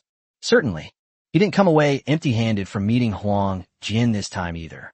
Huang Jian told him, in a few days, once the commander's condition has stabilized, a commendation ceremony will be held for the entire army. Chen Tao was the biggest contributor. There will naturally be generous rewards. In addition, Chen Tao, the lowest-ranking soldier, should be promoted. In this world, promotion in military rank is not something to be discussed based on seniority. There's only one way to get promoted in the military, through military merit, whether they come from humble backgrounds or prominent families. To be promoted in the military, one must have sufficient military merits. Of course, there's no absolutely fair policy in the world. It was much easier for scions of prominent families to earn military merit than for those from humble backgrounds. Chapter 150 Absence Makes the Heart Blossom. Donghai City, Country Garden Villa area. After a major battle, Xue Bing lost her original house and moved here. Ding dong, ding dong. Chen Tao rang the doorbell, and soon after, hurried footsteps came from inside the villa. Before coming, Chen Tao has already spoken with Xue Bing by phone. Xue Bing, who had been waiting for Chen Tao at home, heard the doorbell ring. She ran out without even having time to put on her slippers. As soon as she opened the door and saw her long-lost lover, Xue Bing's eyes reddened, and she suddenly threw herself into Chen Tao's arms. Wah! Wah! Xue Bing cried as she punched Chen Tao's chest with her small fists. She was extremely worried during this time. The Abyss army invaded Donghai City, and the battle has never stopped. Although she was in the shelter, she couldn't see what was happening outside. But the sounds could still be heard, and just by listening to them, she knew the battle was extremely fierce. Chen Tao was a member of the garrison. Moreover, it was the Vanguard Battalion, the elite force of the garrison. It must be in one of the most brutal places of war, which is why she hasn't been eating or sleeping well these past few days. They were worried that something might happen to Chen Tao. Fortunately, we finally got through that period. Chen Tao stood unharmed in front of her. She was excited, but even more so, she was happy. Okay, I'm fine now. Chen Tao patted Xue Bing on the back and comforted her softly. At the same time, Chen Tao used both arms to lift Xue Bing up and carried her into the villa. I sat down on the sofa. The two started biting each other's ears and noses. They say absence makes the heart grow fonder, and Chen Tao is only now beginning to understand that feeling. 10,000 words omitted here. After finishing the important business, Chen Tao lit a cigarette and took a deep drag. Xue Bing remained nestled in Chen Tao's arms, refusing to get up, her fingers tracing circles on Chen Tao's chest. The two cuddled together for a while longer. Glug, glug, you little rascal, are you hungry? Chen Tao gently flicked Xue Bing's nose and said with a smile. Hate. Xue Bing was both embarrassed and annoyed, and gently punched Chen Tao's chest with her small fists. Chen Tao saw Xue Bing's beautiful and alluring appearance. My emotions, which had just calmed down, flared up again. Chen Tao didn't care whether Xue Bing was hungry or not. Picking Xue Bing up again was like giving her a loving lesson. Another 100,000 words omitted here. After being attacked twice in a row, Xue Bing was so tired that she didn't even want to move her toes. Chen Tao placed Xue Bing on the sofa. He walked into the kitchen alone. Soon, an enticing aroma wafted from the kitchen, wafting towards Xue Bing, who was already starving. The little nose twitched constantly at the smell of the fragrance. Then, despite her exhaustion, she walked toward the kitchen. As soon as they entered the kitchen, Xue Bing hugged Chen Tao from behind, rubbing her head against his back repeatedly. Chen Tao's lips curled up slightly. Xue Bing was indeed hungry, and she wolfed down the food as soon as it was served. After the two had eaten and drunk their fill, Xue Bing threw herself into Chen Tao's arms, wrapped her arms around his neck, and pouted her lips, pressing them against his. Chen Tao has been feeling really stifled lately. Although he had enjoyed 2 satisfying releases, he couldn't resist Xue Bing's teasing. Another 100,000 words omitted here. After they finished, Chen Tao carried Xue Bing to the bedroom, then held her close and fell into a deep sleep. Chen Tao hadn't slept this well in a long time. I slept until the next morning. The two got up together and ate breakfast. Then we drove straight to the mall together. Although Donghai City had just experienced the ravages of war, the prosperity of its shopping malls remained undiminished. And there are more people than before. Perhaps because they've been through the trials of life and death, people no longer value money as much. Don't enjoy life while you're alive. Do we have to wait until we die to spend the money in our coffins? But you need to be able to spend it. Chen Tao and Xue Bing spent the day in the mall. They did everything that young people do when they're in a relationship. Watching movies, eating out, shopping, etc. We played until 9 p.m. The mall was about to close when the two of them finally left together and drove back to the villa. I just got home. Xue Bing wrapped herself around him again like an octopus. Upon seeing Xue Bing's subtle movements, Chen Tao immediately understood what Xue Bing was up to. A man should stand tall and upright. How could he be controlled by a mere woman? Chen Tao scooped Xue Bing up in his arms and carried her toward the bedroom. Soon, beautiful singing came from the bedroom. Before we knew it, it was noon the next day. Chen Tao had just woken up and was trying to sit up. I immediately felt a tingling and numb sensation in my lower back. The old saying is really true. There are only oxen that die from exhaustion, not land that is overplowed. Chen Tao rubbed his lower back and stood up to stretch his muscles. Fortunately, thanks to the support of his natal zombie, Chen Tao's physical strength reached the diamond level. The discomfort disappeared quickly. Chen Tao glanced back at Xue Bing, who was still fast asleep, and quietly left the bedroom. Half an hour later, a delicious aroma wafted from the kitchen. Xue Bing followed the scent and came out of the bedroom. The two enjoyed a delicious lunch. Chen Tao spent the whole day out yesterday, so he doesn't plan to go out today and will just stay home and rest. Chen Tao sat on the sofa. Xue Bing lay on the sofa, her head resting on Chen Tao's lap. A TV drama about professionals is playing on TV. It looks pretty good. Neither of them spoke. They quietly enjoyed their time together. Around 4 p.m., Xue Bing received a message on her phone. It was sent by one of Xue Bing's former colleagues. I want to invite Xue Bing to a dinner party. Xue Bing was about to refuse, but Chen Tao stopped her. He spent more time in the military camp than with Xue Bing. Chen Tao didn't want Xue Bing to lose all her friends because of him. Then you'll come with me tonight. Xue Bing didn't want to be separated from Chen Tao, so she immediately started to act coquettishly towards him. Good. Chen Tao did not refuse. It was just a meal, so naturally he wouldn't refuse. Both of them dressed up carefully. 6 o'clock in the evening. The two drove to the Grand Hotel Glamour. The Grand Hotel is owned by the Sun family and is one of the top hotels in the entire Donghai City. Their service was impeccable. As soon as the two got out of the car, a doorman jogged over and took the car keys. Chen Tao handed the car keys to the doorman. The doorman immediately started the car and parked it in the underground garage. Xue Bing took Chen Tao's arm and walked into the hotel. Welcoming Spring Hall. Xue Bing gave the name of a room, and a waiter immediately led the way. The two turned left and right and arrived at the Welcome Spring Hall. The waiter opened the door, and Chen Tao and Xue Bing entered the room. The waiter immediately closed the door. Chen Tao had just entered the room. It was immediately apparent that this welcoming hall was not a dining place at all, but clearly a suite. Outside is a living room. In the middle of the living room is a round table that can accommodate 20 people at the same time. Besides the living room, there are 2 other rooms with the doors open, and you can see at a glance that they are fully furnished with beds, sofas, and other furniture. Just as Chen Tao and Xue Bing walked in, A man and a woman were already sitting around a round table in the room, drinking tea and chatting. Chapter 151, The Dinner. The woman had an oval face, willow leaf eyebrows, and two shallow dimples that made her smile very beautiful. She was Li Jie, the friend who had invited Xue Bing to the dinner party. The man had bright eyes and white teeth, a tall and slender figure, and a head of jet black, tousled hair that was enough to captivate countless young women, and even men felt a secret sense of jealousy upon seeing him. Only, Chen Tao didn't know if it was just his imagination, but he always had a strange feeling when he looked at men. Judging from Li Jie's intimate behavior with a man, he must have been a male companion brought by Li Jie. Xue Bing entered the room arm in arm with Chen Tao. Li Jie seemed surprised that Xue Bing had brought a male companion, and stood there stunned. The moment the man saw Xue Bing, a fleeting glint of greed crossed the man's eyes, which he thought he had concealed well. But Chen Tao still managed to spot it. Interesting. It seems this gathering today is not simple.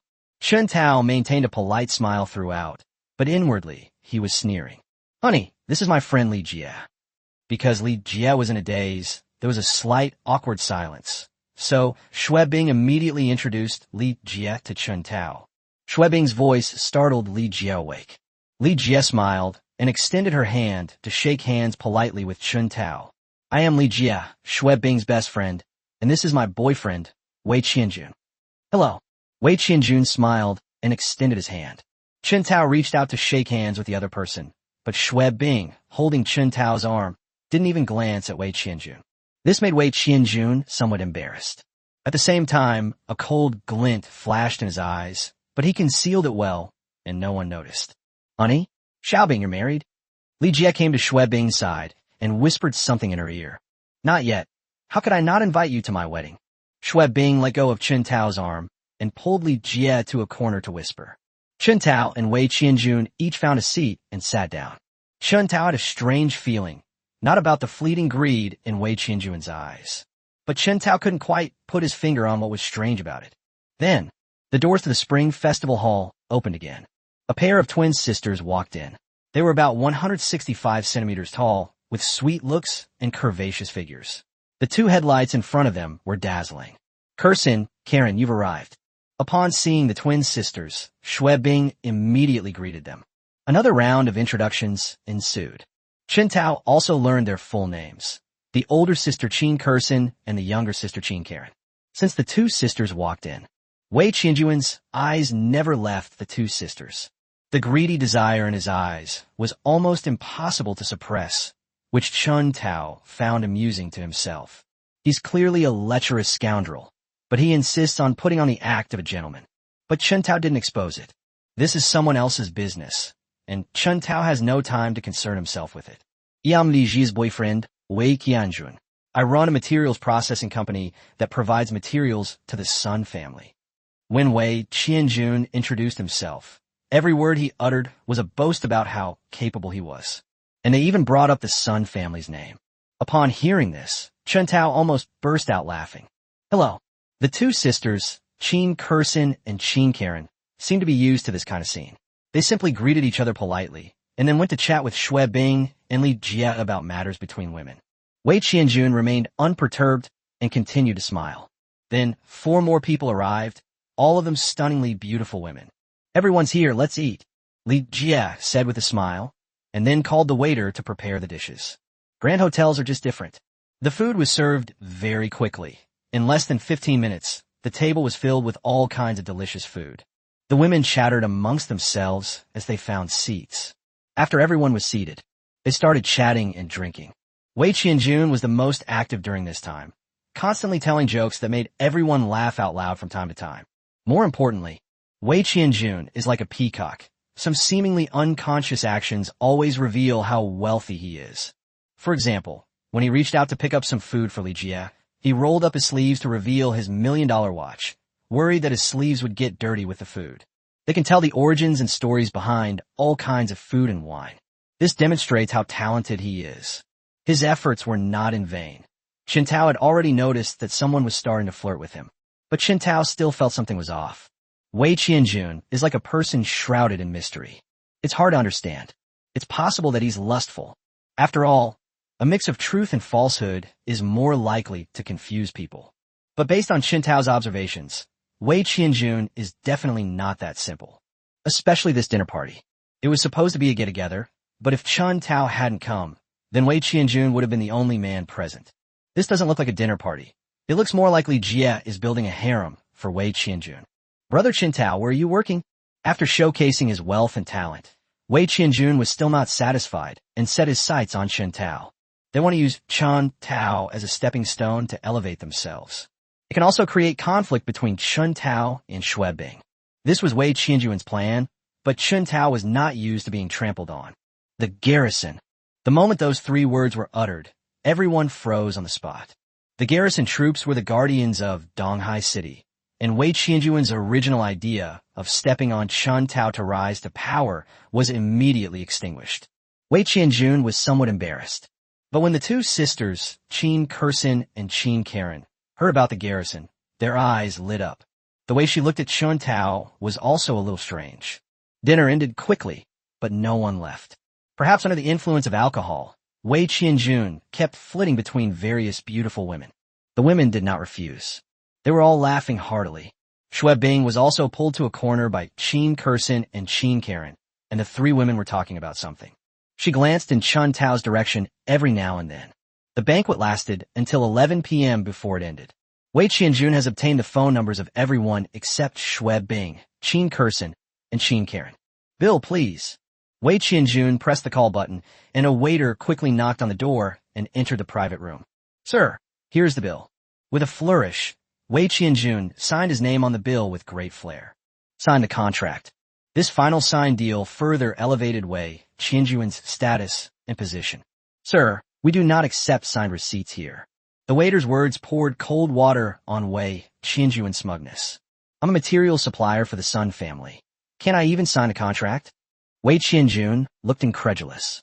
At our Grammy Grand Hotel, even the head of the household cannot sign the bill when he comes to dine. With just one sentence from the waiter, Wei Qianjun was instantly turned into a clown. Even the head of the household cannot sign a contract, let alone a small supplier like him. The Sun family has a very large business. There are countless suppliers, so Wei Qianjun is really nothing compared to them. Swipe your card. Wei Qianjun originally wanted to show off, but his attempt backfired and he ended up getting, My mood was naturally not very good. Okay, Mr. Wei, that's 6,580,000 in total. The waiter called out a number and quickly took out the machine to swipe the card. Wei Qianjun was just putting on an act. He didn't actually lack the money to pay the bill. Chapter 152, Qin Kursin and Qin Karen. It's still early. How about we go sing karaoke? Wei Qianjun felt he had lost face and needed to regain it elsewhere. So he immediately made a suggestion. No, it's getting late. We'll head back now. You guys go have fun. Xue Bing politely declined Wei Qianjun's suggestion. We're heading back now, too. Have a great time. The two sisters, Qin Kursin and Qin Karen, politely declined. And you? In front of everyone, Wei Qianjun didn't dare to pester them any longer and turned to ask the others. If someone's treating us, we'll naturally go. The others did not refuse, which secretly relieved Wei Qianjun. If he refuses all offers, he'll be utterly humiliated and unable to face anyone today. Creak. When the group arrived at the hotel entrance, the doorman had already driven the car over. Wei Qianjun is an SUV worth tens of millions.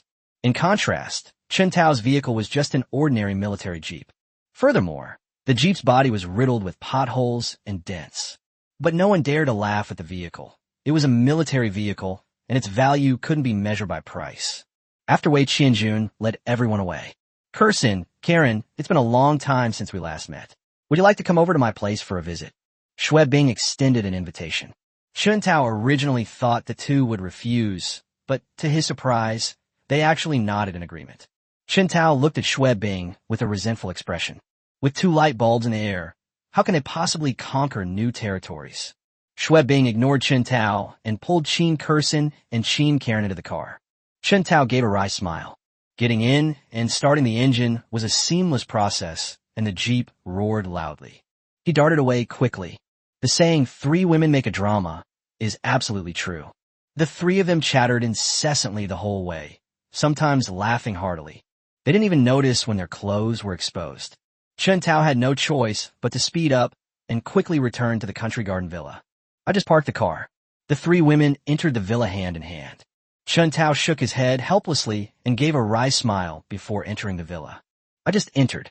Xue Bing brought over a bunch of snacks and placed them on the table, then took out several bottles of strong liquor. What are you standing there for? Come and eat with us.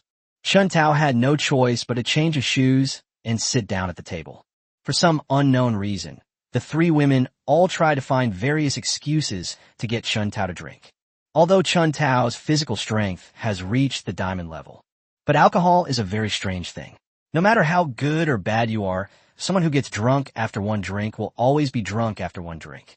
Unless one uses supernatural powers to force the alcohol out of their body. Soon, although Chun Tao could drink, his alcohol tolerance was average, and he quickly became somewhat drunk. Qin Kursin and Qin Karen are there. Unable to do anything wrong, Chun Tao didn't force the alcohol to work. Kursin, Karen. This was the last thing Chun Tao heard before he passed out. Before we knew it, it was noon the next day. The hangover left Chun Tao feeling a bit dizzy, so he used his magic to expel the remaining alcohol. Only then did I feel completely relaxed. Little girl. Just as he was about to get up, Xue Bing, completely naked, clung to him like an octopus. Chun Tao carefully picked her up and prepared to place her on the bed. He turned his head. I was so shocked I almost dropped my jaw. On the left and right sides, Qin Kursin and Qin Karen lay naked. Then look at the marks on the two women's bodies. Clearly, the battle last night was extremely intense. Wake up. Chun Tao gently shook Xue Bing. What's wrong? I'm so tired. Let me sleep a little longer. Xue Bing woke up groggily, and the first thing she said was that she was tired, very tired. Wake up. Just as Xue Bing was about to fall asleep again, Chun Tao shook her awake once more. Xue Bing opened her eyes, kissed Chun Tao on the cheek, and said, Be good. Let me sleep a little longer. Xue Bing wanted to sleep again, but Chun Tao slapped her pert buttocks. Xue Bing felt the pain and fully woke up. Then she looked at Chun Tao with a resentful look in her eyes. What's going on? Chun Tao pointed at Qin Kursin and Qin Karen and asked. But as soon as he turned his head, he saw that Qin Kursin and Qin Karen had already woken up. She was looking at Chun Tao with those innocent, big eyes. Xue Bing glanced around and said nonchalantly, You're too good in that area, so I have to find a few helpers. What's the big deal? After saying that, Xue Bing gave Chun Tao a series of kisses on the face. Early in the morning, when everyone's temper is at its peak, Chun Tao couldn't stand it.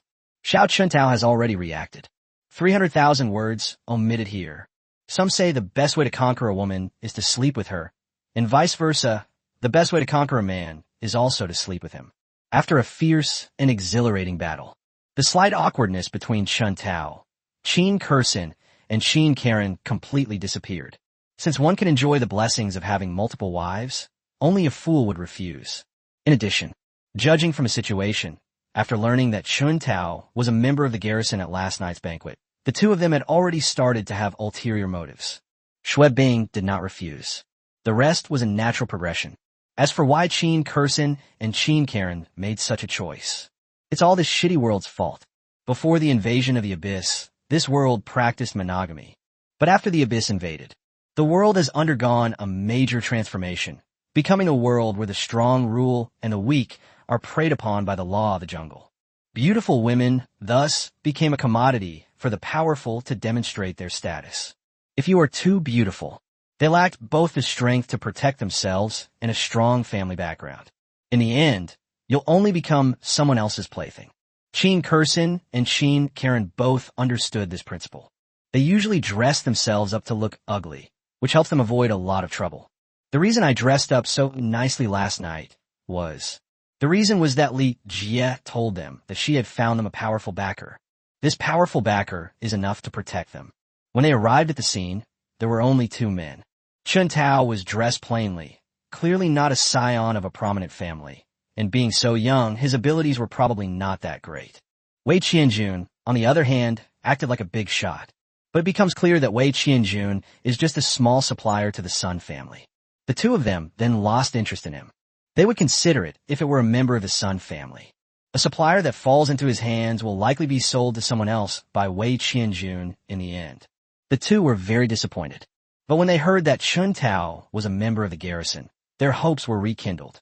After a friendly discussion with Xue Bing, The three women reached an agreement. That's how last night's events came about. As for why Xue Bing agreed to such an outrageous thing, it's because she knew very well.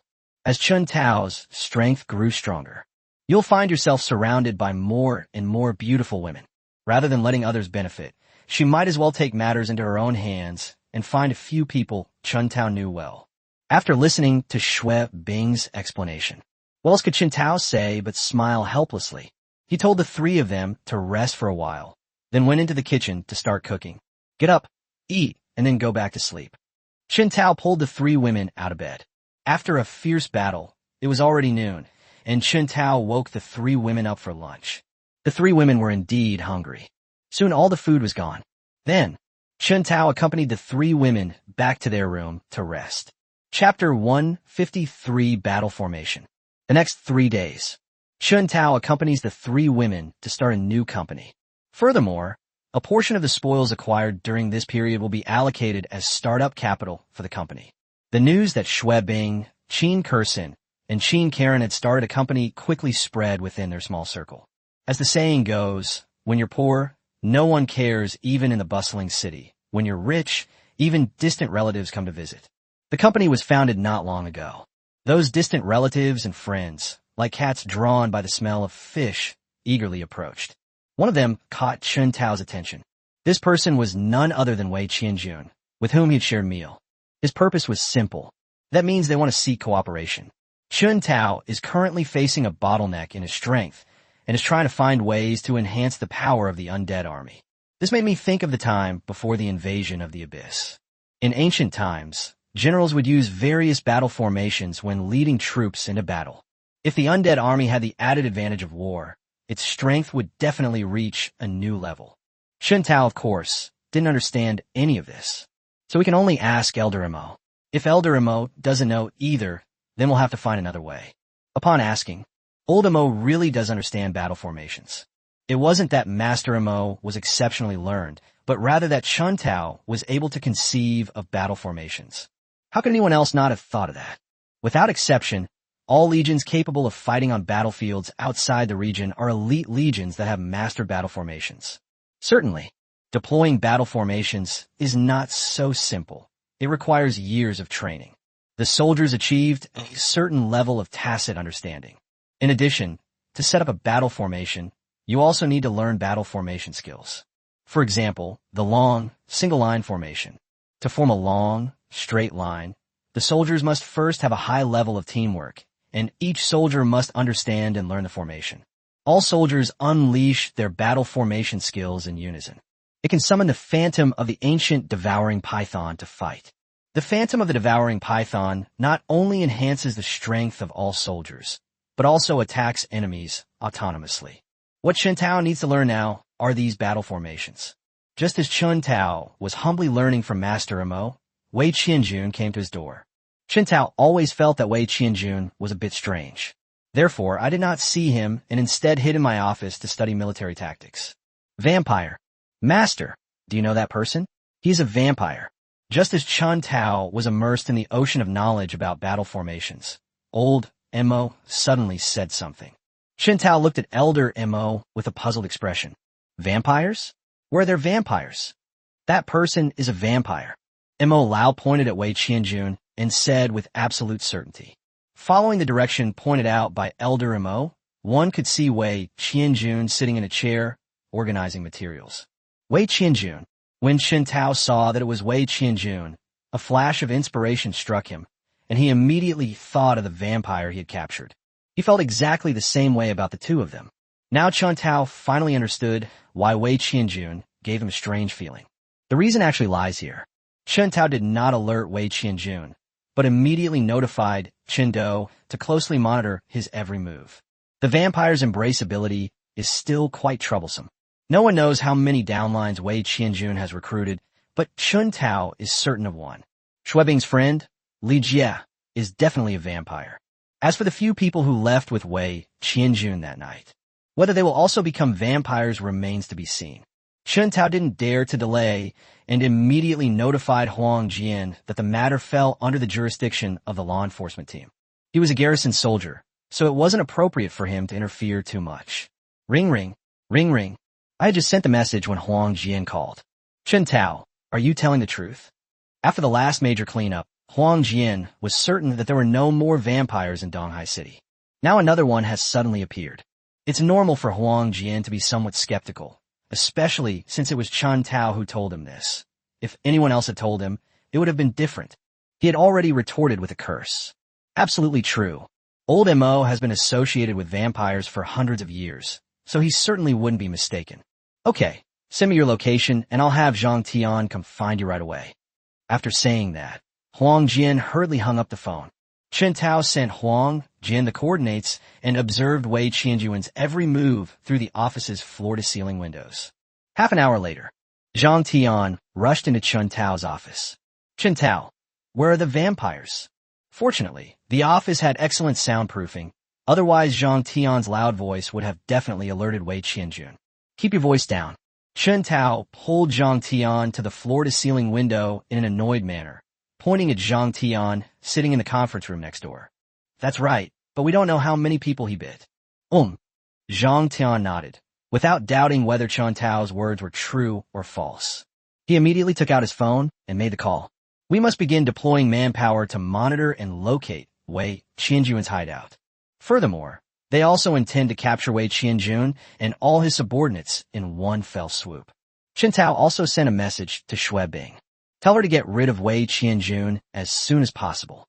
As for cooperation between the two parties, it is not impossible, since Wei Qianjun's identity has already been exposed.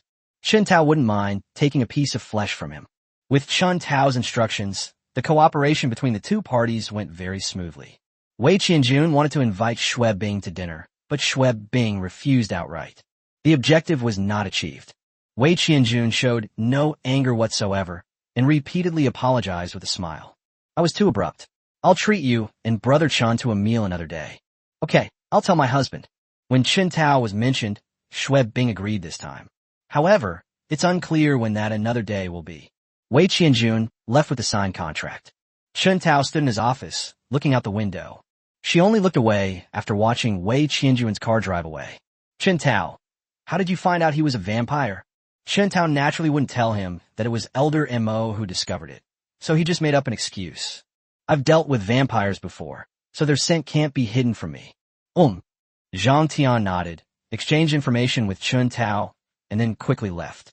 The enforcement team has a lot of things waiting for him to handle. He didn't have time to chat with Chen Tao, and besides, he needed to personally lead the team to monitor Wei Qianjun. When not using their powers, vampires are no different from normal people. This is the most troublesome part of dealing with vampires. Who knows how many downlines he's recruited? If we can't wipe out all the vampires in one fell swoop. There wasn't a single one that slipped through the net. In time, the vampires will make a comeback. After seeing Zhang Tian off, Xue Bing, Qin Kersen, and Qin Karen came in. Chen Tao naturally understood why the three of them had come. He briefly recounted the events before sending the three women away, and then resumed his study of battle formations. Battle formation skills cannot be inherited. To learn it, one must gradually gain a deeper understanding of the role and structure of battle formations. Only by fully understanding the battle formation can one master its skills. As for accelerating the learning speed of battle formation skills, there are ways to do so. There is a rare and precious material that can enhance one's comprehension in a short period of time. With increased comprehension, one can naturally accelerate the learning speed of battle formation skills. There's another way. Take, for example, the long, single-line formation. To quickly grasp the one-word long snake formation, one needs to eat and sleep with snakes, observing their hunting techniques and habits. This also helps in understanding the one-word long snake formation. Chapter 154 People from the Central Government. Of course, mastering battle formation skills is not something that can be done overnight. Another crucial point is that for the Undead Legion to unleash battle formations, the undead skeletons need to learn battle formation skills. The intelligence of undead skeletons is increasing day by day. However, since they haven't yet developed the ability to think independently, they naturally can't learn battle formation skills. Chen Tao was only learning battle formation skills to prepare for the future. Ring ring, ring ring. Just then, the phone rang. Chen Tao picked up his phone and saw that it was Huang Tao calling. Battalion Commander. You'd better hurry up and get back to the unit. The commander has already been discharged from the hospital, Huang Tao said with a chuckle on the other end of the phone. Chen Tao immediately knew what was going on. Huang Jian had already warned him. Okay, I'll rejoin the team now. He hung up the phone in a hurry after saying that.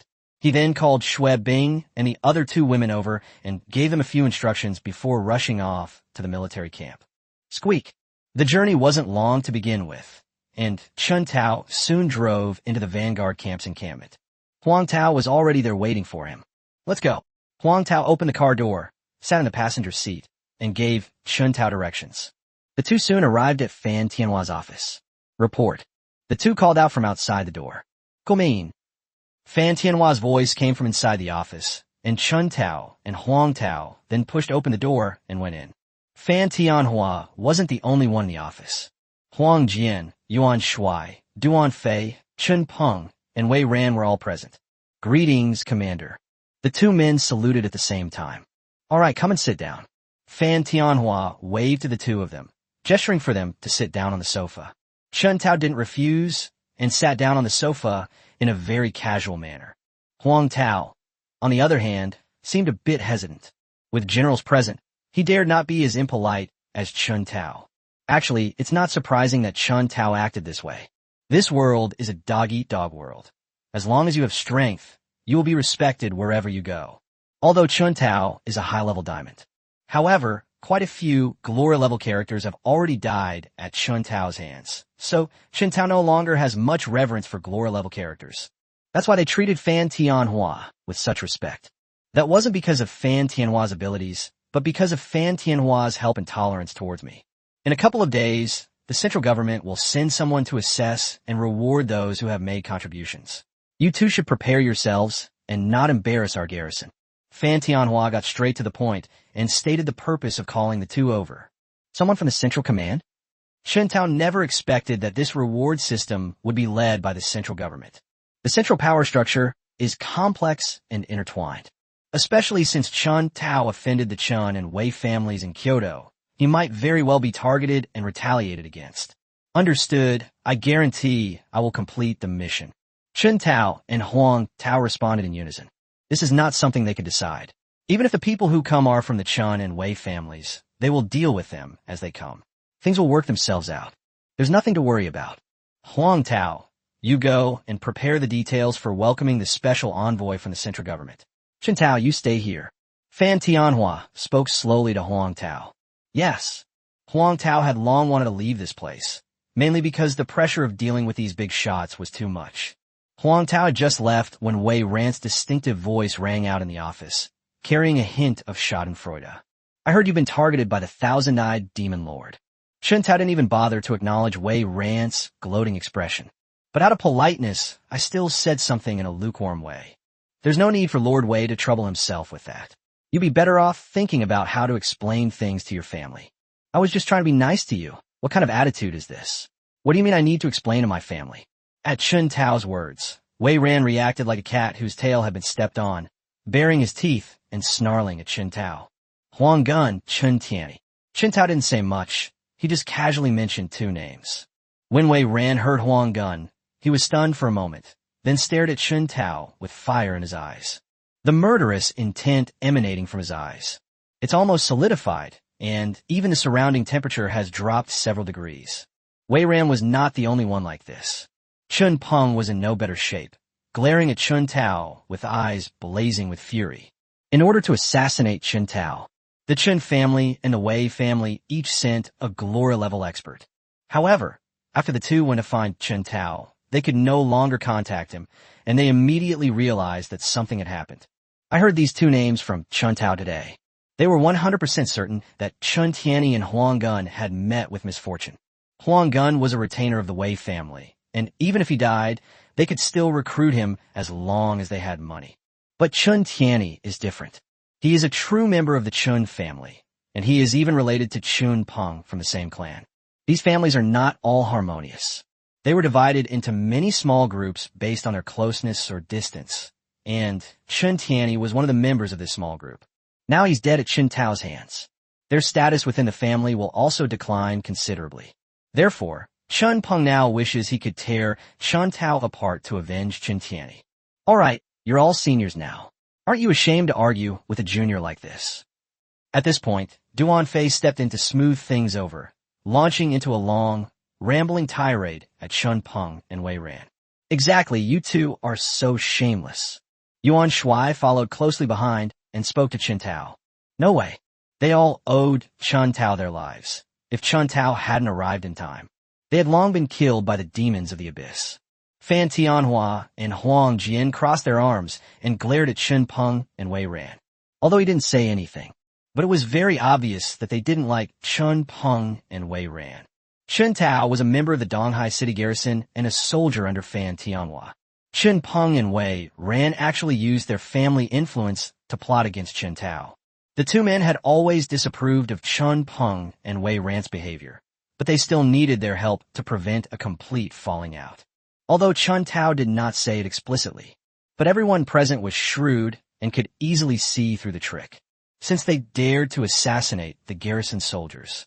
Fan Tianhua and Huang Jian looked at Chen Peng and Wei Ran differently now. A hidden murderous intent was emanating from it. Oomph, oomph. Seeing that they had angered the crowd, the two stopped talking, gave a cold snort, and turned their heads to the side. Chen Tao, we'll help you figure out a way to deal with a marking issue. Whether it's Duan Fei or Yuan Shuai, they must have powerful backers to have been able to establish themselves in Kyoto. Although it's unclear what level their backing is at, but it's unlikely to be lower than the king level. The higher your strength, the greater your chance of meeting a god-level expert. Then thank you both very much, leaders. Chen Tao stood up and gave a respectful military salute. Don't salute all the time, sit down and talk. Yuan Shuai and Duan Fei had always treated Chen Tao well, and neither of them were arrogant. Chen Tao had a very good impression of them. Chapter 155, The Role of the Magic Core. Anyway, I don't plan to go to the extraterritorial battlefield anytime soon, so this mark won't affect me. Chen Tao remained optimistic and did not become anxious or fearful despite being targeted by the thousand-eyed demon lord. You still need to go to the battlefields outside the region. That's where you can unleash your true strength. My teacher is a martial arts master. With his help, he can definitely bring you a god-level expert. Given Chen Tao's demonstrated abilities, the extraterrestrial battlefield is his best place to go. His small-scale battles in this world have already limited his growth. Therefore, Yuan Shuai revealed that he had a martial arts master as his teacher. This was to reassure Chen Tao that the mark on his body would be removed soon. Okay, thank you very much, Chief. Chen Tao thanked him again, saying that being able to go to the extraterritorial battlefield as soon as possible would be a great thing for him. There is hope that the mark on Chen Tao's body can be removed. The group changed the subject and chatted for a while before going their separate ways. Chen Peng and Wei Ran stayed with the others. I always felt very awkward and wanted to leave a long time ago. Seeing that the conversation was over, the two left the office first, as if a dog was chasing him. Yuan Shuai and Duan Fei watched Chen Peng and Wei Ran's retreating figures and gave a helpless, bitter smile. In addition, because of the vampire matter, Huang Jian needed to go and deal with it, so he left in a hurry. In the end, only Fan Tianhua and Chen Tao remained in the office. Chen Tao was about to take his leave when he suddenly remembered the demon core. He had been digging it out of the demon's body and had been leaving it to gather dust in his storage ring. I originally wanted to ask Elder Mo about the use of this thing, but I got distracted by other things. Now that I think about it, it's a good time to ask Fan Tianhua. As a veteran Glory-level powerhouse, he must know the use of the magic core. Commander, what's the use of this thing? Chen Tao flipped his hand and took out the magic core, then looked at Fan Tianhua and asked.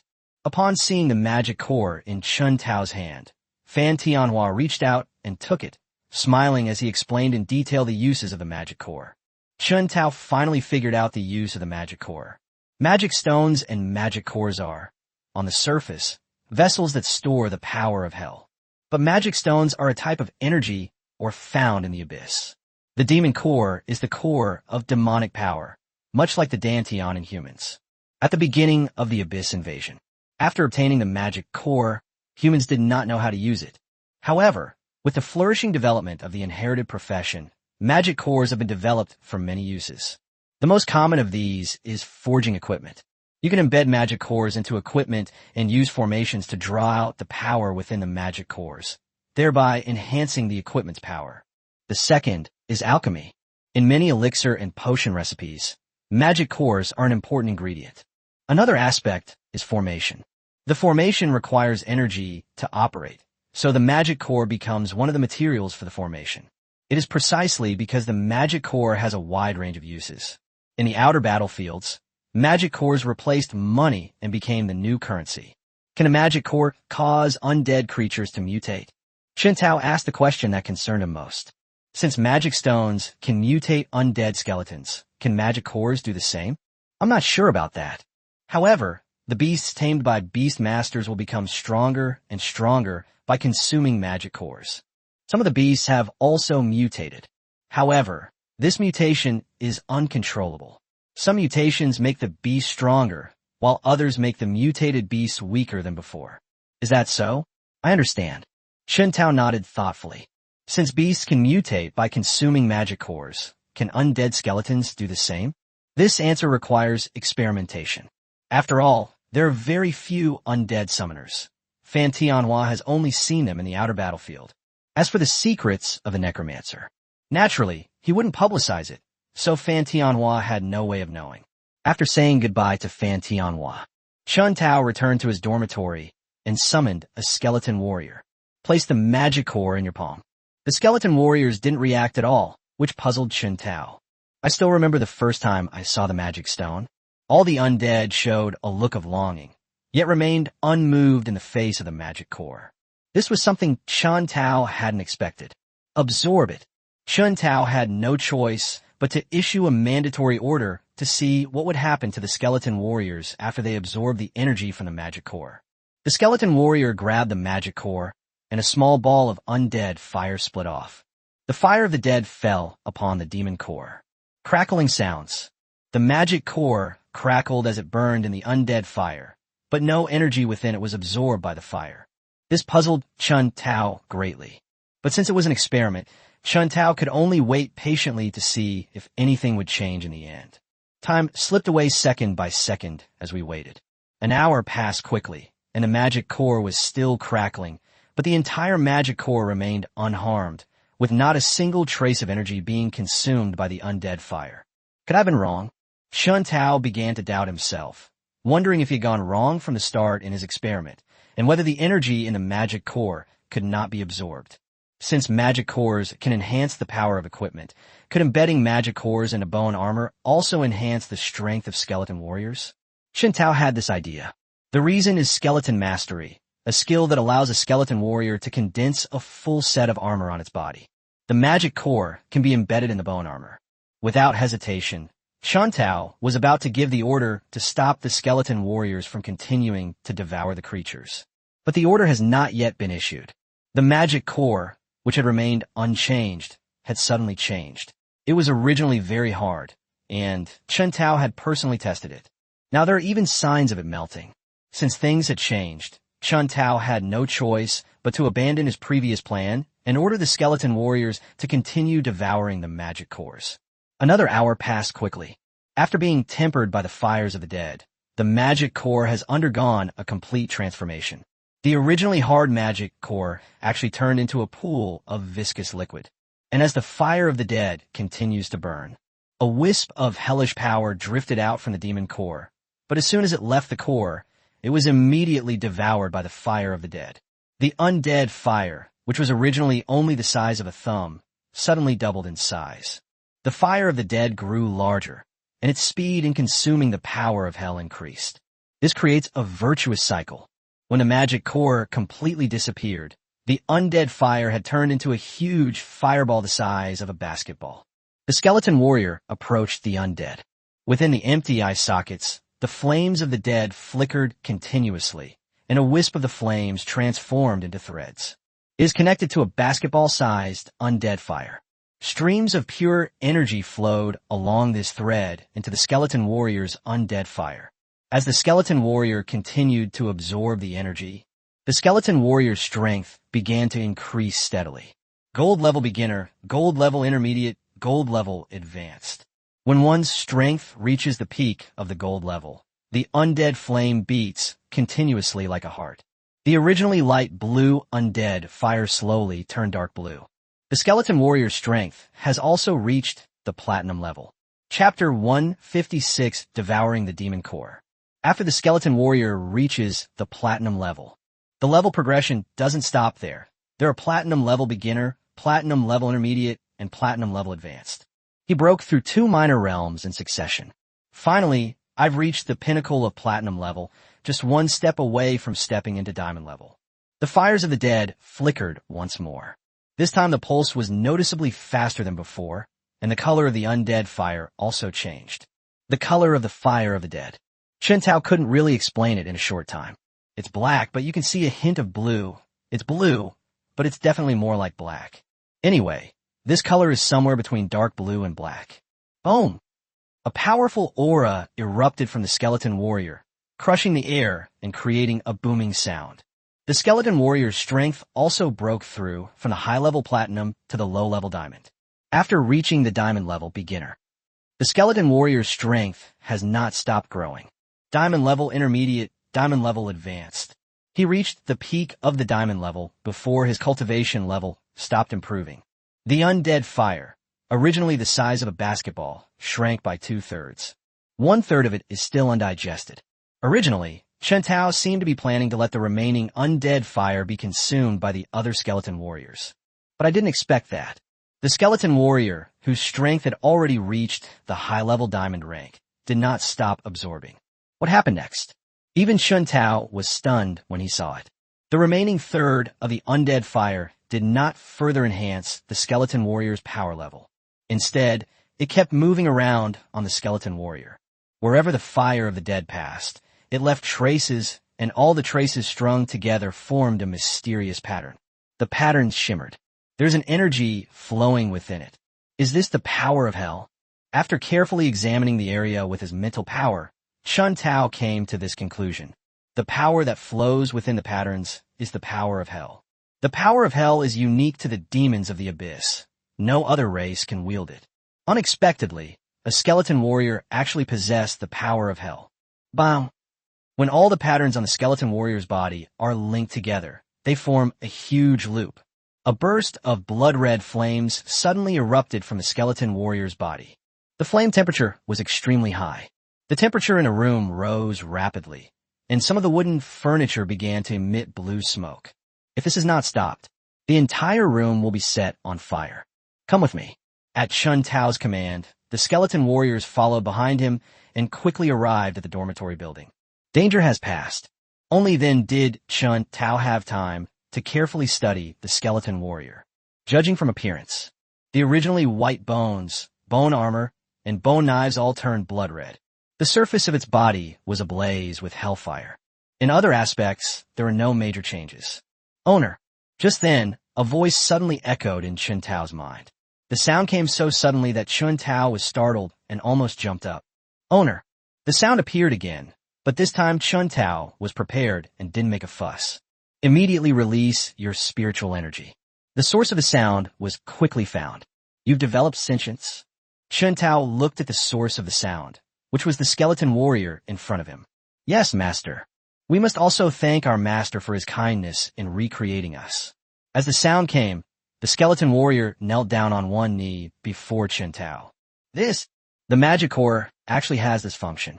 Chen Tao didn't know if this was a coincidence, but the magic core could not only enhance the strength of the undead skeletons, but also give them sentience. Get up. Yes, my master. Can this hellfire be put away for now? Yes, my master. The skeleton warrior responded, and the hellfire covering his body slowly disappeared.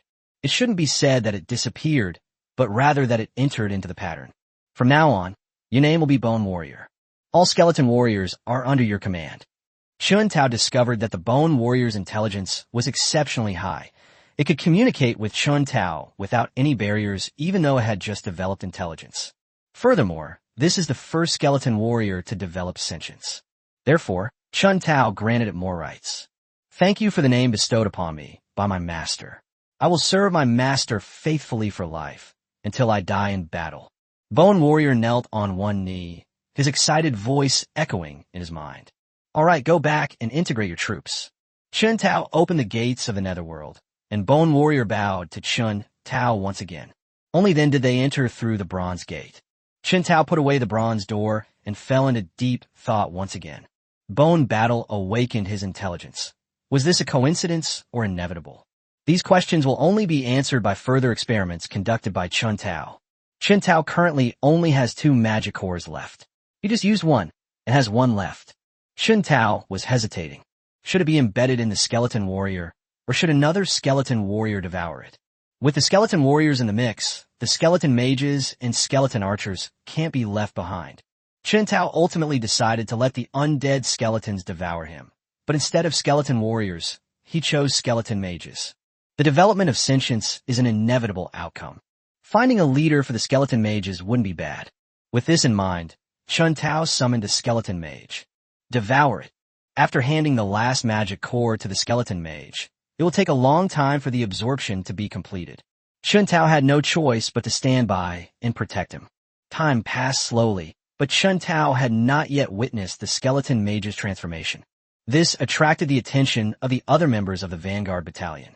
Chun Tao, what are you up to now? Fan Chi-Chi circled the skeleton mage, but couldn't find anything unusual. Nothing much, just boosting the skeleton mage's combat power. Chun Tao didn't explain much, firstly because she wouldn't understand, and secondly because it was a matter of personal privacy. Fan Chi-Chi is not the kind of spoiled young lady who doesn't know her place and makes a fuss. He immediately understood what Chun Tao meant. What are you all doing here? If you have nothing to do, go clean up. The special envoy sent by the central government is about to arrive. What kind of behavior will it be to see you all like this? As the deputy battalion commander, Fan Chi-Chi's words carry considerable weight. A few words were enough to disperse everyone. Chun Tao smiled at Fan Chi-Chi and continued to wait on the side. Fan Chi-Chi did not leave and also looked at the skeleton mage. She was also very curious about how the skeleton mage increased his strength, and to what extent can it be improved? Chun Tao did not chase her away, allowing Fan Chi-Chi to observe freely. But as time goes by, an hour passed in the blink of an eye. The skeleton mage didn't change at all, and Fan Chi-Chi was getting impatient. He turned to look at Chun Tao. How much longer? It should be ready in about 2 more hours. Chun Tao estimated the time and gave a somewhat uncertain one. Upon hearing this, Fan Chi-Chi glared at Chun Tao, annoyed. That means, why didn't you say so sooner that it would take this long? Chun Tao just smiled helplessly. You didn't ask either. Before he could finish speaking, Fan Chi-Chi glared at him, and he swallowed the words back down his throat. Chapter 157, Awakening Intelligence. 2 hours passed in the blink of an eye. The magic core that the skeleton mage had been holding had turned into a thick liquid. The fire of the dead devoured the hellish power within the demon core, causing it to expand rapidly. Another hour has passed. The sky was gradually darkening. The magic core had completely disappeared, and a ball of undead fire, even larger than before, floated in front of the skeleton mage. Buzz! The undead fire within the skeleton mage's head flickered continuously before a thin thread extended out. A thin thread was inserted into the fire of the dead. The skeleton mage was like a sponge, constantly absorbing the undead fire in front of him. The skeleton mage was originally in a state of complete stillness. It's like riding a rocket, a rapid ascent.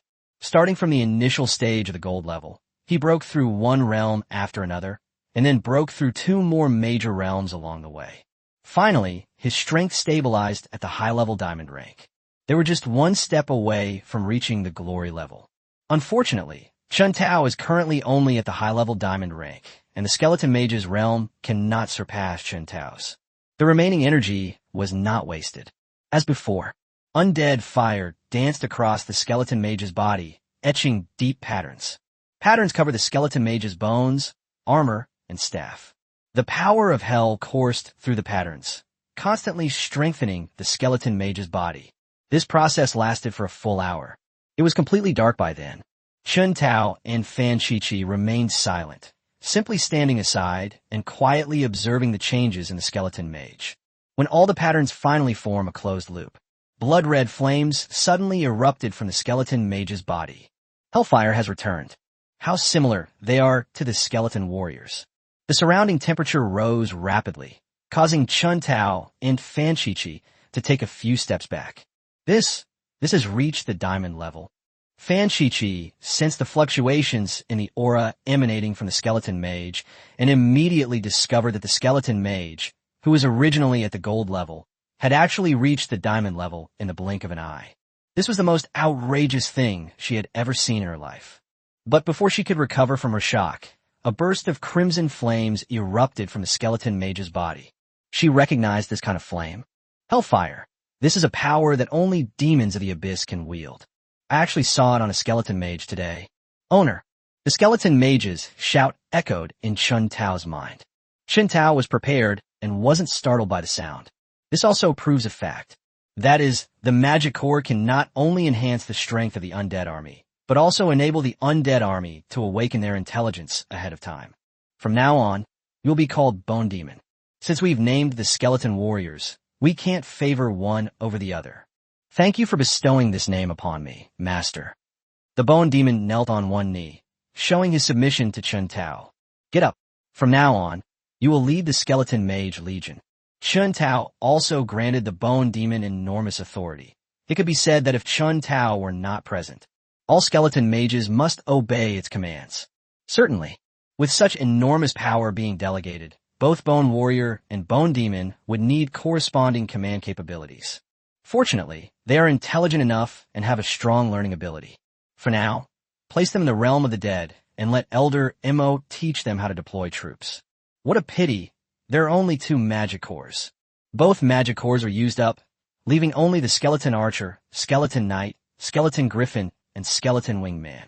Upon closer inspection, there are still at least 4 magic cores missing. Of course, it would be even better if there were more. The giant hammer and the giant axe can also be enhanced with magic cores. It can also awaken their intelligence. It will be much easier to carry out the tasks assigned by Chun Tao. Do you know where you can exchange for magic cores? Chun Tao patted Fan Chi on the shoulder, pulling her out of her shock. Hearing Chun Tao's question, Fan Chi frowned. She knew very well what a magic core was. But it was precisely this clarity that left her somewhat at a loss for words. There is indeed an exchange rate between money and magic cores. 1 magic core is equivalent to 100 million Chinese yuan.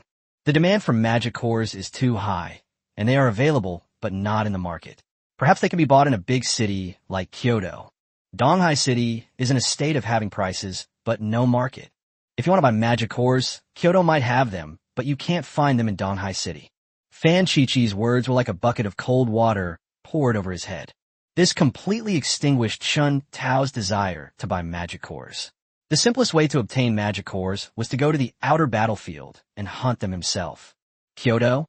I'll need to make a trip there sometime. Since magic cores might be sold in Kyoto, Chun Tao naturally needed to make a trip there.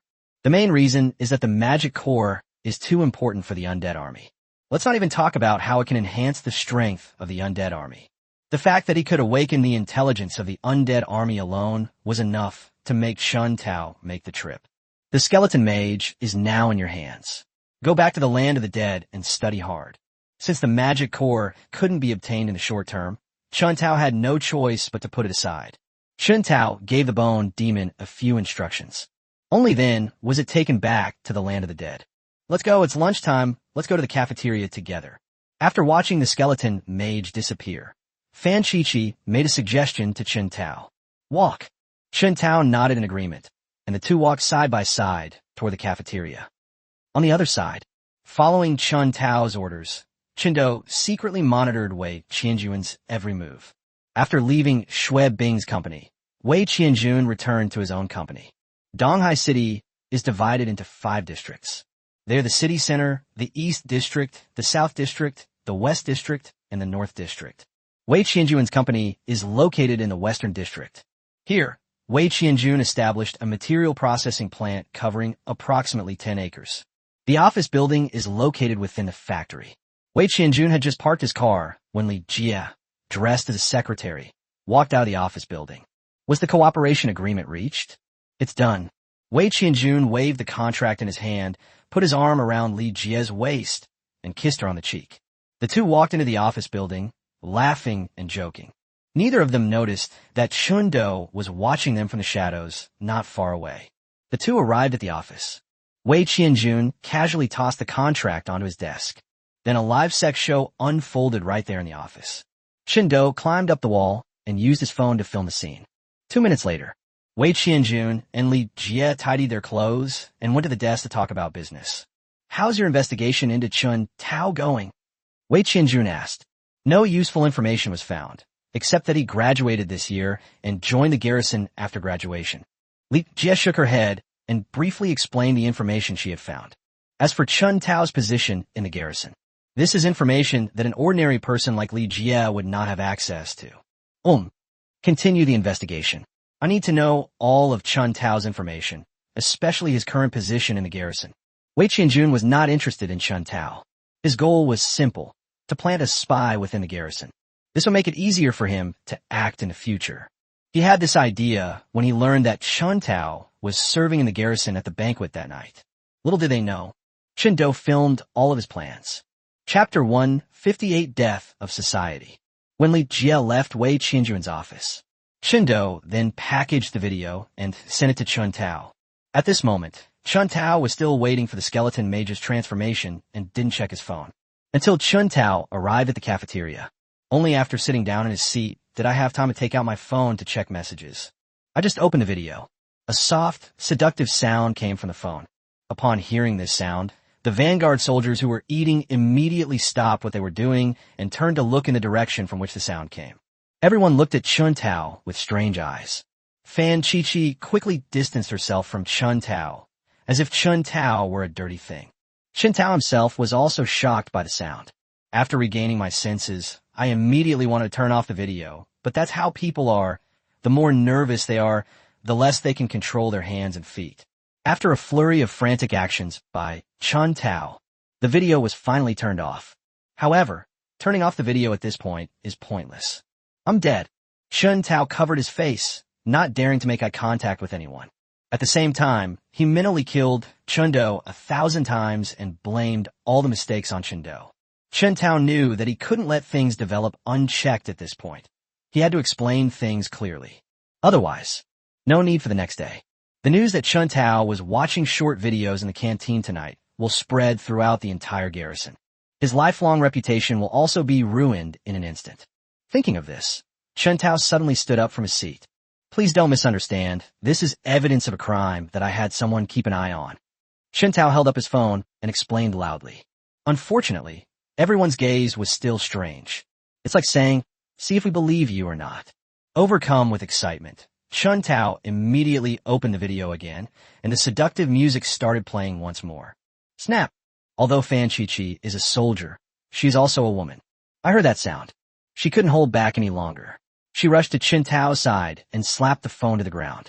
Military-grade mobile phones are of exceptionally high quality. The phone flew out and hit the ground, but instead of breaking, it became even louder. Fan Qiqi rushed to the phone again. He was about to step on the phone and smash it, just a centimeter away from his foot. The languid music on the phone has disappeared.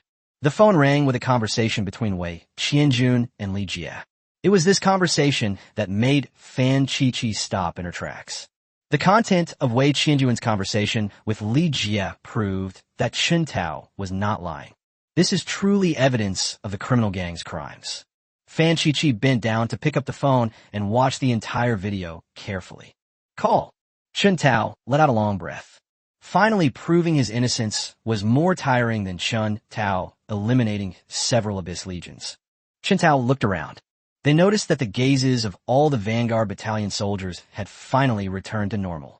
Don't throw your phone around. It might not hit anyone, but it's also bad if it hits the flowers and plants. Fan Qiqi returned the phone to Chen Tao, threw down a sentence, and ran out of the cafeteria. Can't we be reasonable? Chen Tao was shocked by Fan Qiqi's words. After regaining his senses, Chen Tao felt a little dumbfounded. Just then, several Vanguard soldiers walked over and whispered something in Chen Tao's ear. Chen Tao, look, could you please make a copy of the video for us? Looking at the lewd way the group rubbed their hands together, Chen Tao rolled his eyes in exasperation. What kind of people are these? They don't care about the criminal gang, but they actually want the short video. Is there no justice or law left? Chen Tao roared inwardly, utterly speechless at his colleagues. I want to see the commander. As they were talking, Chen Tao sent the video to Fan Tianhua and then deleted it. That's all, so please stop crowding around me. After saying that, Chun Tao squeezed through the crowd, wanting to leave this place of trouble. But before Chun Tao could even squeeze out of the crowd, just then his phone rang. Chun Tao took it out and saw that it was Fan Tianhua calling. "Hello, Commander. What brings you here?" Before he could finish speaking, Fan Tianhua's roaring voice came through the receiver. "Chun Tao, you little brat, are you asking for trouble? What kind of crap did you send me? Tell me where you are right now, and I'll come over and beat you to death." It's not surprising that Fan Tianhua reacted that way. Unbeknownst to Chun Tao, Fan Tianhua was at that moment meeting with Huang Jian, Yuan Shuai, Duan Fei, Chun Peng, and Wei Ran to discuss welcoming the central government special envoy. I clicked on the video Chun Tao sent without thinking. The entire conference room was filled with decadent music. For a moment, the entire conference room fell silent, everyone staring at Fan Tianhua with a silly grin. That means, so this is what Fan Tianhua is really like. Fan Tianhua was stunned on the spot, and after a flurry of frantic actions, he turned off the video. Then came this phone call. Hearing Fan Tianhua's roar on the phone, Chun Tao moved the phone away from his ear. After Fan Tianhua finished roaring, Chun Tao then hurriedly explained, "Commander, let me explain. Pa, let me explain, it's not what you think." Chun Tao was so anxious that tears were about to stream down his face. After a half-hour conversation, Chun Tao finally managed to explain the whole story in fits and starts. To avoid embarrassment, Fan Tianhua put his phone on speakerphone, and everyone in the conference room could hear him. "Okay, I understand." Fan Tianhua's voice returned to normal, and he hung up the phone after saying just one sentence. At the same time, in the conference room, Fan Tianhua called for the security guards. "Publicate the video." Fan Tianhua handed the phone to the guard and gave the order. "Yes." The guard responded and immediately went to carry out Fan Tianhua's military order. Soon, the video appeared on a large monitor in the center of the conference room. The video of Wei Qianjun and Li Jie doing bad things started playing because it involved vampires. Everyone watched with rapt attention. Not a single second was missed. 2 minutes later, Wei Qianjun and Li Jie finally finished their business and sat down at the desk. "Damn, what a show-off. It's over so quickly." A shout suddenly rang out in the office, immediately drawing everyone's attention. After seeing that the source of the sound was Yuan Shuai, everyone kept their heads down, their shoulders heaving, wanting to laugh but not daring to. Yuan Shuai realized he had said the wrong thing. Even the old man felt a little embarrassed, but what kind of storms hadn't Yuan Shuai weathered? This kind of small-scale event is nothing to worry about. Well, what I mean is that the physical fitness of the people in the Great Xia Kingdom is too poor right now, and we need to find ways to improve it. His high-sounding words left everyone stunned. Could you find an even more absurd reason? Okay, let's continue watching the video. Fan Tianhua tapped the table, drawing everyone's attention, and then spoke seriously. The video continues playing. Wei Qianjun and Li Jie's plan was relayed to everyone present without missing a single word. These vampires are still not giving up. We just cleared out a batch not long ago, and now another batch has come. Huang Jian was the first to slam his fist on the table. Chun Tao had informed him of this matter, and he had also assigned Zhang Tian to take full charge. Unexpectedly, these vampires even wanted to extend their reach into the garrison. They have already found a way to die. Chapter 159 Breakthrough to Glory Level. Old Huang, don't get excited. They're just a bunch of rats in the gutter. Catching them is easy. We just need to turn the tables on them and wipe them out in one fell swoop. Duan Fei said with a smile. Playing along with their plan? Huang Tao looked at Duan Fei with a puzzled expression, not understanding what he meant. Since they want to drag Chun Tao down with them, let's give them the satisfaction and let Chun Tao deal with them directly. Although Duan Fei was smiling as he spoke, his plan was anything but funny. In fact, it was rather insidious. Now everyone understood. This matter is entrusted to Chun Tao. They can completely resolve this hidden danger without wasting a single soldier. For Donghai City, which is in dire need of reconstruction, this is the best choice. That's a good idea. After the reward ceremony, we'll have Chun Tao deal with these rats. Fan Tianhua nodded, agreeing to Duan Fei's plan. Okay, I'll go talk to Chun Tao in person after the merit-based reward ceremony. So this matter was thus dumped on Chun Tao's shoulders. The key point is that Chun Tao doesn't know this yet. As for the scene of social death that just occurred, no one mentioned it again. After all, Fan Tianhua also cares about his reputation. Fan Tianhua, Huang Tao, and the others continued their meeting to discuss welcoming the special envoy from the central government. On the other side, Chen Tao quickly left the cafeteria and didn't linger outside. He went straight back to his dormitory. After returning to the dormitory, after studying battle formations for a while, Chen Tao sat cross-legged on the bed and entered into deep meditation. After a period of continuous major battles, the instability in his cultivation realm caused by the rapid breakthrough has disappeared. Chen Tao can now consume the profound, Yin Soul, nourishing fruit at any time to break through to the next realm. As long as you break through to the glory level, Chen Tao's strength will undergo a dramatic change. In particular, Chen Tao had a feeling that the domain skill Night Parade of 100 Ghosts would undergo a change after breaking through to the glory level. This feeling is hard to describe. Chen Tao guessed that it was a special ability brought about by mental enhancement. I just don't know if other people have this ability. What Chen Tao needs to do now is calm down and restore his energy and spirit to their peak. Chen Tao continued meditating until midnight. His own energy and spirit had reached their peak. Chen Tao summoned Chen Jia, Gu Zhan, and Gu Mo to protect him. Only then did he take out the profound, Yin Soul, nourishing fruit from his storage ring. Chen Tao swallowed the profound, Yin Soul, nourishing fruit in a few gulps, and a surge of pure medicinal power appeared. Chen Tao dared not be negligent. Enter a state of deep meditation immediately. Using divine meditation techniques, one can quickly refine the medicinal power within the body and transform it into spiritual power. Chen Tao had already reached the peak of the diamond level. This spiritual power suddenly entered the sea of consciousness. Immediately, a feeling of expansion came from his mental sea. Chen Tao knew that as long as he broke through the barriers of his spiritual sea of consciousness and expanded it, he could break through to the next realm. Therefore, Chen Tao was not in a hurry and methodically refined the medicinal power. Streams of pure spiritual energy surged into the sea of consciousness, which was like a balloon. It grows bigger and bigger, supported by mental strength. Once the critical point of the spiritual sea of consciousness is reached, the barrier of the spiritual sea of consciousness will be broken. Time slips away second by second. 2 hours passed in the blink of an eye. The medicinal power of the Xian Yin nourishing soul fruit has only been used up by 1/3. The sea of consciousness has reached saturation, and no amount of spiritual energy can be contained within it. Right now, Chen Tao knew that success or failure hinged on this one move. He quickly activated the divine level meditation technique, refining another surge of medicinal power and transforming it into spiritual energy. The spiritual energy flowed directly into the sea of consciousness through the meridians. Boom! A loud bang, audible only to Chen Tao, resounded in his mind. The barriers of the spiritual sea of consciousness were like a mirror, covered with countless cracks.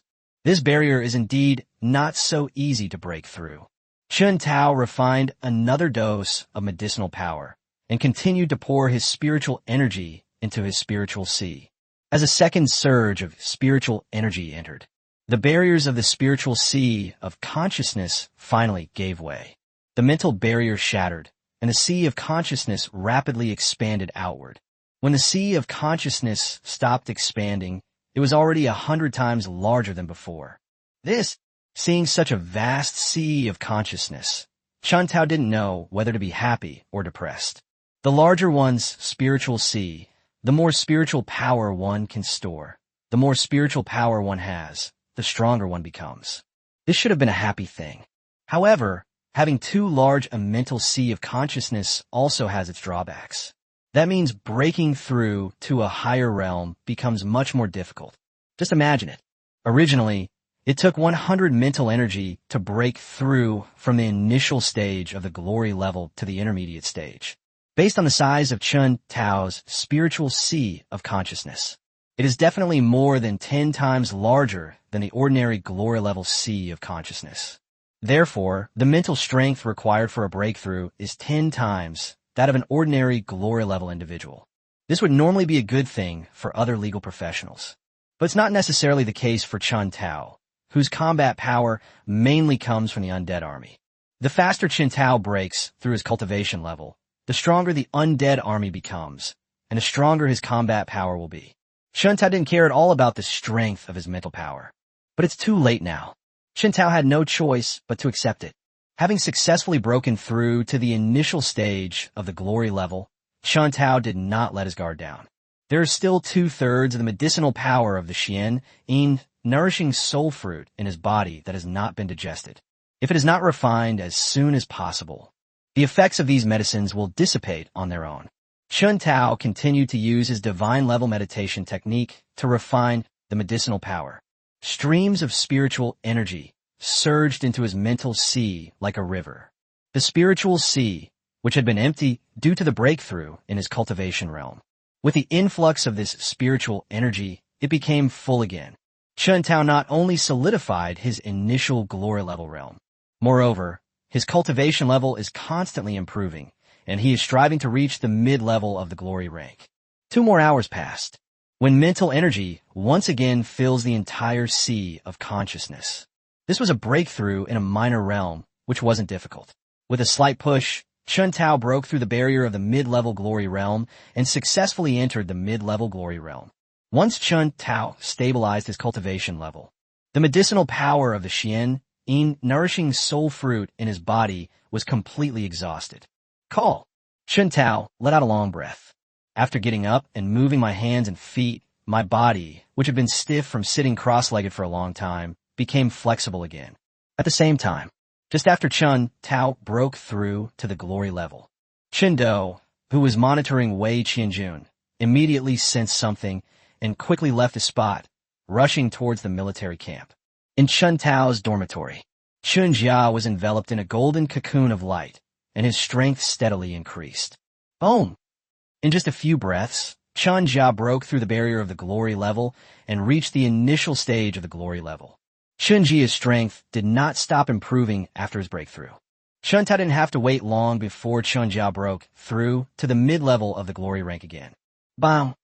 Chen Jia had just broken through to the next level when the dormitory door was violently kicked open and Chen Do rushed in. Chen Do had just stopped walking. He immediately began to improve his cultivation level. Unlike Chen Jia's breakthrough, Chen Do's breakthrough was even more spectacular. The power of the moonlight continued to gather in the dormitory. The surrounding temperature continued to drop, forcing Chen Tao to leave the dormitory. Chen Do absorbed the power of the moonlight. Its level of understanding also began to rise, as if it had no bottlenecks. Breakthroughs continued. Finally, it also reached the mid-tier of the glory level. Chapter 1, 60 New Skills. Chen Jia and Chen Do successfully broke through to the glory level. Chen Tao's combat effectiveness has been greatly enhanced. Boom! Boom!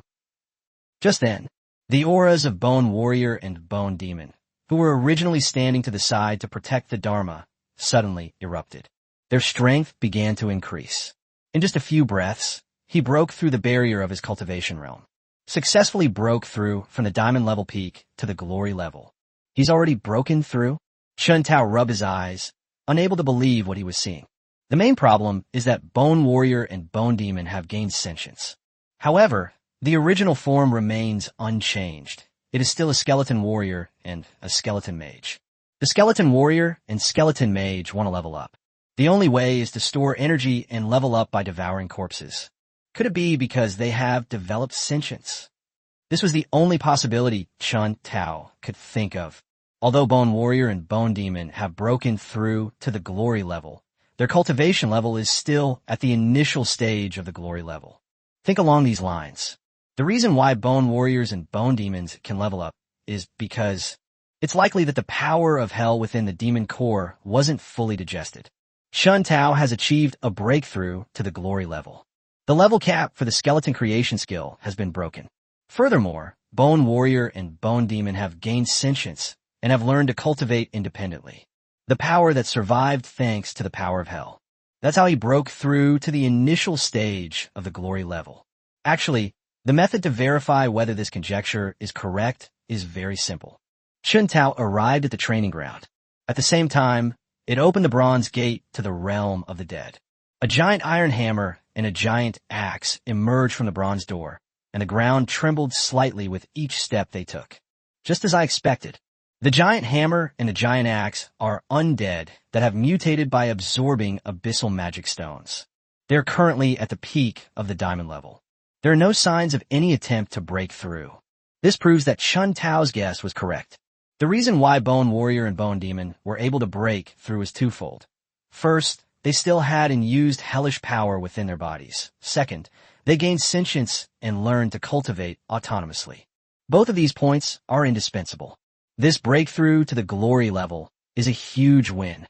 Although Chun Tao already had no shortage of glory level combatants, he was still very happy to suddenly have 4 more glory level combatants. You should return to the land of the dead to rest first. Chun Tao left only Chun Jia and Chun Do to guard him, while Big Iron Hammer, Big Axe, Bone Warrior, and Bone Demon returned to the land of the dead. Open the career panel. Name, Chun Tao. Status, marked by the 1,000-eyed Demon Lord. Class, Necromancer. Rank, mid-tier, glory level. Talents, Realm of the Dead, Heart of the Necromancer. Skills, Divine Meditation, Skeleton Creation, 9 Nether Corpse Refining, 100 Ghost Parade, Damage Transfer, Teleportation, Skeleton Domination, Corpse Explosion, Bone Arrow, Bone Shield, Bone Spear, Bone Prison, Curse, Bone Wall, Death and Decay. Sacrifice Skills, Rebirth Devour. Undead, Gold Tier Skeleton Warriors 1 million, Gold Tier Skeleton Archers 500,000, Gold Tier Skeleton Mages 500,000, Gold Tier Skeleton Knights 300,000, Platinum Tier Skeleton Warriors 500,000, Platinum Tier Skeleton Archers 200,000, Platinum Tier Skeleton Mages 200,000, Diamond Tier Skeleton Warriors 200,000, Diamond Tier Skeleton Archers 100,000, Diamond Tier Skeleton Mages 100,000, Diamond Tier Skeleton Griffins 800,000, Diamond Tier Skeleton Winged Men 800,000. Mutant Undead, Giant Hammer, Giant Axe, Bone Warrior, Bone Demon. 9 Netherworld Corpse Refining Technique. Chun Do, Fighting Corpse, Chun Jia, Armored Corpse. The Night Parade of 100 Demons.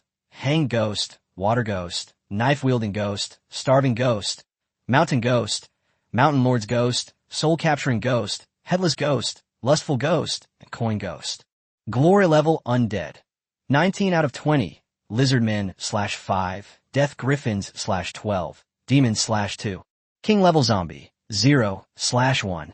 Looking at the impressive professional panel, Chun Tao clenched his fists tightly. Then he looked toward the skill.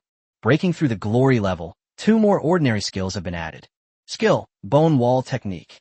Bone Wall Technique. Creates a bone wall at a designated location to block enemies.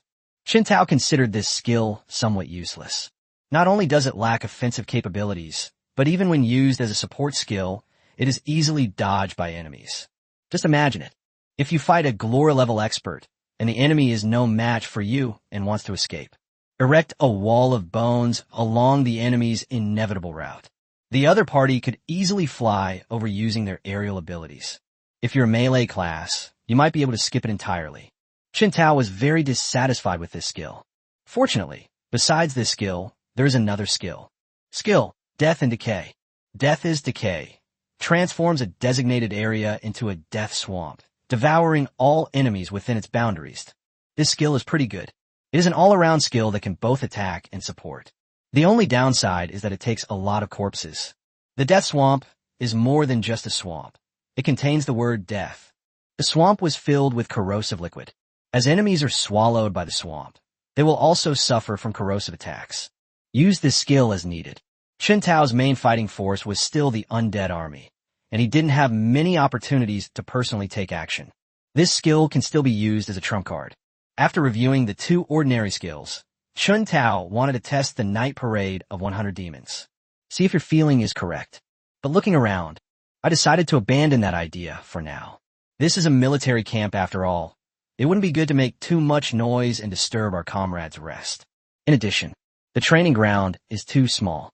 Not enough to perform the Night Parade of 100 Demons.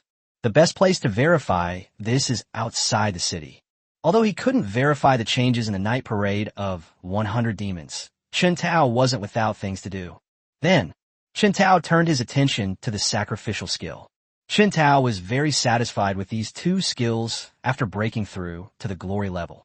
The power of the skill can also be enhanced again through sacrifice. Unfortunately, we don't have enough corpses right now. Otherwise, we could give it a try. Open Chun Do's panel. Name, Chun Do, Fighting Corpse. Rank, Mid-Tier, Glory Level. Talent, Lunar Power, 3 heads and 6 arms. Skills, Heavy Strike, Dual Blade Slash, Sweeping Strike, Blade Storm, Heavenly Sword, Draw Sword Slash, Wave Blade, Eagle Eye, Rapid Fire Arrows, Frost Arrows, Skylocking Arrow Formation, Powerful Strike Aura, 9 stars alignment, Fatal Strike, Ice Cone, Frost Nova, Frozen 1,000 Miles, Ice Storm, Frost and Snow, Frost Domain, Ice Affinity. Chun Do's profile didn't change much. Besides advancing to the mid-level of the Glory rank, he also gained 3 more skills. The Warrior's Folding Blade. This is a very good passive skill. With this skill, Chun Do can unleash 9 attacks of equal power simultaneously with each attack. In other words, this skill increased Chun Do's attack power 9-fold. The Marksman's Fatal Blow. This is also a very good passive skill. With this skill, Chun Do's arrows have a 10% chance of hitting the enemy's vital points. This world is not a game. A shot to the thigh and a shot to the chest cause different damage. This skill is available. Chun Do's arrows had a 10% chance of hitting a vital spot. The Mage's skill is Ice Affinity. This is also a passive skill. The skill's description is very simple. It increases the attack power of ice magic by 50% and also increases Chun Do's ice resistance by 50%. This is a passive support skill. Chapter 161 Skill Fusion. Name, Chun Jia Jiashur. Rank, Mid-Tier, Glory Level. Talent, Immense Strength, Absolute Defense. Skills, Golden Armor Protection, Limb Regeneration, Heaven-Shaking Fist, Fatal Strike, Vajra Body, Gravity Domain, Gravity Control. After reviewing Chun Do's panel, Chun Tao immediately opened Chun Jia's panel.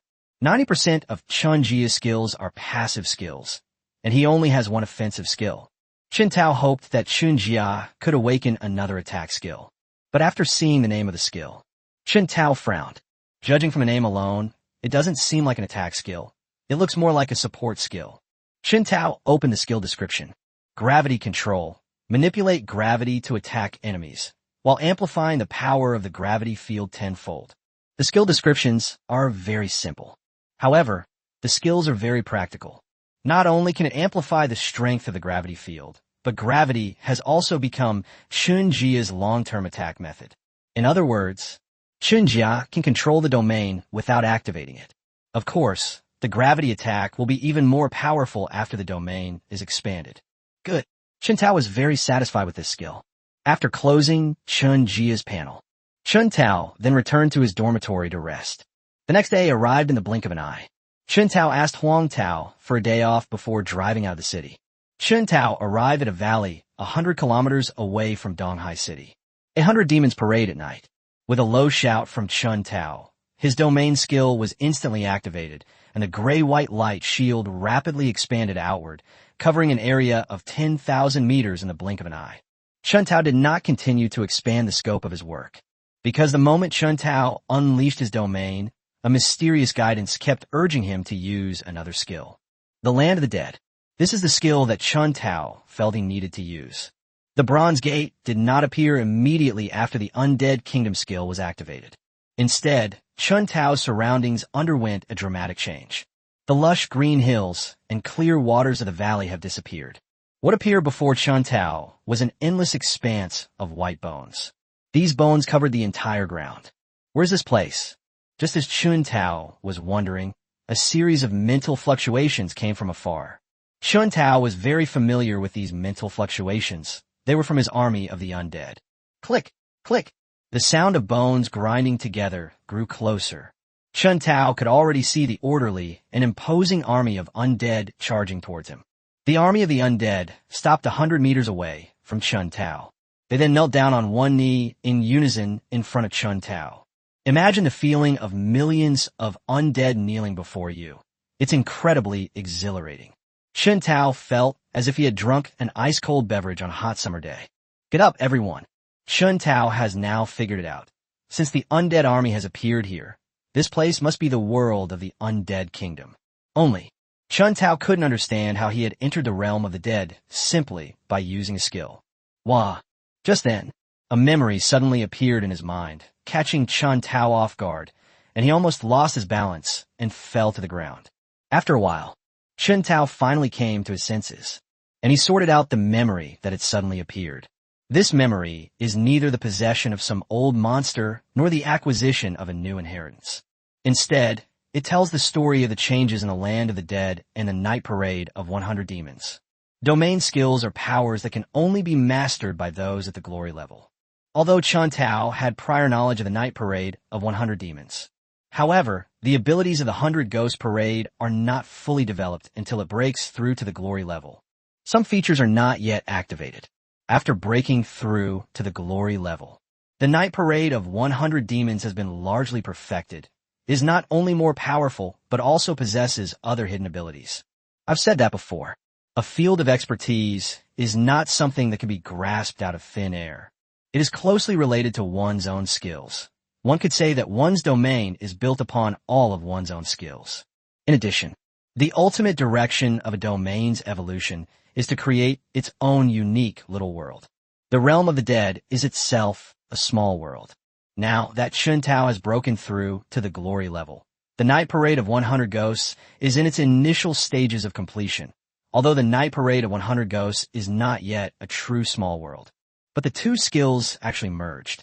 Combining two skills is not as simple as 1 + 1 = 2. After skill fusion, Chen Tao can freely travel between the main world and the realm of the dead. This is just the most basic ability.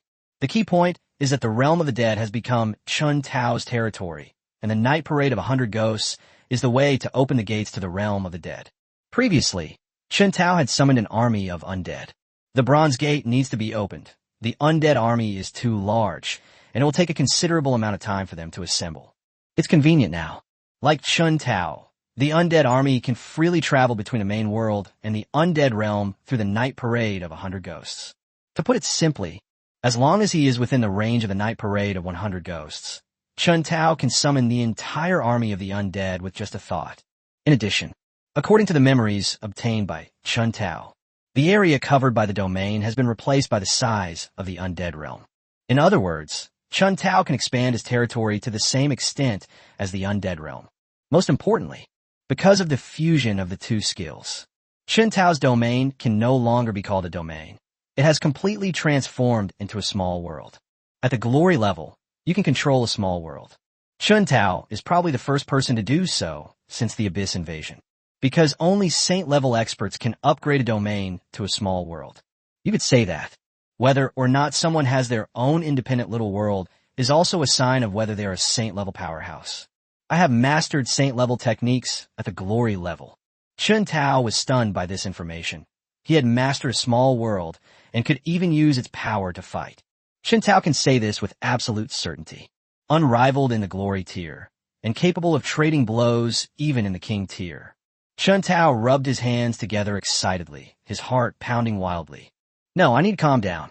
Chen Tao rubbed his face vigorously, forcing himself to calm down. Although he has now reached the glory level, he still has the mark of the thousand-eyed demon lord on his body that has not been removed. They are always in danger. Thinking of this, my initial excitement gradually subsided. After merging with the netherworld, the night parade of 100 demons became the gateway connecting the netherworld and the main world. The bronze door did not disappear. Even casting the netherworld spell alone only opens the bronze gate. Boom! Chen Tao only understood the changes after the skills were combined. He hadn't tried them out yet. So Chen Tao casually shot out a bone spear. The mountain peak opposite was completely destroyed by this attack. That's strong. Chen Tao was startled by his own attack. An ordinary skill, when imbued with the power of the undead realm, becomes incredibly powerful. A single, casual strike can destroy a mountain. So how powerful will the other skills be? Once the thought popped into his head, Chen Tao couldn't suppress it. Bone arrow. As Chen Tao threw out 10 bone arrows imbued with the power of the world, the bone arrows struck another mountain peak in the blink of an eye. Puffed, puffed. The sound of the bone arrow hitting its target rang out, and 10 more holes appeared on the hilltop. These 10 holes pierced directly through the mountain. Chapter 162 Sparring. Wow, that's incredibly powerful. Looking at the mountain peak that had been pierced, Chen Tao couldn't help but gasp in amazement. The power of this attack was comparable to that of a peak glory-level expert at full strength. You need to know, even a top-tier glory-level expert can unleash such an attack. But that was when he went all out. Chun Tao was just making a simple, casual attack. The two are completely incomparable. Death and decay. Chun Tao decided to try other skills, especially the ones he had just acquired. Death and decay are unleashed. The area within a kilometer radius in front of Chun Tao had completely turned into a swamp. One after another, black bubbles kept rising. The pungent smell filled the air, and Chun Tao could smell it and felt a faint sign of poisoning. This skill is even poisonous. Chun Tao never expected this. In fact, Chun Tao overlooked one point. The swamp contained corrosive liquids, which were naturally toxic. Chun Tao immediately withdrew his skill. What happened? But what happened next left Chun Tao speechless. This skill is useful, but once it's used, the altered terrain cannot be changed back. The valley was originally filled with birdsong and fragrant flowers. Chun Tao destroyed everything with a single skill. Forget it, let's leave first. The longer Chun Tao stayed there, the more deeply he felt poisoned. We must leave here as soon as possible. Once Chun Tao left the valley and breathed in the fresh air, he finally felt much more comfortable. As for whether or not to continue experimenting with other skills, Chun Tao gave up. The main problem is that other skills are more complicated to use. Some require a corpse as a medium, while others require a living target. Due to differing circumstances, Chun Tao temporarily gave up. Chun Tao drove back to Donghai City. I hummed a little tune all the way and was in a very good mood. After registering at the city gate, Chun Tao returned to the Vanguard Battalion's garrison. I just got back not long ago. Fan Bei then came looking for him. What brings you here? Looking at Fan Bei, Chun Tao was somewhat puzzled. Fan Bei had been making the most of his time to familiarize himself with his new domain after breaking through to the glory level. Why can't I catch up with you when there's nothing else to do? Fan Bei plopped down on Chun Tao's bed, looking like a scoundrel. Okay, but I'm curious. Aren't you familiarizing yourself with domain skills? How come you have time to come find me? Chun Tao didn't believe his story. He was sure the man needed his help. As expected, as soon as Chun Tao finished speaking, Fan Bei shamelessly came over. We're pretty familiar with each other already, so I'm here to have a friendly spar with you. Fan Bei gained a lot from the last battle and had a deeper understanding of domain skills. He's been looking for someone to fight, but he wasn't familiar with Yuan Shuai and Duan Fei, so he felt embarrassed to approach them. Fan Tianhua and Huang Jian were acquainted, but the two were too busy to pay any attention to Fan Bei. Other diamond-level experts were unable to test his true combat strength. Finally, their gaze fell upon Chun Tao. Although he was unaware that Chun Tao had already broken through, the combat power Chun Tao had previously displayed was enough to test his strength. Chun Do, go and have some fun with him, but remember to stop when you've gone too far. Chun Tao had no reason to refuse this small favor, since he didn't need to do it himself anyway. This will also allow us to see how much Chun Do's strength has increased since reaching the mid-level of the glory rank. Let's go to the arena and have a fight. The garrison had a special arena for friendly sparring. The main reason is that all professionals possess extraordinary powers. If they were to fight with their bare hands, the entire camp would be destroyed. Therefore, the garrison built this arena. The arena is protected by an array, so will not affect anyone outside the arena. Certainly, different levels of professionals fight in corresponding arenas. They were all built into arenas capable of withstanding attacks from glory-level combatants. Donghai City wasn't wealthy enough for that. Chun Tao was pulled by Fan Bei and quickly arrived at the arena. Chun Do and Fan Bei stood on the arena, and then the arena administrator activated the formation. The entire arena was enveloped in a light shield. Watch out! I'm about to make my move. Fan Bei clasped his hands in a salute to Chun Do, and then prepared to launch an attack. It's a pity I just looked up. Before the attack could even be fully formed, Chun Do's scythe was already pressed against Fan Bei's neck. Fan Bei was knocked out and stood there stunned. That doesn't count. I wasn't ready. Your victory is unfair. Fan Bei snapped out of his daze and immediately started shouting. Chun Do, let's start over. Chun Do sheathed his scythe and returned to his original position. Fan Bei did not bow this time. His eyes were fixed on Chun Do's every move. Chun Do moved again, his figure reappearing beside Fan Bei like a ghost. The Grim Reaper's scythe slashed down once more. Fan Bei, who was already prepared, also made his move. A long sword appeared in his hand without his knowledge. He raised the sword and blocked the attack of the Grim Reaper's scythe. Pity. Although the long knife in Fanbei's hand was of good quality. But it was no match for the Grim Reaper's scythe after the collision. The long sword was cut in two. The Grim Reaper's scythe continued its relentless advance, once again resting against Fanbei's neck. This distance. If Chundo exerts just a little more force, Fanbei's head will be chopped off. Stop. Your weapon is too powerful. Switch to another one. Fanbei was unwilling to lose like this, so he made up another excuse. Qintao felt helpless. Unexpectedly, Qindo was so strong that he was able to kill Fanbei, a newly promoted glory-level player, with just one move. Qindo, change your weapon. Qintao had no choice but to agree to Fanbei's request. Qindo took a long sword from the weapon rack next to him and returned to his original position. Fanbei's weapon was damaged. He also took a long sword from the weapon rack. The two sides clashed again. This time, Qindo used the same trick again, quickly rushing forward to Fanbei's side and slashing down with his long sword. Bite! Fanbei parried with his long sword, and the two long swords clashed, producing a crisp metallic clang. Next, Fanbei felt a tremendous force coming from the long sword, and his hand stung as the long sword flew out of his grasp. Fanbei dropped his weapon. Qindo's long knife was once again placed against Fanbei's neck. Even without the Grim Reaper's scythe, Fanbei couldn't withstand a single blow. Fanbaidu became somewhat depressed.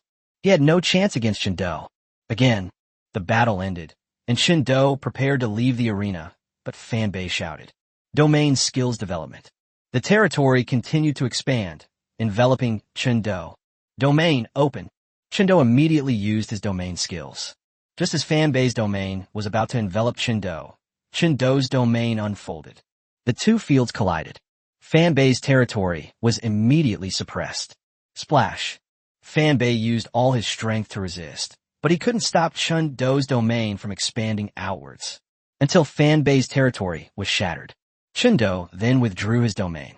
After being defeated by Qindo one after another, Fanbei's originally good mood was completely ruined. The arena administrator activated the formation. Qindo and Fanbei left the arena one after the other and walked to Qintao's side. Qindo stood behind Qintao without saying a word. Fanbei looked at Qintao, his eyes filled with grievance. Chapter 163 Versailles. He lost. The defeat was utter and complete. At the same time, it also plunged his joy at breaking through to the glory level into the depths of despair.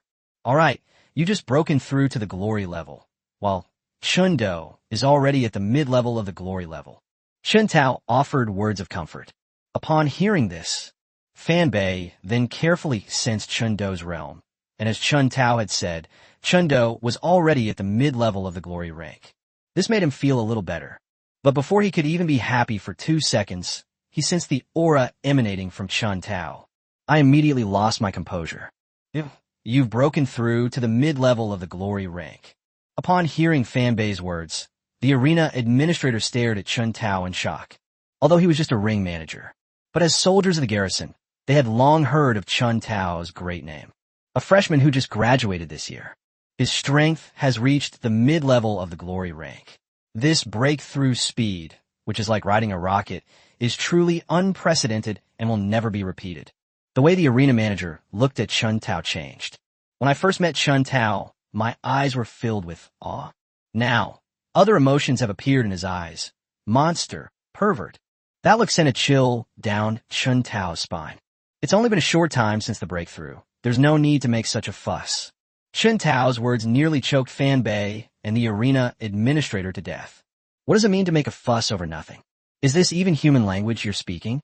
They've cultivated for years, even decades, without breaking through to the glory level. In Qintao's words, the glory level item seemed to be worthless. Fanbei and the arena administrator looked at Qintao with a desire to strangle Qintao's team. I have something to do, so I'll take my leave first. Unable to bear their stares any longer, Qintao made up an excuse and immediately fled the area. Little did they know, Qintao left not long ago. News of Qintao's breakthrough to the glory level spread throughout the entire garrison. Meanwhile, Qintao's comments about Versailles also caused a great stir. These are all things to be discussed later. After running back to the dormitory, Chen Tao immediately arranged for Chen Do to continue monitoring Wei Qianjuan's every move. Chen Do accepted the order and left. Chen Tao lay in bed, catching up on sleep. Chen Jia stood like a statue at the head of Chen Tao's bed, protecting Chen Tao's safety. I slept for 7 or 8 hours. When Chen Tao woke up, the sun was already high in the sky. Chen Tao arrived at the cafeteria early, ate lunch, and leisurely walked back to his dormitory. I met many colleagues along the way. However, everyone greeted Chen Tao with utmost respect. After Chen Tao had walked away, these people were all pointing and whispering about Chen Tao behind his back. Chen Tao is a magic-based professional, and mental strength is his forte.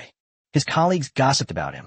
He had already discovered it, but Chen Tao, unaware of what was going on, grabbed a colleague and pressed him for an explanation. The other party did not hide anything at all. Like pouring beans from a bamboo tube, recount the cause and effect of the matter. Only then did Chen Tao realize. The news of his breakthrough to the glory level had spread throughout the entire military camp, and his words were also widely known. Those colleagues I encountered, they respected him partly because Chen Tao had indeed saved them, and partly because Chen Tao was now a glory level powerhouse. We're no longer in the same social class as them. As for pointing fingers at Chen Tao behind his back, that's because Chen Tao's words offended the entire garrison. You're amazing. You reached the glory level in less than a year. We're those poor souls who have been cultivating for years, even decades, yet are still hovering around the gold level. Useless idiot. As the saying goes, a large forest has all kinds of birds. Among the garrison troops, some were happy for Chen Tao's breakthrough to the glory level, while others, out of jealousy, spread rumors about him everywhere. People can say whatever they want. Chen Tao couldn't care less, so he could only quickly return to his dormitory to avoid seeing or worrying about it. Back in his dorm, Chen Tao was about to go back to sleep. Huang Tao came to Chen Tao's door, and the first thing he said to him was, "How did you cultivate like that, you freak? You actually reached the glory level so quickly." Huang Tao's words were not malicious. He was just teasing Chen Tao. "I'll just cultivate like this. What other way is there to cultivate? My breakthrough speed is fast because I have extraordinary talent." Chen Tao said irritably, "Tell me, what are the secrets to cultivation?" Huang Tao clearly didn't believe what Chen Tao said, and besides, he had been under a lot of pressure these days. First, Fan Bei, who had been overshadowed by him, broke through to the glory level. He hasn't recovered from the blow yet. Chen Tao has broken through to the glory level again, and he's even at the mid-level of the glory level. He was naturally somewhat unwilling. That's why they came to Chen Tao for advice. Fan Bei broke through to a higher realm after drinking monkey wine, but I ate this. As he spoke, Chen Tao produced a fruit in his hand. This fruit is the mysterious Yin nourishing soul fruit. His strength has reached the mid-level of the glory rank, and his true combat power is no less than that of the king rank. Chen Tao no longer needs to hide. Mysterious Yin soul-nourishing fruit. The moment Huang Tao saw the fruit, he immediately recognized its origin. Chen Tao nodded, indicating that he was right. Huang Tao originally thought Chen Tao had some cultivation secrets. It turns out that everything was due to the enhancement brought about by the profound Yin soul nourishing fruit. The profound Yin soul nourishing fruit is a supreme treasure for cultivating spiritual power, but it is useless to melee combat professionals who cultivate internal energy. Of course, it's not entirely useless. Consuming the mysterious Yin nourishing soul fruit can increase one's spiritual power. In battle, the higher one's mental strength, the easier it is to discover the enemy's weaknesses. However, it would be impossible to advance to a higher realm. I don't need this anymore, so I'll keep it for you. Seeing that Huang Tao seemed a little downcast, Chen Tao took out the monkey wine that Fan Bei had given him. Fan Bei gave him a pot at that time. 1/3 has already been used up, and 2/3 remain unused. Although these monkey wines cannot guarantee that he will break through to the glory level, they can still improve his strength and prepare him for breaking through to the glory level. Looking at the water bottle that Chen Tao handed over, Huang Tao looked at Chen Tao in confusion. "What is this?" "Monkey wine." Chen Tao answered casually. "Monkey wine? How much is left?" Upon hearing this, Huang Tao's eyes lit up again. Fan Bei broke through to the glory level because of the monkey wine. After the breakthrough, He did not consume all of the monkey wine. He gave the remaining monkey wine to Huang Tao. However, the remaining quantity is limited and insufficient for Huang Tao to break through to the glory level. To my utter surprise, Chun Tao actually had monkey wine here. About half a pot. Chun Tao shook the kettle to feel its weight before answering. That's enough. That's more than enough. Hearing that there was still more than half a pot left, plus what Fan Bei had given him, it was more than enough for him to break through to the glory level. Huang Tao didn't stand on ceremony and snatched the water bottle from him, holding it in his arms. I was afraid the kettle would grow legs and run away. I'm leaving now. I'll come find you to spar once I break through to the glory level. Huang Tao left Chun Tao's dormitory quickly after saying that. Looking at the energetic Huang Tao, Chun Tao shook his head helplessly. Huang Tao, as the commander of the Vanguard Battalion, has always been very steady and reliable. This was the first time Chun Tao had ever seen him so energetic. But upon further reflection, I understood. The glory level is a watershed moment. Breaking through to the glory level means stepping into the ranks of advanced professionals. His strength will undergo a dramatic change, leaving him no choice but to be happy and excited. Chapter 164, Unexpected Gain. Chun Tao looked to Huang Tao, whose back was now the only thing left, and shook his head helplessly. Huang Tao, Fan Qiqi, Fan Bei, and Fan Nan are family members of Fan Tianhua and Huang Jian. The four of them grew up together. Perhaps due to his habit of comparing himself to others, Huang Tao immediately felt the pressure when Fan Bei suddenly broke through to the glory level. Not only Huang Tao, but Fan Nan is no exception. Only Fan Qiqi seemed indifferent. No sooner had Huang Tao left than Fan Nan came knocking on the door. Although Fan Nan inherited the support class of Array Master, he did not inherit the combat profession. The Formation Master is recognized as the profession with the most difficult level to advance. Because for a Formation Master to break through, not only does their mental strength need to meet the standard, but they also need to learn a lot of formation knowledge. Although Fan Nan's cultivation level is only at the initial stage of diamond level. However, in terms of aptitude alone, Fan Nan is the most talented among the four. At such a young age, he has already reached a level that many Array Masters cannot achieve in their entire lives. Those were very old, yet still inferior to Fan Nan's Array Masters. The reason they couldn't break through wasn't because their mental strength was insufficient, but because they were stuck on the knowledge of formations. Fan Nan didn't know what was going on either. Learning about formations is as simple as eating and drinking. He doesn't have much talent for meditation and cultivating mental strength. He's not a genius, but he's passable. Old Chun, I heard you have Xian Yin nourishing soul fruit here. Fan Nan was not polite at all and asked such a private question right away. How did you know? Chun Tao hid the Xian Yin nourishing soul fruit very well. Only Huang Tao had seen it just now. How did Fan Nan know about it? I just ran into Huang Tao, and that's what he told me. Fan Nan said with a grin. If he had the profound Yin soul nourishing fruit, he was confident that he could break through to the glory level in a short time. Of course, he also knew how precious the profound Yin soul nourishing fruit was. He didn't intend to get it for free. He was prepared to go bankrupt to get one from Chun Tao. There's no such thing as a poor Array Master. Even while in the military, he could take on some missions to earn extra money. Their daily expenses are not high. Therefore, Fan Nan can be considered a hidden little tycoon. Huang Tao is such a big mouth. Chun Tao did not blame Huang Tao, since Chun Tao had chosen to reveal that he possessed the Xian Yin nourishing soul fruit. So there was no intention to continue hiding. Isn't there a saying called entrapment in law enforcement? Chun Tao also wanted to experience the fun of entrapment enforcement.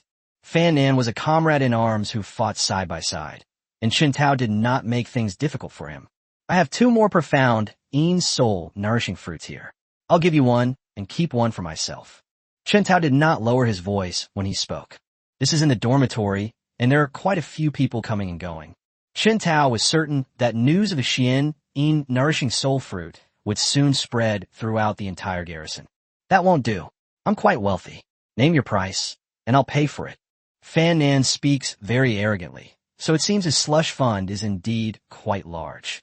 However, Chun Tao did not choose to accept the money. The camaraderie between him and Fan Nan was incomparable to the Xian Yin nourishing soul fruit. But Fan Nen absolutely refused. Chen Tao handed him the profound, soul, nourishing fruit, which he readily accepted. He immediately took off the storage ring from his hand.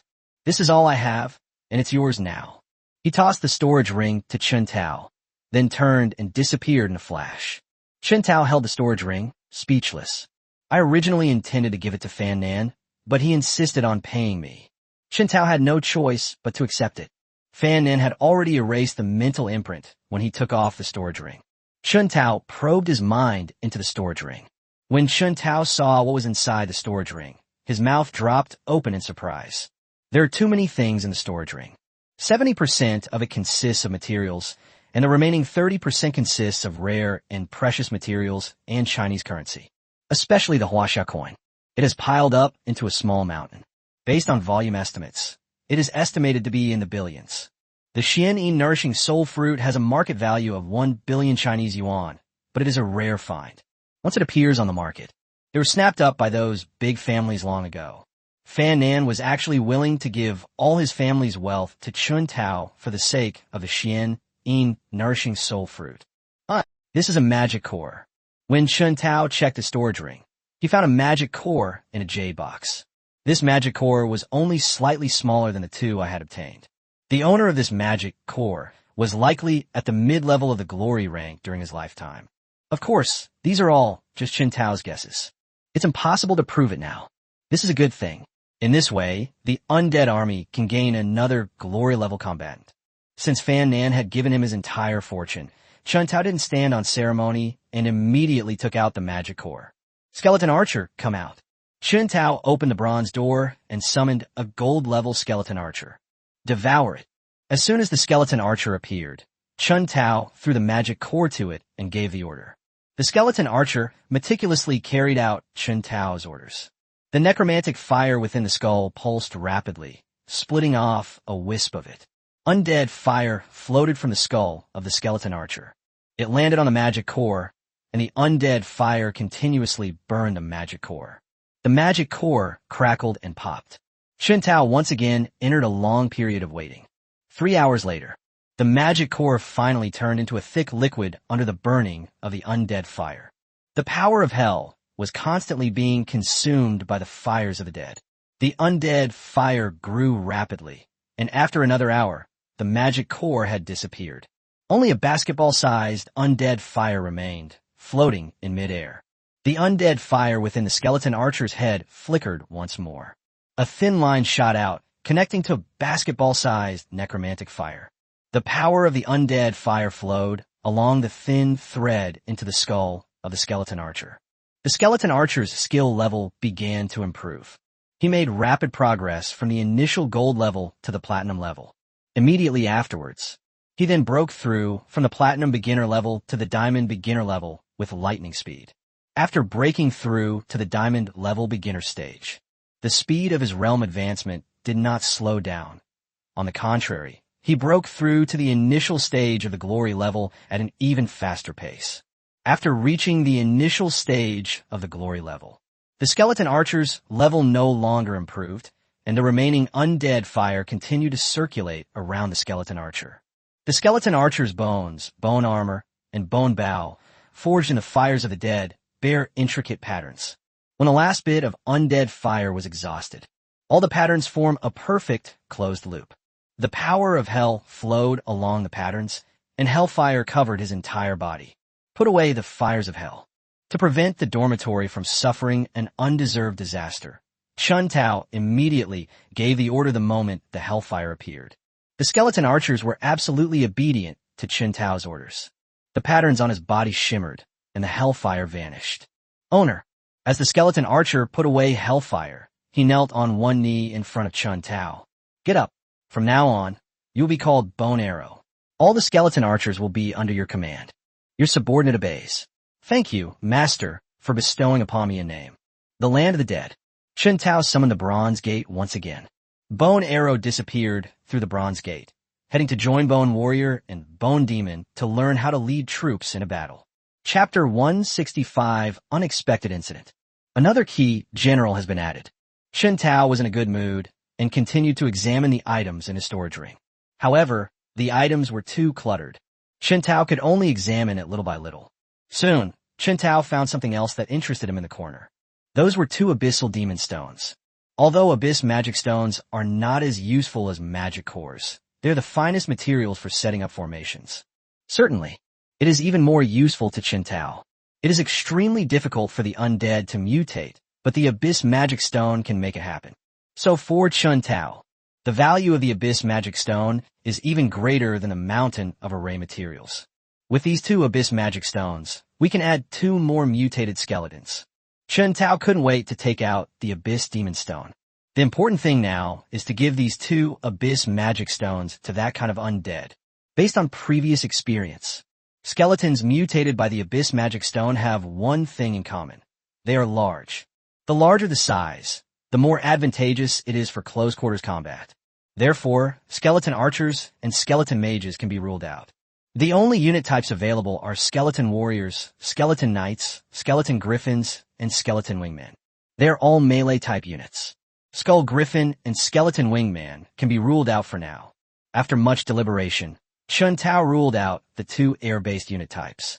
Both of these flying unit types are at least diamond level. If they were allowed to devour the abyss stones, it would likely result in a waste of energy. It's not very cost-effective. Excluding air units, only skeleton warriors and skeleton knights remained. Both of these troop types are suitable, but psychologically, Chen Tao still prefers the skeleton warrior. The skeleton knight appears to be a single entity. Strictly speaking, the skeleton knight is a product of the combination of a skeleton warrior and a skeleton warhorse. Give it to the skeleton knight to devour. That is, how many levels 2 undead creatures can increase by consuming an abyss magic stone is unknown. Therefore, after much deliberation, Chen Tao finally chose the skeleton warrior. The land of the dead. Chen Tao opened the bronze door and summoned 2 gold-level skeleton warriors. Click, click. The skeleton warrior stood in front of Chen Tao. Devour it. Chen Tao handed the 2 abyss magic stones to the 2 skeleton warriors respectively. The skeleton warriors were not yet sentient. They simply obeyed Chen Tao's orders instinctively. They took the abyssal demon stone, and a wisp of the undead fire began to devour the raging hellish power within it. Time passed by second. The aura emanating from the 2 skeleton warriors began to rise steadily. In just a few breaths, the 2 skeleton warriors had broken through from the gold level to the platinum level. After reaching platinum level, the advancement in his cultivation level has not slowed down. He is still rapidly advancing towards the next level. Not good. As his cultivation level increased, the skeleton warrior's body continued to expand, almost reaching the ceiling. Chen Tao shouted, but there was nothing they could do. They could only watch helplessly as the skeleton warrior broke through the ceiling. After the ceiling comes the floor slab. The floorboards were like paper to the mutated skeleton warriors who had already broken through to the diamond level. They could be punctured with a single poke. Fortunately, Chen Tao lived on the top floor. It only damaged itself and the dormitories on both sides.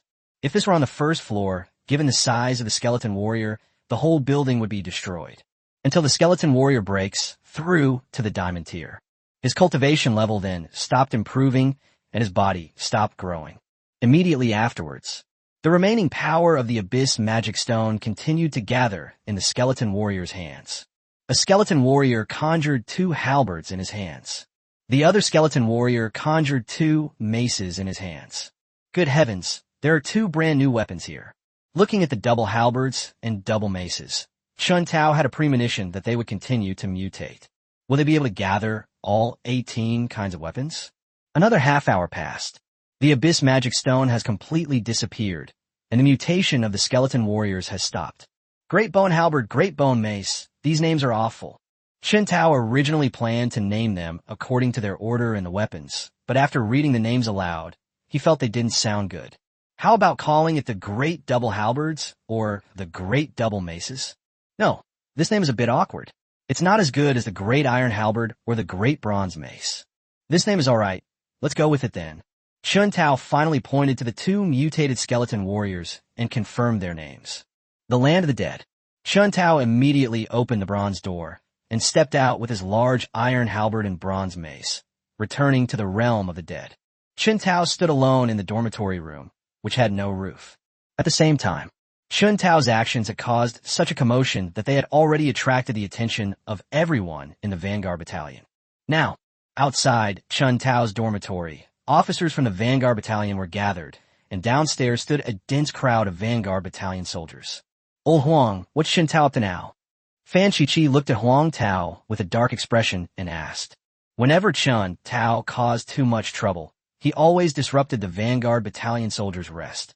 This time it's even more outrageous. The roof was blown off. Next time, they might just tear the whole building down. Let's wait and see. Huang Tao looked up at the two giant skeleton warriors and couldn't help but swallow. The aura emanating from the two mutated skeleton warriors indicated that their strength had definitely reached the high-level diamond rank. What shocked Huang Tao even more was he actually sensed a threat from these two mutated skeleton warriors. In other words, these two mutated skeleton warriors are definitely no weaker than him. Time slowly passed as they waited, until the Bronze Gate appeared. Two mutated skeleton warriors entered the Bronze Gate. Huang Tao then kicked open the door to Chun Tao's dormitory. "Chun Tao, look what you've done. You've ruined the floorboards. What are you planning to do? Tear the whole building down, blah blah blah." After Huang Tao entered the room, he pointed at Chun Tao's nose and launched into a tirade. Chun Tao knew he was in the wrong. He could only stand there silently without saying a word. When Huang Tao said he was tired, Chun Tao thoughtfully handed him a water bottle. For a full 15 minutes, Huang Tao kept talking nonstop. He finally let out a long breath. "Go apologize to everyone." Huang Tao pulled Chun Tao out of the dormitory. "I'm sorry, everyone. I didn't pay attention to the time and disturbed your rest." After speaking, Chun Tao bowed deeply. After all, Chun Tao had saved their lives, so no one held a grudge about it. As for Chun Tao, he even ripped the floorboards off the ground. This matter has nothing to do with them. It's the property of the garrison, so naturally the garrison's logistics department will seek compensation from Chun Tao. Given Chun Tao's current position in the garrison, the logistics department wouldn't actually seek compensation from Chun Tao, and the matter eventually faded away. If Chun Tao had to apologize to someone, it would be his colleague who lived in the next dormitory. They were terrified. I thought the Abyss had attacked again. He rushed out of the dormitory without wearing any clothes, and only after understanding the whole story did he realize what had happened. The two then realized that they were not wearing clothes. Unfortunately, it was too late. Everyone in the entire Vanguard Battalion had witnessed their heroic figure. Chapter 166, Autonomous Skills. Chun Tao originally wanted to apologize to them, but after looking around, all I saw were two white barebacks. It seems I need to find another opportunity to apologize to them. Chun Tao silently reminded himself not to forget this matter. Then he turned to look at Huang Tao. Huang Tao still stared at Chun Tao with a gloomy face for a full 5 minutes. "It's getting late. Everyone should go and get some rest." Huang Tao held a high reputation in the Vanguard Battalion. With just one sentence, all the Vanguard Battalion soldiers immediately dispersed and returned to their dormitories to rest. You can set up a tent and live in the drill ground from now on, so as to avoid causing any unnecessary trouble again. Upon hearing this, Chun Tao's expression also darkened. The drill ground was a place where soldiers of the Vanguard Battalion did not need to train every day, but had become a routine to run laps twice a day, once in the morning and once in the evening. The training ground was where the morning exercises were conducted. Where Chun Tao was to stay, he had to get up very early to pack up the tent in advance. But seeing Huang Tao's resolute gaze, Chun Tao swallowed back the words he wanted to say in rebuttal. "Okay, I'll go stay in the tent. Actually, there's nothing wrong with living in a tent. The main problem is the drill ground itself." It was personally supervised by Huang Tao. Chun Tao dutifully set up a tent on the training ground. "All right, go and get some rest." Seeing that the tent was set up, Huang Tao said something and left the training ground. Chun Tao crawled into the tent to continue exploring the contents of Fan Nan's storage ring. First came a magic core, then 2 abyssal magic stones. Chun Tao's gains were considerable. This filled Chun Tao with anticipation for what other good things might be inside the storage ring. He probed his mental energy back into the storage ring. I kept checking Fan Nan's collection because I made 2 discoveries. Chun Tao examined it very carefully. "Huh, what's this?" Just then, Chun Tao noticed a palm-sized metal box in the corner. The surface of the box is covered with dense patterns. These patterns come together to form the shape of a skull. Skull. Looking at the skull, Chun Tao felt a deep sense of familiarity. Chun Tao immediately took it out of his storage ring. The metal box landed on the ground with a dull thud. Fortunately, this happened on the training ground. If they were still in the dormitory, this sound would wake everyone from their sweet dreams. How do I open this thing? Chun Tao turned the metal box over and over, carefully examining its structure, attempting to open it. Chun Tao touched the metal box thoroughly. We still haven't found a way to open the metal box. Old Mo, come out and see what this is. Chun Tao had no choice but to call out Old Mo, as he had no other option but to remove the metal box. If even Elder Mo doesn't know what this is, then we can only wait until tomorrow to ask Van Nan. Master, this is a skill inheritance box. The moment Mo Lao saw the metal box, he recognized its origin. Skill inheritance box? What's that? Chun Tao had never heard of this name before, nor had he seen any record of the skill inheritance box in any books. However, judging from the name, it should be related to skills. Master, the skill inheritance box is... Through Master Mo's explanation, Chun Tao finally understood what the skill inheritance treasure box was. During the long period of the Abyss invasion, humanity has been constantly seeking ways to enhance its combat capabilities in order to cope with increasingly complex battlefield situations. There are only a few ways to enhance one's own combat power. First, one can break through realms to gain greater strength. Secondly, we need to find ways to enhance the power of our skills in order to increase our combat effectiveness. There are only a few ways to quickly break through realms: rare and precious materials, elixirs, and formations. While this method of rapidly breaking through realms is effective, it is not suitable for everyone. Only those who are rich and powerful and have plenty of money can use this method to quickly improve their own status. So our ancestors turned their attention to skills. Through years of continuous research, although no method has been found to enhance the power of skills. However, researchers' understanding of skills continues to deepen. He actually figured out his own unique skills, which are collectively referred to as autonomous skills. Autonomous skills cannot be copied. When the skill owner dies, the autonomous skill will also disappear from this world. Therefore, to solve this problem, after a long period of research, the hard work finally paid off. The skill inheritance treasure box has been released. Professionals with independent skills can seal their independent skills in a skill inheritance box before they die, as long as players of the same profession input magic power. Only then can you activate the skill inheritance treasure box and obtain the skills inherited from it. This is a great item, but I wonder what kind of skill inheritance box it is for. The item itself is a good thing, but it's unusable. In Chun Tao's eyes, it's just trash. It's obvious. Fan Nan's profession does not match the profession listed in the skill inheritance treasure box. Additionally, the professions of Fan Bei, Fan Chi-Chi, Huang Tao, Fan Tianhua, and Huang Jian also do not match. Otherwise, this skill inheritance box has already been used and won't just sit in a corner collecting dust. Master, the simplest way to find out what profession this skill inheritance box belongs to is to input magic power for a test. That's simple. Upon hearing this, Chun Tao was somewhat surprised, mainly because the method was too simple, and Chun Tao hadn't even thought of it that way.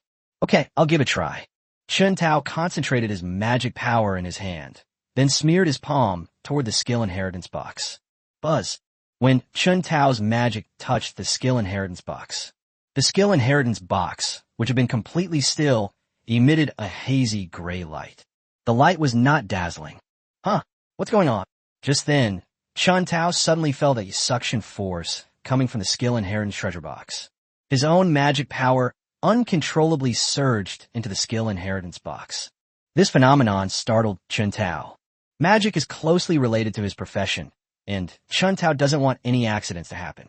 Master, rest assured, this is a perfect match between your profession and the skill inheritance box. The skill inheritance box is absorbing magic power and activating the inheritance array.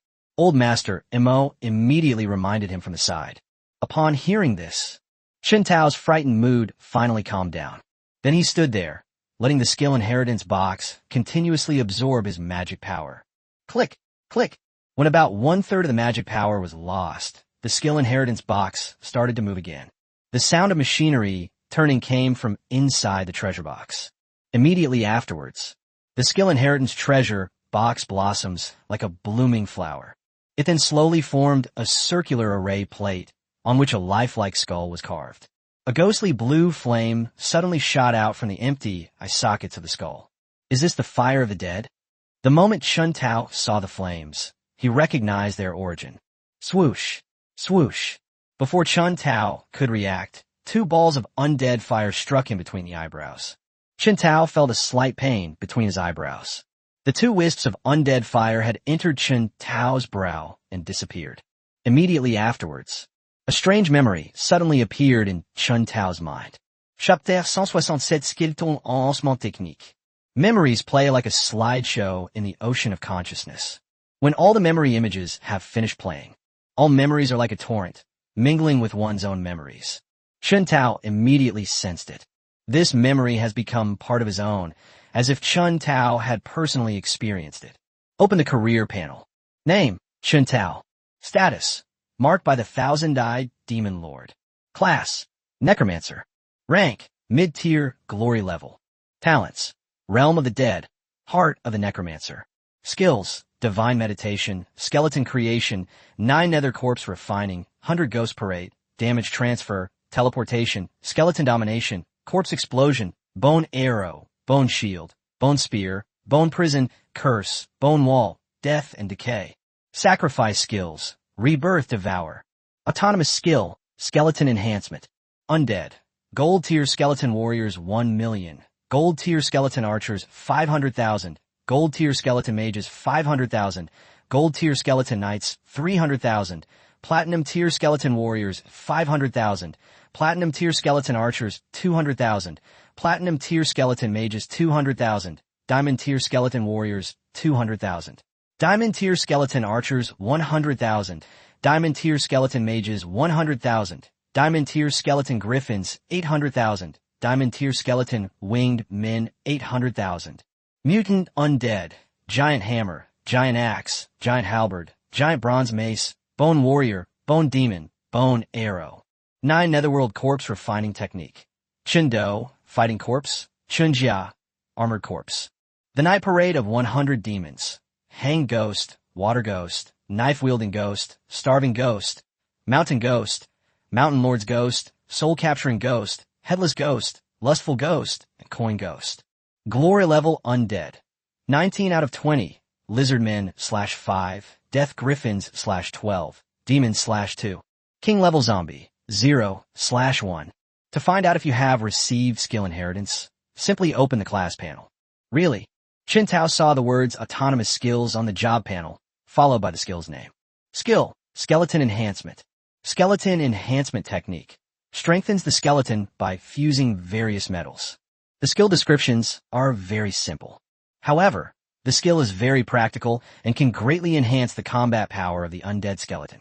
In addition, according to memory, this skill was learned independently by a saint-level undead summoner. The number of undead skeletons that a necromancer can control is limited. With this skill, the necromancer can definitely be built as an elite unit. The most terrifying thing about this skill is that there is no limit to the ability to fuse metal to strengthen bones. As long as you have enough metal, you can keep strengthening it. Just imagine it. If you possess a legion whose defenses even a saint-level expert cannot break through. The quantity doesn't need to be too large, just 10,000. On the battlefield, it would be a true flesh-and-blood reaping machine. Unfortunately, to unleash the true combat power of this skill, the amount of money required is enormous. For Chun Tao, mass-producing these enhanced skeletons was simply unrealistic. However, small-scale production is still not a problem. If we strengthen all the mutated skeletons, will their combat power increase even further? This skill is useless against Chun Do and Chun Jia. It only enhances the undead skeletons. Therefore, the best option is to strengthen those mutated skeletons. The skeleton griffin and skeleton winged man can also be strengthened appropriately. In this way, the undead army has become stronger, and they can afford to spend more money. As for large-scale reinforcement, actually it's not impossible. If Chun Tao could travel to other worlds and conquer several metal mines, then he would have the resources to massively strengthen his undead army. There's no need to think about it now. Even if Chun Tao were sold, the company still couldn't afford such a huge expense. Master Mo, Is there anything about skills that I don't know? After acquiring a new skill, Chun Tao asked Elder Mo about it. After the autonomous skills were discovered, Mr. Mo continued his narration of that period of history. After Elder Mo finished recounting the entire story, and Chun Tao had digested the history Elder Mo had described, he couldn't help but feel a deep respect for his ancestors. Turned out to be, after discovering autonomous skills, researchers conducted in-depth studies. The results were naturally remarkable. However, a serious problem has been exposed. Once a skill is independently mastered and sealed into the skill inheritance treasure box, the original owner of the skill loses that memory. The skills that were originally learned on their own also disappeared. In this way, this runs counter to the idea of massively enhancing the combat effectiveness of professionals. The researchers did not give up to conduct a deeper study of various skills. Until one day, a researcher had a sudden inspiration. The abyss could gain power through sacrifice. So why can't humans do the same? Once the thought popped into his head, the researcher couldn't suppress it. He began to study the process of sacrificial offerings in the abyss. At last, he collected a large number of abyssal demon corpses in preparation for sacrifice. However, it is different from the abyss. The researcher sacrificed himself to the heavenly Tao of this world. This is just an experiment. The researcher wasn't sure if it would be successful. However, no one expected that the researcher would succeed on his first try. They connected with the heavenly way through sacrifice. After the heavenly Tao received the offering, the researcher actually gained a skill to ensure that the sacrifice can actually grant the skill. Other researchers took turns, and each person acquired skill. The skills obtained in this way are called sacrificial skills. The sacrifice skill can be used by everyone. It has a very wide reach and can greatly enhance human combat capabilities. This method of acquiring skills quickly spread throughout the world. Humanity's combat capabilities have seen a leap forward. In particular, acquiring skills requires a large number of abyssal creature corpses. Slaying abyssal creatures and acquiring skills complement each other perfectly. This makes humans even more eager to kill creatures from the abyss. This history filled Chun Tao with passion. History is history, after all, although Chun Tao has great respect for the deeds of these predecessors. However, after the initial excitement subsided, he put the matter out of his mind and went back to his own business. Fan Nan's storage ring brought Chun Tao one surprise after another. This made Chun Tao even more eager to find the contents of the storage ring. He continued to probe the storage ring with his mental energy. Perhaps his luck had run out, because Chun Tao turned Fan Nan's storage ring upside down. They never found another treasure they liked.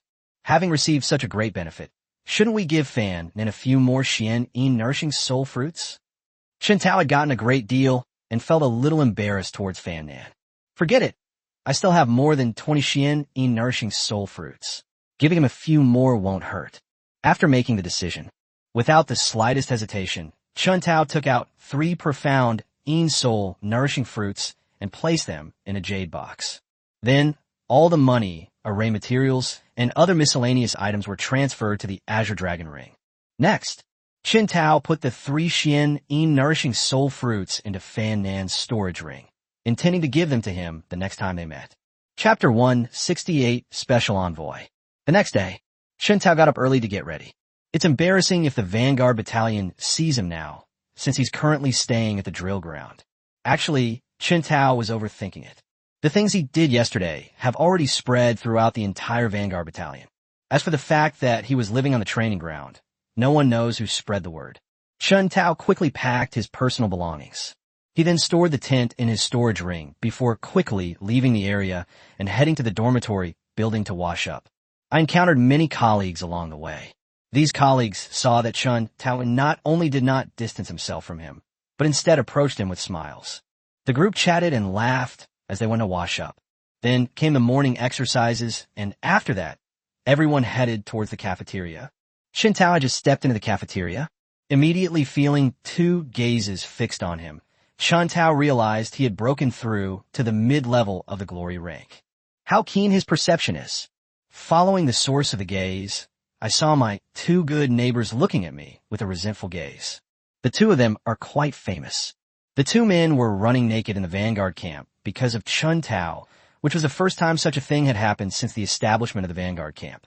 Although the garrison soldiers are all military personnel. But soldiers are human too, and they can spread rumors just as quickly as the elderly. Only one night had passed. Their names had spread not only throughout the Vanguard battalion, but also to other units. This was something Chen Tao hadn't anticipated. When Chen Tao saw that it was the two of them, he immediately went to sit down at the table where they were. I'm so sorry, both of you. It was all my fault yesterday, and you suffered so much. Chen Tao's apology was very sincere. This made both of them realize whether they should hate Chen Tao or blame themselves for being assigned to the dormitory next to Chen Tao's. Sigh. Never mind. We didn't do it on purpose. Seeing Chen Tao's sincere apology, the two ultimately chose to forgive him. No way. Even if I don't forgive, what can I do? The deed was done, and neither of them could stop the news from spreading. We can only swallow our anger and resentment. Besides, it's not a big deal, just rather embarrassing. A few days later, new news emerged. That was the end of that matter for them. Take this, consider it a small compensation for me. Chen Tao took out more than a dozen bottles of pills, all of which were used to aid cultivation, and pushed them in front of the two of them. We can't accept this. It's all a misunderstanding. It wouldn't be appropriate for us to take your things. Just take it, don't be so hesitant. Although I didn't mean it. It did cause you trouble, but I still have to give you the gift. Seeing that Chen Tao said so, the two stopped refusing and put the pills away. They were both too embarrassed to show their faces these past few days. Hiding in your dorm room to practice is also a good option. Next, after finishing his meal, Chen Tao headed towards the auditorium, as the central government special envoy was arriving today. He will also be receiving recognition here. It's good to come and check beforehand so you don't get lost later. After asking around, we finally arrived at the auditorium. Phew. Thank goodness I came to scout the place beforehand, otherwise it would have been embarrassing to get lost. Chen Tao looked at his colleagues who were still busy in the auditorium. He didn't offer to help, but found a corner to sit down and watch others work. On the other side, Fan Tianhua, Huang Jian, Yuan Shuai, Duan Fei, Chen Peng, Wei Ran, and Fan Bei waited at the city gate early in the morning. According to the speed of the Central Special Envoy, we'll arrive in about 3 hours. They waited here in advance as a sign of respect for the Special Envoy. In addition, the Special Envoy sent by the central government this time is led by a master of the highest rank. Commander, is it necessary for us to wait here so early? Fan Bei was a little bored, so he squatted down and drew circles on the ground, asking in dissatisfaction. Shut up.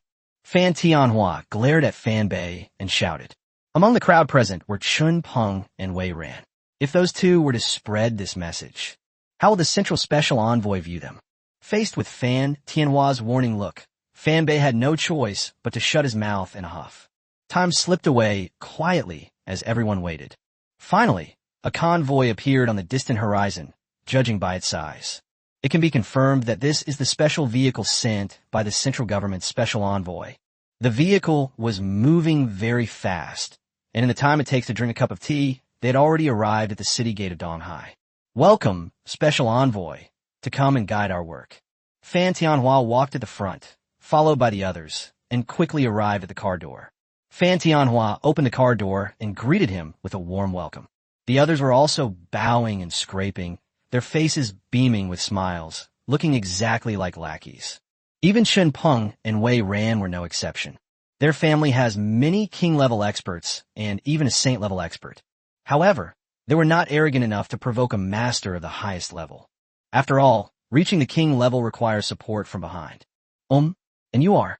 Unfortunately, when the car door opened, what greeted Fan Tianhua and the others was not some king-level expert, but a girl of about 16 years old with a face like a fairy descended from heaven.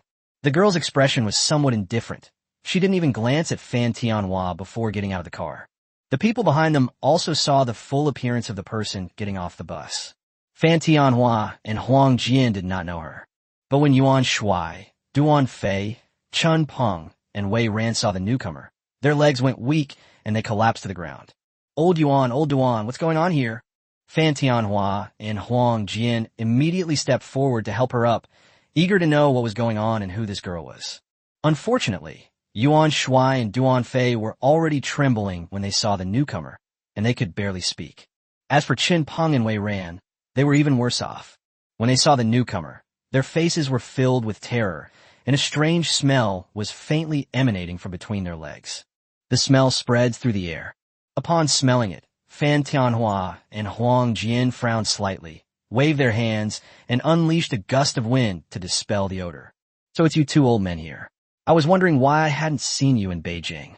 The girl's voice was like heavenly music, softly entering the ear, captivating and dreamlike. When she turned her head and saw Chun Peng and Wei Ho lying slumped on the ground, her delicate nose wrinkled slightly, and her eyes were full of disgust. Are you the special envoy sent by the central government?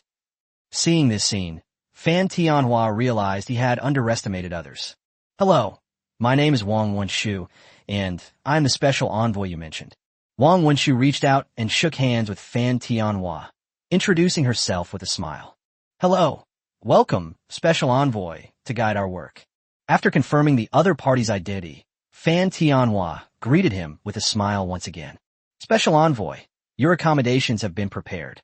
Would you like to go to the accommodations first or to the military camp? Huang Jian stepped forward and asked. Although Wang Wenshu doesn't look very old, since she's a top-tier player, she deserves the respect she's given.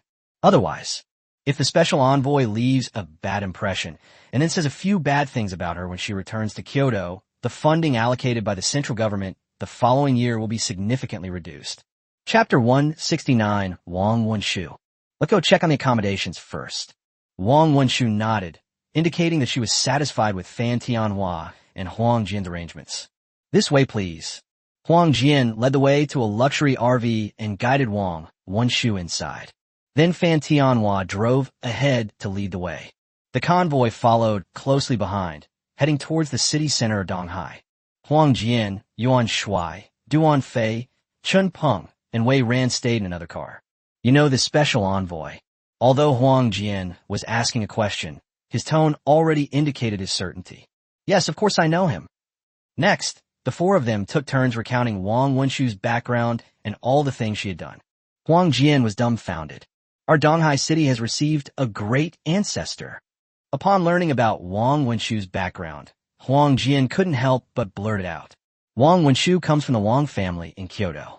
This family is different from other families. They have no property in the world and only a symbolic mansion in Kyoto.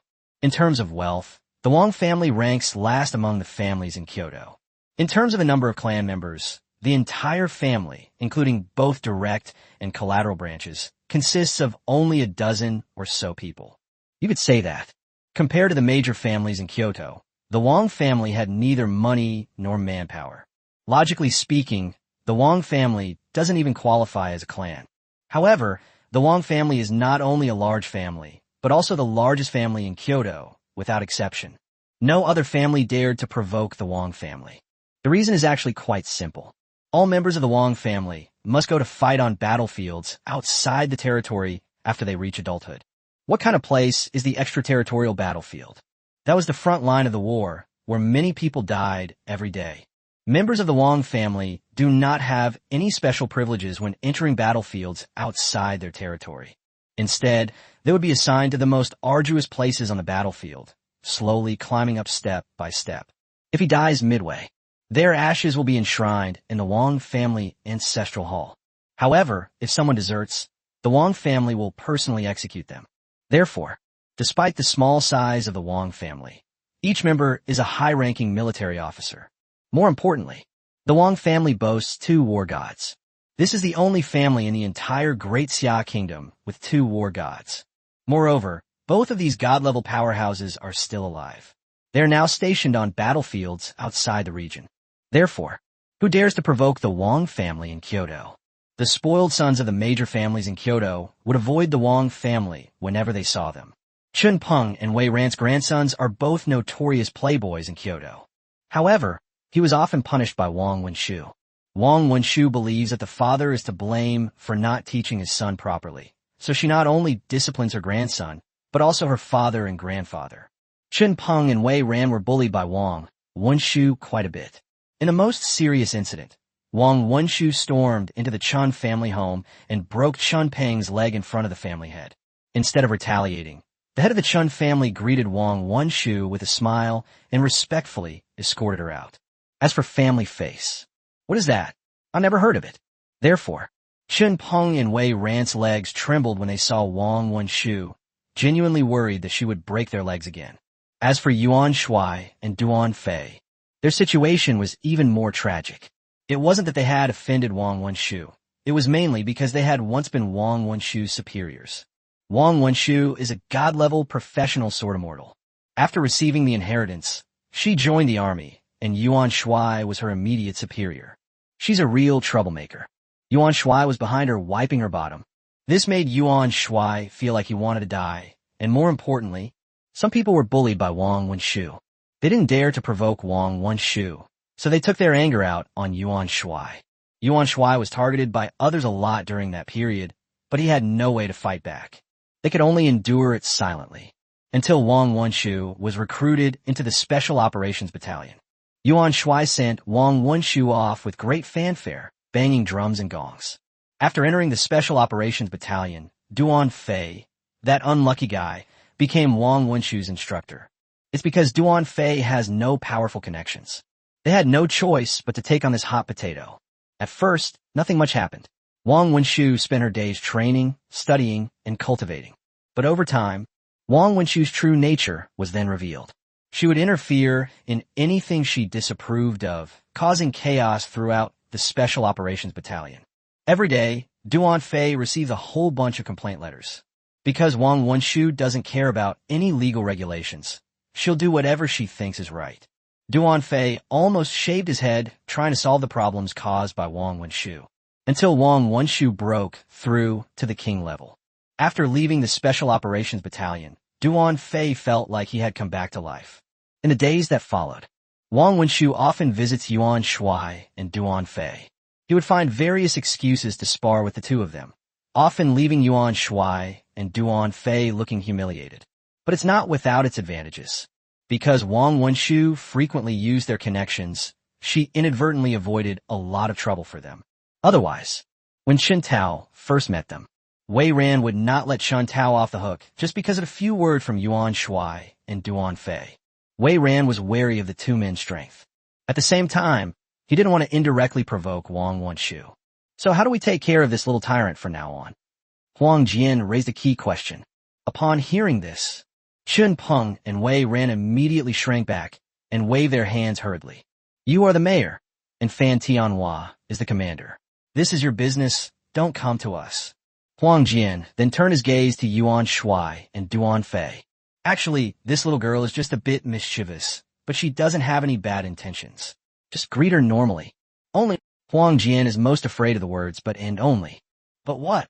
However, you must keep your subordinates in check. Even if someone breaks the law during this period, you should focus on persuasion and not arrest people arbitrarily. Of course, this excludes those who commit crimes, murder, and arson. From the descriptions of the four people, Huang Jian had already gained some understanding of this great aunt. I know she's a very nosy person. Okay, I understand. Huang Jian nodded solemnly, his mind racing as he pondered how to restrain Wang Wenshu. They wouldn't let her go out. Then things can be kept under control. At the same time, Fan Tianhua should be informed of Wang Wenshu's presence during this period. In addition to regular training, the garrison troops do not move around unnecessarily to avoid conflict and being seen by this great aunt. I mentally went over what I needed to do next several times. Huang Jian breathed a sigh of relief after finding no vulnerabilities for the time being. As for whether there will be any unexpected events, then we can only play it by ear. Based on this old lady's personality, we should put the matter aside for now and deal with it later. But despite all his careful planning, he forgot one person. This person was none other than Chun Tao. Given the commotion Chun Tao often caused, coupled with Wang Wenshu's tendency to join in the fun, the two will probably meet soon. I wonder if things will get out of hand after the two meet. The convoy was moving very fast. Half an hour later, they arrived at the accommodation arranged by Huang Jian. Not somewhere else. It was the Sun family's Grammy Hotel. The entire hotel has now been cleared out, and for the next few days it will only be open to Wang Wenshu and her entourage. Chapter 173 Prizes. Time flies. The next day arrived in the blink of an eye. The entire military camp was filled with a joyous atmosphere. All the garrison soldiers were dressed in brand new uniforms and walked with a powerful stride. The entire commendation ceremony was divided into two parts. The first part was the awarding of prizes to military generals such as Fan Tianhua and Huang Jian. Next came the awarding of prizes to the entire garrison. There were too many people, so the awards ceremony had to be held at the garrison square. Wang Wenshu didn't cause any trouble, and the awards ceremony went very smoothly. At the same time, Wang Wenshu, on behalf of the central government, extended her blessings to the brave and fearless soldiers of the garrison. The rest is simple. The second thing Wang Wenshu came here for. That means the central command will withdraw the laser cannon. Although the laser cannon is now down to just one barrel, all the energy crystals have been used up. However, the central control will not allow the laser cannon to be left outside. Fan Tianhua and Huang Jian naturally had no objections and could only obediently hand over the laser cannon to the attendants brought by Wang Wenshu. Once these two things are done, Wang Wenshu's mission is complete. She originally needed to rush back to Kyoto immediately, but she learned that Yuan Shuai and Duan Fei would stay in Donghai City for a few more days. She suddenly changed her mind, saying she wanted to wait for Yuan Shuai and Duan Fei to return together. After all, he's a special envoy. Fan Tianhua and Huang Jian couldn't chase her away, so they could only let Wang Wenshu wander around the military camp. Fortunately, Fan Tianhua and Huang Jian had already made arrangements. Throughout the military camp, all the garrison soldiers, apart from regular training, spent their free time practicing in their dormitories. On the other side, Chen Tao deserves the greatest credit in this major battle in Donghai City. Not only was he promoted to Major General as an exception, but he also received 3 treasures. They consist of 10 magic cores, 40 abyssal magic stones, and a glory level corpse. If you manage 10 magic cores well, that's 10 glory level combatants. As for the 40 abyss magic stones, Chen Tao did not intend to increase the number of mutated skeleton warriors, but instead planned to train all 4 mutated skeleton warriors. After all, Chen Tao has already broken through to the glory level, and his diamond level combat power is over 1.6 million. Without lacking diamond level combat power, it's perfect for training those 4 mutated skeleton warriors. Otherwise, we'd really have to come up with all sorts of weapons.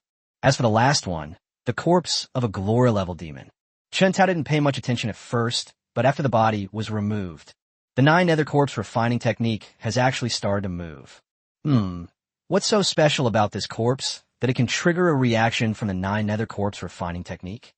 After careful comparison, Chen Tao figured out the origin of the corpse. This is the corpse of a demon servant. The servant demons are not true demons, but rather the servants of demons. Their status in the abyss is lower than that of demons, but higher than that of abyssal monsters. The servant demons are divided into many kinds. The corpse before them was a vampire among the servant demons. This race's abilities are somewhat similar to Fan Tianhua's professional abilities. It can manipulate blood. It is the best material for refining blood corpses in the 9 nether corpse refining technique. Of course, only 2 materials are needed to refine a blood corpse. One is a large amount of blood. As for the requirements for blood, there are no requirements. Any blood will do.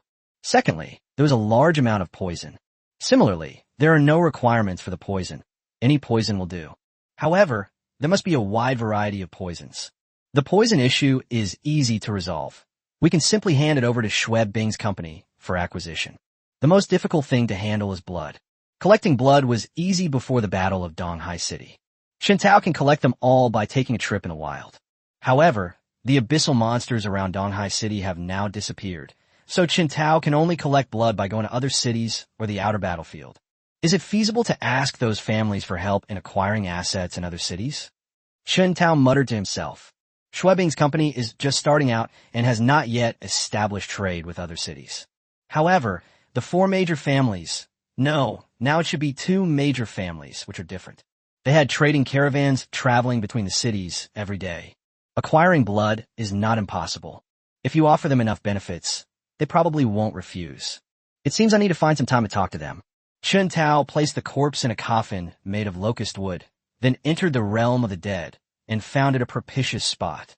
First, use the feng shui arrangement to nourish the corpse. After doing all this, Chen Tao took out a magic core, preparing to create a mutated skeleton. Warriors, archers, and mages all have commanders. Chen Tao naturally wouldn't show favoritism, So he tossed the magic core to a gold-level skeleton knight and let it devour it. The skeleton knight also released a wisp of undead fire. It began to devour the hellish power within the demon core, but just then, a wisp of undead fire also emanated from the undead warhorse beneath the skeleton knight. This won't affect the skeleton knight's promotion, will it? Chen Tao silently watched as the two wisps of undead fire continuously swirled around the magic core, devouring its power. Although there were some doubts. However, Chen Tao had no intention of throwing out a second magic core. If the promotion doesn't go smoothly, it's not too late to give it a second magic core. Time passed as the demon core was forged by the fires of the dead. 2 hours later, the demon core turned into a thick liquid under the burning of the undead fire, and strands of hellish power were devoured by the undead fire. The fire of the dead is now imbued with the power of hell. It began to grow slowly until the two wisps of undead fire reached the size of a volleyball. The magic core has disappeared. The skeleton knight and the skeleton warhorse each shot out a thread from the undead fire. The undead fire was continuously consumed by the skeleton knight. His body began to change. The original gold-level skeleton knight's cultivation level increased dramatically, as if it had been propelled by a rocket. When a realm reaches the advanced diamond level, the volleyball-sized undead fire has been completely exhausted. As expected, the energy of a single magic core is insufficient for two undead creatures to break through to the glory level. Chen Tao took out another magic core and threw it to the skeleton knight, letting it continue to devour it. Perhaps it's because of the improvement in one's spiritual level. This time, it only took 1 hour to devour the demon core.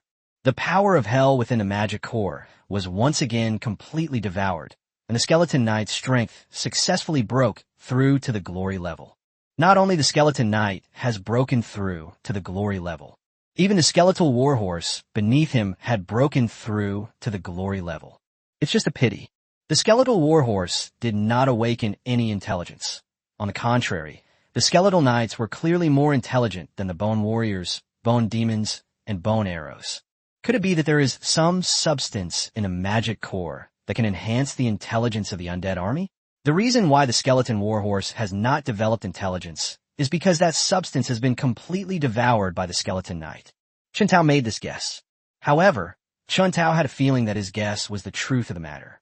Owner, the skeleton knight did not dismount, but remained seated on his warhorse and greeted Chen Tao. Good, very good.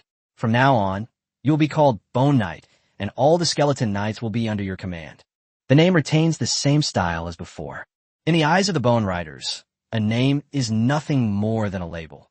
They are called whatever their master says. Chapter 171 Bone Vulture and Bone Wings. The undead army has gained another general. It's impossible for Chen Tao not to be happy. However, Chen Tao knew there were still things to be done, so he suppressed his excitement for the time being. Chen Tao took out 2 more magic cores. They were given to the skeletal griffin and the skeletal winged man, respectively. They were already at the diamond level, and with just one help, they could advance to the next level, glory. The magic core is the best aid to help them advance to the next realm. As expected, after the skeletal griffin and skeletal winged man devoured the magic core, they not only gained sentience.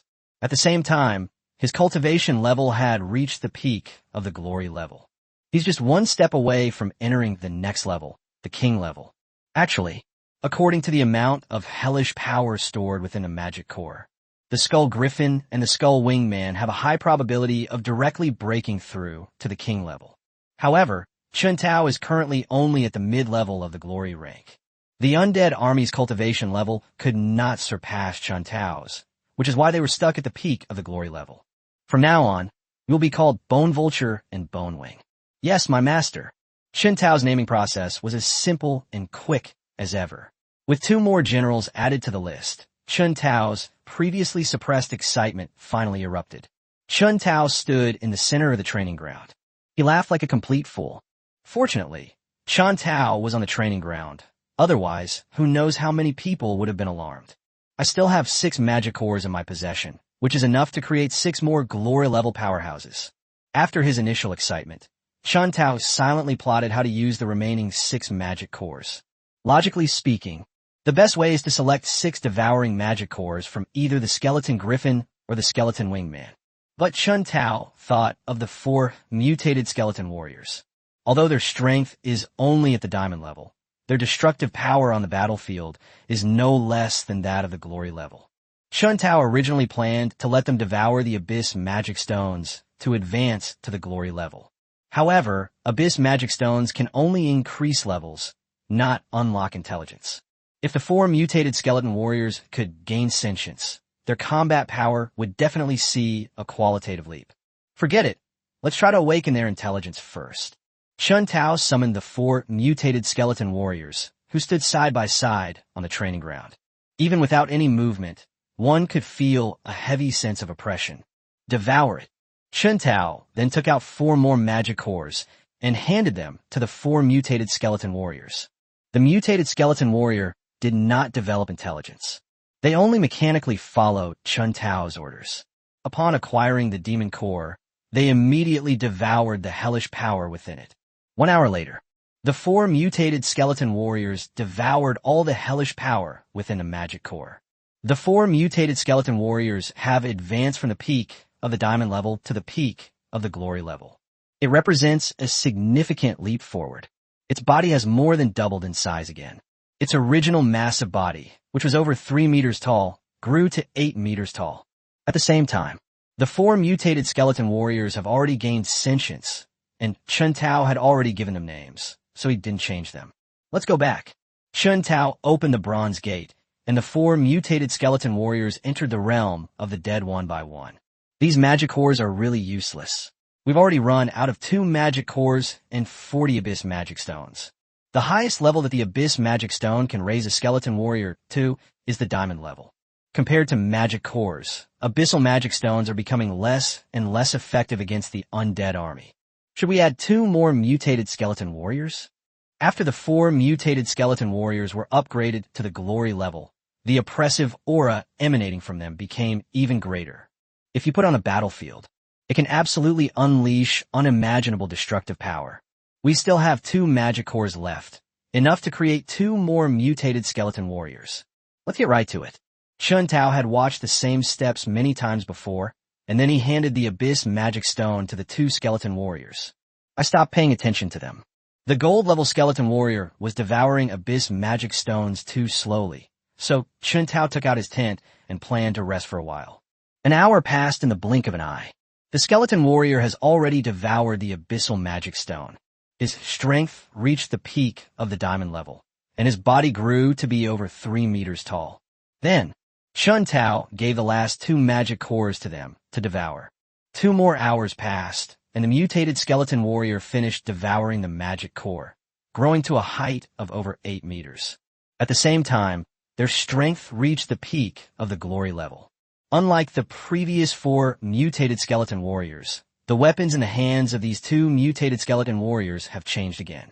One of the mutated skeleton warriors held a large sword, the shape of which was very similar to the green dragon crescent blade from history. From now on, your name will be Big Steel Knife. Chun Tao named it after the design of the weapon. Yes, master. The sound of the large steel knife echoed in Chun Tao's mind. Chun Tao turned to look at another mutated skeleton warrior. This mutated skeleton warrior wields a long spear, and its strength and height are the same as the other mutated skeleton warriors. From now on, you'll be called Big Iron Spear. As usual, Chun Tao named it after the weapon in the mutated skeleton warrior's hand. All right, you all go back to the land of the dead first. Yes. Asterisk 2. Chun Tao opened the bronze gate, and 2 mutated skeleton warriors disappeared inside. We still have 38 Abyss Magic Stones left. We can keep them for now. They might be useful elsewhere. Chun Tao put the Abyss Magic Stone into his Azure Dragon ring and headed towards Fan Tianhua's office. The corpses for refining blood corpses are already available. Therefore, we need to gather the other 2 materials as soon as possible. Chun Tao needs to take a leave of absence to inform Xue Bing to prepare to purchase various poisons. I still need to go see Sun Zizai. He was commissioned to acquire the blood of abyssal monsters in other cities. Ouch! Chun Tao was walking and thinking, not noticing someone in front of him, and bumped into them. The person who was hit was originally going in the same direction as Chun Tao. Only, Chun Tao was walking faster than her, which is why he bumped into her. We bumped into a woman. Could it be Deputy Battalion Commander Fan? Chun Tao cautiously approached the woman, and a stunningly beautiful face came into view. It's her. Chun Tao recognized her at a glance. She was Wang Wenshu, the special envoy who was strolling around the military camp. Chun Tao secretly groaned. Of all people to bump into, why did I have to run into this important figure? Sorry, I was thinking about something and didn't pay attention. Are you alright? Chun Tao immediately reached out to help Wang Wenshu up. Wang Wenshu slapped away Chun Tao's outstretched hand and stood up abruptly from the ground. Wang Wenshu had just stood up when she stepped directly on Chun Tao's foot. Chun Tao couldn't help but scream in pain. I didn't notice either. You won't be mad at me, will you? Wang Wenshu was clearly doing it on purpose, but she pretended to be innocent. Chun Tao was furious at Wang Wenshu's actions. But the other party is a king-level expert and a special envoy from the central government. Chun Tao can't afford to offend her. It doesn't matter.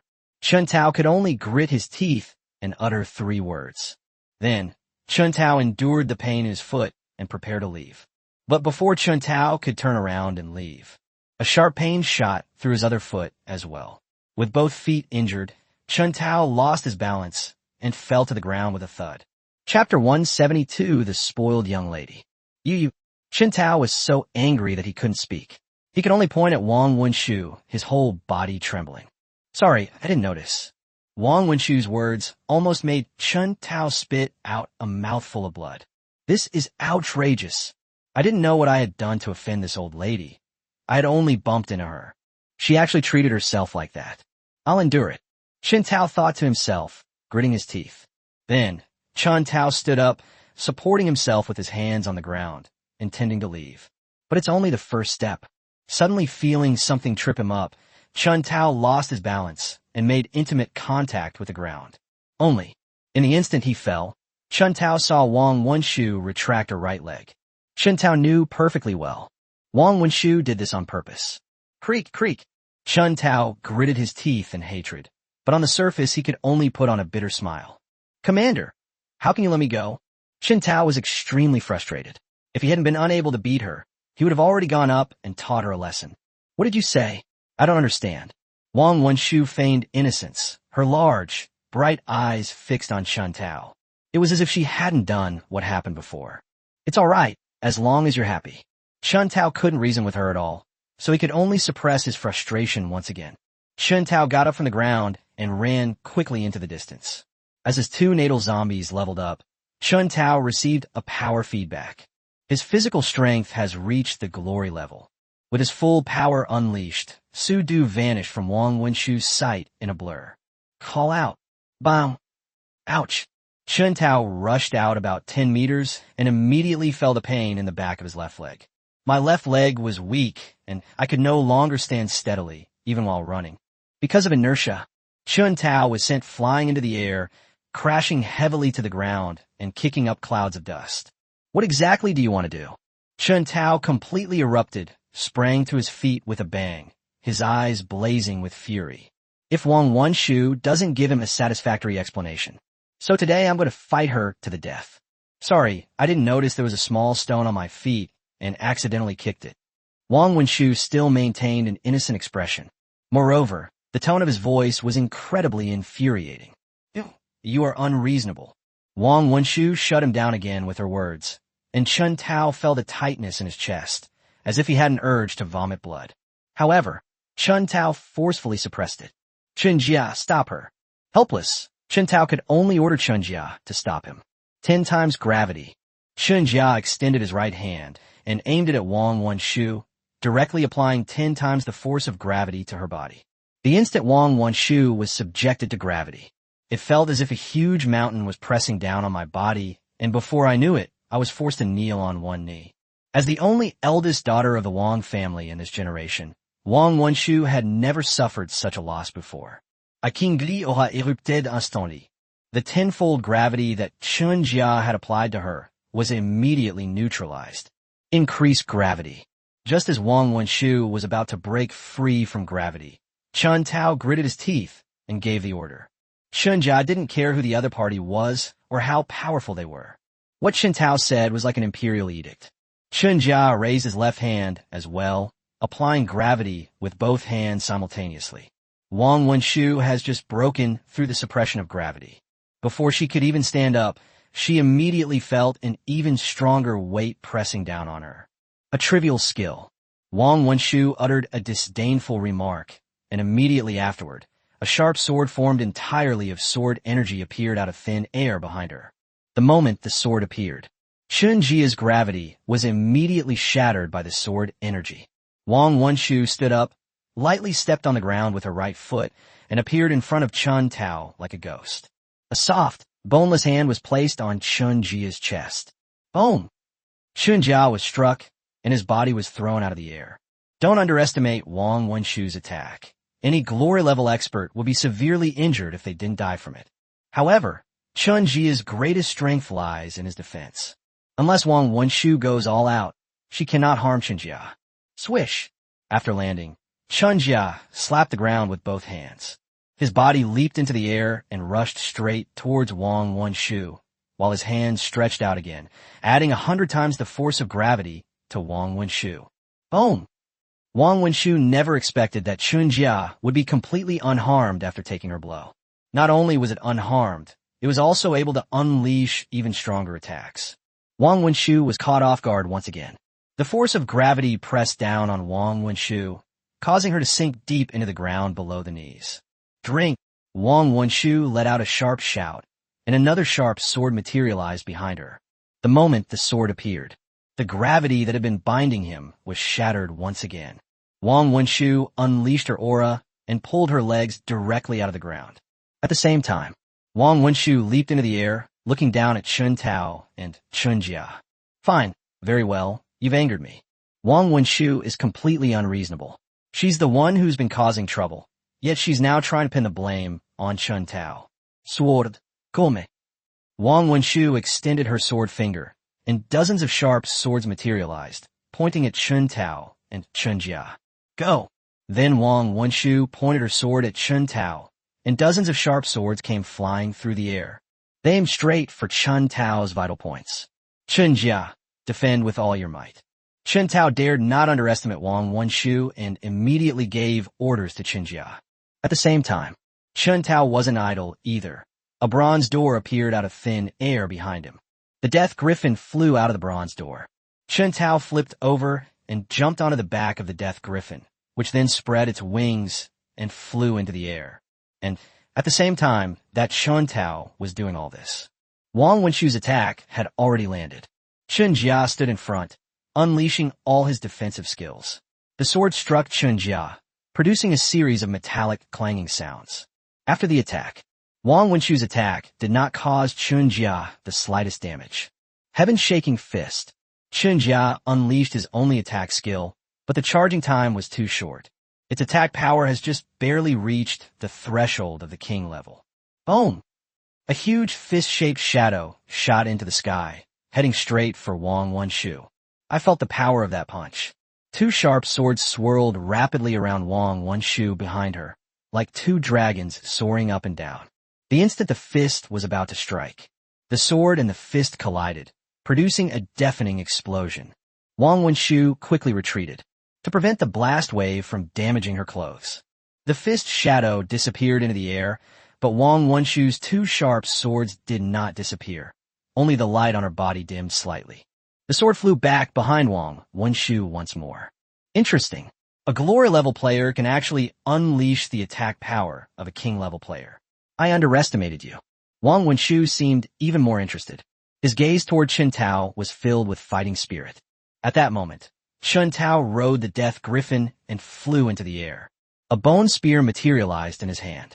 The bone spear, imbued with the power of the world, was aimed at Wang Wenshu's heart and could be fired at any moment. Chapter 173, Chen Tao versus Wang Wenshu. Wang Wenshu is no naive or inexperienced person.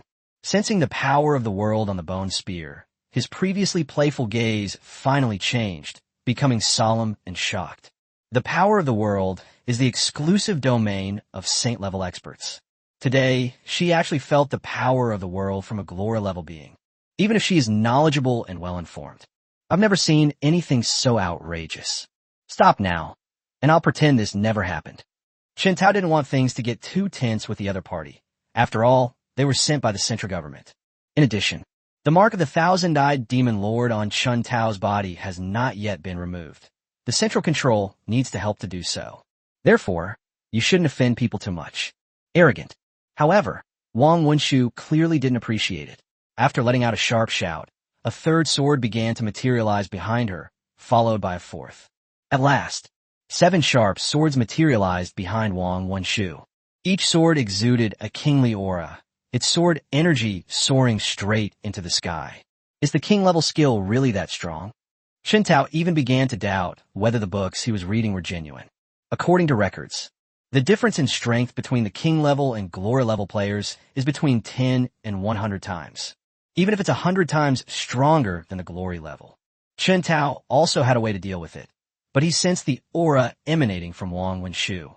This is not just 100 times stronger, it's more than 500 times stronger. Take this. With a sharp shout, Wang Wenshu moved her hands, and the 7 sharp swords behind her moved at the same time. The sword flew to Wang Wenshu's side. Immediately afterwards, the 7 swords split apart rapidly, as if giving birth to offspring. 100, 200, 1,000, 2,000. Finally, it split into 7,000 sharp swords, the tips of which pointed at Chen Tao. Judging from this situation, Chen Tao broke out in a cold sweat. Get down. Chen Tao patted the death griffin's head, causing it to fall to the ground. The tips of the 7,000 swords were always pointed at Chen Tao. Chen Tao approached Chen Jia. Can you stop it? Chen Jia shook his head, his eyes fixed on Wang Wenshu in the sky. Let's give it our all. Chen Jia was unable to resist, and Chen Tao could not sit idly by and wait for death, so he unleashed all kinds of skills as if they were free. First, put bone shields on yourself, and Chen Jia. Then Chen Tao used his bone prison skill to imprison himself and Chen Jia inside the bone prison. Immediately afterwards, Chen Tao then used his bone wall skill to erect bone walls all around him. The bone wall protected Chen Tao completely. Chen Tao was not so arrogant as to think that he could block 7,000 swords with just these things, because Chen Tao has enhanced these skills with the power of the world. Since the attack skills are enhanced with the power of the world, its power increases exponentially, and its defensive capabilities should be no exception. Certainly, Chen Tao understood. The principle that a wise man does not stand under a dangerous wall applies after all this has been done. Chen Tao summoned Corpse 1. As soon as the corpse appeared, it immediately dug a hole in the ground. Chen Tao and Chen Jia followed Shi Yi into the underground cave. Just as Chen Tao entered the underground cave, Wang Wenshu moved, pointing her sword forward, and 7,000 sharp swords rushed towards the bone wall like a great river. Boom! Boom! The sharp swords struck the bone wall, producing bursts of explosions, creating an even more exciting spectacle than setting off firecrackers during the Lunar New Year. Click! Click! Although the bone wall is reinforced by the power of the world, each time the sword strikes the bone wall, it consumes some of the world's power. When the world's power is exhausted, the bone wall crumbled instantly under the attack of the sharp sword. However, Chen Tao deployed too many bone walls, more than a dozen in total. 7,000 sharp swords attacked relentlessly. The bone wall crumbled one after another. Wang Wenshu, who was flying in the air, was also suffering from such a large-scale attack. The consumption is naturally considerable. About half of the bone wall had collapsed, and Wang Wenshu was already sweating. It's obvious. She's just barely holding on. Such a huge commotion had already attracted the attention of the entire garrison. Only, the garrison troops were ordered to stay in their dormitories and not come out, no matter what happened. Therefore, only Fan Tianhua, Huang Jian, Yuan Shuai, Duan Fei, and Fan Bei watched from distance. They didn't dare to get close at all. As for Chen Peng and Wei Ran, after the commendation ceremony, he hurriedly left Donghai City and returned to Kyoto to report back. Who dared to provoke this old lady? Fan Bei looked at the sword river that Wang Wenshu had created, his face full of disbelief, while his tone carried a hint of schadenfreude. Snap! Fan Tianhua slapped Fan Bei on the head and said irritably, "Are you stupid? In the entire garrison, who could withstand such an attack?" Chen Tao, reminded by Fan Tianhua, Fan Bei immediately exclaimed in surprise, "Commander, you must find a way to rescue brother Chen Tao immediately. If this attack continues, Brother Chen Tao will eventually be unable to defend himself. Fan Tianhua glared at Fan Bei with annoyance. Was it because he didn't want to save them? Or was it because he had no other choice? Chen Tao is the darling of their garrison, and he's more anxious than anyone else right now. Brother Yuan, do you have any way to persuade this lady to show mercy? Fan Tianhua, Huang Jian, and Fan Bei all turned their attention to Yuan Shuai, which made Yuan Shuai feel immense pressure. In the end, I had no choice but to bite the bullet and say it. I'll give it a try.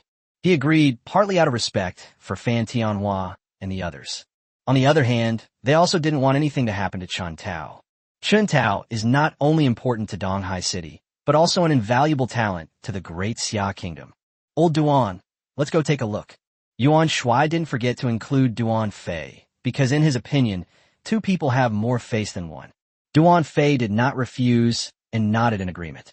Then, using their glory-level abilities that allow them to briefly fly, the two flew towards Wang Wenshu. Wang Wenshu had long since discovered the presence of Fan Tianhua and his group. Upon seeing Yuan Shuai and Duan Fei arrive, Jinhe voluntarily made way for them. See here, Yuan Shuai and Duan Fei were overjoyed. Since there was room for discussion, things didn't escalate to the point of no return. The two quickly arrived at Wang Wenshu's side. Girl, who messed with you? Tell me, and I'll take care of them. There's no need to make such a big fuss. Yes, tell us what wronged you.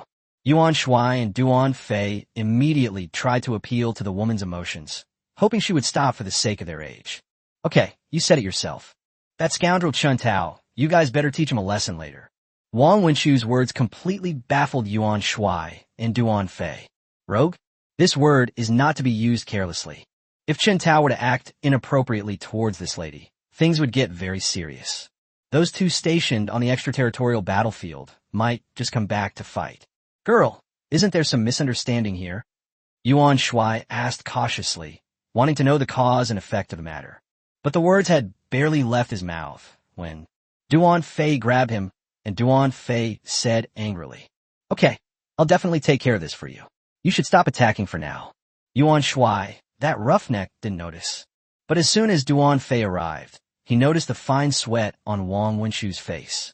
It's obvious. This powerful move was very taxing on Wang Wenshu, and she was on the verge of collapse. The two of them came over to offer a way out. Other things can wait until later, otherwise it will embarrass Wang Wenshu and make their lives even more difficult. Chapter 174, Taking Advantage of the Slope. Alright, I'll give you both face. Wang Wenshu seized the opportunity to back down and ceased her attack, and the sword river slowly dissipated in the sky. Wang Wenshu crossed her arms and looked at Yuan Shuai and Duan Fei, waiting for them to give her an explanation. It's not hard to see from their recent encounter. Chen Tao is very strong, especially since he is a glory-level expert who has mastered the power of the world. She really wanted to know how Chen Tao had done it.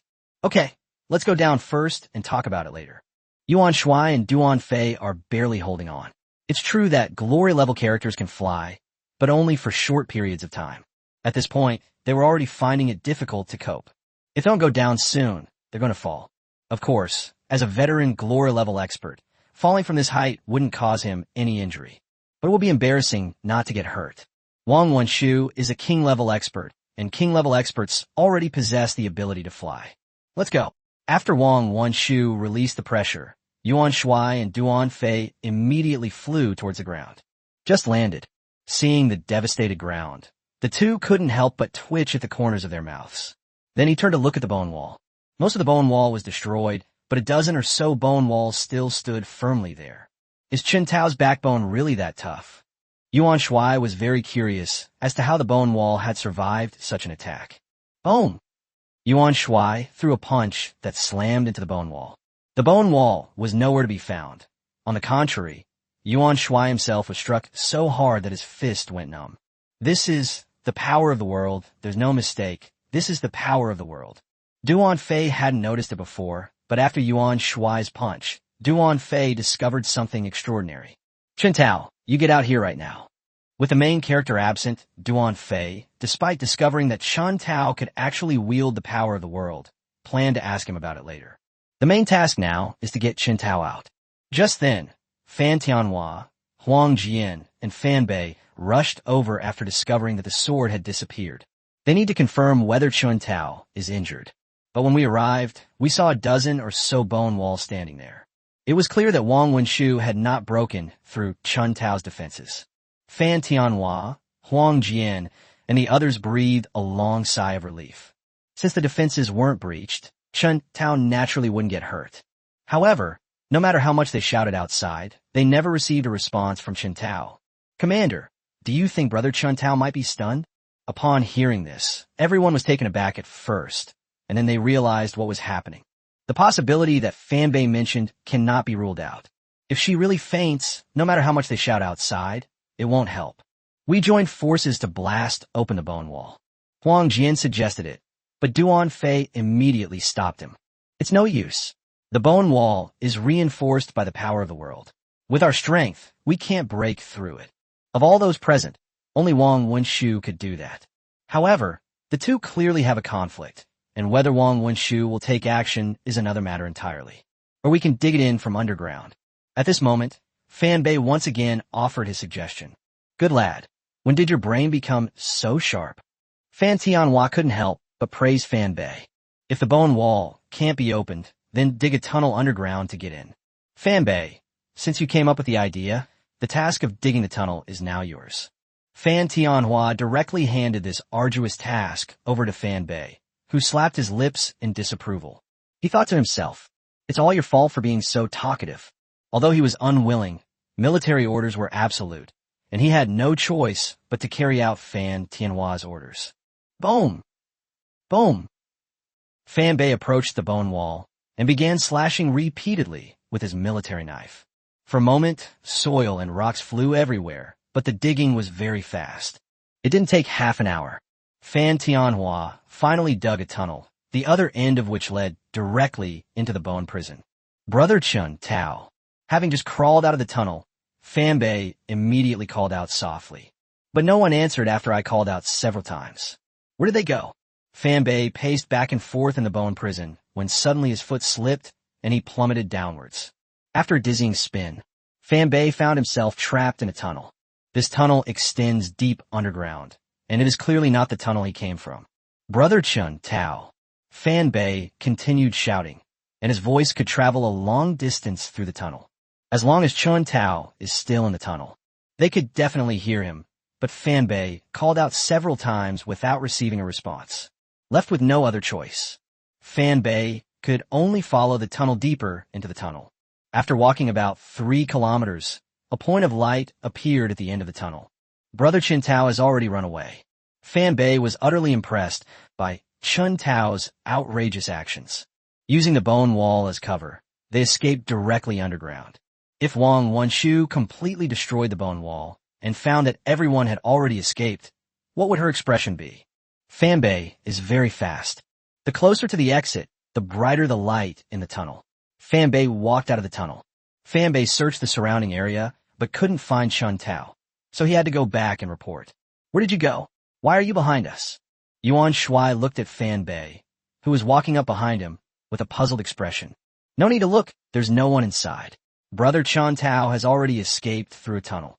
As soon as Fan Bei finished speaking, everyone looked stunned, except for Wang Wenshu, whose face was frighteningly dark. She never expected that she would go to such lengths to break through Chun Tao's defenses. Chun Tao, on the other hand, had already disappeared without a trace. Find him right now. Today I'm going to show him just how many eyes Lord Ma has," Wang Wenshu said angrily. However, Fan Tianhua and the others exchanged glances, and none of them took any action. Try to find?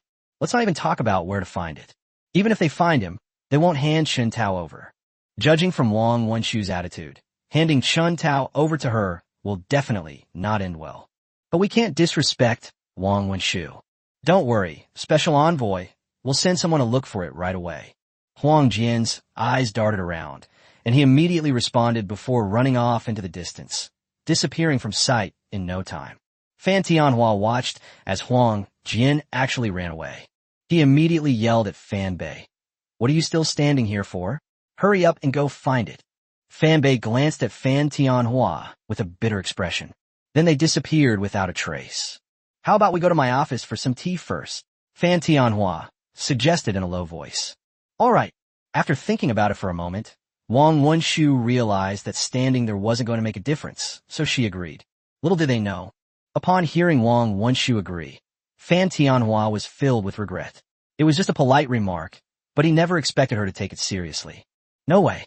Having already said what he wanted to say, Fan Tianhua had no choice but to lead the way, and the group headed towards his office. Only, unbeknownst to everyone, Chun Tao was in Fan Tianhua's office at that moment. Ring ring, ring ring.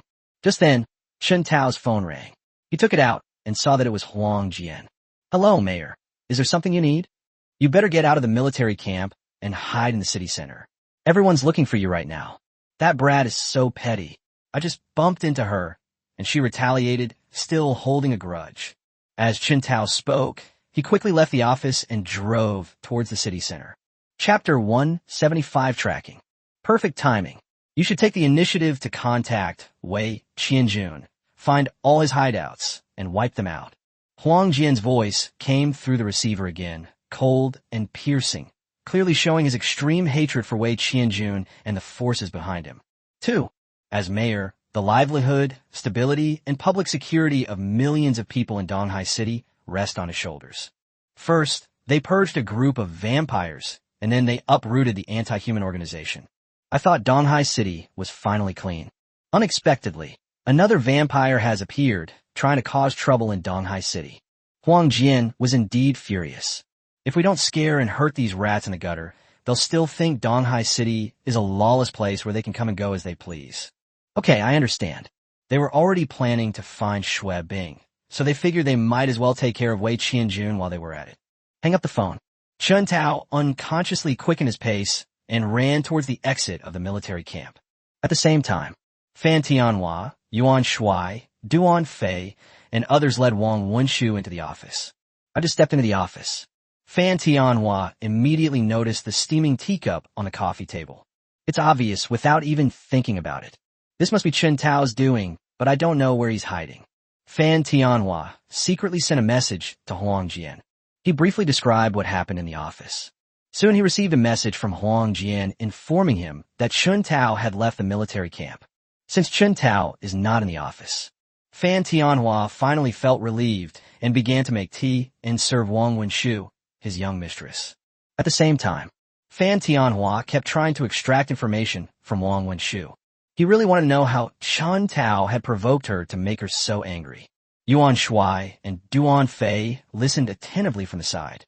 They just heard Wang Wenshu say that Chun Tao is a hooligan, and they really want to know what happened so they can see if there's anything they can do to make amends. Although Wang Wenshu is strong, she is still just a young girl. How could they possibly be a match for old foxes like Fan Tianhua, Yuan Shuai, and Duan Fei? They quickly extracted the whole story from him. When they learned what had happened, all three of them were stunned. Just because Chun Tao accidentally bumped into her, it caused such a commotion. Fan Tianhua gained a deeper understanding of this unreasonable and domineering young lady. Not only are they unreasonable and domineering, but they also refuse to forgive others even when they are in the right. But given their status and power, Fan Tianhua couldn't say anything. All I could do was keep apologizing. Hopefully, once this young lady calms down, the matter will be over. Wang Wenshu has always been an active person. I couldn't sit still in the office for more than half an hour. You guys wait here. Let me know when you catch that thug. I'm going back to get some beauty sleep. Wang Wenshu got up, not forgetting about Chun Tao's matter, and after giving him instructions, she left the office. Only Fan Tianhua, Yuan Shuai, and Duan Fei remained in the office, looking at each other in bewilderment. What kind of situation is this? It was just a simple bump, but Chun Tao not only apologized, but was also severely punished by Wang Wenshu. That wasn't the end of it. They were even thinking of taking further revenge. No way. As the saying goes, a higher-ranking official can have absolute power, so Fan Tianhua could only try his best to maneuver, while secretly praying that he would never run into Chun Tao and Wang Wenshu. Pity. His wish was not fulfilled. Wang Wenshu had just arrived at the entrance of the Grammy Hotel when she saw Chun Tao. Turned out to be, after leaving the military camp, Chun Tao immediately went to find Xue Bing, Qin Kurson, and Qin Karen. Explain your needs. At the same time, he took all the money from Fan Nan's storage ring and handed it over to Xue Bing. Acquiring poison was a piece of cake for Xue Bing, and he quickly made the arrangements. At this moment, Chun Tao remembered the task Huang Jian had given him. Now that I'm free, I'll ask Wei Qianjun to come out and have a chat. As for the reason, it's even simpler. Chun Tao is acquiring poison and blood. Inviting him out under the pretext of discussing business will not arouse any suspicion.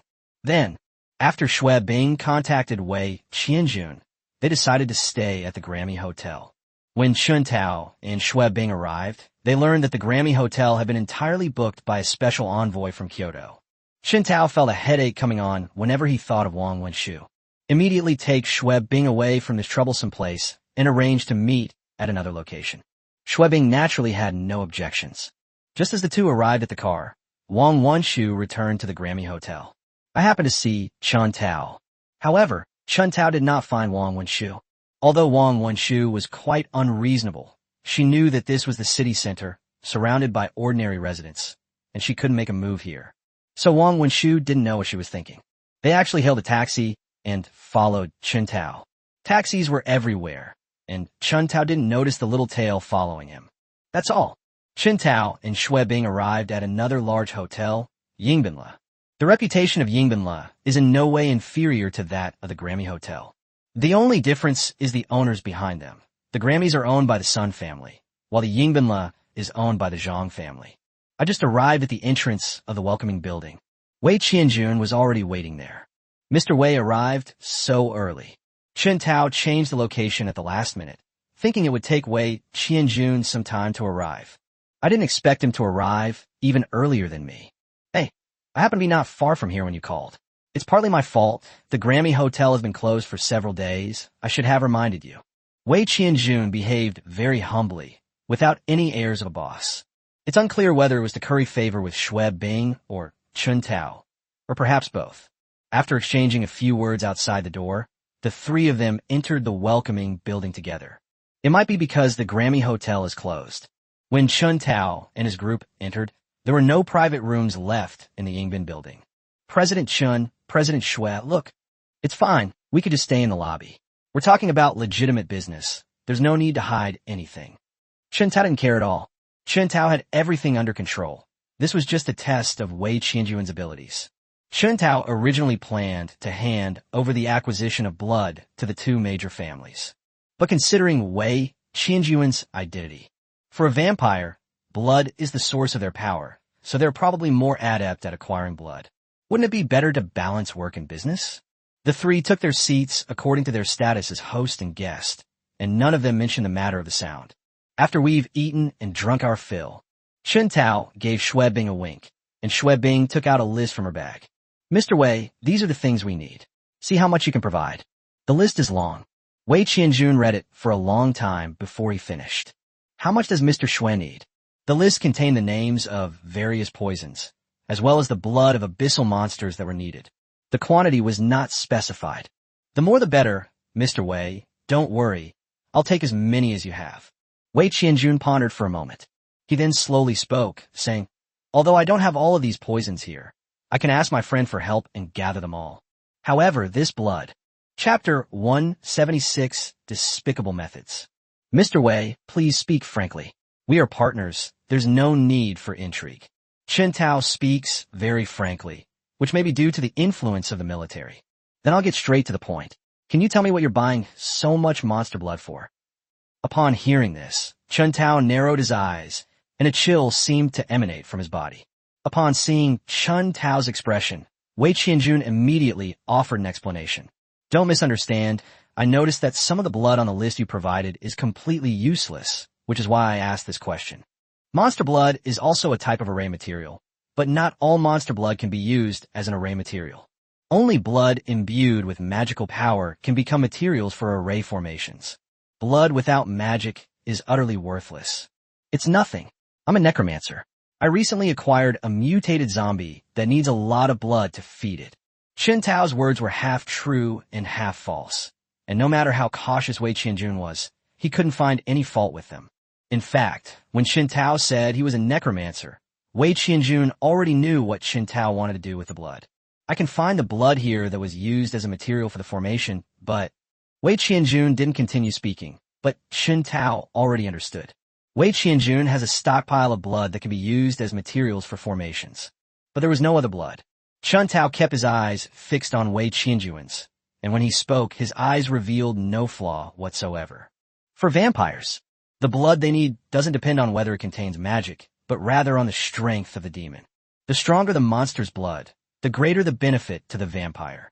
I'll take as many as you have. You can decide how much to prepare. This is the deposit.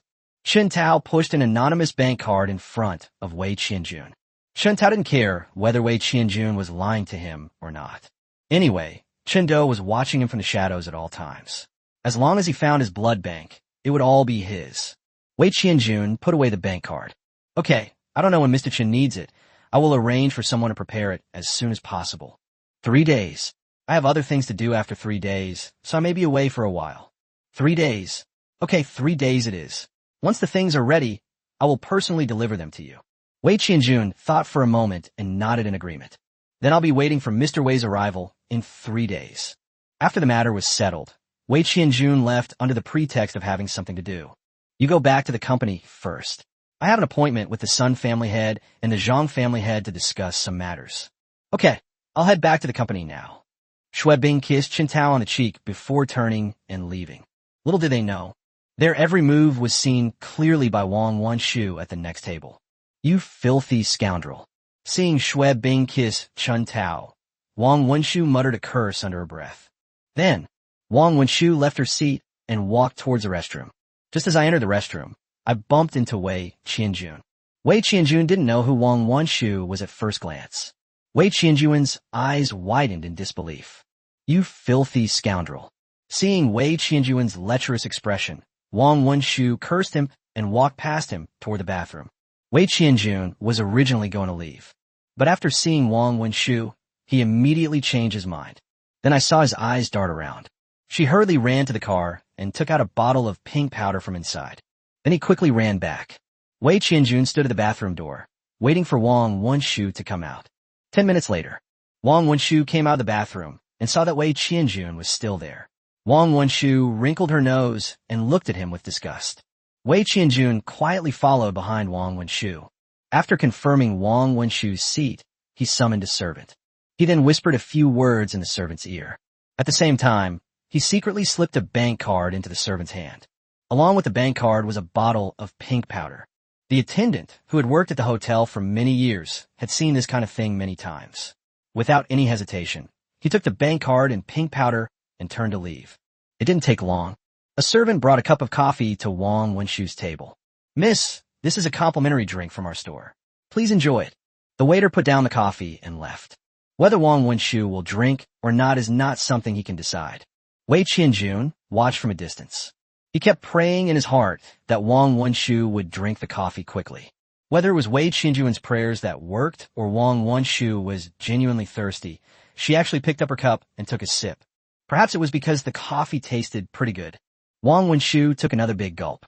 Just then, the person Chen Tao was waiting for arrived, and the three exchanged pleasantries for a while. Only then did we begin to get down to business.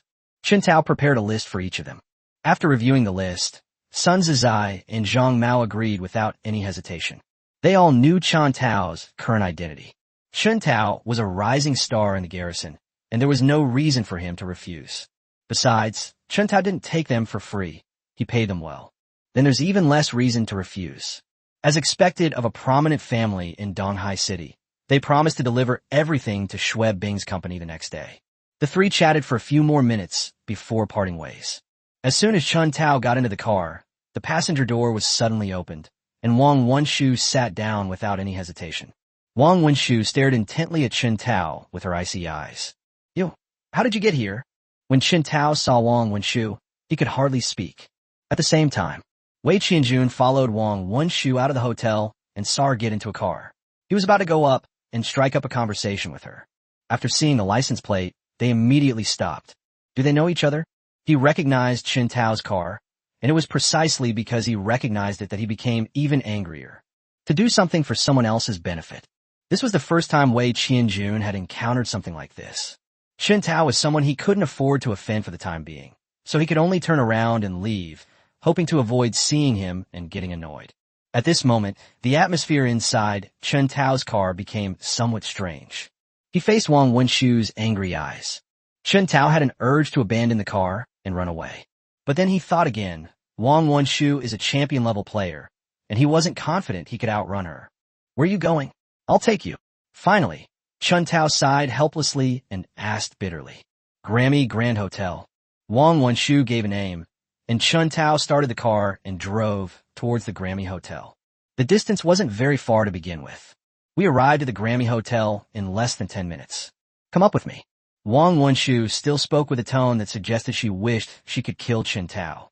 Chen Tao was about to refuse, but then he saw Wang Wenshu's constantly moving hands and feet and her cold eyes. Chen Tao eventually gave in. The two entered the Grammy Hotel one after the other. Then, led by Wang Wenshu, they arrived at Wang Wenshu's luxury suite. "Tell me, how did you master the power of the world at the glory level?" Upon hearing this, Chen Tao was clearly taken aback. He hadn't expected her to ask that question. But Chen Tao quickly realized what was going on. "If you want to know, beg me." Chen Tao had a smug look on his face, since Wang Wenshu needed his help. Controlling the other party is a piece of cake. Chapter 177 Beasts and Worse Than Beasts. Just as Wang Wenshu was about to get angry, she suddenly felt her body go limp and collapsed onto the sofa, letting out an embarrassing sound. "Are you alright?" Seeing Wang Wenshu blush and pant heavily in just a few seconds, I noticed that she had become very hot-tempered. Chen Tao immediately sensed that something terrible was about to happen. I've never eaten pork, but I've at least seen a pig run.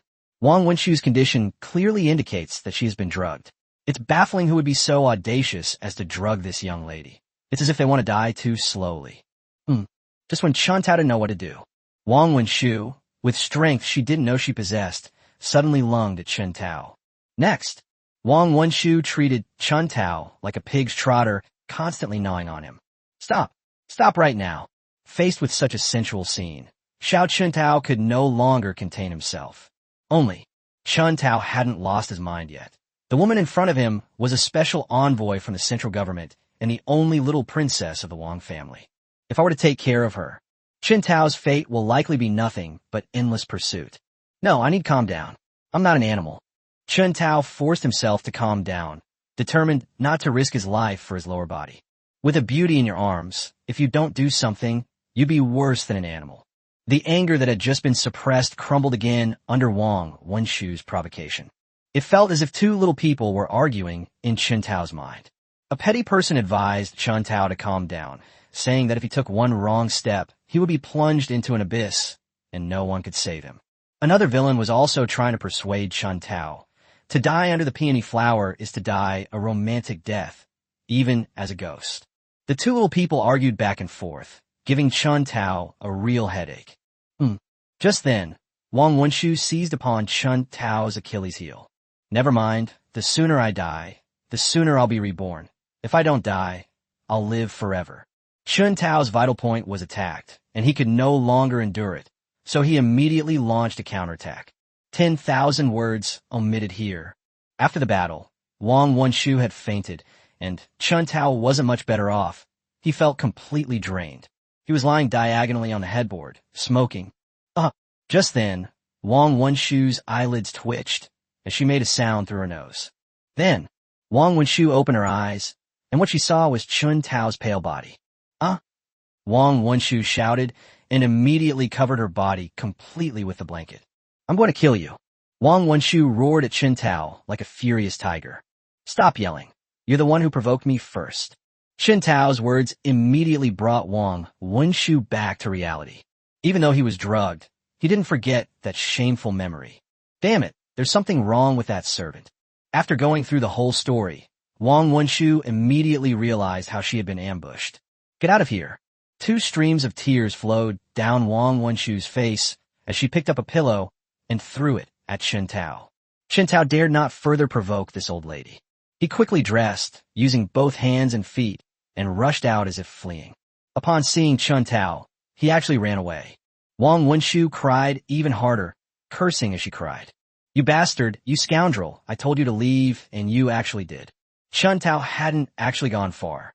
He was listening to Wang Wenshu's movements from the living room. "Why? It's very simple." Wang Wenshu is a special envoy to the central government and also the little princess of the Wang family. If he couldn't think straight, he committed suicide. Then the entire city of Donghai would have to be buried with them. Upon hearing what Wang Wenshu said, Chen Tao scratched his head and carefully retreated.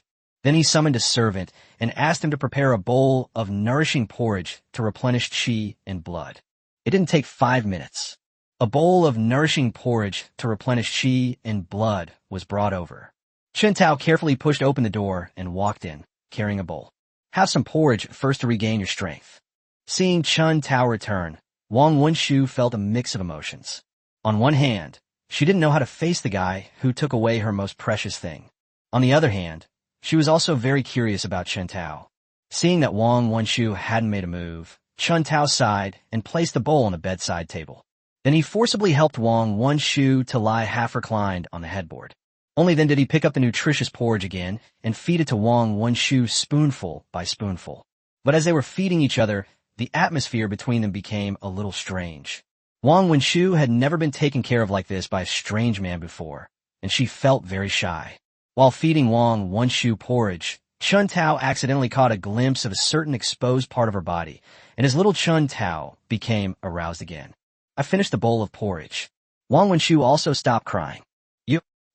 The two spoke at the same time, but stopped after uttering just one word. You go first. As a grown man, Chen Tao naturally had to give way to the other party.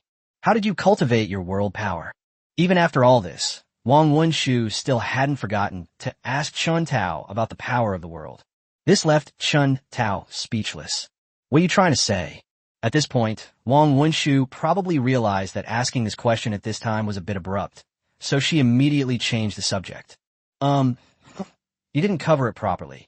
Chen Tao pointed to a certain spot on Wang Wenshu's body and said hesitantly. Wang Wenshu didn't understand at first.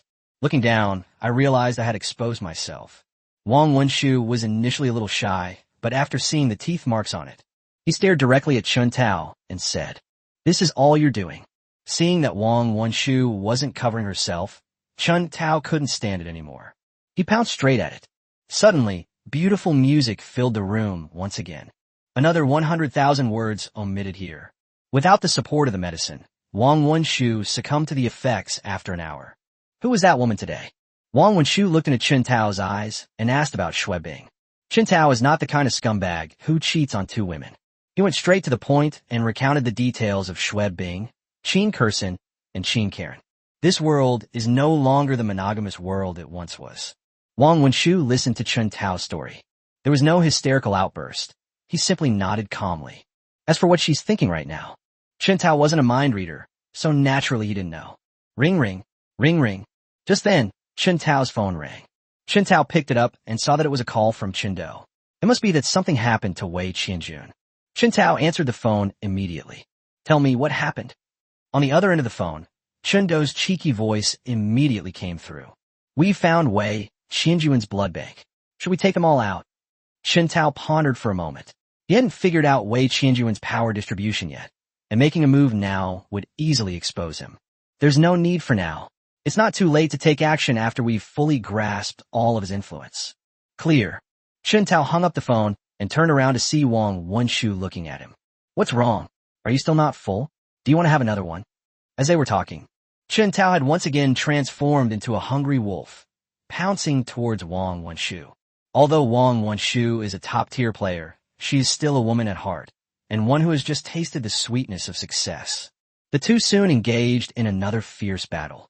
Chapter 178, Taking Everything and Making Nothing. The next day arrived in the blink of an eye. Chen Tao was woken up by his phone ringing. He picked it up and saw that it was Xue Bing calling. Hey baby, you miss me. Chen Tao, never one to mince words, joked. What nonsense are you talking about? I have something important to tell you. The Sun family and the Zhang family have delivered what you asked for. Upon hearing this, Chen Tao suddenly jumped off the bed. The Sun family and the Zhang family were prominent families in Donghai City. The inventory they have is far superior to what Wei Qianjun possesses. According to the agreement reached yesterday, the two families can provide more than 90% of the items Chen Tao needs simply by using their existing inventory. The sooner you collect all the materials, the better. The sooner the blood corpse is refined. Chen Do and Chen Jia's strength is undeniable, so the blood corpse is naturally no less formidable. Upon hearing this news, Chintao could not help but be excited. "Wait, I'll be right back." He said one sentence, hung up the phone hastily, and then quickly put on his clothes and rushed out. Just then, a mournful voice came from behind. "You're just taking advantage of me and then abandoning me." No, I just have some urgent business to attend to. Chintao dare not talk back. Otherwise, who knows what this young lady might do. "I want to go too." Wang Wenshu started to get dressed, but the clothes she wore yesterday had been torn into rags by Chintao. Wang Wenshu had no choice but to return the favor. The two arrived at Xue Bing's company together, just as Chintao and Wang Wenshu walked in. The three women, Xue Bing, Qin Kersen, and Qin Karen, knew what was going on the moment they saw Wang Wenshu. They were already mentally prepared. Chintao is so outstanding that she is not someone they can enjoy all by herself. It's normal for her to have other sisters as well. Xue Bing and Chintao had other important business to attend to. Qin Kersen and Qin Karen came to Wang Wenshu's side and pulled her aside to whisper to her. Chintao and Xue Bing arrived at the warehouse together. It's called a warehouse, but it's just a temporary storage place for supplies made by combining several rooms. Looking at all sorts of bottles and jars, Chintao excitedly rubbed his hands together and checked each item one by one to make sure everything was in order. Chintao then stored all the poison and blood into the Azure Dragon ring. "Please urge Wei Qianjun to deliver the goods as soon as possible these next few days." Chintao reminded Xue Bing. "Don't worry, I will inform Wei Qianjun." After Xue Bing finished speaking, she looked at Chintao with her big, watery eyes, tears welling up in them. "My little darling, who bullied you? Tell me, and I'll teach them a lesson." Chintao kissed Xue Bing on the cheek and said with a grin, "Who else? Of course it's you, you big jerk." After saying that, he punched Chuntao's chest twice, but the force was less than when Chuntao scratched himself. "Okay, stop crying. Yesterday was an accident. I don't know that bastard drugged me." Chintao looked indignant. "Drug Ned? Are you all right?" Upon hearing this, Xue Bing asked anxiously, while also carefully examining Chuntao. "It's okay. I wasn't the one who was drugged." Hearing that Chuntao was all right, Xue Bing finally felt relieved. Immediately afterwards, Chuntao briefly recounted what happened yesterday, omitting the details of their fierce battle. Even if she hadn't said anything, Xue Bing would have already guessed it. The two talked as they returned to the office. As soon as I entered the office, I saw Qin Kersen, Qin Karen, and Wang Wenshu chatting enthusiastically. "Wow, it's only been a short time, and they're already so close." Chintao couldn't understand it at all. It seemed that women could become best friends who could talk about anything after just one meeting. Xue Bing followed Chuntao into the office. He immediately left Chuntao aside and went over to chat with them. Soon the three sisters became four sisters. Chuntao shook his head helplessly and sat down in the boss's chair. Ring ring, ring ring. Chuntao had been resting in his office chair for less than half an hour when his phone rang. Chuntao picked it up and saw that it was a call from Huang Jian. "Why did it take you so long to answer the phone? Something terrible has happened." Huang Jian spoke anxiously on the other end of the phone. "Yesterday, the special envoy brought back a man. The two spent the night in the room, and today they left intimately. We don't know where they went." Huang Jian recounted the events, expecting Chuntao to be surprised. However, Chuntao remained very calm, silencing Huang Jian with a single sentence. "I know about this. That man is me." This sentence was just as powerful as a mushroom bomb. The news was so terrifying that Huang Jian was completely stunned. Where are you, kid? Hurry up and bring the special envoy back." In the end, Huang Jian had no choice but to call Chuntao back, saying that he had to see Chuntao before discussing anything. All right, Chuntao did not refuse. He came to Xue Bing and the others and gave them a few instructions. Chuntao then drove Wang Wenshu towards the military camp. Upon arriving at the military camp, several people were already standing at the entrance, including Fan Tianhua, Huang Jian, Yuan Shui, Duan Fei, and Fan Bei. There was another person Chuntao didn't expect. That's Fan Nan. Today, Fan Nan has a happy face and smiles at everyone he sees. It's obvious. With the help of the profound, in-soul, nourishing fruit, Fan Nan has successfully broken through to the glory level. As soon as Chuntao saw him, he remembered the storage ring. Upon reaching Fan Nan's side, Chuntao returned the storage ring to him, and whispered something in his ear. I'll gladly accept what's inside, but it's too valuable, so I've left you a surprise inside. After saying that, Chen Tao stood in front of Fan Tianhua. Greetings, Commander. Greetings, fellow officers. Chen Tao first saluted the group. Fan Tianhua, Huang Jian, Yuan Shuai, Duan Fei, and the others completely ignored Chen Tao and ran quickly to Wang Wenshu's side. Girl, are you alright? As Yuan Shuai asked the question, he glared fiercely at Chen Tao out of the corner of his eye, as if he wanted to tear Chen Tao apart alive. Although Wang Wenshu is wild and willful, she is not a bad person at heart. She used to work under Yuan Shuai and Duan Fei, and both of them doted on Wang Wenshu like a daughter. I'm Fina. When facing others, Wang Wenshu reverted to her usual attitude, neither warm nor cold, her voice devoid of any emotion. It's alright, it's alright. Yuan Shuai and Duan Fei were relieved to see that Wang Wenshu was alright. When I heard that Wang Wenshu had brought a man back, they were extremely worried, with a hint of fear mixed in with their worry. Certainly, what they feared was not Wang Wenshu, but the Wang family behind her. What if those two pillars of the Wang family find out? Who knows how big of a mess this will turn out? It seems Wang Wenshu hasn't suffered any losses yet. The matter was thus dropped. The group arrived at Fan Tianhua's office again. Girl, when are we going back to Kyoto? Duan Fei asked cautiously, not wanting to linger any longer. If Chen Tao and Wang Wenshu really caused trouble, then there would be no way to collect it. Little did they know, the two of them have done everything they should and shouldn't have done. Even if something happens, it's already too late. Chapter 179, The Ox That Died from Exhaustion. Just then, Fan Nin suddenly exclaimed in surprise. Then quickly put the storage ring on your hand and put your hand behind your back. He was afraid that others would see his storage ring. It's no wonder Fan Nin was so surprised. Mainly because Chen Tao told him there was a surprise, he took advantage of the fact that no one was paying attention and used his mental energy to probe into his storage ring. They immediately noticed that the storage ring was empty. Only 3 jade boxes were placed alone in the middle. Out of curiosity, Fan Nin used his mental power to examine the contents of the jade box. After seeing 3 Xian Yin nourishing soul fruits, that's when I couldn't help but exclaim in surprise, and only after I cried out did I feel a little regretful. The mysterious Yin nourishing soul fruit is extremely precious. If the news leaks out, it could cause him a lot of trouble.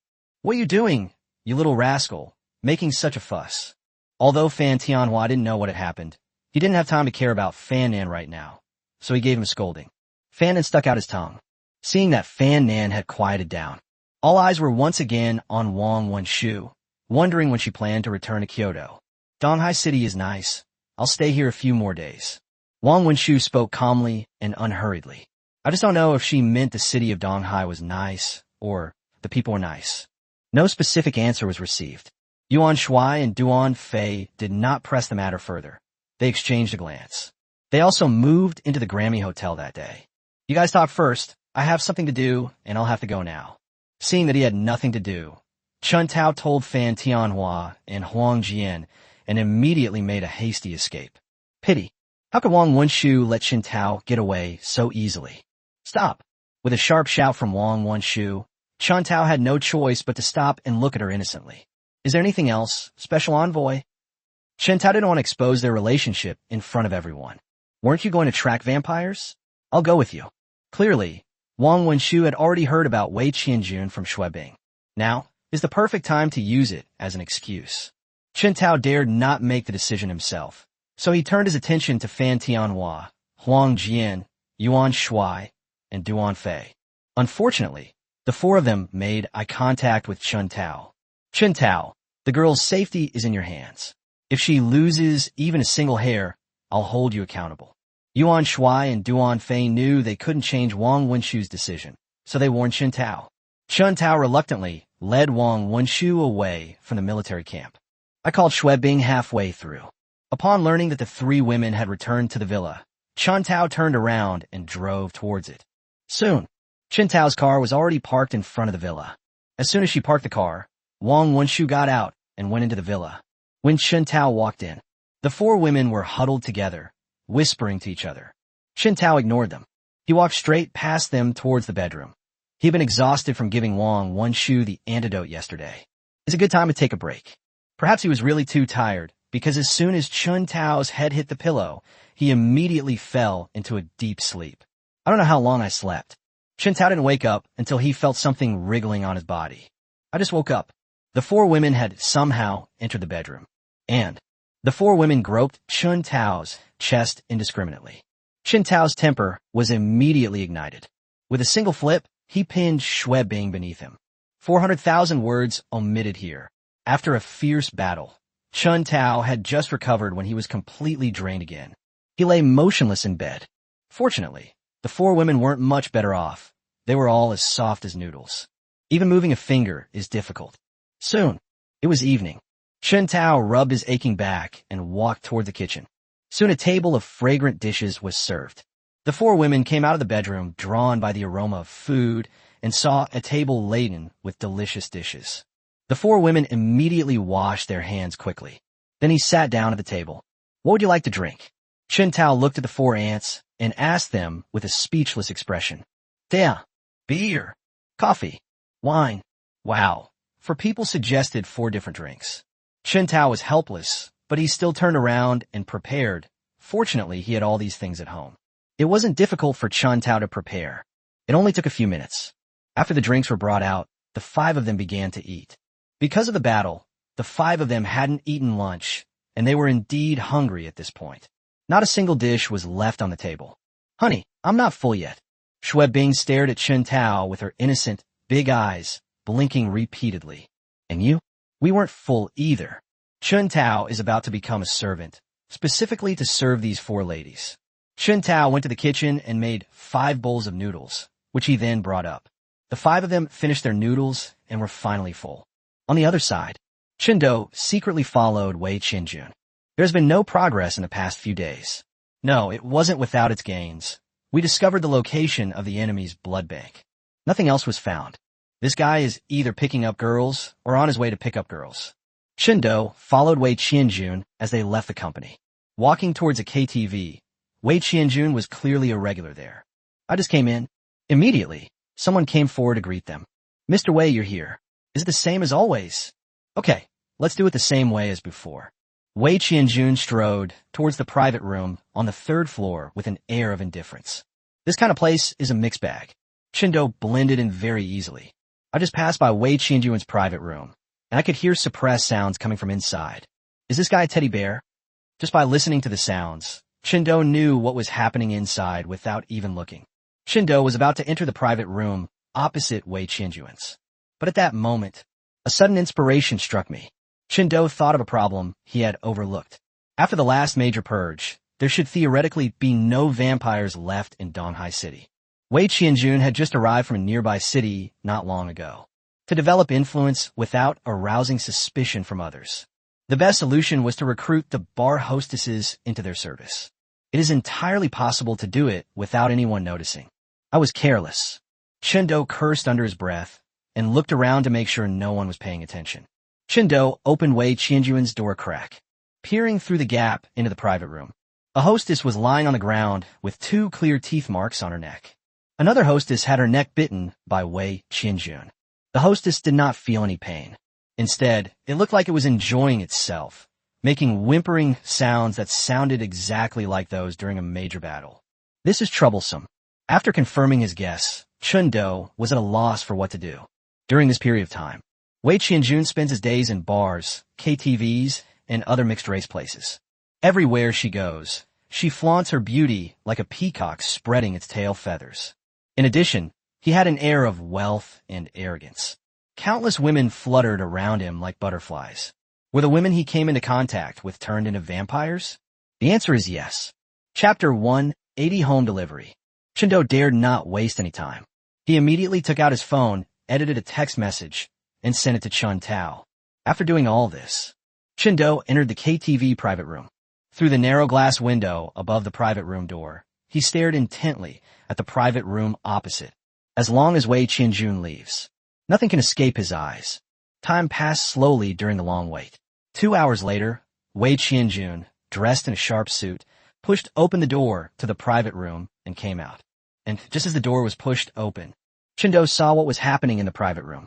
The two hostesses were sitting on the sofa, counting their money as if nothing had happened. Has he already turned into a vampire? Chen-do smirked and memorized the faces of the two hostesses. Car bar. Wei Qianjun stood at the door of the private room, took out a cigarette, lit it, took a deep drag, and turned to walk out of the KTV. Wait until Wei Qianjun disappeared around the corner. Chen-do then opened the door and came out. The first thing Chen-do did after leaving the private room was to take a picture of the two hostesses with his phone. Then he left the KTV. Just as Chen-do stepped out of the KTV, he saw Wei Qianjun, who was about to drive away. The car passed by Chen-do. Wei Qianjun had no idea that Chen-do had been monitoring him for several days. Chen-do also got on the bus. He followed Wei Qianjun from distance. That night, Wei Qianjun changed several entertainment venues, transforming two vampires at each venue before leaving immediately. They seemed very cautious. Little did they know, Chen-do filmed all of this, including the vampires that had transformed into them. Chen-do took front-facing photos of them all. The next day, Chen-tao had just woken up and put Wang Wenshu's long legs, which were draped over him, aside. Only then did I have time to pick up my phone and take a look. When Chen-tao saw the message from Chen-do on his phone, his brows furrowed slightly.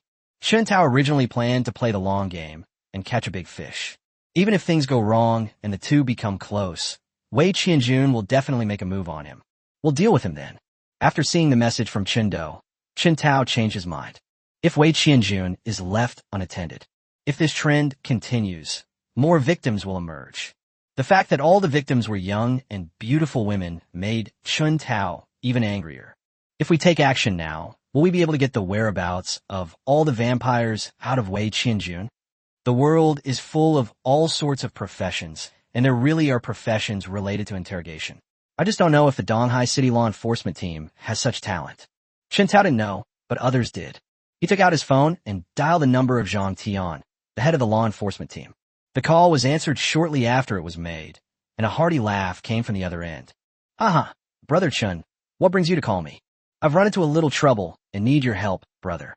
Next, Chen-tao recounted Wei Qianjun's story in detail, focusing on how Wei Qianjun recruited others. In fact, Zhang Tian had already been informed of this matter. Only, during this period, Donghai City was in dire need of reconstruction, and Zhang Tian's manpower was insufficient. In the end, Huang Jian decided to hand the matter over to Chen-tao. Zhang Tian's enforcement team then withdrew. Zhang Tian was furious when he heard that Wei Qianjun had acted so heartlessly.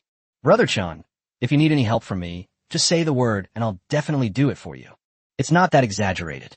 I just wanted to ask if there are any professionals in the law enforcement team who are skilled in interrogation. When Chen-tao asked about professionals involved in interrogation, Zhang Tian knew what Chen-tao was up to. Only, Chen-tao's question also stumped Zhang Tian. Their enforcement team does have such talent, but their rank is too low. It doesn't have much effect. Yes, he does, but his level is too low. His abilities become ineffective when he encounters someone of a higher level.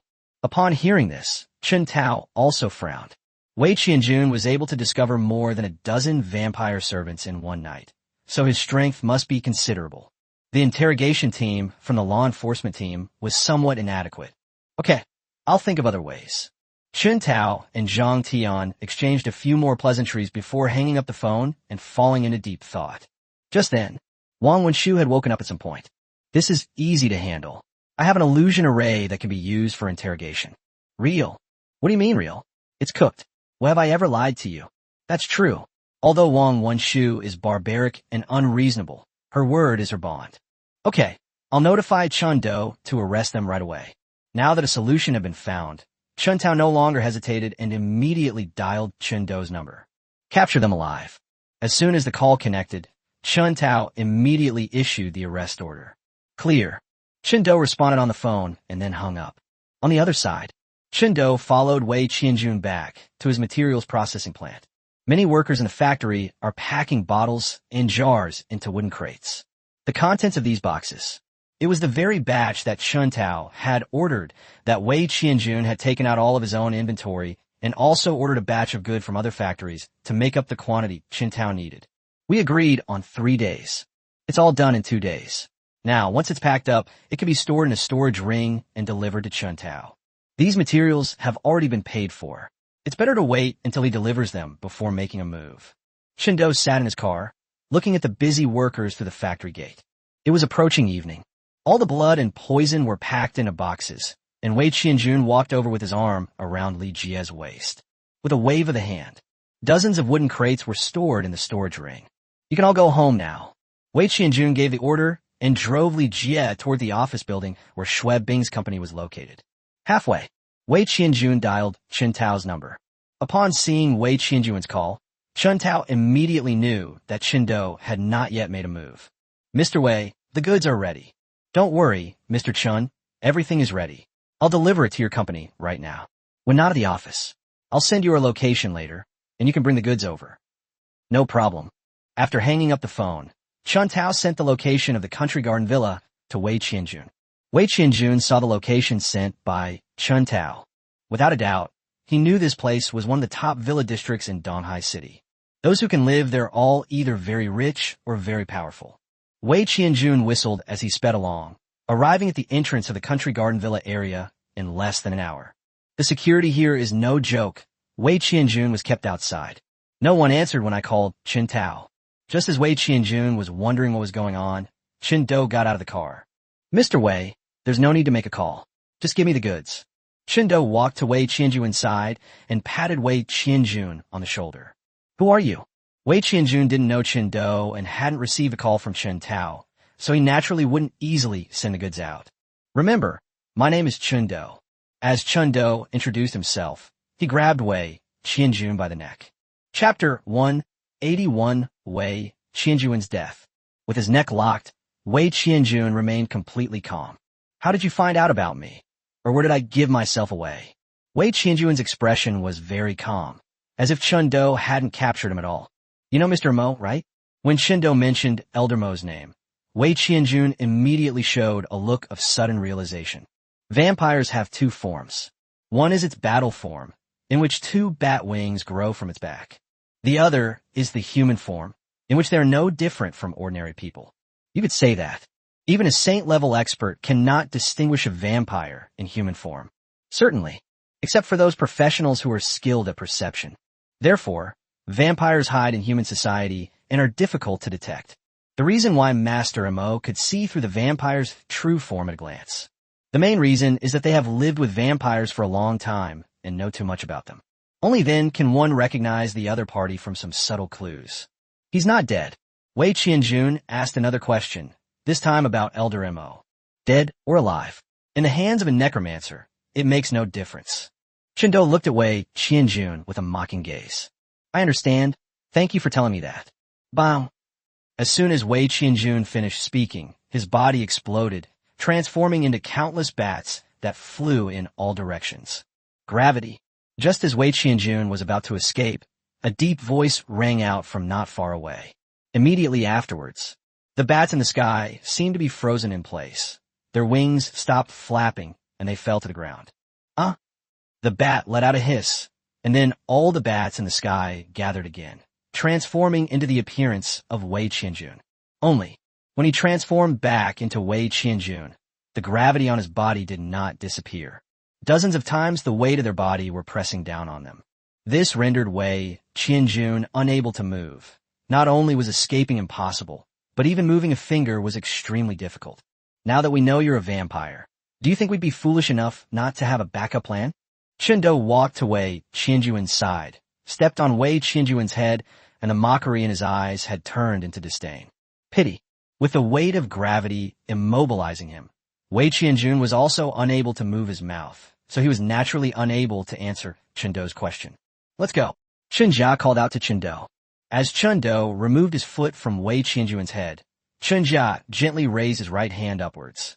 Wei Qianjun's body miraculously floated up. Chen Jia and Chen-do walked towards the villa, one after the other. At this moment, Chen Tao was already waiting outside the door. He didn't want trash like Wei Qianjun to enter the villa and dirty his home. Wenshu, how is the formation preparation going? To extract useful information from Wei Qianjun, they still need to rely on Wang Wenshu. Coming soon. Wang Wenshu didn't even look up, and while fiddling with the array in her hands, she impatiently shouted. Chen Tao did not urge him any further, and stood aside, quietly waiting. Half an hour later, Wang Wenshu stood up and clapped her hands. All right, place it in the center of the formation. Chen Tao looked at the ground covered with densely packed runes, with an array plate in the center of the runes. Following Wang Wenshu's instructions, Chen Tao placed Wei Qianjun in the designated location. Wei Qianjun immediately fell into an illusion after entering the formation. That's it. Chen Tao looked at Wei Qianjun's expression, which changed from excitement to anger to calm, and was somewhat puzzled. Wait. Wang Wenshu took out a mirror. Wang Wenshu pointed at the mirror, and Wei Qianjun's image immediately appeared. This is the life it is experiencing in its mind. Wang Wenshu explained briefly, then handed the mirror to Chen Dou. Chen Tao and Wang Wenshu watched Wei Qianjun's imagined life as if they were watching a television program. Certainly, these fantasies are not fabricated out of thin air. Instead, it evolved from the original plan in Wei Qianjun's mind. As Chen Tao watched, he recorded all the people who had become vampires. 2 hours later, Wei Qianjun's fantasy has finally come to an end. As Wang Wenshu put away the mirror, she also dispelled the formation. Without the support of the formation, Wei Qianjun's body collapsed to the ground like a noodle. Kill them. All information has been collected, and Wei Qianjun no longer has any reason to live. Chen Dou stepped forward. The Grim Reaper's scythe swung continuously, slicing Wei Qianjun into pieces. I'm still not at ease. The final fire burned all the meat slices, bones and all. Chen Tao looked at the notebook in his hand. It was filled with a dense list of names. In such a short time, they have managed to develop so many servants. Chen Tao was somewhat surprised. What are you going to do with these people? Wang Wenshu asked the most crucial question. There are too many people, and they are too scattered. It would take a lot of time to eliminate them all. Especially, these people are all beautiful young women. It's impossible to eliminate them all without anyone noticing. Once the news spread, this could cause quite a disturbance. I don't know what to do either. Let Mayor Huang figure it out. It wasn't that Chen Tao was unwilling to help. It would be more convenient for law enforcement to do this, and it would not cause panic. These people should be identified as key members of the pyramid scheme. The law enforcement team could then arrest them all on this charge, then clean them up in one go. This is the only way to keep the matter under control. As for what happened afterward, the girls' families came to the law enforcement team demanding their release. I believe that as long as the evidence is presented, their families won't make unreasonable demands. Chen Tao took out his phone and dialed Zhang Tian's number directly. He recounted the events in detail and waited for Zhang Tian to come and take away all the names and images. Zhang Tian arrived very quickly. When Zhang Tian, the old virgin, saw that thousands of beautiful women had turned into vampires, he gritted his teeth in hatred. Zhang Tian came quickly and left quickly. He still needs to go back and discuss the feasibility of the plan with the mayor. Chen Dou, go and bring back Wei Qianjun's blood bank. Chen Tao gave Chen Dou some instructions and then walked into the villa. Zhang Tian and his gang will definitely be arresting people everywhere these next few days. You all stay at home and don't go anywhere. I have some business outside the city and will be back in a few days. Chen Tao gave the instructions and stored all the poisons and blood into the Azure Dragon Ring. Where are you going? Wang Wenshu looked at Chen Tao, who was about to leave, and asked with a frown. Start. Wang Wenshu thought Chen Tao was going to help a law enforcement team. But upon hearing the final words, Chen Tao had no intention of helping the law enforcement team at all. Instead, he wanted to go outside the city. There's something that needs to be refined, and it's not appropriate to do it in the city. After thinking for a moment, Chen Tao decided to tell the truth. I want to go too. Upon hearing this, Wang Wenshu immediately made her request. She had long been curious about Chen Tao's methods, and this was a good opportunity to observe them up close. Wang Wenshu had just finished speaking. Xue Bing, Qin Kersin, and Qin Karen were all looking at him expectantly. If you bring Wang Wenshu along, it would be inappropriate not to bring Xue Bing and the other 2 women. Let's come together. There are no more abyss demons within hundreds of miles of Donghai City now. Chen Tao thought for a moment and then agreed. Chapter 182 Camping in the Wild. Given Chen Tao's current reputation in the garrison, he was always treated as an honored guest wherever he went, and no one cared about such a trivial matter as taking a few people out of the city. They left Donghai City without any obstacles. Chen Tao continued driving along the winding road, heading south at high speed. They stopped 300 miles away from Donghai City. This is it. Chen Tao looked around and saw that there were rubble everywhere, and the ground under his feet was a whole piece of granite. Wang Wenshu, Xue Bing, Qin Kersen, and Qin Karen got out of the car, looked around, and didn't understand what Chen Tao was going to do. Chen Do, Chen Jia, you two, dig a pond here that is 10 cubic meters in size. Although Chen Do and Chen Jia didn't know what Chen Tao was going to do, neither of them asked. They immediately began to dig into the granite using their own methods. Before the invasion of the Abyss, granite was an extremely hard stone. However, after the invasion, humans acquired professional skills, and in the eyes of these professionals, granite was only slightly harder than tofu. Chen Do and Chen Jia were very fast. In less than 15 minutes, a 10 cubic meter pool was dug. Chen Tao cleaned the pool. Then he took out all sorts of poisons and the blood of various monsters from the Azure Dragon Ring. The poison and blood were mixed and poured into the pool. The strong smell of blood filled the air, forcing Wang Wenshu and the other 3 women to retreat continuously. Eat this. Chen Tao tossed the antidote pills he had prepared to Wang Wenshu and the other 3 women. After all 4 women had taken the antidote pills, Chen Tao then poured all the poisons into the pool. The poison mixed with blood, and a pungent odor assaulted my senses. Fortunately, I had taken the antidote pills beforehand. This is how you avoid being poisoned by inhaling toxins in the air. 100 demons parade at night. After preparing everything, Chen Tao slowly and deliberately unleashed his domain skills. Skill activation. Chen Tao, Wang Wenshu, Xue Bing, Qin Kersen, and Qin Karen all entered the kingdom of the dead. How is that possible? You're only at the glory level. How could you possess an independent world? Wang Wenshu finally understood why Chen Tao was able to use the power of the world. It turns out that Chen Tao has already mastered an independent little world. Chen Tao ignored Wang Wenshu and instead took out the corpse used to refine the blood corpse. Then Chen Tao covered the surface of the blood corpse with runes. It's done. With the final stroke, Chen Tao breathed a sigh of relief and casually kicked the corpse into the pool of blood. Thump! The body fell into the pool of blood, splashing up droplets of water. All right. Chen Tao clapped his hands, looked at his masterpiece with satisfaction, and found no problems. Chen Tao then led the 4 women back to the main world. Having just returned to the main world, Wang Wenshu couldn't wait to ask about the small world. This little world is my innate skill. Chen Tao's words left Wang Wenshu stunned on the spot. I originally thought that Chen Tao had obtained some kind of opportunity, which is why he gained access to a small world. As long as she knows the method. With the Wang family's resources and background, they could easily replicate Chen Tao's path. But I never expected this. Chen Tao's small world was not obtained through any opportunity. It's not because of innate skills. Not everyone can awaken a talent skill. The chance of obtaining a talent skill is only 1 in 10,000. Talent skills vary in strength. Among all professionals who acquire innate skills, the probability of obtaining a powerful innate skill is 1 in 100,000. A talent like Chen Tao's, which is a small world in itself, is truly unprecedented and will likely never be seen again. Why are you so downcast? Did my talent discourage you? Chen Tao came to Wang Wenshu's side and put his arm around her. Awoo! Upon hearing Chen Tao's cheeky voice, Wang Wenshu bit Chen Tao's shoulder. It hurts, it hurts. With Chen Tao's current physical body, Wang Wenshu biting Chen Tao was like tickling him, but in order not to irritate Wang Wenshu, Chen Tao could only feign a pained expression. Hearing Chen Tao cry out in pain, Wang Wenshu finally let him go. At this moment, Xue Bing and the other 2 girls also came to Chen Tao's side, and the 5 of them played around for a while. 400,000 words omitted here. After a fierce battle, all 5 were exhausted.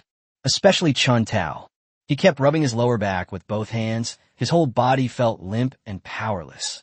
A full half-hour had passed. Chen Tao then regained some strength. Looking up at the sky, Chen Tao realized it was almost dark, and then he summoned Chen Do and Chen Jia. Command them to set up tents. Fortunately, Chen Tao brought military tents, which were more than enough to accommodate 5 people. The tent is now set up. Chen Do and Chen Jia were once again sent into the realm of the dead to prevent them from disturbing their 5-person world. Get up and eat. Chen Tao grilled some meat for dinner before calling the 4 women to get up and enjoy it. The 4 women were exhausted. But upon hearing that there was food, they quickly got up and rushed to Chen Tao's side. Excessive exercise.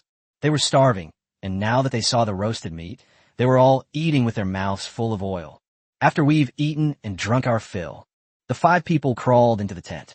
Not long after, the tent began to sway rhythmically, accompanied by bursts of beautiful singing. 400,000 words omitted here again. 3 hours later, the tent stopped shaking, and the sound of even breathing could be heard. Chen Tao and the 4 women had fallen asleep from exhaustion. The next day arrived in the blink of an eye. Chen Tao crawled out of the tent early in the morning. I took a look at the blood pool after a whole night. The blood level in the blood pool has dropped by 10 centimeters. Chen Tao poured in a mixture of blood and poison again before turning around and leaving to prepare breakfast. The 5 of them finished breakfast, joking and bickering. "Husband, how much longer until we can refine the blood corpse?" After several battles, Wang Wenshu was persuaded by Chen Tao and started calling him husband just like Xue Bing and the others. "It will probably take another 6 days. You should inform the leaders in advance so that they don't worry. I already notified them without you reminding me." Chen Tao scratched his head sheepishly before changing the subject. "Do you have a way to remove the mark?" Chen Tao remembered that Wang Wenshu's family had 2 god-level experts. Perhaps Wang Wenshu has a way to remove the marks from her body. Marking skill. Wang Wenshu didn't know why Chen Tao suddenly asked this. Chen Tao had no choice but to recount the story of the 1,000-eyed demon lord. Upon hearing this, Wang Wenshu looked at Chen Tao with an incredulous expression. Others might only know that the 1,000-eyed demon lord was a god-level powerhouse from the abyss. However, as a direct descendant of the Wang family, Wang Wenshu knows more than others. "I can't help you either, but don't worry. Once we get to the battlefield outside the domain, I'll take you to see my great-grandfather. He'll definitely have a solution," Wang Wenshu said with a grin. Upon hearing about the extraterritorial battlefield, Xue Bing, Qin Kersin, and Qin Karen all fell silent. I first heard Chen Tao mention the term extraterritorial battlefield. All 3 women are ordinary people. If Chen Tao goes to the battlefield outside the region, so what will become of the 3 of them? Chapter 183, Inheritance Stone. Entering the battlefield outside the territory.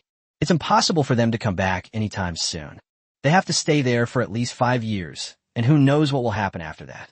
Chen Tao saw the worry in the eyes of Xue Bing and the other 2 women. He immediately realized what they were worried about, but Chen Tao didn't have a good solution. After all, ordinary people cannot enter the battlefield outside the domain. Certainly, having no other choice, Chen Tao had to take them into the Azure Dragon Ring world to live in.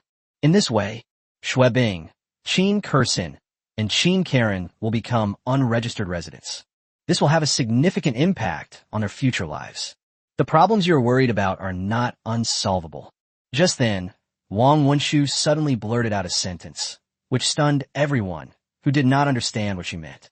"Sigh, I didn't explain it clearly. Actually, it's not that ordinary people can't inherit a profession. It's just that the price is a bit high." Wang Wenshu's words exploded like a tsunami over Xue Bing, Qin Kersin, and Qin Karen. If one can become a professional who would want to continue being an ordinary person, putting aside the huge difference in their social status. In terms of lifespan alone, living to 100 is considered a long life for an average person. But professionals are different. As your level increases, your lifespan will continue to increase. Iron level, 100 years old. Bronze level, 300 years old. Silver level, 500 years old. Gold level, 1,000 years old. Diamond level, 2,000 years old. Glory level, 5,000 years old. King level, 10,000 years old. Saint level, 100,000 years old. As for how long a god-level being can live, there is no record of it in the classics, and Chen Tao is not very clear about it either. If we can become professionals, we are willing to pay any price. Xue Bing, Qin Kersin, and Qin Karen all stared at Wang Wenshu with shining eyes. "You don't mean vampires, do you?" Upon hearing this, Chen Tao immediately thought of vampires. If the price was becoming a vampire, Chen Tao would absolutely not agree. Being a vampire is actually a profession. Moreover, it is a profession unique to Western countries, and only those with pure Western blood can awaken to it. Obtain the vampire class through awakening. There are no limits to leveling up. As long as one's talent is good enough, breaking through to the god level is not impossible. However, Vampires are formed through the embrace ability. It can turn ordinary people into professionals, but at a very high cost. First, vampires formed through the embrace ability. Their strength could never surpass that of the vampire who bestowed the embrace upon them. That's not the most important thing. Most importantly, vampires formed through the embrace skill will become servants of true vampires. Calling someone a servant is a nice way of putting it. More accurately, they were slaves whose very lives were in the hands of others. Chen Tao naturally couldn't let Xue Bing, Qin Kersin, and Qin Karen become slaves in the hands of others. Not a vampire, but through the inheritance stone. Inheritance stone? What is that? This was the first time Chen Tao had ever heard of such a thing, and he couldn't help but feel a little curious. Wang Wenshu did not hide anything and immediately recounted in detail the origin and function of the inheritance stone. After listening to Wang Wenshu's explanation, Chen Tao finally figured out what the inheritance stone was. The full name of the inheritance stone is the professional inheritance stone. Its function is simple. Ordinary people can become professionals by absorbing the power within the inheritance stone. The inheritance stone is not formed naturally. Rather, it is something that professionals gather before they die. For example, if an ordinary person absorbs a glory level inheritance stone, they can reach the glory level in a short period of time. Only, using inheritance stones has drawbacks. The drawback is that professionals who use inheritance stones cannot improve their strength through self-cultivation.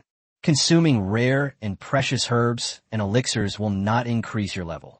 The only way to level up is to continue absorbing inheritance stones of the same class. For example, by absorbing a glory level fire mage profession inheritance stone, the absorber can become a glory level fire mage in a short period of time. I want to level up. It can only absorb king level fire mage class inheritance stones or even higher level fire mage class inheritance stones. In addition, becoming a professional through the inheritance of stones also carries a great danger. The danger comes from the inheritance stone itself. If one willingly condenses a legacy stone before death, absorbing it will not pose a danger. But there are always two sides to every story. Some people were unwilling to die like this. He would concentrate his spiritual consciousness into the inheritance stone. Such a heritage stone, when it absorbs, it will absorb the deceased's consciousness into its body. How could the mental consciousness of an ordinary person be comparable to that of a professional?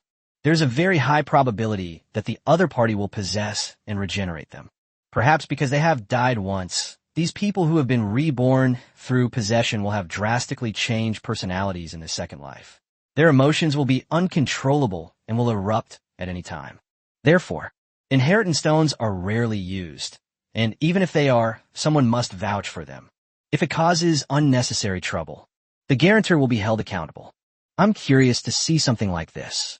Chen Tao was not frightened by the possession and rebirth. On the contrary, he became even more interested in it. The reason is simple. Necromancers are experts at manipulating souls, and Chen Tao really wanted to see what a mere mental consciousness could do. Although Wang Wenshu didn't know what Chen Tao wanted to do, she wouldn't care even if she did. Chen Tao is already a professional, so the inheritance stone is useless to him.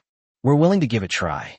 Xue Bing, Qin Kersin, and Qin Karen agreed to use the inheritance stone without hesitation. However, obtaining the inheritance stone was not something they could do. She could only look at Chen Tao with her big, watery eyes. Don't worry, I will definitely help you.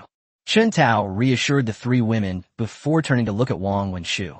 Although Chen Tao had no doubt that he would be able to obtain the inheritance stone.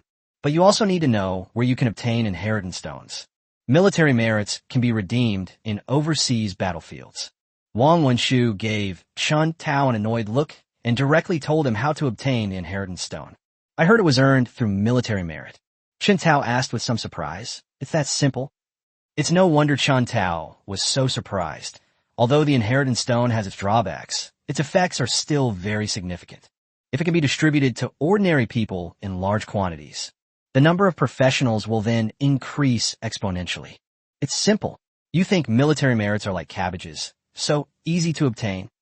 As soon as Wang Wenshu finished speaking, she immediately remembered that Chen Tao had a lot of military merits in his account.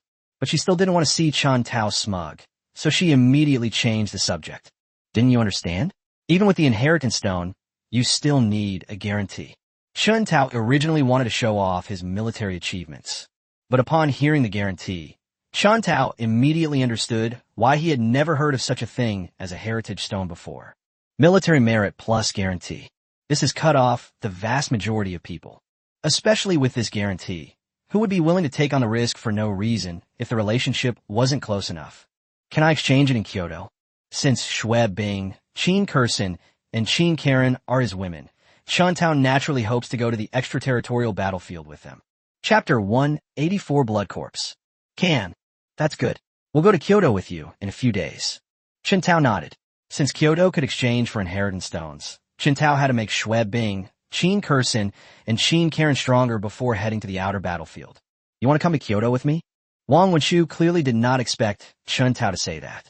Given the Wang family's status in Kyoto, their relationship would be impossible to hide once Chun Tao arrived in the city. Wang Wenshu is the only little princess of the Wang family in this generation. She naturally had no shortage of suitors, all of whom were outstanding members of various prominent families. Once Chun Tao and Wang Wenshu's relationship is exposed, Chun Tao will become the public enemy of all the top families in Kyoto. Given Chun Tao's strength, he would probably be devoured without a trace by these powerful families. What can I go to Kyoto? Chun Tao looked at Wang Wenshu's expression, somewhat puzzled. After Wang Wenshu's explanation, Chun Tao finally understood the trickery involved.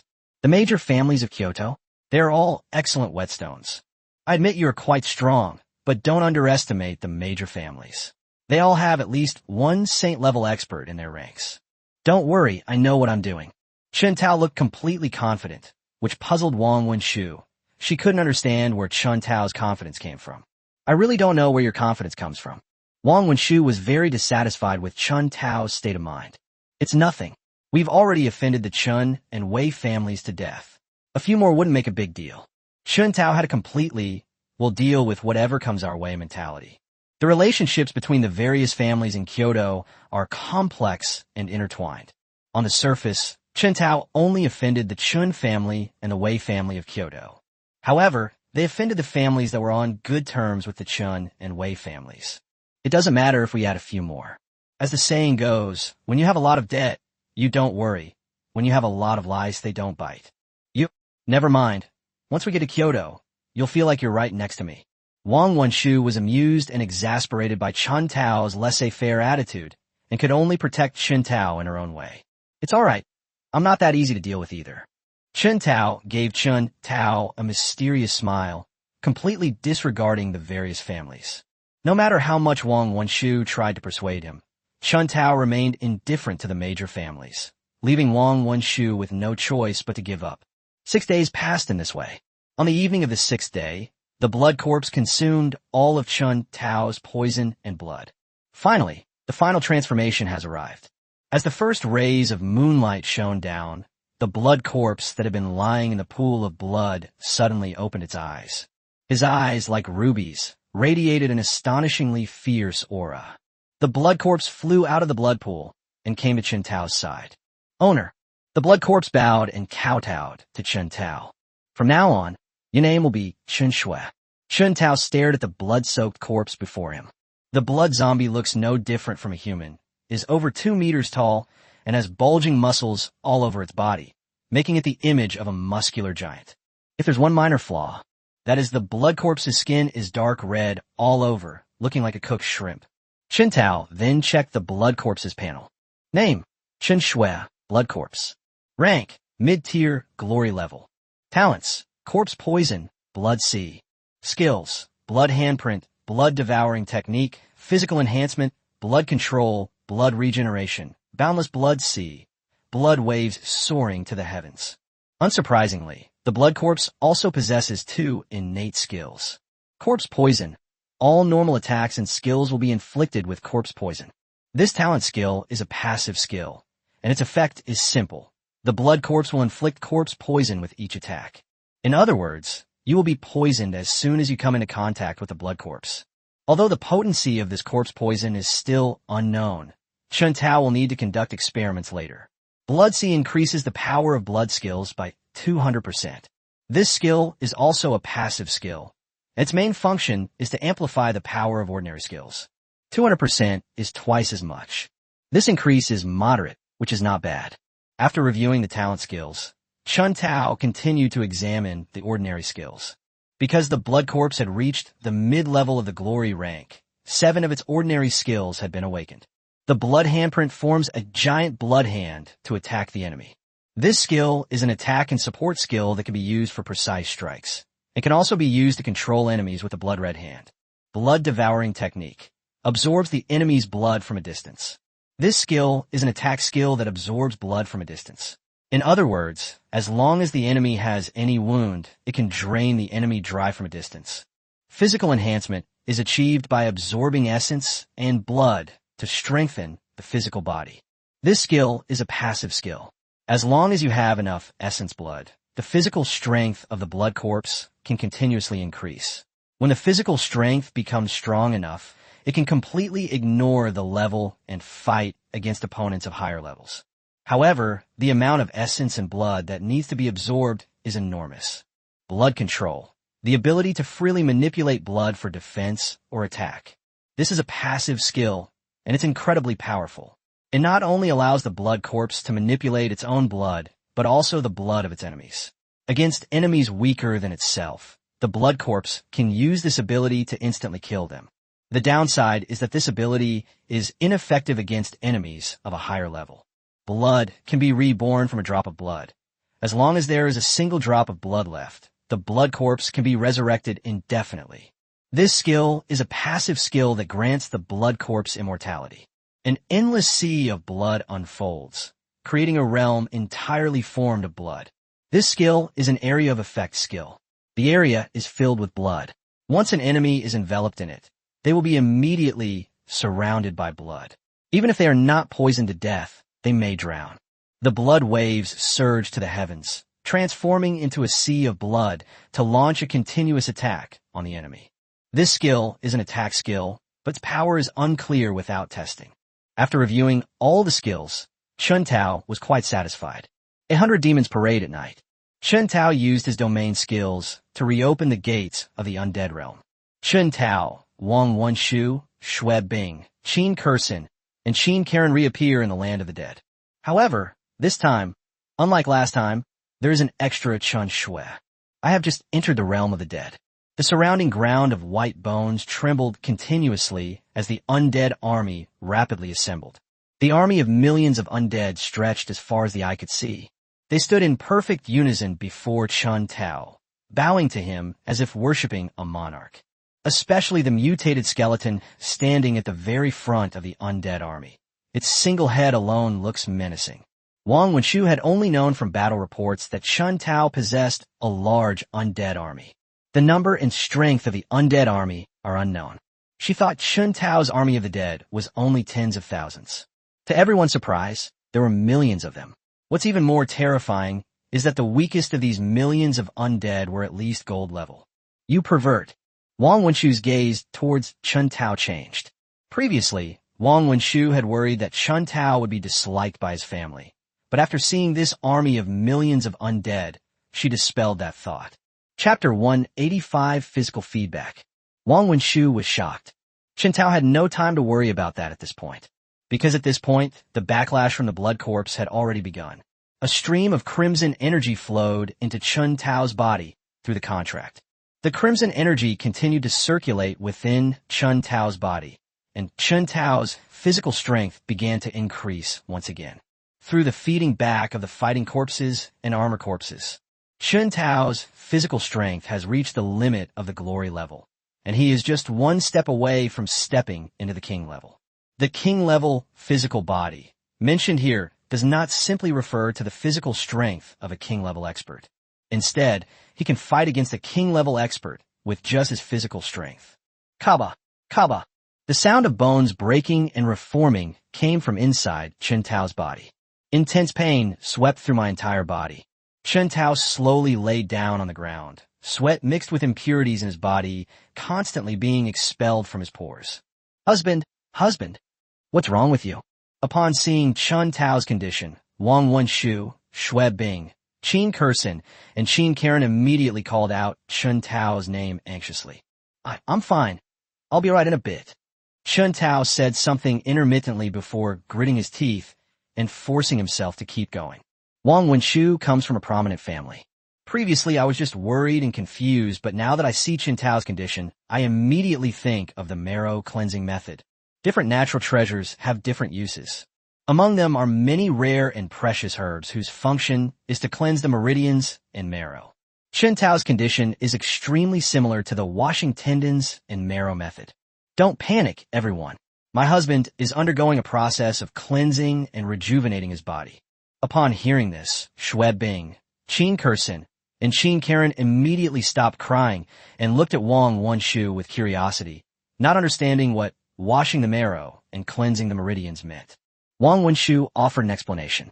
Xue Bing, Qin Kersin, and Qin Karen then realized what was going on. We've always been with my husband. We don't know when he ate those rare and precious herbs. Wang Wenshu was also very curious about this. I don't know either. I'll ask my husband after he finishes his cleansing and marrow cleansing.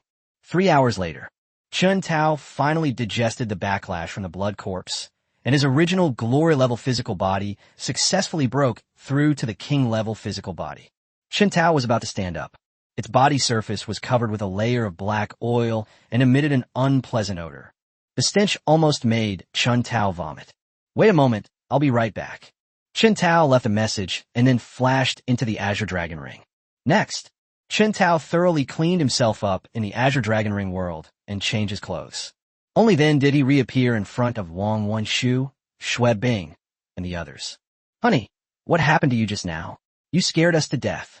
When Xue Bing saw Chun Tao reappear, she immediately went up to him, hugged his arm, and said in a coquettish tone.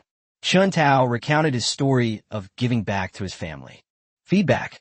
You zombie actually have such a function. Upon hearing this, Wang Wenshu was very curious, as it was the first time she had ever heard that zombies had such abilities.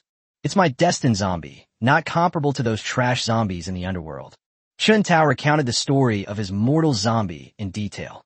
Only then did everyone understand what a fate-destined zombie really was. Hearing that my favorite zombie is so amazing. Wang Wenshu became even more interested in Chun Tao's profession. Not only can it control millions of undead armies in battle, but it can also create such a magical, innate zombie. Alright, let's leave here first. The group was still in a land of the dead, where the environment was terrible with bones everywhere. Chun Tao dispelled the night parade of 100 ghosts. The group returned to the main world. Upon returning to the main world, Chun Tao immediately opened his profession panel to check his status. Open the career panel. Name, Chun Tao. Status, marked by the thousand-eyed demon lord. Class, necromancer. Rank, mid-tier, glory level. Talents, realm of the dead, heart of the necromancer. Skills, divine meditation, skeleton creation, 9 nether corpse refining, 100 ghost parade, damage transfer, teleportation, skeleton domination, corpse explosion, bone arrow, bone shield, bone spear, bone prison, curse, bone wall, death and decay. Sacrifice skills, rebirth devour. Autonomous skill, skeleton enhancement. Undead, gold tier skeleton warriors 1 million, gold tier skeleton archers 500,000, gold tier skeleton mages 500,000, gold tier skeleton knights 300,000, platinum tier skeleton warriors 500,000, platinum tier skeleton archers 200,000, platinum tier skeleton mages 200,000, diamond tier skeleton warriors 200,000, diamond tier skeleton archers 100,000, diamond tier skeleton mages 100,000, diamond tier skeleton griffins 800,000, diamond tier skeleton winged men 800,000. Mutant undead, great hammer, great axe, great halberd, great bronze mace, great iron spear, great steel sword, bone warrior, bone demon, bone arrow, bone rider, bone vulture, bone wing. 9 nether corpse refining technique. Chun Do, fighting corpse. Chun Jia, armor corpse. Chun Shui, blood corpse. The night parade of 100 demons. Hang ghost, water ghost, knife-wielding ghost, starving ghost, mountain lord's ghost, soul-capturing ghost, headless ghost, lustful ghost, and coin ghost. Glory level undead. 19 out of 20. Lizardmen /5. Death griffins /12. Demons /2. King level zombie. 0/1. Indeed, war is the fastest way to increase strength. Looking at his skill panel, Chun Tao sighed inwardly, realizing that his strength had only improved so little during his training. The next step is to upgrade the level of his sacrifice skill. Without war, the undead army's advancement has reached a bottleneck. I want to improve my own strength. The best way is to upgrade the level of his sacrifice skill. Unfortunately, it's impossible to collect the corpses needed to upgrade the sacrificial skill in Donghai City. Shall we go back now, or stay and play for another 2 days? After sorting out what needed to be done next, Chun Tao looked at Wang Wenshu and the others and asked for their opinions. Only Chun Tao's lecherous eyes betrayed him. What do you want to do? Wang Wenshu and the other 3 women immediately looked at Chun Tao warily. They had been fighting Chun Tao for the past few days and were already quite full. However, Chun Tao clearly had no intention of letting them off the hook. Having just undergone a complete physical enhancement, Chun Tao is now brimming with power. Take this. Chun Tao, like a tiger unleashed from its cage, pounced on Wang Wenshu and the other 3 women. The 4 women immediately dodged quickly. Unfortunately, Chun Tao was too fast, and Xue Bing was pulled into his arms like a little lamb. 400,000 words omitted here. Another fierce battle ensued, with gunfire raging. This battle was extraordinary. It lasted a full day and night. If the 4 women hadn't already abandoned their armor and weapons, Chun Tao could have continued fighting. You beast! Wang Wenshu had just broken free from Chun Tao's clutches and was hitting Chun Tao's chest repeatedly. It's a pity. Wang Wenshu was already at her limit. When she hit Chun Tao, the blows were weak and powerless. Fairy, prepare to die. With a loud shout, Chun Tao flipped over, ready to continue the battle. Stop! No, please spare us. The 4 women begged for mercy repeatedly, clearly having no strength left to continue fighting. Chun Tao then ceased his attack and sounded the retreat. It's a pity that Chun Tao cried. The battle was over before he could have had his fill. Chapter 186 Returning to Kyoto. The next day arrived in the blink of an eye. Chun Tao and his group have already embarked on their journey back to Donghai City. The military jeep was like a runaway bull, rampaging through the overgrown path. As the outline of Donghai City came into view, everyone's eyes were filled with light. 3 hours have passed. Creak! The jeep stopped at the city gate, and Chun Tao jumped out and filled in his name at the registration desk. Only then did they drive into Donghai City. Little did they know, Donghai City has been quite lively these past few days. Wang Wenshu was a special envoy sent from Kyoto.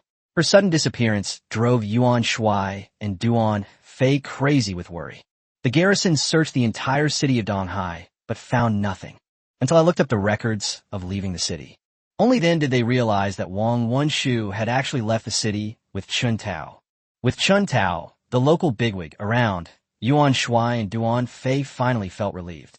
However, the order to find Wang Wenshu was not revoked. Instead, they moved their battle from inside the city to outside. Fortunately, after an epic battle, there are no more abyssal monsters around Donghai City. The garrison troops can search with confidence and boldness. Unfortunately, the area outside the city was too large. Even with the entire garrison mobilized, they could only search an area of 12 kilometers in 7 days. My dear little aunt, where have you been? The news of Chun Tao's entry into the city reached the headquarters immediately, and Yuan Shuai and Duan Fei rushed over right away. Upon seeing Wang Wenshu, the 2 old men actually shed tears. The main reason is that Wang Wenshu's identity is too special. If something unexpected happens in Donghai City, they will be unable to explain it to their superiors. Why are you old men crying? I'm back safely, aren't I? Wang Wenshu didn't care at all that the garrison had mobilized the entire force to find her. Well, it's good that you're back. It's good that you're back. Seeing that Wang Wenshu was unharmed, and knowing her temperament, what else could the 2 old men say? The group returned to headquarters in a grand procession. Several days have already been wasted, and Wang Wenshu, Yuan Shuai, and Duan Fei must return to Kyoto. Just then, Chun Tao also brought up the matter of going to Kyoto with Fan Tianhua and Huang Jian. What? You're going to Kyoto? It's no wonder that Fan Tianhua and Huang Jian were so surprised, and they also knew that with Chun Tao's strength, a small city like Donghai couldn't hold him back. But I didn't expect it to happen so quickly. In less than a year, Chun Tao's abilities have become comparable to theirs, and moving to a bigger stage will be beneficial for Chun Tao's development. It's not just Chun Tao. Huang Tao, Fan Bei, and Fan Nan have all broken through to the glory level during this period. It's time to head to the battlefield beyond our borders and see what real war is like. It would be perfect for him to travel with Chun Tao. On battlefields outside the region, security has improved considerably. My strength has reached a bottleneck, and I need stronger enemies as whetstones. Chun Tao said seriously. All right, Huang Tao, Fan Bei, and Fan Nan, it's time for the three of you to go out and see the world.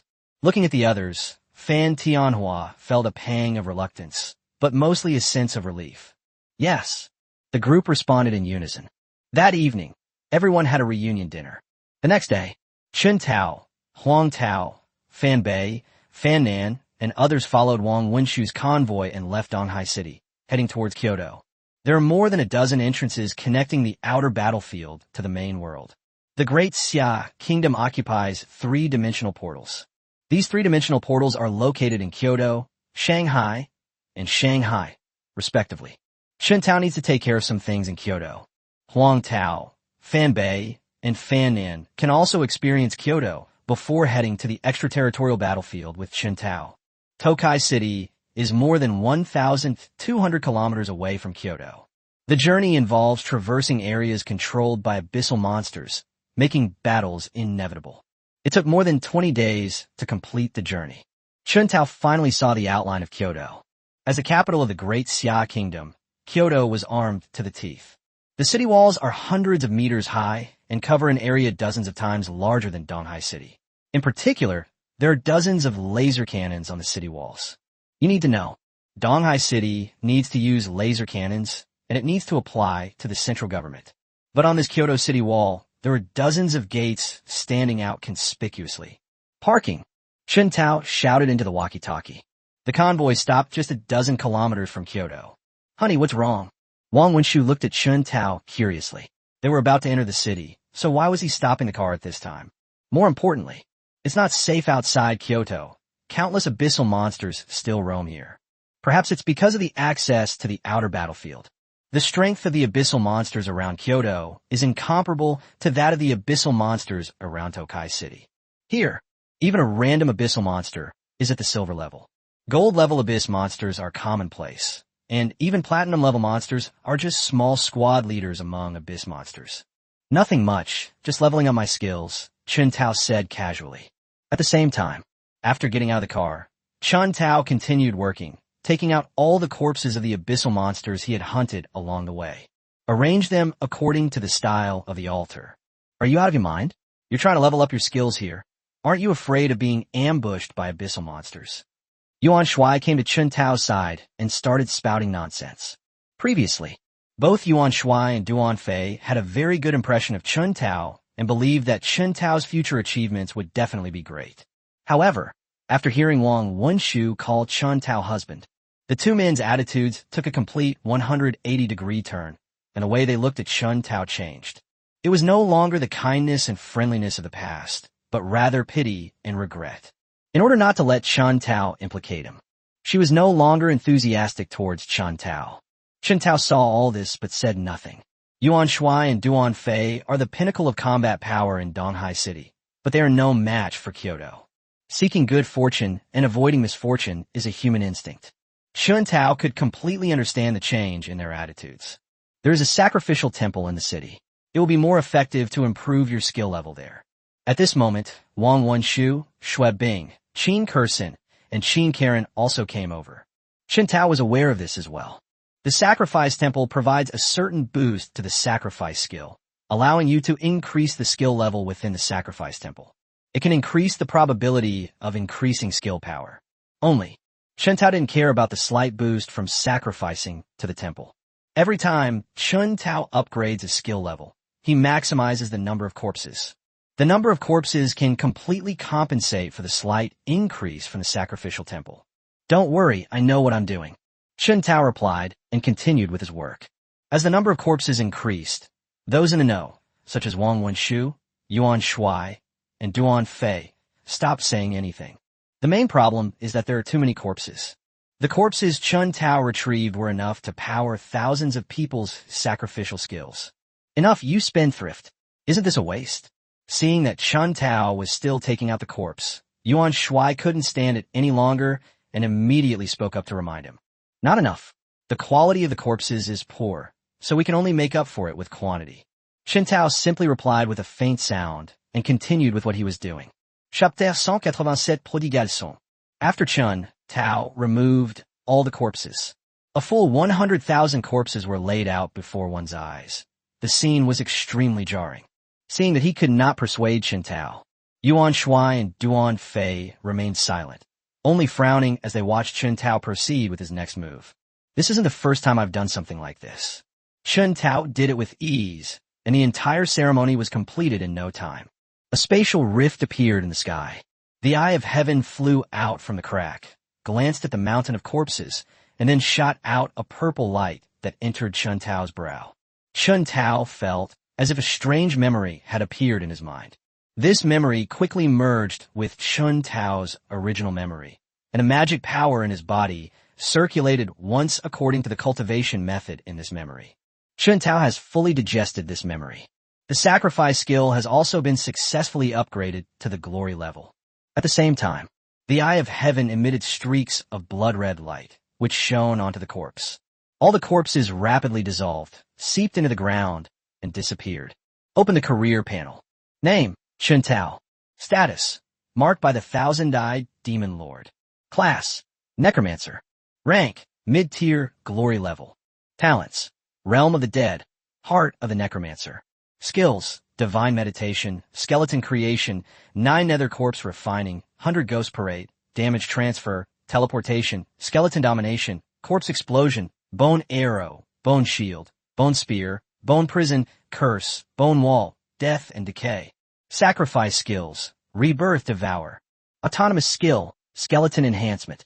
Undead, gold tier skeleton warriors 1 million, gold tier skeleton archers 500,000, gold tier skeleton mages 500,000, gold tier skeleton knights 300,000, platinum tier skeleton warriors 500,000, platinum tier skeleton archers 200,000, platinum tier skeleton mages 200,000, diamond tier skeleton warriors 200,000, diamond tier skeleton archers 100,000, diamond tier skeleton mages 100,000, diamond tier skeleton griffins 800,000, diamond tier skeleton winged men 800,000. Mutant undead, great hammer, great axe, great halberd, great bronze mace, great iron spear, great steel sword, bone warrior, bone demon, bone arrow, bone rider, bone vulture, bone wing. 9 nether corpse refining technique. Chun Do, fighting corpse. Chun Jia, armor corpse. Chun Shui, blood corpse. The night parade of 100 demons. Hang ghost, water ghost, knife wielding ghost, starving ghost, mountain lord's ghost, soul capturing ghost, headless ghost, lustful ghost, and coin ghost. King level zombies, 2 of 40 glory level demons /2, saint level zombies, 0 of 2. There are not many changes in the job panel. 2 sacrifice skills. The changes to the devour skill are not significant. Only the devour speed has been increased. The rebirth skill has undergone a complete transformation. The number of corpses that can be resurrected has doubled, and don't underestimate this doubling. You need to know, the king level players aren't like cabbages on the street, readily available everywhere. Even on battlefields outside the region, a king level officer is still considered a captain level officer in the military. Moreover, as his skill level increases, Chun Tao can also revive saint level corpses for his own use. And there were 2 of them. That's right, but I don't know if there are any places in Kyoto that sell corpses. Chun Tao muttered to himself, then shook his head and gave a bitter smile, dismissing the unrealistic idea from his mind. A saint-level corpse is a treasure from head to toe. Even if they appear on the market, they will be snatched up by those big families immediately. Chun Tao won't even see a hair on his head. More importantly, saint-level beings are commanders of armies on battlefields outside the domain. Hunting them is not that easy. 100 demons parade at night. Casting all distractions aside, Chun Tao immediately activated his domain, and the army of undead instantly appeared beside him. Kill. With a gentle wave of his hand, Chun Tao sent the undead army charging in all directions like wild horses. Chun Tao's skill upgrade caused quite a stir. A large number of abyssal monsters had gathered from all sides, which led to the scene just now. Yuan Shuai, Duan Fei, and the others were already used to it. We've seen Chun Tao's army of the undead far too many times along the way. Although the abyssal monsters surrounding Kyoto are stronger, there's still no match for the undead army. The two sides have just started fighting. The undead army advanced rapidly, cutting through everything in its path. Abyssal monsters are often still unaware of the situation. The body has been decapitated. Devour.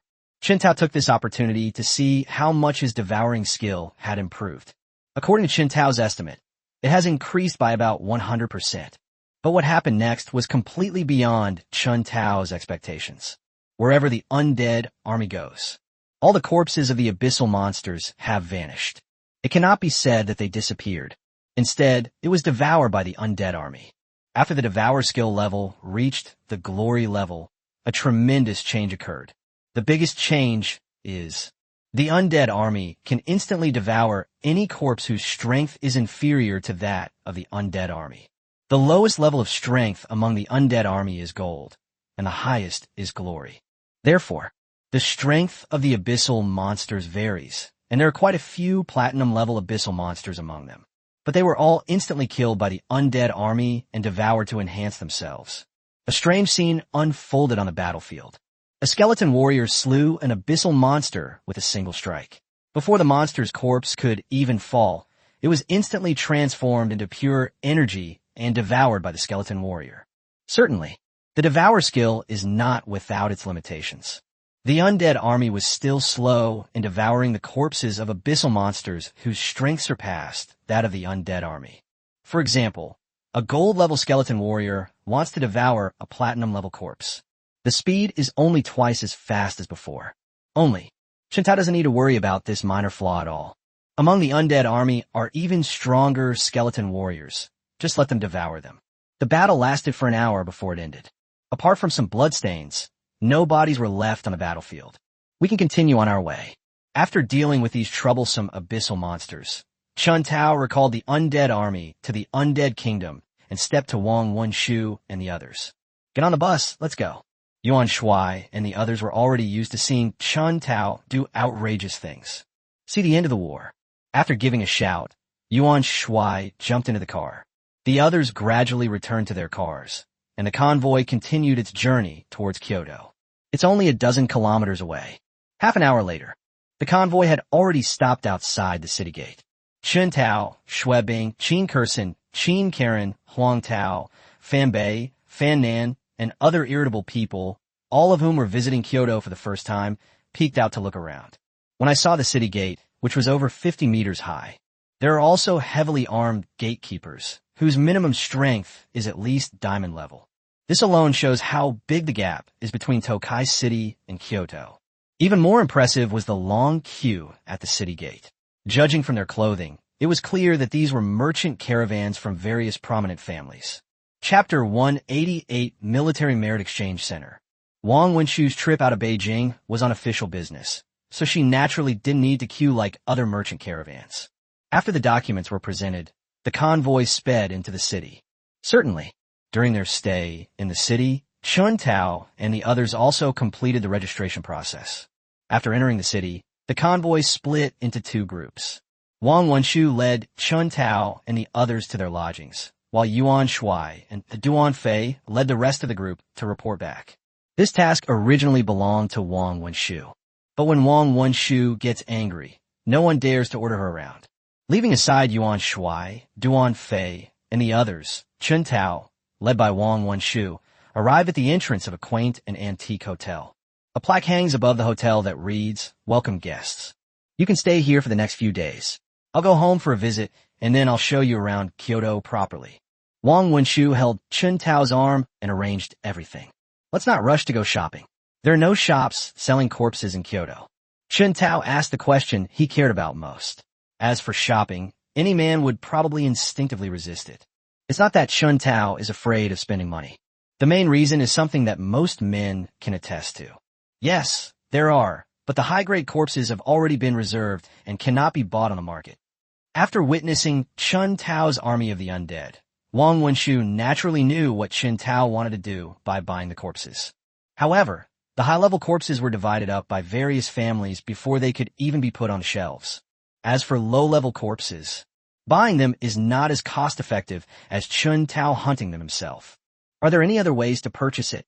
Chun Tao had no intention of giving up, regardless of what tactics the Chun and Wei families would use against him after he arrived in Kyoto. Because of his relationship with Wang Wenshu, he couldn't help but be wary of the enemies he indirectly provoked. As the saying goes, you can't guard against thieves forever if you're a thief for 1,000 days. To guard against these treacherous people secretly sabotaging him, Chun Tao had to keep some trump cards up his sleeve.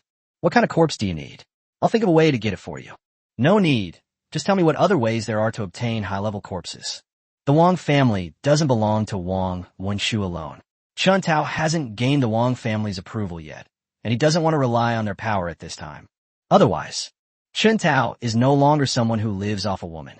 Although being a kept man is tempting, as a grown man, I have to eat that kept man's rice even if it's hard. Then we can only redeem it through military merits. Wang Wenshu thought for a moment, then remembered that Chun Tao had a lot of military merits and immediately thought of those merits. Where can I redeem it? I'll arrange for you to stay at the Military Merit Exchange Center first, and then I'll take you there. Let's do it this way. Chun Tao immediately nodded in agreement. Wang Wenshu booked several suites, and everyone settled into their rooms. As for Chun Tao's room, naturally, he lived with Xue Bing, Qin Kursin, and Qin Karen. Certainly, Wang Wenshu would come over from time to time. Therefore, a large guest room was open to welcome guests. By the time everyone had finished cleaning up, an hour had passed. Huang Tao, Fan Bei, and Fan Nan also had military merits. However, he didn't have many military merits, so he didn't plan to go to the merit exchange office with Chun Tao. Instead, he planned to wander around the area. After saying goodbye to the three, Chun Tao, the group headed towards the Military Merit Exchange Center. Along the way, Wang Wenshu chattered away, introducing the shops on both sides of the road. Chun Tao and the others listened with great interest. They soon arrived at the Merit Exchange Center. With Wang Wenshu leading the way, they entered the Military Merit Exchange Center without any obstacles. The Military Merit Exchange office was a 3-story wooden building, covering an area of only about 2,000 square meters. Not many people came to do business there, and it looked somewhat dilapidated. Miss Wang, you've arrived. This way, please. As soon as Wang Wenshu stepped into the Military Merit Exchange Center, someone came up to guide her. Judging from the man's clothes, you could tell he was a soldier. My friend wants to exchange some items. Could you arrange it? Wang Wenshu pointed at Chun Tao and gave instructions to the soldier. Okay, follow me. With the soldier leading the way, the group quickly entered a private room. This is the redemption list. You can take a look first. The soldier placed a tablet computer in front of Chun Tao. Without even glancing at it, Chun Tao asked directly, how do I exchange for inheritance stones? Chun Tao came here with a specific goal, but he didn't have time to look at the exchange list. Inheritance stone?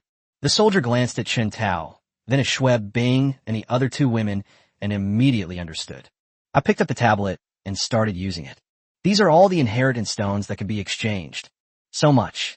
Chun Tao looked at the tablet computer, and his eyes were immediately drawn to the densely packed information about the inheritance stone. The professions involved are incredibly diverse. Find me the inheritance stone for common law professions. After learning about the inheritance stone, Chun Tao made a plan. A profession obtained through inheritance stones cannot be cultivated independently. It can only be upgraded by absorbing inheritance stones from higher-level teams. Therefore, those rare and powerful professions are excluded. Putting aside the fact that such professions are already rare, if one uses this kind of inheritance stone, their strength will probably be stuck there for a lifetime, and they will never be able to improve their level. Those ordinary professions are different, because the more people who inherit the legacy, the greater the chance of obtaining a higher-level legacy stone. The soldier continued operating according to Chun Tao's instructions. There's even a king-level inheritance stone. Chun Tao looked at the introduction about the inheritance stone on the tablet computer with a surprised expression. The king-level players are no pushovers. They are also important combat forces in various families, and no family would mind having another king-level combat force. Don't worry, it's not a trap. Wang Wenshu didn't say much, just whispered a reminder and winked at Chun Tao, signaling him to go outside and talk. Since it's not a trap, without hesitation, Chun Tao immediately handed over his identity card. The soldier took the card. They immediately took out a palm-sized device, which emitted a beam of blue light and scanned Chun Tao's identity card. All of Chun Tao's information was immediately transmitted into the machine. Seeing that Chun Tao actually had more than 5 million military merits, the soldiers' gaze towards Chun Tao changed. At the same time, their attitude has improved a lot. Your ID document. Not enough. We need to find 2 more inheritance stones. Chun Tao didn't take the ID card, but instead looked at Xue Bing and the other 2 women. Xue Bing and the other 2 women could no longer contain their excitement and immediately stepped forward to choose their professions. Although they're all ordinary professions, but it could also change the lives of Xue Bing and the other 2 women, leaving them no room for carelessness. After careful selection, Xue Bing chose the ordinary ice mage, while Qin Kursin and Qin Karen chose fire and water mage respectively. All 3 inheritance stones are of the king level. This made Chun Tao feel that the trip was worthwhile.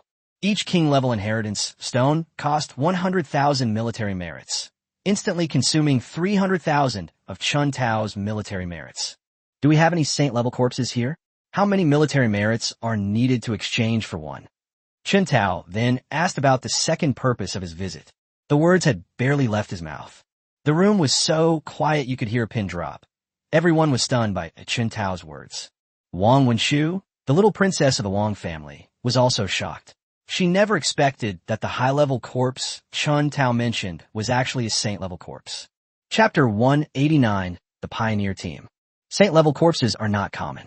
Upon reaching the saint level, the domain has evolved into an independent small world. Even if you're no match for them, you can save your life by hiding in the small world. Therefore, how difficult it is to kill a saint-level expert. Unless a god-level expert intervenes and kills a saint-level expert in one strike before the saint-level expert enters the small world. The soldier quickly realized what was happening and gave Chun Tao a clear answer. The Military Merit Exchange Center is directly under the central government. All the treasures came from the battlefield outside the realm. Although the corpses of saint-level powerhouses are rare, they have been fought over many years of war. Many saint-level experts also died. Apart from some that enter the market, the remaining corpses of saint-level experts were all stored in the Military Merit Exchange Center. Great! How many military merits are needed to redeem it? Chun Tao hurriedly asked. This is crucial to Chun Tao's future success and cannot be taken lightly. 2 million military merits. However, in order to exchange for a saint-level corpse, in addition to military merits, another condition is required. What are the conditions? Hearing that other conditions were required, Chun Tao frowned. Since there are saint-level corpses in the Military Merit Exchange Center, Chun Tao absolutely cannot let them go. They must stay in foreign battlefields for a full 5 years. Upon hearing this, Chun Tao frowned, not expecting that there would be such additional conditions for exchanging the corpse of a saint-level expert. Chun Tao has never been to any battlefield outside the region. Moreover, the requirement of staying for a full 5 years is something Chun Tao simply cannot meet. I urgently need a saint-level corpse. I wonder if we can change the terms. There is another way, which is to sign a treaty and serve the Third War Zone for 5 years. The battlefield outside the main world is different from the main world. The war zone was divided into 9 war zones, each responsible for defending a specific area. This Third War Zone is one of the 9 war zones. Why is it the Third War Zone? Is this person from the Third War Zone? Chun Tao didn't understand this, and his mind started to wander. Just then, seeing Chun Tao's gaze, Wang Wenshu immediately realized that Chun Tao had misunderstood and quickly explained. That saint-level corpse was hunted down by people from the Third War Zone. Upon hearing this, Chun Tao then realized the reason and felt a little embarrassed looking at the soldier. The soldier wasn't stupid. He immediately realized that Chun Tao had misunderstood, but he didn't say anything. What if I need 2 saint-level corpses? Since his military achievements were sufficient, and the other condition was not absolute and could be discussed in detail, Chun Tao naturally would not let this opportunity pass.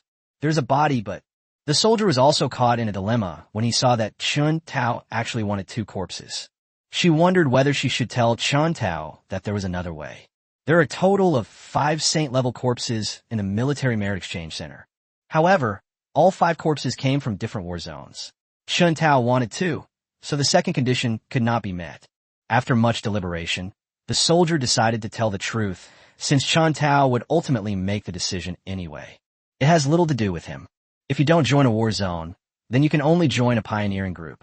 Chen Tao didn't know what the words pioneer team meant, nor did Xue Bing, Qin Kursin, and Qin Karen. But Wang Wenshu knew about the pioneering group. Upon hearing those 3 words, Wang Wenshu abruptly stood up from her chair. No, you can't go to the pioneering team. Seeing Wang Wenshu's outburst upon hearing about the pioneering team, Chen Tao became even more interested in the team. Sit down and tell me what this pioneering team does. Knowing she had lost her composure, Wang Wenshu took a deep breath before slowly recounting the story of the pioneering team. With Wang Wenshu's explanation, Chen Tao finally understood what the pioneering team did.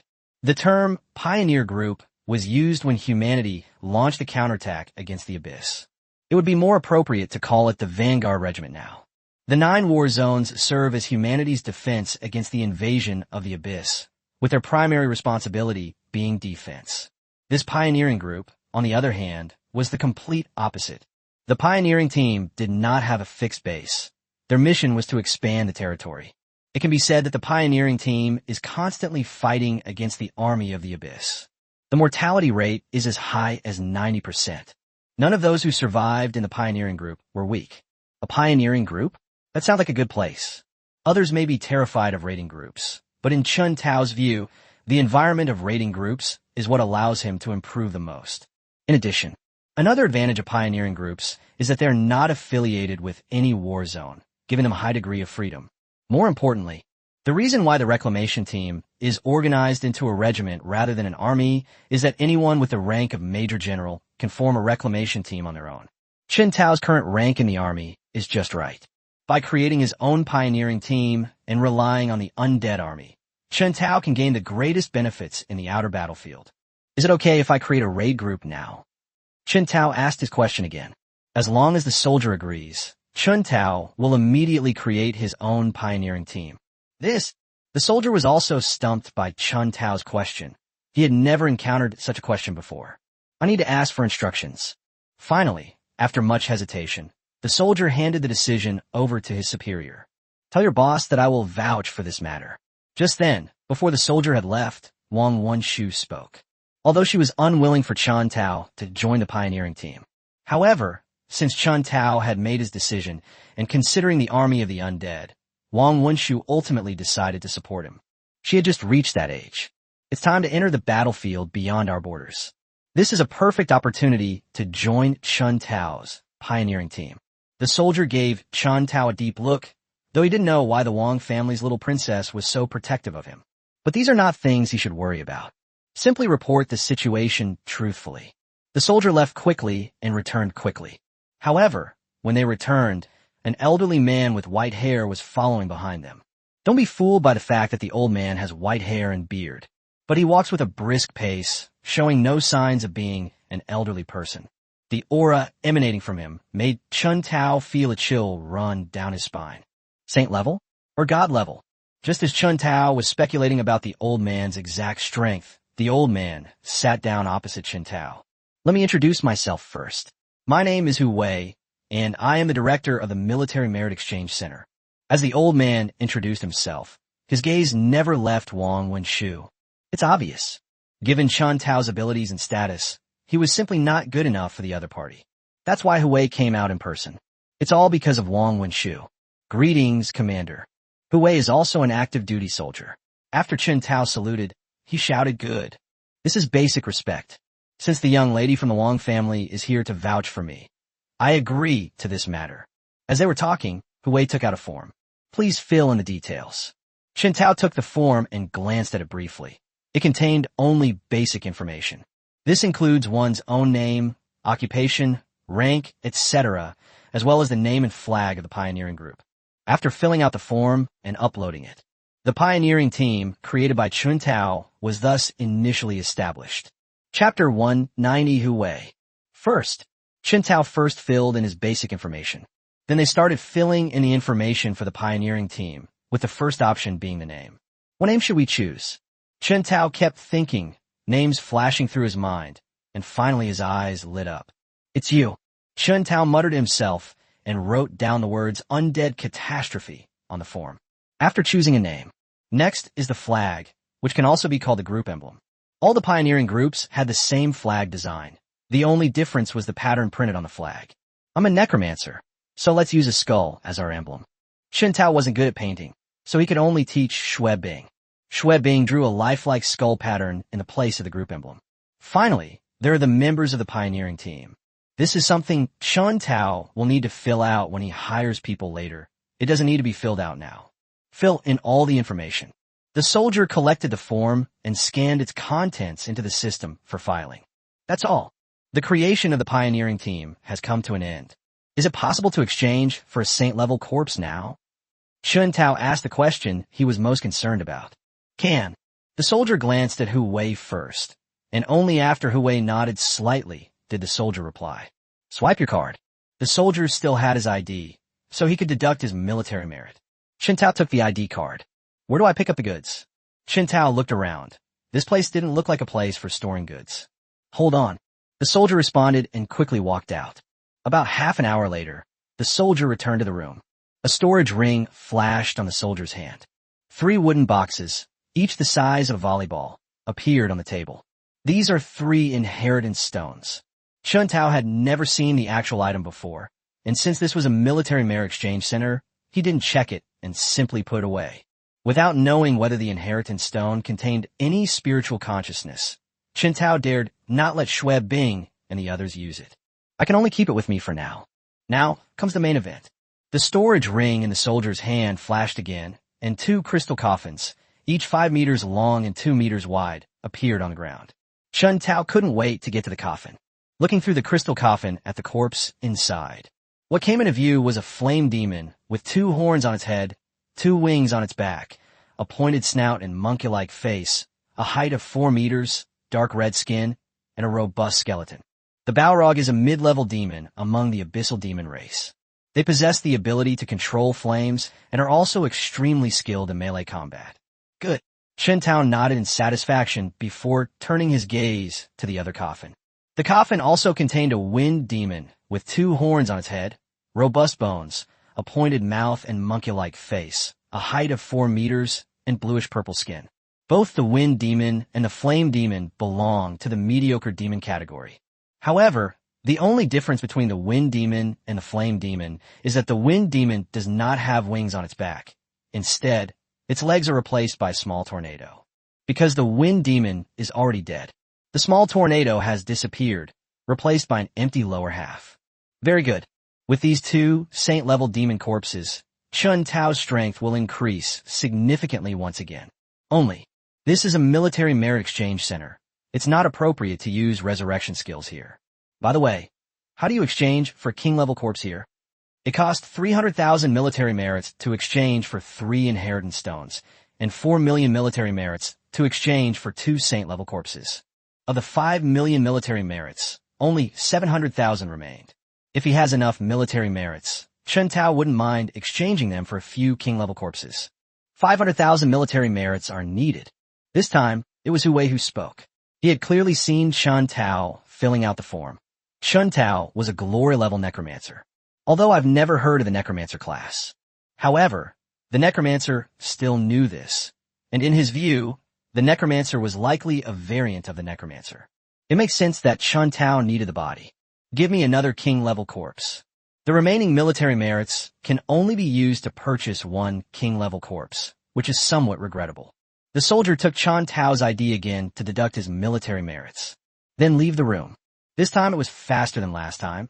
It was back in less than 10 minutes. A smaller crystal coffin was placed on the ground. Chen Tao looked up and saw a succubus lying in the crystal coffin, among the demons of the abyss. Succubi are the easiest to identify because, apart from having 2 horns on their heads, they are otherwise identical to humans. Put the crystal coffin away. Chen Tao then stood up, bowed to Hu Wei, and prepared to take his leave. We have materials. Chen Tao plans to convert them into combat power as soon as possible. But before Chen Tao could leave the room, Hu Wei's voice came from behind him.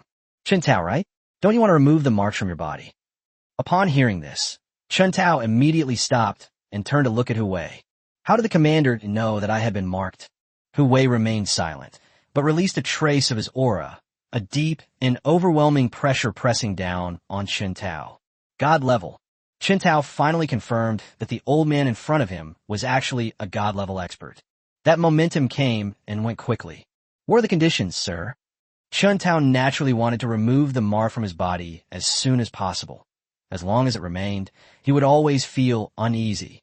Conditions? With your glory-level strength, what can you offer me? Hu Wei gave a disdainful sneer. Indeed, Chen Tao was only a glory-level player, and in Hu Wei's eyes, he was just a slightly larger ant. There's really nothing that would interest them. Tell me, how did you get this mark? Chen Tao recounted the marking process in detail, leaving Hu Wei dumbfounded. They also learned how Chen Tao earned so many military merits. One person actually withstood an army of millions from the abyss. Even when he was young, he couldn't have done what Chen Tao did. You're not bad, kid. You actually got targeted by the thousand-eyed demon lord. Upon learning what Chen Tao had done, Hu Wei changed his way of addressing him. You're overestimating me.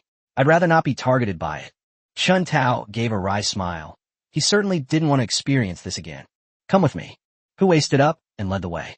Chen Tao and his group follow behind and arrive at the backyard of the military merit exchange office. Stand still and don't move. Hu Wei gave a warning, then raised his hand and unleashed a milky white light that shone on Chen Tao. Chen Tao felt warm and comfortable all over. But before the relief lasted even 2 seconds, a burning pain shot through my shoulder. Chen Tao couldn't hold back and let out a scream. At the same time, an eye pattern slowly appeared on Chen Tao's shoulder. A hellish power constantly flows within the pattern. The power of hell collided with the milky white light, causing them to be consumed. The power of hell was ultimately just a rootless duckweed, and it slowly crumbled under the attack of the milky white light. Finally, it turned into a wisp of black smoke and dissipated into the air. The marker has been cleared. You can roll now. Hu Wei's forehead was slightly sweaty, clearly indicating that he had also exerted himself considerably. Perhaps not wanting to embarrass himself in front of the younger generation, he immediately began to send people away. Chapter 191, Saint-Level Living Corpse. Let's go. Seeing Hu Wei kick him out, Chen Tao originally wanted to make a promise, but then he thought that he didn't know Hu Wei well and it would be unwise to make a promise rashly.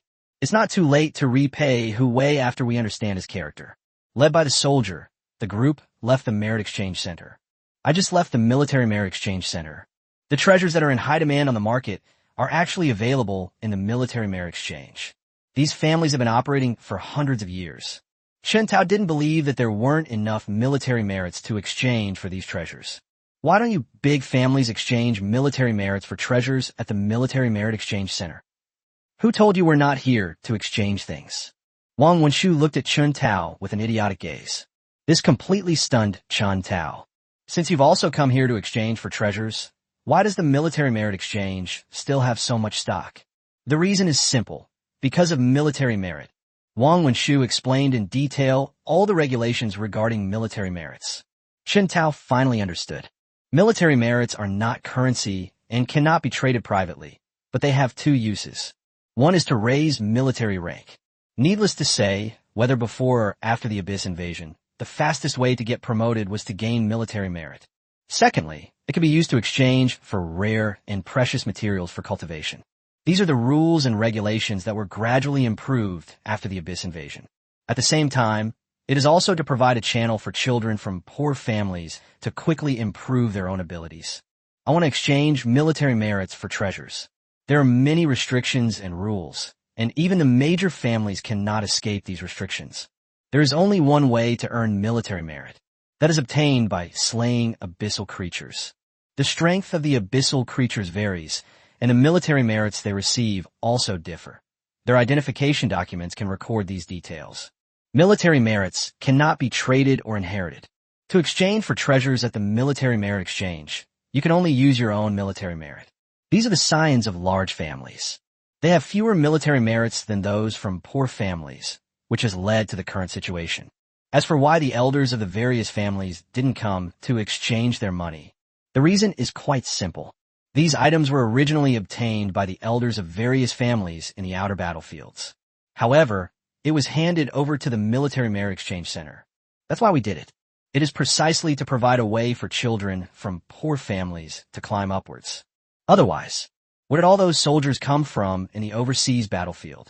If children from poor families have no way to rise in society, how can they expect all the members of the major families, young and old, to go to the battlefield to defend against the enemy? Certainly, the rules and regulations do not prohibit family members from exchanging treasures. However, military merits must be earned through one's own efforts. After learning what the Military Merit Exchange Center was, Chun Tao remained silent. Chun Tao couldn't say whether this Military Merit Exchange Center was good or bad. However, from the perspective of the greater good of humanity, the existence of military merit exchange centers is beneficial to the country's development. Who is this Hu Wei? Chun Tao wanted to know more about Hu Wei's situation and see how he could repay the debt of gratitude. Hu Wei? I don't know anything about him. I only know that he is known as the #1 war god from a poor family. Upon hearing this, Chun Tao stroked his chin, finding the nickname quite amusing. The #1 war god from a poor family? This name is somewhat unrealistic. In Western countries, nobility is based on bloodline. Regardless of one's strength, bloodline is the only standard for measuring nobility. The major families in the Great Xia Kingdom do not rely on bloodline inheritance. These large families actually originated from humble backgrounds. However, a remarkable individual emerged, which led to the formation of the family. Take Hu Wei, for example. His strength has reached the god level, even if he doesn't admit it himself. In fact, his identity had already changed long ago. But there is another title, the #1 war god from a poor family. Since he has this title, and even people from poor families acknowledge it, then Hu Wei is either a selfless person or a deeply hidden hypocrite. Hu Wei is that kind of person. Chun Tao will need to investigate further to find out. It's too early to think about that now.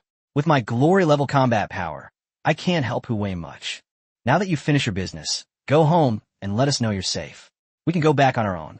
Chun Tao didn't want the Wang family to come and kill him at this time. His own saint-level undead has not yet been revived, and he does not have the courage to face these powerful families. All right, I'll go back first, and I'll come find you again tonight. Wang Wenshu thought about it and realized it made sense. They were already at their doorstep and should go back. After the two separated, Chun Tao led Xue Bing and the other two women back to Yinkalai as quickly as possible. I just got back to my room. Chun Tao couldn't wait to take out the 3 corpses. I'll try it on you first. Chun Tao's gaze fell on the king-level corpse. Resurrection. Chun Tao unleashed his skill, sending a burst of death energy into the succubus's body. Under the transformation of the power of death, the body rapidly recovers. Bow. Once the body modification was complete, the succubus suddenly opened her eyes, and with a slight movement, the entire crystal coffin turned into dust and scattered. Then, the succubus approached Chun Tao and knelt down on one knee to offer her loyalty. Not bad, high-level king. Seeing that his strength had reached the high level of the king rank, Chun Tao was very satisfied. What name should I give you? Chun Tao looked at the succubus and was caught in a dilemma. It was a bit inappropriate for such a delicate and beautiful woman to be called Corpse One. Besides, there's also the succubus Lilith. From now on, your name will be Anna.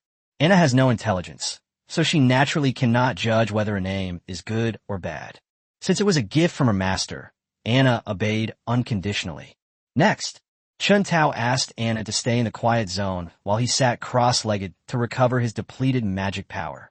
Half an hour later, Chun Tao had recovered to his peak condition before preparing to revive the saint-level living corpse. The skill was unleashed, and the power of death descended. Under the transformation of the power of death, the Balrog began its metamorphosis. The process went very smoothly without any unexpected events, and the Balrog was successfully revived. The Flame Demon was at the peak of the initial stage of the saint level in his previous life. However, after being resurrected, with the support of Chun Tao's various skills, he actually reached the mid-level of the saint rank. Don't underestimate this small level. The higher the realm, the more difficult it is to break through, and the greater the difference in strength. From now on, you shall be called Holy Lord. With the Holy Lord by his side, Chun Tao finally had the power to protect himself, and he was no longer someone who could be easily manipulated in this capital city. The Holy Lord came before Chun Tao and knelt down on one knee to offer his loyalty. Go and stand guard on one side first. After arranging for the Holy Lord to move aside, Chun Tao sat cross-legged again and began to recover from the Holy Lord's depletion. The Holy Lord truly lives up to his saint-level status. Reviving him actually consumed all of Chun Tao's magic power and most of his mental energy. Chun Tao could only enter a deep meditation to increase his recovery speed. Bang, bang, bang. Time passed as Chun Tao meditated until a knock came at the door. "They're here." Shui Bing called out to the door, quickly went to the door, and looked out through the peephole. Only after seeing that it was Wang Wenshu did she open the door. "Why did my sister get here so quickly?" As Shui Bing spoke, she led Wang Wenshu into the room. Wang Wenshu had just entered the room. He immediately saw 2 living corpses standing there, and his jaw nearly dropped in shock. Chapter 192, Successful Refining. This. Wang Wenshu was so shocked that she couldn't speak. 2 living corpses, one a high-level king, whose strength was 2 minor realms higher than Wang Wenshu's. The other one is even more exaggerated. Its strength is even more terrifying, reaching the mid-level of the saint rank. You need to know, there's a huge gap between the king level and the saint level, and it is difficult to break through to the saint level. The first thing to do is to transform the domain into a smaller world. This transformation process is not something that can be accomplished overnight. It requires years of accumulation. At the same time, various rare and precious materials and refining materials are needed as aids to have even a 1 in 10,000 chance of transforming the illusory realm into a real small world. Many people are stuck at this level and cannot break through. Chun Tao is only at the mid-level of the glory rank, yet he has managed to create a saint-level living corpse. If the major families found out about this, Chun Tao will likely face endless persecution. After all, no one wants to be above them after being in a high position for a long time. Call. Just then, Chun Tao finally recovered to his peak condition and exhaled a breath of stale air. "Why did you come so early? Did you miss me?" Chun Tao was taken aback when he saw Wang Wenshu, then approached her with a mischievous grin and put his arm around her waist. "Stop grinning like that. What's going on?" Wang Wenshu looked serious, pointing at the Holy Lord, hoping Chun Tao would give her an explanation. "Nothing much. Just a little trick." Chun Tao didn't care and took the last corpse out of the Azure Dragon ring. "Look closely. Your husband had a lot of tricks up his sleeve." He grinned at Wang Wenshu and continued working on the task he hadn't finished. The resurrection skill was used once again. The power of death entered the body of the Wind Demon. Under the transformation of the power of death, the Wind Demon is undergoing rapid changes. The body that was originally empty in the lower half, it slowly formed a small, black tornado. The tornado grew larger and larger until it was the size of a human body before it stopped expanding. Immediately afterwards, the demon's tightly closed eyes suddenly snapped open, and the black tornado spun continuously. The Wind Demon floated in midair. Then, the Wind Demon flew to Chun Tao, bowed to him, and offered its loyalty. "Good, very good. From now on, your name will be Xiaofeng." Chun Tao gave the Wind Demons a name before sending them to the land of the dead. This time, Wang Wenshu witnessed Chun Tao's actions firsthand and was once again shocked. 2 saint-level undead are stationed here. Chun Tao is no pushover in Kyoto. Then he remembered that Chun Tao still had millions of undead soldiers under his command. Combined, Chun Tao's fighting power alone exceeds that of 70% of the major families. "Why are you so shocked that you can't speak? Your tolerance for shock needs improvement." As he spoke, Chun Tao's hands began to wander, especially the second half of the sentence. "What exactly does ability to withstand mean?" Snort. Wang Wenshu let out a muffled groan after being manipulated by Chun Tao. "Come help me quickly." Wang Wenshu called out to Shui Bing. Suddenly, she felt herself being lifted into the air, picked up by Chun Tao, and carried towards the bedroom. 400,000 words omitted here. After a series of battles, Wang Wenshu, Shui Bing, Qin Kursin, and Qin Karen were no match for Chun Tao. They were completely routed and defeated. Chun Tao glanced at the 4 sleeping women, smiled, leaned against the headboard, and lit a cigarette. Open the career panel. Name, Chun Tao. Class, Necromancer. Rank, mid-tier, glory level. Talents, Realm of the Dead, Heart of the Necromancer. Skills, Divine Meditation, Skeleton Creation, 9 Nether Corpse Refining, 100 Ghost Parade, Damage Transfer, Teleportation, Skeleton Domination, Corpse Explosion, Bone Arrow, Bone Shield, Bone Spear, Bone Prison, Curse, Bone Wall, Death and Decay. Sacrifice skills. Rebirth Devour. Autonomous skill. Skeleton enhancement. Undead. Gold tier skeleton warriors 1 million. Gold tier skeleton archers 500,000. Gold tier skeleton mages 500,000. Gold tier skeleton knights 300,000. Platinum tier skeleton warriors 500,000. Platinum tier skeleton archers 200,000.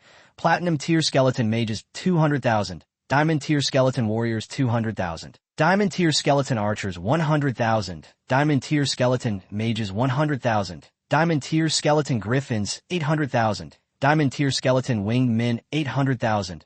Glory tier undead skeletons. 19.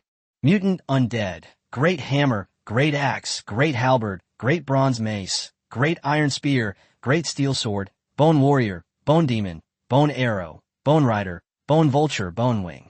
9 nether corpse refining technique. Chun Do, fighting corpse. Chun Jia, armor corpse. Chun Shui, blood corpse. The night parade of 100 demons. Hang ghost, water ghost, knife wielding ghost, starving ghost, mountain lord's ghost, soul capturing ghost, headless ghost, lustful ghost, and coin ghost. King level zombies. 3/40. Glory level demons /2 king level demons /1. Saint level zombies. February 2nd. Flame demon, Saint Lord, wind demon, howling wind. Looking at the career panel, the status section has disappeared. The biggest change is in the zombies. The number of Saint level undead is already full, but the number of King level undead is still far from enough. Especially, among them are 2 glory level undead, the succubus Lilith and the fear demon Jack. Chun Tao kept them instead of turning them into skeleton warriors. The main reason is that the strength of these 2 demons has reached the peak of the glory level. He's just 1 step away from breaking through to the king level. With enough corpses, one can successfully break through to the king level. How could I have forgotten that? Chun Tao took out a wooden box from the Azure Dragon ring, inside which were neatly arranged abyss magic stones. With this, why would we need a corpse? Chun Tao happened to be free, so he turned around, got out of bed, and went to the living room. I was just about to have Lilith and Jack devour the magic stone to advance to the king level. I immediately thought of my time in the Vanguard Battalion. After the skeleton warrior devoured the abyssal magic stone, it caused the dormitory to burst open. This is a welcoming area, not the Vanguard Battalion's dormitory. If anything unexpected happens, even if Chun Tao were to sell himself, he probably wouldn't be able to afford the compensation. Where should we try it? Chun Tao turned his head and glanced in the direction of the bedroom. The 4 women were still fast asleep. I shouldn't be noticed if I leave for a while. But after taking only 2 steps, Chun Tao stopped again. This is Kyoto, not Donghai City. It will be a bit troublesome for him to leave the city at will. However, it is not suitable for cities either. As Chun Tao pondered a solution, he rubbed his fingers together. Suddenly, I touched the Azure Dragon ring. You can enter the world of the Azure Dragon ring to operate it. Chun Tao slapped his forehead, stood up, and then disappeared from the room. They reappeared in the world of the Azure Dragon ring. Lilith and Jack stood on either side of Chun Tao, like guardian deities protecting his safety. Devour them. Chun Tao handed the Abyss Magic Stone to Lilith and Jack. It is unclear how many Abyssal Magic Stones they need to devour to advance to the king level. So be it. Chun Tao handed over all 30-odd Abyss Magic Stones to them. Lilith and Jack held the magic stone in their hands. It began to devour the raging hellish power within. Chapter 193 Upgrade. As the abyssal magic stones disappeared one by one, the aura emanating from Lilith and Jack surged continuously, quickly reaching a critical point. As long as we break through this critical point, Lilith and Jack will be able to successfully break through to the king level. The raging hellish power surged and crashed through Lilith and Jack's bodies. Fortunately, they were mindless zombies. If this were a real person, being washed over by such violent hellish power would probably have caused them to self-destruct long ago. In this way, Chun Tao had no choice but to pull himself together and observe the changes in Lilith and Jack. I don't know if it's because of the zombies. Lilith and Jack's bodies didn't grow bigger. Their auras just kept increasing. Time slipped away second by second as we waited. An hour later, quiche, quiche. 2 faint sounds came from Lilith and Jack, and the king level barrier was finally broken. Lilith and Jack successfully reached the king level. Not long after their breakthrough, Lilith and Jack's auras surged once again. Intermediate king level and advanced king level. Until the peak of the king level, all 30-odd Abyss magic stones were used up. Lilith and Jack's realms finally stabilized. Peak king level, but the energy consumption is a bit frightening. It should be noted that Chun Tao's undead army has quite a few promising talents. These promising talents naturally need to have their abilities developed. Who knows how many Abyss magic stones or Abyss magic cores will be consumed by then? If we rely solely on the energy in the corpse, it would probably take tens of millions of corpses to advance one's cultivation level. With so many corpses, it would be more worthwhile to convert them into an army of the undead. The battlefields outside the main world are not the same as those in the main world. In the event of a large-scale war in an extraterritorial battlefield, the number of participants is in the hundreds of millions. Chun Tao's army of millions of undead is really not enough to fight in this kind of war. Let's go back. Once Lilith and Jack's realm stabilized, Chun Tao summoned them back to the land of the dead. There's nothing interesting about the world of the Azure Dragon Ring. Chun Tao did not linger and reappeared back in the room. In the world of the Azure Dragon Ring, time is the same as in the main world. More than an hour later, Wang Wenshu, Xue Bing, Qin Kursin, and Qin Karen had woken up. It's just that Chun Tao is too much of a troublemaker. They felt completely weak and didn't want to get out of bed. Looking at the four women, Chun Tao knew he was busy again. First, I called to order food. Then, they fed them one by one. After we had eaten and drunk our fill, another hour had passed. Honey, when can we become professionals? Xue Bing, Qin Kursin, and Qin Karen had long been unable to contain their excitement about this matter. If I weren't so exhausted, I would have asked long ago. Now that I've eaten and drunk my fill and regained some strength, I'm only asking this question now. After Chun Tao returned. First, 3 corpses were resurrected, followed by a chaotic battle. In the end, Lilith and Jack's strength was raised to the peak of the king level. As for the inheritance stone, Xue Bing didn't mention it, and I almost forgot about it. I will now check whether the inheritance stone has any spiritual consciousness. Fortunately, nothing's happening right now. After a fierce and exhilarating battle, the 4 women were no longer fit to continue their offensive. Chun Tao took out the inheritance stone. First, Chun Tao expanded his domain and led the 4 women back to the kingdom of the dead. Summon the soul-binding ghost and have it stand beside you, ready for battle. Everything is in place. Chun Tao released his spiritual power, which quickly enveloped the inheritance stone. Spiritual energy enters the inheritance stone. Search the inheritance stone carefully. At the same time, it is also sensing whether there is a soul aura within it. Fortunately, no danger was detected, and Chun Tao withdrew his mental energy. Set this inheritance stone aside. Chun Tao followed the same procedure, checking the next inheritance stone for any potential problems. Only, there are no problems with this inheritance stone either. Finally, Chun Tao began to examine the last inheritance stone. The moment my spiritual energy entered the inheritance stone, I immediately sensed the aura of an unfamiliar soul. It's obvious. There's a problem with this last water elemental mage inheritance stone. Moreover, according to Chun Tao's senses, the other party's soul strength was clearly not low. You dare to show off your limited skills in front of me, the ancestor who plays with souls. A disdainful sneer curled at the corner of Chun Tao's mouth. With a clattering sound, Chun Tao took the soul-locking chain in his hand. The soul-locking chain is not a chain in name only. It can switch back and forth between illusion and reality. The best way to remove the spiritual consciousness from the inheritance stone is to extract it. The soul-locking chains happen to possess this ability. With a flick of his wrist, Chun Tao inserted one end of the soul-locking chain directly into the inheritance stone. After the soul-locking chain enters the inheritance stone, immediately follow the aura of the soul and wrap it around. Anyone who can come up with such a method to possess another's body must be of a good character. The soul-locking chain had just been inserted into the inheritance stone. The spirit hidden within the inheritance stone immediately knew it had been exposed. Space is limited for the inheritance stone. As the soul-locking chains continued to penetrate deeper, the spiritual consciousness sensed that danger was approaching. The mind retreated directly in the opposite direction of the soul-locking chains.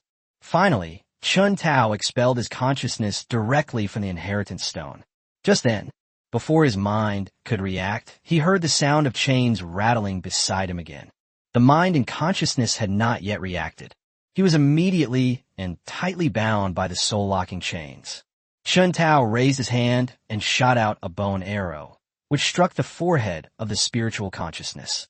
The mind and consciousness melted away quickly, like ice, and dissipated into the air. Solve the problem of mental consciousness. After Chun Tao checked repeatedly and found no hidden dangers, he found that there were none. Only then did they hand it over to Xue Bing, Qin Kursin, and Qin Karen. The three women received the inheritance stone and held it in their arms, as if it were a priceless treasure. How to use this? Xue Bing asked another question, but this one stumped Chun Tao as well. This was also the first time he had ever seen the inheritance stone. How would I know the specific usage method? Fortunately, Chun Tao didn't understand, but there was someone else here who did. All four of them turned their gazes to Wang Wenshu, hoping she could answer their questions. Wang Wenshu felt four eager gazes, and without any hesitation, she told Xue Bing, Qin Kursin, and Qin Karen how to use it. Get the usage instructions. Xue Bing, Qin Kursin, and Qin Karen could no longer contain themselves and immediately began absorbing the power from the inheritance stone according to Wang Wenshu's instructions. Actually, to be honest, using the inheritance stone is very simple, consisting of 3 steps. The first step is to drip a drop of blood onto the inheritance stone to complete the initial recognition of the owner. The second step is to place the inheritance stone on your forehead, clear your mind of all distractions, and sense the power stored within the inheritance stone. The third step is to sense the power stored in the inheritance stone and guide that power into the body. After completing the above 3 steps, you can obtain a profession. As long as you continue to absorb the power from the inheritance stone, your cultivation level will continue to improve, until all the power within the inheritance stone is exhausted. By then, with this power, Xue Bing, Qin Kursin, and Qin Karen can easily reach the king level. Chapter 194, 3 Women Become Professionals. All 3 steps are indispensable. The first step is very simple. Anyone can perform the blood oath ceremony. Starting from the second step, the difficulty increases dramatically. Getting rid of distractions and concentrating are easy things to do, but that doesn't mean that doing these 2 things will allow you to perceive the power sealed within the inheritance stone. Mental strength is also required. Ordinary people have weak mental strength to begin with, so to sense the power sealed in the inheritance stone, one's mental strength must be twice that of an ordinary person. This condition is both simple and difficult to define. There are many ways to quickly improve mental strength without meditation. However, all of these methods carry certain risks. For example, experiencing extreme emotional highs and lows is the fastest way to boost mental strength.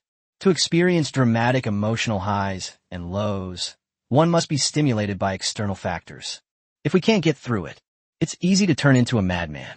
Fortunately, Xue Bing, Qin Kursin, and Qin Karen are all from the lowest rungs of society and have long been brutally beaten by society. Ordinary things can no longer defeat them. Xue Bing, in particular, has developed a strong heart through her experiences. With Xue Bing's current mental strength, he has already reached the minimum standard to perceive the power sealed within the inheritance stone. Xiao Bing, try it first and see if you can sense the power in the inheritance stone. Good. Without any hesitation, Xue Bing immediately followed Wang Wenshu's instructions to sense the power within the inheritance stone. Time passed slowly. An hour passed in the blink of an eye. I did it. After an hour of persistent effort, Xue Bing sensed the sealed power within the inheritance stone. Okay, now for the third step. Chun Tao was also happy for Xue Bing. The completion of the second step meant that Xue Bing had taken a big step closer to becoming a professional. The next step is to guide the energy into the body. Guiding forces is not difficult. The difficulty lies in controlling the amount. If the force is too great, Xue Bing, with his ordinary physique, simply cannot withstand it. Too little strength to start a professional career. Don't rush, take your time. Chun Tao kept reminding Xue Bing that they had reached the final step and should not risk ruining everything by being too hasty. Clear. Xue Bing nodded emphatically, closed her eyes, and began to guide the power into her body. Xue Bing was very careful. Each time, the power is increased by only a tiny bit. Although the speed is slow, it is safe. Another hour passed. Centered on Xue Bing, a black iron-level aura spread outwards. It's done. Sensing the aura emanating from Xue Bing, Chun Tao secretly cheered in his heart. Not long after, Xue Bing opened her eyes and exhaled a breath of stale air. Honey, I've become a professional. Xue Bing stood up from the ground, threw herself into Chun Tao's arms, and began to sob. Become a professional. This means that she can stay with Chun Tao forever. Yes, my wife is the best. Chun Tao patted Xue Bing on the back and comforted her. If my husband is biased, does that mean we're not great? Qin Kursin and Qin Karen were also happy for Xue Bing. They each hugged Chun Tao's arms and said coquettishly, "They interrupted me." Xue Bing finally stopped crying and started laughing, and the atmosphere calmed down a lot. Next up are the two of you. Remember, don't rush. Take your time. Chun Tao gave Qin Kursin and Qin Karen some instructions. Honey, don't worry. We know what we're doing. Qin Kursin and Qin Karen nodded solemnly. Then the two sat cross-legged and began to sense the power sealed within the inheritance stone. Seeing that the two were actually acting together, Chun Tao was about to stop them, but Wang Wenshu held him back. They are twins, and sensing the power within the inheritance stone together might be twice as effective. Wang Wenshu explained in a low voice. Upon hearing this, Chun Tao stopped trying to stop them and simply watched the two of them quietly from the side. Time passed by, second by second. Half an hour later, the two opened their eyes together. Honey, we did it too. Qin Kursin and Qin Karen were overjoyed. With the second step completed, they had 1 foot already in the professional ranks. So fast. Chun Tao was somewhat surprised. In terms of mental strength alone, Xue Bing's mental strength was definitely higher than Qin Kursin's and Qin Karen's. However, the two of them were actually faster than Xue Bing. This may be the advantage of twins. They share the same thoughts, and their mental strength will be enhanced to a certain extent. Wang Wenshu seemed to have expected this, and spoke up again to explain. Chun Tao's knowledge is not as extensive as Wang Wenshu's. They agreed with Wang Wenshu's statement. Take a break first, calm yourself down, and then proceed to the third step. Both of them were in high spirits right now, and Chun Tao didn't want them to get hurt. Okay, honey. Qin Kursin and Qin Karen gave a sweet reply, then ran to Xue Bing's side and pulled her along to learn from her. After all, Xue Bing had just gone through it once, so she was quite experienced. Xue Bing didn't hold back either, sharing her experience with the two of them without reservation. 10 minutes later, the two had calmed down. The third step has begun, guiding the energy into the body. With Xue Bing's experience, the two quickly completed the process of guiding the power into their bodies. It seems to be because they are twins. The two of them were still faster than Xue Bing in guiding the power into their bodies. The third step was completed in just half an hour. The two unleashed their iron-level aura, signifying their successful transition to professional status. Let's go celebrate. Hurry up, I want to eat hairy crabs. I want to eat yellow river carp. I want to eat braised 3 whites. I want to drink soy milk. The 4 women chattered away as they walked out, discussing what they wanted to eat. Chun Tao walked to the front, chuckling and saying okay repeatedly. Soybean juice? How did such a thing get mixed into this perfectly good meal? Upon hearing the words doji, fermented mung bean juice, Chun Tao could only silently grumble to himself. But he didn't say anything. Everyone has different tastes. Perhaps Wang Wenshu just likes this kind of food. After finishing the meal, Chun Tao had originally planned to take them shopping. However, Xue Bing, Qin Kursin, and Qin Karen firmly rejected the offer. They had just become professionals. I'm still thinking about improving my skills as soon as possible, but I have no interest in going shopping. The 3 women did not go. Chun Tao and Wang Wenshu then gave up. He followed the 3 women back to their room, and as soon as they arrived, the 3 women immediately began their respective cultivation practices. Chun Tao originally wanted to relax a bit. There's no chance now. As for fighting Wang Wenshu one-on-one, Chun Tao thought about it and decided against it. Firstly, making too much noise might disturb the 3 women's cultivation. Secondly, Chun Tao is too strong in that area, and Wang Wenshu can't handle him alone. There's nothing to do. Chun Tao and Wang Wenshu were both a little bored, so they went to cultivate as well. On the other side, Wang Wenshu is the little princess of the Wang family, and her every move is big news.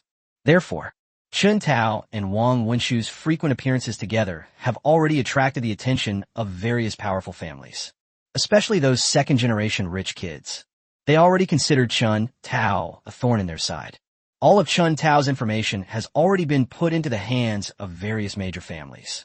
They learned that Chun Tao was just an orphan from small town. Apart from the Chun and Wei families, the other major families didn't take Chun Tao, this insignificant figure, seriously at all. Everyone was waiting to see Chun Tao make a fool of himself. See how Chun Tao was dumped by Wang Wenshu. Chapter 195, A Poisonous Scheme. The Chun family of Kyoto. The master's study. Master, the head of the Wei family has come to pay a visit. A doorman knocked on the study door and quietly reported. Chun Dian, the head of the Chun family, sat at his desk, writing furiously. Upon hearing the gatekeeper's report, Chun Dian put down his pen, thought for a moment, and then understood the other party's intention. Take Patriarch Wei to the living room for tea. I'll be there shortly. Chun Dian gave an order to the gatekeeper and then picked up his pen again to review the documents. 10 minutes later, Chun Dian then put down his pen, stood up, straightened his clothes, and walked towards the reception room. Brother Wei, I'm sorry to have kept you waiting. I just had to deal with something urgent. Chun Dian entered the reception room, immediately clasped his hands in apology to Wei Hong, the head of the Wei family. Brother Chun, you are too kind. I am sorry for my unauthorized visit. I hope you will not take offense. The Wei family was no match for the Chun family, so Chun Dian apologized first. Wei Hong dared not put on airs and immediately greeted him with a smile. After exchanging a few polite words, the two, only then did they take their seats according to their status as primary and secondary members. I wonder what brings you here, Brother Wei. As soon as he sat down, Chun Dian took a sip of the fragrant tea in his cup and spoke slowly. Sigh, it's all because of that little bastard Chun Tao. Wei Hong sighed and explained the main purpose of his visit today. Chun Tao? He's just a country bumpkin from the countryside. Why should Brother Wei worry about him so much? A hint of sarcasm appeared on Chun Dian's lips. He was very displeased with Wei Hong's impatience.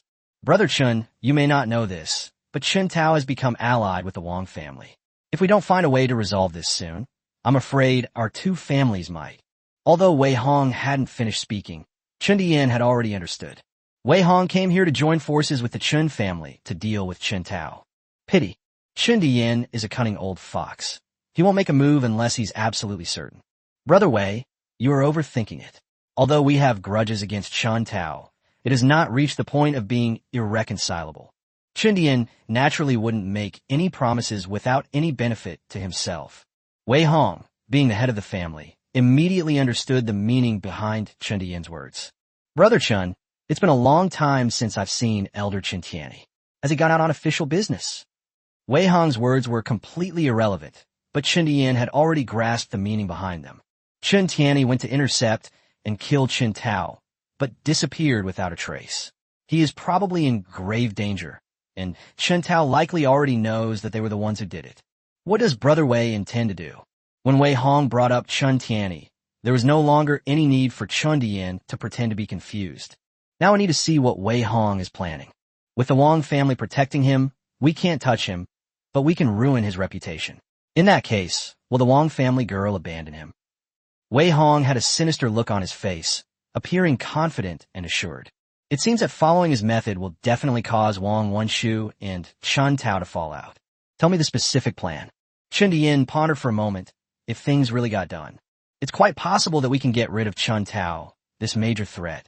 It's very simple. I've already sent people to investigate. Chun Tao, that little beast, has no other flaws. His only flaw is that he's a lecher.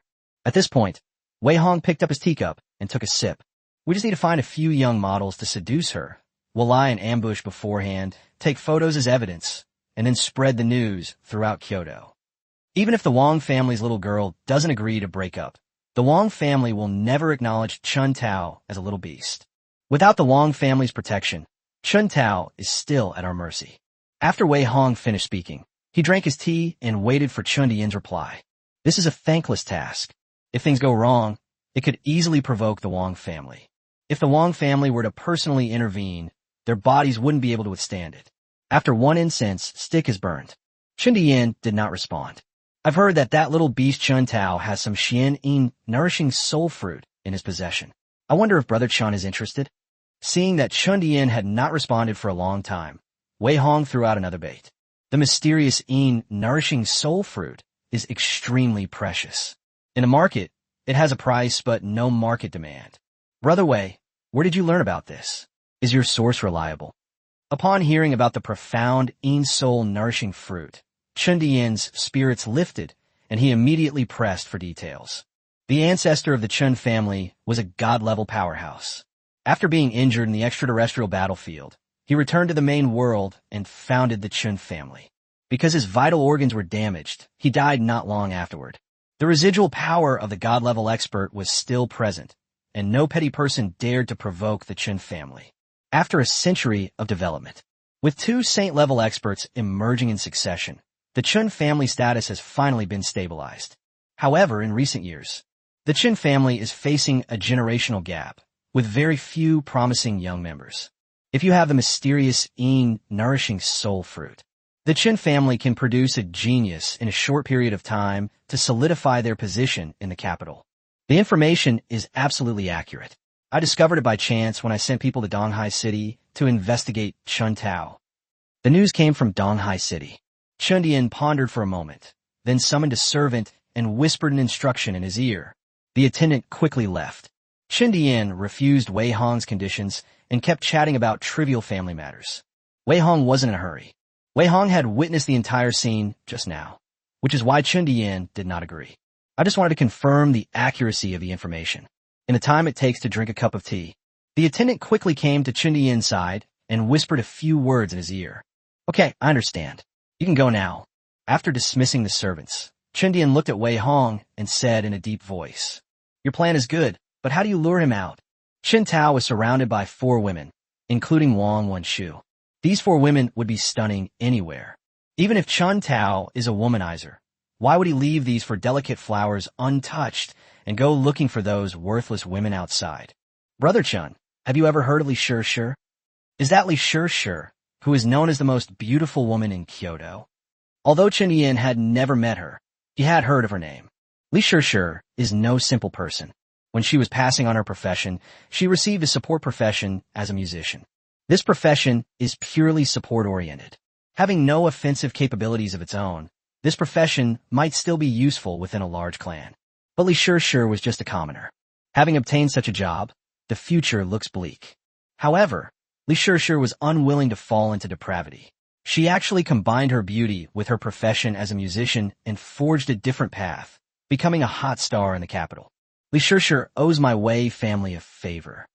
Wei Hong didn't say anything more, but Chen Dian already knew Wei Hong's plan. As long as we lure Chen Tao out and find a few young models, we'll have no trouble making things happen. Wei Hong was quite confident. What if Chen Tao doesn't fall for the trap? That's easy. I have a bottle of Yin He Huan San here. Just 1 drop will guarantee that Chen Tao will have an attack on the spot.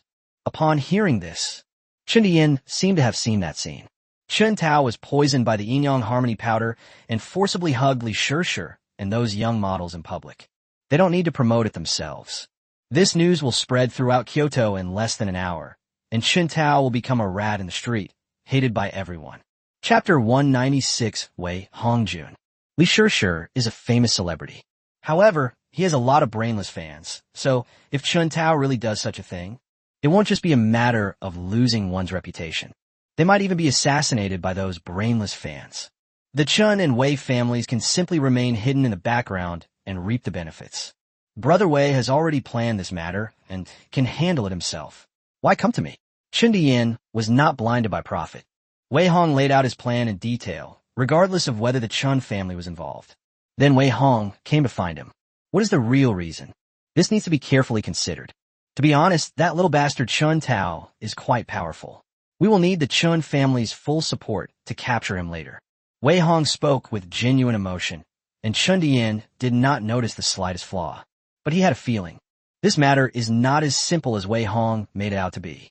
There was more to the story than Wei Hong told him. In his view, no matter how strong Chen Tao was, he was only a mid-level glory-level player. Even if Chen Tao is a once-in-a-millennium prodigy, being able to fight several levels above them, the Wei family's strength is enough to take them down. Why should we share the benefits with the Chen family? Although the Chen and Wei families have been on good terms for generations, matters of interest are at stake. The friendship between the two families is nothing in the face of self-interest. Furthermore, based on his understanding of Wei Hong was not a magnanimous person. I cannot make this decision on my own. I need to discuss it with the clan elders. Chen Dian was unaware of Wei Hong's true intentions and ultimately decided not to agree for the time being. Wei Hong seemed surprised that Chen Dian would refuse and wanted to persuade him again. But he swallowed the words back down his throat. Brother Wei, given the relationship between our two families, please speak frankly. Seeing Wei Hong's hesitant manner, Chen Dian immediately tried to appeal to his emotions. Actually, this plan wasn't my idea, but rather that of the Wei family. As Wei Hong finished speaking, he pointed upwards with his hand. The Wei family? Upon hearing the name, Wei family, Chen Dian's face turned solemn.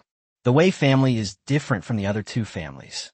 The Wei family now has a god-level expert in charge, making them stronger than the two families combined. Brother Chen, I originally intended to tell you after the plan began, but now I have no choice but to. The reason for involving the Chen family is actually to gain more benefits. With the Wei family's strength, only by our two families joining forces can we maximize our benefits. Wei Hong explained in a low voice. Upon hearing this, Chen Dian also knew what Wei Hong was planning. Although the Wei family is strong, the combined strength of the Chen and Wei families should not be underestimated.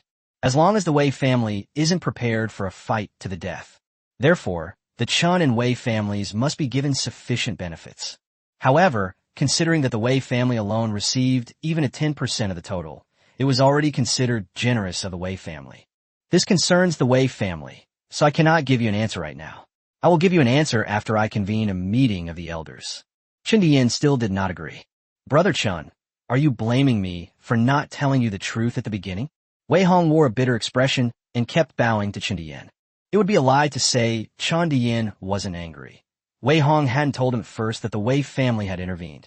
Once the plan begins, the Chen family is already involved, and it's impossible for them to extricate themselves. The only option is to join forces with the Wei family. Brother Wei, this matter concerns the life and death of the Chen family. Although I'm the head of the family, I still need to discuss it with the elders. All right, I hope Brother Chen can give me an answer as soon as possible. Having not received a definite answer, Wei Hong stopped pressing the matter, got up, and took his leave of the Chen family. Wei Hong has just left. Chen Dian immediately instructed his subordinates to notify all the elders to hold a meeting. Although this matter is dangerous, the benefits are also obvious. No more is needed. All you need to do is obtain 2 mysterious soul-nourishing fruits. The Chen family strength will increase significantly. Such a great temptation could not help but tempt Chen Dian. As for the danger from the Wei family, the Chen and Wei families, working together, can still put up a fight. Let's leave that matter aside for now. After leaving the Chen family, Wei Hong did not return to the Wei family, but instead took a detour to his 6-story building. A plaque hangs on the small building. The inscription reads by Chao Tang, 100 Herbs Hall. Wei Hong entered by Kea Tang. Someone immediately came to serve him. Sir, what kind of medicinal herbs would you like? Tell your hall master that Wei Hong has come to visit. The attendant was a local from Kyoto. He had heard of the name Wei Hong, the head of the Wei family. The servants dared not delay. Go and report this immediately. Soon, the servant rushed out. Sir, our master invites you. The attendant led the way, and Wei Hong followed closely behind, arriving in an antique-style tea room. In the center of the tea room is a tea table. To the left is a storage shelf displaying various precious teas, and to the right is a bookshelf containing miscellaneous notes. Behind the coffee table sat a middle-aged man wearing a dark blue robe and with a slick-back hairstyle. This person is none other than someone else. It was Wei Hong Jun, the head of Bai Kea Tang. This Wei Hong Jun is no ordinary man. He is not only the head of Bai Kea Tang, but also a direct descendant of the Wei family of Kyoto. Come and sit down. As soon as Wei Hong walked in, Wei Hong Jun beckoned him to sit down. Wei Hong sat down next to the chair, but only half of his buttocks were on, and his body was ramrod straight. How's the matter going? Even without speaking, Wei Hong Jun exuded the aura of a superior. Once he spoke, this aura intensified. Wei Hong's forehead was slightly sweaty, but she still mustered her strength and recounted the whole story in detail. Chen Dian, what an ungrateful wretch. So what should I do next? Wei Hong asked in a low voice, afraid of angering Wei Hongjun and bringing disaster upon the Wei family. Since Chen Dian didn't give you an answer tonight, let's proceed as planned. I'll send someone to support you later. It wasn't Wei Hong's fault that Chen Dian wasn't implicated, and Wei Hongjun didn't blame him either. Understood. I'll go prepare now. Wei Hong stood up and answered respectfully. Wei Hongjun nodded, and Wei Hong then carefully withdrew. Wei Hong left the tea room, wiped the cold sweat from his forehead, and then hurriedly departed. What he didn't know was, just as he left, the tea room door was pushed open again. A young man in his 20s walked in. Second uncle. The young man walked into the tea room, called out to Wei Hongjun, and plopped down in a chair. What brings you here, kid? Upon seeing the newcomer, Wei Hongjun shook his head and smiled, speaking in a gentle tone. Isn't it just a matter of finding out how the plan is going? The plan is going smoothly. Just wait and see Chen Tao make a fool of himself. I just know that there's nothing my second uncle can't do. The young man seized the opportunity to flatter Wei Hongjun. Upon hearing this, Wei Hongjun simply smiled. He knew his nephew too well. He could easily utter kind words. But it is precisely this personality trait that makes it possible. No one in the family disliked him. However, his talent was only average. With the support of the Wei family, he's still at the diamond level, which is considered the bottom of the class among his peers. To find him a powerful backer, the old master of the Wei family set his sights on Wang Wenshu, which is why the Wei family took action against Chen Tao.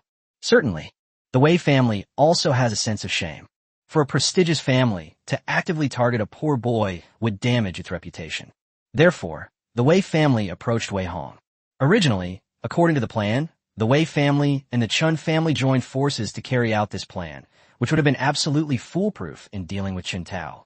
Unexpectedly, Chen Dian made a small mistake. If Chen Dian refuses, Wei Hongjun might have to take action himself. Chapter 197. The cabbage was stewed by a pig. He made a move. It must be a fatal blow. If Chen Tao escapes, or if the situation becomes too chaotic, the spies for various families are not to be trifled with. Once their whereabouts are exposed and the families discover any clues, the Wei family will lose all face. Xiaolong, we've eliminated the external forces for you, so you need to step up your game and take down that little girl from the Wang family as soon as possible. Don't worry, uncle. Don't you know what I'm capable of? The young man's full name is Wei Long, and he is the youngest son of Wei Hongfeng, the head of the Wei family. He was well liked by the elders in the clan because of his glib tongue. He believed it. With his silver tongue, he's sure to win over Wang Wenshu and get her to marry him. That's good. Wei Hongjun was initially hesitant about whether to take action himself, but seeing Wei Long's confidence, his hesitation vanished. The uncle and nephew chatted for a while longer. Wei Long then left by Kea Tang, intending to go back and dress up before going to talk to Wang Wenshu about life. The Zhu family mansion in Kyoto. In the spacious and bright study, an old man and a young man sat facing each other, playing chess. What do you think of Chen Tao? The old man was Zhu Taidan, the head of the Zhu family. Zhu Taidan placed a piece on the chessboard.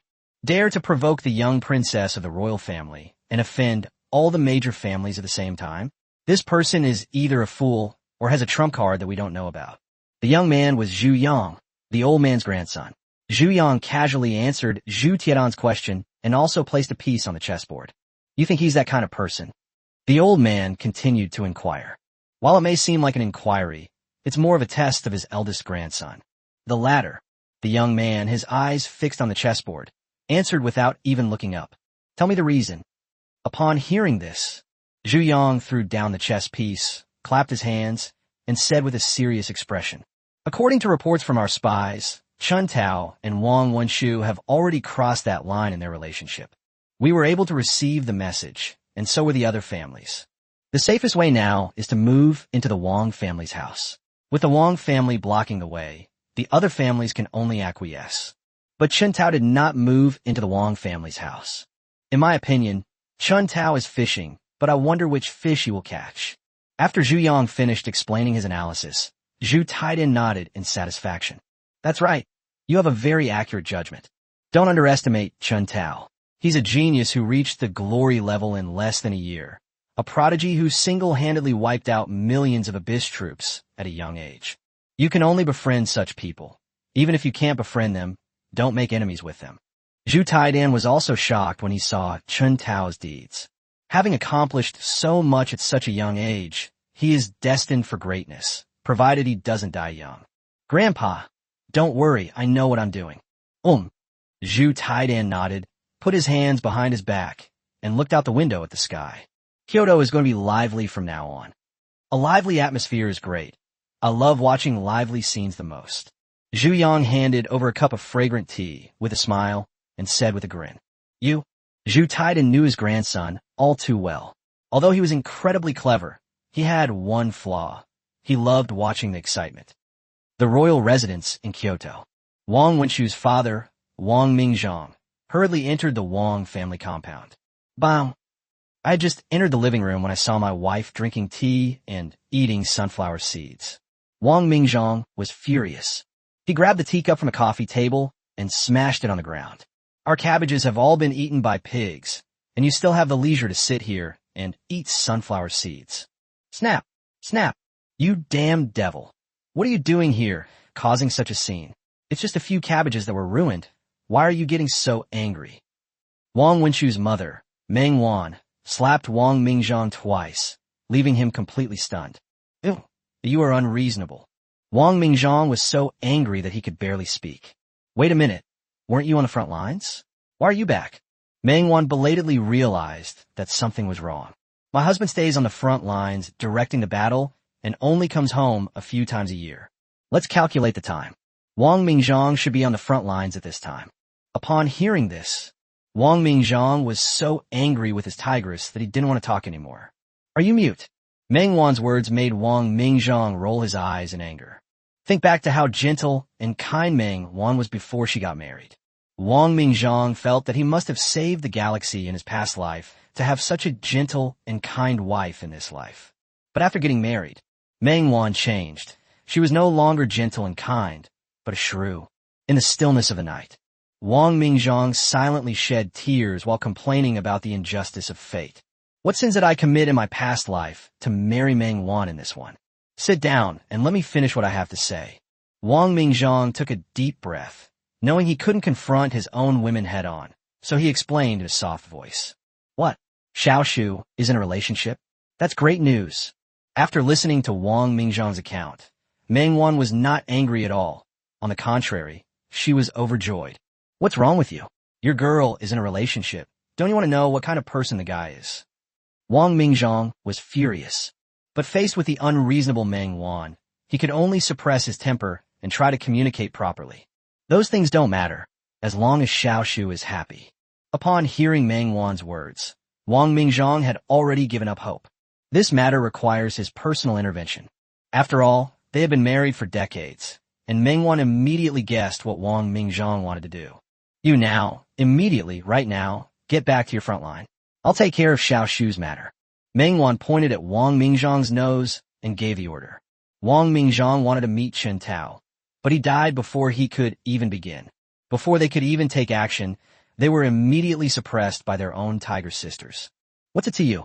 If we were counting on you, we'd be holding our grandchild next year. Wang Mingzhong was trembling with anger, but he didn't dare to lose his temper with Meng Wan. It's not that Meng Wan is stronger than Wang Mingzhong. The main reason is that Wang Mingzhong's status in his family is at the very bottom of the pyramid. If we offend Meng Wan, his father and mother could definitely break his legs. Holding a grandson? Xiaoshu is pregnant. That's wonderful news. I don't care anymore. I'm going back now. Wang Mingzhong, panting heavily, rushed out, jumped into the car, and headed towards the dimensional portal. You little brat, I can't handle you. Meng Wan watched the car drive away and laughed out loud twice. After laughing, she remembered what Wang Mingzhong had just told her. No, we have to find that brat and get to the bottom of this. Meng Wan took out her phone and dialed Wang Wenchu's number. At the same time, Wang Wenchu is currently lying in Chen Tao's arms, enjoying being fed by him. Suddenly the phone rang. The two were startled, and the pleasant atmosphere was immediately ruined. Wang Wenchu picked up the phone angrily, only to find it was her mother calling. The anger vanished instantly. Hello, Mom. Wang Wenchu answered the phone, her voice gentle and soothing. On the other end of the phone, when Meng Wan saw the call connect, she immediately roared like a shrew. You brat, I don't care where you are right now. Come back here right now. Chapter 198 Meng Wan. My mom is telling me to go home. After hanging up the phone, Wang Wenshu jumped out of Chen Tao's arms. I hurriedly tidied things up. They disappeared in a flash. This was the first time Chen Tao had ever seen Wang Wenshu so panicked. He was completely dumbfounded. It wasn't until Wang Wenshu had disappeared from sight that they realized what had happened. Looks like my future mother-in-law is not easy to deal with, Chen Tao muttered to himself. On the other side, Wang Wenshu left Yinkalai and drove towards the Wang family compound. I ran 7 or 8 red lights on the way home. The car wasn't parked properly yet. Meng Wan had already appeared next to the car without anyone noticing. Wang Wenshu hurriedly opened the car door and got out. "You brat, you still know how to come back." Just then, Meng Wan's voice suddenly came from behind. Wang Wenshu was so frightened by the voice that she shuddered. "Mother."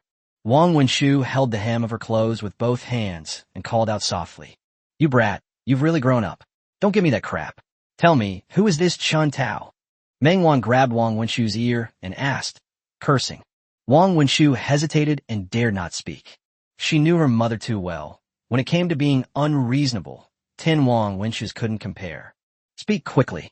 Seeing that Wang Wenshu was stammering and wouldn't speak, Meng Wan shouted loudly, and Wang Wenshu shuddered again. So it is. Under Meng Wan's iron-fisted rule, Wang Wenshu recounted in detail, in fits and starts, how she met Chen Tao and what happened afterward. "Damn it! How dare you use such despicable methods on my daughter? What's happening to that Wei Qianjun now? He's already dead." Wang Wenshu spoke even softer when facing the angry Meng Wan. That bastard got off easy. When Meng Wan heard that Wei Qianjun was dead, she could not do something as taboo as whipping a corpse. "Is Chen Tao really as good as you say?" Meng Wan distrusted Wang Wenshu's words. As the saying goes, beauty is in the eye of the beholder. Wang Wenshu is currently in the throes of a passionate romance. She wasn't very bright. As a mother, she wouldn't believe Wang Wenshu's nonsense. "Chen Tao's fine, Mom, don't worry." Wang Wenshu pointed to the sky and assured Meng Wan. "All right, you stay home for the next few days and don't go anywhere. I'm going to meet this Chen Tao." "Mom." Wang Wenshu nearly jumped up in fright when she heard Meng Wan's words. She knew her mother's methods all too well. If this were applied to Chen Tao, she would be heartbroken. "Don't worry, if that kid is really as good as you say, I won't do anything to him. But if you dare to lie to me, I guarantee he'll regret ever being born." Meng Wan made a harsh statement and waved towards the distance. Swish, swish. 2 black-clad assassins wearing animal masks knelt before Meng Wan.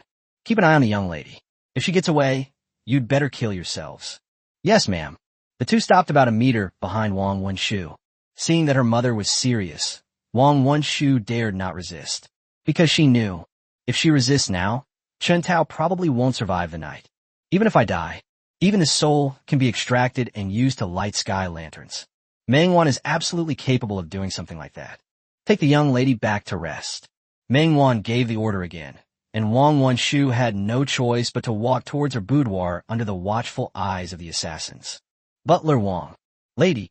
Just after Wang Wenshu left, Meng Wan called the housekeeper.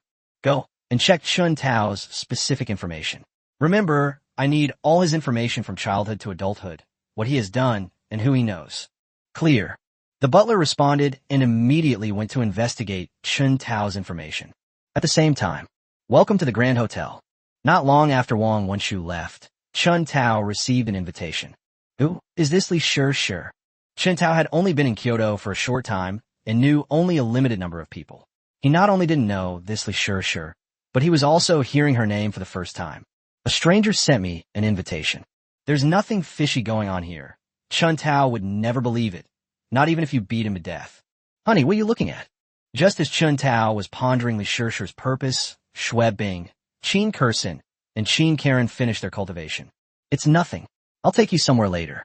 You can cultivate there for the next few days." Chen Tao put away the invitations without telling Xue Bing and the others the truth, so as not to cause them unnecessary worry. Good. The 3 women knew that with their current strength, they could not only not help Chen Tao, but might also become a burden to him. Therefore, they were all sensible enough not to cause any trouble. Time flew by as Chen Tao flirted with the 3 women, and the sky gradually darkened. "Don't resist." Chen Tao whispered something in the ears of the 3 women. Subsequently, Chen Tao, Xue Bing, Qin Kursin, and Qin Karen all disappeared from the room. They reappeared in the world of the Azure Dragon Ring. You all stay here and cultivate for the next few days.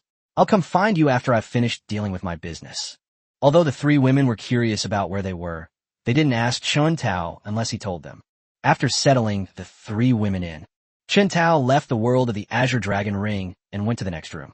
Then, Huang Tao, Fan Bei, and Fan Nin were taken into the world of the Azure Dragon Ring and settled in.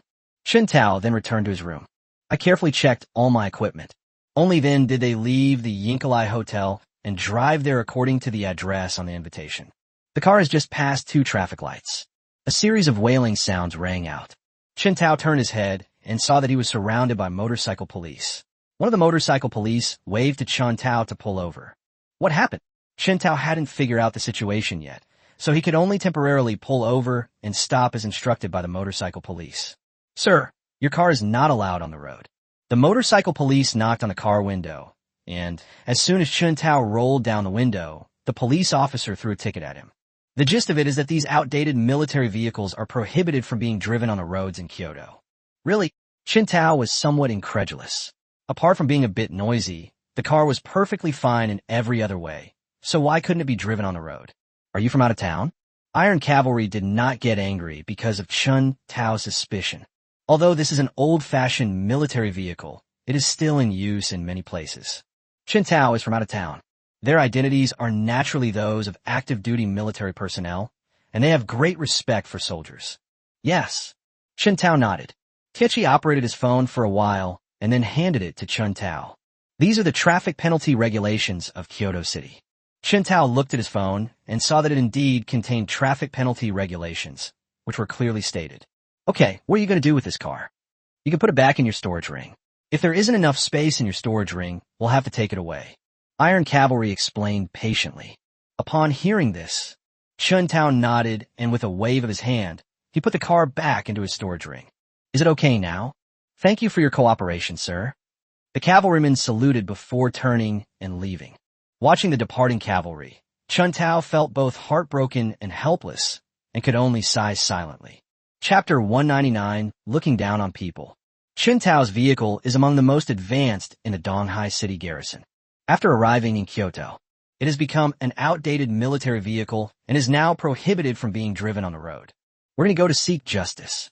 Never mind, when in Rome, do as the Romans do. Chen Tao could only console himself with the idea of when in Rome, do as the Romans do. Then he remembered that he had to attend a banquet, so he hurriedly hailed a taxi. Fortunately, there are plenty of taxis in Kyoto. It only took a few minutes to get into a taxi and head towards our destination. Baihua Pavilion?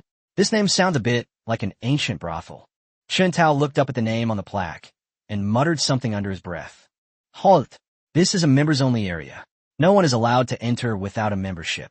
Just as Chen Tao was about to enter the 100 Flowers Pavilion, he was stopped at the entrance by 2 burly men in black. Member? Chen Tao was once again somewhat bewildered. Attending a banquet required him to become a member. Is this okay? Chen Tao took out the invitation. If the invitation didn't work, Chen Tao would immediately turn around and leave. He's not a sucker. Attending a banquet requires paying for some ridiculous membership. The man in black took the invitation and glanced at it. After seeing the contents of the invitation, the two exchanged a glance. Then he turned to look at Chen Tao, a disdainful smile appearing on his lips. Where did this country bumpkin come from? You think you can fool Miss Sure? Exactly. He should take a good look at himself in the mirror. He looks like a toad, yet he dares to cause trouble here.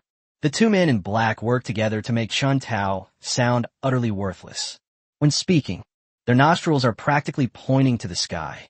Looking at the smug faces of the 2 men, Chen Tao saw no arrogance in them, but rather found their nose hairs practically growing out of them, which disgusted him. Who is it? Are you out of your mind? You think I'm trying to scam you? Just make a phone call and you'll know. They're not afraid of offending the wrong people and not even knowing how they died.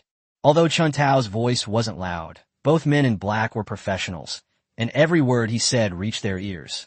Since the other party won't let me in, Chen Tao wasn't one to fawn over those who didn't reciprocate his kindness, so he turned to leave. It seems that Chen Tao's words had an effect. 2 burly men in black reached out and stopped Chen Tao. Wait, let's ask for instructions. As they were talking, One of the men in black took out a walkie-talkie and began contacting his superior. It didn't take long. A short, fat, bald man with a big head and a beer belly swaggered over. "Where's the invitation?" "The head is here." One of the burly men in black handed the invitation to the short, stout man with both hands. The short, fat man glanced at the burly man in black. His face showed an expression that suggested he was a promising student. He then took the invitation and glanced at it. Upon seeing the contents, the short, fat man gave a disdainful laugh.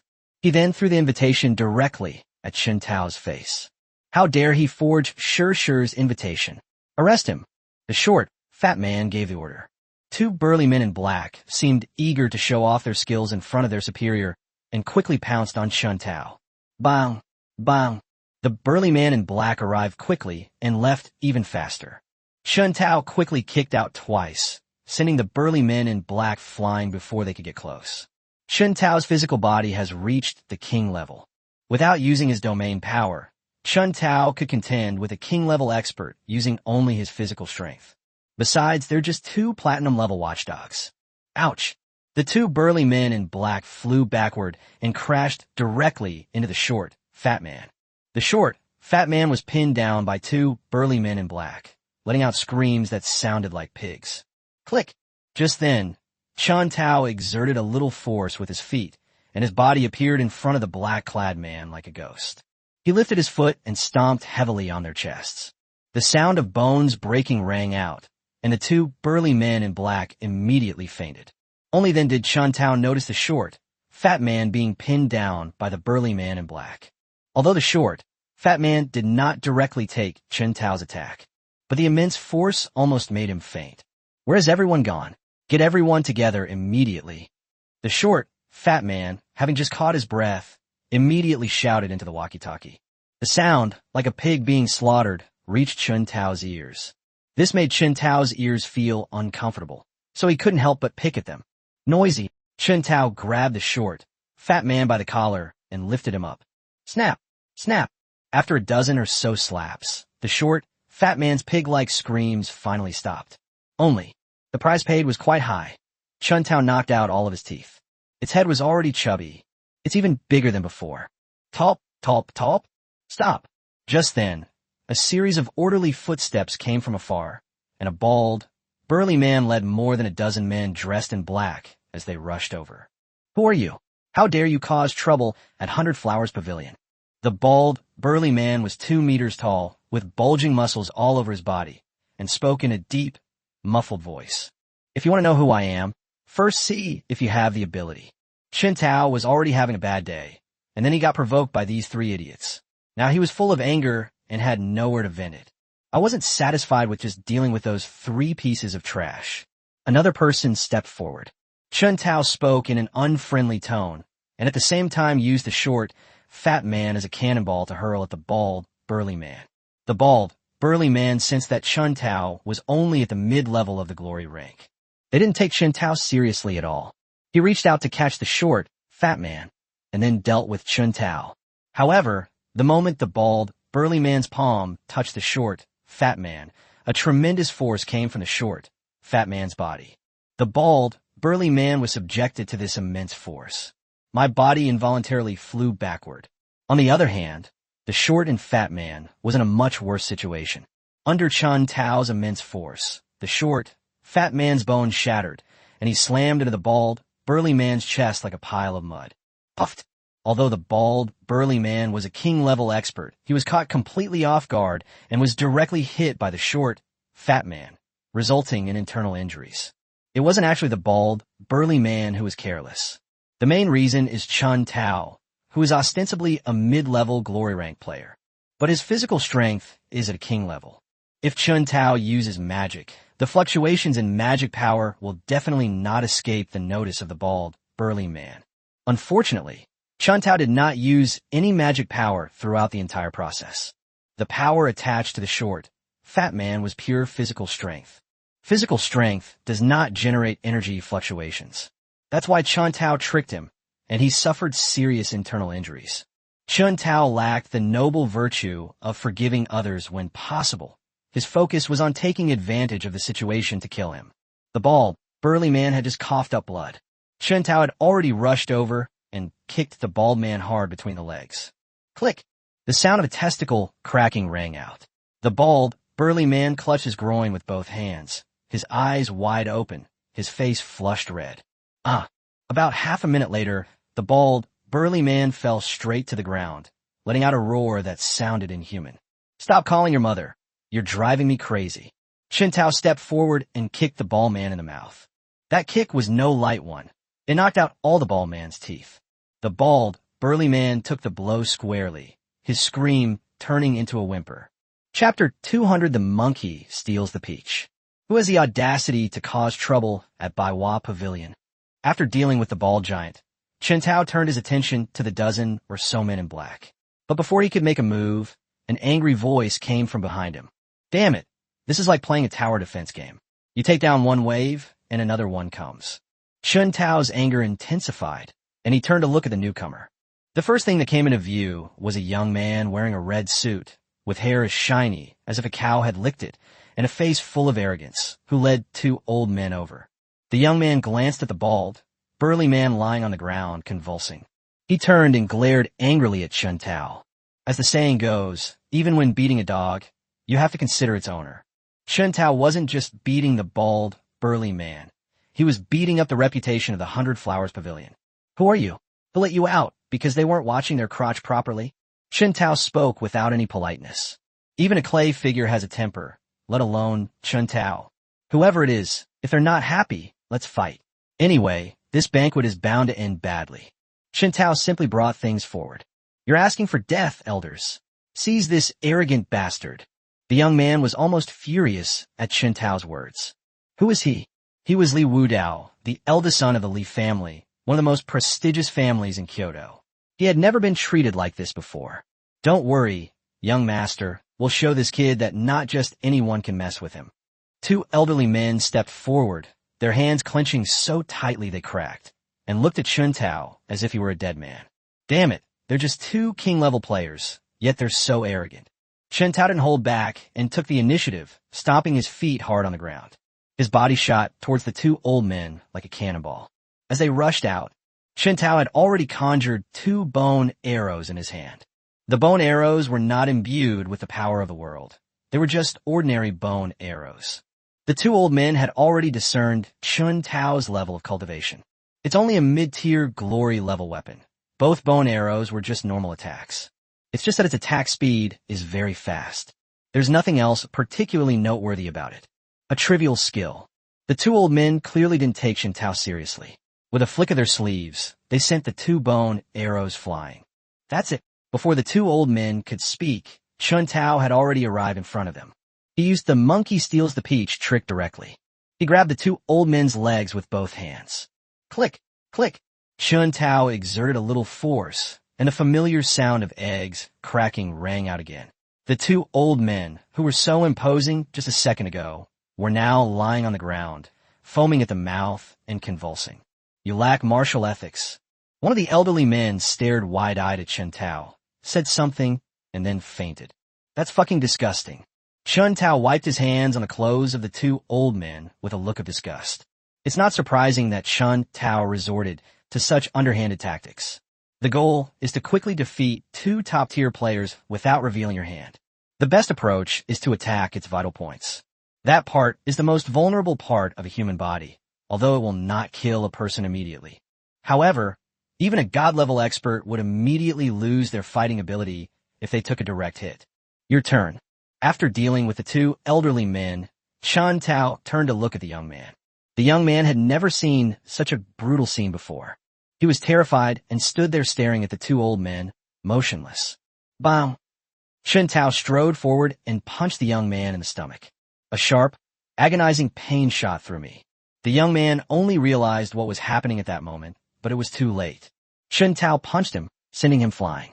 Thump! The young man landed, kicking up a cloud of dust. Do you know who I am? If you dare to lay a hand on me, you're dead. The young man was surprised that Chen Tao would actually make a move. In this capital city, who didn't know the name Li Wudao?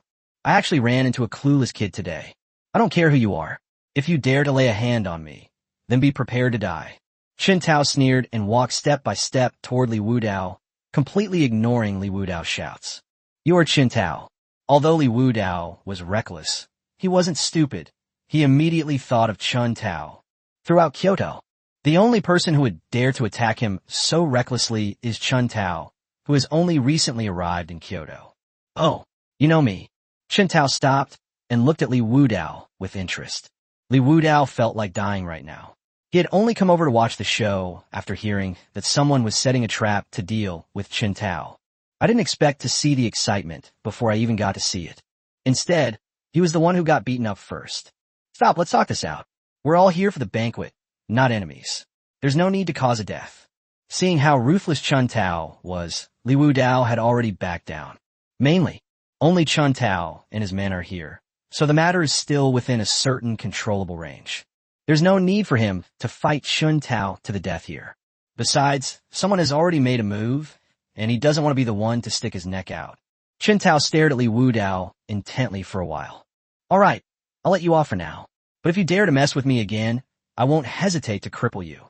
Chun Tao still has a treacherous banquet to attend, so it's not advisable to reveal too much at this time. Seeing that Chun Tao had stopped, Li Wudao breathed a long sigh of relief. Although he knew Chun Tao wouldn't kill him, he couldn't avoid physical pain. Now it's all right. They were spared physical pain. "Brother Chun, I'll take you inside." Li Wudao wanted to see Chun Tao make a fool of himself, so he took the initiative to lead the way. Qin Tao thought about it for a moment and nodded in agreement. Li Wudao made a phone call and asked someone to come and handle the scene. Then she ran to the car and changed her clothes. Only then did he lead Chun Tao into the Hundred Flowers Pavilion. A large number of people had already gathered in the Hundred Flowers Pavilion. Just by looking at their clothes, it was clear that they all came from various prominent families. Qin Tao just came in. It immediately attracted everyone's attention. Everyone knew the signs of the major families in Kyoto, but Qin Tao was a complete stranger as he walked in. No introduction is needed. Everyone knows the answer.